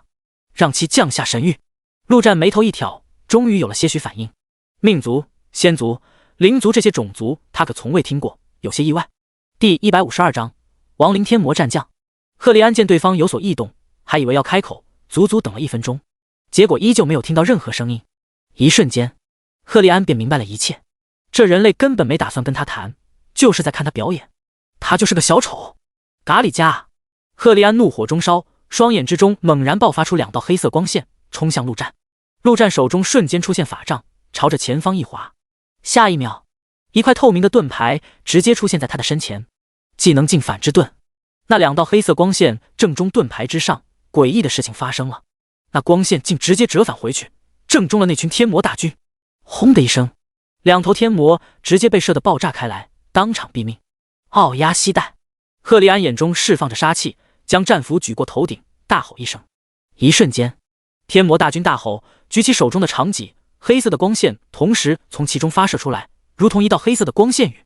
那场面看得3头变异兽脸色发白，瑟瑟发抖。这要是射中了，怕是能直接射得他们千疮百孔。面对如同箭雨一般的黑色光线，陆战却丝毫不慌，淡淡的说道：就你有小弟是吗？陆战随手一挥，刹那间26条巨龙统统出现在他的面前，严严实实的组成一面巨龙盾牌，不留一丝缝隙。这些巨龙亡灵虽然不适合用来战斗，但用来当肉盾那是再适合不过。砰砰砰砰砰，所有的光线全部射在巨龙身上，至于后方的陆战，没有一条能射过来。3头变异兽也是神气了起来，那脸也不白了，身体也不抖了，眼神也变得犀利起来了。汪汪汪，不过如此。吼吼吼，有陆战好兄弟在，没有意外。哦哦哦，陆战好兄弟太厉害了，那群丑玩意不值一提。5秒后，第1轮光线雨变已经被全部拦下，不过数量太多，巨龙亡灵也是损伤严重，5头被彻底射爆了头颅，其他的也是各种残。再来个3、4轮，怕是真能将所有巨龙都给灭了。当然，天魔这玩意不可能没冷却，而陆战也不会给他们机会。他的身边，一个漆黑的身影缓缓出现。去吧，1号，1分钟之内，看你能杀多少。下一瞬，黑甲身影直冲而去，速度之快，只在空中留下一道黑色残影。赫利安脸色凝重，好快的速度！不过他也丝毫不虚，战斧朝着那黑色残影便是一劈而下。轰的一声，战斧却砸了个空，直接砸在了地面之上。赫利安心中一紧，什么情况？那黑甲身影呢？他的天魔大军呢？这里是哪里？你们3个自己看着办，不行就在后面待着，别逞强。将那天魔大将关进亡灵空间后，陆战取出血之挽歌，说完便一跃而起，紧跟黑甲的身影便冲进天魔大军之中。只有1分钟时间，当然是杀得越多越好。轰轰轰！一时间，天魔大军中到处爆发阵阵恐怖能量。陆战与1号一剑一斧，几乎每一击都能带走大片天魔小将的性命。那是真正的猛虎入羊群。穿上黑龙战甲之后，1号是真正的化作了黑甲战神，即便不用全力出手，那战斗力也堪称恐怖。天魔大军自然也不可能任由陆战2人屠戮。很快，几头精英级的天魔便已经飞了过来，朝着陆战与1号发动袭击。但精英级又如何？对于陆战来说，无非就是砍1剑跟砍2剑的区别。至于1号，那就更简单的，加持巨龙之力，一斧头便已经砍死了一头精英天魔。恭喜你击杀精英级天魔战将，获得经验值。天魔小将、天魔战将、天魔大将，这天魔族3个等级的名字总算是收集齐全。结果刚杀完3头天魔战将，一声怒吼响彻天地。1分钟时间已到，那天魔大将赫利安终于再度出现在战场上。赫利安刚出现，便看到满地的天魔尸体，心里的愤怒可想而知，再次怒吼一声。刹那间，所有天魔的身上全都泛起了红色的光芒，他们变得更强更狂暴。与此同时，赫利安自己则快速地冲向那黑甲战士，这家伙杀戮的速度太快了，他必须遏制住对方。陆战心中一动，1号扇动翅膀直冲天际，赫利安自然是毫不犹豫地扇动翅膀直追而去。当然，1号并不是要逃，飞到一定的高度，他便直接停了下来，将战斧指向赫利安。面对如此赤果果的挑衅，堂堂天魔大将如何能忍？轰！刹那间，空中的2柄战斧便已经直直地撞在一起，恐怖的能量爆炸开来，如同响雷震慑天空。地面上，陆战没有管上面的战斗，正是他让1号将那天魔大将给引到空中去战斗。紧接着，陆战双眼冒光，刚刚杀死的那些天魔接连站了起来，只要那天魔大将不在，再多的天魔他也能全都杀光。亡灵法师最不怕的就是打群战。陆战看了一眼那3头天魔战将亡灵，属性比那小将亡灵足高了1倍多，心下一狠，直接发动技能群体献祭。他要将剩下的那些巨龙全部献祭给这些天魔，包括那头勇者级巨龙的亡灵。一瞬间，那3头战将亡灵便被全部强化成勇者级亡灵。亡灵天魔战将，特性勇者级亡灵，力量4298，体质4387，敏捷4199，天魔之躯，免疫20%攻击，自主愈合能力。好恐怖的属性，而且竟然还有额外的属性，让陆战心中一喜。转生、献祭，这一切都在短短10秒之内完成。此刻，陆战的四周足50头亡灵天魔形成一个方阵，这种情况下已经用不到他亲自动手了。于是乎，陆战直接收起血之挽歌，淡淡的说道：“那么，开始杀戮之旅吧。”3头亡灵战将在最外面挥动着手中的武器，直接杀向曾经的小弟。他们的属性太过可怕，完全就是屠杀一般，杀起来的速度甚至比1号还要快上几分。陆战这50头天魔亡灵的方阵便犹如一辆推土机，在天魔大军中直接横推而去。第153章，吓尿了！亚嘎玛西！空中，赫利安一声怒吼，手中的战斧竟直接变大无数倍，犹如一柄开天斧，将天劈成2半，朝着1号直面而去。然而1号不闪不避，小小的战斧往上那么一劈，轰的一声，巨大的开天斧竟被那1号那小小的战斧直接砍碎。地面上，3头变异兽看得那叫一个津津有味，甚至还点评上了。汪汪汪！小猴子看到没？那就是我大哥，强不强？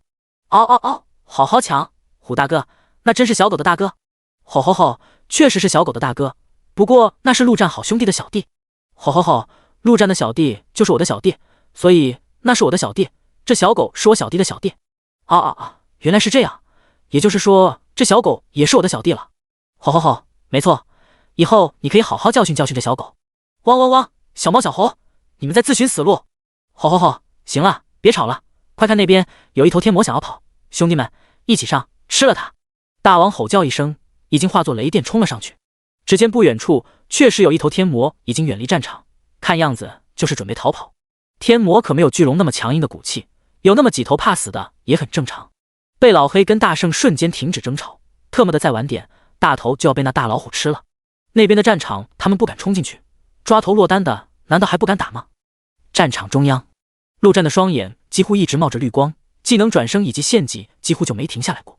随着杀戮的不断进行，他身边这群亡灵的实力也在不断的变强，杀戮的速度也越来越快。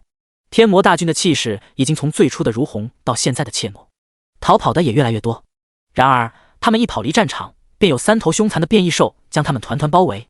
魔族本就是最顶级的种族，作为其中的王族，天魔的营养成分那真是高的离谱。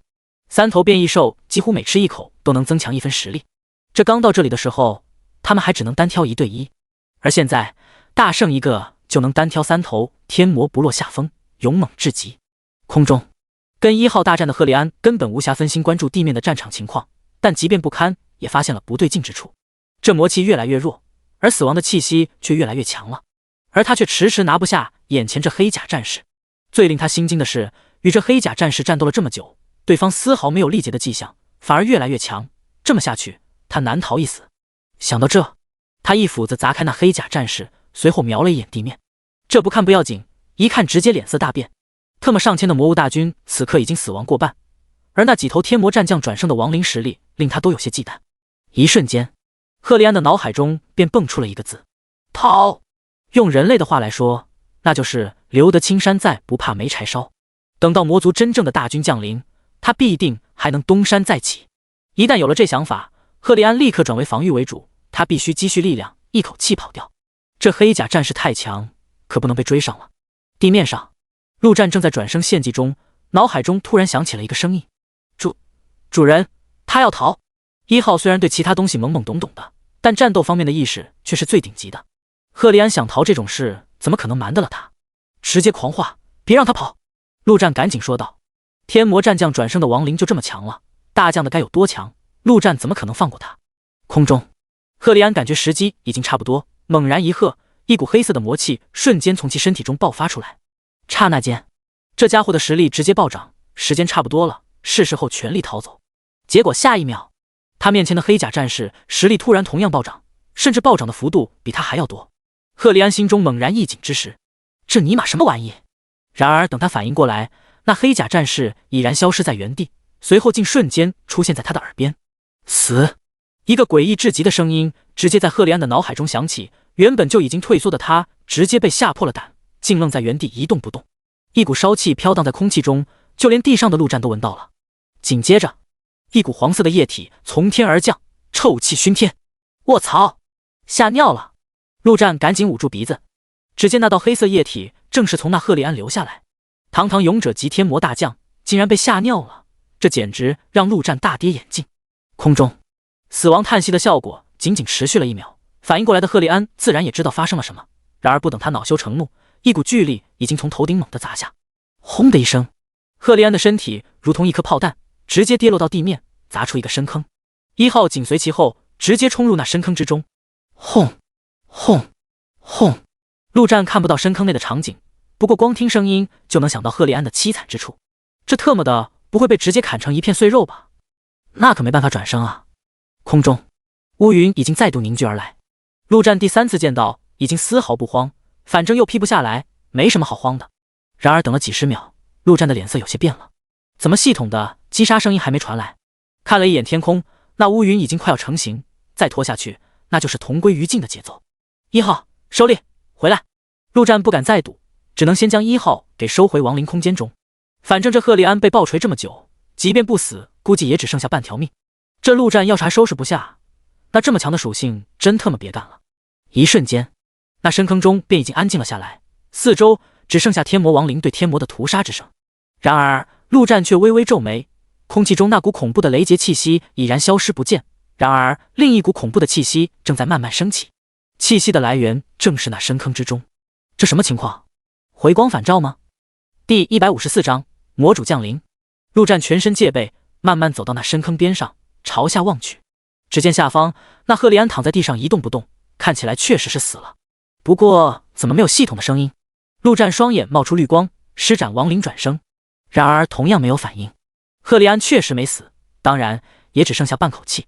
然而就是这半口气，他要与那陆战同归于尽。自爆，陆战的实力远超他的想象，自爆可能也爆不死对方，只有那一个手段，最后最强的手段。魔主降临，陆战也懒得再想，没死，那就再轰几下便是，反正他的远程手段多的是。取出血之挽歌，陆战正准备朝下方释放技能，刹那间，无比恐怖的气息猛然降临。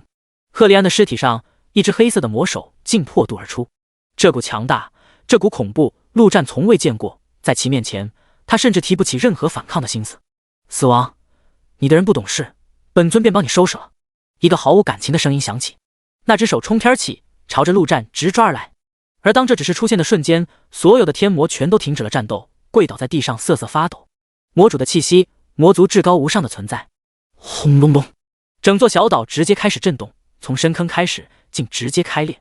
变化不只是此，天空中同样传来恐怖的气息，乌云正在以极快的速度凝聚，比1号全力出手之时快上数倍。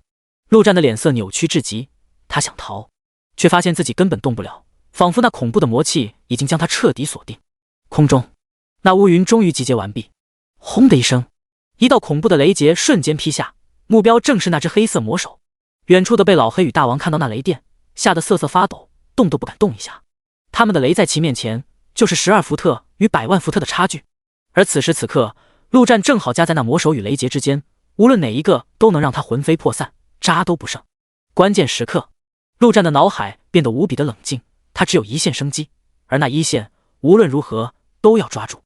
下有魔手，上有雷劫，天地变色，仿佛所有的焦点都集中在陆战的身上。陆战直接闭上了眼睛，心中默念，技能无敌金身发动，2秒钟之内免疫一切攻击。他只能寄希望于这技能真如描述所说，是免疫一切攻击。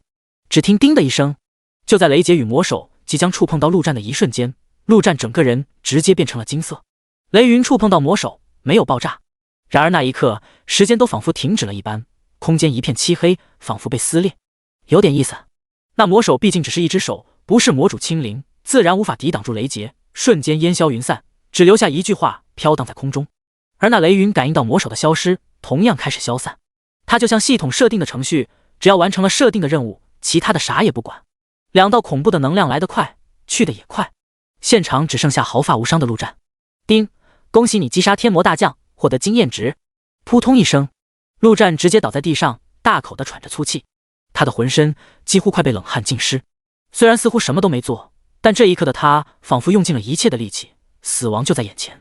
这种感觉他曾经体验过，上一世他没能逃脱，而这一世他活下来了，那就是所谓的神级存在吗？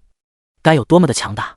光一只穿界而来的虚幻之手都如此恐怖，如果本尊再吃，怕是瞪一眼便能让他魂飞魄散。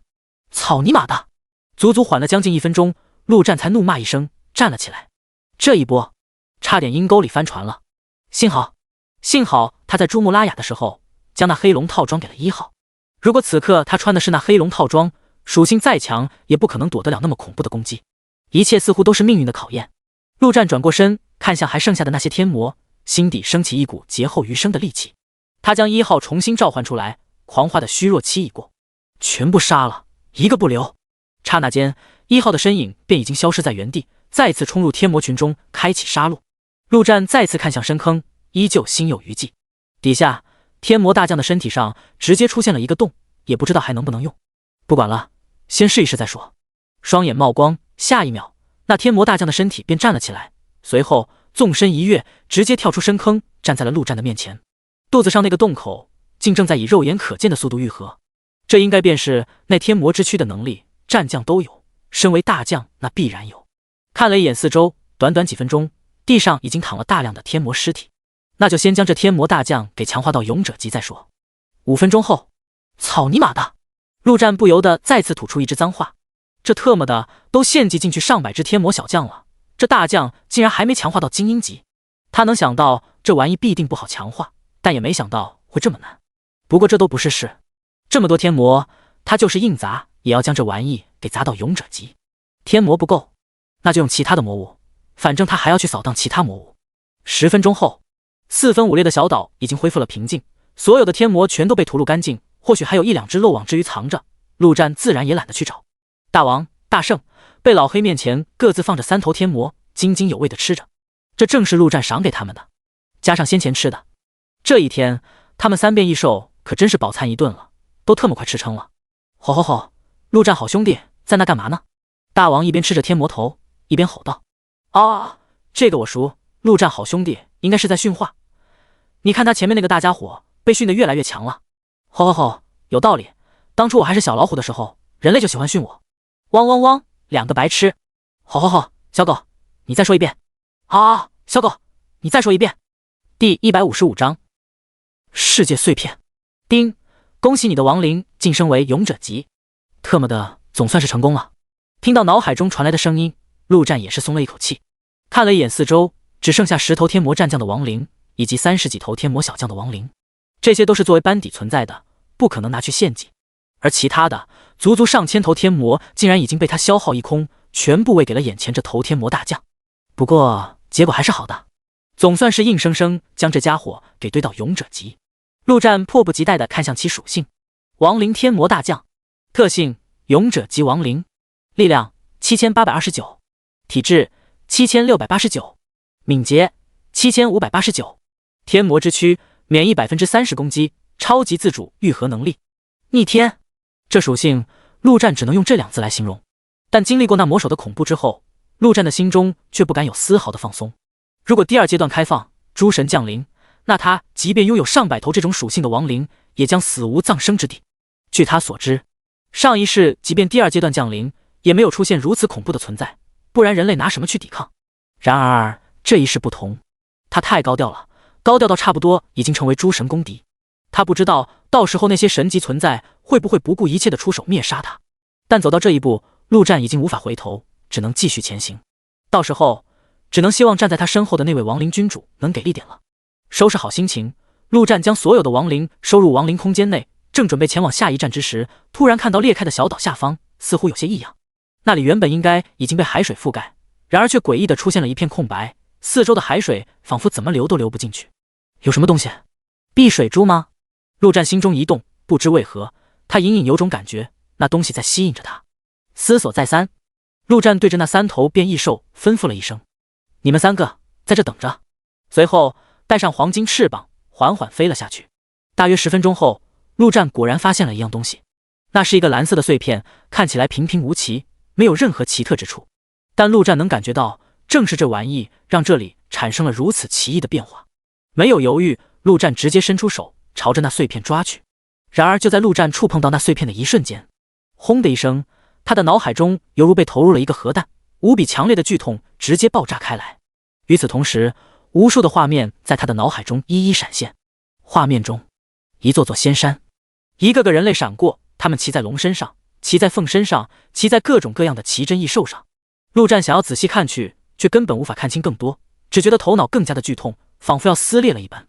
就在此时，亡灵城内，刘永正无比恭敬地站在那黄圣人旁边，他们的面前正是那城池魔方。对于陆战，他是无条件的信任与敬畏，但面对这位大圣人，小圣母刘永就只剩下尊敬与崇拜，妥妥的饭圈小迷弟。国师大人，您觉得这5座传送阵应该如何规划才好？刘永点击魔方，整座亡灵城的缩影图便出现在空中。这城池太大，即便用交通工具从城北到城南也要很长的时间，极为不便。正好这魔方内竟然还能建造小型传送阵，然而造价简直离谱，刘永掏空国库，暂时也只能先建个5座，那位置自然极为关键，所以便来请教黄圣人。黄圣人微微思索，便在缩影上点出5个地方，这5处最为合适。结果他话音刚落，脸上突然露出惊异之色，心中猛然有所触动，不免一动。那小子竟然这么快便发现了人族的未来。百慕大三角。不知道过了多久，那些画面终于消失，陆战喘着粗气，浑身再次被冷汗浸湿。他的脸上露出一丝苦笑，没想到短时间内他竟然能经历2次这样的感觉。重新调整了一番，陆战才看向手中的碎片，这一切的罪魁祸首，世界意志的碎片，看起来平平无奇，不知道有什么用。这就是系统对这玩意的说明，完全就是废话文学，说了等于没说。不过陆战可以肯定，这玩意绝对不是凡物。然而他来来回回翻了好几遍，甚至用手掰了掰，用剑砍了砍，用牙咬了咬，用火烧了烧，最后还用血滴了滴，结果依旧什么都没发生。无奈之下，他只能先将其收入储物戒指内。而就在这玩意进入储物戒指的一刹那，无比神奇的事情发现了。只见原本已经有些拥挤的储物空间突然发现异变，空间急速地朝着四周扩张，扩张到陆战甚至望不到边际。这就算了，一片空白的地面上竟出现了些许杂草，栩栩如生。不对，那就是真的草，活的草。微风吹过，草迎风而动。风，竟然还有风！陆战的脸上已经无比的震惊。储物空间是什么？那就是放东西的地方，里面没有空气，没有时间，食物放进去不会腐坏，钢铁放进去不会生锈。然而里面没有任何一丝生气。上一世甚至有人实验过将一只小动物放入其中，结果在进去的一瞬间，那小动物的生命便戛然而止，即便再取出来也无法再让其复活。而此刻陆战那算得上垃圾的储物戒指内竟然产生了生命，还有风。这一切都是因为那世界意志的碎片。难不成那玩意能创造一个世界？这太特么恐怖了，甚至比刚刚那魔主降临还要让陆战来的震惊。那自己的储物戒指还是储物戒指吗？陆战看向其属性，竟然真的变了。不完整的世界之戒，内含一方天地。世界之戒，这名字好特么霸气，而且没有品级，没有介绍，就那么简简单单一行字。但字越少，给陆战的震惊才越强。深吸3大口气，陆战才将这种震惊给压下去。反正不管怎么说，这对他来说都是一件天大的好事。随后陆战一跃而起，直接跳出这里，回到那小岛山旁边。3头变异兽还在津津有味地吃着，也不怕吃撑。好，陆战好兄弟，你去哪里了？要不要来吃点？陆战好兄弟，你要不要来跟这个？我听说过一个人类成语，以形补形。你看这玩意这么粗，这么长，肯定很粗。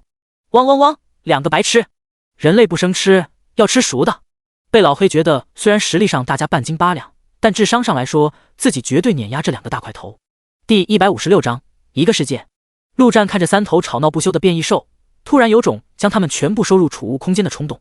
不过最终还是算了，虽然那世界之戒看起来似乎能装活物，但万一把这3个货给搞死了，陆战也还是很心疼的，还是要先试验一番再说。看了一眼四周，陆战突然有些恍惚，这里还是那个令人闻风丧胆的百慕大三角吗？那股压抑至极的气息消失了，风平浪静，晴空万里，微微海风吹过，令人心旷神怡，俨然一副旅游胜地的场景。难道说这百慕大三角的形成都是因为这世界意志的碎片？如果真是这样，那这就不是末世后才出现的东西，而是一直存在的东西。还有刚才他脑海中出现的种种画面，那又是什么？骑龙的是谁？骑凤的又是谁？是人类吗？还是所谓的神族、仙族？陆战心中狂跳，只感觉自己仿佛快要接触到什么不得了的惊天大秘密。摇了摇头，将那些乱七八糟的想法给甩出脑袋。不管怎么样，那都不是现在的他应该去思考的东西。他现在要做的是实验下这世界之戒是不是真的能放下活物。想到这，陆战直接扇动翅膀飞了起来，在隔壁的一座岛上停留。这里正有着不少的植物。他先是拔起一株小草，意念一动，草瞬间在他手中消失，出现在世界之戒中，而且是直接种在了那地面之上，随风摆动，绿意盎然。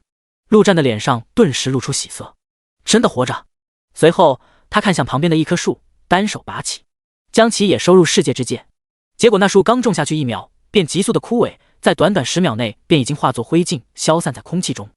这难道是因为树的生命力旺盛一些吗？幸好刚刚没有将那3头变异兽收入其中，树都不行，那3个家伙指定也是不行。随后陆战将目光看向旁边的海，将手伸处其中，意念一动，刹那间他的手仿佛变成了个抽水泵，将海水源源不断地抽入世界之戒中。而在那片世界中，一个湖泊正在快速的成型之中。那是真正的湖泊，微风吹过，波光粼粼，要是再来几条鱼就好了。陆战将手取出，他只是做个实验罢了，可没打算将这海水抽干。这番实验下来，陆战颇为激动。很显然，这才一块碎片，只要他能收集到其他碎片，必定还会发生其他的变化。若是碎片够多，是否能直接将人装进去？那将是一个真正的世界。回到先前的小岛上，3头变异兽已然将天魔给统统消化干净。看到陆战，纷纷站立了起来，拍了拍肚子。吼，陆战好兄弟，接下来去哪里？吃什么？对啊，好兄弟，本大圣还从未这样开怀畅吃过，太吉而爽了。汪汪汪，小猴子说脏话，果然是个野猴子。这小狗越来越欠揍了，胡大哥，我能揍他吗？吼，揍，连我那份一起揍。3头变异兽吵得起劲，便听到那边的陆战一声怒吼：“都特么给老子闭嘴！”陆战正在大开脑洞，这3个家伙吵得他心烦。他想到了一个可能，那天魔族为什么会选择在这里扎营？难道仅仅是因为规则限制，把他们暂时关在这里？会不会有其他可能？会不会跟这世界意志的碎片有关？那么既然这里有，会不会巨龙所在的珠穆拉雅山也有？想到这，陆战的眼前瞬间一亮，大手一挥，说道：“走，故地重游。”珠穆拉雅，这里已经没有了巨龙的身影，只剩下各色的血液洒满山头。山脚，几头胆大的变异兽偷偷靠近，舔舐着流下来的血液。这可是巨龙，光一滴鲜血就能让他们实力大增。突然间，空中2个雷球飞速靠近，正是大王与贝老黑。汪汪汪！小猴子跑得太慢了，还不会飞，丢脸！贝老黑看了一眼身后，那大块头连影子都没有看到，再次抓住嘲讽的机会，直接废倒。而这一回，大王也没办法替自己的猴小弟说话了。没办法，大圣确实不会飞，而且体型太大，他想带也带不了，只能让他自己在地上跑。这一路上，不知道多少人类跟魔物被吓破胆。幸好，大圣看在陆战好兄弟的面子上，遇到人类都会自动避让。至于魔物，不好意思，直接碾压。好吃的甚至直接抓起来扔进嘴里，那速度自然就快不了。陆战也没去管他，那大家伙的速度也是不慢，相信很快就能跟上来。他细细打量了一番眼前这座第一高峰，如果真有世界碎片，那会是在哪？百慕大三角那边，是因为魔手那恐怖的力量撕裂了小岛，才让这东西显露出来。想到这，陆战直接取出血之挽歌，随后飞到半山腰处。你们2个退后一点。等到大王跟被老黑退后，陆战深吸一口气，双手紧握血之挽歌，聚气凝神。此刻文盲陆战也不禁想吟诗一首：古有沉香劈山救母，今有陆战劈山取碎片，技能煞血魔刀斩。斩！血之挽歌急速放大，短短1秒便已经成为100米巨剑，朝着珠穆拉雅一劈而下。轰隆隆，地动山摇，方圆100里之内犹如发生地震一般，不管是魔物还是变异兽，统统四散逃窜。而那珠穆拉雅则从山顶开始，中间裂开，却没有倒塌，仿佛一分为2，裂成了2座半山。陆战眼前一亮，在巨大的灰尘之中，他清晰无比地看到了裂缝中央的那块碎片，竟然真的如他所想。扇动翅膀，陆战直接飞了进去，伸出手朝那碎片抓去。在触碰到的瞬间，那种种奇异的画面再度袭来。不过这次头裂感却减弱了许多，再加上陆战早有准备，倒也不是那么难以忍受。但陆战却依旧看不清画面中的详细内容。等到画面消失，那碎片已然握在他的手中，没有犹豫，陆战直接将其放入世界之界。第157章妖族。一瞬间，空间再度变化，有些地面凭空而起，形成一座座小山坡，有些地面直接凹陷进去，草地发育的越来越多，甚至开出了花朵，还有一棵棵小树苗。最为神奇的是，天空之中竟出现了一个小小的亮光，照耀着整个世界。那似乎是太阳，却又不是太阳。如果非要形容，那就是太阳的碎片。造势，这是真的在造势啊！陆战激动的忍不住有些颤抖。那他是谁？造势主！太他妈牛逼了！你们还在辛辛苦苦的杀魔物升级的时候，老子已经开始造势了，就问你怕不怕？兴奋之余，陆战环顾了一眼四周，正好看到不远处竟有一只因地震而慌乱逃窜的小兔子。末世降临，动物之中只有极少一部分才能变异，大部分还是个普通的动物，那可真是惨的不行。那些魔物吃不到，人类就抓动物吃，人类没吃的也抓动物吃，所以普通动物都已经快成为稀有物种了。这小兔子简直就是奇珍异兽。却在这时，一头魔物似乎也发现了它，一把抓了过去，小兔子吓得动都动不了。结果下一秒，一个火球便已经飞射而来，将那魔物化为灰烬。陆战飞了过去，将那小兔子轻轻托起，很快小兔子便平静了下来，伸出小舌头舔了舔陆战的手掌心。他的精神力现在极高，影响不了人，但影响这种小动物还是很简单。陆战心意一动，那小兔子便消失在陆战的手上。随后他怀着紧张而又期盼的情绪看向世界之界内。只见那小兔子刚出现时还略微有些紧张，不过很快便熟悉了环境，在草地里欢快地蹦蹦跳跳。这里没有魔物，没有残忍的人类，似乎回到了末世之前。看到这一幕，陆战的心难得地平静了下来，仿佛某些戾气被轻轻吹散，竟有种被治愈的感觉。啊！胡大哥，小狗子，你们飞得这么快干嘛？结果就在这时，一声嚎叫打破了这份宁静。紧接着地面震动了起来，一头大猩猩正狂奔而来，带起尘土飞扬，正是那追随而来的大圣。陆战深吸一口气，强忍着将这大猩猩收入世界之界的冲动。特么的多好的气氛，全特么被破坏了！嗷，吃的在哪里？这回吃什么？汪汪汪汪汪，吃尼玛呢！没看到气氛不对啊，还叫尼玛呢！吼，小狗，注意素质！陆战看向那裂开的珠穆拉雅，心中思索：天魔族、巨龙族所在的地方都有世界碎片，那么其他顶级种族呢？想到这，陆战直接拿出手机，找到黄圣人，发送消息过去。结果还不到1秒，便已经有了回复。看着手机上的信息，陆战心中一阵无语。这老头，看样子早就准备好了吧？那么，出发下一站，樱花国富士山。陆战坐在虎背上，眺望着这座象征着樱花国精神的神山。根据黄圣人的信息，盘踞在这座山上的乃是妖族。说实话，妖族这名字，陆战还是很熟悉的，要具体是啥玩意，却一无所知。妖怪吗？会说话的动物？白素贞？狐妖小红娘？还是兔儿娘？像大圣这种变异兽，算不算得上妖族？陆战一通胡乱猜想。两世为人，他从未听过魔物之中还有妖族这玩意。很显然，是这妖族的层次太高，以他上一世的身份，根本接触不到。不过很快，他便能见到那所谓妖族的真面目了。说实话，还挺期待的。然而刚靠近一点点，一幅不堪入目的画面便映入陆战的眼前。只见那富士山的山脚之下，一对男女正在欢快地玩耍着，那过程根本就没法写。最关键的是，那女的下半身竟然是条粗粗的蛇尾，那男的明显就是个人类。好家伙，搁着学许仙日蛇呢，那玩意就是所谓的妖族吗？陆战正以学术性的角度观摩认证之时，突然听到那男人一声惨叫，紧接着一个活生生的大男人竟然瞬间变吸干了。那是真正的吸干，干的只剩下一张皮，里面的骨头、肉、心脏、器官全都消失不见。就连陆战都看得一阵心惊。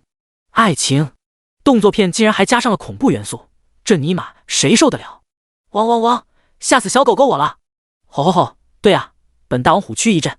就连两头变异兽都直呼受不了。那人身蛇尾的妖族吸干男人后，脸上满是陶醉，摇晃着尾巴便上了山去。以他的实力，不足以发现远处的陆战等人。走，下去，我们慢慢爬上去，说不定有很多好戏。陆战一副兴致勃勃的模样，说道。很显然，那应该就是所谓的妖族独特的吃人方式，太他妈刺激了！吼，陆战好兄弟，你不会是想亲自上阵体验一番吧？大王一脸狐疑的吼道。他听说人类有很多很变态的癖好，结果刚吼完，虎头上便迎来了一个暴击。再乱说，老子让你去当男主角！陆战怒道。这方面他还是很传统的，只喜欢人族美女。汪，不等小猴子吗？一旁被老黑叫道。虽然时不时吵架，但吵着也是有感情的。不等了，到时候你给他留点吃的就行。陆战说道，直接从虎背上跳了下来。一人一虎一狗很快便来到富士山脚下。陆战顿时闻到了一股香味，让人浑身放松。很显然，这香味带有奇特的作用。抬头望去，随处可见人类的皮囊，显然都是已经被吸干的，粗略一数，怕是有上千。而这还只是刚上山的地方而已。远处赫然看见一个大狗头，然而下半身却是个男人。这狗头男人正抱着一个人类女人。汪，彻草会母，老子看不下去了，虎爷，你去把那玩意吞了吧。被老黑看到那个跟自己差不多的狗头，顿时带入了进去，直呼受不了。这玩意是真的惊悚，狗头下面是真正的人类的身躯。第158章九尾妖男狐。这种时候，大王自然仗义得很。那玩意虽然看起来诡异了点，但还是很馋的，怕是不比龙肉差。轰的一声，大王雷电加身，冲了上去，一口咬向那狗头。然而妖族好歹也是跟龙族相当的顶级种族，自然有点本事。只见那狗头妖人的身后，一条狗尾巴竟快速抽来，直接抽中大王的虎躯。砰的一声，大王一时间躲闪不及，直接被抽飞出去。只见那狗头妖人一把拔出，无情地将女人扔到一旁，转过头便骂道：什么东西，汪，胆敢汪闯入妖族汪境地汪，找死汪！陆战听得目瞪口呆。好家伙，这狗嘴里吐出人话了。一旁的被老黑更是瞪大了狗眼，他感觉自己在狗界的地位受到了严重的挑战。前面的是什么玩意？然而这狗头妖人刚吼完，一道恐怖的雷电便已经当头劈下。大王是多么要面子的一条老虎，在被老黑面前被一只狗头咬人，一尾巴甩出去，这对他来说就是奇耻大辱。这一发雷电，全力出手。这狗头妖人再强，也不过是普通级魔物，而大王吃了这么多顶级魔物，早已今非昔比。啊汪！雷电速度之快，狗头妖人根本没反应过来，便已经被当头劈中，发出短暂又急促的惨叫后，这狗头妖人直接颤抖不已，一阵焦味顿时传来。紧接着，大王趁机一口将那狗头咬住，咔嚓咔嚓几口便将其整个吞下。好好好，小狗子味道不错。大王津津有味地评价道。不过这一波雷电动静颇大，自然不可能不引起其他妖族的注意。陆战一眼望去，已经有好几头妖族狂奔而下，鹰头妖人、猪头妖人、鱼尾妖人，还有那头蛇尾妖人。这妖族简直就是让陆战大开眼界，无比感叹生物的多彩多样性。不过这样一来，倒是没办法看更多的好戏了。既然如此，直接开杀吧。接连看了2场大戏，陆战也有些充血沸腾，便不召唤亡灵，而是取出血之挽歌发泄发泄。下一秒，陆战的身影已然消失在原地。以他现在的敏捷，即便不用技能，那也是快如闪电，瞬间便已经到了那猪头妖人面前，一剑直刺脑门，随后便拔剑攻向下一个目标。无需第二剑，也无需去确认什么，陆战对自己的实力有绝对的自信，一剑绝对必杀。而在被老黑的视角里，只见陆战接连闪现在那几头妖族的面前，甚至都没看到怎么出手。短短10秒，那冲下来的妖族已然全部倒地，无一生还。陆战也不犹豫，直接将这些妖族一一转生，然后献祭给亡灵空间内的天魔亡灵。贝老黑他们不急，这富士山上怕是有不少妖族够他们吃的。侠士，救我，有妖怪！却在这时，只见一个无比柔弱的少女从上面跑了下来，一边跑一边朝着陆战求救。陆战一眼望去，便再也移不开眼，即便以他的眼光，也不得不为这少女的美丽感到惊艳。那张脸庞简直就是万千少男梦寐以求的初恋脸，最关键的是梨花带雨，无比的惹人生怜。而她的身上只有些许破布衫遮住关键部位，却让其更加的动人诱惑。陆战仿佛被吸了魂一般，眼中满是痴迷，愣愣地看着那少女跑下来，张开手便要投入她的怀抱。结果下一秒，陆战的剑已然准确无误地刺中少女的心房。刹那间，少女的样貌突变，身体依旧是那个身体，头却变成了一只狐狸的模样。那狐狸的双眼之中满是不解与不甘。为什么这个人类明明已经被他给魅惑住？特么的，在樱花国，你给我扯什么中文？你哥这来留学的吗？陆战嘴角露出一丝笑意，眼神中满是嘲讽。魅惑他？想屁吃呢！他的精神力可不是一般的高。第一，击杀精英级魔物魅魔狐妖，奖励竟然还是精英级的魔物，陆战有些意外，眼神往下一瞟，不得不说这身材是真的不错。要不趁热，卧槽！陆战赶紧将其转生献祭了，让这可怕的想法扼杀在摇篮之中。狐媚，好！突然间，一声虎啸响彻山脉，只见一个虎头人身的妖族正满脸泪水，用无比仇恨的目光看向陆战，那虎眼瞪的简直让大王都自愧不如。狐媚，难不成指的就是刚刚的魅魔狐妖？有些意思。难不成这妖族之间竟然还有爱情这玩意的存在？一个虎头人，一个狐狸头人，这尼玛的不算2个物种吗？妖族的关系太乱了呀！陆战正准备动心让这虎头妖人去见他心爱的狐媚之时，便听到身后被老黑兴奋的狗叫起来：汪汪汪！陆哥，让我来，让我来！刚刚大王吃了一个狗头妖人，被老黑不得吃一个虎头妖人还以颜色。行，别怪我没提醒你，这家伙可是精英级，到时候打不过我可不会救你。陆战淡淡的说道。汪汪汪！精英级我也照耀不误。被老黑一声怒吼，身体急速变大，巨魔之力爆发，雷电闪烁间冲向那虎头妖人。陆战不再管他，这傻狗即便打不过，跑肯定是能跑掉的。他提着剑直接快速朝着山顶冲去。速战速决吧，先将那这里的老大勇者及妖物给解决掉。全力爆发之下，仅仅10秒不到，陆战便已然来到富士山山顶。然而刚刚出现，便让他看到无比血腥的一幕。只见山顶中央，一个身材高大的男人正赤身裸体的站着，如果只看身体，完全与人类一模一样。然而他的身后却足足有9条火红色尾巴，这9条火红色的尾巴朝着四周发散而去，尾巴的末端竟链接着9个女人。男人一声闷哼，9个女人便瞬间被吸成一张皮，陆战即便想救都已经来不及。陆战倒吸一口凉气，这怕不就是传说中的9尾妖狐？然而那些影视剧中的9尾妖狐不应该都是绝美的女性吗？怎么搁这是一个这么残暴的大老爷们？第159章万族天骄。只见那9尾妖狐极为优雅地收回9条尾巴，一头飘逸的长发随风飘，本该是无比唯美的画面。然而这山顶之上竟布满了人皮，最少也有数千人，犹如人间地狱。再加上这玩意是个男的，那画风就是突变，陆战只感觉到有些反胃。这妖族真他妈是个该死的种族！下一秒，这九尾妖狐突然开口，传出无比粗犷的声音，让画风更加清奇。妖神大人曾降下神谕，若有机会，务必击杀你陆战，将有大赏。我原本以为没有机会了，却没想到你自己送上门来，哈哈，杀了你，我有望晋升统帅。没想到我已经这么有名了。陆战笑着说道。巨龙、天魔，还有这妖族都知道自己的大名了，想来其他强族必定也不会缺席。看样子他陆战应该已经闻名万族，妥妥的宇宙级别大明星啊。不过这些个家伙的情报看样子不及时，都特么以为他还是软柿子呢。对了，你认识那个赫利安吗？陆战突然问道。九尾妖狐不假思索便答道：天魔大将赫利安，自然认识，万族天骄榜3689位，是个强者。我听闻这次天魔族的首领便是他。万族天骄榜还有这玩意？陆战有些傻眼。九尾妖狐似乎已经预感到自己击杀陆战后获得妖神赏赐的样子，心情自然极好，不介意让陆战当一个明白鬼，直接说道：天骄榜乃是万族统帅及以下的年轻天才榜，那这几千多名有什么好排的？陆战问道。这正常来说不就排个100名吗？你知道什么？宇宙万族天才不知道多少亿，天骄榜排的是前万名。九尾妖狐一脸自豪地说道。很显然他也上榜了。陆战一眼就看出这家伙的心思，笑着问道：那你排第几？7982。九尾妖狐淡淡的说道。而且此番吞噬了这么多人类，我的实力大增，必定有所精进。但其神情，其语气，陆战熟悉至极。这特么的不就是在装逼吗？陆战嘴角露出笑意，他最喜欢的就是打脸，打别人的脸。这么看来，你在妖族混得也不怎么样。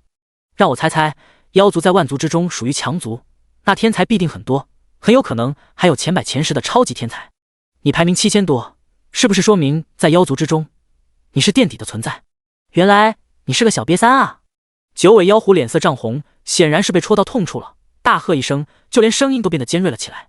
陆战，你在找死！话音刚落，9条尾巴竟如同9把利剑，瞬间朝着陆战直刺而来。然而下一秒，一个巨大的身影出现在陆战的面前，将那9条尾巴统统拦住。强大的9尾攻击在其身上，竟连皮都无法戳破。既然你认识他，那我就让他陪你玩玩，也让我看看天骄榜3000多名跟6000多名的差距。陆战淡淡的说道。他召唤出来的正是勇者级的天魔大将亡灵赫利安。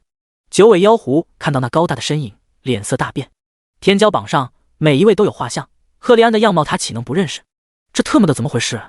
赫利安怎么会出现在这里，还站在了陆战那一方？他第一时间想到的是死亡一族跟魔族合作了，可再看赫利安的状态，哪里还有一点生气，明显已经变成了亡灵。赫利安被杀了，然后转身为亡灵。九尾妖狐的脑中瞬间蹦出这个真相，所有的嚣张气焰全没了，脑中只剩下一个字：逃。然而一切都已经晚了。只见那亡灵赫利安猛然伸出手，抓住了一条火红色的尾巴，然后就那么拉呀拉呀拉，就像是拔河一样，将那九尾妖狐一点一点的拉了过来。九尾妖尾彻底崩溃了，他用尽全身力气，然而根本跑不了一点，只能离那赫利安越来越近。他用其他的尾巴疯狂的攻击对方，结果根本徒劳。他引以为豪的狐尾此刻就像是棉花糖，根本破不了一点防。他张开嘴，朝着赫利安喷出一道妖火，结果赫利安轻轻扇动了一下翅膀，妖火便直接消失不了。九尾妖狐用尽了所有的攻击手段，但根本避免不了自己靠近那恐怖的恶魔。啊！最终九尾妖狐一声惨叫，竟将自己的那条尾巴硬生生给斩断了，总算恢复了自由。结果下一秒，赫利安身形一动，已经抓住了另一条尾巴。八尾妖狐咬牙在断尾，赫利安在抓。短短片刻后，地面上摆放着9条火红色的尾巴，而赫利安的一只手则抓着那五尾妖狐的头，令其根本动弹不得。五尾妖狐彻底绝望，断了9尾，他一身的实力已然没了90%。这时候，即便来一头普通妖族，都能将他杀了。直到这时候，陆战才缓缓走到那妖狐的面前，淡淡的说道：“看起来你这6000多名也不怎么样嘛。”这9尾妖狐的实力比起天魔大将赫利安确实差了许多，即便是生前赫利安也能吊打他，更何况现在亡灵赫利安强化了不知道多少倍。妖神不会放过你的啊！噗嗤一声，陆战直接将血之挽歌插了进去，他他可没心情听这玩意说狠话。随着系统声音传来，陆战直接将其转生献祭了。虽然是勇者级，但这玩意一身实力都来自于9条尾巴，现在9尾全断光了，转生为亡灵，实力还比不上普通天魔，自然要献祭了。此刻他的亡灵空间内，大半的天魔都已经强化为勇者级，还剩下几头，估计也快了。收拾完这里的老大，陆战直接召唤出1号，巡一遍，把那些妖族全杀了。这些东西看着就恶心。山底下传来阵阵能量波动，还有各种嚎叫声，汪汪汪，吼吼吼，嗷嗷。显然，大圣也已经赶到，加入到这场自助餐中。3头变异兽再加上1号出手，屠灭所有妖族，问题不大。第160章实验。陆战站在山顶，闭目养神，等了好一会儿，整座富士山都安静了下来。1号也回到了他的面前。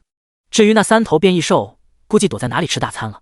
于是他将1号收回亡灵空间，带上翅膀，缓缓地飞下去。接下来又该劈山了。飞到半山腰，陆战取出血之挽歌，正准备开劈之时，突然之间，他突然看到远处一大堆人正在朝着这边赶来。这群人前面推着一辆类似囚车的东西，而那囚车里关的竟然是10几个小孩子。这些小孩子有些哭闹个不停，有些懵懵懂懂，好奇地四处张望。片刻后，这群人便已经来到了山脚下，将那囚车推到最前方。紧接着，这群人走到囚车后方，直接跪了下去，不断的磕头，口中不断的说着什么。然而磕了半天，也不见神山有什么动静。几个人也狐疑了起来，上前将那囚车又推进了一些。却在这时，一个人从天而降，落在他们的面前。一群人赶紧再次跪下，一边磕头一边说着。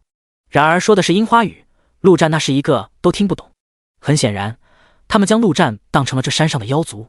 这也正常，虽然普通级的妖族都有很明显的动物特征，但像那9尾妖狐，若是将9尾全部收起来，几乎跟人类一模一样。而且陆战从神山上飞下来，不是妖族大人还能是什么？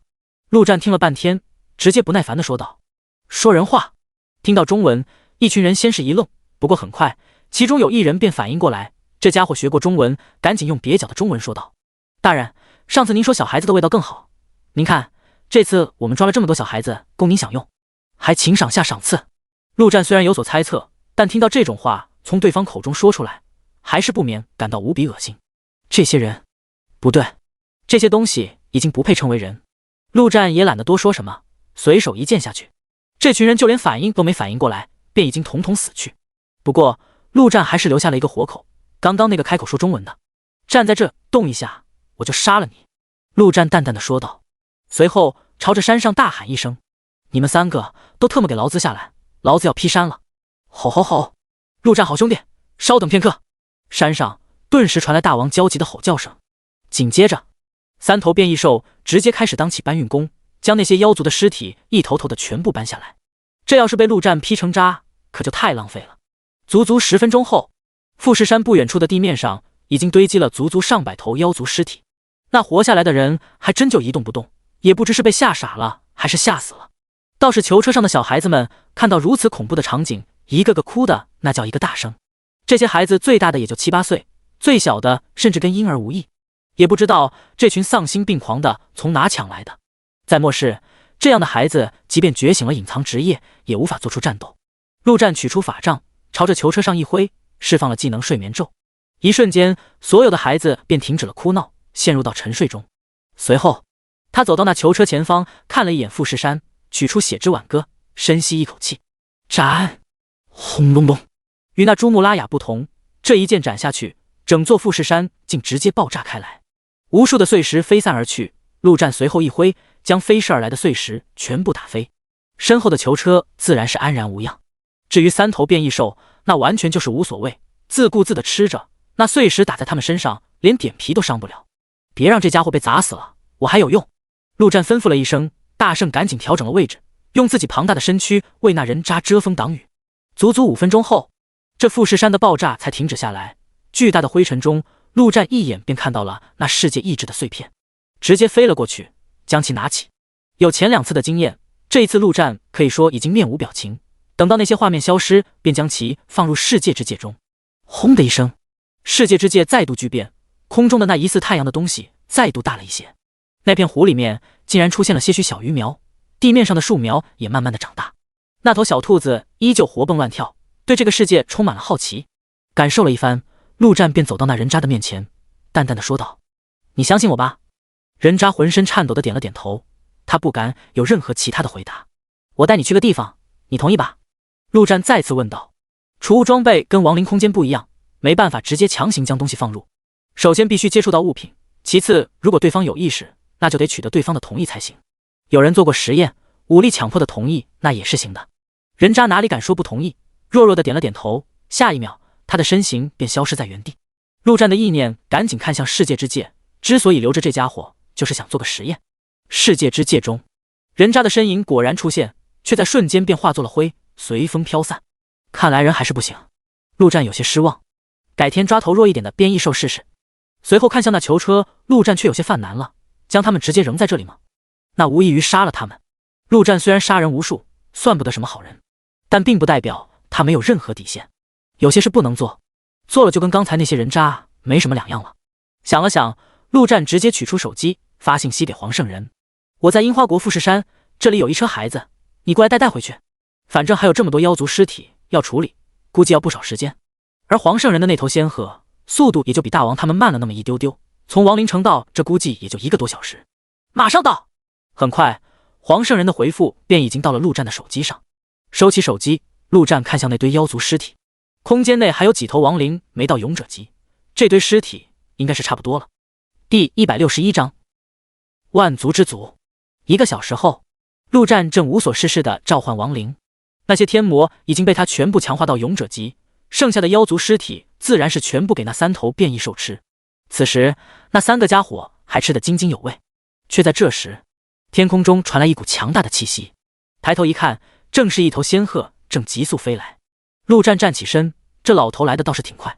片刻后，仙鹤缓缓落下，坐在上方的黄圣人看到囚车上正在熟睡安然无恙的一群小孩后，脸上不由得露出笑容。杀人太多并不算什么，只要知道哪些人能杀，哪些人不能杀，那就不是问题。黄圣人孤注一掷，将一切的希望压在陆战的身上，虽然脸上看着稳如泰山，但心中说不慌那是不可能的。陆战表现得越好，希望也就越大，他自然是越高兴。这才多久没见，你的实力又进步了许多。黄圣人从仙鹤上下来，笑着说道：还不是多亏了国师的情报。陆战说道：行了，你把这群孩子带走，我要去下一站了。这么急，好不容易见了面，不聊聊？黄圣人看了一眼那大猩猩，说道：这大猩猩也被你忽悠来了？有什么好聊的？你一个糟老头子。陆战无语，跟着老头在一起，他总有种什么都被看穿的感觉。结果下一秒，黄圣人法杖一挥，整个人竟摇身一变，变成了一个黑丝长腿的美艳御姐。你不喜欢老头子，那我现在的样子喜欢吗？那声音柔媚入骨，简直是 LSP 最爱。陆战浑身一震，只感觉头皮发麻。你要是一开始就以这形象出现还好，特么的当着他的面变身，那不是纯纯的恶心人吗？你特么的快给老子变回去！陆战面色发白，哆哆嗦嗦的说道：哈哈，这世上还有你怕的东西啊！黄圣人哈哈一笑，砰的一声变回了糟老头子。陆战长舒一口气，还是这样看着舒服点。说吧，你想聊什么？你对世界意志有什么看法？黄圣人随手一挥，施展静音之术，两人之间的对话便只有2人才能听到。陆战面色不变，若无其事的说道：世界意志？那是什么玩意？黄圣人笑了笑，摇摇头，也没说什么。突然之间，2人就这么沉默了下来。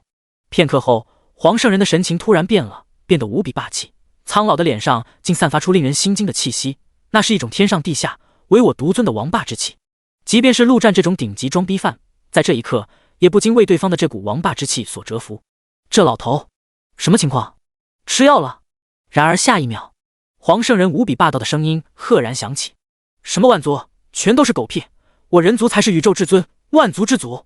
巨龙、天凤，那只不过是我人族至强的坐骑罢了。魔族、神族、仙族、妖族，那只不过是我人族至强在其他星球播散的种子罢了。五行族、修罗族，那只不过是我人族至强教出的当地土著罢了。精灵族、泰坦族，那只不过是我人族至强无聊之时研究制作出的玩物罢了。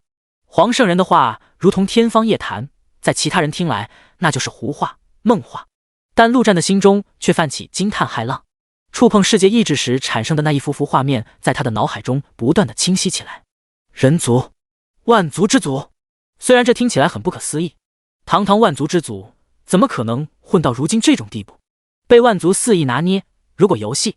最终，黄圣人看向陆战，恨恨地问道：“如今这些宵小，竟然妄想覆灭人族，此等灭祖行径，天理不容。陆战，你觉得我人族如何能忍？”陆战心中震惊，脸上却是淡然地说道：“哦，怎么不能忍？又打不过能怎么办？你特么在这给他打鸡血，有个屁用！人家随便下来一个神级，伸根手指头就能捏死他。祖宗教训子孙，天经地义。子孙骑到了祖宗头上，实力说话。”陆战一脸不屑，冷笑着说道：“那你说的人类至强何在？如今人族危在旦夕，他们怎么不出现？他们怎么不出来收拾收拾他们的不孝子孙？”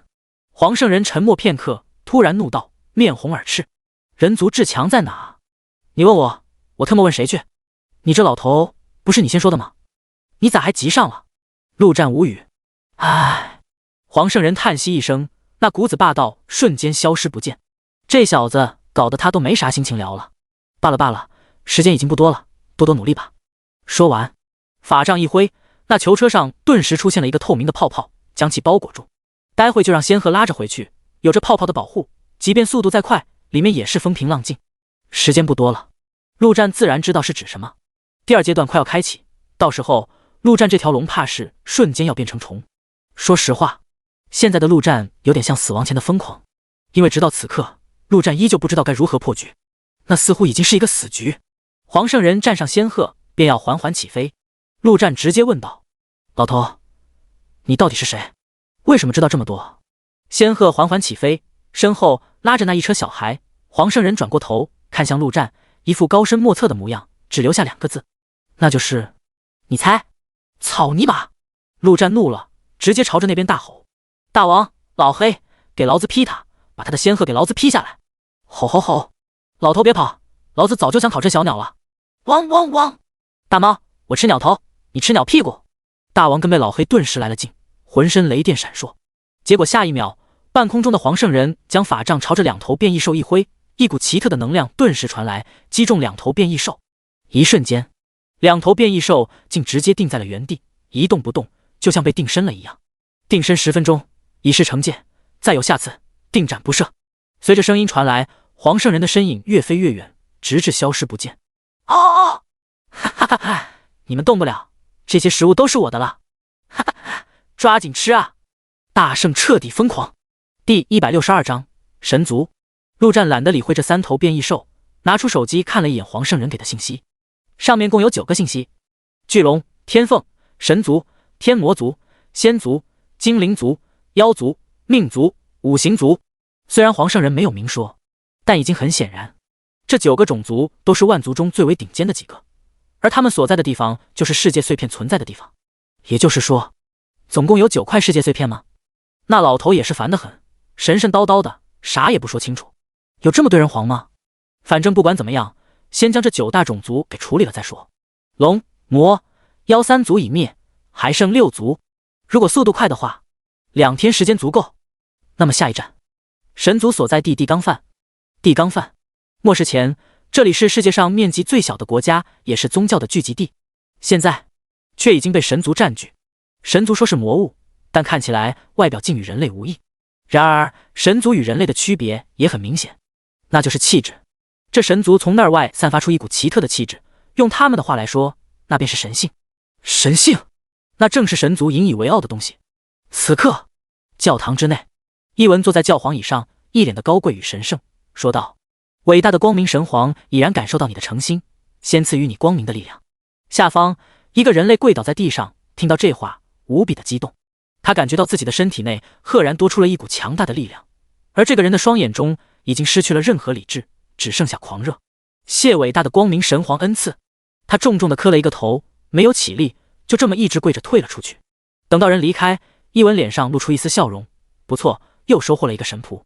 神族与其他魔物不同，他们不吃人。神族是高贵的，怎么可能做吃人那种恶心至极的事？他们替神传播神威，简单来说就是忽悠人类。每忽悠一个人类，他们的实力就能强上一分，而被忽悠的人类将彻底失去人格，沦为他们的奴仆。比起陆战那样传播信仰，这要霸道蛮横得多。神族共有9大神皇，分别掌握着不同的权柄，而伊文背后的光明神正是最为强大的那位，掌握着光明与神圣2大权柄。伊文拍了拍手，很快，隔壁的房间内，一对人类双胞胎便走了出来。他们金发碧眼，容貌绝美，双眼之中却没有任何光彩，犹如木偶。双胞胎走到伊文的大腿前，便缓缓地跪了下去。片刻后，伊文倒吸一口凉气，一脸的陶醉。人类的活，那是真的不错，比起神族的那些女人强多了。却在这时，一道恐怖的气息从天而降，轰的一声，整座教堂竟直接被轰爆，瞬间倒塌。伊文甚至还来不及穿裤子，便看到一人手持一把血红色的剑，从上空跳了下来，正好看到那坐在椅子上的伊文，还有那对跪着的双胞胎，顿时眼前一亮。哟，你们神族还挺会玩的嘛！伊文脸色涨红，神族也是要脸的，而且非常要，自尊心那不是一般的高，直接站了起来，说道：“神说，你有罪，需要自裁。”说话间，一股圣光猛然绽放，照射在陆战的身上。陆战的眉头微皱，这气息令他有些厌恶。神圣系的，神说的可不管用，老子说的才是真理。老子说，你特么该死！陆战冷哼一声。伊文脸色突变，有些惊慌地说道：“这不可能！你竟然无视神术！神说，你应该跪下。神说，要有光将你净化。神说，任何邪恶黑暗都应该被驱逐。神说。”伊文连续不断地施展了好几个神术，各种光芒闪耀。然而陆战却没有丝毫反应，一步一步朝着他靠近。这就是神族的攻击方式？嘴炮攻击吗？陆战有些无语。那些光芒中确实存在着某种奇异的力量，但陆战无论是精神还是体质，都高得离谱。那力量不管是针对什么，对他来说都没什么伤害。你们两个去杀了他！当伊文终于认识到神术没用，无比惊慌地命令那对双胞胎：“什么玩意？”陆战懒得再浪费时间，消失在原地。神说：“守护我！”伊文赶紧大叫一声，周身瞬间出现一个圣光防护罩，但他的耳边却出现了一个恶魔的低语：“下辈子别信什么神了，信我，我叫陆战。”噗嗤一声，一把血红色的剑直接穿过防护罩，刺入伊文的脑海之中。叮！恭喜你击杀精英级光明神使。咦，竟然只是精英级吗？陆战有些意外，原本他还以为这家伙会是这里的老大，勇者级。却在这时，2把匕首同时朝着陆战刺来，正是来自于那对双胞胎。虽然控制他们的伊文已经死亡，但那道命令已经种在他们的脑海中。陆战随手一挥，便将这对尤物送入死亡的怀抱。无论是何原因，敢对他出手的，都应该做好付出代价的准备。时间紧迫，半个小时之内解决战斗。陆战将1号跟亡灵大将召唤出来，无比嚣张地说道。空中，大王跟被老黑也是无比兴奋，飞落下来，浑身雷电覆盖。结果下一秒，一道声音突然传来：“神说，剥夺你们使用雷的力量。”只见不远处，一个黄发冲天的中年男人看向2头变异兽，说道。话音刚落，大王跟被老黑身上的雷霆竟真的全部消失不见。汪汪汪！这是什么情况？我的雷呢？被老黑顿时急了，使出吃奶的劲，却发不出一丝雷电。一旁，大王也是差不多。黄发男人一脸高傲，却在看到倒在地上的伊文后，又是脸色大变，无比愤怒地说道：“伊文大人，你竟然杀了伊文大人！他正是此地的最强者，唯一的勇者级存在。然而神族的规矩很是复杂，伊文乃是光明神座下神皇中的最强存在，而他身后的雷神皇却只排在第6。所以虽然他的实力比伊文强上很多，但在地位上还是要以伊文为尊。废话真尼玛多！”陆战心念一动，亡灵天魔大将已然消失在原地，出现在那黄发男面前。杀戮开始。半个小时后，神族全灭。陆战飞上半空，一剑劈下。第163章仙族。泰山。一身金黄的陆战扇动着翅膀，飞行在离泰山1000米之外的高空处。这2天时间，他几乎是不分日夜，没有丝毫休息，跑遍全世界。即便是他，也不免感到有些疲惫。不过收获还算不错。9大种族，如今已灭8族，只剩下眼前这座泰山之上的仙族。这2日的屠戮之旅也让陆战大开眼界。妖族就不说了，完全就是缝合怪，令人生理不适的那种。还有那5行族，外表也跟人类一样，唯一不同的那便是颜色。5行：金木水火土。金族浑身金色，木族浑身绿色，水族浑身几近透明，火族火红，土族黄不拉几。最让陆战印象深刻的便是那5行合体之术，合体之下，实力可不仅仅是5倍那么简单，直接暴涨数十倍，简直离谱。最终还得1号火力全开才将其拿下。另外还有那精灵族，与陆战可以说渊源颇深，仇深似海。精灵族外貌娇小，最高的那位勇者级身高也不超过半米，但小小的身体内却蕴含着强大的能量，施展魔法的威力堪比禁咒。想象一下上百个禁咒法师朝你轰击魔法的样子。最终陆战还是靠着天魔亡灵肉体硬扛横推过去，浪费了5头勇者级的天魔亡灵，可把他心疼坏了。陆战回味片刻，收拾好心情，还是抓紧时间将眼前这仙族给解决了，然后再叫上几个美女好好休息一番。陆战伸出手往前伸出，结果下一秒他的手便停留在原地，眼前仿佛有一道无形的墙，果然有防护罩。这东西虽然看不到，但以他的精神还是能隐隐感应到。取出血之挽歌，陆战深吸一口气，一剑斩出。只听叮的一声，仿佛玻璃碎裂一般，陆战的眼前防护罩直接显现出来，一道裂缝朝着四周不断扩散而去。10几秒后，整个防护罩瞬间碎裂。而那泰山之上，数道身影御空飞行而来，他们没有翅膀，也没有什么飞行装备，仿佛就凭着肉身飞行。这就是仙族吗？陆战定睛一看，随后便不由得生出一股嫉妒心。特么的，太帅了！这仙族的外貌简直堪称完美，不管是容貌还是体型，男的帅，女的靓。这要是放在娱乐圈，不用2年半，练习个2分半时间就可以直接出道，真正的靠脸吃饭。不过随后，陆战却有些疑惑了起来。这仙族就这么点人？数了一下，也就15个，即便是巨龙都有20几头呢。陆兄，你来了。片刻后，为首的仙族男子飞到陆战的面前，拱手行礼道：“这么有礼貌，搞什么飞机？”一时间，陆战还真有点懵了。我族仙祖大人曾言，人族对我等有恩，所以我仙族与其他种族不同，对人族始终抱有善意，自下界以来，从未伤害过一人。陆兄，可否前往山中一叙？男子彬彬有礼，仿佛是在迎接客人一般。叙你妹！陆战却毫不领情，甚至直接展出一剑，血色的剑气横飞而去。虽然搞不清楚状况，但他可不信什么善意。非我族类，其心必异。这仙族一看就不是什么好玩意。结果下一秒，仙族男子竟是一挥手，那血色剑气便直接消散。陆战眉头微皱，这家伙实力有点强，怕是比那天魔大将还要强上许多。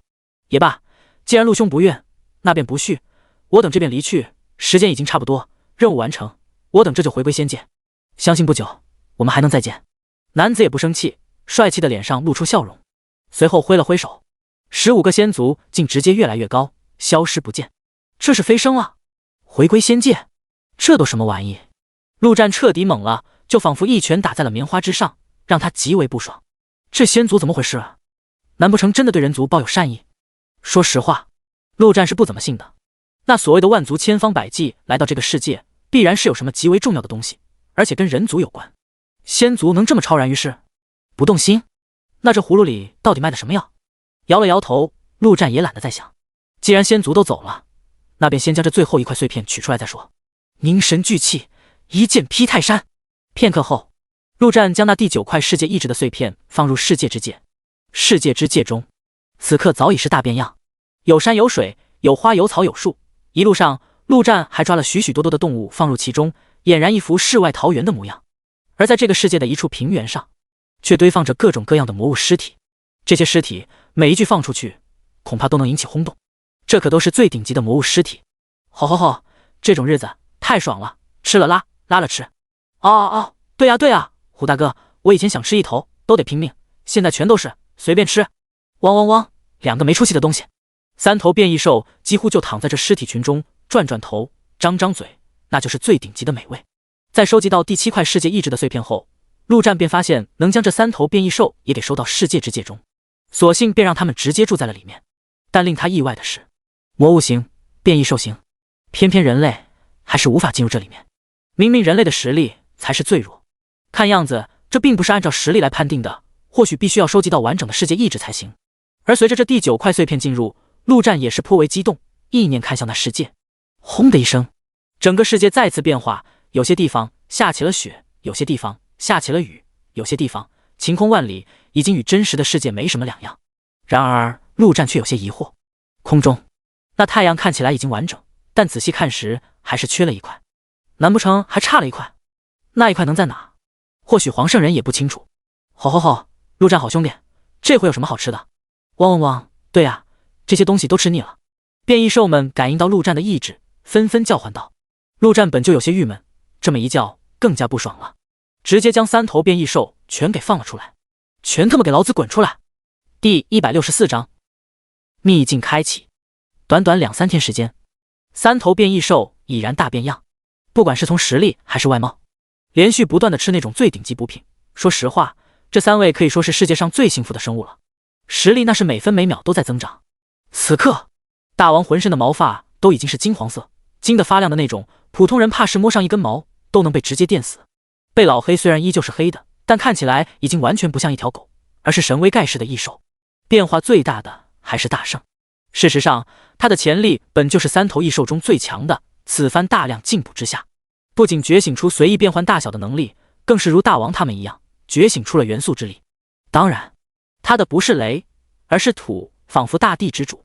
大王的雷轰在他身上几乎造成不了多少伤害，虽然实力已经超过大王，但一日大哥，终生大哥，大圣依旧叫他虎大哥。老子给你们发布个任务，你们3个给我去找小弟，记住，垃圾的小弟我不要，越强越好。从现在开始，谁找的小弟又多又强，谁就是老大，明白了没有？陆战直接说道。这3头变异兽的实力已经快到了一个瓶颈期，再吃那些顶级食物就是浪费了。10大变异兽还有8头呢，把他们全部收入麾下，吃那些顶级魔物尸体，效果最强。吼吼吼，陆战好兄弟，你放心，本大王的小弟必定是最强的。哦，虎大哥，这回我可不让你了，我在百慕大三角那里认识一头鳄鱼，实力不比我差，这就去将他拉来。结果下一秒，一道雷电已经疾驰而去。汪汪汪，2个白痴，老子先走一步！大王叫骂着朝着另一个方向飞去，至于大圣则瞬间进入地面之中，土遁而去。这就是比赛心态。片刻后，现在只剩下陆战孤零零的一人。3个变异兽在的时候嫌他们吵，然而现在他们走了，反而有点寂寞了下来。还是先回去休息休息吧。陆战飞上天空，这泰山离亡灵国度不远，慢慢飞也用不了多长时间。飞翔中，陆战取出手机，直接给黄圣人发去信息。世界意志的碎片是不是有10块？世界意志？那是什么？这老头竟然用他前几天的回答来回答他。不过很快，陆战便再度收到了一条信息，有些东西没法强求，时间到了的时候自然会出现。陆战收起手机，一脸不爽，干，还跟他玩谜语人呢。正不爽中，他的脑海中却突然传来一个声音：第一，勇者级秘境即将开启，检测到你拥有秘境令牌，请选择是否进入秘境。咦，秘境？陆战微微一愣，这才想起来自己当初得到过一块令牌，都快忘记了。陆战想也不想，便直接回复进入。勇者级秘境那可是真正的好地方，他怎么可能不进去？如果记得没错，前世的第一件黑色装备就是在这秘境中产生的，他势在必得。一瞬间，郁闷的情绪一扫而空。第一，秘境进入倒计时开始，10、9、8、2、1。随着倒计时结束，陆战的眼前顿时一黑，一阵天旋地转之后，陆战睁开眼，发现自己已然出现在秘境之间。看了一眼四周，只有他一人。与那些普通副本不同，这里仿佛就是一个小型世界一般，一眼望去甚至望不到边。陆战上一世太弱，别说进入秘境，就连听都没怎么听说过，自然不知道所谓的攻略什么的。却在这时，天空中一阵啼叫传来，只见一头巨大的猛禽正朝着他瞬间冲下，风声呼啸。勇者级魔物，这放在外面怕是能让大部分人类抱头鼠窜。然而陆战只是取出血之挽歌，朝着上方一剑划出，下一秒，魔物的头颅便直接用身体上掉落下来，砰砰2声，头颅跟身体先后掉落在地上。疾风魔鹰，这种垃圾货色，陆战看都懒得看一眼。结果他看了一眼地上的尸体，眼睛便移不开了，心中直呼一声：卧槽！只见那尸体上面竟然爆出了5个圆球，这特么什么情况？要知道，以他现在的实力，杀那些天魔、神族、妖族都很难爆出东西。结果这里随便杀了一个鹰，竟然爆出了5样东西。原来这就是秘境，这些魔物就是秘境里面的宝贝。5样东西，3件蓝装，2颗强化石，这绝对属于大爆了。宝地，绝对的宝地啊！陆战将这些东西全部拿上，就连那鹰尸体都不放过。反正他现在的储物空间可以说无限，随便装。装备可以用来武装亡灵国度的人，尸体可以拿来为变异兽。想到这，陆战眼中释放出一道金光，这秘境内的所有魔物，他陆战全包了。秘境内一处山谷之中，张天福无比嚣张地站在地面上，对着前方的一头魔物伸出手指，朝自己勾了勾。你过来啊！站在他对面的乃是一头勇者级魔物烈焰狂狮。张天福也是无奈，他也没想到进入到这秘境会独自随机出现在一个地方，这可苦了他一个防御型人才。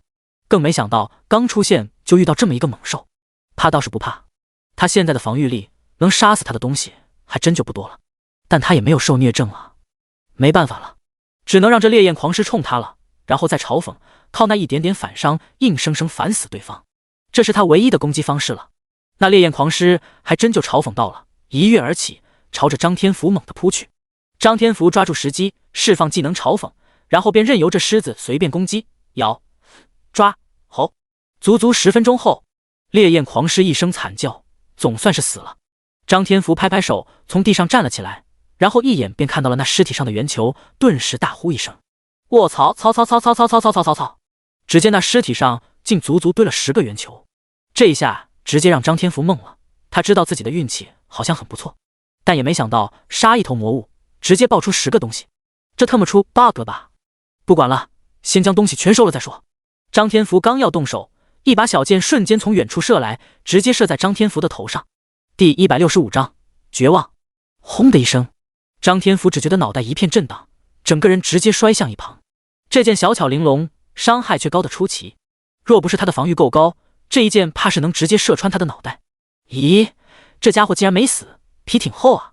只见不远处，一对俊男靓女正神色淡然，两人身上各有一件名为心有灵犀的道具，所以传送到秘境后，第一时间便汇合在了一起。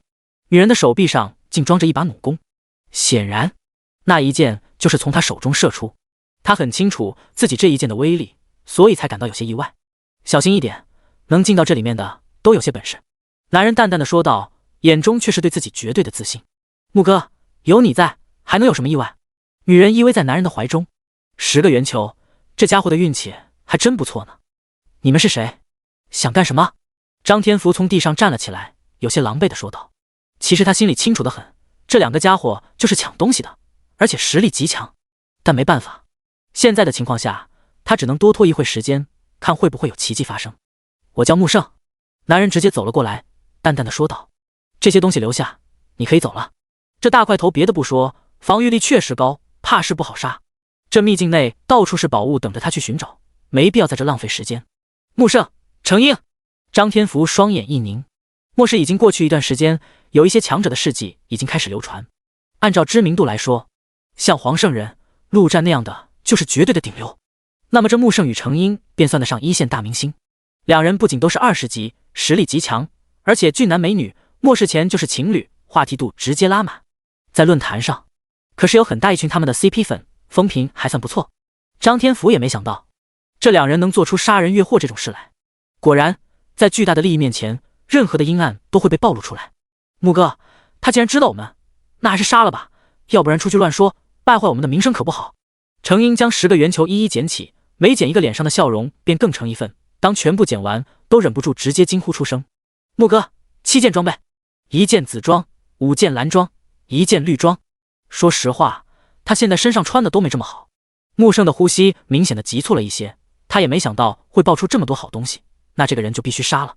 下一秒，穆胜手中凭空出现5张卡牌，朝着张天福扔去，同时说道：“对不住了，兄弟。”砰砰砰5声，5张卡牌镜直接在半空中爆炸开来，变换成5头魔物，朝着张天福猛扑而去。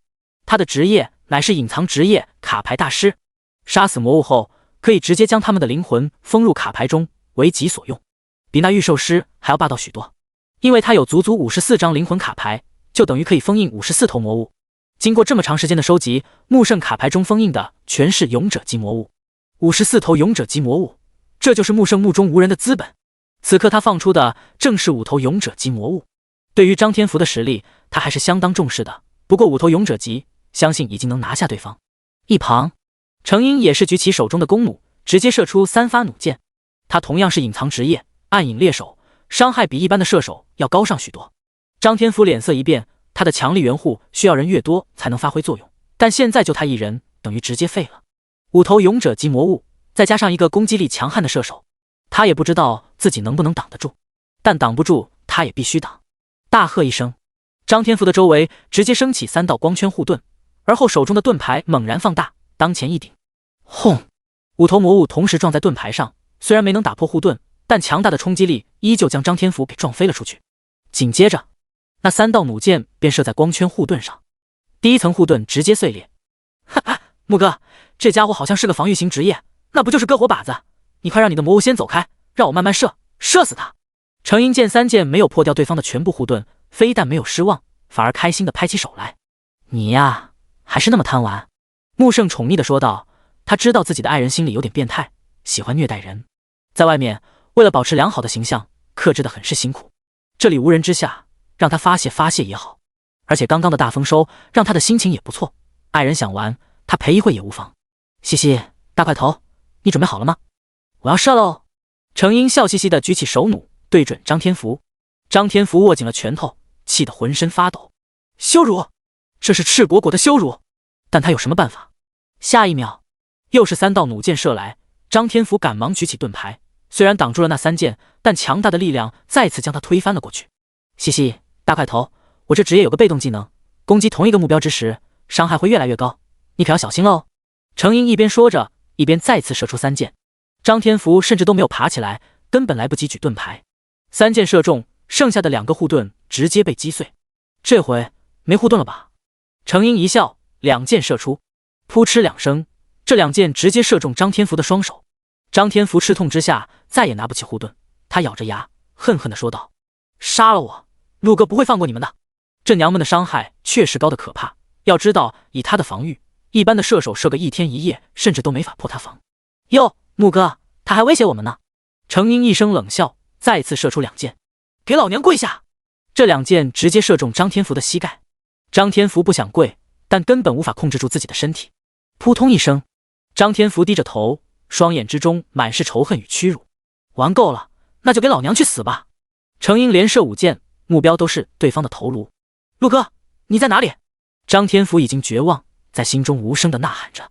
结果下一秒，一道身影从天而降，出现在他的眼前，伸出手将那5箭一一接下。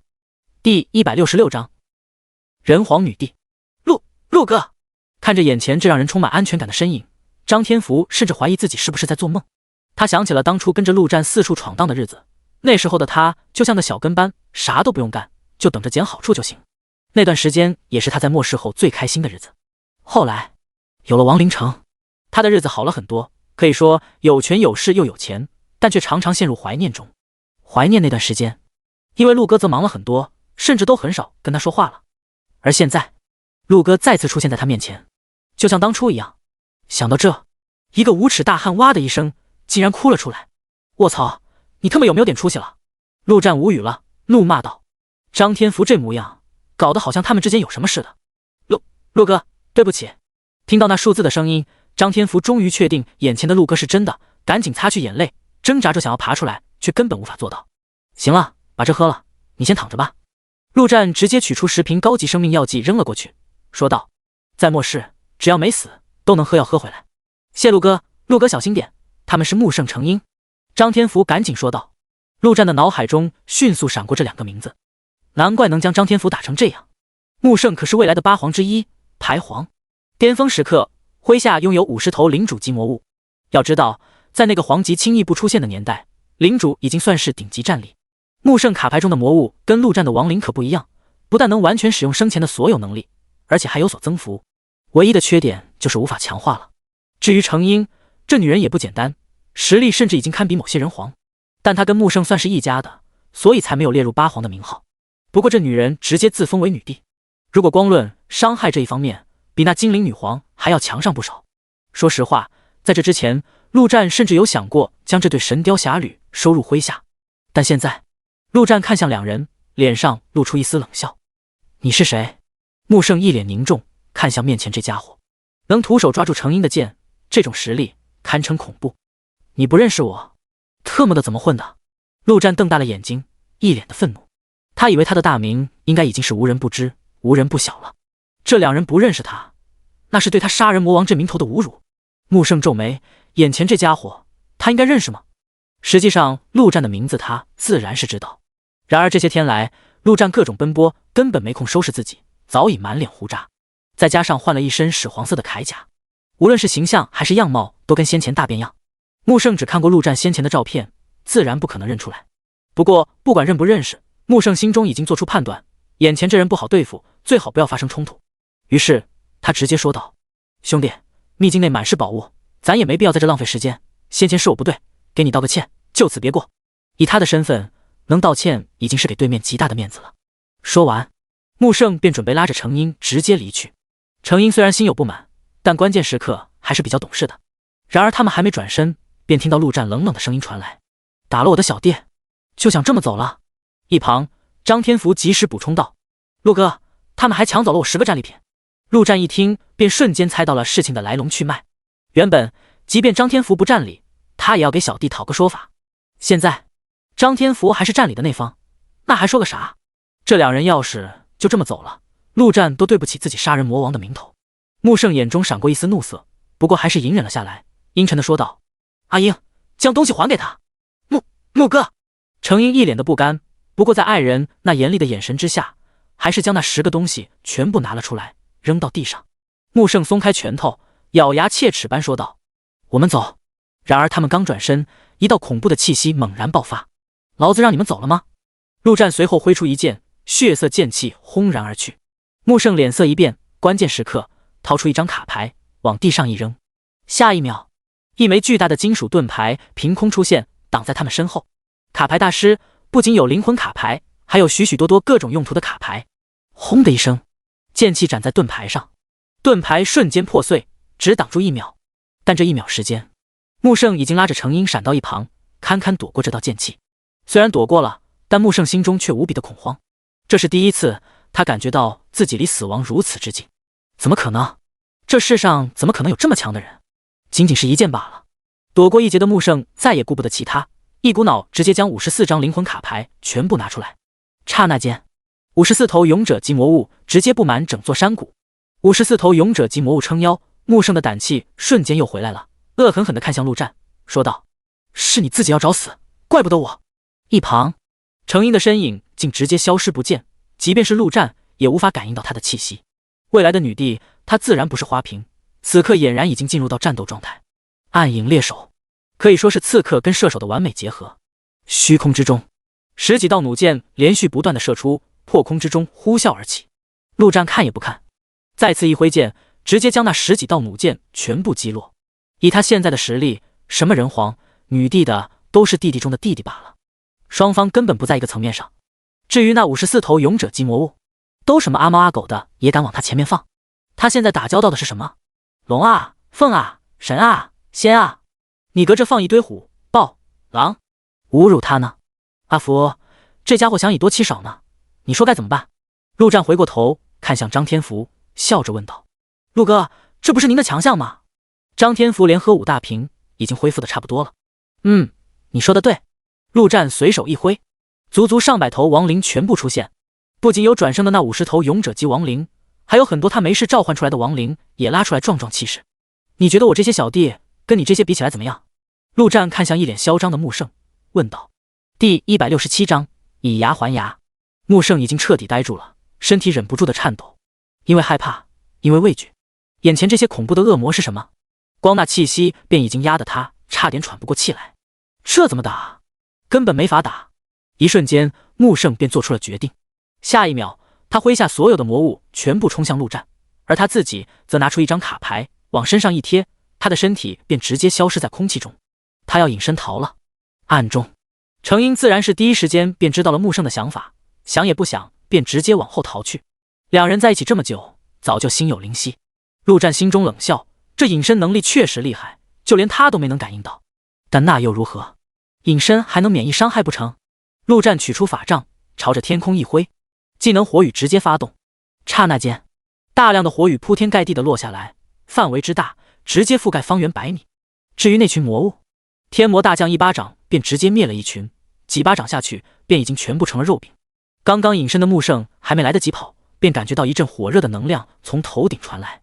第一颗砸到的时候，他还能咬咬牙坚持一下。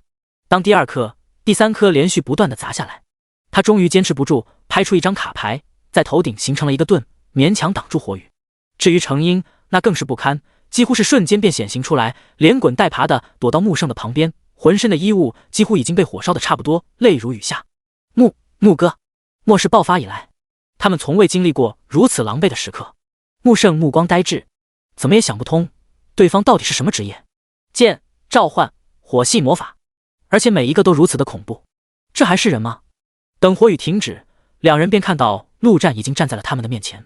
求求您，饶了我们！穆胜直接跪倒在地上，已经没有任何战斗的心思。哥，只要您饶了我们，让我们做什么都可以。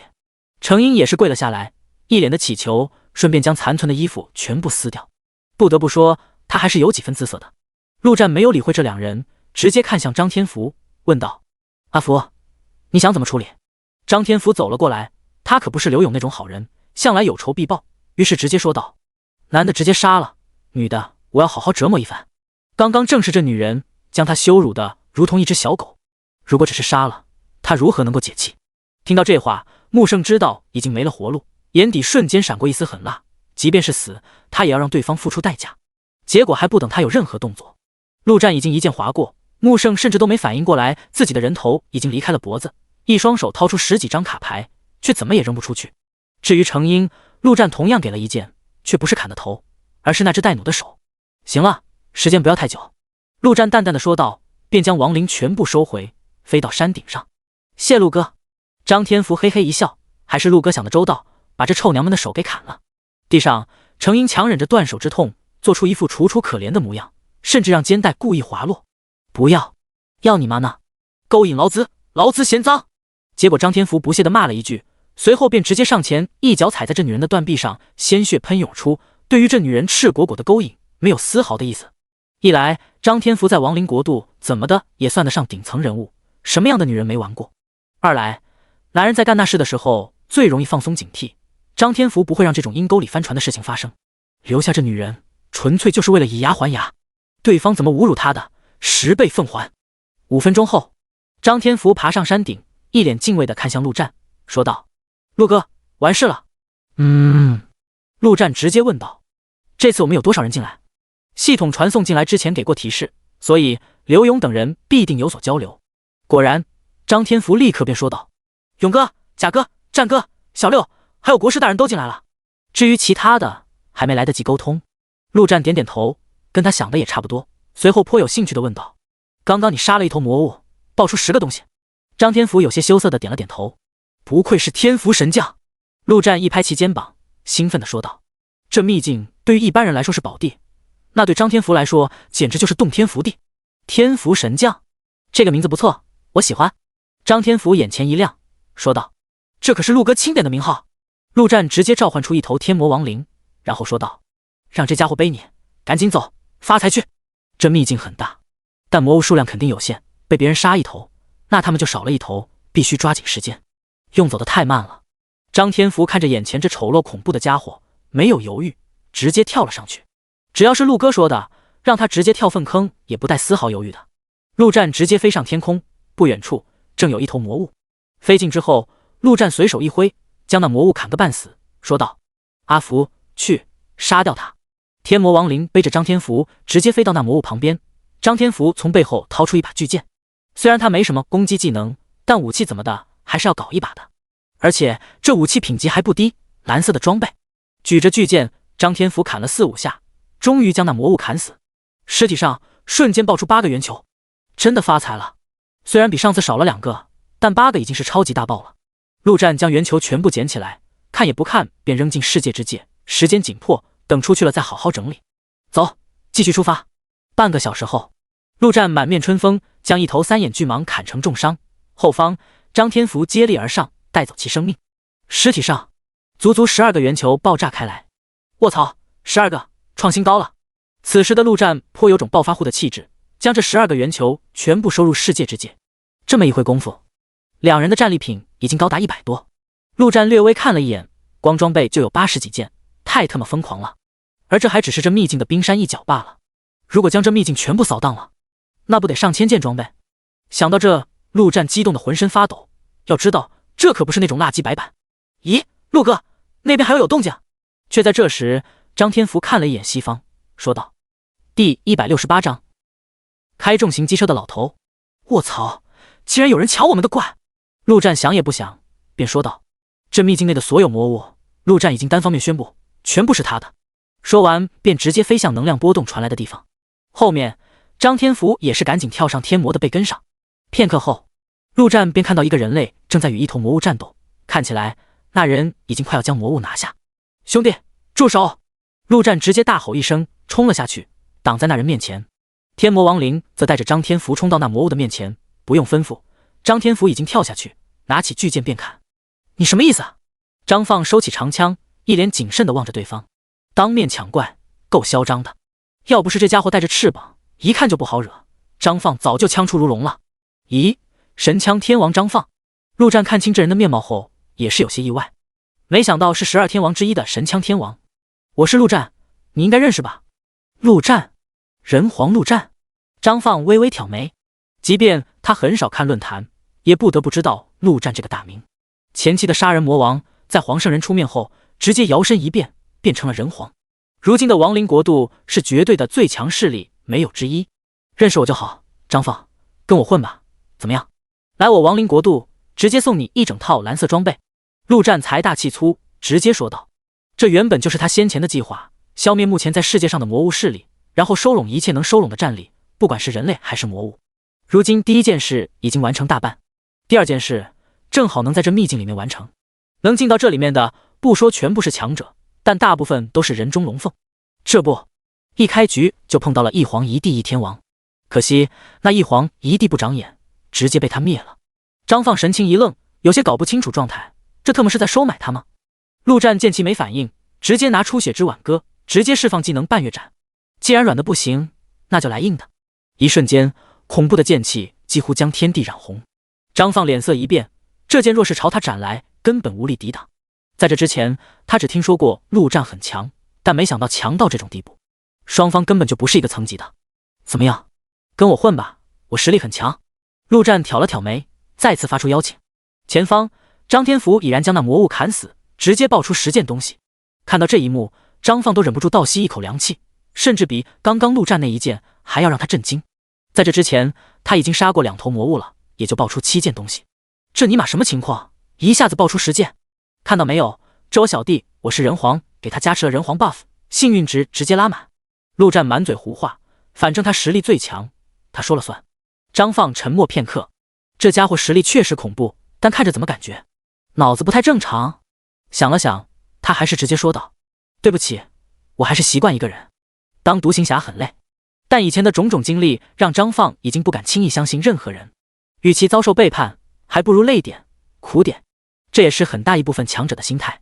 没办法，末世将人性的丑陋展现得淋漓尽致。你要是说自己没有遭受过背叛什么的，都不好意思说自己是末世里拼杀出来的。行，你要是后悔了，可以随时来亡灵国度报我名字就行。陆战也是干脆，人家不愿意，他也不会强求。总的来说，他还是一个很友好、很文明的人。强人所难这种事情，他不喜欢。张放也有些意外，他甚至已经做好了以死明志的准备。结果就这样，不来点威逼什么的吗？行了，阿福，我们走吧。陆战捡起所有圆球，招呼了一声，便准备起飞。然而就在这时，远处尘土飞扬，一样造型极为夸张霸气的重型机车呼啸而来。原本要走的陆战与张天福同时停了下来，望向那边，瞪大了眼睛，一脸的不可思议。一旁，张放也是颇为震惊，脸上的表情那叫一个复杂。他们倒不是震惊那车，而是震惊车上的人。面容苍老，白发苍苍，长须飘飘，身形嗖弱。这样一个看起来走路都要摔着的老头子，骑着一辆重型机车，那速度还快得离谱。这画面怎么看都是画风清奇啊！国师大人，张天福结结巴巴地说道。在亡灵国度，国师大人是万人敬仰、和蔼和亲的超级大圣人，怎么也想不到会有这样的一面。没错，来人正是黄圣人，这老头是真特么会玩。陆战心中不禁吐槽道。片刻后，只听一阵急促至极的刹车，那机车稳稳地停在陆战等人的面前。人皇殿下，真巧，他先前正好在附近不远处感应到那血色的剑气，如此恐怖，除了陆战还能有谁，便直接赶了过来。在外人面前，黄圣人还是很给陆战这个人皇面子的。哼哼，你这老头子玩得挺花呀。陆战说道。哈哈，没办法，我可没有什么空间，没办法把那仙鹤给装进来。黄圣人从车上下来，笑着说道。你也知道，我糟老头子腿脚也不利索，这走路容易累，我就寻思着骑辆车还挺不错的，能装下这重型机车，看样子这老头的储物装备空间也是不小。见过国师大人。张天福赶紧上前说道。一旁张放也是颇为尊敬的行礼道。见过黄老。黄圣人的威望极高，只要不是那种穷凶极恶之徒，对其都是颇为敬重的。你应该便是张放吧？黄圣人点了点头，看向张放。没错，黄老也认识我。张放顿觉脸上有了光。一手神枪大战3大勇者级魔物，这视频在论坛上都点赞破10万了，我当然知道。黄圣人又是吹捧了一番，才说道。张放，加入我亡灵国度吧，如何？如今这末世看似稳定下来了，但勇者级以上的魔物都还未降临，我们人族必须团结起来，才能对抗真正的末世。张放思索了一阵，便直接说道。黄老都邀请我了，我哪有拒绝的道理？黄圣人一脸笑意地看向陆战，那神情仿佛在说，看到没，这才叫人格魅力。第169章，我只带妹妹。干！陆战心中怒骂一声。虽然他陆战跟黄圣人的知名度是差不多，但不得不承认，在威望方面，两人根本不是一个等级的。欢迎张枪神加入我亡灵国度。陆战心里妈卖批，脸上却露出笑容，对着张放说道。不管怎么说，身为人皇，气度还是拿出来的。谢谢。张放显然有些拘谨。行，走吧。老张有交通工具吗？陆战也不客气，直接问道。没有。张放摇摇头。别说他没有储物装备，就算有，也想不到在里面放辆机车啊。陆战看向黄圣人的机车，谁知道这老头直接摇摇头，说道。对不起，我只带妹妹。为老不尊，老不正经，老奸巨猾，倚老卖老，老头子不要脸。在心里骂了一堆后，陆战总算让自己冷静了下来，再次召唤出一头天魔亡灵。老张，让这玩意背你，不介意吧？一旁张天福直接跳上天魔亡灵的背，做了个示范，说道。这玩意看起来丑了点，但还是很安全的。张放脸色有些不自然，不过还是爬了上去。如果对方要杀他，分分钟的事，何必搞这些？走吧，起飞。陆战直接振翅。老黄，你在地面可要跟上。这老头喜欢骑机车，那就让他骑。5分钟后，黄圣人看着魔物尸体上的10个圆球，也是震惊了，围着张天福看了一圈又一圈。他知道的很多，但也不是无所不知。张天福有这功能这事，他还真不清楚。好家伙，这特么的是气运之子啊！走走走，快出发找下一头，别他妈被别人杀了，那就是浪费啊！是果的浪费。黄圣人瞬间产生了跟陆战一样的想法，那就是把这秘境的魔物都给包圆了。张放也是有些兴奋了起来。别的不说，跟着这样的队伍还用筹装备？却在这时，一道飓风突然朝着这边袭来，飓风里面夹杂着大量的雨刃，看起来若是卷入其中，不死也残。呵呵，这是有人想杀人越货呢。陆战笑着说道，丝毫没有在意那飓风。在这种地方，这种事估计会很常见。如果我猜的不错，应该是一位樱花国的阴阳师。黄圣人举起法杖，朝着那飓风一挥，刹那间，一个更大更恐怖的飓风直接从他的法杖中席卷而出，瞬间将那雨刃飓风吞噬。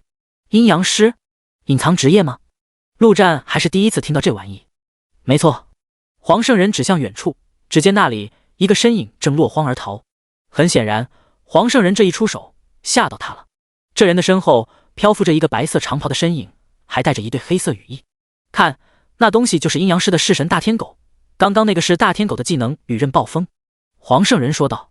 老黄你懂得可真多，樱花国的东西没少研究吧？陆战召唤出1号，心念一动，1号的身影已然消失在原地。嘿嘿，你指的是哪一方面？听到这话，黄圣人顿时露出眉飞色舞的神色。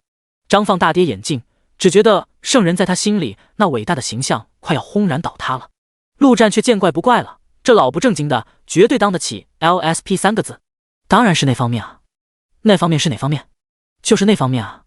哦，原本是那方面啊。对，就是那方面。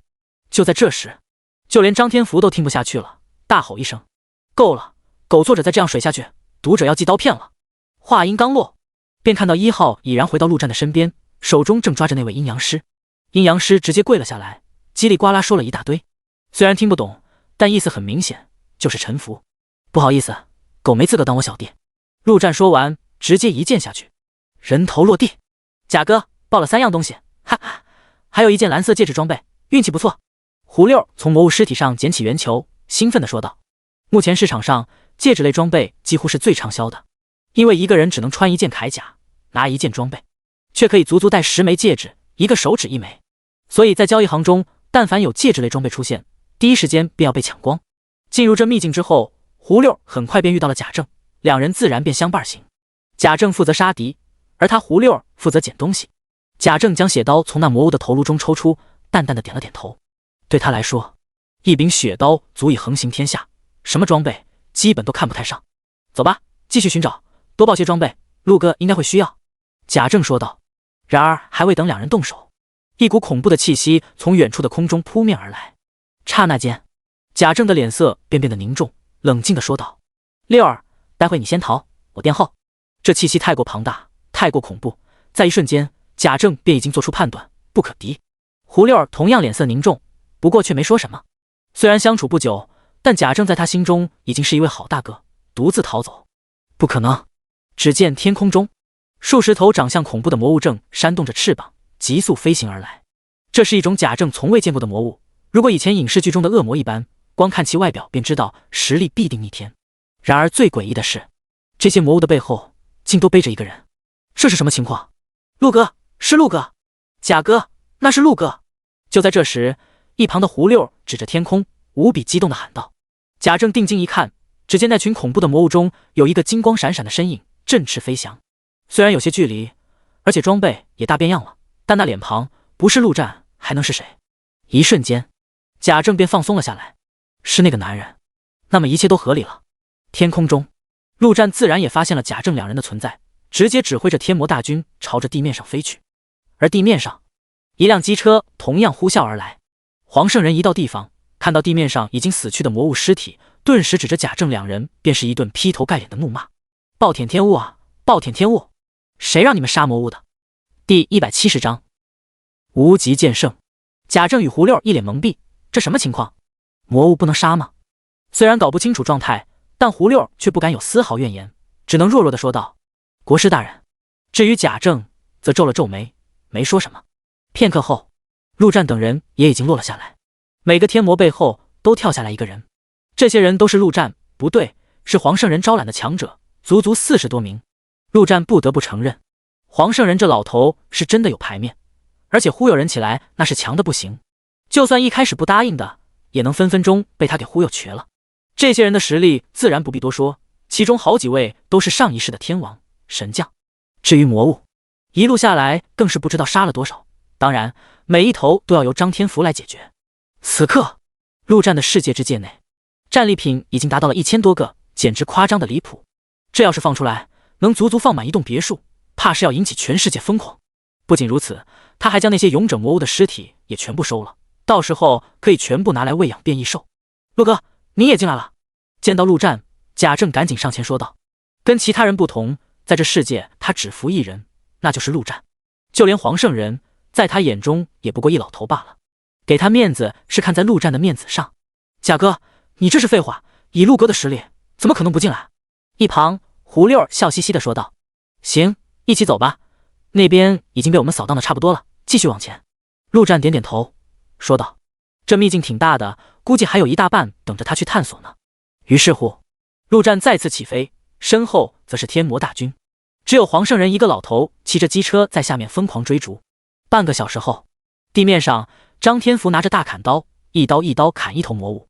老周，怎么说？你觉得这次爆几个？嘿嘿，我猜10个。不，我觉得是12个。最高纪录是多少？我记得是13个吧。是13，我赌这次能破纪录。各位有没有赌的？我赌了1万金币。四周围满了一圈人，兴致勃勃地看着天福神将砍魔物。这些人正是跟随陆战而来的，已经有足足40多位。这一路上遇到的强者，敢动手的全杀了，没动手的全被黄圣人给忽悠了，一个不留。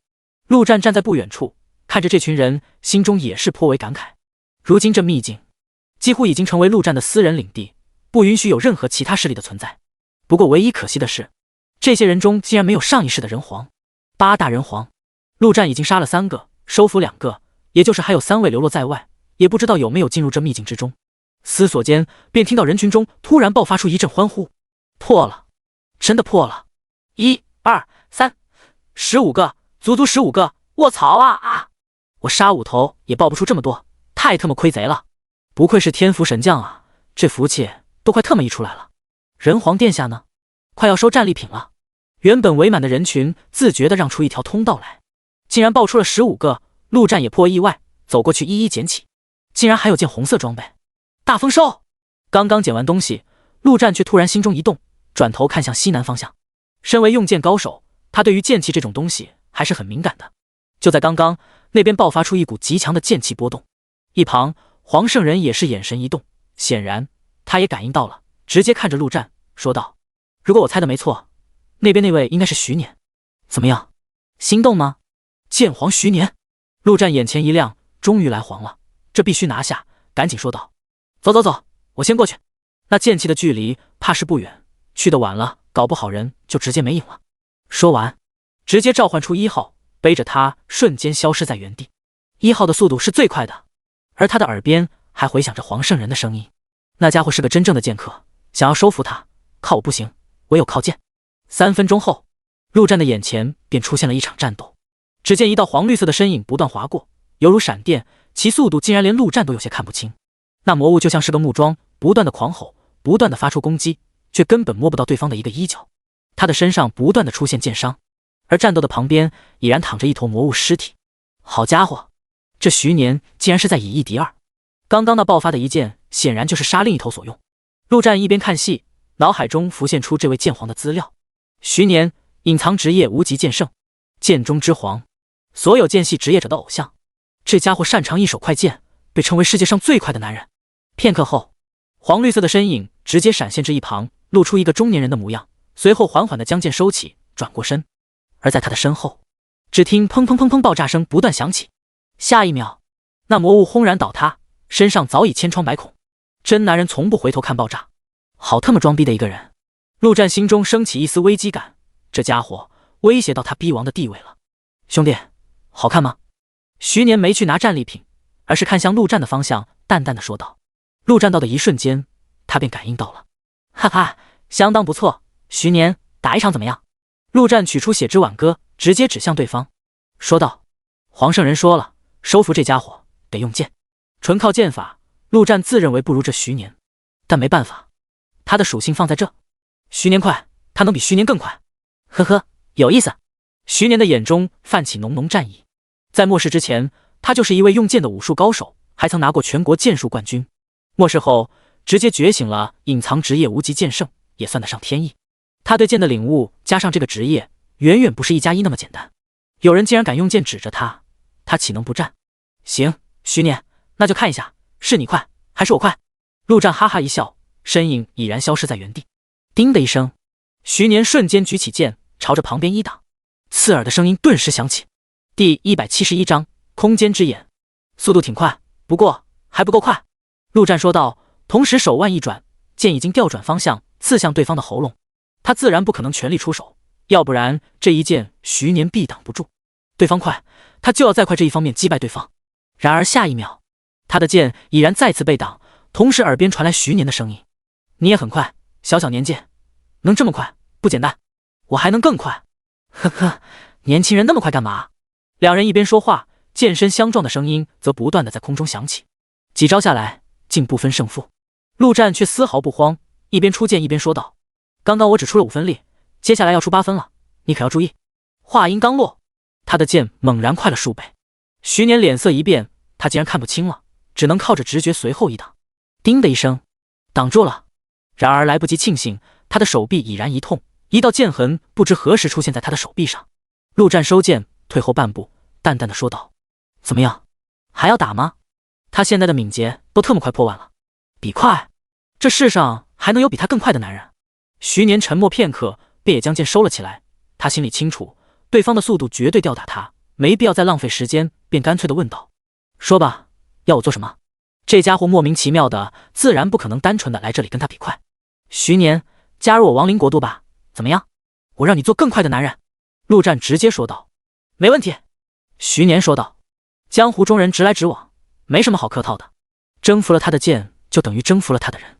话音刚落，便听到机车的轰鸣声呼啸而来。黄圣人到了。哈哈，徐年，没想到最终你还是来到我这里。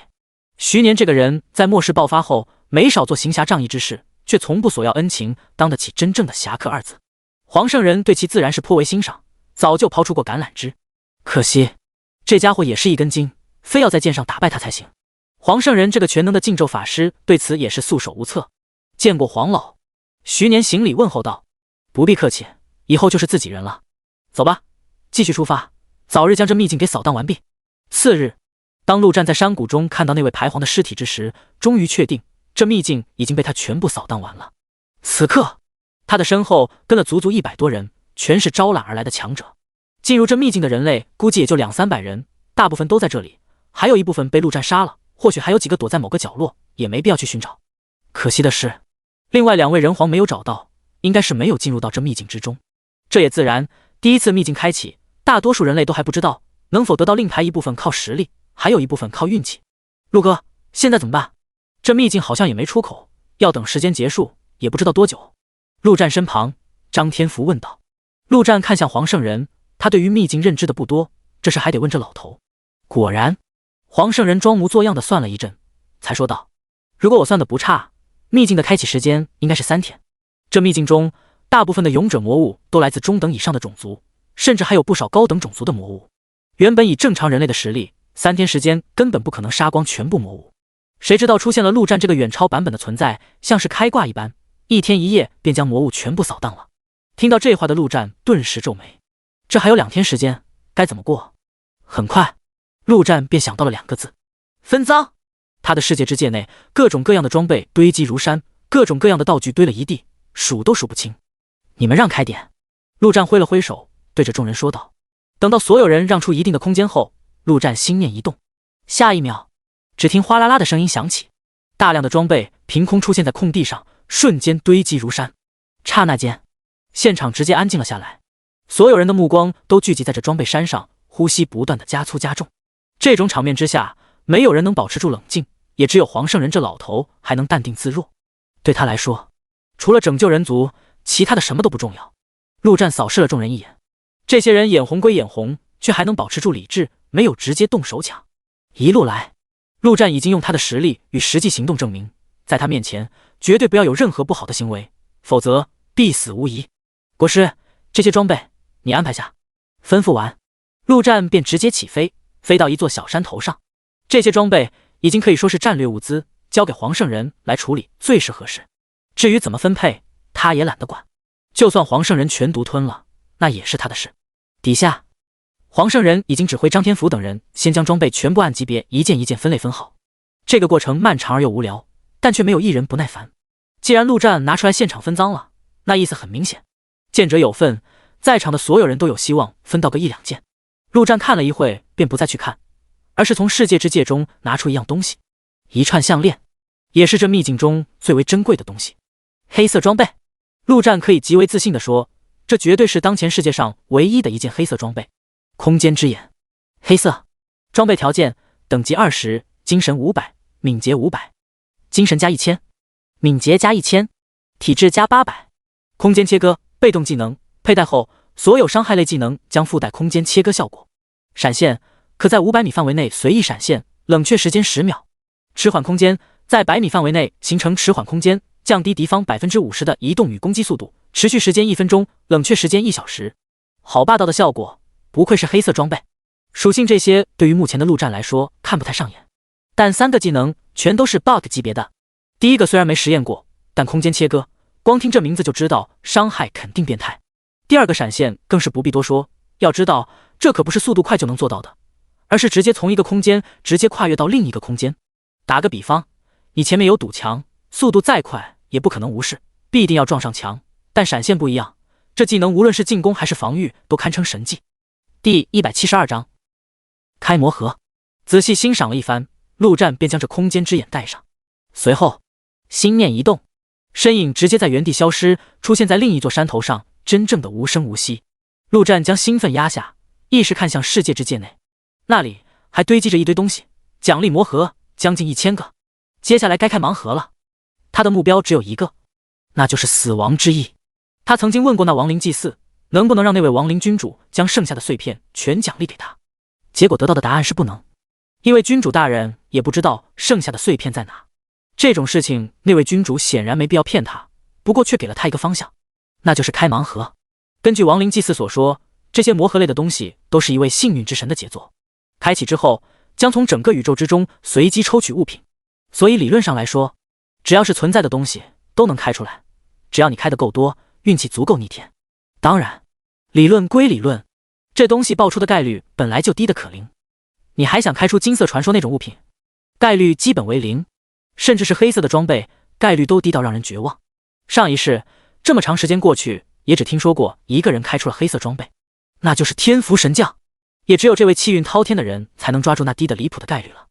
而这一次，陆战想要开出死亡之翼的碎片，自然也要靠这位天福神将。于是陆战直接朝着下方喊道：阿福，上来！来了，陆哥。原本兴致勃勃等着分装备的张天福立刻爬了上来，就算是给他金色装备，那也没有陆哥来的重要啊。陆哥，什么事？帮我开盒子。陆战直接将所有的盒子拿了出来，堆满山头，随后取出一片死亡之翼的碎片，说道：你就想着开死亡之翼的碎片，就是这玩意。记住，要诚心诚意，这里1000多个，要是开不出来，哼哼，罚你3天不能吃饭。放心，陆哥。张天福咧嘴一笑，都这么久过去了，他对于自己的运气自然也有所了解。陆哥让他来开，那是对他这么大的信任，他如何能辜负了陆哥？那陆哥，我开始了。开始吧。陆战点点头。张天福直接坐了下来，打开第一个魔盒，奖励选择装备，随后心中默念死亡之翼。下一秒，一件紫装出现在他的手上。虽然不是死亡之翼的碎片，但第一个就出紫，这绝对是个好兆头。第二个蓝装，第3个蓝装，第48个紫装，第73个紫装，第100个蓝装。连续100个下去，没有开出一枚碎片。张天福用满是愧疚的眼神看向陆战。没事，继续开，放松点，别那么大压力。陆战笑着说道。100个出3紫，这运气已经极为逆天。至于死亡之翼的碎片，本就不能强求，只能随缘。张天福点了点头，深吸一口气，打开第101个。一枚黑色的碎片渐渐地躺在他的手心之中。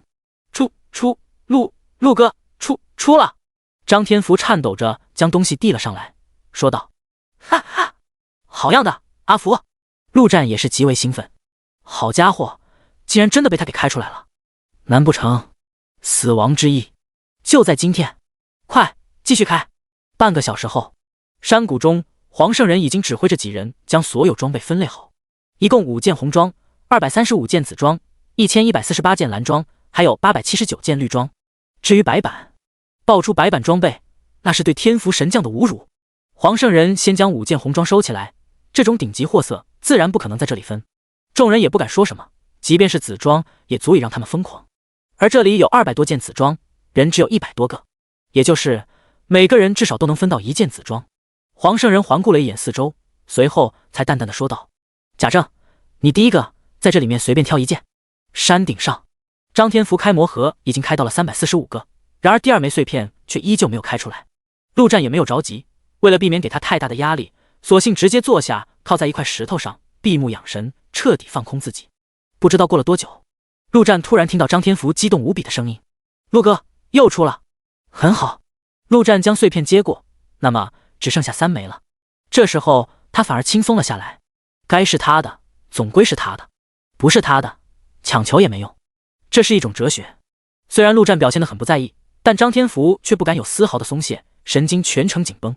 眼下已经开了将近一半的魔盒，却只开出2枚碎片，张天福压力极大，甚至开魔盒的速度都慢了起来。第762个红色装备，什么垃圾玩意？张天福像丢垃圾一般将这玩意丢到一旁。829个黑色碎片终于出现，张天福没有出声惊扰陆战，他决定全部开出来，再给陆哥惊喜。此时天已经慢慢的暗下来，山谷内分赃已经告一段落，黄圣人拿出几头魔物尸体，几位火系职业者开始烧烤。虽然没有厨师做的香，但总归还是能吃的，毕竟是末世，大家也没这么讲究。不出3分钟，阵阵焦香味已经飘满山谷。黄圣人也是懂享受的，储物空间内竟然还藏着好几桶酒，自然也拿了出来。一时间，100多号人吃着烤肉，喝着酒，有的高谈论阔，有的放声高歌，还有的直接呼呼大睡。这些人在末世中绝对都算得上强者，但依旧每时每刻保持警惕，不敢有丝毫放松。因为人类的敌人不仅仅是魔物，还有其他人类。然而这一刻，众人竟全都卸下心防，前所未有的放松了下来。当然，并不是说他们就相信了彼此，而是在陆战以及黄圣人2位大神面前，任何人都不敢有一点歪心思。在这种特殊环境下，一群人竟难得的敞开了胸怀。然而下面的热闹却丝毫影响不到山顶上的气氛。陆战依旧坐着不动，张天福依旧在开着魔盒。此时的他仿佛每开一个都极为艰难，旁边大量的装备再次堆积如山，碎片依旧还差2枚，而魔盒只剩下100个不到。第173章死亡降临，1000多个魔盒开出3枚碎片，然后要在剩下100个不到里面开2枚。说实话，张天福已经开始有些泄气了。不过看了一眼陆战，很快他便重新打起精神，心中暗自给自己加油打气。张天福啊，张天福，你是谁？你是天福神将，相信自己，一定行的。重新振作后，张天福再次开启魔盒，1个、2个、3个、50个。张天福浑身一震，那枚期待已久的黑色碎片终于再度出现在他的手心，只剩下最后1枚了。张天福望着剩下的43个魔盒，没有犹豫，再次开启。一旁，陆战虽然闭着眼睛，但每1枚碎片出现的时候，他都准确地感应到了。那么还有最后1枚，原本平静下来的心再次激动了起来。这种煎熬的时间仿佛过得特别漫长，陆战甚至在心中数起了羊。当数到2394头羊时，陆战猛地站了起来，抱着张天福的脸便是亲了一口。阿福，你他妈太牛逼了！只见张天福的手心中正躺着最后1块黑色碎片，张天福的脸色顿时变得微红，将剩下的3枚碎片全部交给陆战。陆哥，总算是没让你失望。看着大块头这副模样，陆战心中一惊，这家伙不会是想歪了吧？对自己有什么非分之想？那可不行！陆战赶紧说道：“阿福，刚刚我就是太激动了，你可不想乱想。”哈哈，陆哥，您说啥呢？哈哈，陆哥，你真会开玩笑。张天福赶紧笑着说道：“行，那就好。”陆战点点头，接过碎片。一瞬间，脑海中便响起了系统的声音：第一，检测到死亡之翼碎片已收集完成，是否合成？合成！陆战有些激动地说出这2个字。下一秒，原本放在储物空间内的所有的碎片统统飞了出来，与陆战手中的3块结合在了一起。张天福浑身一抖，有些哆嗦地说道：“陆哥，我怎么感觉好冷？以他现在的体质，即便光着膀子放到北极去，也不可能感觉到冷。”然而张天福刚说完，便感觉一股更加恐怖的气息从陆战的手上爆发出来，令他的眼中满是恐怖，心神差点直接崩溃。快下去！陆战有些艰难地开口说道。这死亡气息太过浓郁，浓郁的他都有些承受不住。张天福离得这么近，若是继续待下去，只有一个下场，那就是被活活吓死。张天福不敢有丝毫废话，连滚带爬地跑向山谷。山谷中，原本还在狂欢的众人也纷纷感觉到了异样。咦，怎么回事？我怎么感觉到好冷？兄弟，我就说你们法师身体虚吧，我怎么也感觉到冷了？奇怪，老子1000多的体质竟然还能感觉到冷，这特么的什么情况？我怎么感觉自己要死了？大家注意戒备，有强者降临了。黑夜中，众人没注意到山顶上的陆战，只感觉到一股恐怖的死亡气息仿佛铺天盖地一般从天上狠狠地压了下来。不一会儿，已经有几人开始瑟瑟发抖，满脸的恐惧。他们拿着武器，神情紧张，却又找不到敌人在哪。若是继续下去，怕是迟早陷入疯狂，对身边的人无差别攻击。关键时刻，还是黄圣人一声怒吼，将众人的神经给拉了回来。所有人离开此处，快！黄圣人冷色凝重，大吼一声，这一声中还附进了禁咒魔法魔音贯耳，不然他也没办法将众人从死亡的恐惧中拉回来。这小子特么的搞这种大事也不知道提前通知下。先前陆战跟张天福在山头上搞7搞8的时候，他自然是看到了。开盒子嘛，让张天福这天福神降上去开，那也是正常。但谁知道这小子特么的会搞出这种东西？如此恐怖的动静，这小子搞出的东西怕是已经超出了装备的范畴。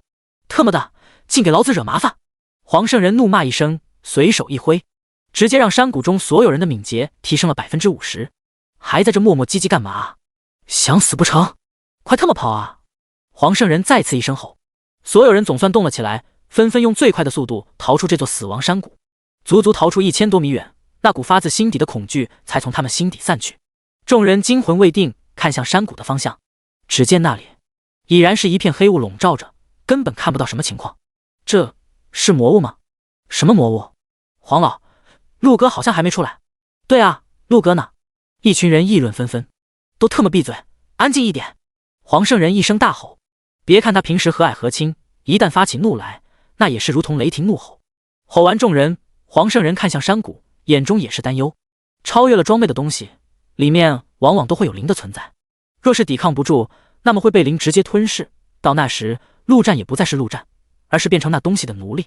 贾政的血刀便有些类似，不过他的血刀中的灵太过虚弱，还无法彻底吞噬贾政的意识。山顶之上，陆战神情狰狞，浑身冷汗如同雨水般不断冒出。就在刚刚，那刚刚合成完毕的死亡之翼竟直接冲入了他的身体之中，随后在里面横冲直撞。他的灵魂剧痛，犹如被万蚁啃咬，他的后背撕裂一般，犹如什么东西想要长出来。这种身体与灵魂的双重痛苦让他如坠地狱，就连昏厥都做不到。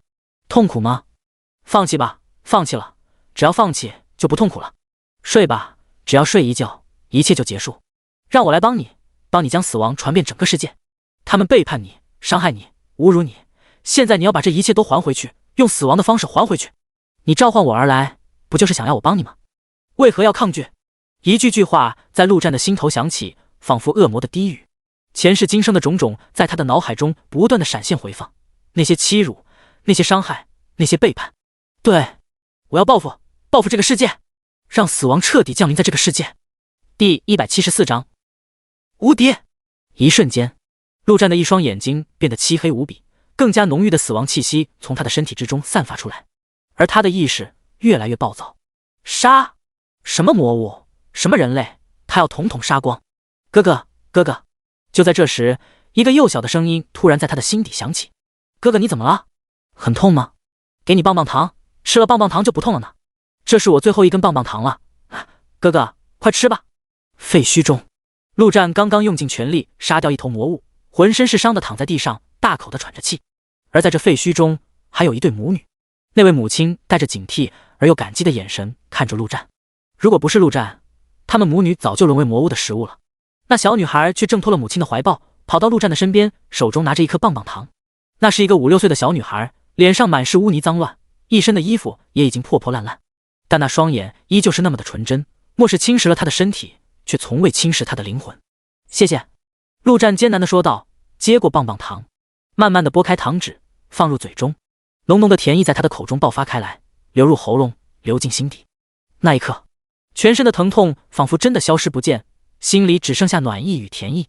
那是陆战在末世中觉得最幸福的时刻，他永远藏在心底。回想到那一刻，陆战的脸上不由得露出了笑容，灵魂与身体的疼痛仿佛统统消失不见。这个世界黑暗吗？黑暗，但黑暗中依旧有那一丝光在努力地照亮着。陆战想要去寻找那一丝光，那是无比宝贵的东西，他绝不允许黑暗将其给吞噬。老子的事，老子自己做主，轮不到你来指手画脚。陆战一声怒吼，他的灵魂同样在怒吼，竟瞬间将那进入到身体的东西吞噬。一对黑色的羽翼竟从他的身后破背而出，仿佛长在他的身上上。他的双眼重新变得清明，他的灵魂变得更加壮大。陆战张开双手，深吸一口气，所有的死亡之气竟全部被他吸入身体之中。他感受到前所未有的强大。荒芜、灰白、白骨、死亡，这里是亡灵世界，生灵禁地。而在这个世界的上空，竟漂浮着一座巨大的宫殿，这里正是这个世界的神亡灵君主的宫殿。王座之上，一个身影一动不动，已经不知道在这坐了多久。这身影笼罩在一片黑雾之中，没有人能看清。突然之间，身影震动了一下，连带着整座宫殿，整个亡灵世界都震动了一下。身影睁开了双眼，仿佛穿透了世界，看到了那个长着黑色羽翼的人。那双原本死寂灰白的眼睛突然之间释放出一丝希望，或许真的有希望。秘境山顶中，陆战总算是冷静了下来，他心有余悸地看向身后的翅膀，这玩意就长在他背后了，那特么的他不就称为鸟人了吗？思索片刻，陆战心念一动，咻的一声，身后的黑色羽翼竟瞬间收回到他的身体里面。从外表看，几乎看不出任何异常，接下来，咻咻咻，陆战不断的收回展开，收回展开，顺畅无比，而他也感觉不到任何疼痛异样。这算什么？陆战有些懵了，装备长进身体里面，这种情况完全是前所未闻。难道说金色神装都这样的吗？随后，陆战看向身后的死亡之翼，结果什么都没发生，没有名字，没有属性，啥都没有。看向自己的属性时，与先前也没有丝毫的变化。陆战的感受不会错，自从长出这对翅膀后，他的实力几乎是暴涨了足足1倍多，但属性上却没有任何体现，这等于是完全颠覆了这个世界的设定，相当于打破规则了。陆战也不再多想，既然属性上没有变化，那亲自试验一番不就知道了。下一秒，陆战羽翼一动，他的身影竟直接消失在原地。好快，比1号的黑龙之翼还要快上许多许多。感受着呼啸而过的狂风，陆战心头无比震撼。这一刻的他仿佛化作了风。飞翔中，陆战抽出血之挽歌，煞血魔刀斩斩。刹那间，一股死亡的能量瞬间从翅膀中传递而来，凝聚到血剑之中。恐怖至极的剑气几乎染红了整个天空。远处看着这一幕的众人目瞪口呆，这是什么？光远远的望着都让他们绝望。贾政脸色发白，同样是煞血魔刀斩，自己的就像是一把小刀，而对方的是披天之魔刀。黄圣人面色依旧忧心，看样子成功了，却不知道是陆战控制了灵，还是灵吞噬了陆战。哈哈，爽！陆战停在半空中，放声大笑。强，太强了，这已经不能用强来形容，而是无敌，真正的无敌。随后，陆战翅膀一动，便已经飞到了黄圣人等人的头顶。而看到陆战的双眼，黄圣人的心也总算放了下来。还好，陆战还是那个陆战。下一秒，这老头直接跪了下来，高呼一声：“拜见人皇！”此时此刻，所有人都在为这个男人的强大而感到震惊、敬畏，正是增强凝聚力的大好时候。一旁，张天福几人即便啥也不懂，也马上跪下。国师都跪了，他们岂能不跪？其他人早前就被黄圣人忽悠的差不多了，而现在看到自己的老大人皇实力如此恐怖的时候，他们的心中也不由得升起了一股自豪。有这样的老大带领，他们的未来必定是一片光明。哈哈，都起来吧！陆战笑着说道，缓缓飞了下来，落到地上的时候，身后的翅膀也已经收回到身体里面。老黄，装备分的怎么样？每人分了2件，剩下的出去再说，还有很多人呢。黄圣人看着陆战说道，这个救世主，他是越看越顺眼了，人族真的有望了。不错，那边山头还有一大堆，都带上吧。对了，你的储物空间应该够吧？嘿嘿，当然是够的，我的空间很大很大。黄圣人点点头，笑着说道。第175章变异兽围城。秘境3天，1天扫荡，1天分赃，还剩1天，自然就是吃喝玩乐。对了，按照末世前的日子，今天好像是新年吧？是吗？哈哈，这没日没夜的，我都忘记日子了。这么一算，确实是新年的日子，新年快乐呀，各位！哈哈，新年快乐！值此新春佳节之际，我来给大家表演一首剑舞。堂堂剑圣为我们表演，各位有福了呀！等剑圣表演完，我来表演唱跳。只有唱跳，没有 rap 吗？那我可不认可。哈哈，你个小鸡子露出黑脚了吧？山顶，陆战与黄圣人直接席地而坐，看着下方的热闹景象。人类还是有很多美好的，不是吗？黄圣人脸上带着笑容说道。或许吧，陆战平静地说道。不过你真觉得我能拯救人类？虽然我也觉得现在的自己强得可怕，但跟那些所谓的神级比起来，完全不值一提。黄圣人拍拍手，站了起来说道，只要相信，就会有奇迹，不下去一起热闹热闹，这可是新年。身为人皇，每人发个红包，不过分吧？陆战也站了起来，直接飞上天空，大声说道，新年礼物，每人1件装备，自己去找国师要。这小子！黄圣人无语，眼中露出一丝笑意，随后却又满是忧色。现在是末日前的狂欢吗？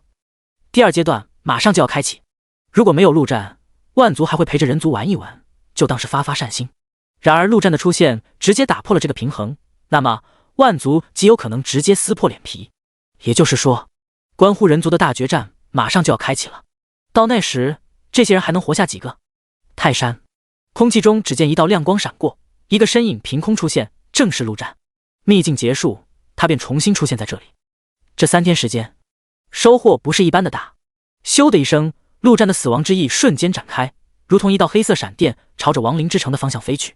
亡灵之城，城墙之上，关宏看着城外，满头大汗，心中压力那是直接压满了。只见城外密密麻麻的布满了变异兽，一眼望去，直接望不到边，只怕不下万头。如此多的变异兽，那压力能不大吗？而这群变异兽的最前方，带头的则是3头恐怖无比的变异兽，一虎一狗一猩猩。那虎跟狗，关宏当然认识，护国神兽嘛。而根据这2位大爷所说，这些变异兽正是他们找来的小弟。说实话，如果是几十上百头，关宏放也就放了，可这足足上万头，他这位守城大将也做不了主啊。若是全放进去，出了乱子，那他直接不用活了，以死谢罪吧。偏偏这几天国内的几位大佬都进入了秘境中，也没个做主的人。幸好大王跟被老黑跟人类相处这么久了，也还算讲理，没有直接硬冲。那就等陆战回来呗。吼吼吼吼！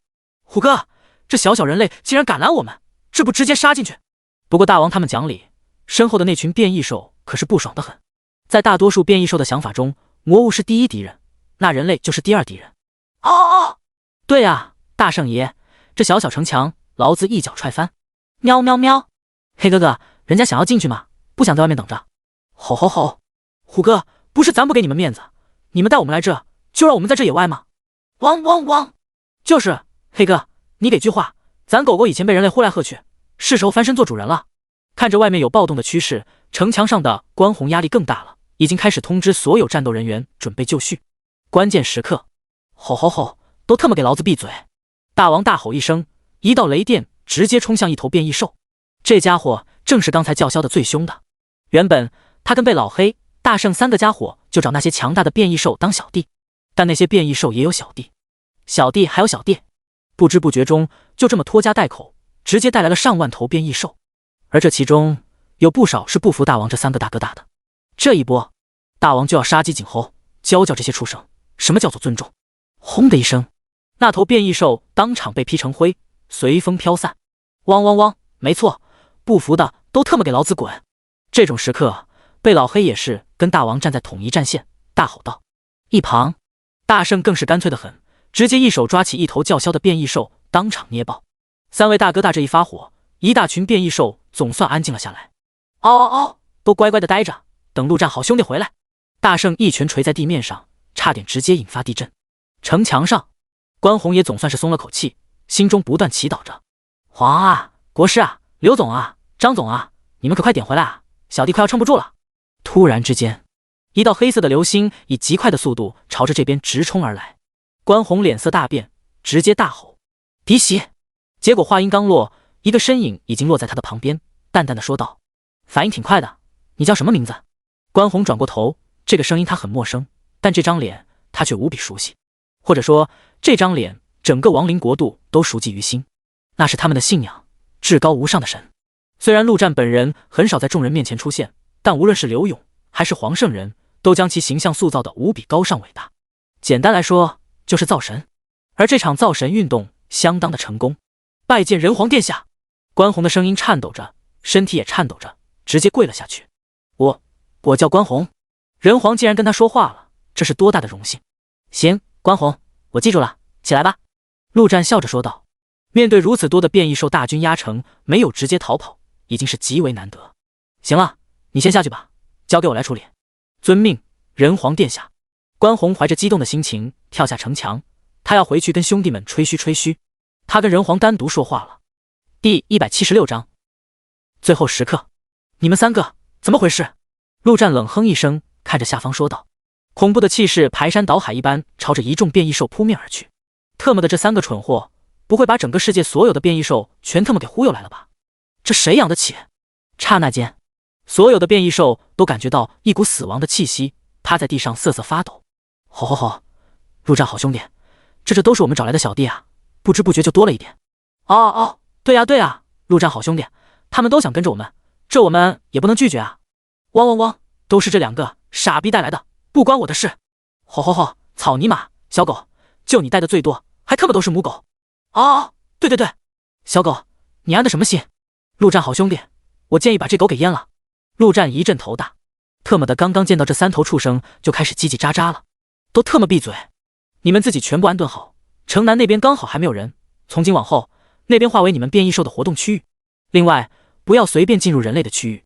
以前少无所谓，这么多变异兽，若是不好好管理，很容易跟人类发生冲突，索性直接将两者隔开来。吼吼吼！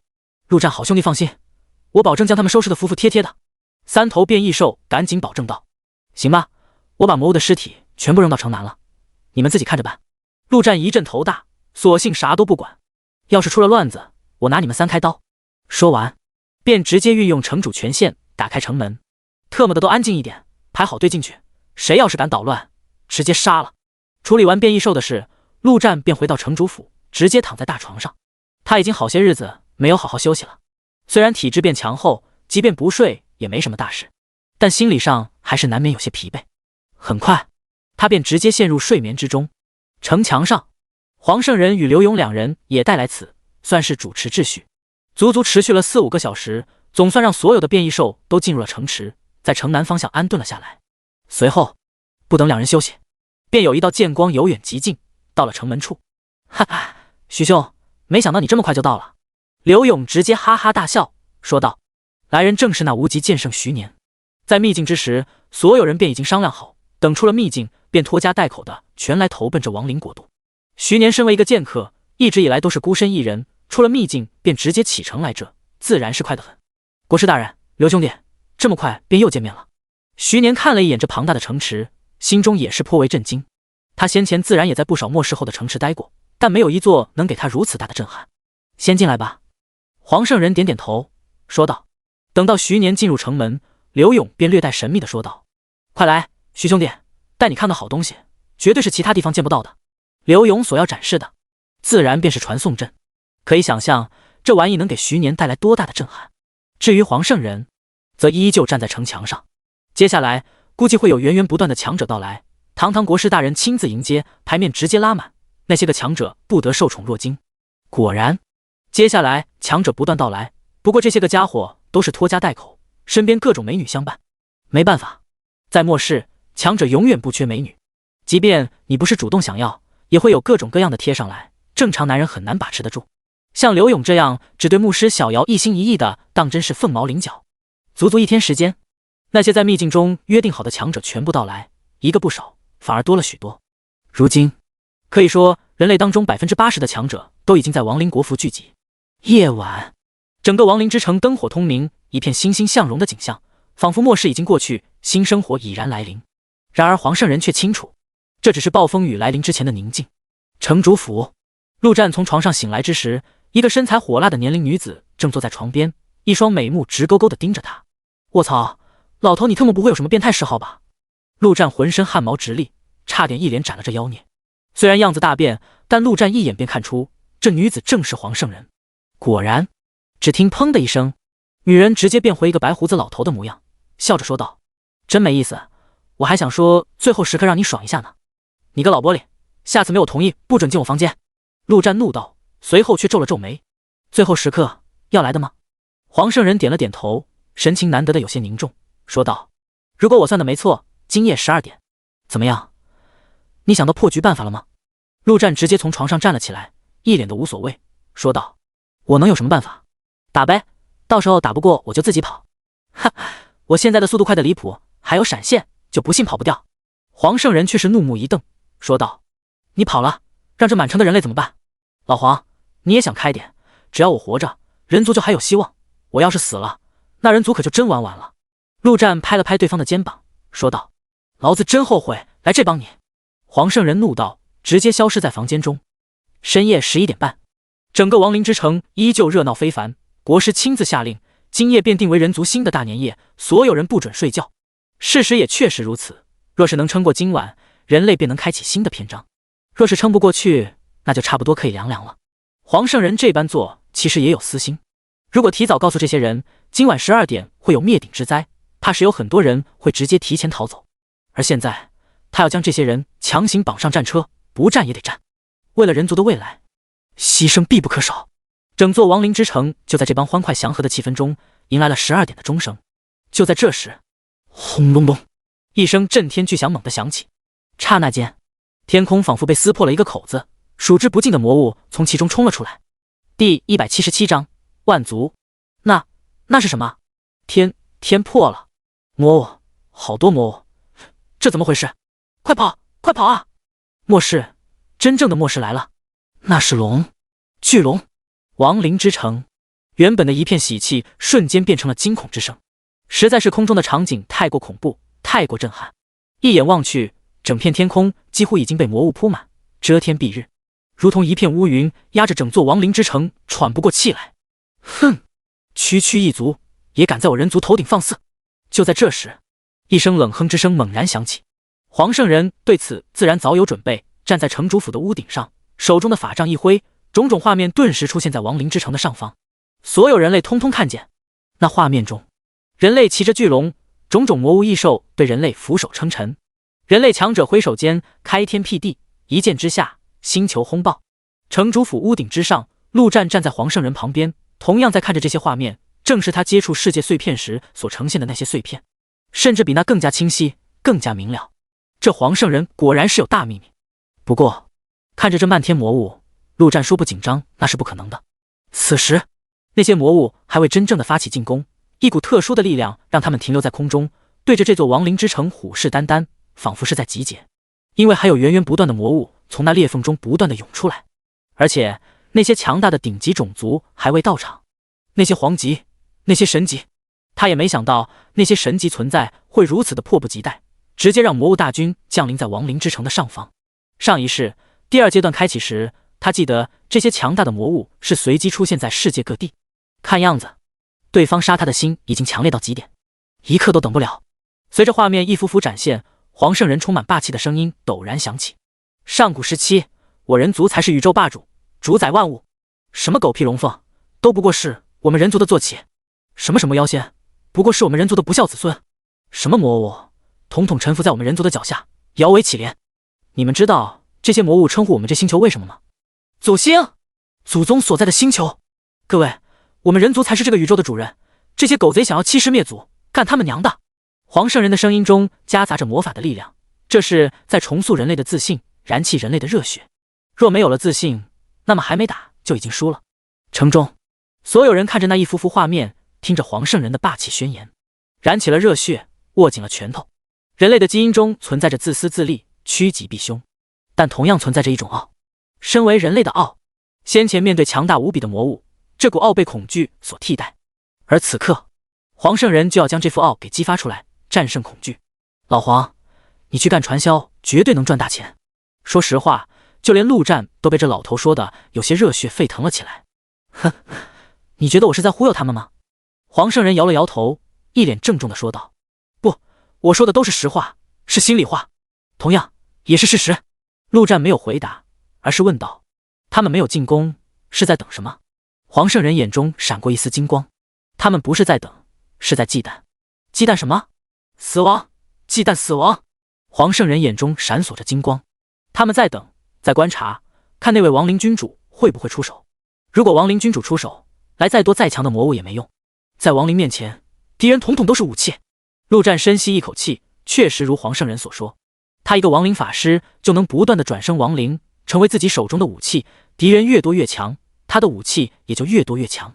如果亡灵君主亲临，那将会多么可怕！挥手间，亿万魔物统统变成亡灵，太他妈疯狂了！那些神级存在肯定不愿意让自己的小弟全部变成亡灵，这恐怕也是在忌惮亡灵君主的最大原因。那么，亡灵君主会为了他出手吗？看到没？那些就是万族之中排名前10的种族。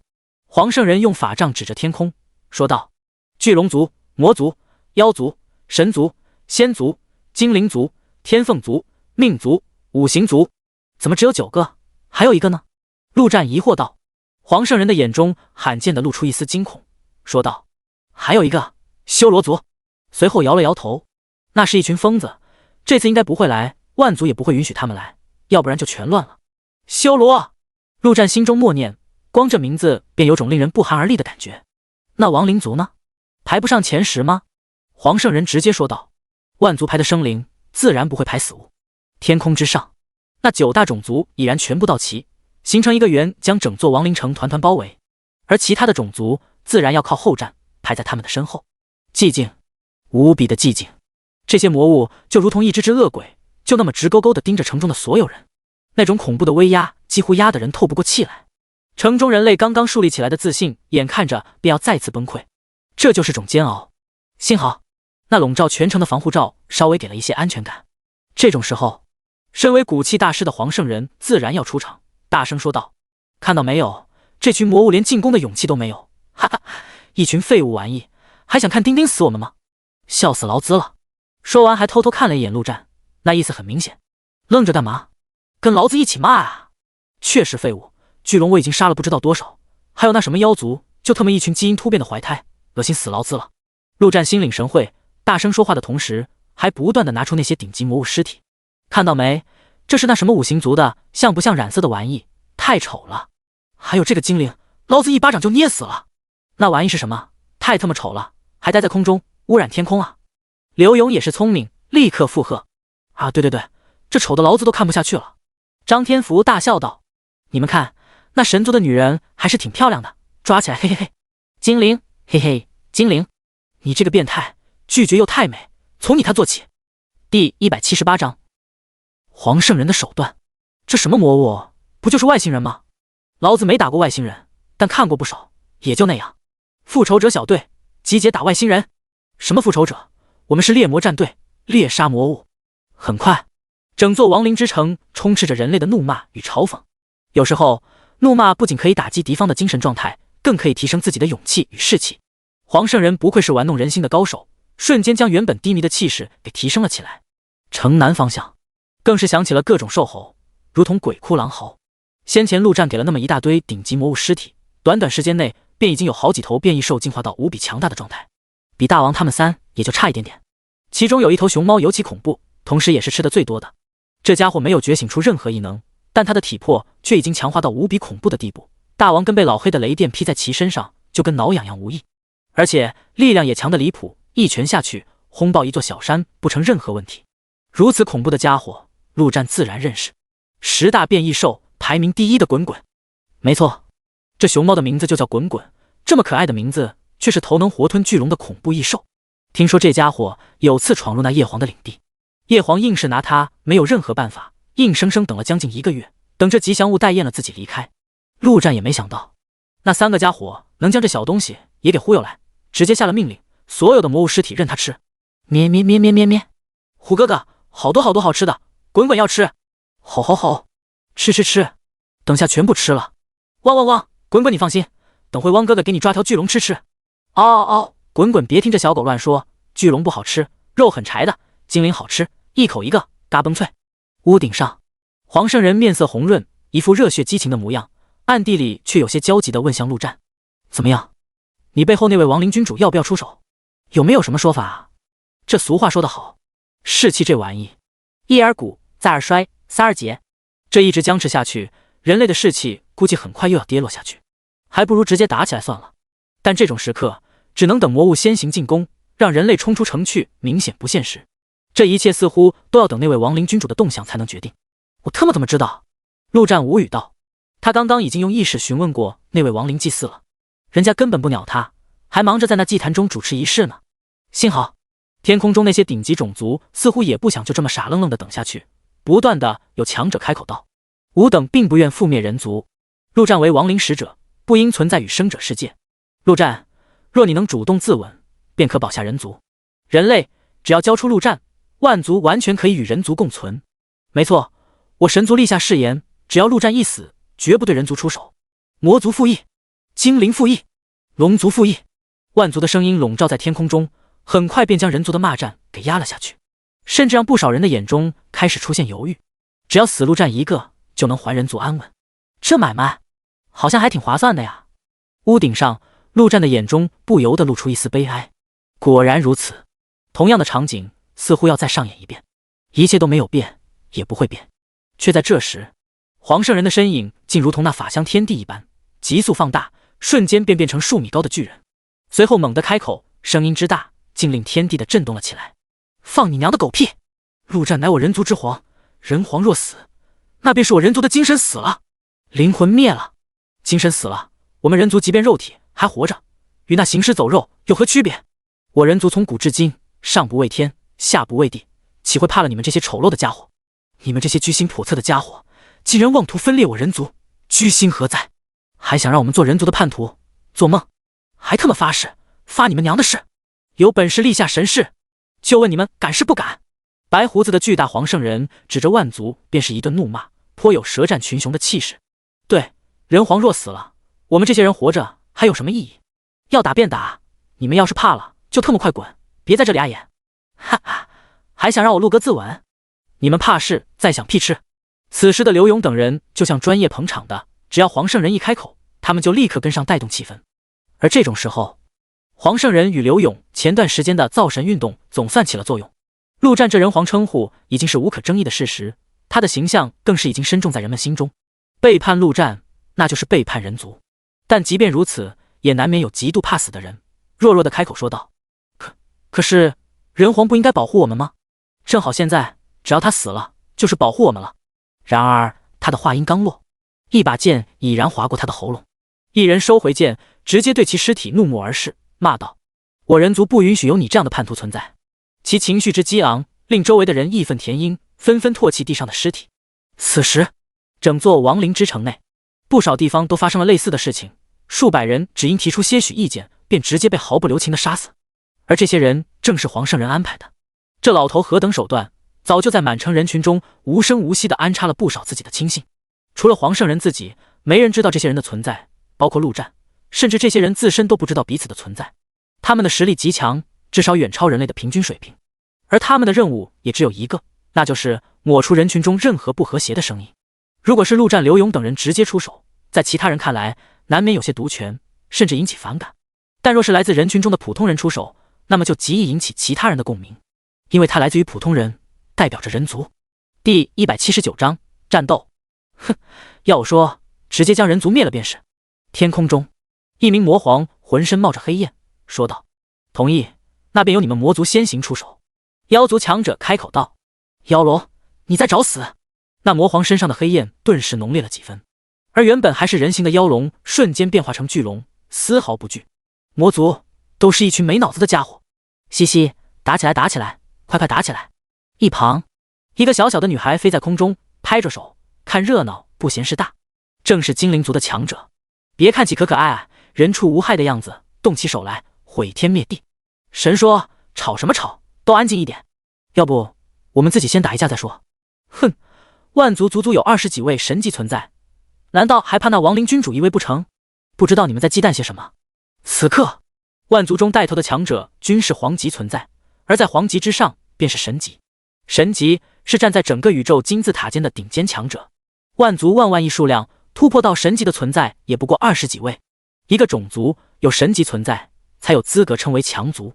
这样的存在自然不可能轻易露面，至少亡灵君主现身之前。然而就这样一直僵持下去，也确实不是办法。天空中，一个声音终于响起，不知道从何而来，却又仿佛无处不在，魔气滔天。亡灵君主，你意欲何为？听到这声音的黄圣人直接无法保持住自己的巨大化，瞬间恢复到正常状态，脸色苍白地说道：神级存在。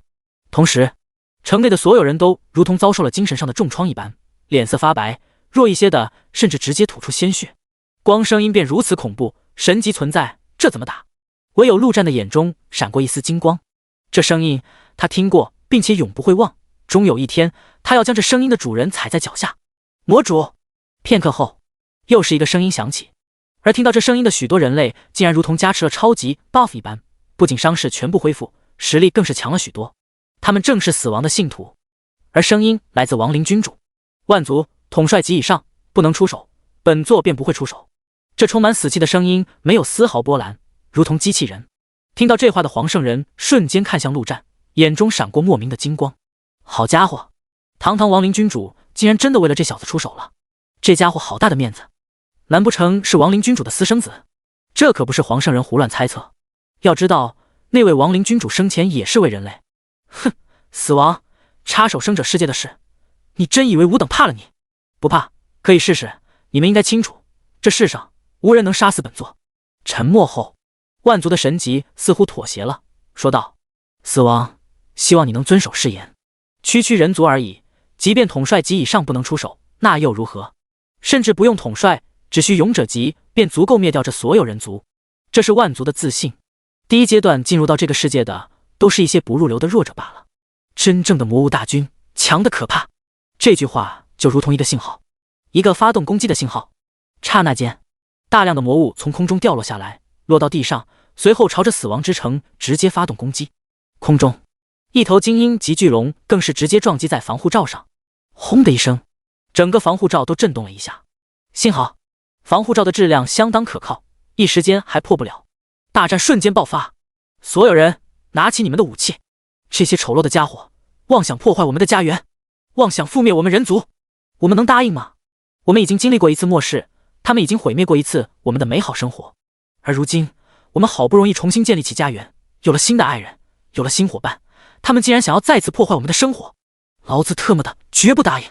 草尼玛的，去尼玛的魔物！老子就算是死，也要守住自己的家，为了人族！誓死战斗！黄圣人大吼着，如同疯魔了一般，法杖一挥，一条虚幻的巨龙直接从他的法杖中飞出，朝着那头真实的巨龙便撞了过去。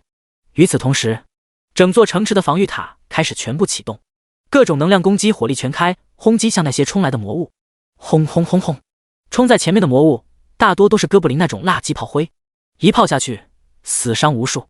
而在空中，黄圣人的魔法轰击在那巨龙上，直接令其洒下大量龙血。狗屁魔物，不过如此，老子干你们全部！黄圣人最后一声怒吼，将魔音的力量完全融入，彻底点燃了人族的全部战意。为了人族，誓死战斗！为了人族，誓死战斗！为了人族，誓死战斗！这一刻，即便是弱懦胆小的人，也不可避免地被这股热血给感染，喊声冲破云霄。干他娘的！刘勇举起巨剑，同样一声怒吼，竟直接冲出了防护罩，杀入魔物群中。同样的，大量的近战攻击主动出击，而那些远程职业则在黄圣人的带领下，不断的轰击那些在空中的魔物。吼吼吼！兄弟们，开吃了！都特么跟老子冲！大王一声怒吼，已然化作一道雷电冲向空中。汪汪汪！自助餐啊，自助餐！这么多好吃的！嗷嗷！小的们都跟上脚步，能吃多少就看你们自己的本事了。咩咩咩咩咩咩！滚滚要吃！吃吃吃吃吃！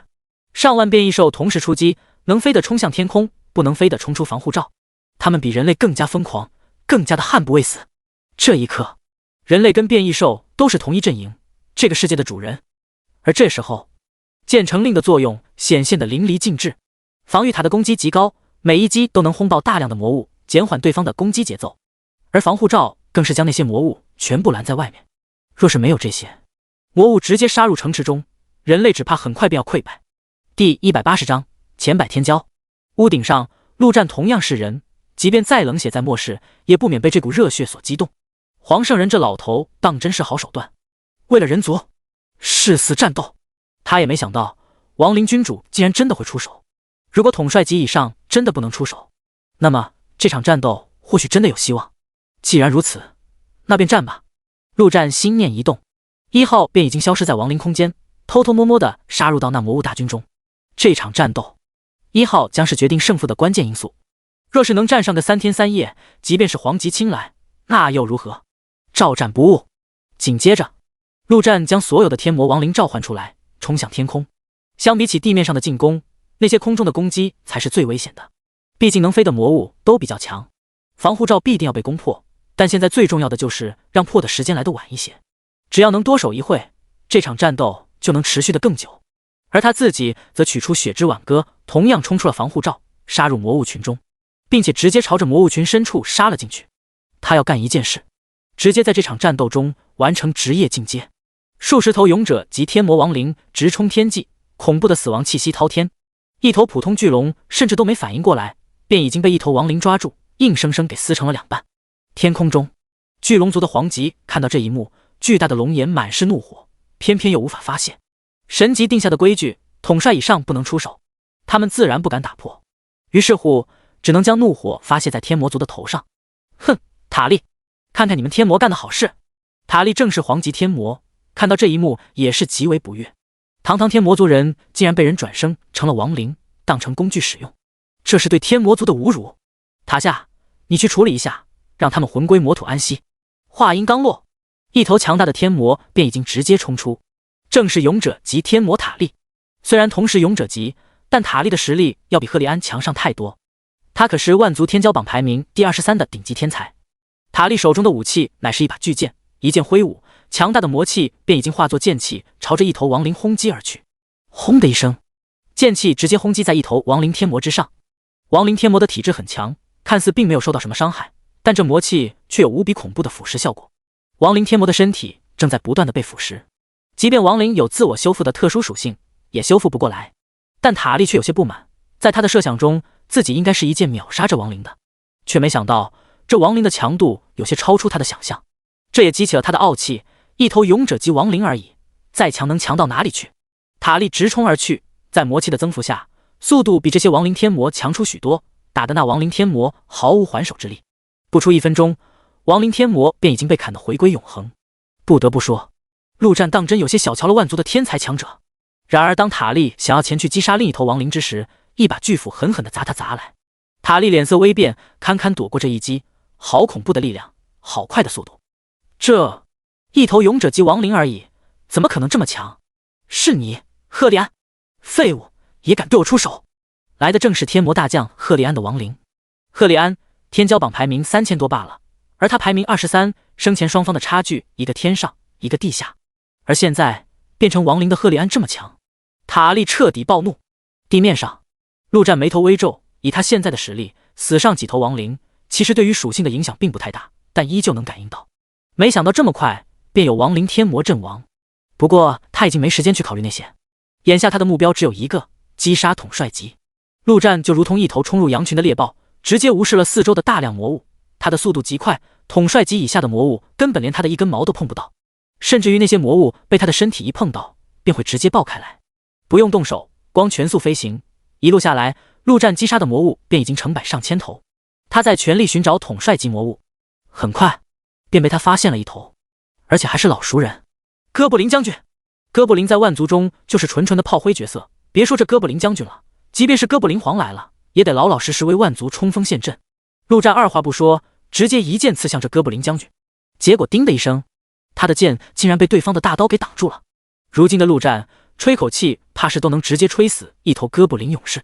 但统帅级毕竟是质变，这哥布林将军还是有些实力的，但也仅此而已了。陆战猛然发力，血之挽歌瞬间爆发出一阵剑气，轰的一声，直接劈在对方的身体之上。哥布林将军一声惨叫，绿色血液喷涌而出。下一秒，陆战再出一剑，送他归西。随后转身，直接将这统帅级献祭了。献祭的目标却不是天魔那种强大的亡灵，而是亡灵空间内的一头普通亡灵哥布林。职业进阶要求拥有3头统帅级亡灵，想要让天魔那个等级的亡灵突破到统帅级，难如登天，不知道要献祭进去多少亡灵。但哥布林这种垃圾货色就简单了，反正任务也没要求统帅级要有多强。果然，将这哥布林将军献祭了之后，那头哥布林竟直接跨越2级，进化为勇者级。那就继续。哥布林虽然弱小得很，但不得不说，数量那是真的多，犹如蝗虫一般密密麻麻。这么多数量，哥布林将军自然不止一头。陆战很快便找到了第2头，如法炮制，杀死，转生，献祭一条龙。空间内那哥布林亡灵又强了一些，但却依旧还没进化为统帅。看样子统帅还真没这么容易达到。那也不怕，这满地的魔物，统帅级最少也有数百头，不怕不够献祭的。空中那些皇级强者自然已经发现了陆战的身影。凉风，去吧，杀了他。威利斯，你也去。哼，火流，杀了他。谁能杀了陆战，便可获得大量奖励。一时间，10几位万族强者朝着陆战杀来。他们虽然只是勇者级，却都是天骄榜排名前100的顶级天才。第181章1 vs13， 献祭转生。陆战杀完第3头哥布林将军，献祭之后，亡灵空间内的哥布林总算进化成了统帅级亡灵。第2阶段开启，自然不会有什么雷劫出现，进化的顺顺利利。陆战偷空看了一眼其属性，特么的最高的敏捷也才500多，垃圾玩意！这种货色要不是统帅级，都不配出现在他的亡灵空间里。陆战正要继续去寻找下一头统帅，一股危险至极的气息猛然从上方传来。那里一绿衣男子从天而降，张开嘴竟朝他喷出数道绿色唾沫，如同利剑，口中那舌头分明就是蛇的蛇。陆战冷哼一声，身后死亡之翼瞬间展开，猛然一闪，一道死亡之风瞬间扇出，直接将那些利剑全部吹落。下一秒，那绿衣男子再次张开嘴，整个人陡然变化，竟变成一条巨蛇。那恐怖的蛇纹，三角形的舌头，分明就是眼镜王蛇。高级的妖族已然能在人与妖的形态随意变化，而展现出妖形态的妖族明显更强。舌头一张，大量的毒气喷射而出，这毒气蔓延的速度快得离谱，眨眼间便已经到了陆战的身前。陆战冷哼一声，身形却直接消失在原地，同时出现在半空中，一剑刺向那眼镜王蛇。地面上毒气蔓延开来，大量的魔物瞬间暴毙，根本没有任何挣扎的机会。这些垃圾魔物在高等种族面前就跟蚂蚁没什么两样，杀起来眼睛都不会眨一下。空间系能力，眼镜王蛇口吐人言，显然没想到陆战竟然还会闪现这种技能。不过他也是不惧，蛇身一扭，蛇口一张，竟然妄想用牙齿咬住对方的剑。显然这玩意低估了陆战，或者是高估了自己，剑却是被他咬住了。但陆战猛然发力，差点将其牙齿直接崩掉。幸好此时一道恐怖的火焰从天而降，眼看着便要砸中陆战。陆战只能抽出血之挽歌，震动死亡之翼闪向一旁，要不然他能直接将这眼镜王蛇的舌头给直接捅穿。哈，凉风，老子救你一命，叫声爹不过分吧？空中，一名浑身燃烧着火焰的火人大笑道，他正是五行族中火族的绝世天才。哼，火狂，你难不成真以为这区区人类能杀了我？凉风重新变回人形态，冷哼一声说道，心中却是有些后怕，刚刚确实是他拖大了，不过心里软归软，嘴上却必须要硬。大家都是天骄榜排名前100的强者，妥妥的竞争对手。陆战眼神微眯，这两个家伙都是勇者级罢了，但却给他一种危险的感觉。不管是内毒还是内火，只怕都能伤到他，要不然他也没必要躲。他也没想到万族之中竟然也有如此天才强者。而就在这时，又是一个小火球朝着他直射而来。陆战瞬间斩出一道剑气，斩中那火球。轰的一声，恐怖的能量四散开来，竟让空间都发生了震动。一颗小小的火球竟然蕴含着如此恐怖的威力，陆战刚刚若是小瞧了，怕是要吃大亏。火狂，你的火也不怎么样。来者一袭火红色的长袍，虽然不像火族强者那般浑身冒火，但身体散发出的热量也极其恐怖。神族的火系天才，神族作为万族第一，分支众多，而火系在其中也算比较强的分支。与火族不同，神族对于火的运用来自于神术，接近魔法，而火族则已经将火直接融入到身体之中，两者各有千秋。片刻后，陆战的四周已然围着13位来自万族的顶级勇者及天才，每一位都令他感觉到威胁。此番入侵祖星，万族来的只不过是一小部分罢了，小小一个人族自然不值得万族全力征讨。天骄榜前100的勇者及天才便已经有了越级斩杀统帅级的恐怖实力，而这13位皆是前100的超级天才，这其中最强的便是那位神族的火系天才华颜，天骄榜第13。至于天骄榜前10却无一位到来，那等绝世天才自视甚高，灭人族这种小事不值得他们浪费时间。有点意思。陆战深吸一口气，双眼之中竟满是激动，身后死亡之翼猛然展开，手中的血之挽歌也散发着妖异的红光。压力，这13个家伙让他感受到了恐怖的压力，而这压力让他兴奋，让他热血沸腾。他已经很久很久没有试过全力出手了，那么就让这13个废物来检验一下他的实力吧。天空之上，万族皇极看着这一幕，也是目不转睛。不如打个赌，看谁能斩杀了这陆战。哈哈，以一敌13，怕是天骄前10也没办法做到吧？让耀光前来，或许可以。可笑，你竟然将这人类与耀光相比，人族竟然能出此等天才，算得上奇迹了。不过是那位亡灵君主在背后全力支持罢了，算不得什么。仙流，你仙族天才呢？为何此次不来？仙流正是仙族的一位皇级强者，从出现到现在，竟就一直观察着一切，也不说话，很是诡异。此番听到提问，才笑着开口道：哎，你们也知道，我仙族讲究的是随心所欲，逍遥自在，这小辈们不愿来，吾等也是没有办法，总不能强绑着来吧。哼，最好是如此。火，无比恐怖的火从四面八分朝着陆战席卷而来。13位天才中，不仅有火狂与华颜2位火系强者，巨龙族前来的同样是一头火系巨龙，火龙息喷涌而出。至于天凤族，更是拥有不亚于火系的强大火系能量，就连那位精灵族都释放出火系魔法，威力滔天。5大火系天才同时出手，几乎将陆战四周的空间全部点燃。陆战的身上变得火热，还没被攻击到，身上的毛发已经开始燃烧，灼热之痛遍布全身。真是无趣，没想到都无需我出手了，能让华颜等5大天才联手击杀，这陆战足以自傲了。呵呵，那这算谁杀的？华颜淡淡的说道。在他看来，这陆战已经逃无可逃，只能活生生承受这5大火系能量的分身。这种威力，谁能抵挡得住？只有那凉风一双独眼中闪烁着诡异的光芒，他可是知道这家伙会空间系能力，逃出升天必定不成问题，但他却丝毫没有去提醒的意思。前面的天才死一位，他在天骄榜的排名就能上升1位。第182章秒杀。陆战停在空中一动不动，任由那些恐怖的火能量不断靠近。确实如那眼镜王蛇所想，他想逃早就逃了，之所以不逃，只是在等罢了，等个一击秒杀的机会。而当这些恐怖的火将他彻底吞噬的瞬间，机会到了，陆战的身影直接消失在原地。在那些火的掩盖下，那一刹那，这些天才竟然都没发现陆战已经消失不见。莉西亚扇动着美丽的精灵翅膀，美丽的脸庞无比的可爱动人。然而就在刚刚，这位美丽的女精灵发出一记毁天灭地般的火系魔法，那火热的红光映照着她的脸，更加的美艳。嘻嘻嘻，我莉西亚的火焰最先攻击到她，我觉得人头应该算我的。结果他话音刚落，便听到耳边传来一个令他不寒而栗的声音：给我死！莉西亚美丽的脸盘大变，然而一切都已经晚了。一把血色的剑直接出现在她小小的头颅后方，随后恐怖的能量爆发而出，煞血魔刀斩！轰！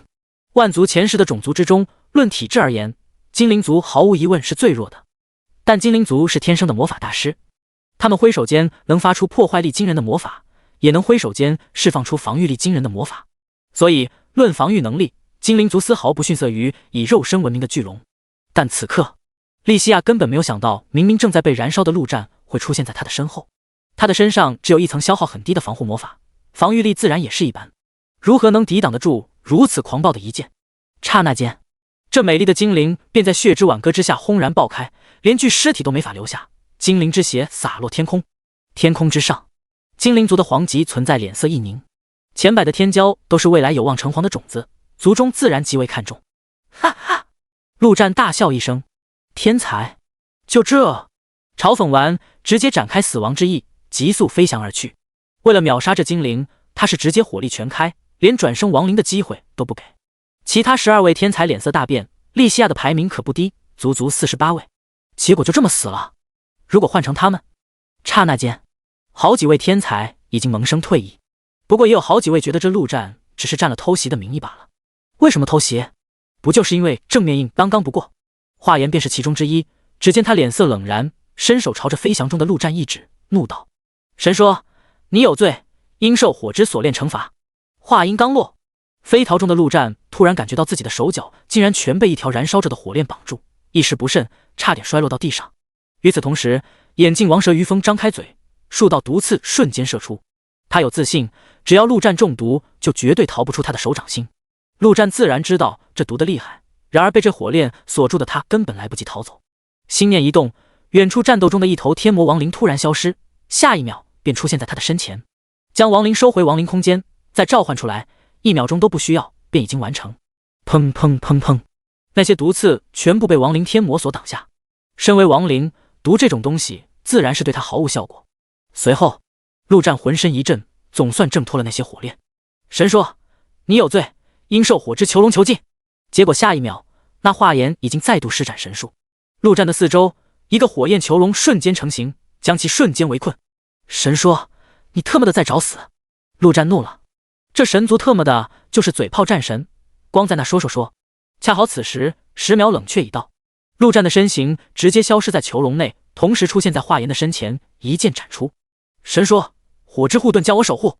华颜脸色一变，大声说道。先前因为被火焰笼罩，他还没发现这陆战是怎么逃出来的，而现在看清了，竟然是空间系能力。空间系可以说是最为霸道的几种能力之一，不过他的反应比那莉西亚快多了。一面燃烧的盾牌瞬间出现在他的身前，挡下这一剑。华颜快速退去，远离能量爆发的范围，同时再度开口，神说。结果他刚说完2个字，便看到陆战已经持剑直冲而来，口中怒骂，还神，神尼玛！陆战发现了，打这个神族就一个办法，那就是不断的攻击，那他根本没时间说话。如果是1对1，陆战能将这华颜压得死死的，可惜现在是1对多，其他天才自然不可能眼睁睁看着陆战一直攻击。哈哈，华颜，让我来吧。不远处，那位火族的火狂大笑一声，身上的火焰瞬间爆发，如同开启了超级赛亚人状态，刹那间便已经冲至陆战的身后，一拳轰出。陆战头也不回，扇动翅膀狠狠拍去，结果这火狂直接抓住死亡之翼，用力一扯，竟想将这翅膀给直接扯掉。可惜他低估了死亡之翼的等级，根本扯不动。既然如此，火狂直接释放火焰，沿着死亡之翼朝陆战焚烧而去。陆战冷哼一声，只能放弃攻击华颜，转身一剑斩向火狂。那火狂丝毫不惧，竟一拳轰向火之挽歌，拳剑相撞，恐怖的能量爆发，两人却丝毫不退，反而不断的攻击，一拳一剑，短短几秒内已经相撞数百次。不同于其他种族对于元素的运用，五行族是将元素全部融入身体，妥妥的近战狂人。他们不需要武器，因为他们的身体就是最大的武器。其他几位万族天骄，包括那华颜在内，都没有出手。一来胡乱攻击容易误伤火狂，二来这是身为天骄的尊严与骄傲。虽然车轮战也不是很光彩，但总比围攻来的好那么一点点。一开始之所以同时出手，是觉得陆战不过如此，不值得他们认真对待，早点灭了早点了事。但之后陆战的种种表现已经说明，这是一位足以排进天骄榜前50的绝顶天骄，单挑就是对其最大的尊重。当然，也不是所有天骄都这么讲武德的，比如那位妖族的眼镜王蛇，就时刻在注意着战斗，看看有没有什么偷袭的机会。第183章，真正的统帅级强者。哈哈，爽！我已经好久没打得这么爽了。火狂的身上火焰越烧越烈，边战边喊：人类，你的实力很强，值得我记住。陆战心中冷笑，这家伙难不成还真以为能跟他打个5-5开吧？他现在所出的力不过60-70%罢了，若是火力全开，早他妈将这伙人的火焰打灭。既然这些家伙要讲武德，搞单挑，他自然是求之不得。拖时间嘛，正合他的心意。最好他跟这伙人耗个3天3夜，那1号的越战越勇能跌到何等恐怖的地步。到那时，神挡杀神，魔挡灭魔。就在陆战思索之际，突然之间他感应到一股危险急速靠近，本能般的将头歪到一旁，一枚绿色毒箭瞬间从他脸庞射过，正是那不讲武德的于峰。这毒蛇要不是为了拖时间，陆战第一时间便要斩了他，但为了大局着想，他只能先将这股怒火压下。而就在陆战这边僵持住的同时，亡灵之城方向似乎同样陷入僵持。这其中最大的功臣不用多说，自然便是黄圣人这位禁咒法师。这老头全力爆发之下，恐怖的如同一个 bug 级存在。最可怕的是，这老头竟然还能施展了一个超级魔法阵。魔法师只要站在这魔法阵之中，威力翻倍，消耗减半，堪称超级外挂。空中，即便是巨龙这种魔抗顶级的存在，都经不住魔法的狂轰乱炸。当然，人类的伤亡也相当惨烈。黄圣人带领的魔法师大队必须将全部精力放在空中的那些魔物上，稍有松懈，防护罩便有破裂的风险。地面上的那些攻击只能交给其他职业，战士之类的近战职业已然全部冲出了防护罩，与大量的魔物战斗在一起。在这其中，贾政最为凶残，这位血刀老祖已经彻底杀红了眼，血刀疯狂地吸收着各种魔物的血液，仿佛在无比激动地吼叫着。贾政知道这种状态极为危险，再杀下去，血刀极有可能会超出他的掌控，但他已经停不下来，也不能停下来。以前他只为了给女儿报仇而活着，当加入亡灵国度的这段时间，他已经将自己当成了这里的人，他要为亡灵国度战斗，直至战死。除了贾政之外，另外2位未来人皇剑皇与战皇也是杀得疯狂。剑皇不必多说，本来就是极为强大的隐藏职业，而战皇作为普通的战士职业，走到这一步全靠一个极为特殊的职业天赋——杀戮意志。他每杀一头魔物，都能随机增加战体敏3大属性1至5点，杀的越多，他就越强。而且不同于1号的越战越勇，他的属性增强是永久性的，可怕至极。这海量的魔物简直就是给他的超级属性福利。这些顶级强者杀戮虽多，但要说作用最大的，还要数张天符。这家伙直接冲入人群中，开启强力援护，硬生生为人类增加上千点体质。可惜范围有限，要不然若是能将所有人族覆盖，上千点体质在第一阶段或许称得上变态，但现在却远远算不上坚不可摧，伤亡还是不可避免。几乎每1分钟都有人类在死去。然而死亡非但没有吓退战斗中的人类，反而激起了他们的血性。他们不能退，城内还有许许多多没啥战斗力的生活职业者，还有很多孩子老人，那里有他们的亲人、朋友、爱人。为了那些人，他们也不能退。到了这一刻，所有人的脑海中已经没有了逃这个字，必须血战到底。除了人类，变异兽一方也极为疯狂，他们一边杀戮一边吃，随后直接变强，简单粗暴，可以说是这场战斗中最为凶残的一方。若是没有变异兽，人类早已溃败。可惜，变异兽同样存在瓶颈与上限，不可能一直变强下去。大部分变异兽最强也只能达到勇者级的强度，就如大王与贝老黑，他们虽然还没到潜力上限，但也已经陷入瓶颈期，短时间被怕是很难继续突破。只有一头变异兽似乎永远吃不饱，那便是熊猫滚滚。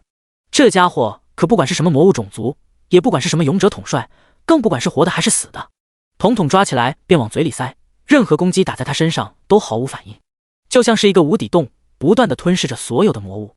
远处还在跟那火狂五五开的陆战自然也关注着城池方向，情况看起来还算乐观，但他心中却颇为凝重。亡灵君主定下规矩，统帅级以上不能出手，勇者级中最强的几位都被他给牵制住，要不然若是攻击城池，早就破了防护罩。还有统帅级，虽然现在大量的统帅级已经发动攻击，但那些都是中等级以下种族的统帅级，那些强族的统帅级一个都没有出手。若是他们动起手来，后果不敢想象。陆战不确定自己能不能抵挡得住，思索间，陆战再度煽动死亡之翼，将一枚毒刺击落。这短短10分钟不到的时间，那于峰已经不知道偷袭了多少次，就连火狂都有些看不下去了，怒骂道：“于峰，你滚远一点！”嘿嘿，火狂，我这不是在帮你吗？于峰伸出蛇信子，嘿嘿一笑，同时再度射出2道毒箭。天空之上，看戏的一众皇级原本以为分分钟就能拿下人族，却没想到将近1个小时过去，竟然连那防护罩都还没攻破。人族的强大着实有些超出了他们的想象，不愧是被称为万物之灵的种族，若是再给人族一些时间，他们的未来不可想象。嘿嘿，别忘了，当初你们巨龙只是人族的坐骑罢了。哼，这不过是传言罢了，从何考证？再者说，你魔族也不过是人族强者与当地土著的结合，人族的杂种罢了。黑龙皇，有些话可不能乱说。怎么？难不成本皇戳到你魔族的痛处了？够了，都是些陈词滥调，有何可吵？上古是上古，如今是如今，上古时期人族为宇宙至尊，谁也无法抹灭，要不然吾等也没必要非要来这祖星。这些人族原本还想留着他们，等待灵藏彻底爆发，或许还有用处，却不想竟然投靠亡灵君主。迪西亚，你出手吧。是。万族之中，一头雄性精灵飞了出来，真正的统帅级强者。第184章，变态的滚滚。迪西亚的眼中满是怒火，早就抑制不住出手的冲动。刚刚被陆战斩杀的莉西亚，正是他们家族最为优秀的后代，就这么白白死去，家族损失惨重。当然，迪西亚出手不会直接去对付陆战，说的冠冕堂皇一点，人家那边正在进行天才之间的对决，他一个长辈介入进入，不合规矩，现在还远远没到彻底撕破脸皮的地步。迪西亚飞到那防护罩上方，正准备出手，便看到一束黑色的能量朝着他直射而来。黄圣人纵观全局，自然发现了这恐怖威胁的存在，毫不犹豫便出手要将其灭杀。迪西亚冷笑一声，黑暗系魔法破坏力极强，这一刀若是换成勇者级来，必定承受不住，但他是强大的统帅级。只见迪西亚伸出小小的手掌，一道小小的黑色能量直射而出。比魔法，精灵族就没怕过谁？刹那间，小小的黑色光束竟直接击溃黄圣人的攻击，朝着防护罩而去。地面上，黄圣人脸色微变，大吼一声，所有魔法师一起朝空中释放魔法。一瞬间，各种各样的魔法朝着空中飞出。黄圣人立刻挥舞法杖，所有的魔法竟然在魔法阵的作用下汇聚在一起，形成一道极为恐怖的五彩能量。轰的一声，五彩能量冲出防护罩的瞬间，正好撞到那黑色光束，两股能量竟直接僵持在空中。有点意思。迪西亚嘴角露出一丝微笑，人类竟然还有这等手段，确实让他有点意外。不过也就这样了。只见迪西亚身后的翅膀猛烈扇动起来，射出的黑色光束竟瞬间增强了1倍。轰！人类的七彩光束瞬间溃败，强大的能量直接轰击在防护罩之上。只听噼里啪啦的声音不断响起，防护罩如同玻璃一般彻底碎裂，整座亡灵之城毫无掩饰地展现在万族面前。没有了防护罩的守护，大量的魔物从四面八方直接冲撞城墙与城门。天空之上，更是有无数的飞行魔物飞进亡灵之城。魔法师们根本来不及阻挡，黄圣人脸色大变，直接大吼道：“所有人立刻回城！”防护罩一破，就等于城破了。接下来，大量的魔物将冲入城内，城里那些没啥战斗力的人将直接受到屠杀。那在外战斗还有什么意义？草泥马！兄弟们，跟老子回去！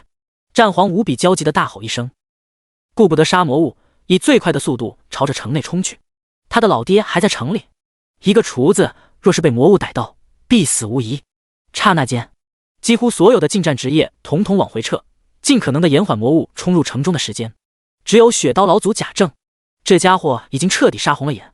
再说了，他也没有需要保护的人，唯有杀。轰隆隆，在数不清魔物的攻击下，城墙轰然倒塌。魔法师、射手这些远程职业纷纷惊慌起来，他们之中很多人若是被近身，几乎没有反抗的能力。都特么朝我靠近！所有防御型职业挡在前面，没了防护罩，就用你们的身体去挡。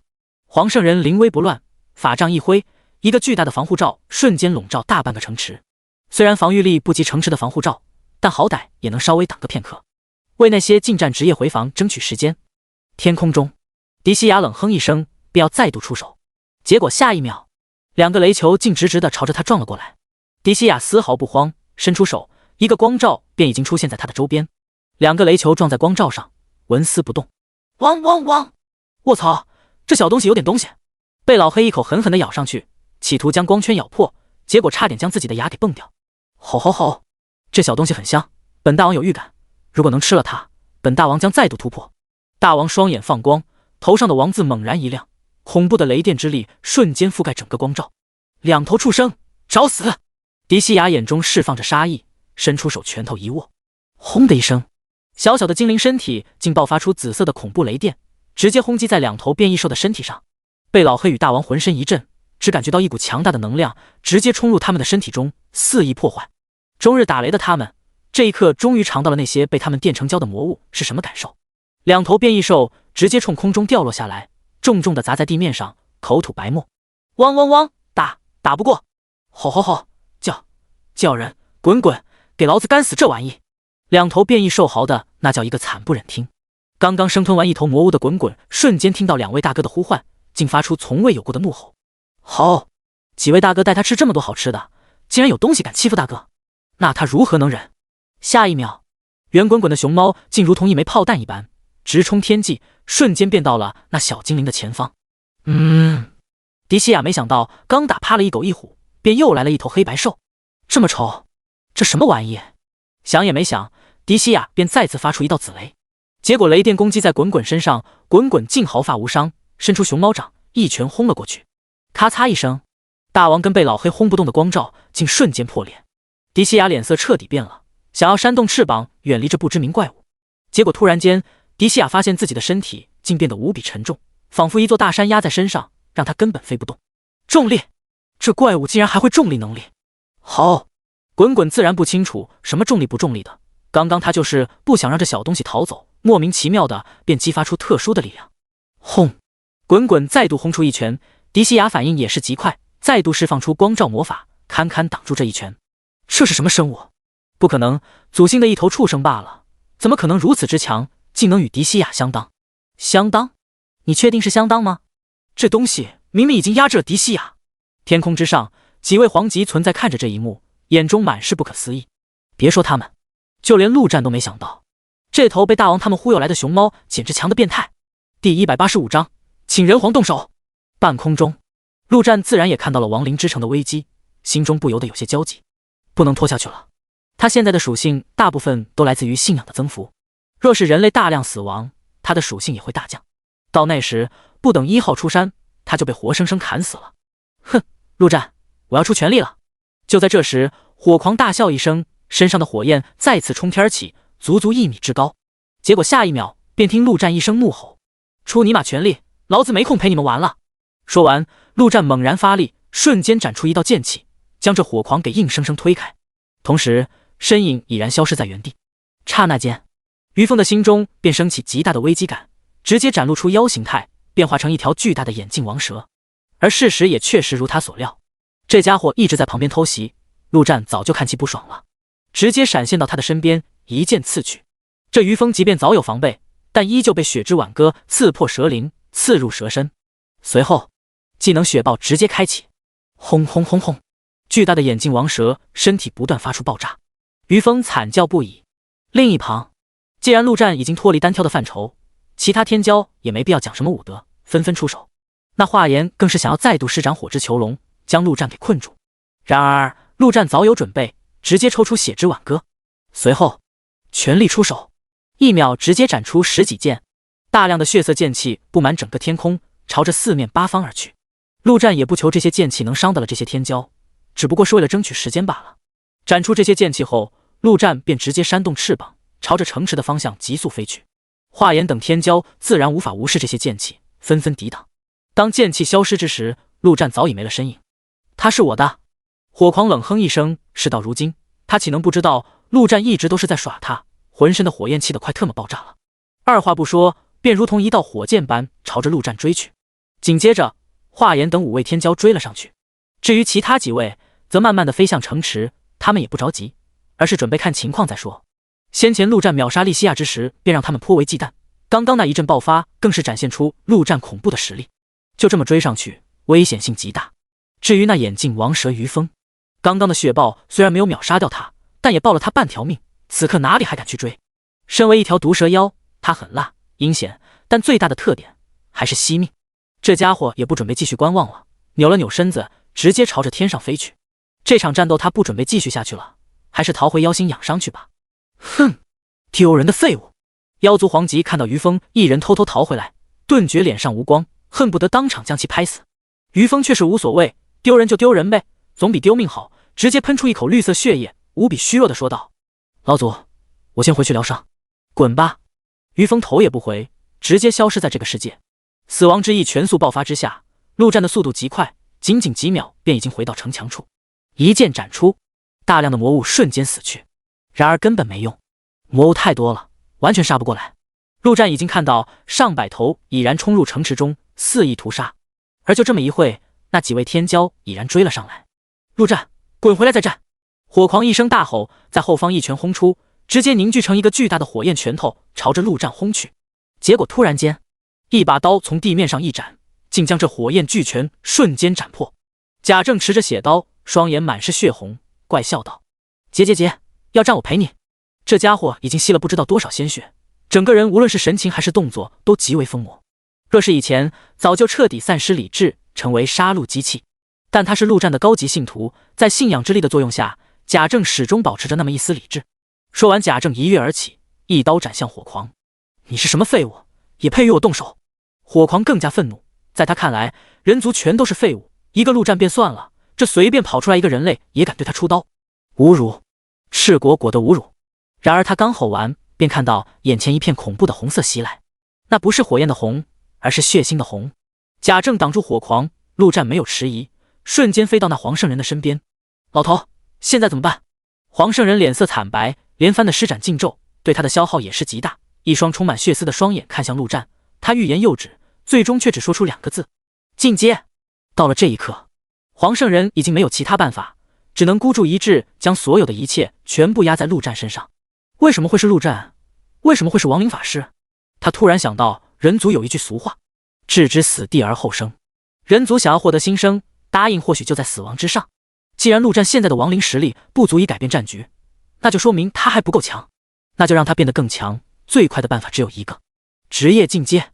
说完，黄圣人突然大吼一声：叶人、叶毅、叶信，你们3个过来！不远处正在战斗中的3人听到声音，立刻赶了回来，没有一丝犹豫。黄圣人看着3人，眼中满是决绝，说道：你们准备好了吗？为了人类奉献自己的生命。3人脸上满是坚毅，点了点头，竟全部站到了陆战的面前，同时说道：请人皇动手。很显然，黄圣人已经跟他们交代过什么。陆战浑身一震，眼中满是震撼与不可思议。这3人长相相似，一看便是3兄弟。然而最令他震动的是，这3人竟是神圣职业者。他曾经将自己的进阶任务告诉过黄圣人，却没想到黄圣人竟然早已帮他安排好。如果这3人对他动手，甚至开口骂他一句，他都可以毫不犹豫地将其斩杀。可现在看着3人眼中那份毫不迟疑的奉献，陆战拿剑的手颤抖了起来。你还在等什么？黄圣人瞪大了眼睛，一声怒喝。叶人3人更是直接跪了下来，眼神是那样的热烈而又义无反顾。请人皇动手！请人皇动手！请人皇动手！第186章天魔纳多。草尼玛的！陆战只感觉心中犹如一团火，正在越烧越旺，烧得他快要崩溃。一剑下去，便头也不回，直接冲向魔物群中。必须要尽快完成转职。然而他刚飞出没多远，便看到那几位天骄已然拦住他的去路。该死！陆战怒骂一声，身影消失在原地。然而这几位天骄早已经有了准备。神说：火焰铸成铠甲，护我全身。话言周身瞬间燃起火焰铠甲，下一秒，轰的一声，一把剑便已经斩在铠甲上。他就知道这陆战必定要先杀他。陆战一剑无功，只能快速后撤。这几位天骄的阻拦下，他根本没时间去完成进阶任务。陆哥，交给我们吧。就在这时，一道魔气冲天起，只见那刘勇已然直接魔化，提剑冲了上来。人皇，放心去做你的事，这些东西交给我们，正好试试这万族天骄的成色。剑圣徐年哈哈一笑，汪汪汪，好香好香，这些食物太香了。好，吃了它们，老子就要进化了。陆战好兄弟，放开他们，让我来。有这么好吃的，竟然不叫我，不够意思啊！大王跟被老黑刚刚吞下大量魔物，早就再度生龙活虎。地面上，一头大猩猩也是破土而出，一拳轰击向华严等天骄。除了他们，还有好几位强者，好几头变异兽义无反顾地冲了上来。陆战握紧手中的剑，头也不回，快速飞去寻找统帅级魔物。这些天骄连他对付起来都颇为困难，更何况是刘勇等人，他们是在用生命给他争取时间。上方，天魔塔利终于硬生生干掉10头天魔亡灵，而他自己也早已遍体鳞伤。这些亡灵太可怕了，尤其是那头天魔大将，要不然靠着天魔强大的特殊能力，塔利早就被活生生打死。哈哈，来啊，一群亡灵，我要把你们全部撕烂！赫利安，生前你在我面前就是废物，死后你还想跟我打，你凭什么？塔利的内心受到了极大的刺激，他可是堂堂绝世天骄，竟然被一群亡灵给打成这样，如何能受得了？天空之上，魔族的皇级存在显然也是看不下去了，皱了皱眉说道：纳多，你去处理下，然后将塔利带回来。身后，一名统帅级天魔瞬间飞出。大战持续到现在，强族的统帅级统统还在天空之上，没有加入战斗中。这场大战剿灭人族只是一部分，这些强族还有一个目的，那就是消耗万族的数量。这算是一个强族之间的默契。万族有一个特点，那就是实力越弱，繁殖能力越强。像巨龙天凤这种前10的种族，繁衍极为困难。其他的像魔族神族，数量虽然不像巨龙那么稀少，但也不算多。但那些中等低等的种族就不一样了，生起来那是极其轻松简单，几乎每分每秒都有新生命在诞生。比如那哥布林，真特么的一胎10头起步，最高纪录甚至有一头母哥布林一次性产下100头小哥布林，那叫一个恐怖。如果放任这些玩意繁殖下去，迟早将他们的星球给撑爆，这不利于宇宙的平衡，也不利于这些强族的统治。但直接杀的话，显然有点不道德，至少在明面上，这些强族还是要保持一定的威望的。于是乎，强族们时不时就会搞一些名头，来点种族大战什么的。这一次剿灭人族显然是一个非常好的机会。原本若是人族太弱，这些强族甚至还要想办法搞点花样来消耗魔物数量。但现在人族强的让他们有些意外，而这正合他们心意。一场战斗下来，怕是能消耗掉不少万族数量。所以这些强族的皇级丝毫不慌，立在天空之上，稳坐钓鱼台。迪西亚与纳多出手，那是因为精灵族跟魔族都丢了一定的面子，必须有点表示。天魔纳多瞬间便已经飞到塔利的身旁，手中的巨剑随意一挥，便已经将一头天魔亡灵给轰成碎片。纳多大人，塔利心中一惊，赶紧低头说道：纳多来了，就说明上头对他的表现不满意。滚回去！纳多直接说道。是，纳多大人。塔利不敢多说，魔族上下级地位分明，身为勇者级的他绝不敢对纳多说一个不字。地面上，陆战一剑斩出，再次斩掉一头统帅级魔物，转身献祭。亡灵空间内，一头勇者级哥布林全身散发出死亡之气，终于突破进化到统帅级。这样一来，3头统帅级亡灵的任务已然完成。陆战看了一眼属性，进阶任务所需的5个任务，他已经完成4个，只差1个。转生亡灵1000头，而现在的数量是5891000。就在这时，他再次感应到一头天魔亡灵的死亡，心念一动，视角直接转换到天魔大将的亡灵上，正好看到一把巨剑朝他斩来。统帅级天魔，陆战心中一惊，好强的气息，没有犹豫，他直接将大将的亡灵收回亡灵空间中。至于其他的天魔亡灵，送死去吧。他的亡灵名额有限，想要尽快完成转生的数量，就必须空出亡灵名额。眼下只需要留下3头统帅吉家这头天魔大将。天空中，纳多一剑斩空，微微有些意外，那亡灵赫利安竟然就这么在他眼前消失了。不过来不及思索，便看到剩下20几头天魔亡灵同时朝着他围了上来。纳多冷哼一声，竟瞬间变换出3头6臂，同时朝着四周斩出。一瞬间，20几头天魔亡灵全部爆炸，直接被秒杀。收起巨剑，纳多便直接朝着天空上飞去。他的任务就是解决这些天魔亡灵，还不到真正动手的时候。陆战心中一动，他自然感应到那些亡灵的死亡，直接双眼散发着绿光，开始释放亡灵转生。地面上40多头魔物的尸体瞬间站了起来，随后陆战直接将他们全部献祭给天魔大将，继续转生。现在根本不用担心尸体不够，必须尽快了。刘勇他们坚持不了多久。第187章，对不起，我来晚了。结，这就是所谓的天骄吗？不过如此。此刻的贾政不仅双眼变成血红色，就连整张脸皮肤都隐隐透露着血红，状若疯魔，声音也不像平时的他，像极了一位邪道老祖。他不断的在吸收着鲜血，一刻都没有停过。这四周鲜血太多了，多的他都来不及吸。他的血刀之上仿佛无时无刻不在散发着恐怖的哀嚎，一刀砍出，竟有大量的血灵从中冲出，攻击向目标。这一刻，那位天骄榜前百的火狂竟然直接被贾政压着砍，只能全力防守，根本没法反击。火狂的脸色从一开始的自信到现在已经有些慌乱，那诡异的刀竟然连他的火都能吸收了，怎么可能？人族怎么可能出现这样的变态？慌乱间，一只血灵镜直接冲破他的护身火焰，钻入他的身体之中。刹那间，火狂便感觉到自己体内火焰之血正在流失。结，你的血液我喜欢。贾政扭曲的脸上满是怪笑，攻击得更加狠了。草泥马！王将！城池中，刘勇浑身是血，身上更是好几个地方被直接烧焦。这些天骄对他们来说太强，刘勇几个人根本打不过，想要拦住他，只能让无数的兄弟直接用生命去拦。这才10分钟不到，已经有近100位人类死去，而这还远远不够。哼，一群垃圾，浪费我的时间。华严冷哼一声，神说：“你们都有罪，需要被烈火焚烧罪恶。”下一秒，他前方的上百人身体直接莫名的燃烧起火焰，稍微弱一些的直接被活生生烧成灰烬。兄弟们，老子来了！就在这时，一声大吼传来，只见张天福从远处奔跑而来，直接开启强力援护。作为防御型职业，这家伙一身的技能装备都是为了增加防御的，那真是一点敏捷都没加。刚刚所有人类回防，他已经用最快的速度奔跑回来，结果还是太慢了，直到现在终于跑到。强力援护虽然没办法改变战局，但至少能让兄弟们多扛那么一会，多争取一点时间。看到这么多兄弟死去，这位天福神将更是直接冲上前，不要命一般对着几位天骄便释放嘲讽。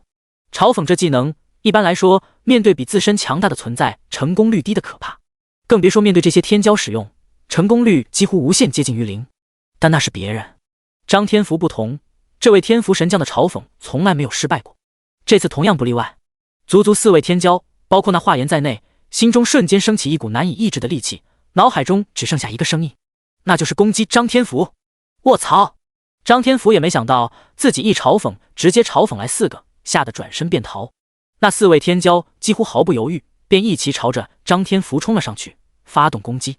兄弟们，给老子上！用你们最强的攻击！这种机会，刘勇怎么可能放过？直接大吼道，同时朝着那华严释放自己的最强技能崩山裂地斩。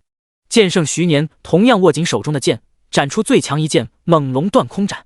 就连不断在主持大局的黄圣人都抽空朝这边释放出一个禁咒魔法。大王跟大圣更是凝聚了全身的雷电，轰击而去。一时间，足足数百位强者的全力攻击全都落到这4位天骄的身上。轰！被嘲讽住的4位天骄此刻脑海中根本没有防御这2字，硬生生承受了所有的攻击，其中2位直接命丧当场。最强的华严在关键时刻清醒了过来，用尽所有手段，总算抗下了这波攻击。而活下来的另一位正是5行族中的以防御著称的土族。不远处，原本一直在观望的几位天骄眼中满是惊惧，幸好刚刚他们没有下场。人族不可小觑，各位怎么说？是退还是上？我先撤了。龙族天骄说了一声，便直接飞上天空。龙族数量稀少，更别说还是天骄，那更是珍贵，自然惜命的很。天凤族的也是如此，紧跟着巨龙而去。除此之外，还有2位天骄思索片刻，也离开此处。人族必灭，有他们没他们其实没什么区别。而且剿灭人族这事对这些天骄来说并没有什么实质性的好处。他们之所以来，一方面是凑热闹，一方面是增加自身资历，可以获得一些族中资源。这些远不足以让他们拼命。片刻间，13位天骄死了3位，跑了5位，2位还在观望中，眼下竟只剩下华颜、火狂与那土族天骄2位还在战斗。而那火狂已经眼看着便要被贾政硬生生吸干了。他们来祖星之前，恐怕完全想不到会是这样的结果。你们该死！华颜浑身上下一片狼藉，更是受伤颇重，再也保持不住神族的优雅姿态。这群蜡鸡一般的人类，将他彻底惹火了。神说：“我应化作火焰巨人，焚烧世间。”话音刚落，华颜浑身爆发出无比恐怖的火焰，随后竟直接化作一头火焰巨人。恐怖的热浪四散而出，有几人靠得近了一些，竟在瞬间便燃烧了起来。快，先撤！刘勇脸色大变，他距离那巨人足足10米远，却依旧感觉到浑身灼热的剧痛。怎么会这么强？结果下一秒，火焰巨人的四周竟瞬间升起一个火焰囚笼，将四周的所有人困在其中。华颜的眼中释放着强大的杀气，望向刘勇。就是这个人类，刚刚那一刀竟然让他如此狼狈。被火焰囚笼困住的刘勇已然无路可逃，提起巨剑，奋不顾身的一跃而起，一刀砍下。然而华颜的手中出现了一条火焰锁链，狠狠一甩，直接将刘勇给抽翻在地上。随后巨大的火焰脚掌狠狠地踩了上去，轰的一声，地面瞬间塌陷。就凭你们这群臭虫，也妄想屠神！华颜浑身一震，恐怖的火焰四散而去，焚烧着囚笼中的人类。脚底下他能感觉到那个人还在挣扎。既然如此，华颜抬起脚，再次狠狠踩下。死！就在这时，一道恐怖的死亡气息从天而降，轰的一声，火焰囚笼瞬间崩溃。陆战手持着血之挽歌，整个人散发着浓郁至极的死亡气息。对不起，刘老师，我来晚了。第188章亡灵天灾。陆战的身影瞬间消失在空中，随后出现在火焰巨人的腿边，一剑横扫而去。轰的一声，火焰巨人的一条腿直接被斩断，轰然倒塌，露出下面的深坑。深坑中，刘勇的身体早已被烧焦，完全已经看不出原本的样子，躺在那一动不动。对不起，刘老师，我来晚了。对不起，刘老师，我来晚了。陆战一直重复着喃喃自语，双眼之中不知何时竟流下了泪水。眼泪对他来说已经是无比陌生的东西，陌生到他甚至以为自己失去哭的能力。可现在他控制不住自己。宿舍楼下，两人初次合作，杀哥不灵。银茂大厦前，两人再次相遇，合作通关副本，再到重回东海市。刘勇可以说是从末世之初陪伴着他一路走到现在。在陆战的内心中，他一直无比的尊敬这位圣母老师。他可以称呼张天福为阿福，称呼黄圣人为老黄，但刘勇他一直称呼为刘老师，不管他有多强都不曾改变。而这一刻，刘老师离他而去了。沉默中，陆战将牧师小瑶的亡灵召唤了过来，让他静静地躺在刘勇尸体的旁边。随后一剑斩下，将那深坑彻底掩埋。做完这一切，陆战深吸一口气，握紧手中的血之挽歌，指向了那火焰巨人。他要用这家伙的命祭奠刘老师。陆战！华颜此刻化身火焰巨人，那腿自然不是他真实的腿，被砍去后片刻便已经再度幻化出来。然而看着充满死亡气息的陆战，他的心中竟不由得产生了惧怕。这怎么可能？他堂堂神族怎么可能会惧怕一个人类？气急败坏的华颜一拳轰向陆战，恐怖的火焰犹如化作一条火龙，朝着陆战扑面而去。陆战不闪不避，竟直接冲向那巨大的火拳，一剑斩出。轰的一声，血腥、死亡与火焰三种能量相撞在一起，爆发出无比恐怖的波动。华颜只感觉到一股无比抵挡的巨力传来，火焰之手竟直接轰然爆炸，他庞大的身体也不由得向后退去。还不等他稳住身形，陆战的剑已经再度斩来。轰轰轰轰轰！空中，陆战的身影已经完全化作虚影，甚至没人能看清他砍了几剑，只看到每一剑下去，火焰巨人身上的火焰变弱一分。华颜想反抗，想施展神术，想杀掉陆战，然而他自己彻底的丧失了反击的能力。陆战的攻击太强太密，他只能被动防守，甚至防守的漏洞百出，这样下去被杀只是时间问题。空中，原本还在观望的2位天骄毫不犹豫掉头就跑。华颜的实力是他们之中最强的，而且强出不少，连他都被吊起来打，那他们怕是要分分钟被爆杀。一旁，那位幸存的土族天骄见情况不对，也想逃，结果下一秒，一个血人便挡住了他的去路，怪笑着一刀朝他砍来。杰杰，你要去哪里？我还没吸够呢。正是贾政。至于那火狂，竟已经被吸成了一具白色的干尸。天空之上，哼，邢胜，这华颜可是排名10几的天骄，要被活活打死了，你不出手救一下？魔族黄吉笑着调侃道。邢胜正是神族的一位黄吉。何为天骄？如果打不过还要长辈帮忙，那还算个屁的天骄，不如死了算了。邢胜毫无波动地说道。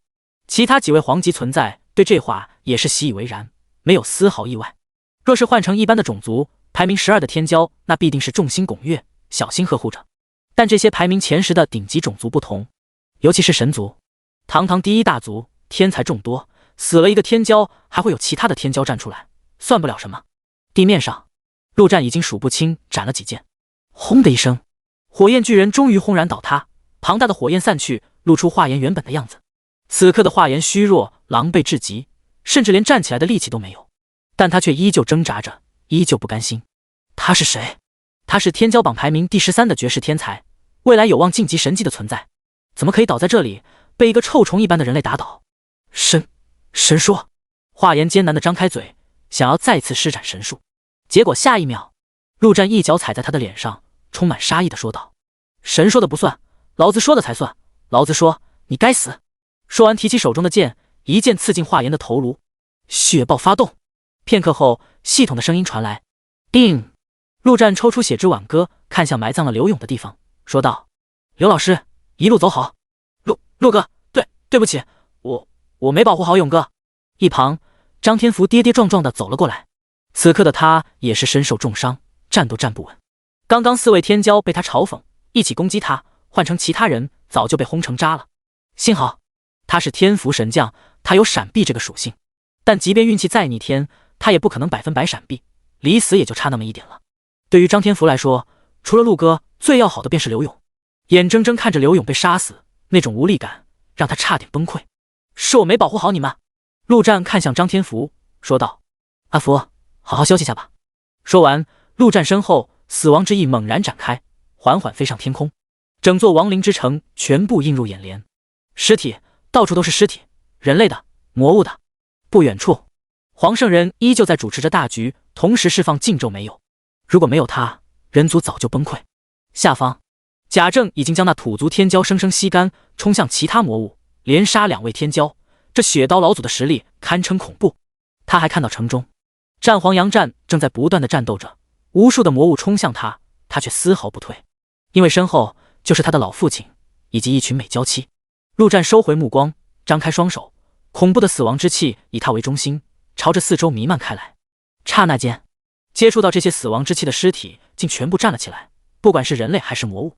此刻的陆战已然转职成功，而新的职业名叫亡灵天灾。第189章绝望。草泥马的玩意，统统给老子去死！杨战一边怒骂一边战斗，打到现在，他已经不知道带着全人类。一直以来，陆战都对黄圣人无比好奇，这老头知道的太多了，会的也太多了。然而他多次试探，都撬不开这老头的嘴，实在是太硬了。但陆战脑洞再大，也想不到这老头压根就不是人。很显然，世界意志就是这个世界的意志，人类是这个世界的主人。简而言之，所谓世界意志就是人族的意志。黄圣人存在的意义就是守护人族。轰的一声，在黄圣人进入世界之界的瞬间，陆战感觉到那世界正在急速的变化，一切都变得跟真正的世界没什么两样，那么的真实，那么的清晰。小子，只要人还活着，人族就还在。这个世界，他们要，那便先给他们吧，迟早我们要拿回来。这是黄圣人消失前的最后一句话，一直回荡在陆战的脑海中。陆战心意一动，站在他旁边的一个人类直接消失在原地，出现在世界之界当中。拥有完整的世界意志，让这个世界变得完整，人族自然也就可以在里面生存，而且完全不需要对方的同意，因为这本就是人族的意志，世界之界中的世界便等于是人族新的世界。这就是皇圣人的打算吗？让所有人族进入到新的世界？死亡！你在做什么？天空之上，数个声音响起，无比恐怖的气息降临而来，几乎要将整个世界给撑破。小子，还在等什么？一个声音轰然在陆战的脑海中响起，充满冷漠，充满死亡，正是亡灵君主。陆战顿时反应过来，亡灵君主正在给他争取时间。当下毫不犹豫，心念一动，一时间，大量的人类消失在原地，进入到世界之界当中。然而人类可以，那些变异兽却没有办法由他来操控。当下只能快速飞出，手动将那些强大的变异兽统统装进世界之界当中。而就在他还想多装一点的时候，一只漆黑的手猛然从虚空之中伸了出来，一把抓住他的身体，随后狠狠一拉，陆战的身体直接消失在这个世界中。刹那间，陆战只感觉到天地逆转，仿佛过了一个世纪，却又仿佛只过了1秒。而就在陆战被拉进去的瞬间，整个世界的时间直接恢复了正常，统帅强者的攻击纷纷落下来，却直接落了个空。人类如同人间蒸发了一般，整个城池中只剩下一些变异兽，瑟瑟发抖。大哥，你咋不带上我们？死亡，你越界了！虚空之中，万族的神级存在无比愤怒。亡灵君主定下了规矩，他们一直遵守着，然而却没想到，亡灵君主竟会是破坏规矩的那一位。这一刻，他们感觉到自己仿佛被对方戏耍。身为神级，宇宙至尊，如何能忍受这种屈辱？那又如何？不服可以来亡灵界找我。虚空中，亡灵君主充满霸气的声音传来，随后死亡气息彻底消失在这个世界中。万族的神级顿时沉默了，他们若是合力敢入侵任何世界，唯独亡灵界，即便是神级也不敢进入。这里是哪里？张天福一脸呆滞，看着这绿水青山，碧蓝的天空，阳光洒落，照在身上，无比的舒适。这种久违的舒适，甚至让他感觉到陌生。草泥马，杀死这些魔物！兄弟，睁开眼看看，这里没有魔物了。那些魔物呢？怎么回事？刚刚仿佛脑子直接宕机了一样，然后就来到这里了。莫是那是一场梦吗？还是说现在是一场梦？不对吧，我的武器装备都还在呢，我的力量也还在。好新鲜的空气，让人浑身舒爽。这里难道是地狱？我们该不会都死了吧？哈，要是真是地狱，那死了也挺好的。快看，那里还有湖，还有鱼。曹了，老子已经多久没吃过新鲜的真正的鱼了？此刻，世界之界中，所有的人类都懵逼了。这一切的环境让他们感觉到熟悉而又陌生。明明上一秒大家还在绝望的浴血奋战，下一秒就到了这一个崭新的世界，一切的一切都超出了他们想象的范围。而就在这时，被老黑、大王与大圣3头变异兽纷纷叫唤了起来。他们可是在这里面待了不少时间的，自然要担任起向导的作用。好，哈哈，这里就是陆战好兄弟的世界啊！汪汪汪！各位惊不惊喜？意不意外？我们3兄弟已经在这里生活好久了。哦，对呀，陆战好兄弟以前还说人类没办法进来这里面，没想到现在可以了。咩，好哥哥嘛，滚滚要吃吃的，吃的没了，滚滚刚刚马上就能把那好吃的吃掉了。这里是人皇的世界，那人皇呢？人皇在哪？还有国师大人也不见了，这怎么回事？一时间，所有人都不淡定了。寂静，死一般的寂静。陆战感觉到自身仿佛处于虚无之中一般，感觉不到碰到的声音与气息。睁开眼，入眼的竟是一个无比恢宏的大殿，比他那所谓的城主府还要恢宏得多。然而这样的大殿，竟然没有色彩，尽是灰白色。这里是哪里？陆战很快便在心里找到了答案。这里是亡灵界，亡灵的世界。那只手很明显就是亡灵君主的手，他将自己拉进了这亡灵界之中。先前，黄圣人化作最后一块碎片，补全了世界意志，虽然可以让人类躲入到新的世界，但陆战自己却无法进入。在万族的众目睽睽之下，那他该如何逃？现在，一切都清楚了。亡灵君主出手将他拉入了亡灵界，想通了这一切，陆战不禁露出一丝苦笑。他们活了下来，却没有了家园，这算什么？他带着全人类，如同丧家之犬一般，背井离乡。苦笑过后，陆战握紧手中的剑。现在的他已经不仅仅是一个人，他是人皇，带着整个人族的希望。那么，总有一天，他要衣锦还乡，然后将那些所谓的万族踩于脚下，让人族再次成为宇宙至尊。第192章，亡灵君主。陆战心念一动，视角直接看向世界之界内。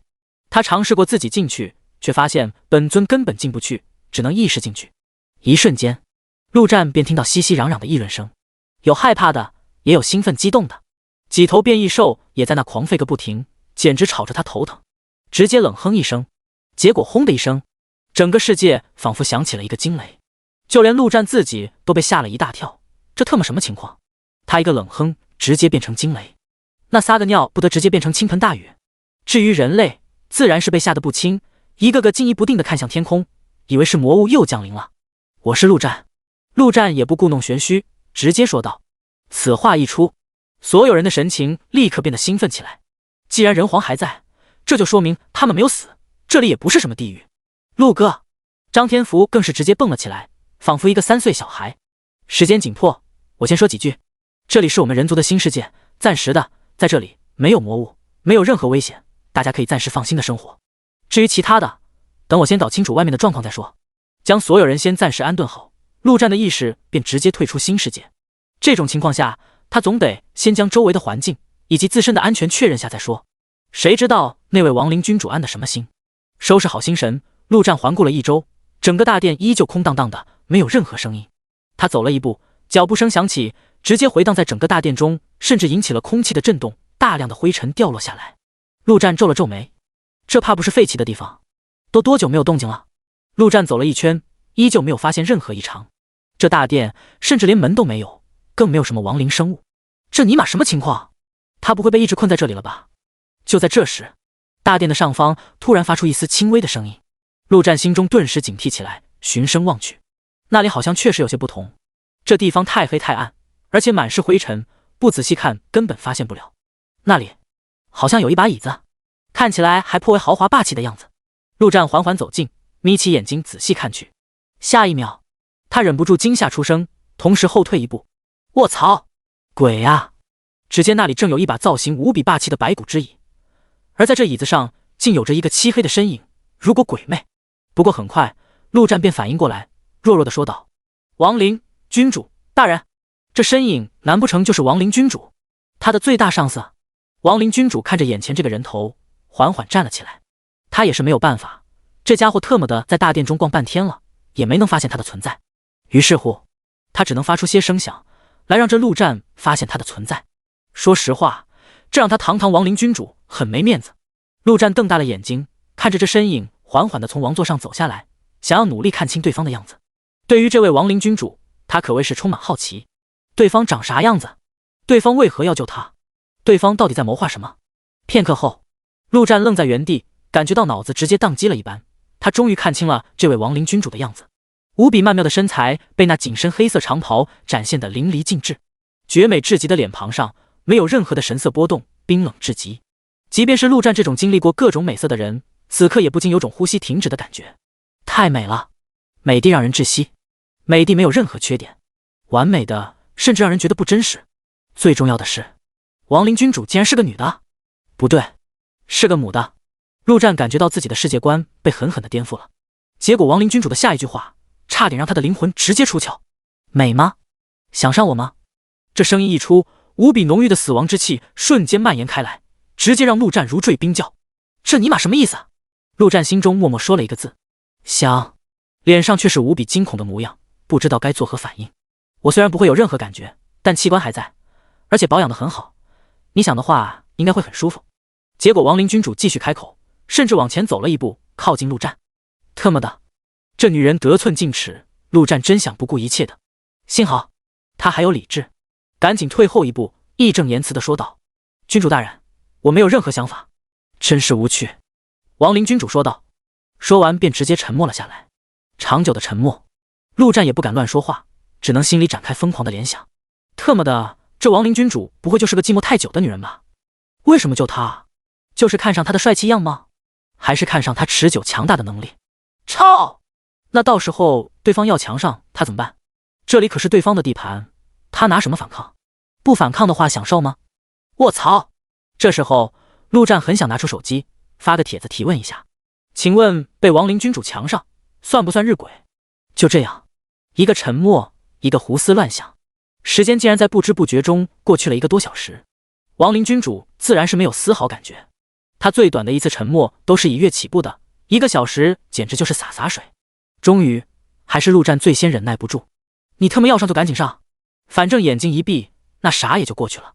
这特么啥都不干，啥都不说是什么意思？陆战索性直接开口，将心中最大的疑惑提了出来。君主大人，您为何要救我们人族？亡灵跟活人，按道理来说应该是水火不容、势不两立的局面，难不成亡灵君主生前真的是人，还对人有感情？亡灵君主沉默片刻，才说道：你可知我成为亡灵君主多久时间？陆战自然是摇了摇头，3万多年了。这3万年来，神族、魔族、仙族、万族的主宰换了一批又一批，唯有我，亡灵界的主宰，从始至终只有我。那些神级存在，即便想杀，也不可能杀得了我。我真正的不死不灭。第193章，神级之上，真正的不死不灭，不会老死，也无法被杀死。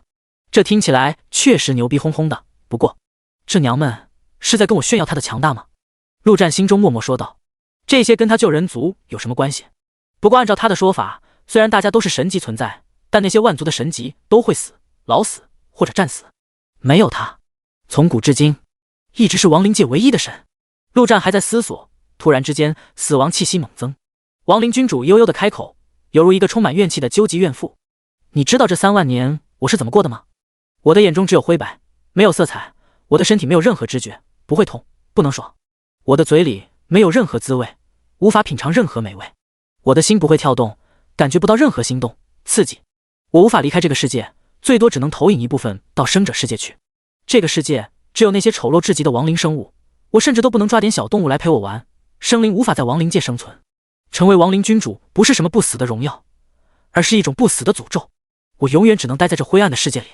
陆战静静地听着，可以想象，这位亡灵君主生前必定是一位爱写小作文的小仙女，这特么的实在是让他有些难以接受。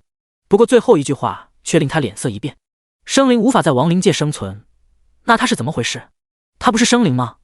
亡灵君主似乎看出了陆战的疑惑，直接说道：死亡之意已经种进你身体里，说起来你可以算是个活死人。活死人？陆战皱了皱眉，这算什么玩意？不过他好像没有亡灵的那些缺点。你现在还是活人面偏大，不过呢，如果一直待在亡灵界，每天熏陶着亡灵气息，相信再过不久应该就能转变为真正的亡灵生物了。陆战脸色一变，这对他来说绝对无法接受。这亡灵君主救他，不会是想让他留下来陪他吗？那特么比强了他还要难受啊！看，你也不想变成亡灵生物吧？亡灵君主继续说道。我也不想，即便成为了亡灵君主，却依旧摆脱不了亡灵的束缚。我想复活，重新变成人。陆战心中一震，亡灵君主想变成人？这要是说出去，有谁会信？但此刻陆战却不得不信。那么这就是亡灵君主的最终目的吗？可是这跟他有什么关系？虽然他现在可以说是人皇，但让亡灵君主复活成人这种事，想想都不可能做到。你可知神级之上？亡灵君主看向陆战，问道。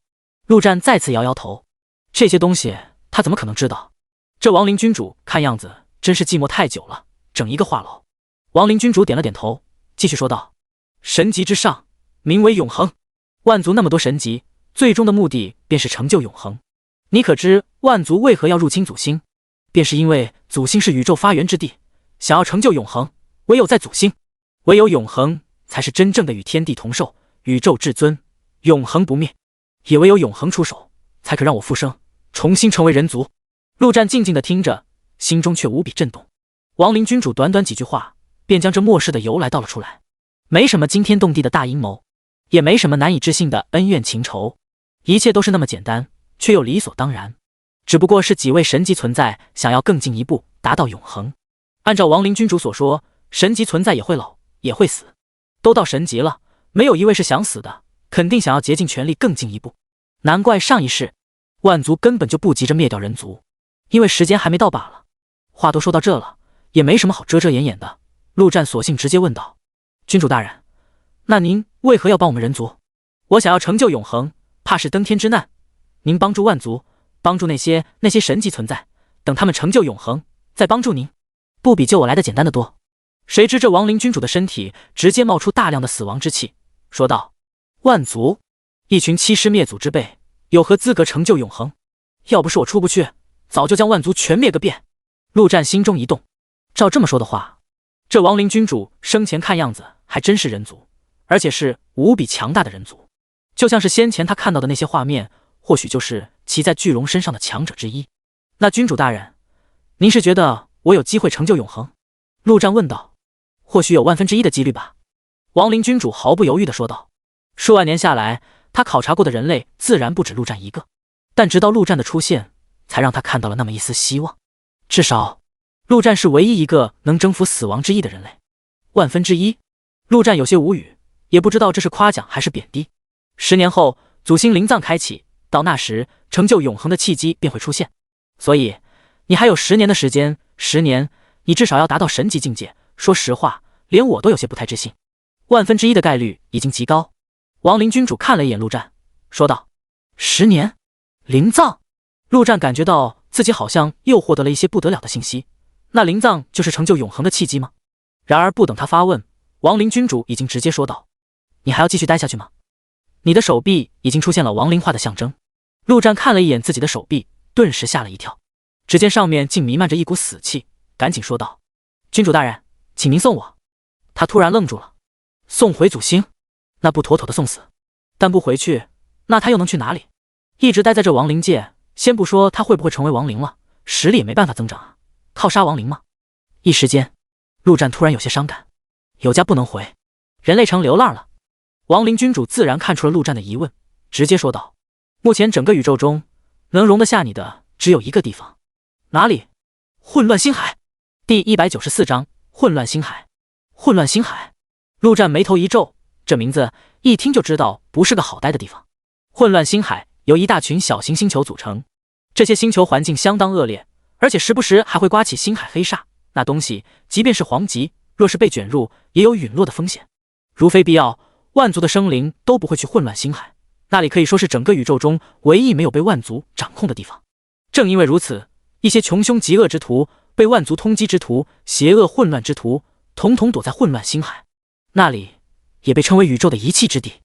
亡灵君主说道：“以陆战如今的身份，不管去宇宙哪个地方，都会很快被万族找到，只能去混乱星海。混乱星海中正好有一族信仰于我，我平时也懒得搭理他们。什么种族？民族？混乱星海共有108颗星球组成，仿佛有一股奇特的吸引力，让这些星球以互不干扰的方式运行着。这里没有白天与黑夜之分。”因为在最中心的那颗星球，无时无刻不在散发着耀眼的光芒，照耀着其他所有的星球。没有任何生物敢靠近中间那颗星球，被称为虚无之星，任何靠近的都会直接化为虚无。而其他107颗星球则直接以数字来命名，按照星球的大小以及资源，从1号星球到107号星球。此刻，107号星球上，一场大战正在进行。大祭司大人，族人们快要顶不住了，主是不是已经抛弃了我们？主啊，快来救救您的信徒吧！我们已经被抛弃了，主根本不在乎我们。杀！随我一起杀！现在是我们民族生死存亡的关键时刻。荒芜的平地上，数百人已经被团团包围。这些人着装统一，全都是一身黑色，就连脸上都戴着黑色面罩，只露出一双眼睛。这些人正是民族，而且是仅剩下的所有族民。而围攻他们的，则是一群造型丑陋的家伙。这些东西人不像人，魔物不像魔物，也没有统一的长相，反正怎么丑怎么长。这些东西正是107号星球上的另一个种族——恶堕族。传闻中，这一族以前也都是些正常的万族，却由于信仰了外域邪魔欲望母术，从而堕入欲望深渊无法自拔，慢慢的就变成了这样丑陋的家伙。恶堕族贪婪成性，所有的行为动机都由欲望驱使，毫无理性可言。这样的玩意自然不可能被宇宙所容纳，只能逃往这混乱星海。而且，即便在混乱星海中，这恶堕族也是万族喊打的玩意，只能躲在最弱小的107号星球上。107号星球里大大小小也有7、8个势力，基本上都是不受待见的玩意，相互之间实力也差不多，一直以来都是互相牵制，也算是相安无事。但最近不知为何，这恶堕族的实力突然变强了许多，直接开始吞并其他种族。最为可怕的是，这恶堕族有一种极为可怕的能力——欲望感染，被其感染的生灵都会堕落成恶堕族。这才仅仅半个月时间，107号星球其他的种族已然全部被同化成恶堕族，如今只剩下民族还在苦苦坚守，眼看着也要守不住了。结，明曰，何必再坚持？加入我们多好。堕族中一头怪物怪笑着说道。这怪物高达2米，全身上下长满刀片，四肢竟全都如同锋利的利刃，那头部更是如同一把大刀一般，正是恶堕族所谓的大统领。而鸣冤则是民族这一代的族长，民族由族长以及大祭司2位首领。各位，民族从不害怕死亡。鸣冤直接大吼一声，他知道跟这恶堕族没什么好谈的，这就是群疯子。说完，他的身边一头人形怪物同样大吼一声，口中喷出大量的死亡之气。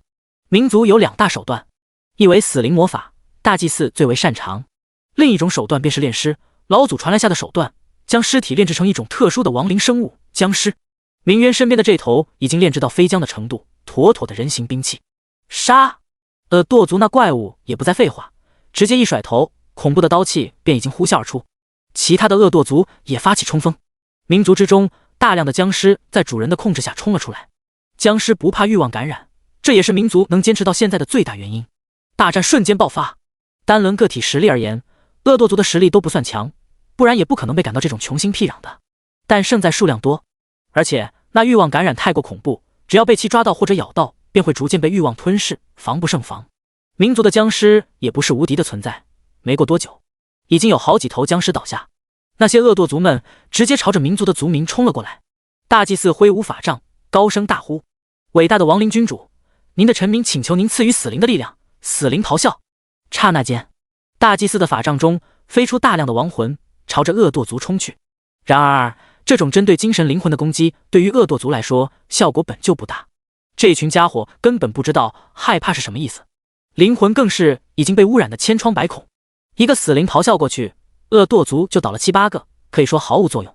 眼看着一群恶堕族已经冲入族民的群中，大祭司的双眼中流下泪水，鸣冤更是直接跪了下来，仰天长啸：亡灵君主大人，为何不睁开眼看看？我们是您的子民啊，您不要我们了吗？求求您救救您的子民吧！轰！就在这时，天空之中突然一声巨响，无比恐怖的气息如同遮天蔽日一般笼罩整个星球。这一刻，就连只被欲望驱使的恶堕族都不由得停下了攻击的脚步，纷纷惊恐地看着天空。所有民族的脸上更是全都露出无比惊喜的神色，统统跪了下来。身为死亡的信徒，如同能不熟悉这种气息？这就是死亡的气息。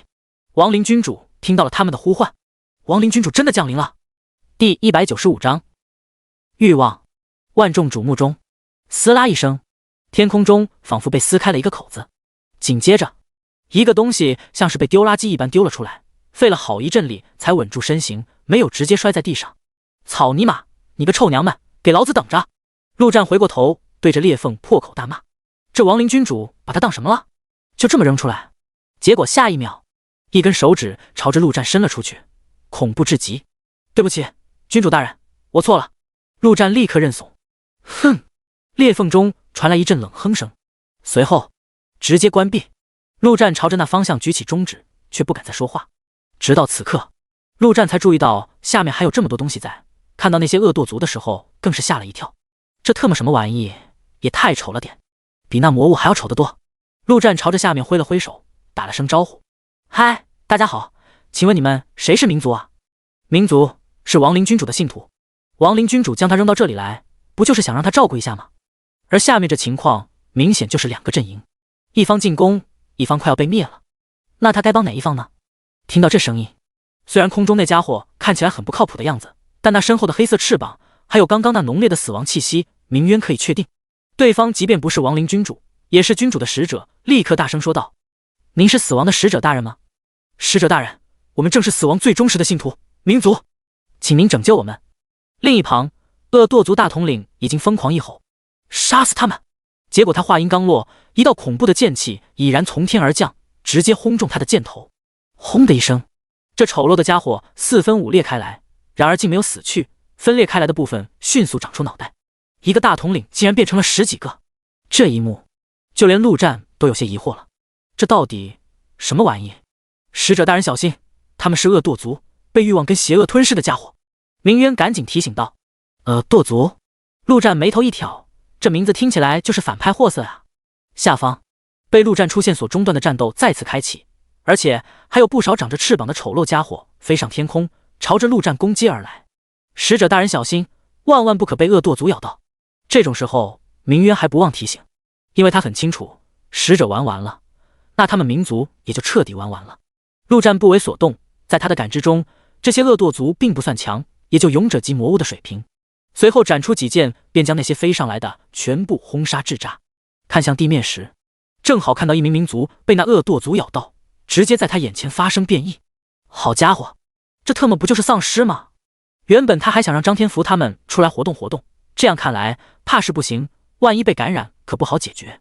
至于怎么对付这群丧尸一样的玩意，也很简单。陆战随手一挥，天魔大将的亡灵以及1号便直接出现在他的身前。除此之外，还有一个大家伙，一头古龙。这玩意正是陆战死皮赖脸从亡灵君主那里讨来的。现在的陆战毫无疑问已经是亡灵君主的人了，要来一头古龙什么的，很正常的事。而且这古龙也就是头统帅级亡灵，不算特别强，主要是霸气有排名。陆战直接坐在古龙身上，天魔大将的亡灵以及1号已然朝着那群恶堕族冲去。恶堕族的欲望感染对于亡灵来说基本上不起任何作用，两头亡灵自然是冲入恶堕族一顿胡乱砍杀。而陆战的脑海中依旧能响起系统的声音：第一，恭喜你击杀，他的属性面板还在，经验值也还能涨。按照亡灵君主所说，这其实是一种天地规则的奖励，不仅仅是人族，其他种族之间的相互击杀也能获得各种各样的击杀，但人族能获得的奖励是最丰厚的，因为传说中这天地规则就是一位远古人族大能制定，仅仅10分钟不到，便已经将那恶堕族砍了个大半，民族众人的压力也是大大减轻。明渊更是带头大喊：亡灵君主神威浩荡！陆战坐在古龙背上，突然看到前方空中竟有一个浑身赤裸的美女正在朝他走来。一瞬间，陆战的眼神便被其吸引住，这家伙仿佛能勾起男人心中最原始的欲望一般。美女一步步靠近，飘到陆战的身边，正准备伸出手抚摸之时，陆战一剑挥出，直接砍向对方。刹那间，美女的身影便化作泡沫，消失不见。陆战心中冷笑，在这方面他可是身经百战，岂会被这小小欲望所勾引？不过刚刚那种感觉竟让他产生了不顾一切冲上去的冲动，这绝对不是正常男人见到美女的反应。结果下一秒，陆战突然感觉到无比的饥饿，地面上的恶堕族以及民族在他眼中仿佛都变成了食物，恨不得直接冲下去大餐一顿。特么的给老子滚出来！陆战怒吼一声，死亡之意散开，强大的死亡气息轰然爆发。先是色欲，再是食欲。很显然，暗中有个东西正在影响他的心智。不远处，一个带着翅膀的小玩意凭空显形了出来，犹如一个小恶魔一般。嘻嘻嘻，人类，欲望母数会一直关注你的。陆战直接一剑斩去，结果这小恶魔却丝毫不慌，直愣愣的被剑气轰中，消散在空气中。而随着这小恶魔的消失，地面上那些恶堕族的实力直接急速下降，仅仅几分钟不到，便已经被两头亡灵全部杀光。陆战皱了皱眉，欲望母数，那又是什么玩意？那小东西总给他一种不安的感觉。这还是他第一次离开祖星，来到宇宙。据说这宇宙中除了万族之外，还有很多奇奇怪怪的东西，很多强者都在不知不觉中着了道。他现在的实力在整个宇宙中来说，应该是处于不上不下的位置，算得上是个强者，但也绝对还没到可以嚣张的地步，还是需要低调行事才行，省得阴沟里翻船了。第196章选择。陆战控制着古龙缓缓落到地面上，一瞬间，剩下的所有民族便统统跪了下来，高估亡灵君主的伟大。对于这种场景，陆战自然是不为所动，比这更大的场面他都经历过。你们谁是带头的？陆战直接问道。到了一个陌生的地方，第一件事自然是找个人问清楚情况再说。很快，跪着的人群中便有2人跪着爬了出来。使者大人，我是民族族长明渊。使者大人，我是民族大祭司。民族大祭司没有名字，只有一个称呼。作为唯一能稍微沟通一下亡灵君主的存在，他们没资格给自己取名，只能等亡灵君主赐名。都起来吧。陆战挥了挥手，将3头亡灵收回空间之内，随后看向这2个带头的，直接说道：把面罩给我脱了。这民族打扮的跟做贼似的，不符合陆战光明磊落的形象。这明渊跟大祭司仅仅是犹豫了一下，很快便照做摘下口罩。虽然这是民族一直以来的规矩，但对方是谁？亡灵君主的使者，那就是亡灵君主的意思。就算让他们直接去死，也必须照做。陆战看着2人的脸，长得倒是跟人族差不多，不过就是太白了，而且是无比苍白的那种白，完全不正常的白，也不知道是不是包裹的太久了，还是营养不良。这个大祭司倒是如他所想，一副老态龙钟的模样。倒是这族长明渊，那俊俏的小脸，连陆战都有些嫉妒了。这妥妥的吃软饭小白脸长相啊！这样的脸竟然还包起来，简直就是暴殄天物！你们民族其他人呢？扑通一声，这明渊再次跪下，满脸悔恨地说道：“使者大人，是我无能，没能保护好族民。”陆战看了一眼他的身后，好家伙，顶多也就100多人，这也能叫一个族吗？村子都特么比这大了吧？不过这样也好，要是人太多，他还不知道怎么管理。明渊，那你跟我说说这混乱星海的情况吧。陆战继续问道。明渊顿时眼前一亮，使者大人这么问是什么意思？难不成是准备一直留下来吗？这是亡灵君主的意思吗？君主大人终于要广撒神威了吗？他们民族等了这么久，终于要等到崛起的时刻了吗？明渊越想越激动，声音颤抖着说道：“使者大人，这混乱星海共有108颗星。”明渊足足讲了将近1个小时，才将这混乱星海大大小小的势力大致讲了一遍。陆战听着，心中也是凝重起来。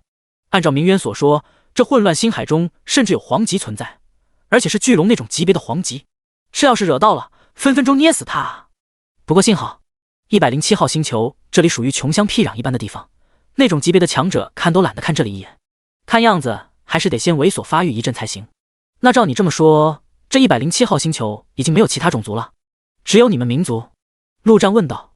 是的，使者大人，以前这里还有7、8个小种族，可是前段时间这恶堕族发疯，将其他种族全灭光了。现在恶堕族也被您给灭了，是只剩下我们。明渊说道。陆战看了一眼四周，这星球确实不算大，估计也就1%个祖星左右。不过随后一想，是不是说这星球就已经归他了？哥现在也是有一个星球的人了。对了，明渊，我还有一些朋友，想先在这里安定下来，如何？陆战问道。使者大人，您的朋友就是我们的大人。明渊立刻说道。亡灵使者的大人，那不就是亡灵生物吗？明渊自然是欢迎的很。陆战点点头，意识直接进入到新世界当中。此刻的新世界已经大变样，一座座城池的雏形已经出现，人类当中还存活着很多生活职业，渐渐有了末世前的样子。唯一的问题就是太过和平了。没错，就是和平了。经历过末世的血腥战斗之后，很多人对于和平竟然有些不知所措，不知道该做些什么。陆战看着新世界，直接说道：“各位，我已经到了一个新的星球，你们可以选择继续在这新世界生活，也可以到外面来生活。不过我要提醒你们，这外面的生活可没这么安全，随时会有性命安危。”陆战的话音刚落，便听到张天福大声的吼道：“出去出去，陆哥，快放我出去！没有陆哥的日子，天知道有多么难过，度日如年。新的星球吗？人皇带我们离开地球了。我去，那我们不成外星人了？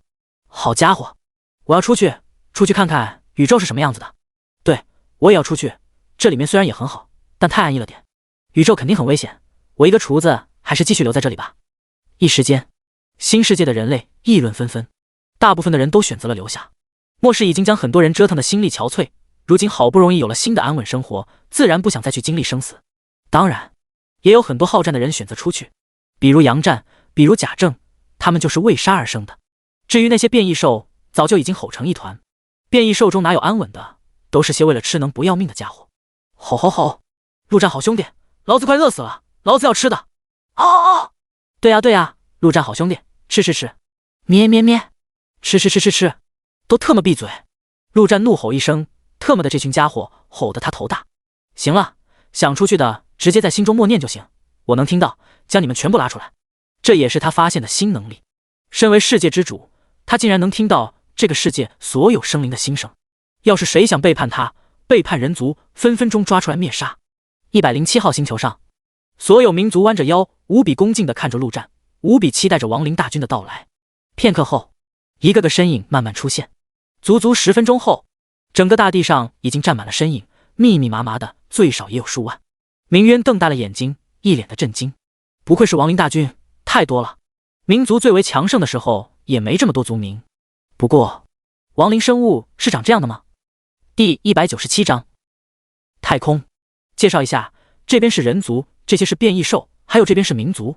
陆战站在中间，介绍三方势力。明渊看着那乌泱泱的一大片，脑海中满是疑惑。这不是亡灵生物吗？人族是什么？变异兽是什么？人族怎么长得跟我们差不多？作为宇宙中微不足道的一个小小垃圾种族，民族还真没资格知道人族。不过，只要是使者大人的朋友，那就是他们的大人。扑通一声，明渊直接跪了下来，大喊道：“各位大人好！”他的身后100多号民族也是有样学样，全部跪了下来。这一下还真将张天福等人族给搞不会了。啥情况？这就是外星人打招呼的方式吗？见人先磕一个。行了，你们都起来吧。陆战也是无语，直接对着明渊等人说道：“记住了，以后没我的命令，谁也不许跪。”看着这么大一群人，陆战也是头疼。刘勇不在了，黄圣人也不在了，他还真不知道该怎么管理。想了想，陆战只能将那战王杨战给拉出来。杨战，你安排下吧。这杨战好歹也是当过老大的人，管理方面还是很有心得的。随后，陆战便直接召唤出古龙，坐了上去。他准备先将这整个星球逛一圈再说，看看是不是真的没有其他生灵了。一整个星球仅仅花了半个小时，陆战便已经全部逛了一圈，确实没有任何其他的生灵。回到原来的地方之时，张天福等人跟民族已经相当熟络，大家都是陆哥的人，没必要分什么彼此的。说起来，这民族跟人族就外表来说区别还真是不大，就是民族的身体白了许多，而且相比于人类，他们的身体几乎没有知觉一样，痛觉、味觉、累、酸等等，民族完全感觉不到。陆战甚至问过关于那方面的事，明渊说他们民族做那事完全没感觉，只是为了繁衍而已。这就像是人类的灵魂装进了亡灵的身体之中。陆战甚至有些怀疑，人族若是一直信仰死亡，到了最后是不是就会变成民族？不过这都已经不重要了。按照亡灵君主所说，如果他能成就永恒，都可以直接让那位最强的亡灵复活成人，其他的算什么？要是他成就不了永恒，那整个人族都要彻底玩完，成为民族又有什么所谓？陆战从天上飞了下来，张天福等人自然是赶紧迎了上来。四周一些建筑师已经在建造房子，明渊等民族面对这种种手段，自然是看得目瞪口呆。房子？那是什么玩意？一直以来，这个星球上的生灵都跟野生的差不多，顶多也就钻个洞什么的。这混乱星海常年明亮，也没有任何的天气变化，下雨下雪什么的，统统跟这里无缘，没必要躲什么。不过这星球确实是差了点，水源缺少，更别说木材、石材之类的，没有材料，建筑师也不可能凭空造物，造的也只能是一些极其简陋的房子。陆战看了一会，便是心中一动，这里没材料，新世界里有啊。新世界里大片大片的树林、山峰都是未开采的，完全可以直接搬出来改造这个世界。对他来说，资源什么的根本不成任何问题。想到就做，陆战立刻便将杨战等人喊了过来，开始搬运工作。陆哥，这就要进入太空了吗？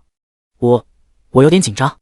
107号星球天空之上，一头古龙正在越飞越高，龙背上张天福紧紧地抱着龙骨，紧张而又激动地说道：“出息！”陆战看了一眼张天福，不屑地说道。然而他的双眼上跳动的眼皮已经将他出卖。虽然他是人皇，虽然他的实力很强，但说起来也是第一次进入宇宙太空，不紧张是不行的。宇宙里能呼吸吗？会有什么陨石撞他吗？会不会有什么压强啥的？这些都是从没体验过。福哥，您放心吧，我虽然弱小，但也出去过几次，您这么强，肯定不会有任何问题的。龙尾处，明渊说道。以他们如今的身体素质，只要不遇到星海黑煞，或者遇到一些有敌意的强者，进入太空不会有任何危险。这107号星球实在是太过贫瘠，明渊有时候也不得不去其他星球交易一些物资回来。当然，以他的身份实力，只能去100号以后的星球，100号以内的星球，他连靠都没办法靠近。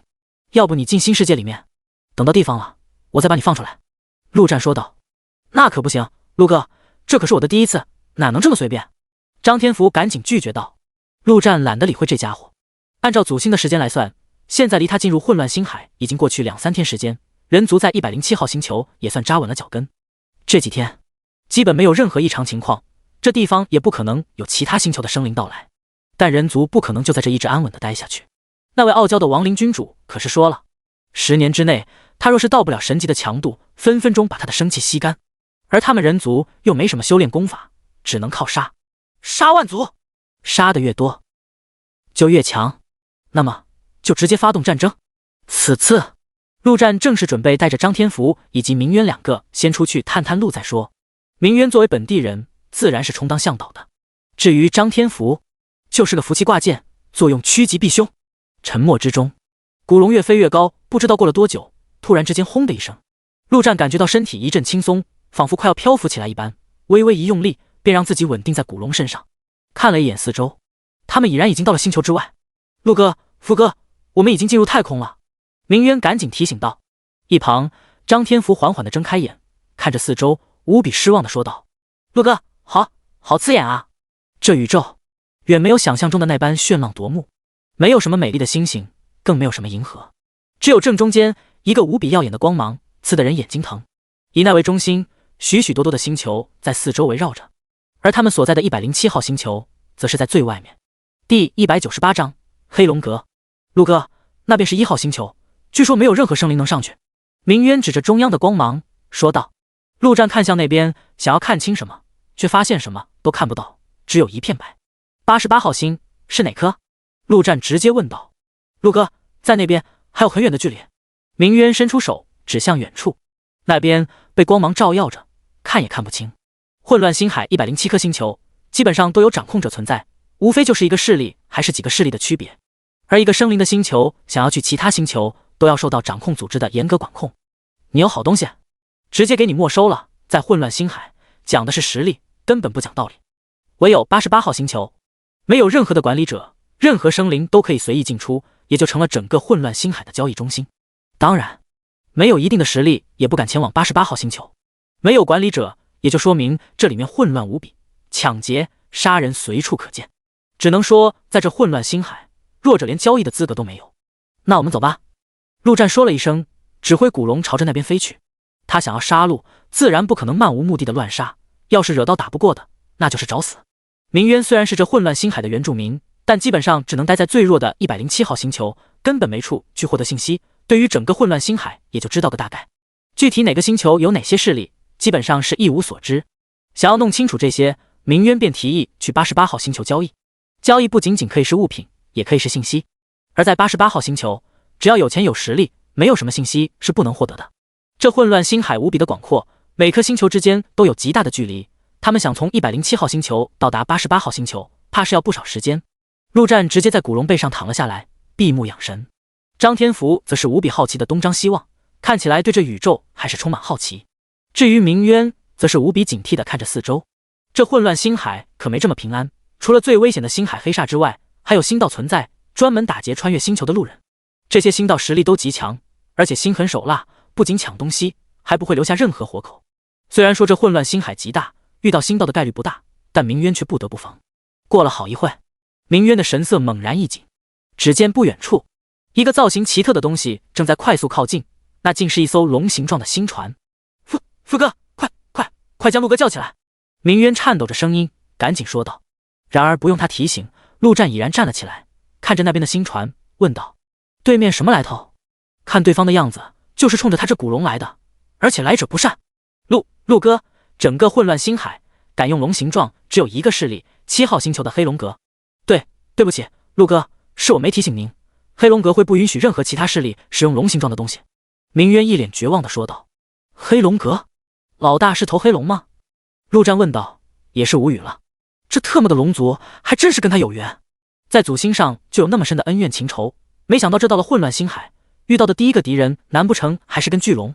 是的，陆哥，我听说过一些传闻，黑龙阁的老大是一头叛出龙族的黄级巨龙，实力恐怖无比。明渊看着那飞船越来越近，颤抖的也是越来越厉害。怕什么？你难道觉得我们的亡灵君主打不过那什么黄级巨龙？陆战拍了拍明渊的肩膀，呵呵一笑。黄级巨龙肯定不会出来乱逛，所以这龙形星船里面的强者也没什么好怕的。明渊脸上一震，赶紧跪了下来。对不起，君主大人，是我错了。谈话间，那龙形飞船已然靠近，只见那龙嘴猛然张开，一股恐怖的能量光线瞬间朝着骨头射出。这黑龙阁的人甚至懒得多说什么，直接就要灭杀了陆战等人。以他们在混乱星海的势力，任何敢坏规矩的生灵都必死无疑。陆战心中一动，身下的古龙同样张开龙嘴，一道黑色的死亡龙息轰然喷出。身为顶级的亡灵生物，古龙可不仅仅是样子货，他的实力同样极为顶级，甚至不比那天魔大将的亡灵弱。轰的一声，两道能量直接在空中相撞，强大的波动四散而开，似乎旗鼓相当。飞船内，一个龙头狮身的魔物站在控制室内，眼中满是愤怒与蔑视。他正是黑龙阁老大黑龙的儿子酸泥。古龙，任何龙族都不会允许这种生物的出现，这是对整个龙族的挑衅。即便黑龙阁已经叛出龙族，但也不能容忍古龙的出现。酸泥虽然不算纯正的龙族，但也是以龙族自居，眼下见到古龙，直接毫不犹豫地出手。然而令他没想到的是，这头古龙竟然还挺强。想到这，酸泥直接打开船门，走出星船，准备亲自出手。结果他刚出去，一道恐怖无比的剑气已经朝着他当头劈下。就在前一秒，陆战看到那酸泥身影出现的一瞬间，便已经直接施展技能闪现，闪现到他的头顶。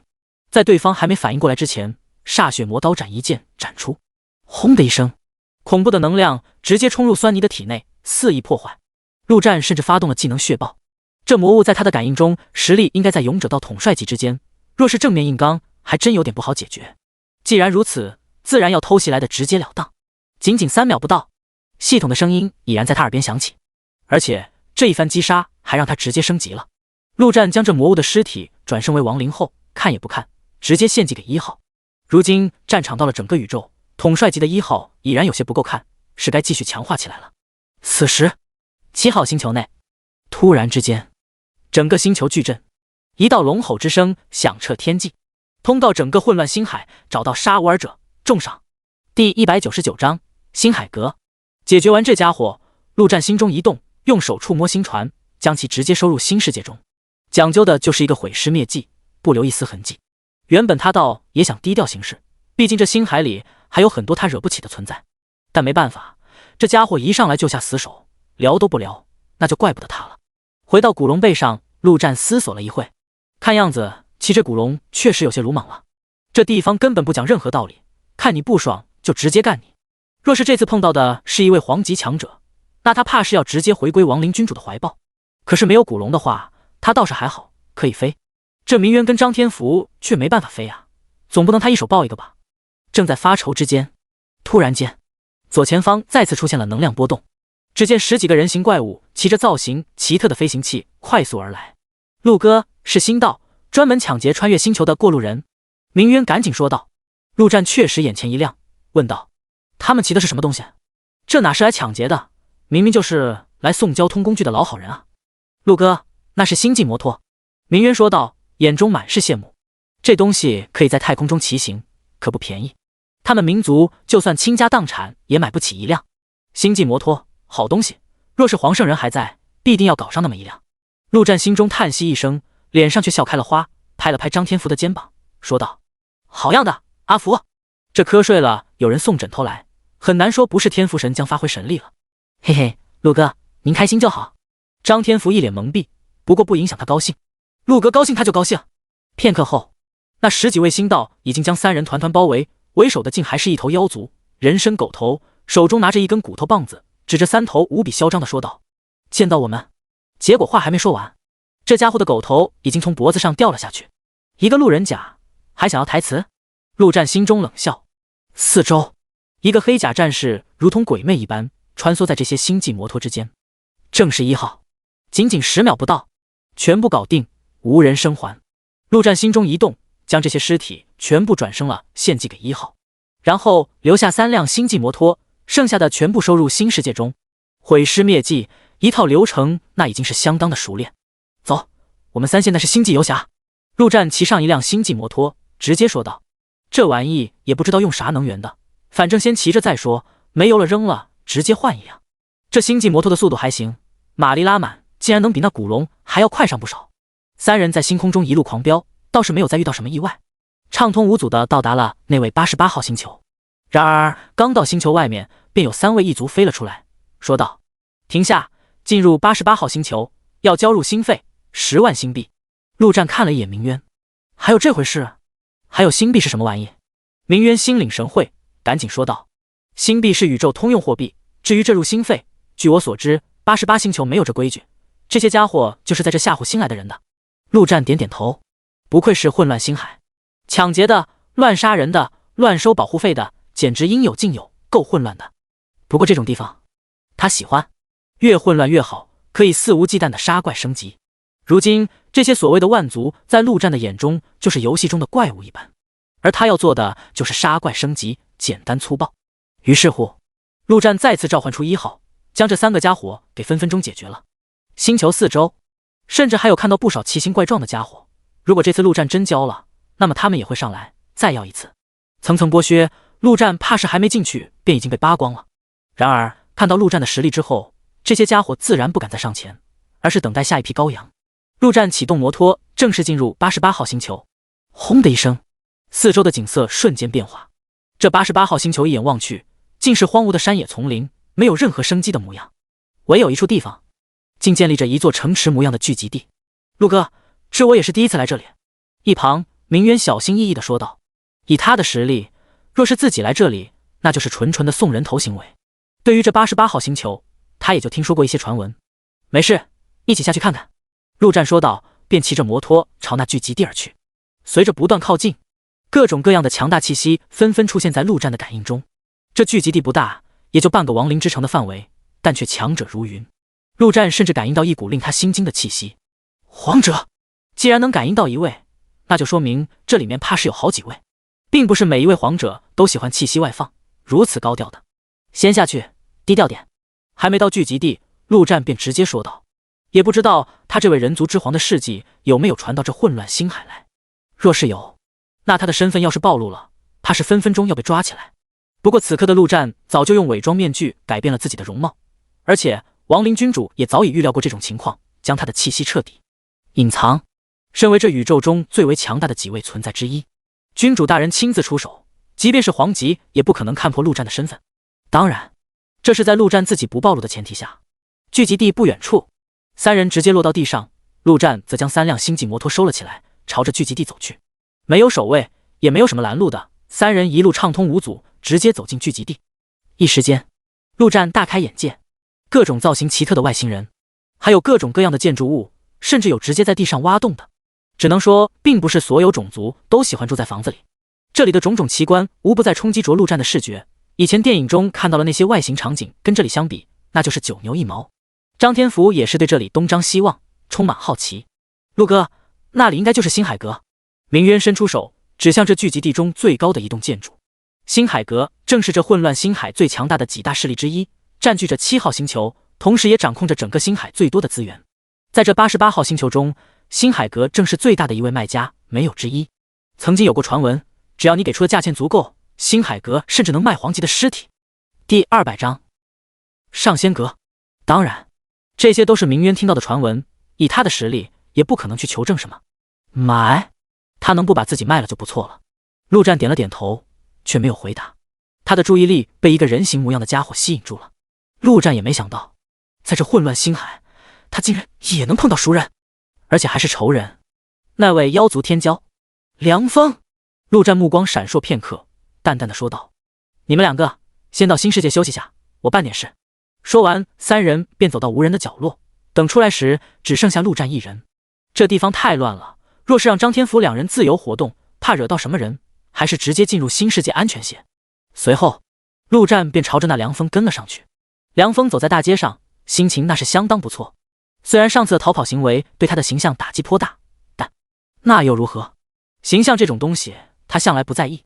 他在意的是他在天骄榜上的排名又上升了几位。因为上次征讨人族，他前面的天骄死了好几位。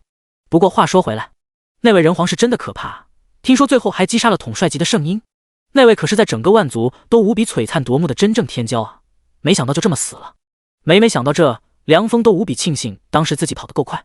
这次他来到这混乱星海，正是跟随族里的长辈来，有秘密任务。然而到了这种地方，完成任务是一方面，另一方面自然是要见见世面，享受一番。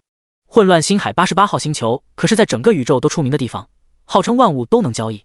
此刻他正要前往一处特殊的场所，据说在那里甚至有仙族的仙女提供服务。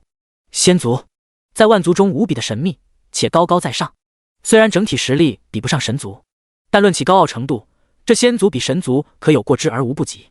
要是在外面，你敢调戏仙女，仙族大佬分分钟就要上门讨要说法。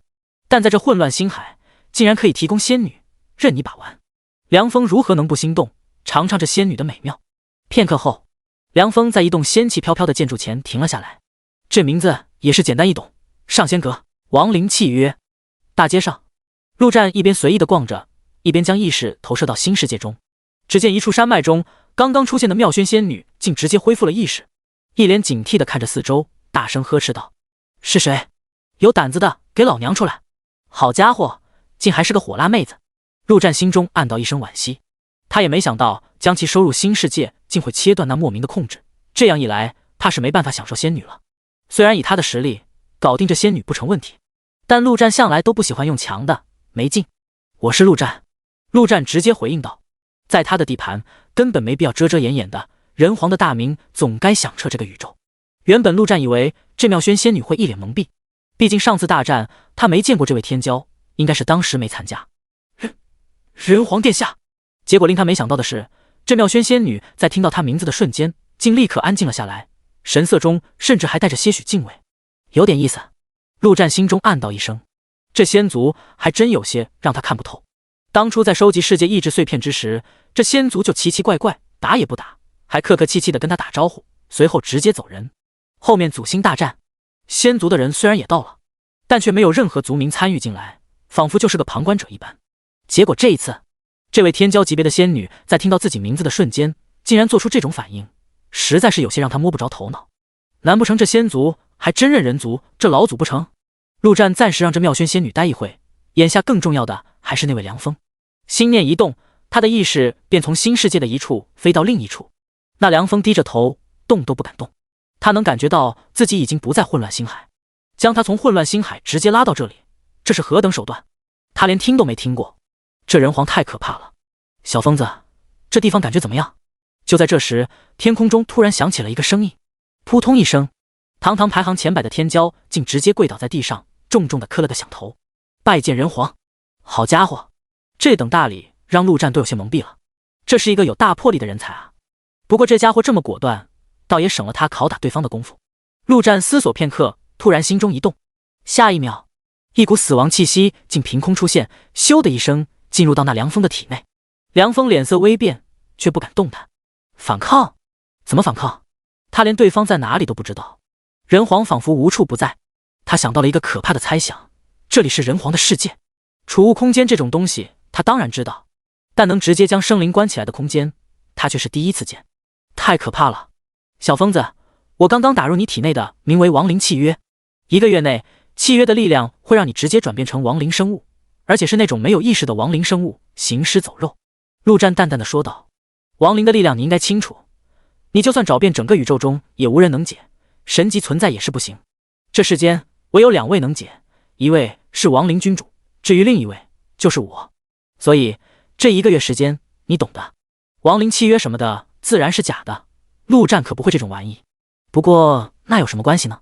他相信凉风会相信的，因为这是亡灵的力量，这个宇宙对于亡灵的力量都会莫高深。如果是精神方面的控制，这凉风可能还抱有什么幻想，找妖族老祖解一解什么的，但亡灵的力量，凉风绝对不敢有任何尝试。果然，跪在地上的凉风直接大声说道，人皇殿下，从今往后，我凉风便是您最忠实的仆人，您让我往东，我绝不往西，我凉风就是您的狗，您的亡灵，您的意志便是我的一切。凉风确实不敢有任何一丝怀疑，变成亡灵，这对他来说甚至比死还要难受。陆战冷笑一声，这凉风果然是一条好狗。随后陆战便直接问道，你此番来这混乱星海所为何事？人皇殿下，这次是跟随族里的长老而来，到这混乱星海来抢一样东西。凉风没有丝毫犹豫。什么东西？陆战疑惑。原本他还想着会不会是来抓他的，看样子是想多了。我也不知道，这件事非常机密，长老没有任何透露。不过据我所知，不仅仅是我们妖族，还有很多其他种族也来了，神族、魔族、精灵族。凉风说道，你族里那位长老什么实力？是领主级。领主级？妖族的领主级也不是现在的他能对付的。陆战思索片刻，突然问道，你们妖族里有几位神级存在？又有几位皇级存在？回人皇，神级存在自然只有1位。凉风赶紧说道，除了神族有2位神级存在之外，其他强族都只有1位神级存在。至于皇级，妖族明面上共有6位，不过我觉得应该还有隐藏的皇级存在。6位皇级，其中1位便是我族的老祖，本体为一条吞天巨蟒。还有1位，这凉风也是干脆，不仅是皇级，还将领主级什么的也给说了出来，分分钟便将妖族的信息给卖了个干干净净，同时还穿插着一些秘闻、传闻、八卦什么的。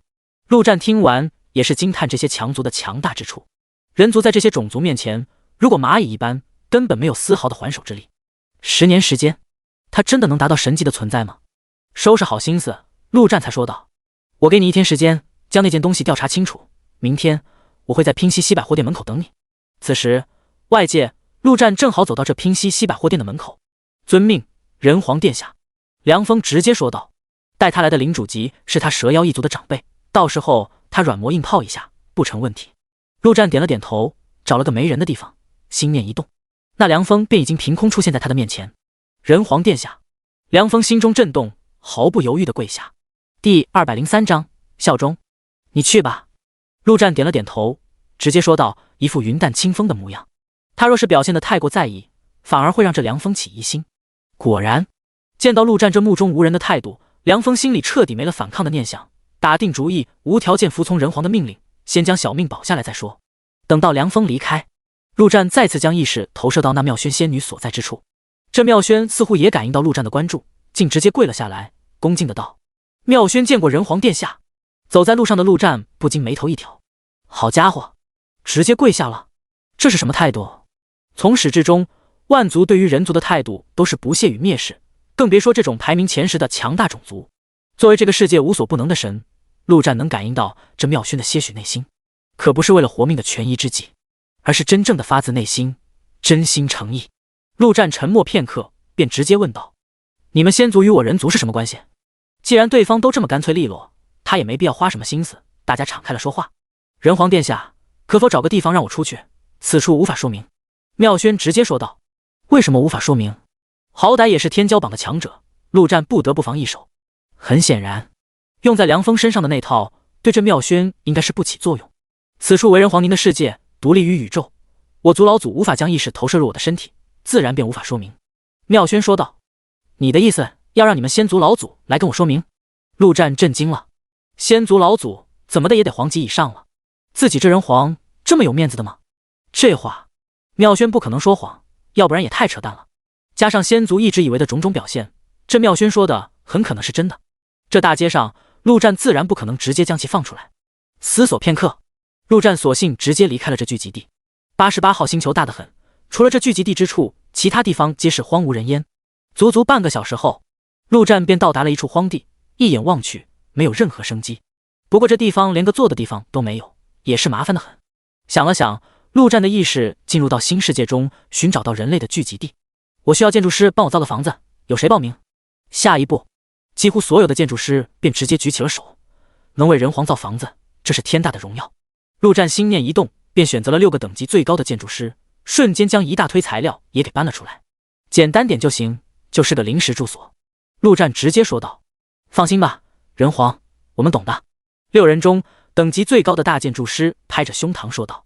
于是将近半个小时后，一座雄伟无比的宫殿出现在陆战的眼前。是我一开始没表达清楚吗？简单点就好。陆战看着眼前这座宫殿，有些无语地问道。是简单啊，为人皇建造的，这已经算是最简单的了。大建筑师理所当然地说道。行吧行吧，陆战无奈地挥了挥手，辛苦你们了。随后便让这6个建筑师回到新世界。走进大门，陆战自然也没心思欣赏这宫殿的豪华，拿出血之挽歌，凝神静气，做好准备。紧接着心中一动，那妙轩仙女的身影便出现在他的眼前。这仙女只要有任何异动，陆战便会毫不犹豫将其斩杀。然而妙轩在出现在一瞬间，便再度跪了下来，无比的恭敬。人皇殿下，您请稍等。陆战点了点头，却不敢有丝毫的放松。他知道此刻这妙轩应该是在呼唤仙族老祖，若是关键时刻，他也不是不能呼唤一手亡灵君主。就在这紧张的气氛当中，一道恐怖的气息瞬间出现，而又消失不见，仿佛什么都没发生。但那妙轩的气质却已然发生翻天覆地的变化。人皇殿下。妙轩缓缓起身，再次开口，声音却变得苍老无比。听到这声音，陆战心中总算松了口气。以对方的身份能称呼他为人皇殿下，就已经表明了态度。你是仙族的皇级还是神级？陆战收起血之挽歌，直接问道。老夫为仙族178代仙祖，名号道上天尊善仙老祖妙善仙尊，人皇殿下称呼我为妙善即可。妙轩开口道。至于老夫的实力，按照人皇殿下的理解，便是神级之境。果然是神级存在。陆战心中震惊，眼前这存在给他的感觉就与那魔主之手差不多。不过陆战好歹也是与那亡灵君主的真身相处过的人，面对这神级的一缕意识，自然也没啥好处的，直接问道：“你们仙族是怎么个立场？若是为敌，那就大大方方开打；若是为友，那就更好说了，大家坐下来一起谈谈怎么对抗其他种族。”结果这仙族就跟个旁观者一样，啥也不干。不仅万族难受，陆战这人皇也是难受。毕竟，谁也无法忽视仙族的恐怖实力。人皇可知我仙族存在的使命？妙善没有直说，而是反问道：“废话，我一个人族怎么可能知道？”陆战毫不客气，直接说道。妙善也不生气，反而呵呵一笑：“哼，别说人皇，即便是那魔族、神族、妖族、万族也无一知晓。我仙族存在3万年，等待了3万年，便是在等待人皇的出现。”说到这，妙轩仙女那美丽的脸庞都变得激动了起来，仿佛完成了什么伟大的使命一般。等我出现？可笑！陆战冷哼一声：“我不是早就出现？那万族屠杀我人族的时候，你们仙族在哪？我仙族效忠于人皇，却不效忠于人族。”妙善直接说道：“大战之前你不是人皇，大战之中你也不是人皇，直到大战之后，你才是人皇。因为你通过了考验，获得了完整的世界意志，那是人皇的象征。当日若没有亡灵君主出手将你拉入亡灵界，我仙族也会出手救下人皇。效忠？你说你们仙族效忠于我？”陆战眉头一挑，有些震惊地说道。他原本以为仙族愿意跟人族交朋友，那已经是好消息，没想到这仙族老祖竟然说仙族效忠于人皇。第204章见面礼。我仙族第一代仙祖便是受当代人皇点化，才从荒野蛮夫修炼成仙祖强者，后面开枝散叶，成就如今仙族的强大。自我仙族诞生以来，便对人皇无比的感恩戴德，种种恩惠自不敢忘。可惜在那之后，人族诸多强者，包括人皇在内，均不知所踪，人族就此没落。所以第一代仙祖便曾立下仙誓，待到下一代人皇出现之时，我仙族必将竭尽全力辅助人皇重登宇宙之巅。妙善一位堂堂神级强者，竟直接跪了下来，无比虔诚地说道：“仙族永远效忠人皇。”陆战没有说话，脑海中不断地思索着什么。堂堂万族前世的恐怖种族，竟然说效忠人皇。说实话，陆战是不怎么信的。这妙善倒是说的有理有据，而且虔诚至极。如果第一代仙人效忠人皇，甚至第2代、第3代都还可以理解，但足足3万年下来，仙族轮回多少代了，还能至始至终保持这份赤诚之心，总觉得不是那么可信。唯一的可能就是这妙善口中那第一代仙祖立下的仙誓太过可怕，可怕到任何仙人都不敢背叛的程度。但真的有这种持续3万年的可怕誓言吗？不过不管怎么说，既然这仙祖说要效忠于他，那就看看对方的诚意。既然如此，你将那魔主的魔头给我拿来如何？就当做是你送给我这位人皇的见面礼了。陆战看着对方，直接说道。哈哈，人皇殿下说笑了。妙善笑着说道。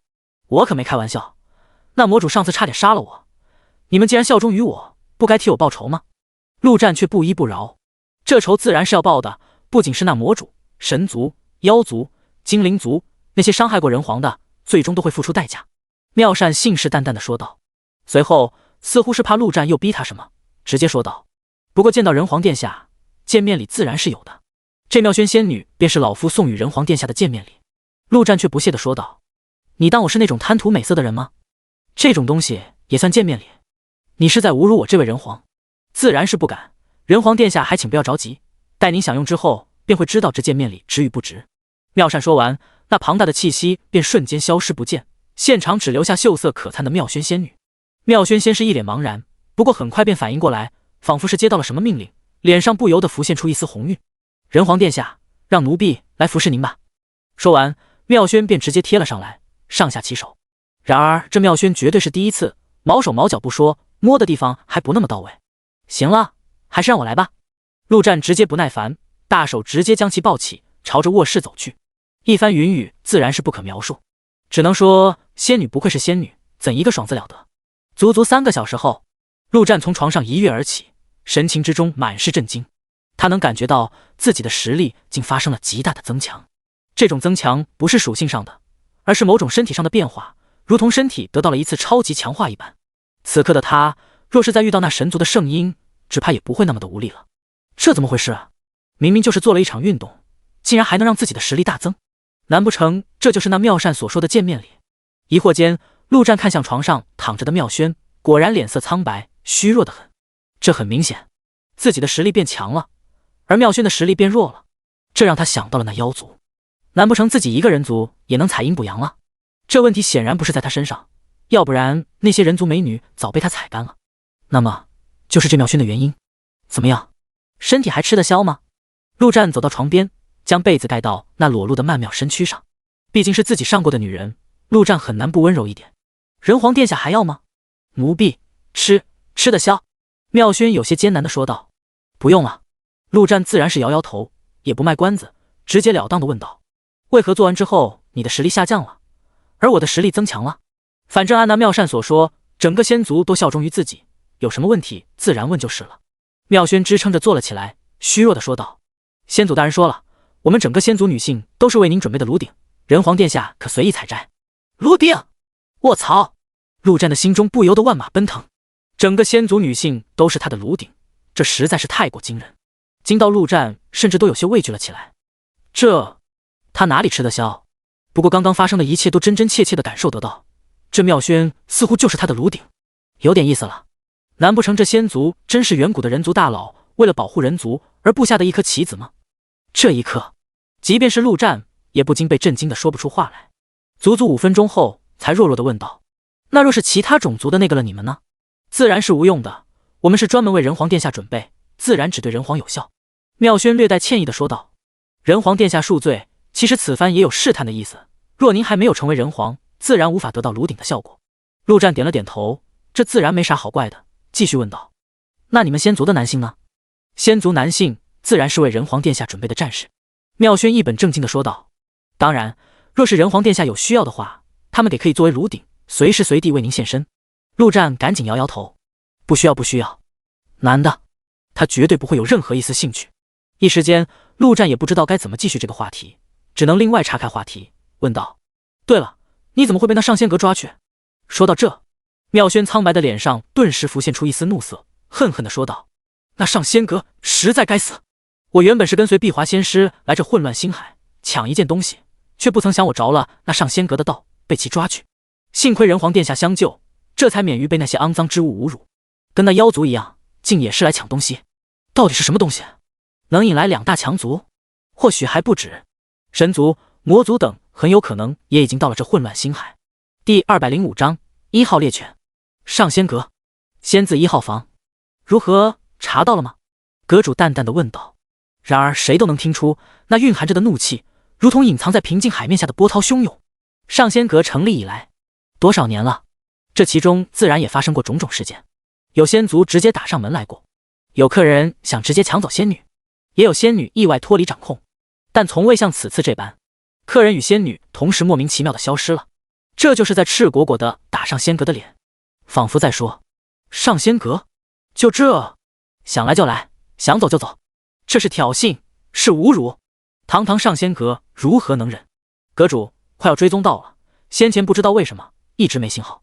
一旁副阁主内心忐忑地说道：不久前才出现的信号，而且不在集市内，所以定位有点慢。上仙阁除了控制仙女的手段外，还会在每个货物身上布下定位的物品。事情刚出现之时，不知为何，黑衣人尝试了无数遍，竟都无法找到定位信息。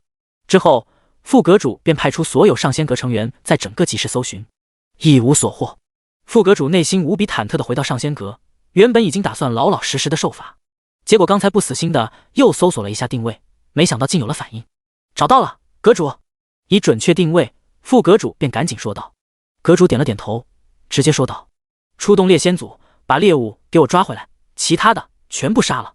对了，带上1号猎犬，这家伙应该不简单。副阁主心中一惊，1号猎犬可是上仙阁的秘密武器，算一算，怕是有几十年没有出动了。是，不管是谁，只要不是皇级强者，1号猎犬既然出动了，就不会有任何意外。而皇级强者牵一发而动全身，除非关键时刻，一般不会出手。宫殿内，陆战躺在床上，淡淡的问道：你们要抢的到底是什么东西？妙轩赶紧停下口中的活，说道：我也不知道，不过等仙师来了，人皇殿下可以亲自问他。碧华仙师应该知道一些呢。就在刚刚，妙轩已经通过仙族秘法通知了碧华仙师，赶到此处来拜见人皇。碧华仙师是什么境界？碧华仙师可厉害了，在领主级中也是佼佼者。那个碧华仙师他多大了？陆战故作正经地问道：“这个妙轩也不知道，不过最少也有1000岁了吧？”妙轩猜测着说道：“好家伙，1000多岁的老仙女。”陆战有些犹豫了，这还要不要踩？人皇殿下，奴婢还要不要继续？继续。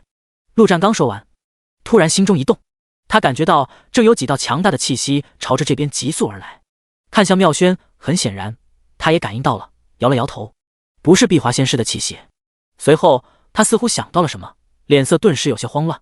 人皇殿下会不会是上仙阁的人？先把衣物穿起来。陆战说完，看样子这上仙阁除了在仙女身上下控制手段外，还有其他的手段，这倒是他想的太少了些。陆战心中一动，对着妙轩说道：“你先去新世界躲一躲，等到妙轩消失在这个世界。”果然，那几道气息竟突然停在了原地，仿佛失去了方向一般。一片荒地上，副阁主停在空中，皱了皱眉：“怎么回事？定位的信息又突然消失了。”副阁主，怎么了？后方一名猎仙组成员飞了上来，问道：“目标消失了。”副阁主脸色变得铁青，他必须完成任务，要不然他必死无疑。逃？不可能的！加入上仙阁之后，就已经注定了他们的命运。生是上仙阁的，死也是上仙阁的。这家伙可能有屏蔽定位的手段，分开寻找。记住，找到的第一时间发信号。副阁主说道。是。很快，8名猎仙组的成员便已经四散而去。在副阁主的身边，只剩下一个浑身笼罩在黑暗中的身影，一动不动。他正是1号猎犬。副阁主自然也不会就这样光等着，快速朝着前方而去。不一会儿，他便看到了眼前赫然出现一座略显宏伟的宫殿，心中顿时一惊。这88号星球什么时候出现了这样一座宫殿？妙轩仙女会不会在里面？副阁主正在犹豫间，便看到宫殿的大门打开，一个人形生物从里面走了出来。看到这身影，副阁主心中更加惊疑了。他竟然感应不到这家伙的气息，能在这种地方生存的，自然不可能是普通的生物。对方难不成还是皇级、神族、仙族，还是妖族？强族之中，就这些种族喜欢用人族的形态。副阁主胡乱猜测了一番，他怎么猜也不可能猜到人族上面去。趁老子还没发火前，赶紧滚！陆战看着空中的2个身影，负手而立，面无表情的直接骂道：“刚才他完全可以将这宫殿也收了，直接逃走，但那不符合他堂堂陆皇的风格。想他在祖星上时称王称霸，何其霸道！那万族强攻令他心中总有一股烈火无处发泄。到了这混乱星海，若是还到处逃，那可真是憋气至极。陆战不喜欢这样的感觉。当然，如果对方太强，打不过的话，该跑还是要跑的。有骨气，那也不能不要命啊！跑不掉怎么办？喊一声君主大人救命！那亡灵君主整天就坐在那里，闲得都快化成灰了。自己给他找点事做，他应该谢谢自己。够嚣张！副阁主心中生气，一股怒气。进入上仙阁后，还真没有几个敢这般跟他说话的。但正因为对方太嚣张，反而让他有些不敢动了。想了想，直接问道：“阁下可见到过一位仙族的女仙？你是什么东西，也配问老子？老子再说一次，赶紧滚，不然别怪老子不客气。”陆战却没有回答，而是直接骂道：“在他的感应中，这副阁主应该是领主级强者，不过算不上那种极强的领主级，甚至给他的压迫感还没有那位统帅级的圣婴来的强。圣婴那种顶级天才，放眼整个宇宙，一只手也数得过来。”第206章，吃软饭的人皇。副阁主已经快要气炸了，太嚣张了，即便是皇级也不敢在上仙阁面前这么嚣张。阁下，我再问一遍，问你妈呢？结果下一秒，伴随着一声怒骂，一把血色剑气横空斩来，遮天蔽日。副阁主脸色一变，好恐怖的气息，但也就这样，远没有到皇级的程度。副阁主顿时冷笑一声，原以为是什么大老虎，结果却是个纸老虎。恰好此时，猎仙小组的成员已经收到他的信息，全部赶过来，一起上，杀了这家伙。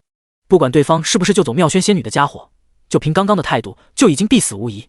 猎仙组8名组员全是统帅级的强者，而且都不是弱族统帅，一起出手斩杀领主也不在话下。如今这宇宙，神级神龙剑手不见尾，皇级非重大事件也不会轻易出手，领主级已经是顶天的战力，所以副阁主很有信心。以刚才这家伙出手的实力来看，只需要8名猎仙组成员出手，对方必死无疑。至于1号猎犬，这是秘密武器，而且使用还有消耗，轻易不会使用。这次带来也只是为了以防万一罢了。刹那间， 8道恐怖的气息便直接冲向宫殿前方的陆战，各占一个方位。一股奇特的能量瞬间在他们身上升腾而起。8人共同出手的强大之处还有一点，那便是阵法。8星同体阵，在这阵法下，攻击到任何一位的伤害都会由8位平摊，而且最为可怕的是，他们的攻击也会得到增幅。真是人多搞人少，个个都敢搞。陆战双手握紧血之挽歌，丝毫不慌。可惜老子也是有小弟的。话音刚落，天魔大将的亡灵以及1号便已经出现在8位中其中2位的身后，直接不讲武德，发动偷袭。与此同时，陆战也没闲着，展出一记煞血魔刀斩，3道强大的攻击同时命中，等同于阵法内的8人同时受到了3道攻击。只能说这阵法的优点有时候也是缺点所在。虽然这8人全都没死，但却同时受了轻伤，再来那么几下，8人那可真就同生共死了。混战瞬间爆发，天魔大将直接单挑2个，平常状态下的1号则单挑1个，剩下的5个同时朝着陆战攻击而去。旁边副阁主皱眉，心中有些震惊，民族什么时候出现了这等强者？在他看来，那出现的1号跟天魔亡灵就是民族炼制的僵尸，也算是民族最为出名的手段之一了。但民族在混乱星海那就是底层中的底层，别说来这里撒野，就算在107号星球都快混不下去了。而前方那家伙竟然能直接扛着5位猎仙组成员的攻击，这份实力足以在100号以后的所有星球称王称霸了。尤其是这家伙竟然敢那天魔族的尸体炼制僵尸，也不怕那魔族找上门来。虽然心中震惊至极，但副阁主心中却丝毫不慌。8星同体阵还有一个极为重要的效果，那便是治疗与恢复。在阵法的作用下，8位猎仙组的伤势、体力、气息都在不断的恢复中。可以说，只要对方的攻击没有强到直接同时灭杀8人的程度，这8星同体阵便已经立于不败之地，杀敌只是时间问题罢了。大战中，陆战自然也是不急，反而乐得看见现在的局面。只要1号的越战越勇叠起来，神来杀神，魔来杀魔，这就是他一直以来的战术。虽然老套得很，但简单粗暴，百试百灵。双方都是气定神闲，胜券在握。战斗竟就在这种诡异的气氛之下僵持了下来。结果片刻后，又是几道强大的气息从远处急速而来。陆战与副阁主同时心中一动，对于这气息他们都还挺熟悉的。陆战刚亲身体验过，而上仙阁内则盛产这种气息的物种。仙族的强者，陆战自然知道来的应该是那碧华仙师，看样子是自己的援军到了，也许都不用1号发力。哎，没想到自己堂堂人皇竟然有一天也走上了吃软饭的地步。至于副阁主，则是心中疑惑不已，难不成自己还真找错人了？眼前这家伙就是嘴臭，跟掳走妙轩一事无关。不过他也没怎么慌，有1号猎犬在，没啥好慌的。若是来了仙族的皇，那慌也没用，死定了。当然，这概率低到基本不可能。妙轩何在？人皇殿下何在？然而身影未到，声音已至，充满愤怒、焦急、兴奋、激动种种情绪。碧华作为一位领主级仙族强者，已经很久没有如此复杂的情绪。妙轩是他带着来到这混乱星海，结果才第2天便不见了踪影。妙轩的性子他清楚得很，断然不可能私自逃走，最大的可能便是遭遇了不测。要不是这里是混乱星海，碧华早就闹翻天了。感动仙族的人是特么的活腻了。可惜混乱星海这地方他也不敢乱来，可谓憋屈至极。而就在不久前，收到妙轩的讯息，人皇救了他。就这短短的5个字，碧华便马不停蹄地赶了过来。仙族的思想教育工作那是做得相当到位，虽然从未见过人皇，甚至不知道人皇是什么玩意，但丝毫不影响其在碧华心中的无上地位。结果这一声让那副阁主更加疑惑了，这特么都什么情况？人皇又是什么玩意？就在这短短思索间，那几位仙族的强者已然全部到场，足足4位，2男仙2女仙，为首的雍容华贵，身穿青色长裙，手持一把长剑，正是那碧华仙师。碧华看着眼前这莫名其妙的战斗，也是有些不明所以。妙轩传递的位置就在这，仙呢？下一秒，一道身影便出现在空中，正是那妙轩仙女。陆战在战斗之余，直接将这仙女给放了出来。他可没工夫跟这几个仙族说明情况，还是让妙轩自己来说，直截了当一些。仙师大人，妙轩脸上顿时一喜，飞到那碧华的面前，短短几句话便已经将情况全部说明，最后更是无比焦急地说道：仙师大人，快救救人皇殿下！陆战虽然是至高无上的人皇，但尚在成长之中，需要保护很正常。上仙阁，碧华看向那浑身笼罩在黑暗中的副阁主，一字一句道，那份怒气几乎令风云变色。第207章修罗。仙族自然知道混乱星海中有这么个上仙阁的存在，而且是深恶痛绝。这种专门抓仙族用以取乐万族赚取利益的地方，说难听点就是在整个仙族的头上拉答辩，而且是故意的。但仙族还真就拿着上仙阁没办法，甚至有位仙皇亲自拜访着上仙阁，结果就是铩羽而归，甚至差点陨落了。自那以后，仙族对于上仙阁就只有一个办法，那就是自己小心点，别被抓住。碧华自然早就想过妙轩是不是被这上仙阁抓走，但他也只能怀疑，甚至不敢去查证。证实了又能怎样？他无能为力。可这一刻，当妙轩亲口说出这上仙阁的种种罪行之时，碧华再也压抑不住，彻底出离了愤怒，手中的长剑猛地斩向那副阁主。恐怖的剑气可比陆战刚刚那一剑猛太多了。副阁主冷哼一声，丝毫不惧，手中赫然出现了一个铃铛。既然如此，那便让这些家伙见识皇级以下第一强者的实力吧。只听叮铃一声响，副阁主旁边的黑衣身影仿佛猛地苏醒过来，无比恐怖的气息遮天蔽日一般笼罩四周。他的手中凭空出现了一把黑色的长剑，只是轻轻地朝着天空一挥，刹那间，黑色煞气竟喷涌而出，瞬间将那碧华展出的剑气给直接吞噬。这怎么可能啊？碧华脸色一变，这家伙好恐怖的气息，竟让他的心里产生了不可抑制的惧怕。你们退后些，别靠近。碧华对着身后的几名仙族说道。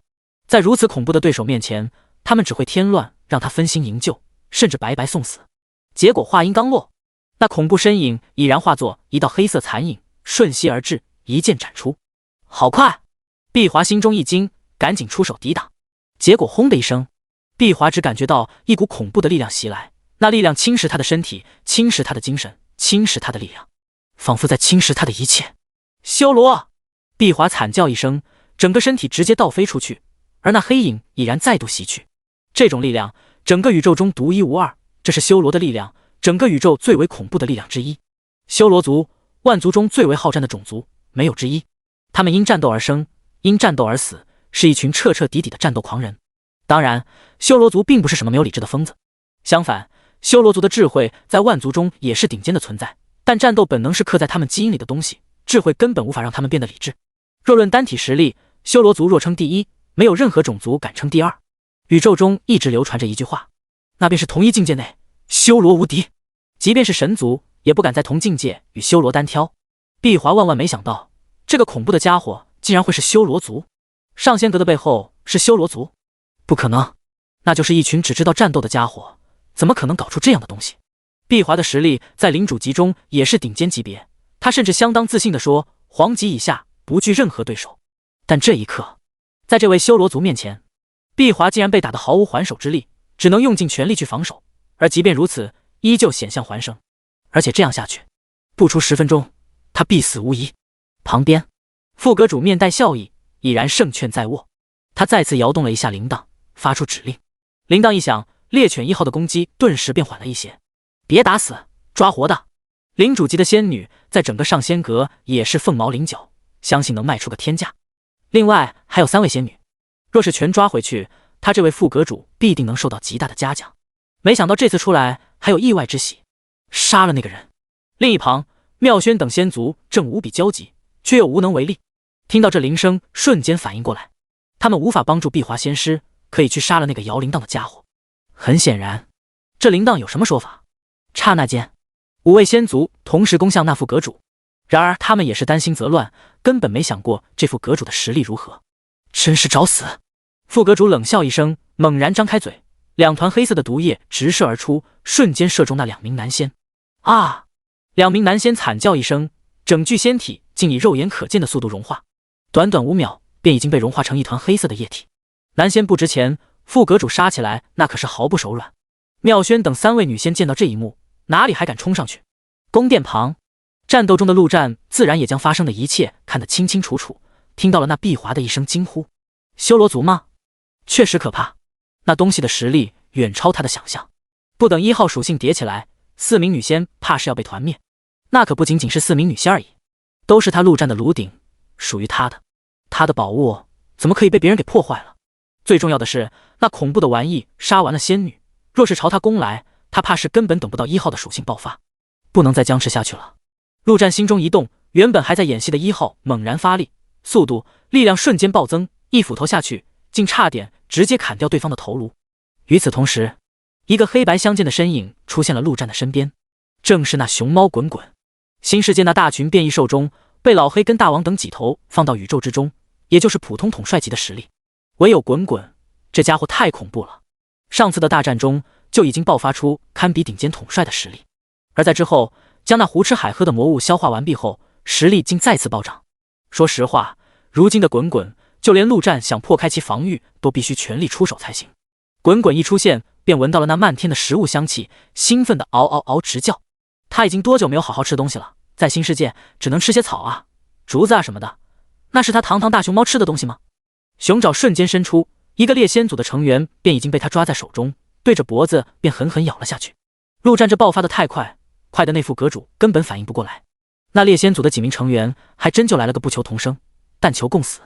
在滚滚跟1号的全力攻击下，仅仅3秒不到便全部暴毙。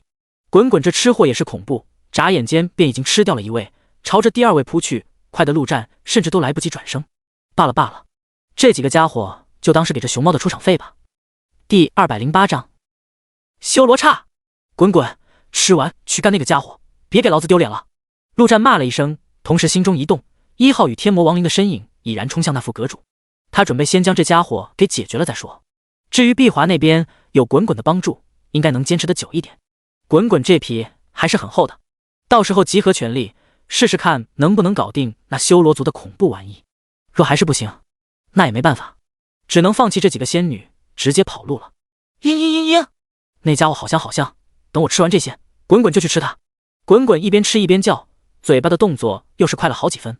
陆战不再管他，手持血之挽歌便冲向那副阁主。这副阁主的实力确实强大，但此刻的陆战有信心将其直接拿下。然而这一回，陆战却有些想当然了，那副阁主怎么可能乖乖地按照他的想法跟他们打？只见其大喝一声，整个身体竟急速变化，1秒不到，一头恐怖的黑色蝎子便已经出现在众人面前。这家伙竟然是一头本体为蝎子的妖族！混乱星海本就是一群在外界无法立足的家伙，可以说鱼龙混杂。在这里没有种族之分，只有势力之分。一个势力内拥有上百个种族也是毫不奇怪。现出本体的副阁主气息瞬间暴涨，那坚硬的外壳甚至连1号都有些难以破防，浑身更是释放着恐怖的毒气。也幸亏1号跟天魔是亡灵，毒气对他们的影响不算很大。陆战刚刚靠近，便感觉到身体上阵阵刺痛传来，就仿佛全身都在灼烧一般。这些毒的作用堪称霸道之极，竟是燃烧血液，从而直接融化全身。不过他的体质强的一逼，短时间内倒也能扛住这毒气侵蚀，不过怕是也坚持不了多久，必须速战速决。没有犹豫，陆战直接一剑斩出。然而下一秒，一条蝎尾便已经朝着他袭来。这大蝎子2只蟹钳分别对战1号跟天魔亡灵，最后竟还能使出一条蝎尾来对战陆战，堪称吕布战3英。这份实力着实出乎了陆战的意料。这样下去，杀掉这大蝎子不成问题，但太慢了。滚滚跟碧华那边怕是要坚持不住。想了想，陆战直接心中发布命令：1号狂化，全力干爆这大蝎子。下一秒，1号的气息猛然暴涨数倍，狠狠地砍向那大钳子。副阁主哪里能想到这种变故，根本没有躲避的意思。轰的一声，恐怖的能量爆发，刚刚还坚硬无比的大钳子只在瞬间便彻底碎裂。嗷！副阁主顿时发出一声惨叫。而这还没完，没了钳子的阻拦，1号的战斧狠狠地劈在那外壳上，蝎壳眼看着便碎裂开来。副阁主哪里还敢继续战下去，张开巨嘴，猛地释放出一股臭气熏天的毒气，几乎将整片天空都给染成黑色的。与此同时，铃铛响起，正在跟滚滚跟碧华战斗的修罗瞬间消失在原地，出现在1号的身旁，一剑挡住1号的战斧。轰轰轰轰轰！短短1秒钟，1号与那修罗便已经数次碰撞，恐怖的能量四散而开，仿佛要将天空都给打破。找死！你们在找死！既然如此，全都给我去死！副阁主大吼着，直接后撤逃出100米之远，同时再次摇动铃铛，发出指令，把对方全部杀死，一个不留。那钳子对他来说极为重要，碎了等于没了1/3的命。接下来全部交给1号猎犬吧。陆战脸色一变，这家伙太恐怖了，刚刚竟然还没有使出全力。这一刻，即便是狂化的1号也无法抵挡住对方的锋芒，更何况狂化只有1分钟，结束后怕是要直接被这修罗打爆。幸好那边的碧华仙师知道事情的严重性，即便已经脸色极度苍白，还是追了过来，缠上那修罗，同时大吼：“人皇，带着妙轩他们速走，我来拖住这家伙！”到了这一刻，碧华已经做好牺牲的准备，全身实力猛然暴涨。仙族有一个搏命的秘法，那便是直接燃烧寿命来增强实力。干！老子可不需要你个女人来救！陆战怒骂一声，直接将被老黑跟大王还有雪刀老祖贾正也给召唤了出来。虽然他们的攻击对于那修罗来说就跟饶痒痒差不多，但饶痒痒也是饶，怎么的也能干扰一下对方。你们全部听我指挥，我数3声，一起攻击这家伙。3、2、1。同时，陆战在心里对1号说道：“1号，死亡恐惧。”他不知道这死亡恐惧对修罗有没有效果，但到了这时候，只能拼一把了。在陆战喊出1的同时，1号的死亡恐惧技能已然发出，刹那间，那修罗的身体竟直接停在了原地，一动不动。而就在这时，已经做好准备的所有攻击全都轰击在他的身上，包括陆战自己也是展出了全力一击。轰！各种能量集中一点爆发，就连那副阁主心中都是有些惊恐。1号猎犬不会，不可能的。很快，能量的波动散去，修罗的身影依旧停留在空中一动不动，那些攻击仿佛毫不效果，甚至连血都不曾流出一丝。唯有他的脸上似乎有一张黑色的面具慢慢开裂，露出一张脸庞，那双眼中黑色在退出，露出一丝清明。他似乎在脱离那铃铛的控制。而碧华在看到那张脸的时候，更是面色巨变，忍不住惊呼道：“修罗刹！”碧华在年轻的时候也是上过天骄榜的天才，而且是前100的绝世天骄，排在87名。而他那一届可算得上群星闪耀。就说如今那一届前100的天骄，城隍的便有50几位，堪称历史之最。其他的除了陨落的，也都已经成为领主级强者。像他碧华已经算是比较拉的那一位天骄。然而那一届所有的天骄都被一位压在脚底下。这位天骄横空出世，直接横扫一切，战斗诸天，无一败绩，甚至以勇者之境屠杀领主强者，威名之甚令万族颤抖。而那位天骄的名字便是修罗刹。第209章，都给我住手！碧华的脑海中闪过修罗刹的种种传闻，甚至有人曾说修罗刹是万族古今第1天骄。不仅如此，这修罗刹还不同于其他的修罗族，他不被战斗的欲望所支配，而是支配着战斗。他同样痴迷于战斗，但战斗只是他变强的手段罢了。所以当时很多强者都认为这家伙未来必成修罗之神，甚至可能带领修罗族击败神族。有这样一位璀璨至极的巨星存在，其他的天骄都显得那么黯淡无光。天骄榜第2、第3是谁？无人在意。然而就是这样一位绝世天骄，突然有一天消失不见了，无声无息，没有任何的信息留下。整个修罗族彻底疯狂，用尽一切手段来寻找他们未来的神，甚至不惜挑动万族大战，大肆杀戮，引得万族联合起来打压修罗族。那一战，修罗族大量强者陨落，整个种族元气大伤，排名直接从万族第2跌落到万族第9，直到如今都没有恢复过来。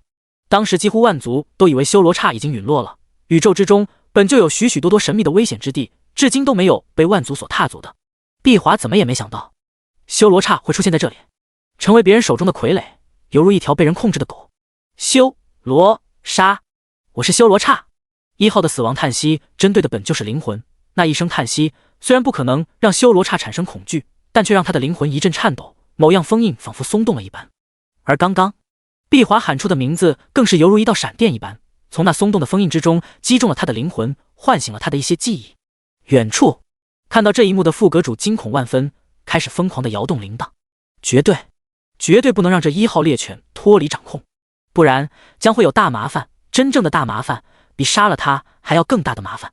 而随着铃声响起，修罗刹双眼中的清明瞬间消失，重新变得一片漆黑。滚！修罗刹大吼一声，他是何等自傲的天骄，怎么可能甘心被人控制驱使？然而那控制的力量太过强大，太过恐怖，他的理智正在被吞噬，他的灵魂正在被再次封印。修罗刹疯狂的大吼，充满愤怒与不甘，手中的长剑在空中胡乱挥舞，恐怖的能量充斥整片天空。陆战等人赶紧离得远远的。这一刻的修罗刹比刚刚甚至还要强上几分，太恐怖了。人皇殿下，趁现在快跑！碧华飞到陆战的旁边，无比急切地说道。若是等到修罗刹被再次控制，他们将必死无疑。陆战却没有回答，而是目光闪烁，看着那疯狂的修罗刹。他想到了妙轩，当时他将妙轩收入新世界后，这位仙女便直接脱离了上仙阁的控制。那么，如果这修罗刹进入新世界，是不是也能脱离控制？事到如今，想杀这修罗刹基本已经不可能。这家伙太他妈恐怖了，堪称陆战重生以来遇到的最强对手。1号的狂化已过，回到亡灵空间休养，除非让他出来再叠个大半天的越战越勇，那简直就是痴人说梦。那么最好的办法就是把这修罗刹变成队友，帮这家伙脱离掌控，不说让其对自己感恩戴德，当场认大哥什么的，至少有一点可以确定，修罗刹必定会对那上仙阁不死不休。敌人的敌人，那就是战友。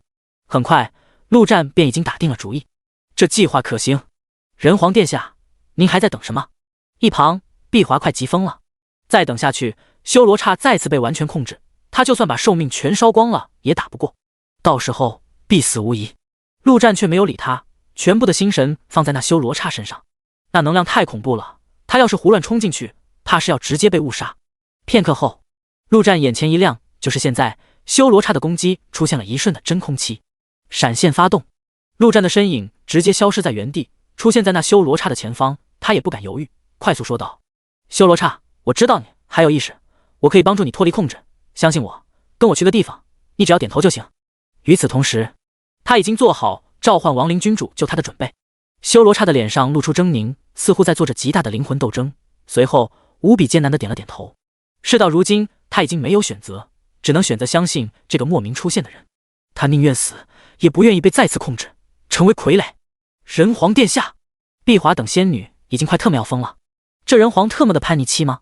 这么不听话，明明是让他跑，结果这人皇特么的还直接跑到了那修罗刹的旁边。送死也不是这么送的啊！但无论如何，他们都不可能丢下人皇逃跑，必须去救。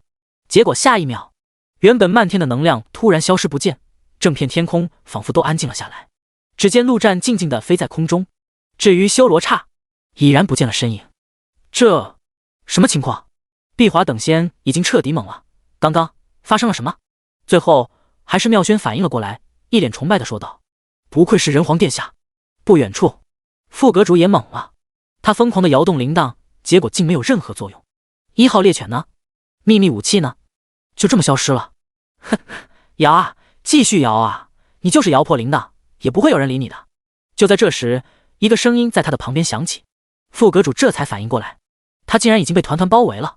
新世界内，陆战的意识已经看到那修罗刹静静地站在那里，双眼之中满是清明，说明这新世界真的能阻隔控制。他暂时也不打扰这位大哥，而是大手一挥，喊道：一起上，干死这大蝎子！刹那间，大量的攻击直接朝着那大蝎子轰去。副阁主再强也不可能顶得住，尤其是其中还有碧华这种比他还要强上一丝的领主级强者。仅仅3分钟不到，大蝎子已经被轰得只剩下半口气。都给我住手，最后一击让我来！陆战再次大吼一声，这还是他第一次击杀领主级魔物，这经验值他要了。第210章破级卸甲战斧。叮！恭喜您击杀领主及妖族。随着陆战最后一剑，他的脑海中猛然响起一声惊呼，紧接着天空中竟突然降下一道光芒，照耀在陆战的身上。刹那间，陆战便感觉到自己的身体仿佛被注入了一股强大的能量，实力猛猛的增强。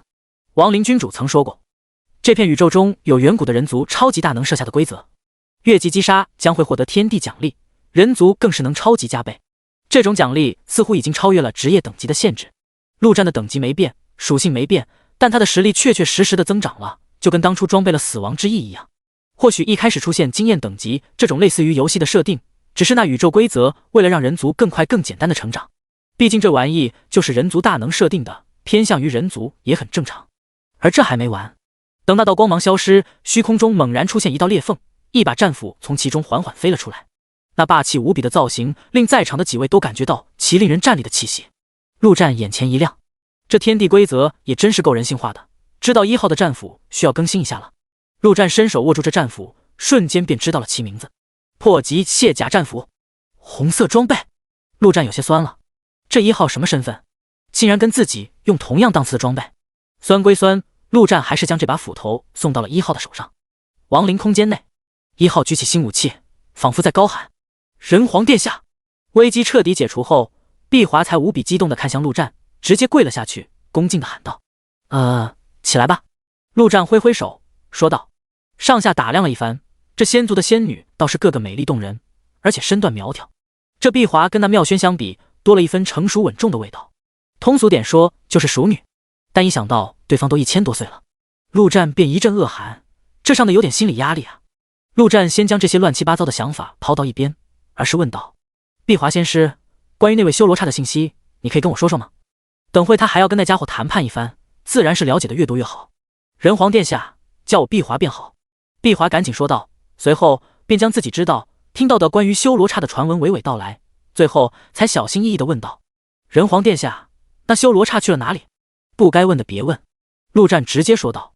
说实话，虽然那位先祖信誓旦旦地说整个仙族都是他的，但他怎么可能就这么信了？即便到时候他上面所有仙女了，依旧会保持3分怀疑。就算是那位亡灵君主，他也只信了半分。陆战相信的永远只有自己。走吧，回去休息下。正好，那宫殿还在，大家战斗这么久，自然需要休息下。而陆战也需要好好的跟那位修罗刹谈一谈。听碧华的说法，修罗刹可算得上一个时代的主角了，如果没出事，这时候可能都已经成神了，却不知怎么会落到这个下场。回到房间，陆战的心神便进入到新世界。原本他还以为这修罗族会是那种狂暴至极的家伙，在新世界中大喊大叫，没想到这修罗刹竟然直接坐在地上一动不动。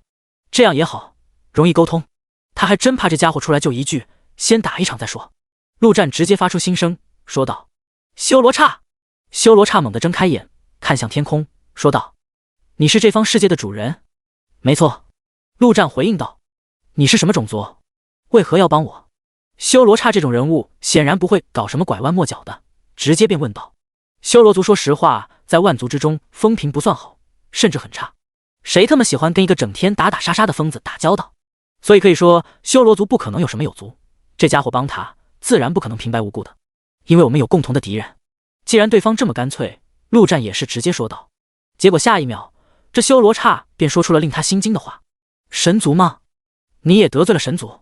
不过神族确实该死。”修罗刹浑身上下散发出无比浓烈的煞气，四周的花草树木竟纷纷枯萎，可见此刻他的愤怒与杀气。按照时间来推算，这修罗刹已经被控制最少500年以上，煞气不重才怪了。然而陆战真正心惊的是他说的神族，控制修罗刹的竟然是神族，这说明什么？说明上仙阁背后站的就是神族，这可以说是绝对的惊天大秘密啊！难怪连仙族都搞不定这上仙阁，有万族第一的神族在背后罩着，堪称恐怖。陆战虽然对万族了解的不多，但也听过一些。神族在万族中可是以老大哥的角色存在的，调解各族之间的矛盾，同时形象光明伟大，妥妥的正能量代言人。谁能想到，这样的神族竟然暗中控制了曾经的第一天骄，还偷偷经营着上仙阁这种肮脏至极的地方。陆战甚至能想象到，这还仅仅是冰山一角吧，这神族绝对还有很多不为人知的秘密。陆战脑中快速闪过种种想法，最后决定直接问道：“你听说过人族吗？既然要合作，这种东西肯定瞒不下去，还不如开诚布公。反正他这人皇的身份也不可能一直藏着。”“人族？那个已经没落至废物的种族？”修罗刹不屑地说道。“没落至废物，还真是好高的评价。”陆战心中吐槽了一句，随后一本正经地说道：“你怎么说话的？人族乃是万族之祖，宇宙至尊。”“哼，那都是几万年以前了。我听族里的长老说过，如今的人族就是一群蚂蚁，他一个人就能把人族全部屠灭了。你是人族的？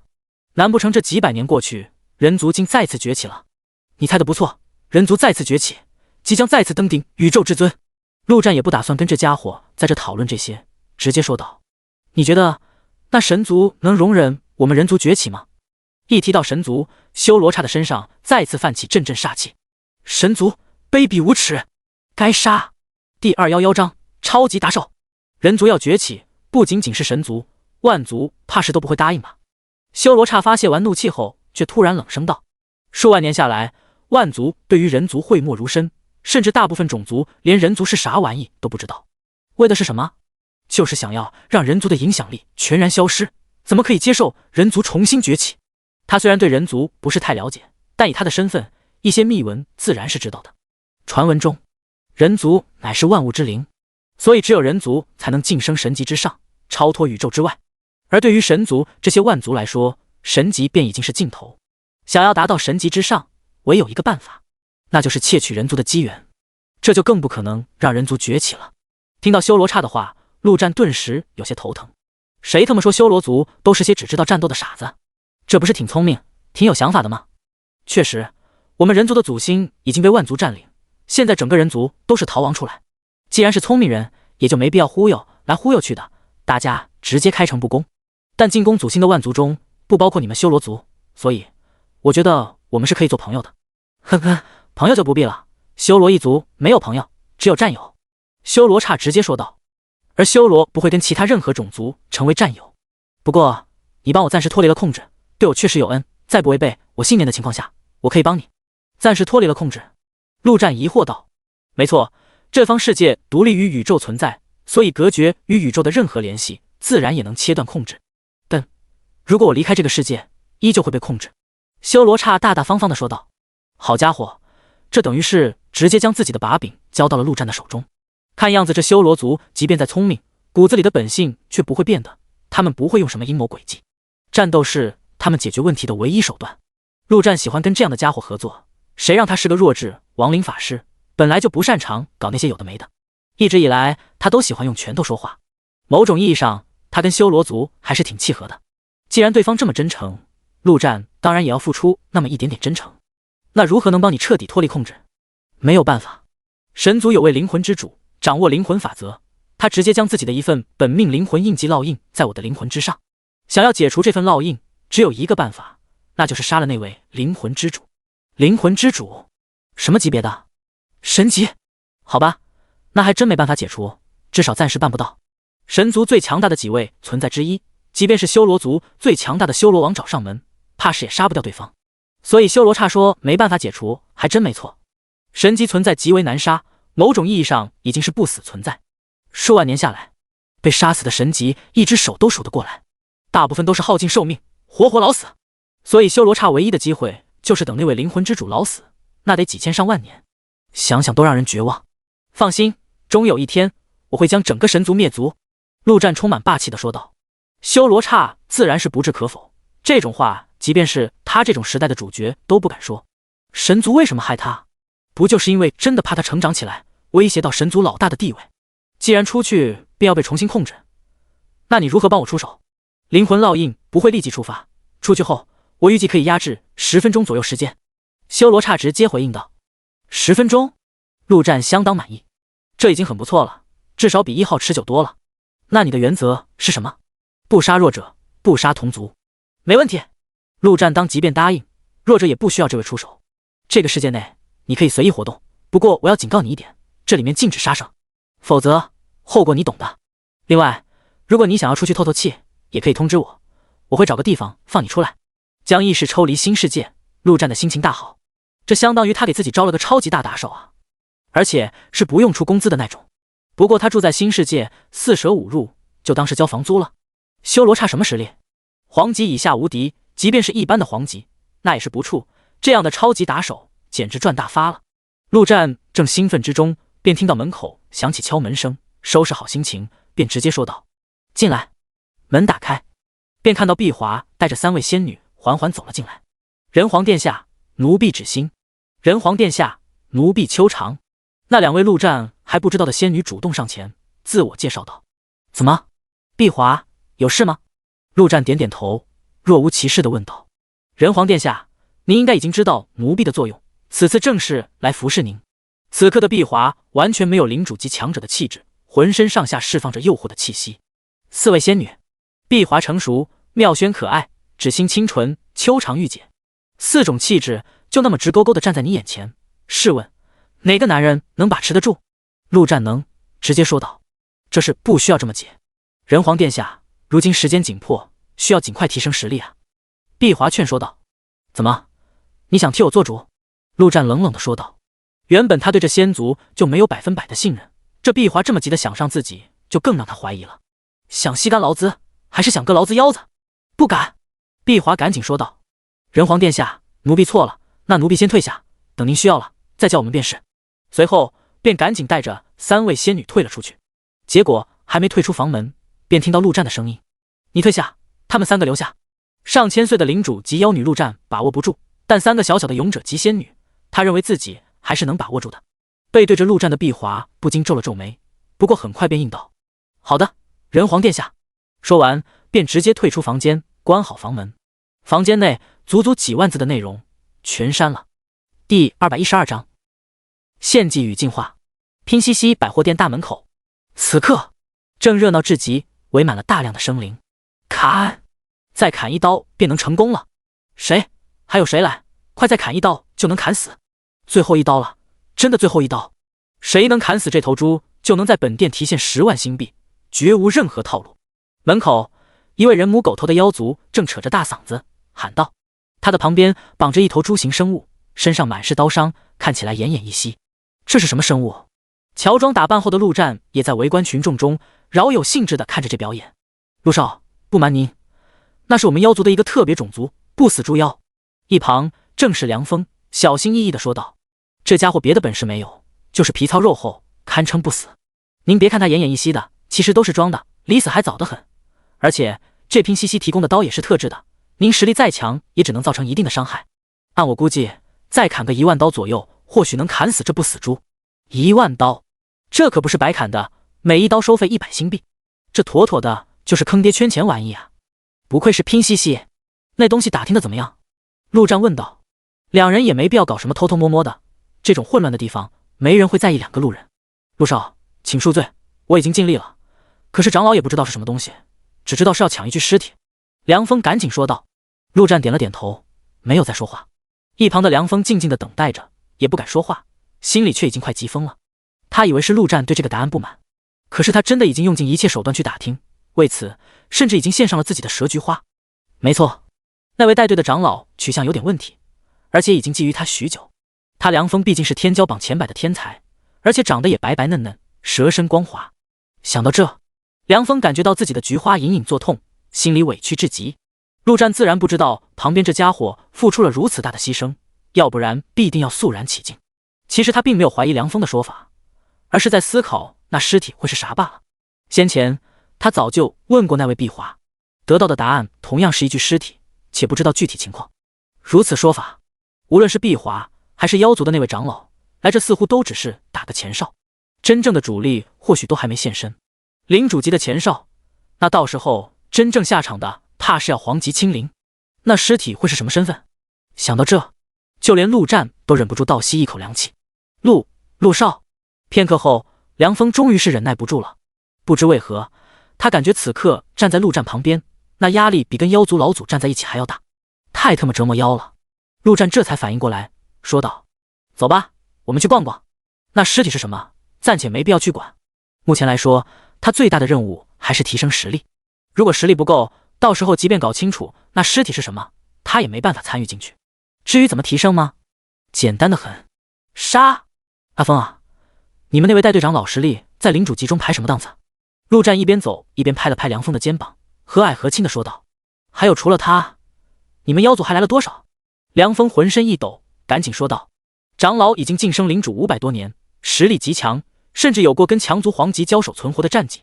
除了长老之外，妖族还来了一位领主级，2个领主级。陆战双眼顿时亮了几分，这妖族的前哨实力有点强啊。当然有修罗刹在，他自然是不怕，就是不好在这营地里出手，要不然引来皇级也是麻烦，得想个办法将妖族引出去。至于这个艰巨的任务，自然是要交给凉风来办。宫殿内，陆战已经将这座宫殿当成他在这88号星球的临时住所，平时有碧华带着3位仙女守着，也是安全的很。碧华的实力还是相当靠得住的。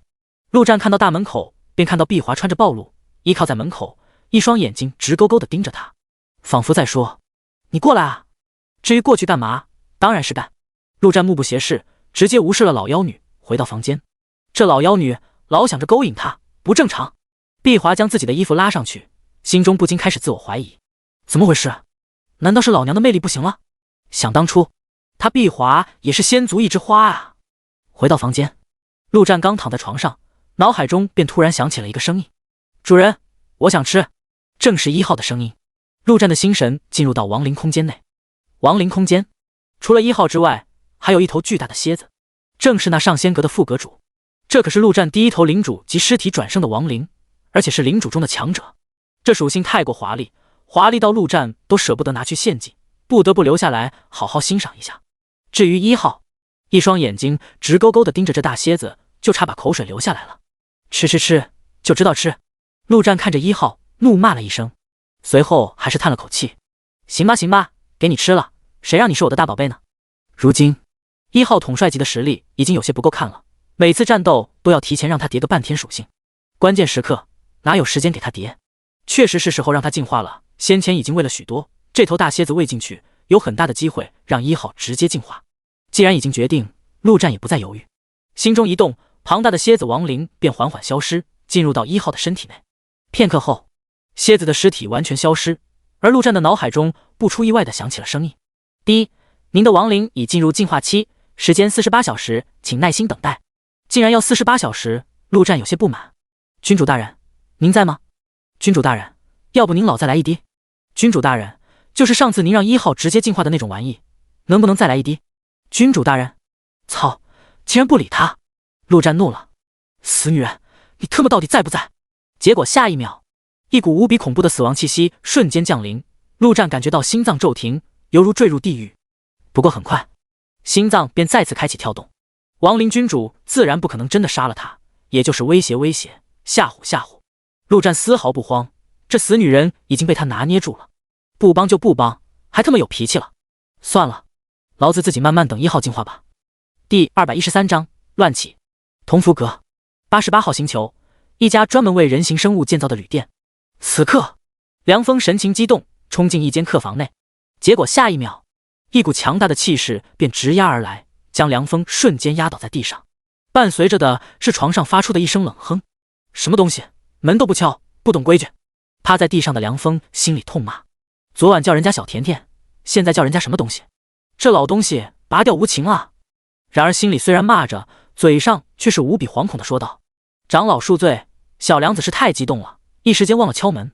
长老，小娘子有极为重要的事汇报。”片刻后，一位身着红色衣裳的苍老之人从床上坐了起来，那模样仿佛已经行将就木，然而气势却可怕至极。他正是妖族的长老，领主级强者红堂。毕竟是睡过的，红堂自然不会太过责罚，抬起手说道：“起来吧，说何事？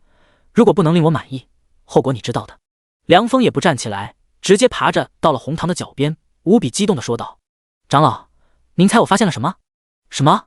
红堂百无聊赖地问道。在混乱星海这鬼地方，哪有什么有趣的事，都是些打打杀杀的，他都快呆腻了，无比想念家里的那些男宠。凉风压低声音，双眼泛光地说出2个字：“人皇。”红堂脸上的神色瞬间凝固，一双眼睛死死地盯着凉风，似乎想看出对方说谎的痕迹。但很可惜，凉风这种家伙演技早已磨练到炉火纯青的地步，更何况他说的都是真话，他确实看到了人皇。人皇是被那亡灵君主救走。亡灵君主，红堂突然想到，在混乱星海似乎确实有个种族信仰亡灵君主，那么很有可能亡灵君主真的将人皇放到了这混乱星海中。在何处？确定了凉风没有说谎，红堂的呼吸顿时急促了起来，脸色也变得潮红。凉风却没有回答，而是有些犹豫地说道：“长老，不通知妖皇大人吗？”“没必要。”红堂直接说道。那人皇的实力确实还不错，能杀了圣婴确实出乎万族的意料，但那圣婴再强也不过统帅，跟我比那是天壤之别。此事哪里需要惊动妖皇大人，只需我们出手将其捉拿了，再献上去给妖皇便可。红堂见凉风还在犹豫，心中更加着急了起来，苦口婆心地说道：“小疯子，我等若是能捉拿了那人皇，将是妖族大功，到时候妖神殿下都会有所赏赐。可是若只是通报之功，小疯子如何选择，你应该懂的。”凉风似乎做了一番挣扎，随后便坚定了决心一般，说道：“长老，那就听您的，以您的实力捉拿那人皇，却是手到擒来。”他的心中却是冷笑，对于这红堂的性格，凉风早就摸得清清楚楚，刚刚都是在做戏罢了。他早就清楚对方不可能会通知妖皇殿下，因为这红堂有个极为变态的收集癖好，至于收集什么，自然是难上加难，就如凉风便已经成了其收集品之一。而堂堂人皇在红堂看来，那就是绝世珍品，必须好好抱一番菊花才行。若是被妖皇抓去，他怕是碰人皇一根毛发都难。当然，这一切都建立在红堂对自己的实力绝对自信的基础上。走吧，事不宜迟，小疯子，你现在就带我去找人皇。长老，未免意外，要不将蓝长老也带上？红堂思索片刻，蓝然也是他的人，带上也没什么。而且对方毕竟是人皇，说不定还真有什么特殊手段，带上蓝染也能确保万无一失。行，我去喊一声小兰。上仙阁，堂堂阁主跪在地上，浑身一动不动，而在空中竟然有一个虚幻的堂主，浑身扭曲，无比的痛苦。那正是他的神魂，作为神族最重要的东西，能成为这上仙阁的阁主，他的实力毋庸置疑，已然到了半步皇级，距离成皇可以说是一步之遥。然而如此强者，神魂竟被如此折磨，毫无反抗之力。无他，只因出手的正是神族的无上存在灵魂之主。足足折磨了将近5分钟，阁主的神魂才犹如失去控制一般，掉落回其本体上。扑通一声，堂堂半皇级强者直接瘫软在地上，浑身颤抖个不停，脸上更是已经好不血色。然而阁主却赶紧强撑着起来，感恩戴德的说道：谢谢神主不杀之恩。1号猎犬不仅仅是一个实力强大的猎犬，更是关系重大。那可是修罗族的第一天才，要是被修罗族知道了实情，那群疯子真的要发疯，到时候即便是神族也要元气大伤。能脱离无的掌控，只有2个可能，一是彻底死亡，二是进入到宇宙之外的空间。空气中，一个充满威严的声音响起：若是死亡，无的印记会回归，那便只能进入到整个宇宙之外的空间，创造一个可以让万族存活的异空间，即便无等神级也无法做到。而当日，那位人族之皇便做到了，将祖星生灵打包带走，那是上古人皇留下的手段。如此说来，1号猎犬极有可能是被人皇所救。人皇就在这混乱星海中。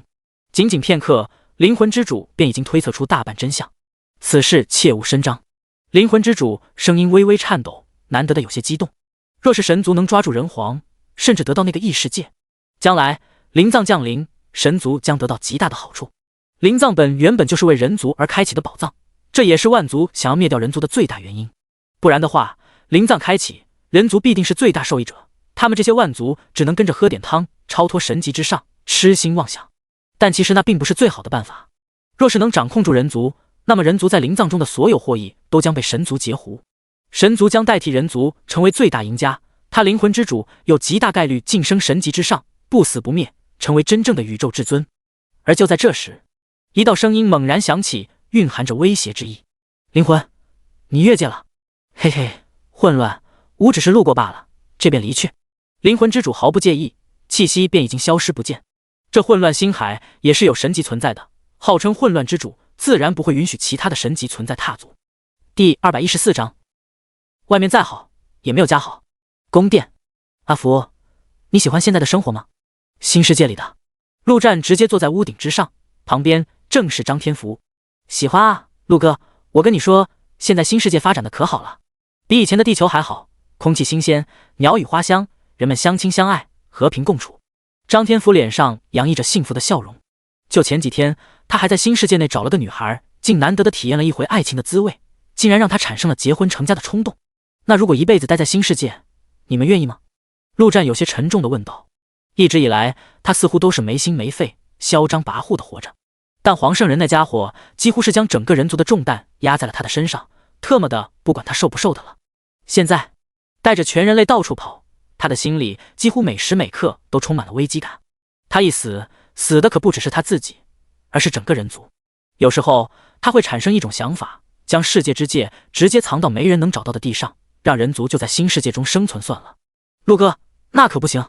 然而张天福的脸却瞬间变得凝重了起来，似乎想到了陆战的心思，赶紧说道：陆哥，我一个大老粗也不会讲什么大道理，但我知道一句话，外面再好也没有家好。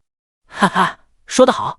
陆战拍了拍对方的肩膀，站了起来，大笑着说道：行，那老子就带你们把家给抢回来。他看向远方，那里正有2道强大的气息正在急速而来。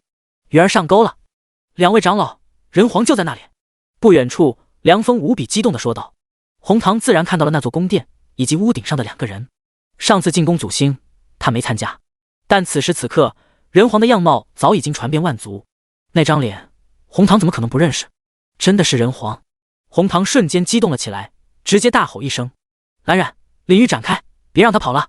下一秒，他旁边的蓝染竟直接展开本体，一只超大的蜘蛛猛地展开嘴，数不尽的蛛丝瞬间直射而出，将整片天空笼罩。片刻后，整座宫殿四周近500米范围竟已全部被蛛丝笼罩。这正是蓝染的本命技能——蜘蛛领域。在这领域内，任何生物无处可逃，除非杀掉蓝染。与此同时，蓝染浑身一抖，数不尽的小蜘蛛从他的身体洒落下来，朝着那宫殿爬去，密密麻麻，恐怖至极。而红糖也没闲着，未免出现意外，他同样一出手便展露本体，竟是一头浑身火红的巨型狐狸，9条尾巴朝天飘扬。宫殿上，陆战看到这一幕，不禁产生了一丝恍惚。好家伙，又是一头9尾妖狐，这场面好像似曾相识啊！宫殿内，碧华自然也感应到了这两股气息，瞬间破门而出，看到天空上2大妖兽，也是脸色一变。红糖、蓝染、领主级在万族中已经算得上绝对的高层强者，也就那么一些，除了一些隐藏起来的，基本上都是整个宇宙知名的强者。碧华自然认得这2个妖族。红糖，你在做什么？碧华直接飞上天空，怒声呵斥道。这2头妖物一看便是来者不善，看到碧华仙师，红糖也是微微一愣。仙族碧华，你为何会与人皇勾搭在一起？随后便反应过来，哈哈，我明白了，仙族就是万族叛徒，难怪当初进攻祖星的时候，听闻仙族都不曾动手，堂堂仙族竟然与人族勾搭在一起，简直不知廉耻，自甘堕落。这话陆战可就不爱听了，跟人族统一战线，怎么就是自甘堕落了？明明就是星象大盗。哼哼，碧华飞到屋顶上，站在陆战的面前，做好誓死保卫人皇的决心，冷笑一声，直接说道：红糖，你别忘了你们妖族是怎么来的，你们的身体里可是流着人族的基因，胡言乱语，那只是谣言罢了。红糖本就火红的身体瞬间更红了，显然是被戳中了痛点破防。万族之间一直流传着一个传言，妖族只不过是上古人族强者闲着无聊，提取了一些自己的基因注入到动物体内的成果罢了。若是真的，只能说上古人族身为宇宙至尊，真的很无聊，懒得跟你废话。嘿嘿，碧华，我早就想尝尝你的滋味了。红糖显然不想跟对面打嘴仗，嘿嘿一笑，巨大的壶身瞬间散发出一股奇特的清香，朝着整个蛛丝领域快速蔓延。他平常虽然喜欢公的，但也不介意品尝一下母的，更何况若是吸干这碧华，他的实力将大增。平常在外界，即便他想也不敢动手。仙族在明面上的实力可比妖族强上不少，更别说隐藏的。但这里是混乱星海，有实力就可以为所欲为的地方。自己这边2个领主级，根本不需对方这一个碧华。人皇殿下，小心一点，这骚狐狸的骚气，千万别让其靠近，不然会失去理智，沦为欲望的奴隶。至于哪种欲望，显而易见。碧华赶紧提醒道，同时四周仙气外放，将那些骚香抵御在外。这就是这红糖的可怕之处，与之战斗必须时刻分出一丝力气来抵御这骚香，稍有松懈便要中招，挺没意思的。陆战笑了笑，这妖族怎么回事，竟是这些下三滥的手段，跟这种家伙动手，简直有辱他人皇的身份。既然如此，那就速战速决吧。陆战的心神直接进入到新世界，看向那位修罗刹。令他有些意外的是，这家伙竟然在跟贾政切磋，说是切磋，其实就是在教导贾政。这位雪刀老祖也是个超级疯批，战斗起来不要命的那种，显然很合修罗刹的胃口。像他这样的战斗狂人，让他待在新世界里啥都不干，简直比杀他还难受。像这般叫人战斗，也算是稍微缓解了一下他的战斗欲望。修罗刹，可有空帮我杀2个妖族？领主级妖族显然不违背修罗刹的原则，速速让我出去！听到声音，早就心痒痒的修罗刹如何能忍耐得住，浑身战意滔天，直冲云霄。第215章，恐怖的修罗刹。红哥哥，我感觉有些不对劲。空中，蓝染镜突然有些惊恐地说道：有危险，极度的危险。他有一项极为特殊的能力，名为蜘蛛感应。每当有危险之时，这能力便会有所反应，危险程度越高，反应越大。而此刻，他竟然感觉浑身紧绷到了极致，这是他从未有过的反应。死亡，唯有死亡的威胁才能让他起这种反应。想到这，蓝染再也顾不得其他，直接大吼道：红哥哥，快逃！轰的一声，9尾天狐那庞大的身躯瞬间变成一道红色的闪电，便要朝着远处逃去。红糖是一个极为自私自利的人，信任什么的自然不可能轻易交出去，但整个宇宙中唯有一位让他无比信任，那便是蓝染。自古红蓝出 CP， 蓝染为了救他不知道多少次身陷险境，而对于蓝染的蜘蛛感应能力，红糖同样是无比的相信。然而一切都已经晚了，红糖刚刚飞驰出去几百米，一道黑色的身影便已经出现在他的前面，充满着无比恐怖的气息。仅仅那气息，便让红糖感觉自己犹如坠入了地狱一般，心中的恐惧如同潮水般涌起。你是谁？只够我玩个1分钟，没意思。修罗刹浑身笼罩在煞气之中，让人看不清身影。他的气息比之先前更加的强大、恐怖。灵魂之主的印记不仅仅控制了他的灵魂，同时也压制了他的实力。而此刻，那印记暂时被压制住，黄级之下第一强者的恐怖气息全面爆发开来，堪称恐怖。就在这时，天空中无数道蛛丝朝着修罗刹席卷而来，瞬间形成一个蛛丝茧，将其完全包裹住。红哥哥，你快走，我拖住他！蓝染大吼一声，有情有义，竟已经决定牺牲自己来拯救爱人。红糖没有丝毫犹豫，便要直接逃走。哼，老子让你动了吗？结果下一秒，蛛丝茧内便发出一丝冷哼，随后一阵黑色的能量冲天起，瞬间冲破蛛丝的同时，朝着那红糖直射而去。哈哈，两个一起上，倒是可以玩个3分钟。修罗刹大吼一声，修罗结界！刹那间，一个黑色的结界成型，将修罗刹、蓝染与红糖3位强者全部笼罩其中。好强，不愧是曾经的第一天骄。宫殿之顶，碧华望着前方，脸色煞白，忍不住囔囔道：若是这种状态下的修罗刹，先前他怕是早就被砍得渣都不剩了。他忍不住开口道：人皇殿下，没想到您竟然能将修罗刹给收入麾下，您是如何做到的？先前修罗刹消失的时候，他便是百思不得其解，以为人皇殿下有什么特殊手段让其消失了，却没想到修罗刹竟然会突然出现，看样子是作为陆战的打手，这太他妈疯狂了！不该问的就别问。陆战淡淡的说道。这时，远处的凉风一脸虔诚的飞了过来，直接跪倒在陆战的面前。人皇殿下，凉风不辱使命，成功完成您交代的任务。这家伙当起2五仔来，那简直就是本色出演，没有丝毫违和感。事到如今，害死妖族2位领主级强者，就算没有那变成亡灵的威胁，凉风也已经没有了回头路，只能硬着头皮跟着人皇一路走到黑。种族什么的，重要吗？不重要，活着才最重要。再说了，人族本就是万族的祖宗，自己这叫认祖归宗，妥妥的明智之选。凉风已经成功的在心里说服了自己。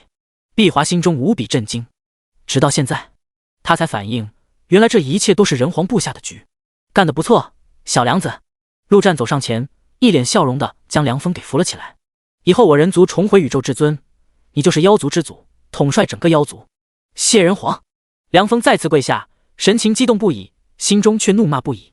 画大饼，画你妈大饼啊！片刻后，一道巨大的身影突然从那修罗结界中飞了出来，朝着陆战这边来，正是那头大蜘蛛蓝染。然而此刻的蓝染已经进气少出气多，别说半条命了，连个1/10命都剩不下。这自然是陆战的安排，他可特意求过那位修罗刹，让他别直接杀死，打个半死，让他来杀。那庞大的天地奖励啊，陆战怎么可能放过？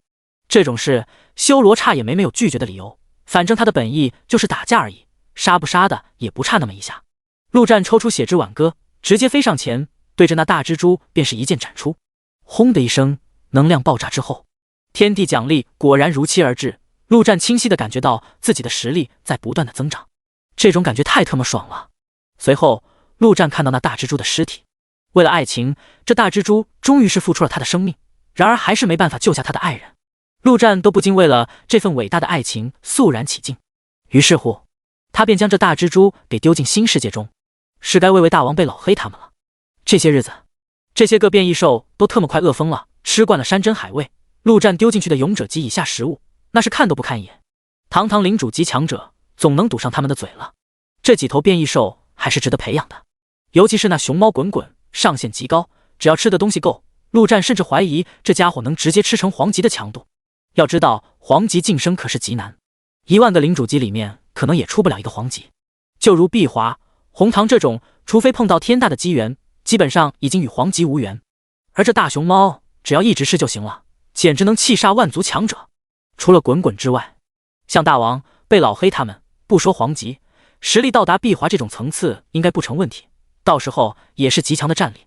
对于如今的陆战来说，除了1号之外，其他的亡灵可以说都是消耗品，没必要花大力气去培养，还不如培养这些变异兽来的划算。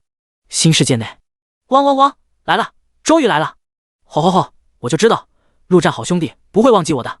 好香好香，这大蜘蛛好香，我要忍不住了。嘤，你们一人一条蜘蛛腿，剩下的归我。说完，滚滚便直接爬上了蜘蛛的身体，对着那头一口咬下。第216章杀戮。修罗刹，你是修罗刹？修罗领域内，红糖终于发现了自己的对手是谁。古今第一天骄的名声，他岂能不知？说起来，红糖也是跟修罗刹差不多一个时代的人。然而，即便发现了修罗刹又能如何？反而让对方的攻击更加犀利。红糖想反抗，却发现根本没用。为什么？大家都是领主级，差距会这么大？他甚至连自爆都做不到。仅仅3秒，他的9条尾巴便已经被全部砍光，赤果果的被一脚踢出修罗领域，生命在不断的流失。即将死亡之时，一道恐怖的剑气斩向他的身后，彻底了结了他。这剑气自然是陆战所发，将这骚狐狸斩杀后，他便直接将其收进新世界中，照样喂给那些变异兽们。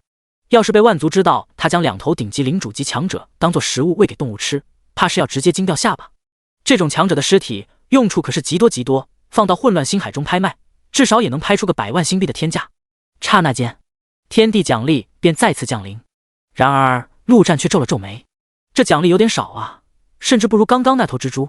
不过这也正常，按照他的理解，奖励的多少是按照强弱差距降临的。随着他的实力越来越强，击杀领主级获得的奖励必定会越来越少。那以后怎么办？看样子得杀皇级才行了。陆战有些惆怅。前方，修罗领域瞬间消失，修罗刹的身影快速而来，神情有些挣扎，仿佛极为难受。很显然，是那灵魂之主的印记正在发出控制指令。陆战没有犹豫，直接让其进入到新世界中。合作愉快，罗刹兄。这场大战开始的快，结束的也是快。战斗中的3位强者全都消失不见。小梁子，这次做的不错，我也是个讲道理的人，这契约我便收回了。陆战直接拍了拍梁峰的肩膀，装模作样的是放出些许死亡气息。至于以后的路，还是要你自己选择。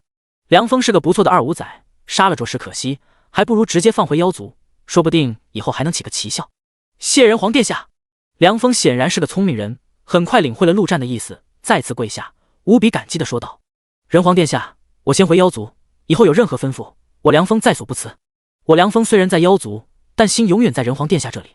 行了，滚吧，老子能信你这鬼话。陆战却冷哼一声，一脚将这家伙踢飞。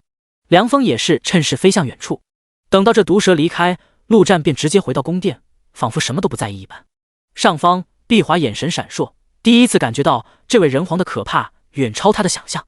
梁峰这种前百的天骄，他当然认识，却怎么也想不通，对方怎么会成为人皇的狗。宫殿内，陆战也没闲着，与几位仙女做了一场运动之后，便好好休息了一番，独自离开了宫殿。碧华倒是想跟着，被陆战直接拒绝。他总感觉这老仙女动机不纯，动不动就勾引他，而且还想忽悠他直接去仙族的地盘。说什么仙族地盘到处都是等他采摘的仙女，若是将所有仙女灵性一遍，说不定陆战能直接在床上原地成神。要知道，仙女可是有2、3位皇级的仙女，那是真正的老古董，最少也是上万年起步。说实话，陆战说不动心，那就是在装逼。但他深知一个道理，天下没有白费的午餐。这仙族就算真是上古人皇留下的后手，也不可能真就这么无私的全部奉献给他。出了宫殿，陆战便直接偷偷溜走，离开了这88号星球。他来这是为啥？买这混乱星海各个星球信息的。买信息是为了干啥？就是为了杀怪升级的时候不小心碰到什么硬茬，阴沟里翻床。但现在有了修罗刹作为底牌，还有必要搞什么信息吗？皇级不管在哪个地方都是极为尊贵，凤毛麟角一般的存在。而在这混乱星海50号之后的星球，不可能有皇级存在，那还怕个毛线？现在上门找他的已经是顶级的领主级强者，下次来的说不定就是皇者了。他必须尽快的提升实力，让万族派出的强者永远跟不上他强大的脚步。飞出88号星球后，陆战也不停留，直接前往混乱星海外围。100号星球，这里的星主乃是一位龙族的巨龙，名叫厉星。这家伙在100年前忍不住偷偷上了一头比猛族的比猛母兽，直接便被剥夺龙籍，要拉去进龙笼，糟蹋巨龙族的尊贵血统，这简直是比背叛巨龙族还要深重的罪孽。尽管比猛一族也算得上是强族，但在巨龙眼里那也是杂种。幸好当时那头比猛母兽用自己的生命为他争取了逃跑的时间，侥幸逃了出来，自然只能逃到这混乱星海。厉星的实力不算强，也就刚刚突破领主级不久，在这100号星球倒是足够称王称霸了。说实话，立新很喜欢现在的生活，想上谁就上谁，管他是什么种族的。几十年下来，这100号星球内几乎到处都是他的野种，真的可以算翼龙造出一个星球。这星球完全就是他的私人领地，平时也根本不会有其他强者来。弱者来，公的直接杀，母的直接抓起来当压心夫人。然而今日，100号星球却来了个不速之客。你是谁？立新看着空中那人形生物，巨大的龙眼之中满是凝重。对方什么都没做，却给他无比强大的压迫力。哈哈，不用担心，我就是来升级的，放轻松点。陆战笑着说道，召唤出天魔大将的亡灵，随后取出血之挽歌，一剑斩下。这星球内的生物与他与人族无冤无仇，大部分甚至连人族是啥都没听过。但那又如何？谁让他们属于万族？而他这位人皇击杀任何万族都会有奖励。这些生物虽然弱了一点，奖励也少得很，但积少成多吗？轰的一声，血色剑气爆发，立新根本无力抵挡，巨大的龙躯瞬间爆裂开来。半个小时后，陆战面无表情飞出100号星球，前往下一站99号星球。第217章史无前例的通缉令。混乱星海88号星球，星海迷城，这里是整个88号星的娱乐中心。不管你是什么种族，什么生物形态，都能在这里找到喜欢吃的、喜欢喝的、喜欢玩的。此刻，大堂内人满为患，议论纷纷，热闹至极。这大堂内的自然是这星球内最为底层的一群人，在这混乱星海没有任何希望，没有任何目标，基本上就跟混吃等死差不多。而这些人最大的乐趣自然是各种八卦。听说了吗？最近混乱星海出了个疯子，疯狂地屠杀那些低级星球。据说那家伙拥有一个超级部队，却藏得无影无踪，也不知道怎么做到的。最新消息，那家伙已经将187号星球全屠了，听说一个不剩，真他妈变态啊！嘿嘿，怎么不来我们88号星球？他敢吗？这里可是有皇级坐镇，而且不止一位。你们这算什么？我还听过更变态了，那家伙把所有的尸体全都吃了，一个不剩。嗨，你们一个个闲的，管那么多干嘛？我这有一个更为劲爆的传闻，你们想不想听听？卖什么关子？特么的，有屁快放！哼，天地奖励你们应该知道吧？那玩意有什么好说的？越级杀戮才有的东西，天骄专属，跟我们完全无关。我们不行，不代表别人不行。你们可曾听闻人族？人族是什么种族？好吃吗？滚，就知道吃吃吃。人族我听说过，传闻中可是咱的老祖宗。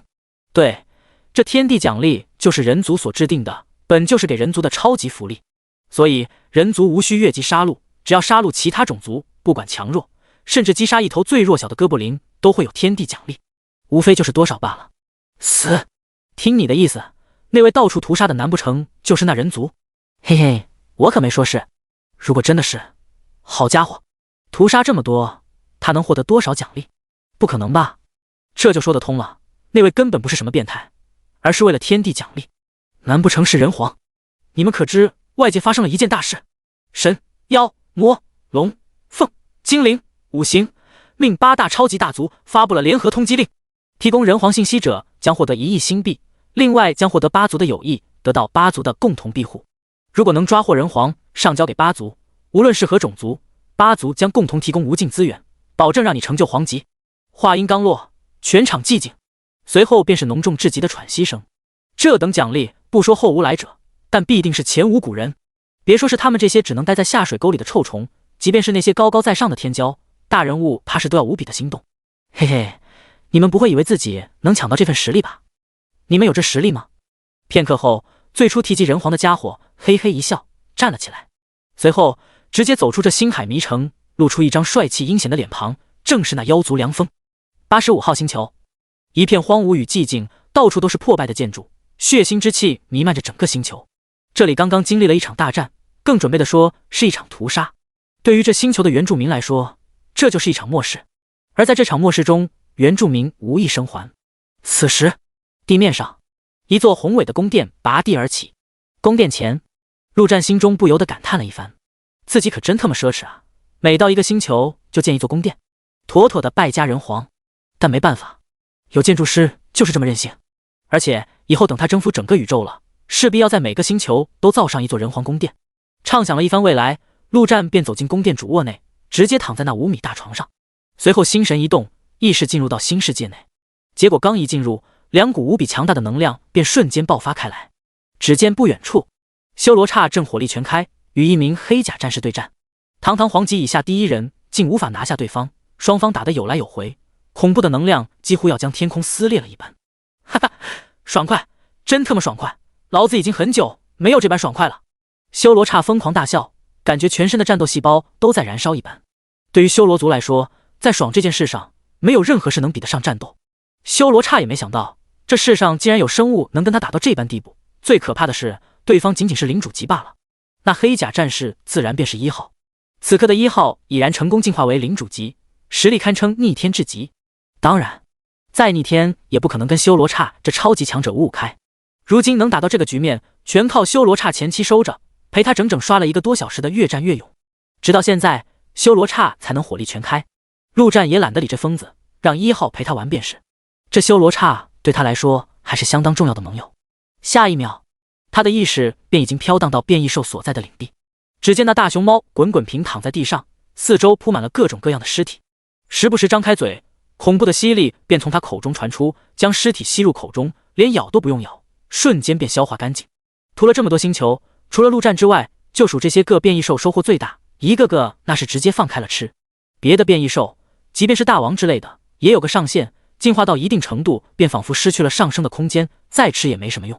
但这大熊猫不同，真就跟无底洞一般，有多少吃多少。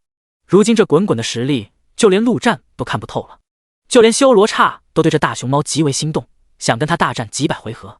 可惜滚滚才懒得跟那疯子动手，直接不理对方。没办法，修罗刹只能退而求其次，找上了1号。咩咩咩，还有没有更好吃的？这些都吃腻了。滚滚感应到陆战的到来，直接张开嘴叫唤道，俨然一副吩咐小弟的姿态。陆战冷哼一声，心中一动，滚滚身边所有的尸体瞬间消失不见。小样，在劳子的世界，劳子还治不了你了。刹那间，滚滚便在地上撒泼打滚起来，声泪俱下。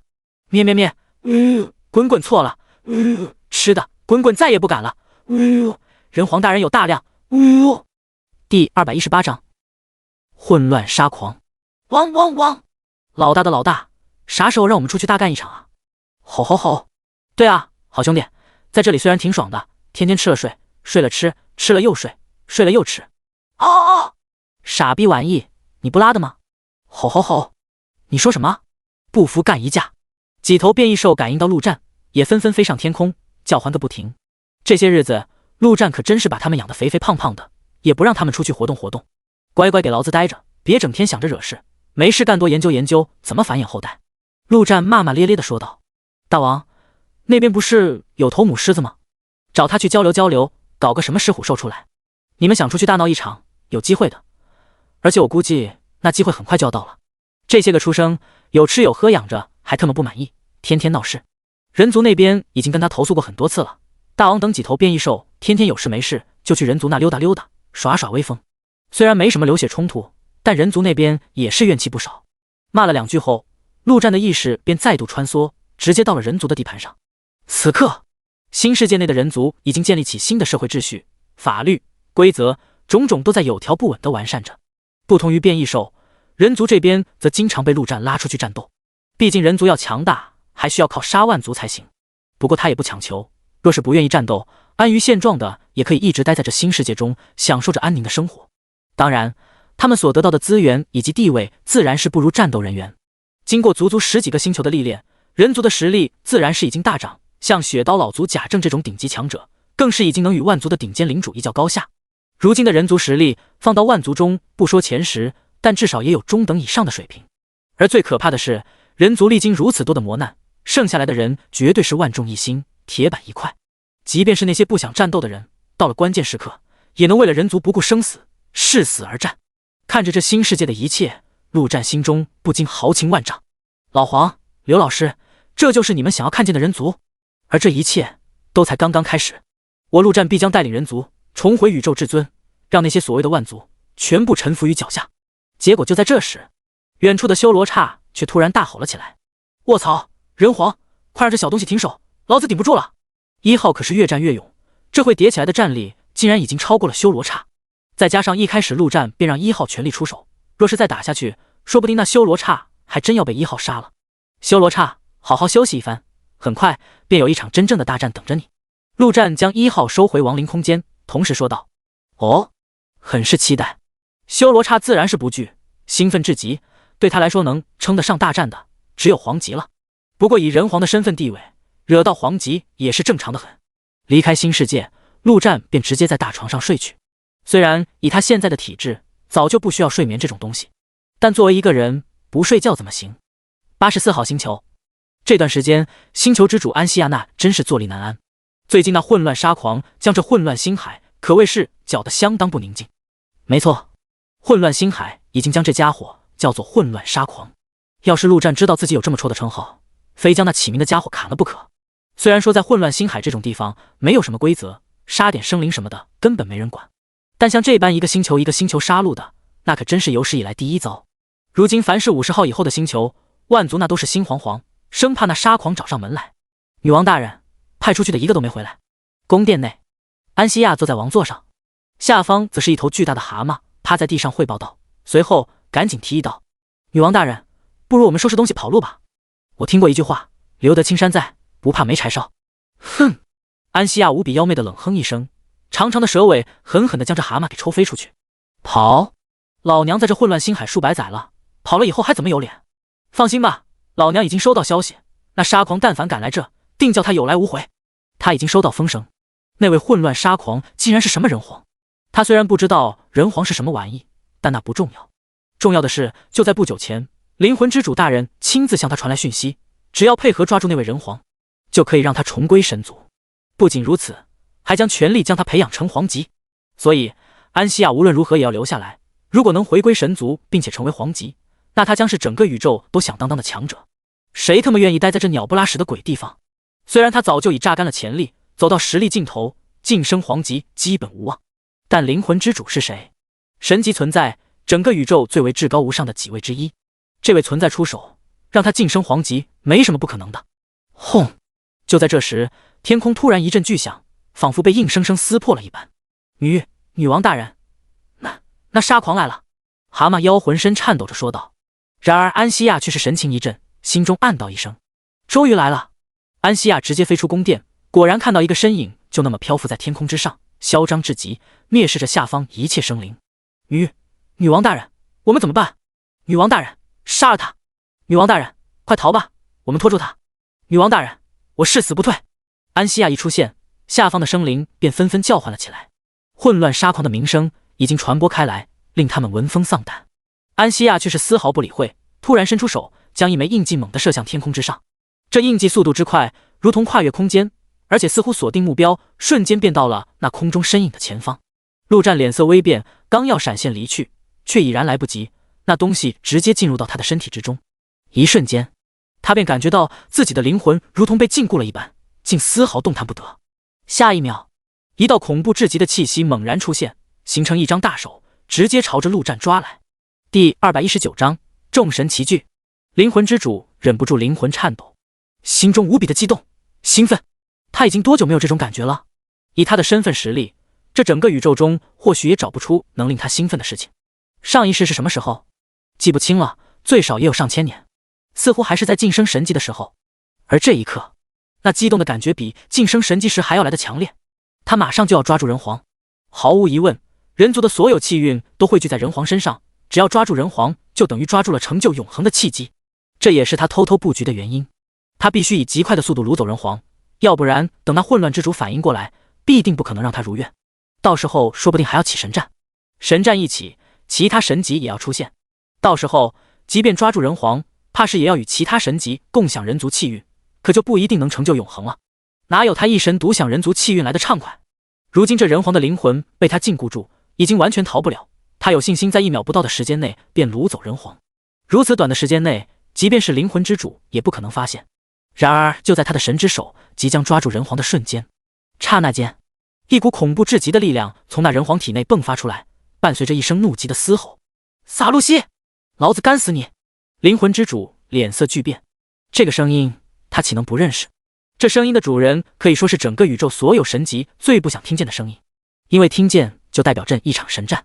这声音的主人就是个疯子，彻彻底底的疯子。一个神级的疯子有多可怕？灵魂之主已经完全顾不得什么人皇，瞬间便想离去。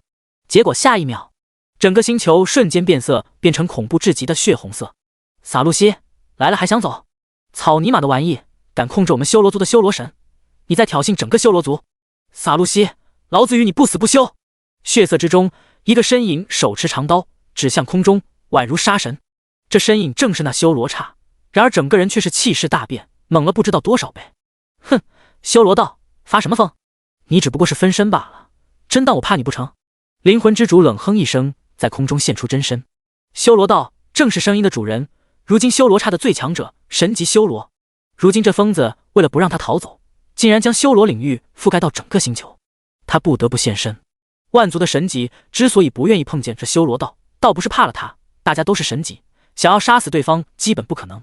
主要是跟这修罗道战斗没有任何意义，纯纯的就是消耗，傻子才去干这种事。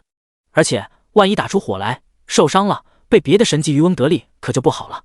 哼哼，现在确实是分身，不过劳资修罗族已经倾巢而出，全部的修罗大军已经朝着混乱星海进发。撒路西，你怕是不怕？修罗道哈哈一笑，他被叫做疯子，却不是真的疯子。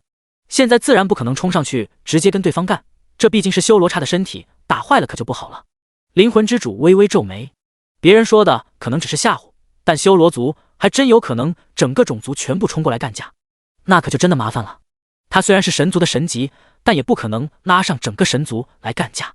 哈，难得难得，我混乱星海难得如此热闹，两位真是好雅兴。就在这时，又是一道强大的声音由远及近。片刻后，一个身影直接在空中走入星球。修罗领域之内可以阻止敌人逃跑，但却无法阻止外面的人进入。混乱，怎么你也想跟老子干一架？修罗道面对两大神级，竟丝毫不惧，主动开口挑衅道：哈哈，别误会，你们打你们的，我只对那位人皇有兴趣。混乱之主哈哈一笑，眼光赤果果地看向人皇。晋级永恒，如此诱惑，哪位神级不心动？他也不例外。人皇与我修罗族有恩，谁敢动人皇，那便先从老子的尸体上踏过去。修罗道直接说道。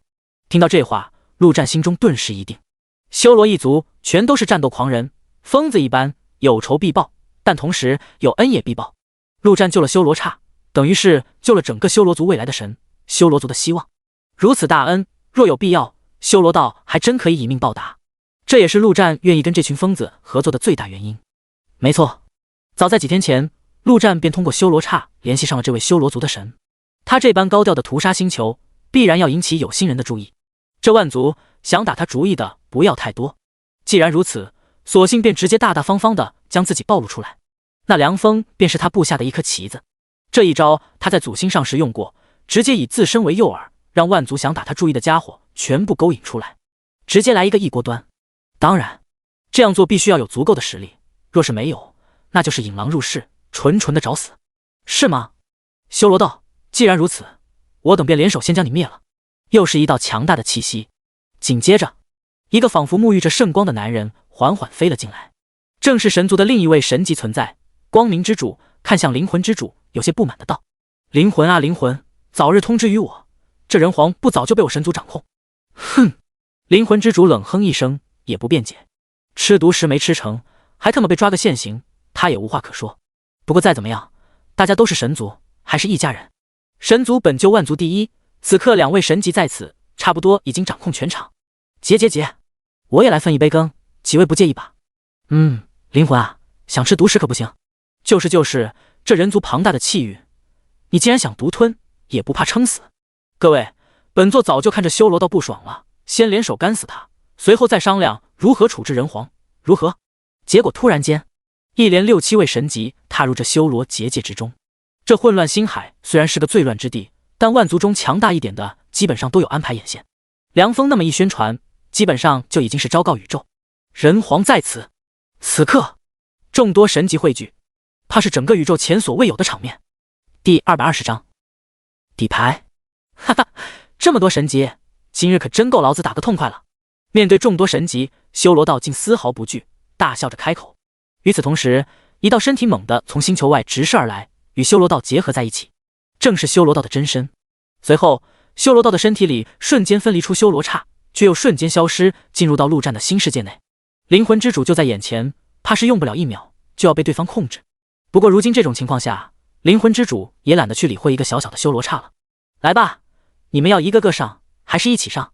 真身降临后的修罗道直接气势大涨，狂妄至极。在场的神级却纷纷皱眉，虽然同是神级，但自然也有强弱之分。这修罗道的强大远远超出了他们的想象。一时间，现场竟突然沉默了下来。说实话，一个一个上的话，他们还真不敢。这要是前几个上被修罗道直接砍死，那可就亏大发了。但一起上的话，这么多神级围攻一个神级，会不会有点不太讲武德？修罗一族四处掀起战乱，对整个宇宙的和平不利，有违天道，应当灭族。各位若担心以多欺少落人口舌，那便由我神族来带这个头，诸位一起出手，灭了修罗道这厮，如何？光明之主大声说道，一副正义凛然的模样。光明说的没错，此等魔头简直就是宇宙中的祸害，应该群起而攻之。就在这时，又是一位神级强者走入修罗领域内，而且强大至极，正是魔族的神级。至此，神、魔、妖、龙、凤、五行、命、精灵八大超级大族的神级已然全部到场。现在这情况，等于是要分人皇这杯羹，这些超级大族自然不可能放过，来晚了可就啥都没了。一时间，足足9位神级同时看向修罗道，那意思很明显，他们要单挑了，一群单挑一个。人皇小兄弟，现在可怎么办？你不是说有办法吗？修罗道面色丝毫不惧，却偷偷给陆战传音道。当初他跟人皇谈的时候，自然预想过这种情况的发生，但人皇信誓旦旦地跟他说，到时候自有办法。他虽然莽，但不傻呀，这明摆着送死的事情可不好干啊。当然，修罗一族一向说话算数，若是必要时刻，为了人皇，他确实可以牺牲自己。修老大放心。陆战微微一笑，说道，他既然敢将自己作为诱饵，布下此陷阱，自然是有一定把握的。随后，陆战看向天空，直接大吼一声，仙族何在？人皇有难，还不速来救驾？这仙族不是说为他马首是瞻吗？既然如此，此刻就该出现了。话音刚落，又是2道强大的身影缓缓走入，一男一女，仙气飘飘。人皇殿下勿慌，这些宵小之辈想动人皇，吾等绝不答应。其中一位正是那妙善仙尊，至于另一位，气势丝毫不弱在场神级，显然也是神级存在。陆战挑了挑眉，没想到仙族竟然真的出手了，而且一来就是2位。妙华见过人皇殿下，那女仙神级微微弯腰，对着陆战恭敬的行礼道：妙善、妙华，你们是何意思？光明之主望着2位仙族大佬，眼神微眯，透露出危险的光芒。在对人族这件事上，仙族仿佛一直都是置身事外，高高挂起，却没想到此刻竟然直接站在了人族一方，看那姿态，甚至对那人皇俯首称臣，简直离谱。神级的脸面何在？结果这光明一开口，便听到妙华仙尊竟直接用手指着对方，破口大骂：光明你特么的卑鄙小人，无耻下贱，亏你还自诩光明之主，没想到背地里竟然如此肮脏，龌龊！老娘问你，这混乱星海的上仙阁是不是你搞的？抓我们仙族的仙女，供万族享乐。光明，老娘今天非要干死你不可！现场一片寂静，就连陆战都没想到这仙女的女神级脾气竟然这么火爆。一瞬间，所有神级的目光全都聚集到光明的脸上，被人这般指着头骂，别说光明之主，这事就连他们这些神级都不曾有过这种体验，那滋味想必是酸爽的很。然而光明之主竟脸色不变，这脸皮当真是修炼到极深的境界。上仙阁的事乃是灵魂之主主持，与他光明之主有何关系？只听光明之主直接冷声道：妙华，话可不能乱说，我神族不容许任何人污蔑。各位，仙族既然选择与修罗族同流合污，那便一起灭了，到时候仙族的一切我神族分文不取。这话一出，众多神级的呼吸都凝重了一些。作为排名前3的超级大族，仙族的资源可谓无比丰厚，这波即便分不到人族气运，光仙族的资源便已经有足够的吸引力。现场3对9，万族这边依旧占据绝对的优势。嘿嘿，有2个帮手倒也差不多，老子最少能杀3个。修罗道盯着一众神级，嘿嘿一笑，说道：他倒也聪明，就盯着那几个相对较弱的。修老大不止2位，还有一位重量级的。陆战却嘿嘿一笑。紧接着，天空中突然被撕裂了一个口子，一个身着黑色长裙的女子从裂缝中缓缓走了出来，优雅至极，却令整个星球的空气都下降了几十度，浓郁的死亡气息笼罩全场。死亡，你越界了！光明浑身绽放出耀眼的光明，死死压制住死亡气息。你有意见吗？死亡女神望着对方，淡淡的问道：“哈哈，各位大佬，我这人皇请出的阵仗如何？”陆战哈哈一笑，身后死亡之意瞬间展开，面对一众神级，却丝毫不弱气势。然而此刻，众多神级却沉默不语。虽然数量上9对4，他们依旧占据绝对优势，但对面这4位死亡、修罗、仙族，绝对都是神级中最为顶级的存在，估计也就神族、魔族跟这4位掰掰手腕。诸位，我只说一句，此番若拿不下人皇，以后再无机会。光明直接说道。这才多久，人皇便已成如此气候，若是再过些时日，这人族将彻底翻身。第221章，星球裂开了。众神级一时间脸色变化，却还在犹豫挣扎。抓不到人皇，夺不了人族气运，大不了就是无法晋升永恒。但以他们神级之境，再潇洒个数千年不成问题。可现在要是打起来，搞不好是要陨落的。就在这时，光明之主似乎看穿了几位的想法，再次开口：“屠灭人族，在场诸位都有参与，若人皇得势，便是你们陨落之时。”这话倒是不错。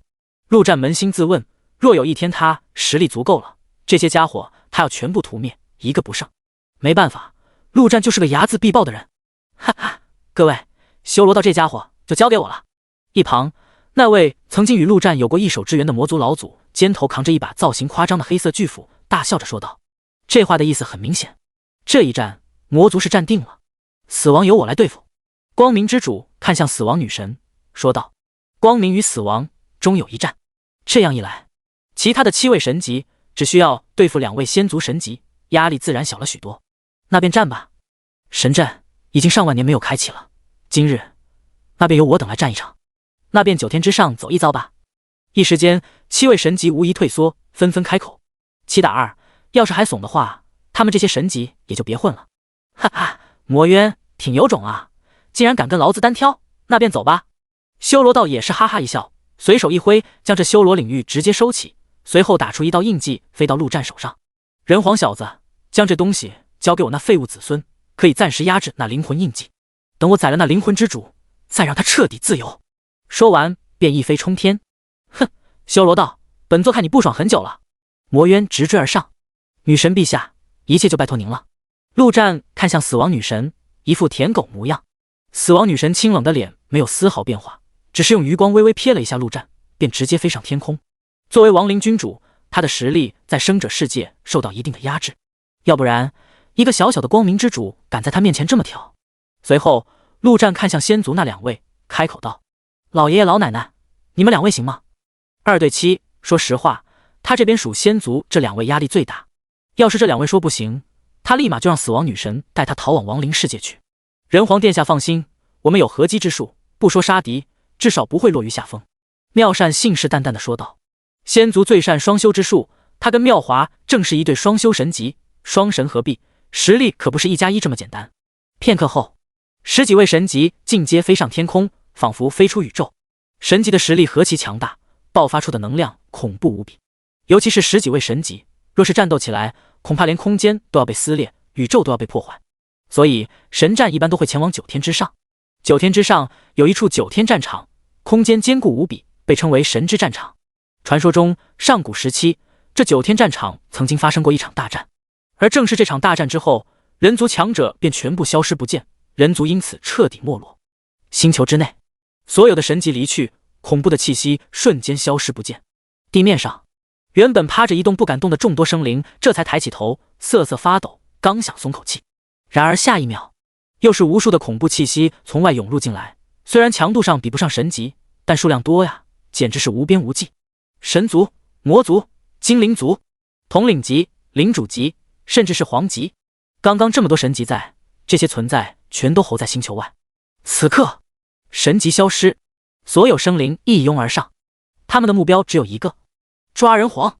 天空中，陆战看着扑面而来的众多生灵，密密麻麻如同蜂群一般，却丝毫不惧，缓缓张开双手。你们要战，那便战。下一秒，新世界内的变异兽、战斗人族纷纷出现在他的后方。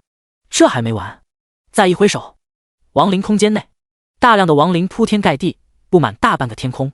这些可不是什么垃圾亡灵，而是死亡女神给他的底牌。不仅有大量领主级的亡灵，更是有皇级亡灵，古皇、死灵龙皇、巫妖皇、地狱犬皇、亡灵一族的皇级存在多得可怕。而在另一边，又有大量的黑甲战士进入这颗星球，训练有素，肃杀之气令人心惊。那是修罗族的战士，靠杀戮养出来的庞大气势。陆战将手中的印记交给新世界内的修罗刹，修罗刹直接冲出新世界。一瞬间，修罗刹万千将士全部跪下，包括其中的几位皇级，他们在迎接王的归来。修罗刹浑身气势高涨，今日他便要在这场战斗中称皇。地面上，安西亚已经彻底懵了，今天这是怎么了？他一个小小的84号星球，何德何能让这么多大佬降临？这特么要是打起来，不得直接将整个星球打爆？而事情也果然如他所想，空中一位魔皇直接伸出魔爪，朝着陆战便猛地抓去。在他看来，什么人皇，弱的一批，抓住那还不是手到擒来？陆战冷笑一声，这些日子他屠了整整10几个星球，加起来的生灵最少也有上百亿，那降临的天地奖励即便再少，全部加起来那也是恐怖至极。说实话，陆战现在也不知道自己有多强，他可没有万族这样的实力等级划分，他已经很久没有全力出手了。那么就拿皇者来试试剑。陆战的手中直接出现血之挽歌，猛地聚气，朝着那魔爪一剑斩出。刹那间，血之挽歌竟瞬间绽放出1000米之长的恐怖剑气，四周生灵无不感觉到自己的气血沸腾，领主级以下的甚至直接当场爆炸开来，变成血雾。轰！巨大的血色剑气直接斩在魔爪之上，恐怖的能量四溢而出。只听砰的，仿佛什么东西破裂了一般，天空之上竟然真的破开了一条裂缝。这混乱星海的星球本就属于比较弱小的星球，在如此强大的能量冲击下，这个星球真的裂开了。第222章游击。打爆一个星球听起来似乎有些天方夜谭，但在皇级出手的情况下，却也不是什么值得震惊的事，更何况是神级。空中的裂缝无人在意，这种垃圾星球裂就裂了。魔族皇者微微皱眉，看向那人皇，不禁有些震惊。这人皇有点意思。其他皇级也是纷纷侧目，刚刚那一剑的水平已经达到了强族皇级的程度，而在祖星之时，人皇还是个连领主级都能虐杀的弱者，这成长未免有些太过恐怖了。陆战平复了一下全身沸腾的气息，深吸一口气，不愧是魔族的皇级，说实话，他确实还差了一些。刚刚全力一击也就对方普通攻击的程度，但那又如何？他之所以以自身为诱饵布下这局，为的是什么？不就是为了杀怪升级吗？这场战斗中他会越来越强，直到彻底超过这些皇级。而刚刚那一剑也正是打响了战斗的号角，大战彻底爆发。一瞬间，兵对兵，将对将，至于皇级，特么的竟全都朝着陆战冲了过来，各族加起来足足上百位，摆明了要先抓住陆战再说。这阵势怕是神级见了都要触上一触。陆战也没想到这些个家伙能这么疯狂，没有丝毫犹豫，掉头就跑。特么的，他干一个皇级都勉勉强强，这么多一起冲，分分钟将他分尸了。一旁所有的皇级亡灵直接冲上去拦住那些皇级，修罗族与仙族那边也是冲上来数位皇级。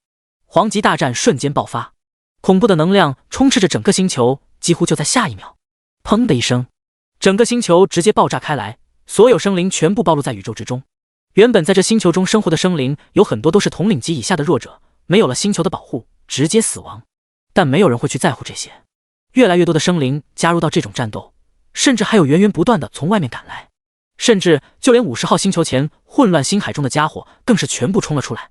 此刻的陆战如同一条狡猾的泥鳅，不断的穿梭在战场之中。他的眼光毒辣，所做的事情也很简单，那就是偷袭。真正的偷袭，不管有没有杀掉，一击就跑，而且专挑那些强大的领主级偷袭，这样的家伙天地奖励才足够丰富。他也是没办法，身后依旧有好几位皇级在疯狂的追杀他，他在逃跑的同时也只能抽空砍出那么一剑，但凡多停留1秒，怕是就要被追上。后方几位皇级也快疯了，他们怎么也没想到这位人皇的速度竟然会如此快，他们低估了陆战，或者说低估了死亡之翼这件超级神器。死亡之翼可是堪称亡灵系第1神器，死亡女神都无比心动，想要去收集的东西，就连陆战自己都相当意外，这玩意竟然能随着他实力的增强，效果也同样增强。也就是他越强，死亡之翼提供的速度也就越快。这样一击便跑，再击再跑之下，虽然效率不高，但胜在稳健啊。而且偷袭之下，还真被他砍死了好几头领主级的。天地奖励一降临，实力再强几分，这样下去妥妥的正向循环。等到实力强化到一定程度，直接回头干那几个神级，让他们赶追劳资。这叫什么？这叫游击战法。然而在其他地方，陆战这方却是无比凄惨，敌人太多了，多到根本杀不过来，大量的人类阵亡，却无人退缩。此刻的人族早就是铁板一块，真正的万众一心，拼杀起来甚至比那些变异兽还要疯狂。而在大量人类死亡的同时，剩下的人类实力也越来越强。杀万族得奖励，这是整个人族的优势，不单单是人皇独享。便如那雪刀老祖贾政，这家伙不仅能得天地奖励，更是能吸收万族血液强化自身，此刻的实力竟已经能与黄级抗衡1-2，堪称人族第2强者。好！突然之间，一道龙吼响彻天际，听起来却痛苦无比。原来是那熊猫滚滚竟直接趴在一头黄级巨龙的龙身上，一口接一口地咬着。那黄级巨龙用尽了各种攻击手段，尾巴抽，龙鳞刮，龙爪抓，龙息更是喷了不知道多少遍，然而根本没用。他引以为傲的攻击在这黑白相间的出生面前毫无作用，让他一度怀疑自己是不是老了。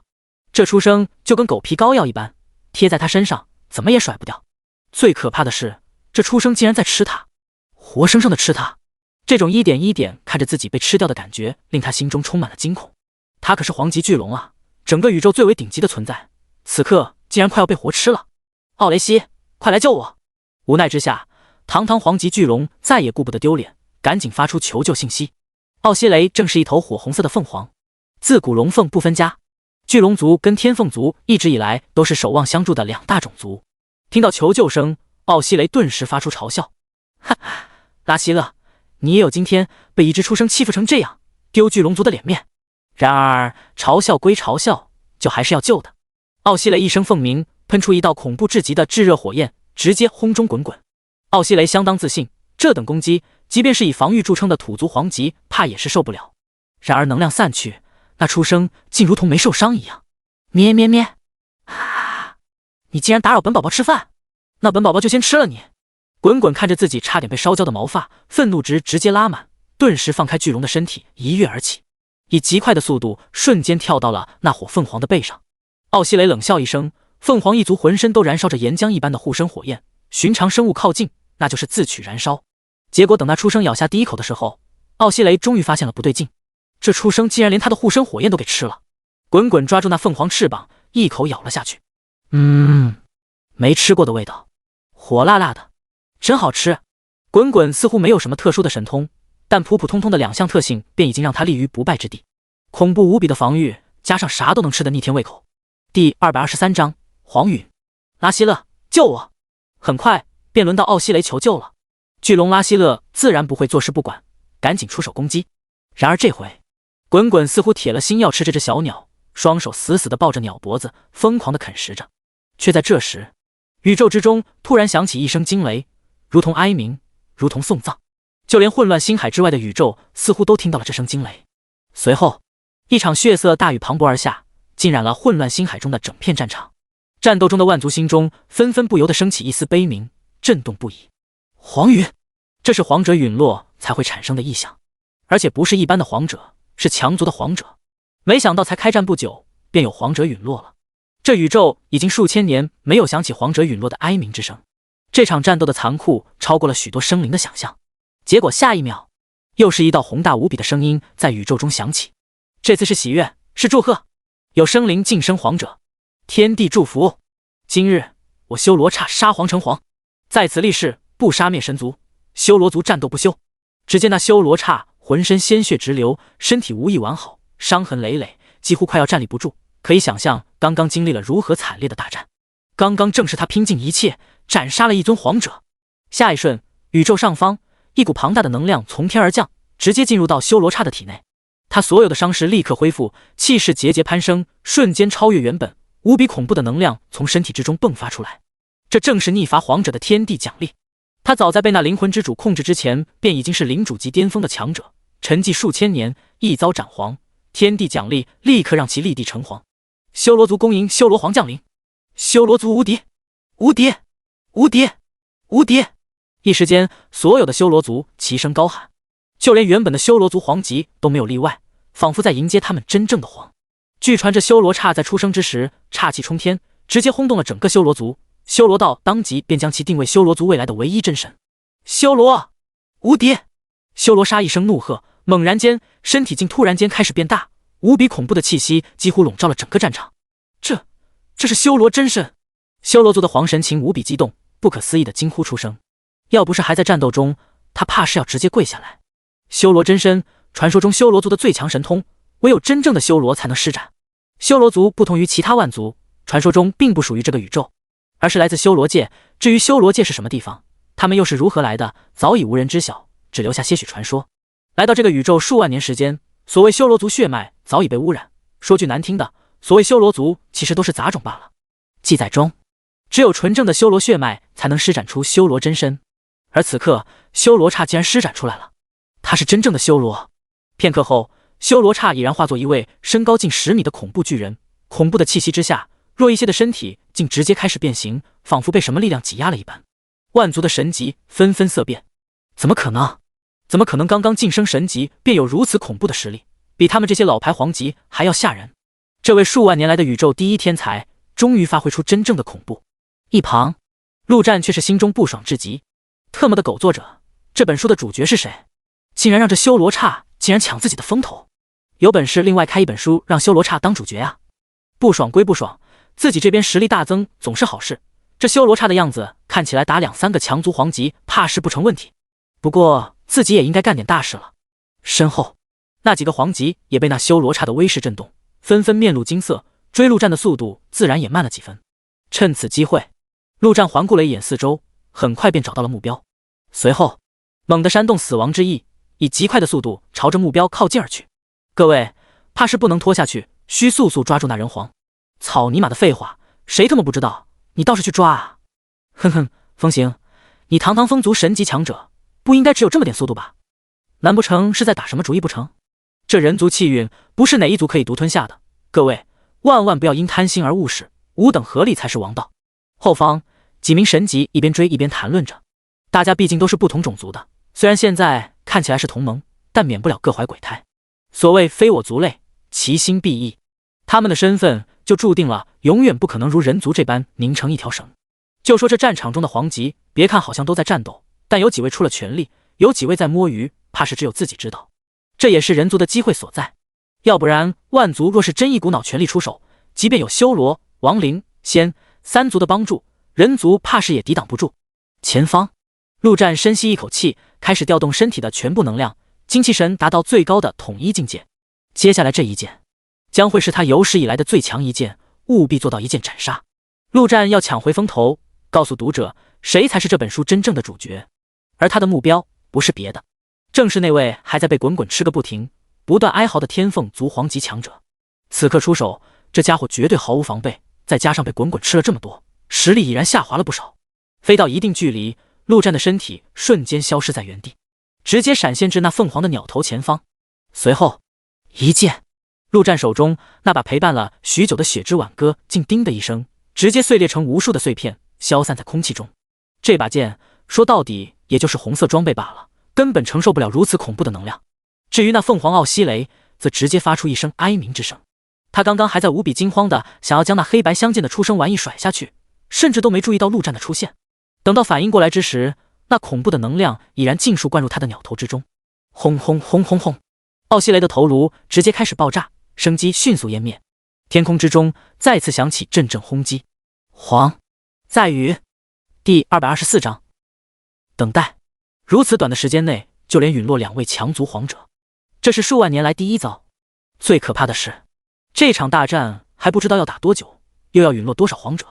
这一日堪称黄陨之日。天空之上再度降下天地奖励，降临到陆战的身上，而且比刚才的更粗更壮。没办法，人族在这世上就是有优势，其他种族羡慕不来的。陆战深吸一口气，只感觉浑身上下充满了爆发性的力量，让他忍不住想要发泄发泄。不过他也没急，而是心中一动，先将面前的天凤族皇者尸体收入新世界再说。他不仅要杀皇，连对方的尸体都不放过。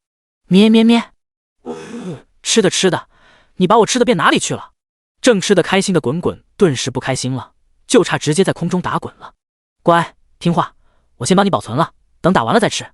陆战也是头疼，这特么的都已经能跟黄级55开了，这滚滚怎么还跟个孩子似的，还要自己来哄？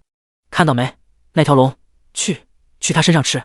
咩咩咩，那你要帮我保管好，不要被那条狗、那头老虎还有那大猩猩偷偷吃了。滚滚认真的说道。说完便看到那头黄棘巨龙已经飞也似的逃走。咩咩咩，吃的吃的，别跑别跑！滚滚赶紧追了上去。陆战有些无语，感受着体内庞大的力量，他自然没有像修罗刹那样晋升黄级。说实话，他也不知道自己是什么境界。人族似乎跟万族走的不是一个路子，就你们特么的敢追劳资是吧？陆战转过头，看向那几位刚刚追他追得起劲的黄级，战意盎然。今日他要屠的黄可不是一尊，各位，这回可必须要出全力了。几位皇者也是面面相觑，此刻人皇给他们的气息竟然已经不弱于黄级，太恐怖了。若是再让他杀几尊皇者，这家伙怕不是能直接成神。这就是人族吗？他们想到了人族的种种传说，万物之灵，天地宠儿，宇宙至尊。结果下一秒，陆战便挥动翅膀，再次朝着远处逃窜而去。特么的对面5、6个神级，傻子才冲上去干。他现在的实力确实很强，但顶多也就打一个黄级，2个都勉强。5、6个，纯纯的找死，还是继续跑，继续偷袭，多抢几个黄级的人头再说。干！几位黄级也没想到，刚刚还战意盎然的人皇下一秒就特么的直接开溜，一时间没有反应过来，赶紧追了上去。然而接连2位黄级陨落，也让剩下的黄级纷纷谨慎了起来。数千年的安逸生活，让这些黄级产生了自己好像无敌的错觉。事实上也是，神级不出现的宇宙中，黄级已经是天花板级别的存在，除了老死了，基本上已经没有什么能让他们陨落的。可现在，这些黄级才发现，原来黄级也这么脆弱，这么容易陨落。于是乎，哪里还有黄级敢单独战斗的，三三两两纷纷开始守望相助。修罗刹那边更是遭到了4位黄级的围攻，堪称离谱。这种情况下，陆战还真不好捡人头。时间一点点流逝，万族无论是实力还是数量，都要超出人族这边许多。大量的人类死亡，惨烈，无比的惨烈。陆战眼睁睁地看着这一切，心中却没有丝毫波动。他完全可以将人族全部收进新世界中，随后直接逃跑。以他的速度，只要不是神级，根本追不上他。或许那样，可以再苟活一段时间，再发育一段时间。但这场战，他既然已经决定开打，那牺牲就在所难免。这场战，他要打出人族的气势，打出人族的血性，因为这是人族的宣告之战。他要让万族明白，你们曾经的王回来了，哪怕死去1万人、10万人，在所不惜。所以，除非真的到了最后一刻，不然他绝不会逃。而现在，远还没到最后一刻。人族在死亡的同时，也在疯狂的成长中。相信很快，人族中就会出现比肩黄级的强者。他的杀手锏1号还在发育中，只要时间足够，能屠黄杀神也不在话下。而他也在等待，等待一个信号。既然没有黄级的人头让他捡，那他就要干票大的。9天之上，12位神级，3个战场，泾渭分明。然而，这宇宙中最强者的战斗看起来竟是风平浪静，没有花里胡哨的招式，没有随处爆发的能量，更没有什么绚丽的魔法技能。所谓招式技能，其实就是一种发挥力量的方式。而想要晋升神级，最重要的一个条件便是掌握力量的本源。掌握了力量的本源，自然不再需要那些乱七八糟的招式技能。神级的战斗方式也很简单，就是碰撞，本源力量的碰撞。看起来平平淡淡，但若是哪位黄级不小心闯入其中，怕是分分钟被碾压致死。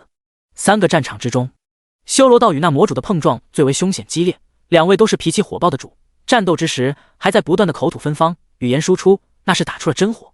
最为平和的则是仙族那边，仙族2神同修，2种本源之力水乳交融，仿佛形成一个太极之源，在足足7位神级的攻击下，竟还能巍然不动，堪称恐怖至极。至于死亡与光明，2人就那么立在空中，一动不动。光明之主，当之无愧的万族第一强者，只因他掌握着2种本源力量，光明与神圣。而神圣对于亡灵，天生便具有克制之意。死亡，好大的胆子，竟敢来生者世界！光明之主随手一挥，天空之上竟突然出现了一个小小的太阳，散发着无比耀眼的光芒，照射在死亡女神身上，发出滋滋滋的声音，似乎是在不断的灼烧。怎么，你能杀得了我？死亡女神面无表情，淡淡的说道：如果你能，我可以放弃抵抗。光明之主神色一凝，感觉自己被羞辱了。即便他有神圣的本源力量，即便他是宇宙第一强者，但无论如何都不可能杀得了死亡女神。第225章大道大结局。杀不了你，那我就让你滚回亡灵世界。生者世界不是你能踏足的地方。光明之主有些气急败坏地说道。按理来说，到了他这种程度，早就心如止水，基本不可能动怒。但不知为何，面对这冷艳至极的死亡女神，光明之主只觉得心中有一团火在不断的燃烧，让他想要将这女人狠狠撕碎。光明之主一声冷哼，伸出双手，那天空之中竟猛地出现10个太阳，10个太阳同时照射在死亡女神身上，恐怖的本源之力疯狂的灼烧之下，死亡女神的身体竟冒出浓烈的恶臭味，飘起灰白色的青烟，她正在被融化，不断的融化。死亡女神那清冷的脸上终于出现了痛苦的神色，正是这痛苦让光明之主极为享受。光明与神圣才是这宇宙最强的力量。死亡？狗屁不是！哈哈，就你叫死亡女神？光明之主疯狂的大吼着，只觉得畅快至极。看到没？什么死亡女神？亡灵君主，在他面前连还手之力都没有。废物，就是废物。他光明之主是最强的，到时候必定能超越神级，成就永恒。到时候就彻底灭杀了这死亡女神。不，他要抓住这死亡女神，狠狠蹂躏。前方，死亡女神的身体不断被蒸发，脸上的神情越来越痛苦，却没有做出任何的反击或者动作，仿佛就是在等死一般。这个过程足足持续了10分钟，死亡女神的身体竟然就这么被蒸发了，现场只留下一滩灰色的污秽。死亡了，回归亡灵世界了。直到这一刻，光明之主才突然醒悟过来，随后猛地一惊，脸色大变，竟失了分寸一般大吼道：“小心！”然而一切都已经晚了。远处，一股恐怖的死亡力量猛然出现，而那里正是2位先祖与其他神级战斗的地方。木青正是5行族的神级存在，掌握着木之本源。木系并不擅长战斗，更多的是治愈与生命的力量。他在这场神战中更多的也是起到辅助的作用，简称划水。突然之间，一股诡异的灰雾竟出现在他的身边，然后瞬间将其吞没，紧接着便朝着下界而去。远处，光明之主眼睁睁看着这一切，却根本来不及阻止。假象，一切都是假象。刚刚的死亡女神根本不是真身，而是一个假象。她被戏耍了，从头到尾。傲慢的力量，她被傲慢的力量影响了灵魂，产生了傲慢至极的心理，从而根本没有多思考。这一刻，光明之主才反应过来，死亡女神远比他想象中可怕的多。死亡女神是远比他们这些神级还要古老的多的存在，在他的记忆中，仿佛上一代、上上一代神主在的时候，就时常提及这位死亡女神，声音中充满忌惮。数万年下来，死亡女神怎么可能只掌握了死亡这一种本源？她还掌握着傲慢之力的本源。从一开始，她的目标就不是光明之主，而是木青。不是因为木青最弱、最脆，而是因为死亡吞噬生命。其他几位神级顿时也是反应过来，想要追赶，却都已然来不及，同时心中纷纷产生一丝疑惑：为什么？死亡女神为什么要针对木青？难不成是因为2人有仇，还是嫉妒木青的美貌？木青同样懵逼至极，他能感觉到四周的灰雾正在不断地吞噬着他的生命，他疯狂地挣扎着，然而根本没有卵用。这灰雾仿佛一个坚不可摧的牢笼，将他牢牢锁住，同时疯狂地吞噬着他的生命。身为木之神级，木青的生命力可谓旺盛至极，正常来讲，可以说是这些神级中最不容易死的几位存在之一。然而面对死亡女神，她这所谓的生命女神却如同被按在床上一般，根本反抗不了分毫。死亡，你在找死！光明之主无能狂怒，浑身散发出无比耀眼的光芒，直追死亡而去。我本来就是死的。死亡女神在囚禁木青往下飞的同时，竟然还有余地回应，说出的话更是要将光明之主气出血。眼看着那团灰雾便要飞到9天与下界的交界处，光明之主心中一惊，这家伙搞什么名堂？要杀直接在9天之上杀了不行吗？还要带到下界去杀？混乱星海，大战依旧在继续，人类伤亡已然过半，但剩下的人类依旧悍不畏死。血刀老祖已然强化到能与一位皇级打得难分难解，战皇杨战同样已经接近皇级水平，就连张天福，他虽然打不过皇级强者，但硬抗皇级已然没有什么问题。也就是说，人族已经出现了等同于皇级的强者。万族虽然一直占据着上风，但心中却极为震惊，这成长速度太快了。万族晋升皇级的最短记录是一位神级，那也足足花了500多年的时间。而这人族从末世降临到现在有1年了吗？不愧是万物之灵，太恐怖了。万族所有皇级的心中都不由得升起一丝恐惧。如果这次灭不掉人族，那万族将彻底永无宁日。这时陆战依旧在逃，在那之后，那些黄级都特么苟起来了，不求杀敌，只求围困人族。万族的数量毕竟多得可怕，只要围困下去，人族必败。至于滚滚，被一位空间系黄级为主导，联手几位黄级，暂时给放逐到异空间了。就在这时，陆战心中一动，他终于等到了那个消息。下一秒，陆战直接将死亡之翼马力开到最大，一飞冲天，朝着上空不断飞去。后方的几位黄级皱了皱眉，不知道这人族为何要上天，难不成也要去那9天之上跟神级较量较量？其实他们猜得到也没错，陆战确实是要上去跟神级较量较量，而且不只是较量，而是要屠神。当初在请求死亡女神出手的时候，陆战也没想到这死女人竟然还说要送自己一份大礼。至于大礼，自然便是神级的人头。这确实是一份顶级大礼，大到陆战都不知道自己能不能接得住。但男人怎么可以说自己不行？就在刚刚，死亡女神发来讯息，大礼马上就要到了。陆战心中激动，神级即便是只剩下一滴血，那也不是那么好杀的。如果这份大礼他没办法接下，后果将极其严重。死亡女神甚至可能直接放弃他这位人皇，而没有了死亡女神的支持，他陆战必死无疑。从极远的地方，陆战便已经开始凝神聚齐。下方的战场，人族的战役，修罗刹的怒吼，万族的愤怒，后方追来的黄级，这些统统被他抛之脑后。此刻，他的脑海中只有一个想法，那便是屠神。可惜，没有一把神兵利器，要不然将更有把握。不过随后，陆战便将这想法赶出脑海。屠神必须要有一往无前的气势，任何一丝犹豫动摇的想法都会让他的攻击出现瑕疵。没有武器又如何？不用技能又如何？老子的力气够大，一拳足矣。老子要做一拳超人！陆战心中怒吼一声，随后对着天空一拳轰出。轰的一声，恐怖的力量倾泻而出，后方的几位神级纷纷色变。这是什么力量？力之本源！一名黄级不可思议地说道。这名黄级也已经快要触及本源，所以隐约有所察觉。人皇轰出的这一拳，竟然已经有一丝力之本源。力之一道可以说是宇宙中最强大、最霸道的几种力量之一。所谓一力破万法，任何攻击我自一力破之，任何防御我亦一力破之。曾经便有一位魔族皇级已经到了半神之境，而他掌握的便是力之一道，战力堪称恐怖至极，神级之下第一强者。可惜这位强者在想要更进一步之时，竟被力之本源反噬，直接自爆而亡。万万没想到，人皇竟然触及了力之本源，但他朝着天挥拳是什么意思？想打破宇宙不成？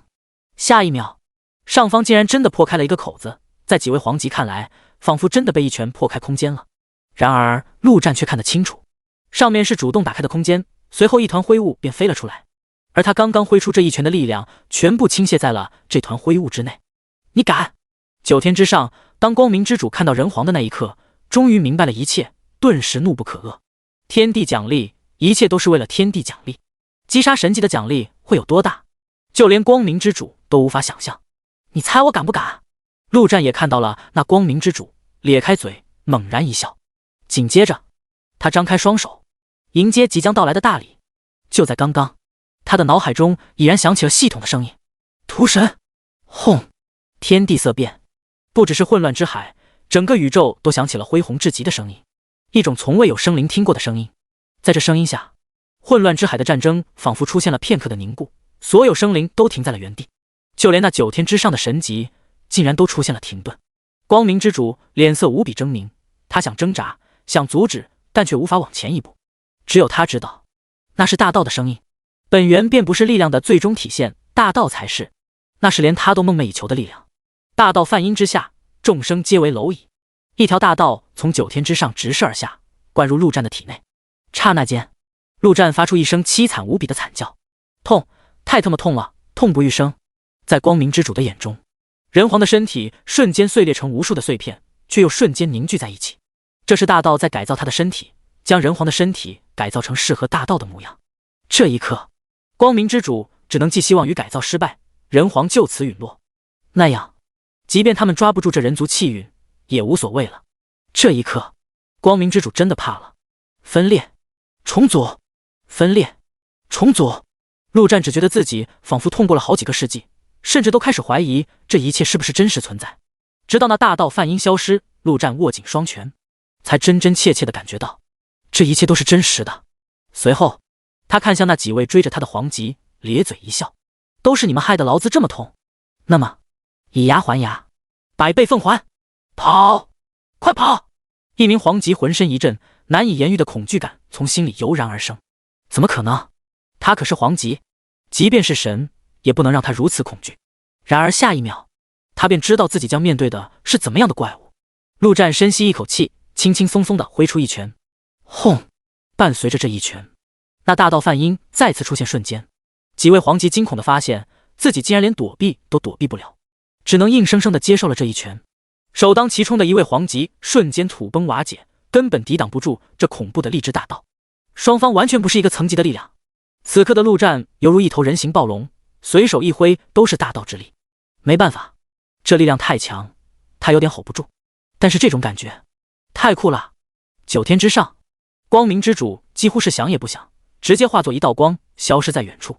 万族败了，再打下去，所有的黄级都要被那人皇屠杀。其他神级见状，哪里还打得下去，直接用最快的速度离去。只有那魔族神级被修罗刹死死缠着，想跑都跑不掉。混乱星海，随着神级逃走，万族瞬间溃败，所有黄级四散而逃。陆战也懒得去追，以他现在的实力，黄级也不怎么看得上了。他纵身一跃，直接跳上9天之上，他要报当初在祖星上的一掌之仇。片刻后，神级魔主在围攻下瞬间陨落，人头自然是被陆战拿到。力之大道再次壮大了许多。随后，陆战飞到所有人族面前，大声说道：“我们回家。”第一部完。各位抱歉，本书暂时到此为止了，没有大纲，后面写得很乱，写不下去了，期待下一本再相见吧。番外：祖星、奴族、地球破败不堪，到处都是残垣断壁，黄沙几乎席卷了整个世界，仿佛没有一点生机，如同末世。天空之上，却又是另一幅景象，各种辉煌巍峨的建筑漂浮在空中，如同仙境，一上一下，一天一地，犹如两个世界。一座高山四周却有大量的人类拿着锄头、铲子在不断的挖山，他们面容枯槁，身上只有一片破布遮体，脏兮兮的，拖着疲惫的身体，却不敢有任何的停歇。他们的眼中没有任何色彩，如同丧尸一般的活着。四周则有各种奇形怪状的丑陋生物拿着武器，不断的催促着这些人类干活。据说这些丑陋生物曾经也是人类，如今却成了迫害人类的监工，那些天神的走狗。妈妈，我听说我们人族也有皇，他会来救我们的，是吗？一个小男孩拖着一块石头，双眼之中却不同于其他人，他的眼中还有希望，还有亮光。人皇，他抛弃了我们。旁边，小男孩的母亲用力地拉着一辆装满石块的车，麻木地说道：“9年前，人皇被万族逼得仓皇而逃，自然没时间带走所有的人类，依旧有不少人被留在这祖星之中。随后，万族直接占领祖星，所有的人族沦落为奴隶与食物。起初，人族还有些许反抗者，可那最终一战，人皇几乎将所有的人族精锐全部带走，剩下的都是些弱者，如何能反抗得了恐怖强大的万族？渐渐的，所有的人类都已经绝望，麻木的活着。哼，人皇早已经死在外域了，人族已经没了，你们就是群垃圾，一群食物，都给我好好干活。”这时，一个浑身长满尖刺、丑陋无比的家伙甩出一根粗壮的锁链，抽打在那位母亲身上。曾经的他也是个人，甚至还曾参与过那最终一战，但那又如何？现在的他庆幸自己不是什么人族，而是成为了光荣的奴族。奴隶的奴，万族让他们这些人族的叛徒成立了一个新的种族，名为奴族。不会的，人皇没有死，我们人族不会灭。小男孩一脸愤怒地吼道，丝毫不注意惹毛了眼前这家伙，对方可以轻而易举地杀死他。哈哈，你这小屁孩还挺有意思，你叫什么名字？奴族竟然没有生气，反而哈哈大笑。他们这些监工也是很无聊的，这些幸存的人族都已经跟行尸走肉差不多，折磨起来也没意思。眼下好不容易出来个有点反抗精神的，那不得好好戏耍一番。我叫刘勇，勇气的勇。小男孩双手叉腰，一脸自豪地说道：“刘勇啊，哈，真是好名字。”奴族监工大笑间，突然一把抓住了男孩的母亲，笑嘻嘻地说道：“刘勇，来跟我说，人皇已经死了。”“不，人皇不会死的。”刘勇的眼神满是坚定。结果下一秒，监工手中的锁链一挥，狠狠地抽打在他母亲的腿上。女人一声惨叫，直接跪倒在地上。监工再次看向小男孩，笑着说道：“跟我说，人皇已经死了。”刘勇脸色煞白，他年纪再小，也明白眼前这个怪物是什么意思。对方是在拿他的母亲威胁他。刘勇咬了咬牙，依然坚定地说道：“人皇不会死的。”啪！啊！惨叫声再次响起，女人直接倒在了地上。哈哈，这回人皇死没死？刘勇握紧了小拳头，他直接冲了过去，打在那怪物身上。然而就他的身板跟挠痒痒也差不多。监工直接不理他，一边抽打着女人，一边笑着问道：“人皇死没死？人皇死没死？”呜呜，不要打了，不要打我妈！刘勇直接趴在自己母亲的身上，想要替她挨下这些抽打。然而这监工就是不打他，只打他的母亲。哈哈，好啊，只要你说一句人皇已经死了，我就放过他。刘勇浑身颤抖，仿佛用尽了最后一丝力气，吼道：“人皇没有死，人族不会灭。”刹那间，他的身上突然绽放出阵阵红光，一股强大的气息竟从小男孩的身上散发出来。张勇站起身，一把巨剑竟在他的手中凭空出现。就在刚刚，他的脑海中响起了一个声音：“叮，恭喜您觉醒职业狂战士，奖励武器一龙剑。”监工一时间有些恍惚。作为曾经的人类，这一幕他自然非常熟悉。选择职业，手中凭空出现武器，眼前这小家伙竟然觉醒了职业，他有些意外。自人皇逃走，似乎也带走了职业者的能力。祖星之上，已经9年没有出现职业者了，没想到在自己眼前竟然觉醒了一个。不过监工很快便反应过来，丝毫没有担心，刚觉醒的1级职业者而已，能有多强？而且觉醒了折磨起来更有意思。哈哈，你这小东西还挺硬气的。监工继续举起链子，朝着地上的女人便抽了下去。女人本就已经没有多少气息，这一抽怕是能直接要了她的命。啊！刘勇大喊一声，猛地挥舞巨剑，巨剑上竟飞出一道血色剑气，直冲而去。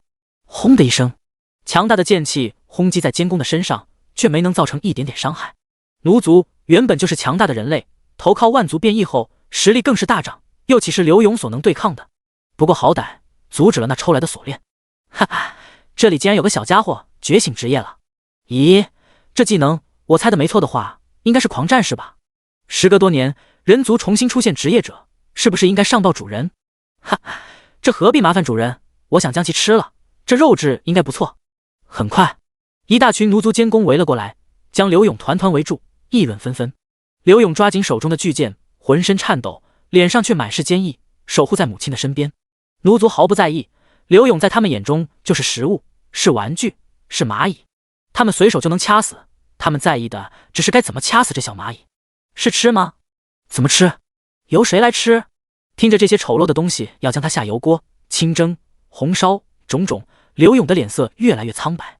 却在这时，一股奇特的能量突然在他身体里爆发开来，刘勇的气势开始节节攀升，突破，突破，再突破。浩瀚宇宙，星球之外，陆战看着眼前这颗蓝色的星球，他已经破败不堪，千疮百孔。我回来了。番外，规则的力量，世界意志便是一个世界的心脏。以前的陆战实力不够，只能用其创造出的新世界来装人，但此刻带着世界意志再次回到祖星，他才明白世界意志意味着什么。它就像是一个世界的控制面板，这个世界内发生的一切都可以控制，小到下雨、打雷，大到地震、风暴，陆战完全可以随心所欲地控制这一切，甚至他能更改这个世界的规则，而规则便是能量本质的体现。而在以前的祖星，其规则便是科技，人类的强大就靠发展科技。末世爆发后，规则开始改变，变成了游戏化的世界，让人类可以成为职业者。而他现在完全可以让祖星的规则彻底改变，他可以创造出灵兽，让人类成为御兽师；他可以创造出武魂，让人类成为魂师；他可以创造出灵气，让人类开始修仙。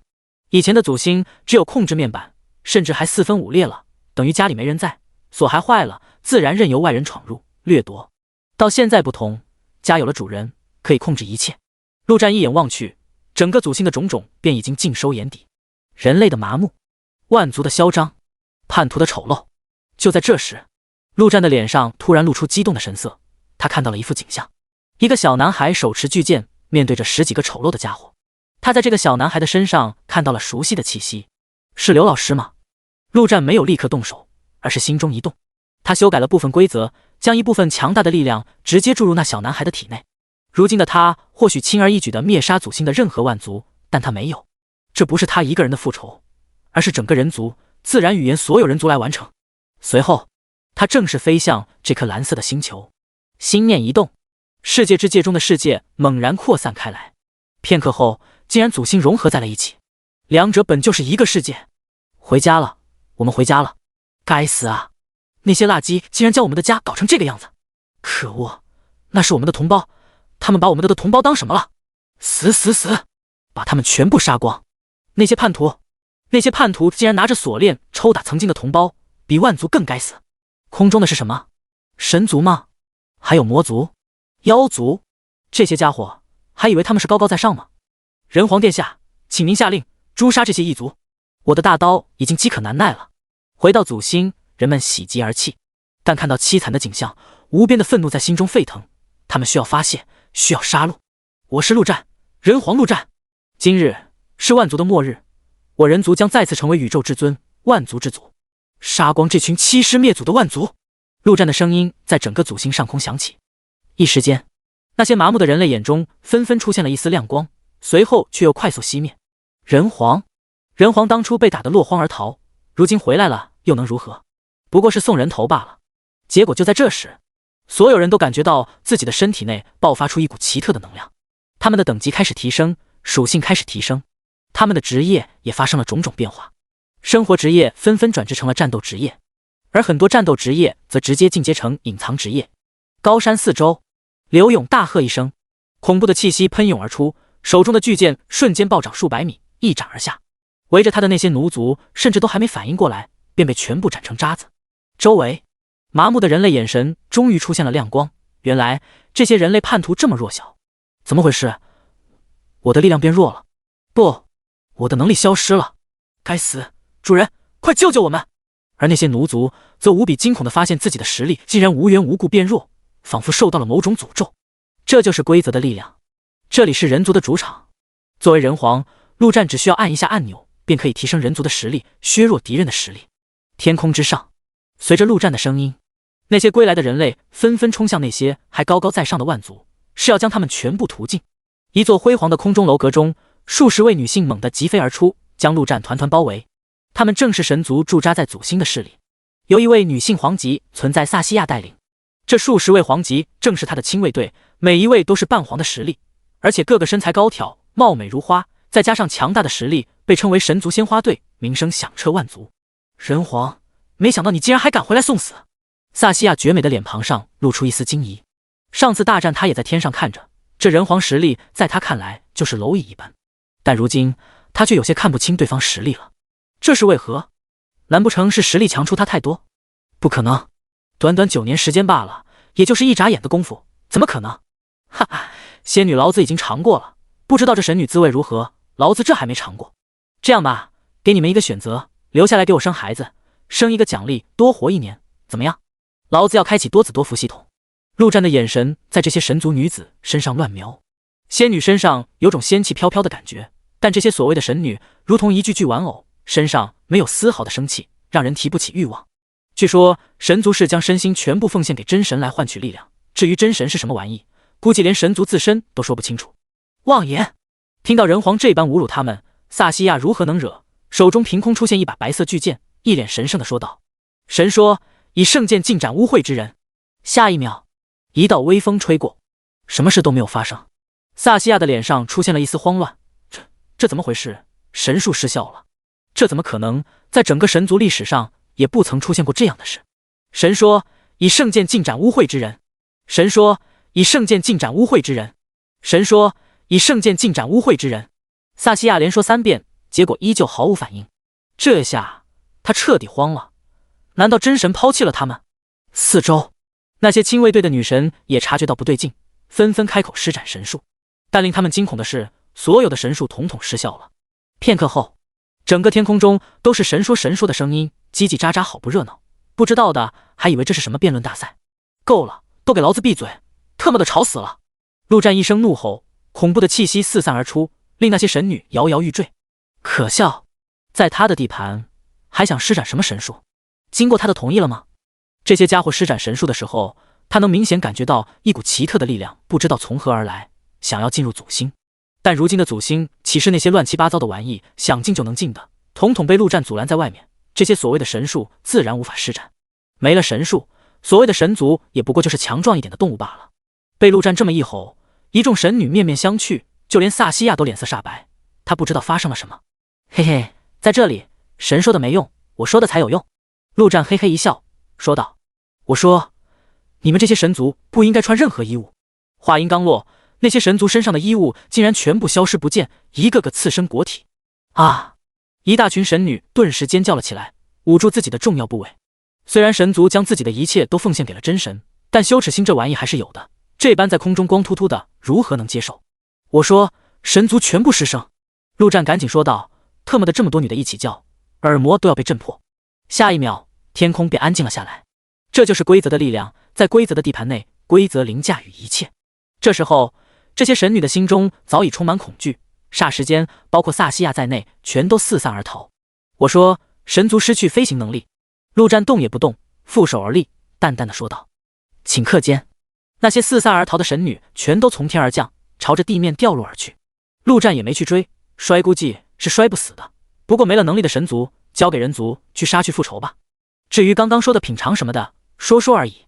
这神族是什么东西都不知道，他可不敢乱上，嫌恶心。”一天后，祖星之上，所有的异族叛徒全部被清理干净，一个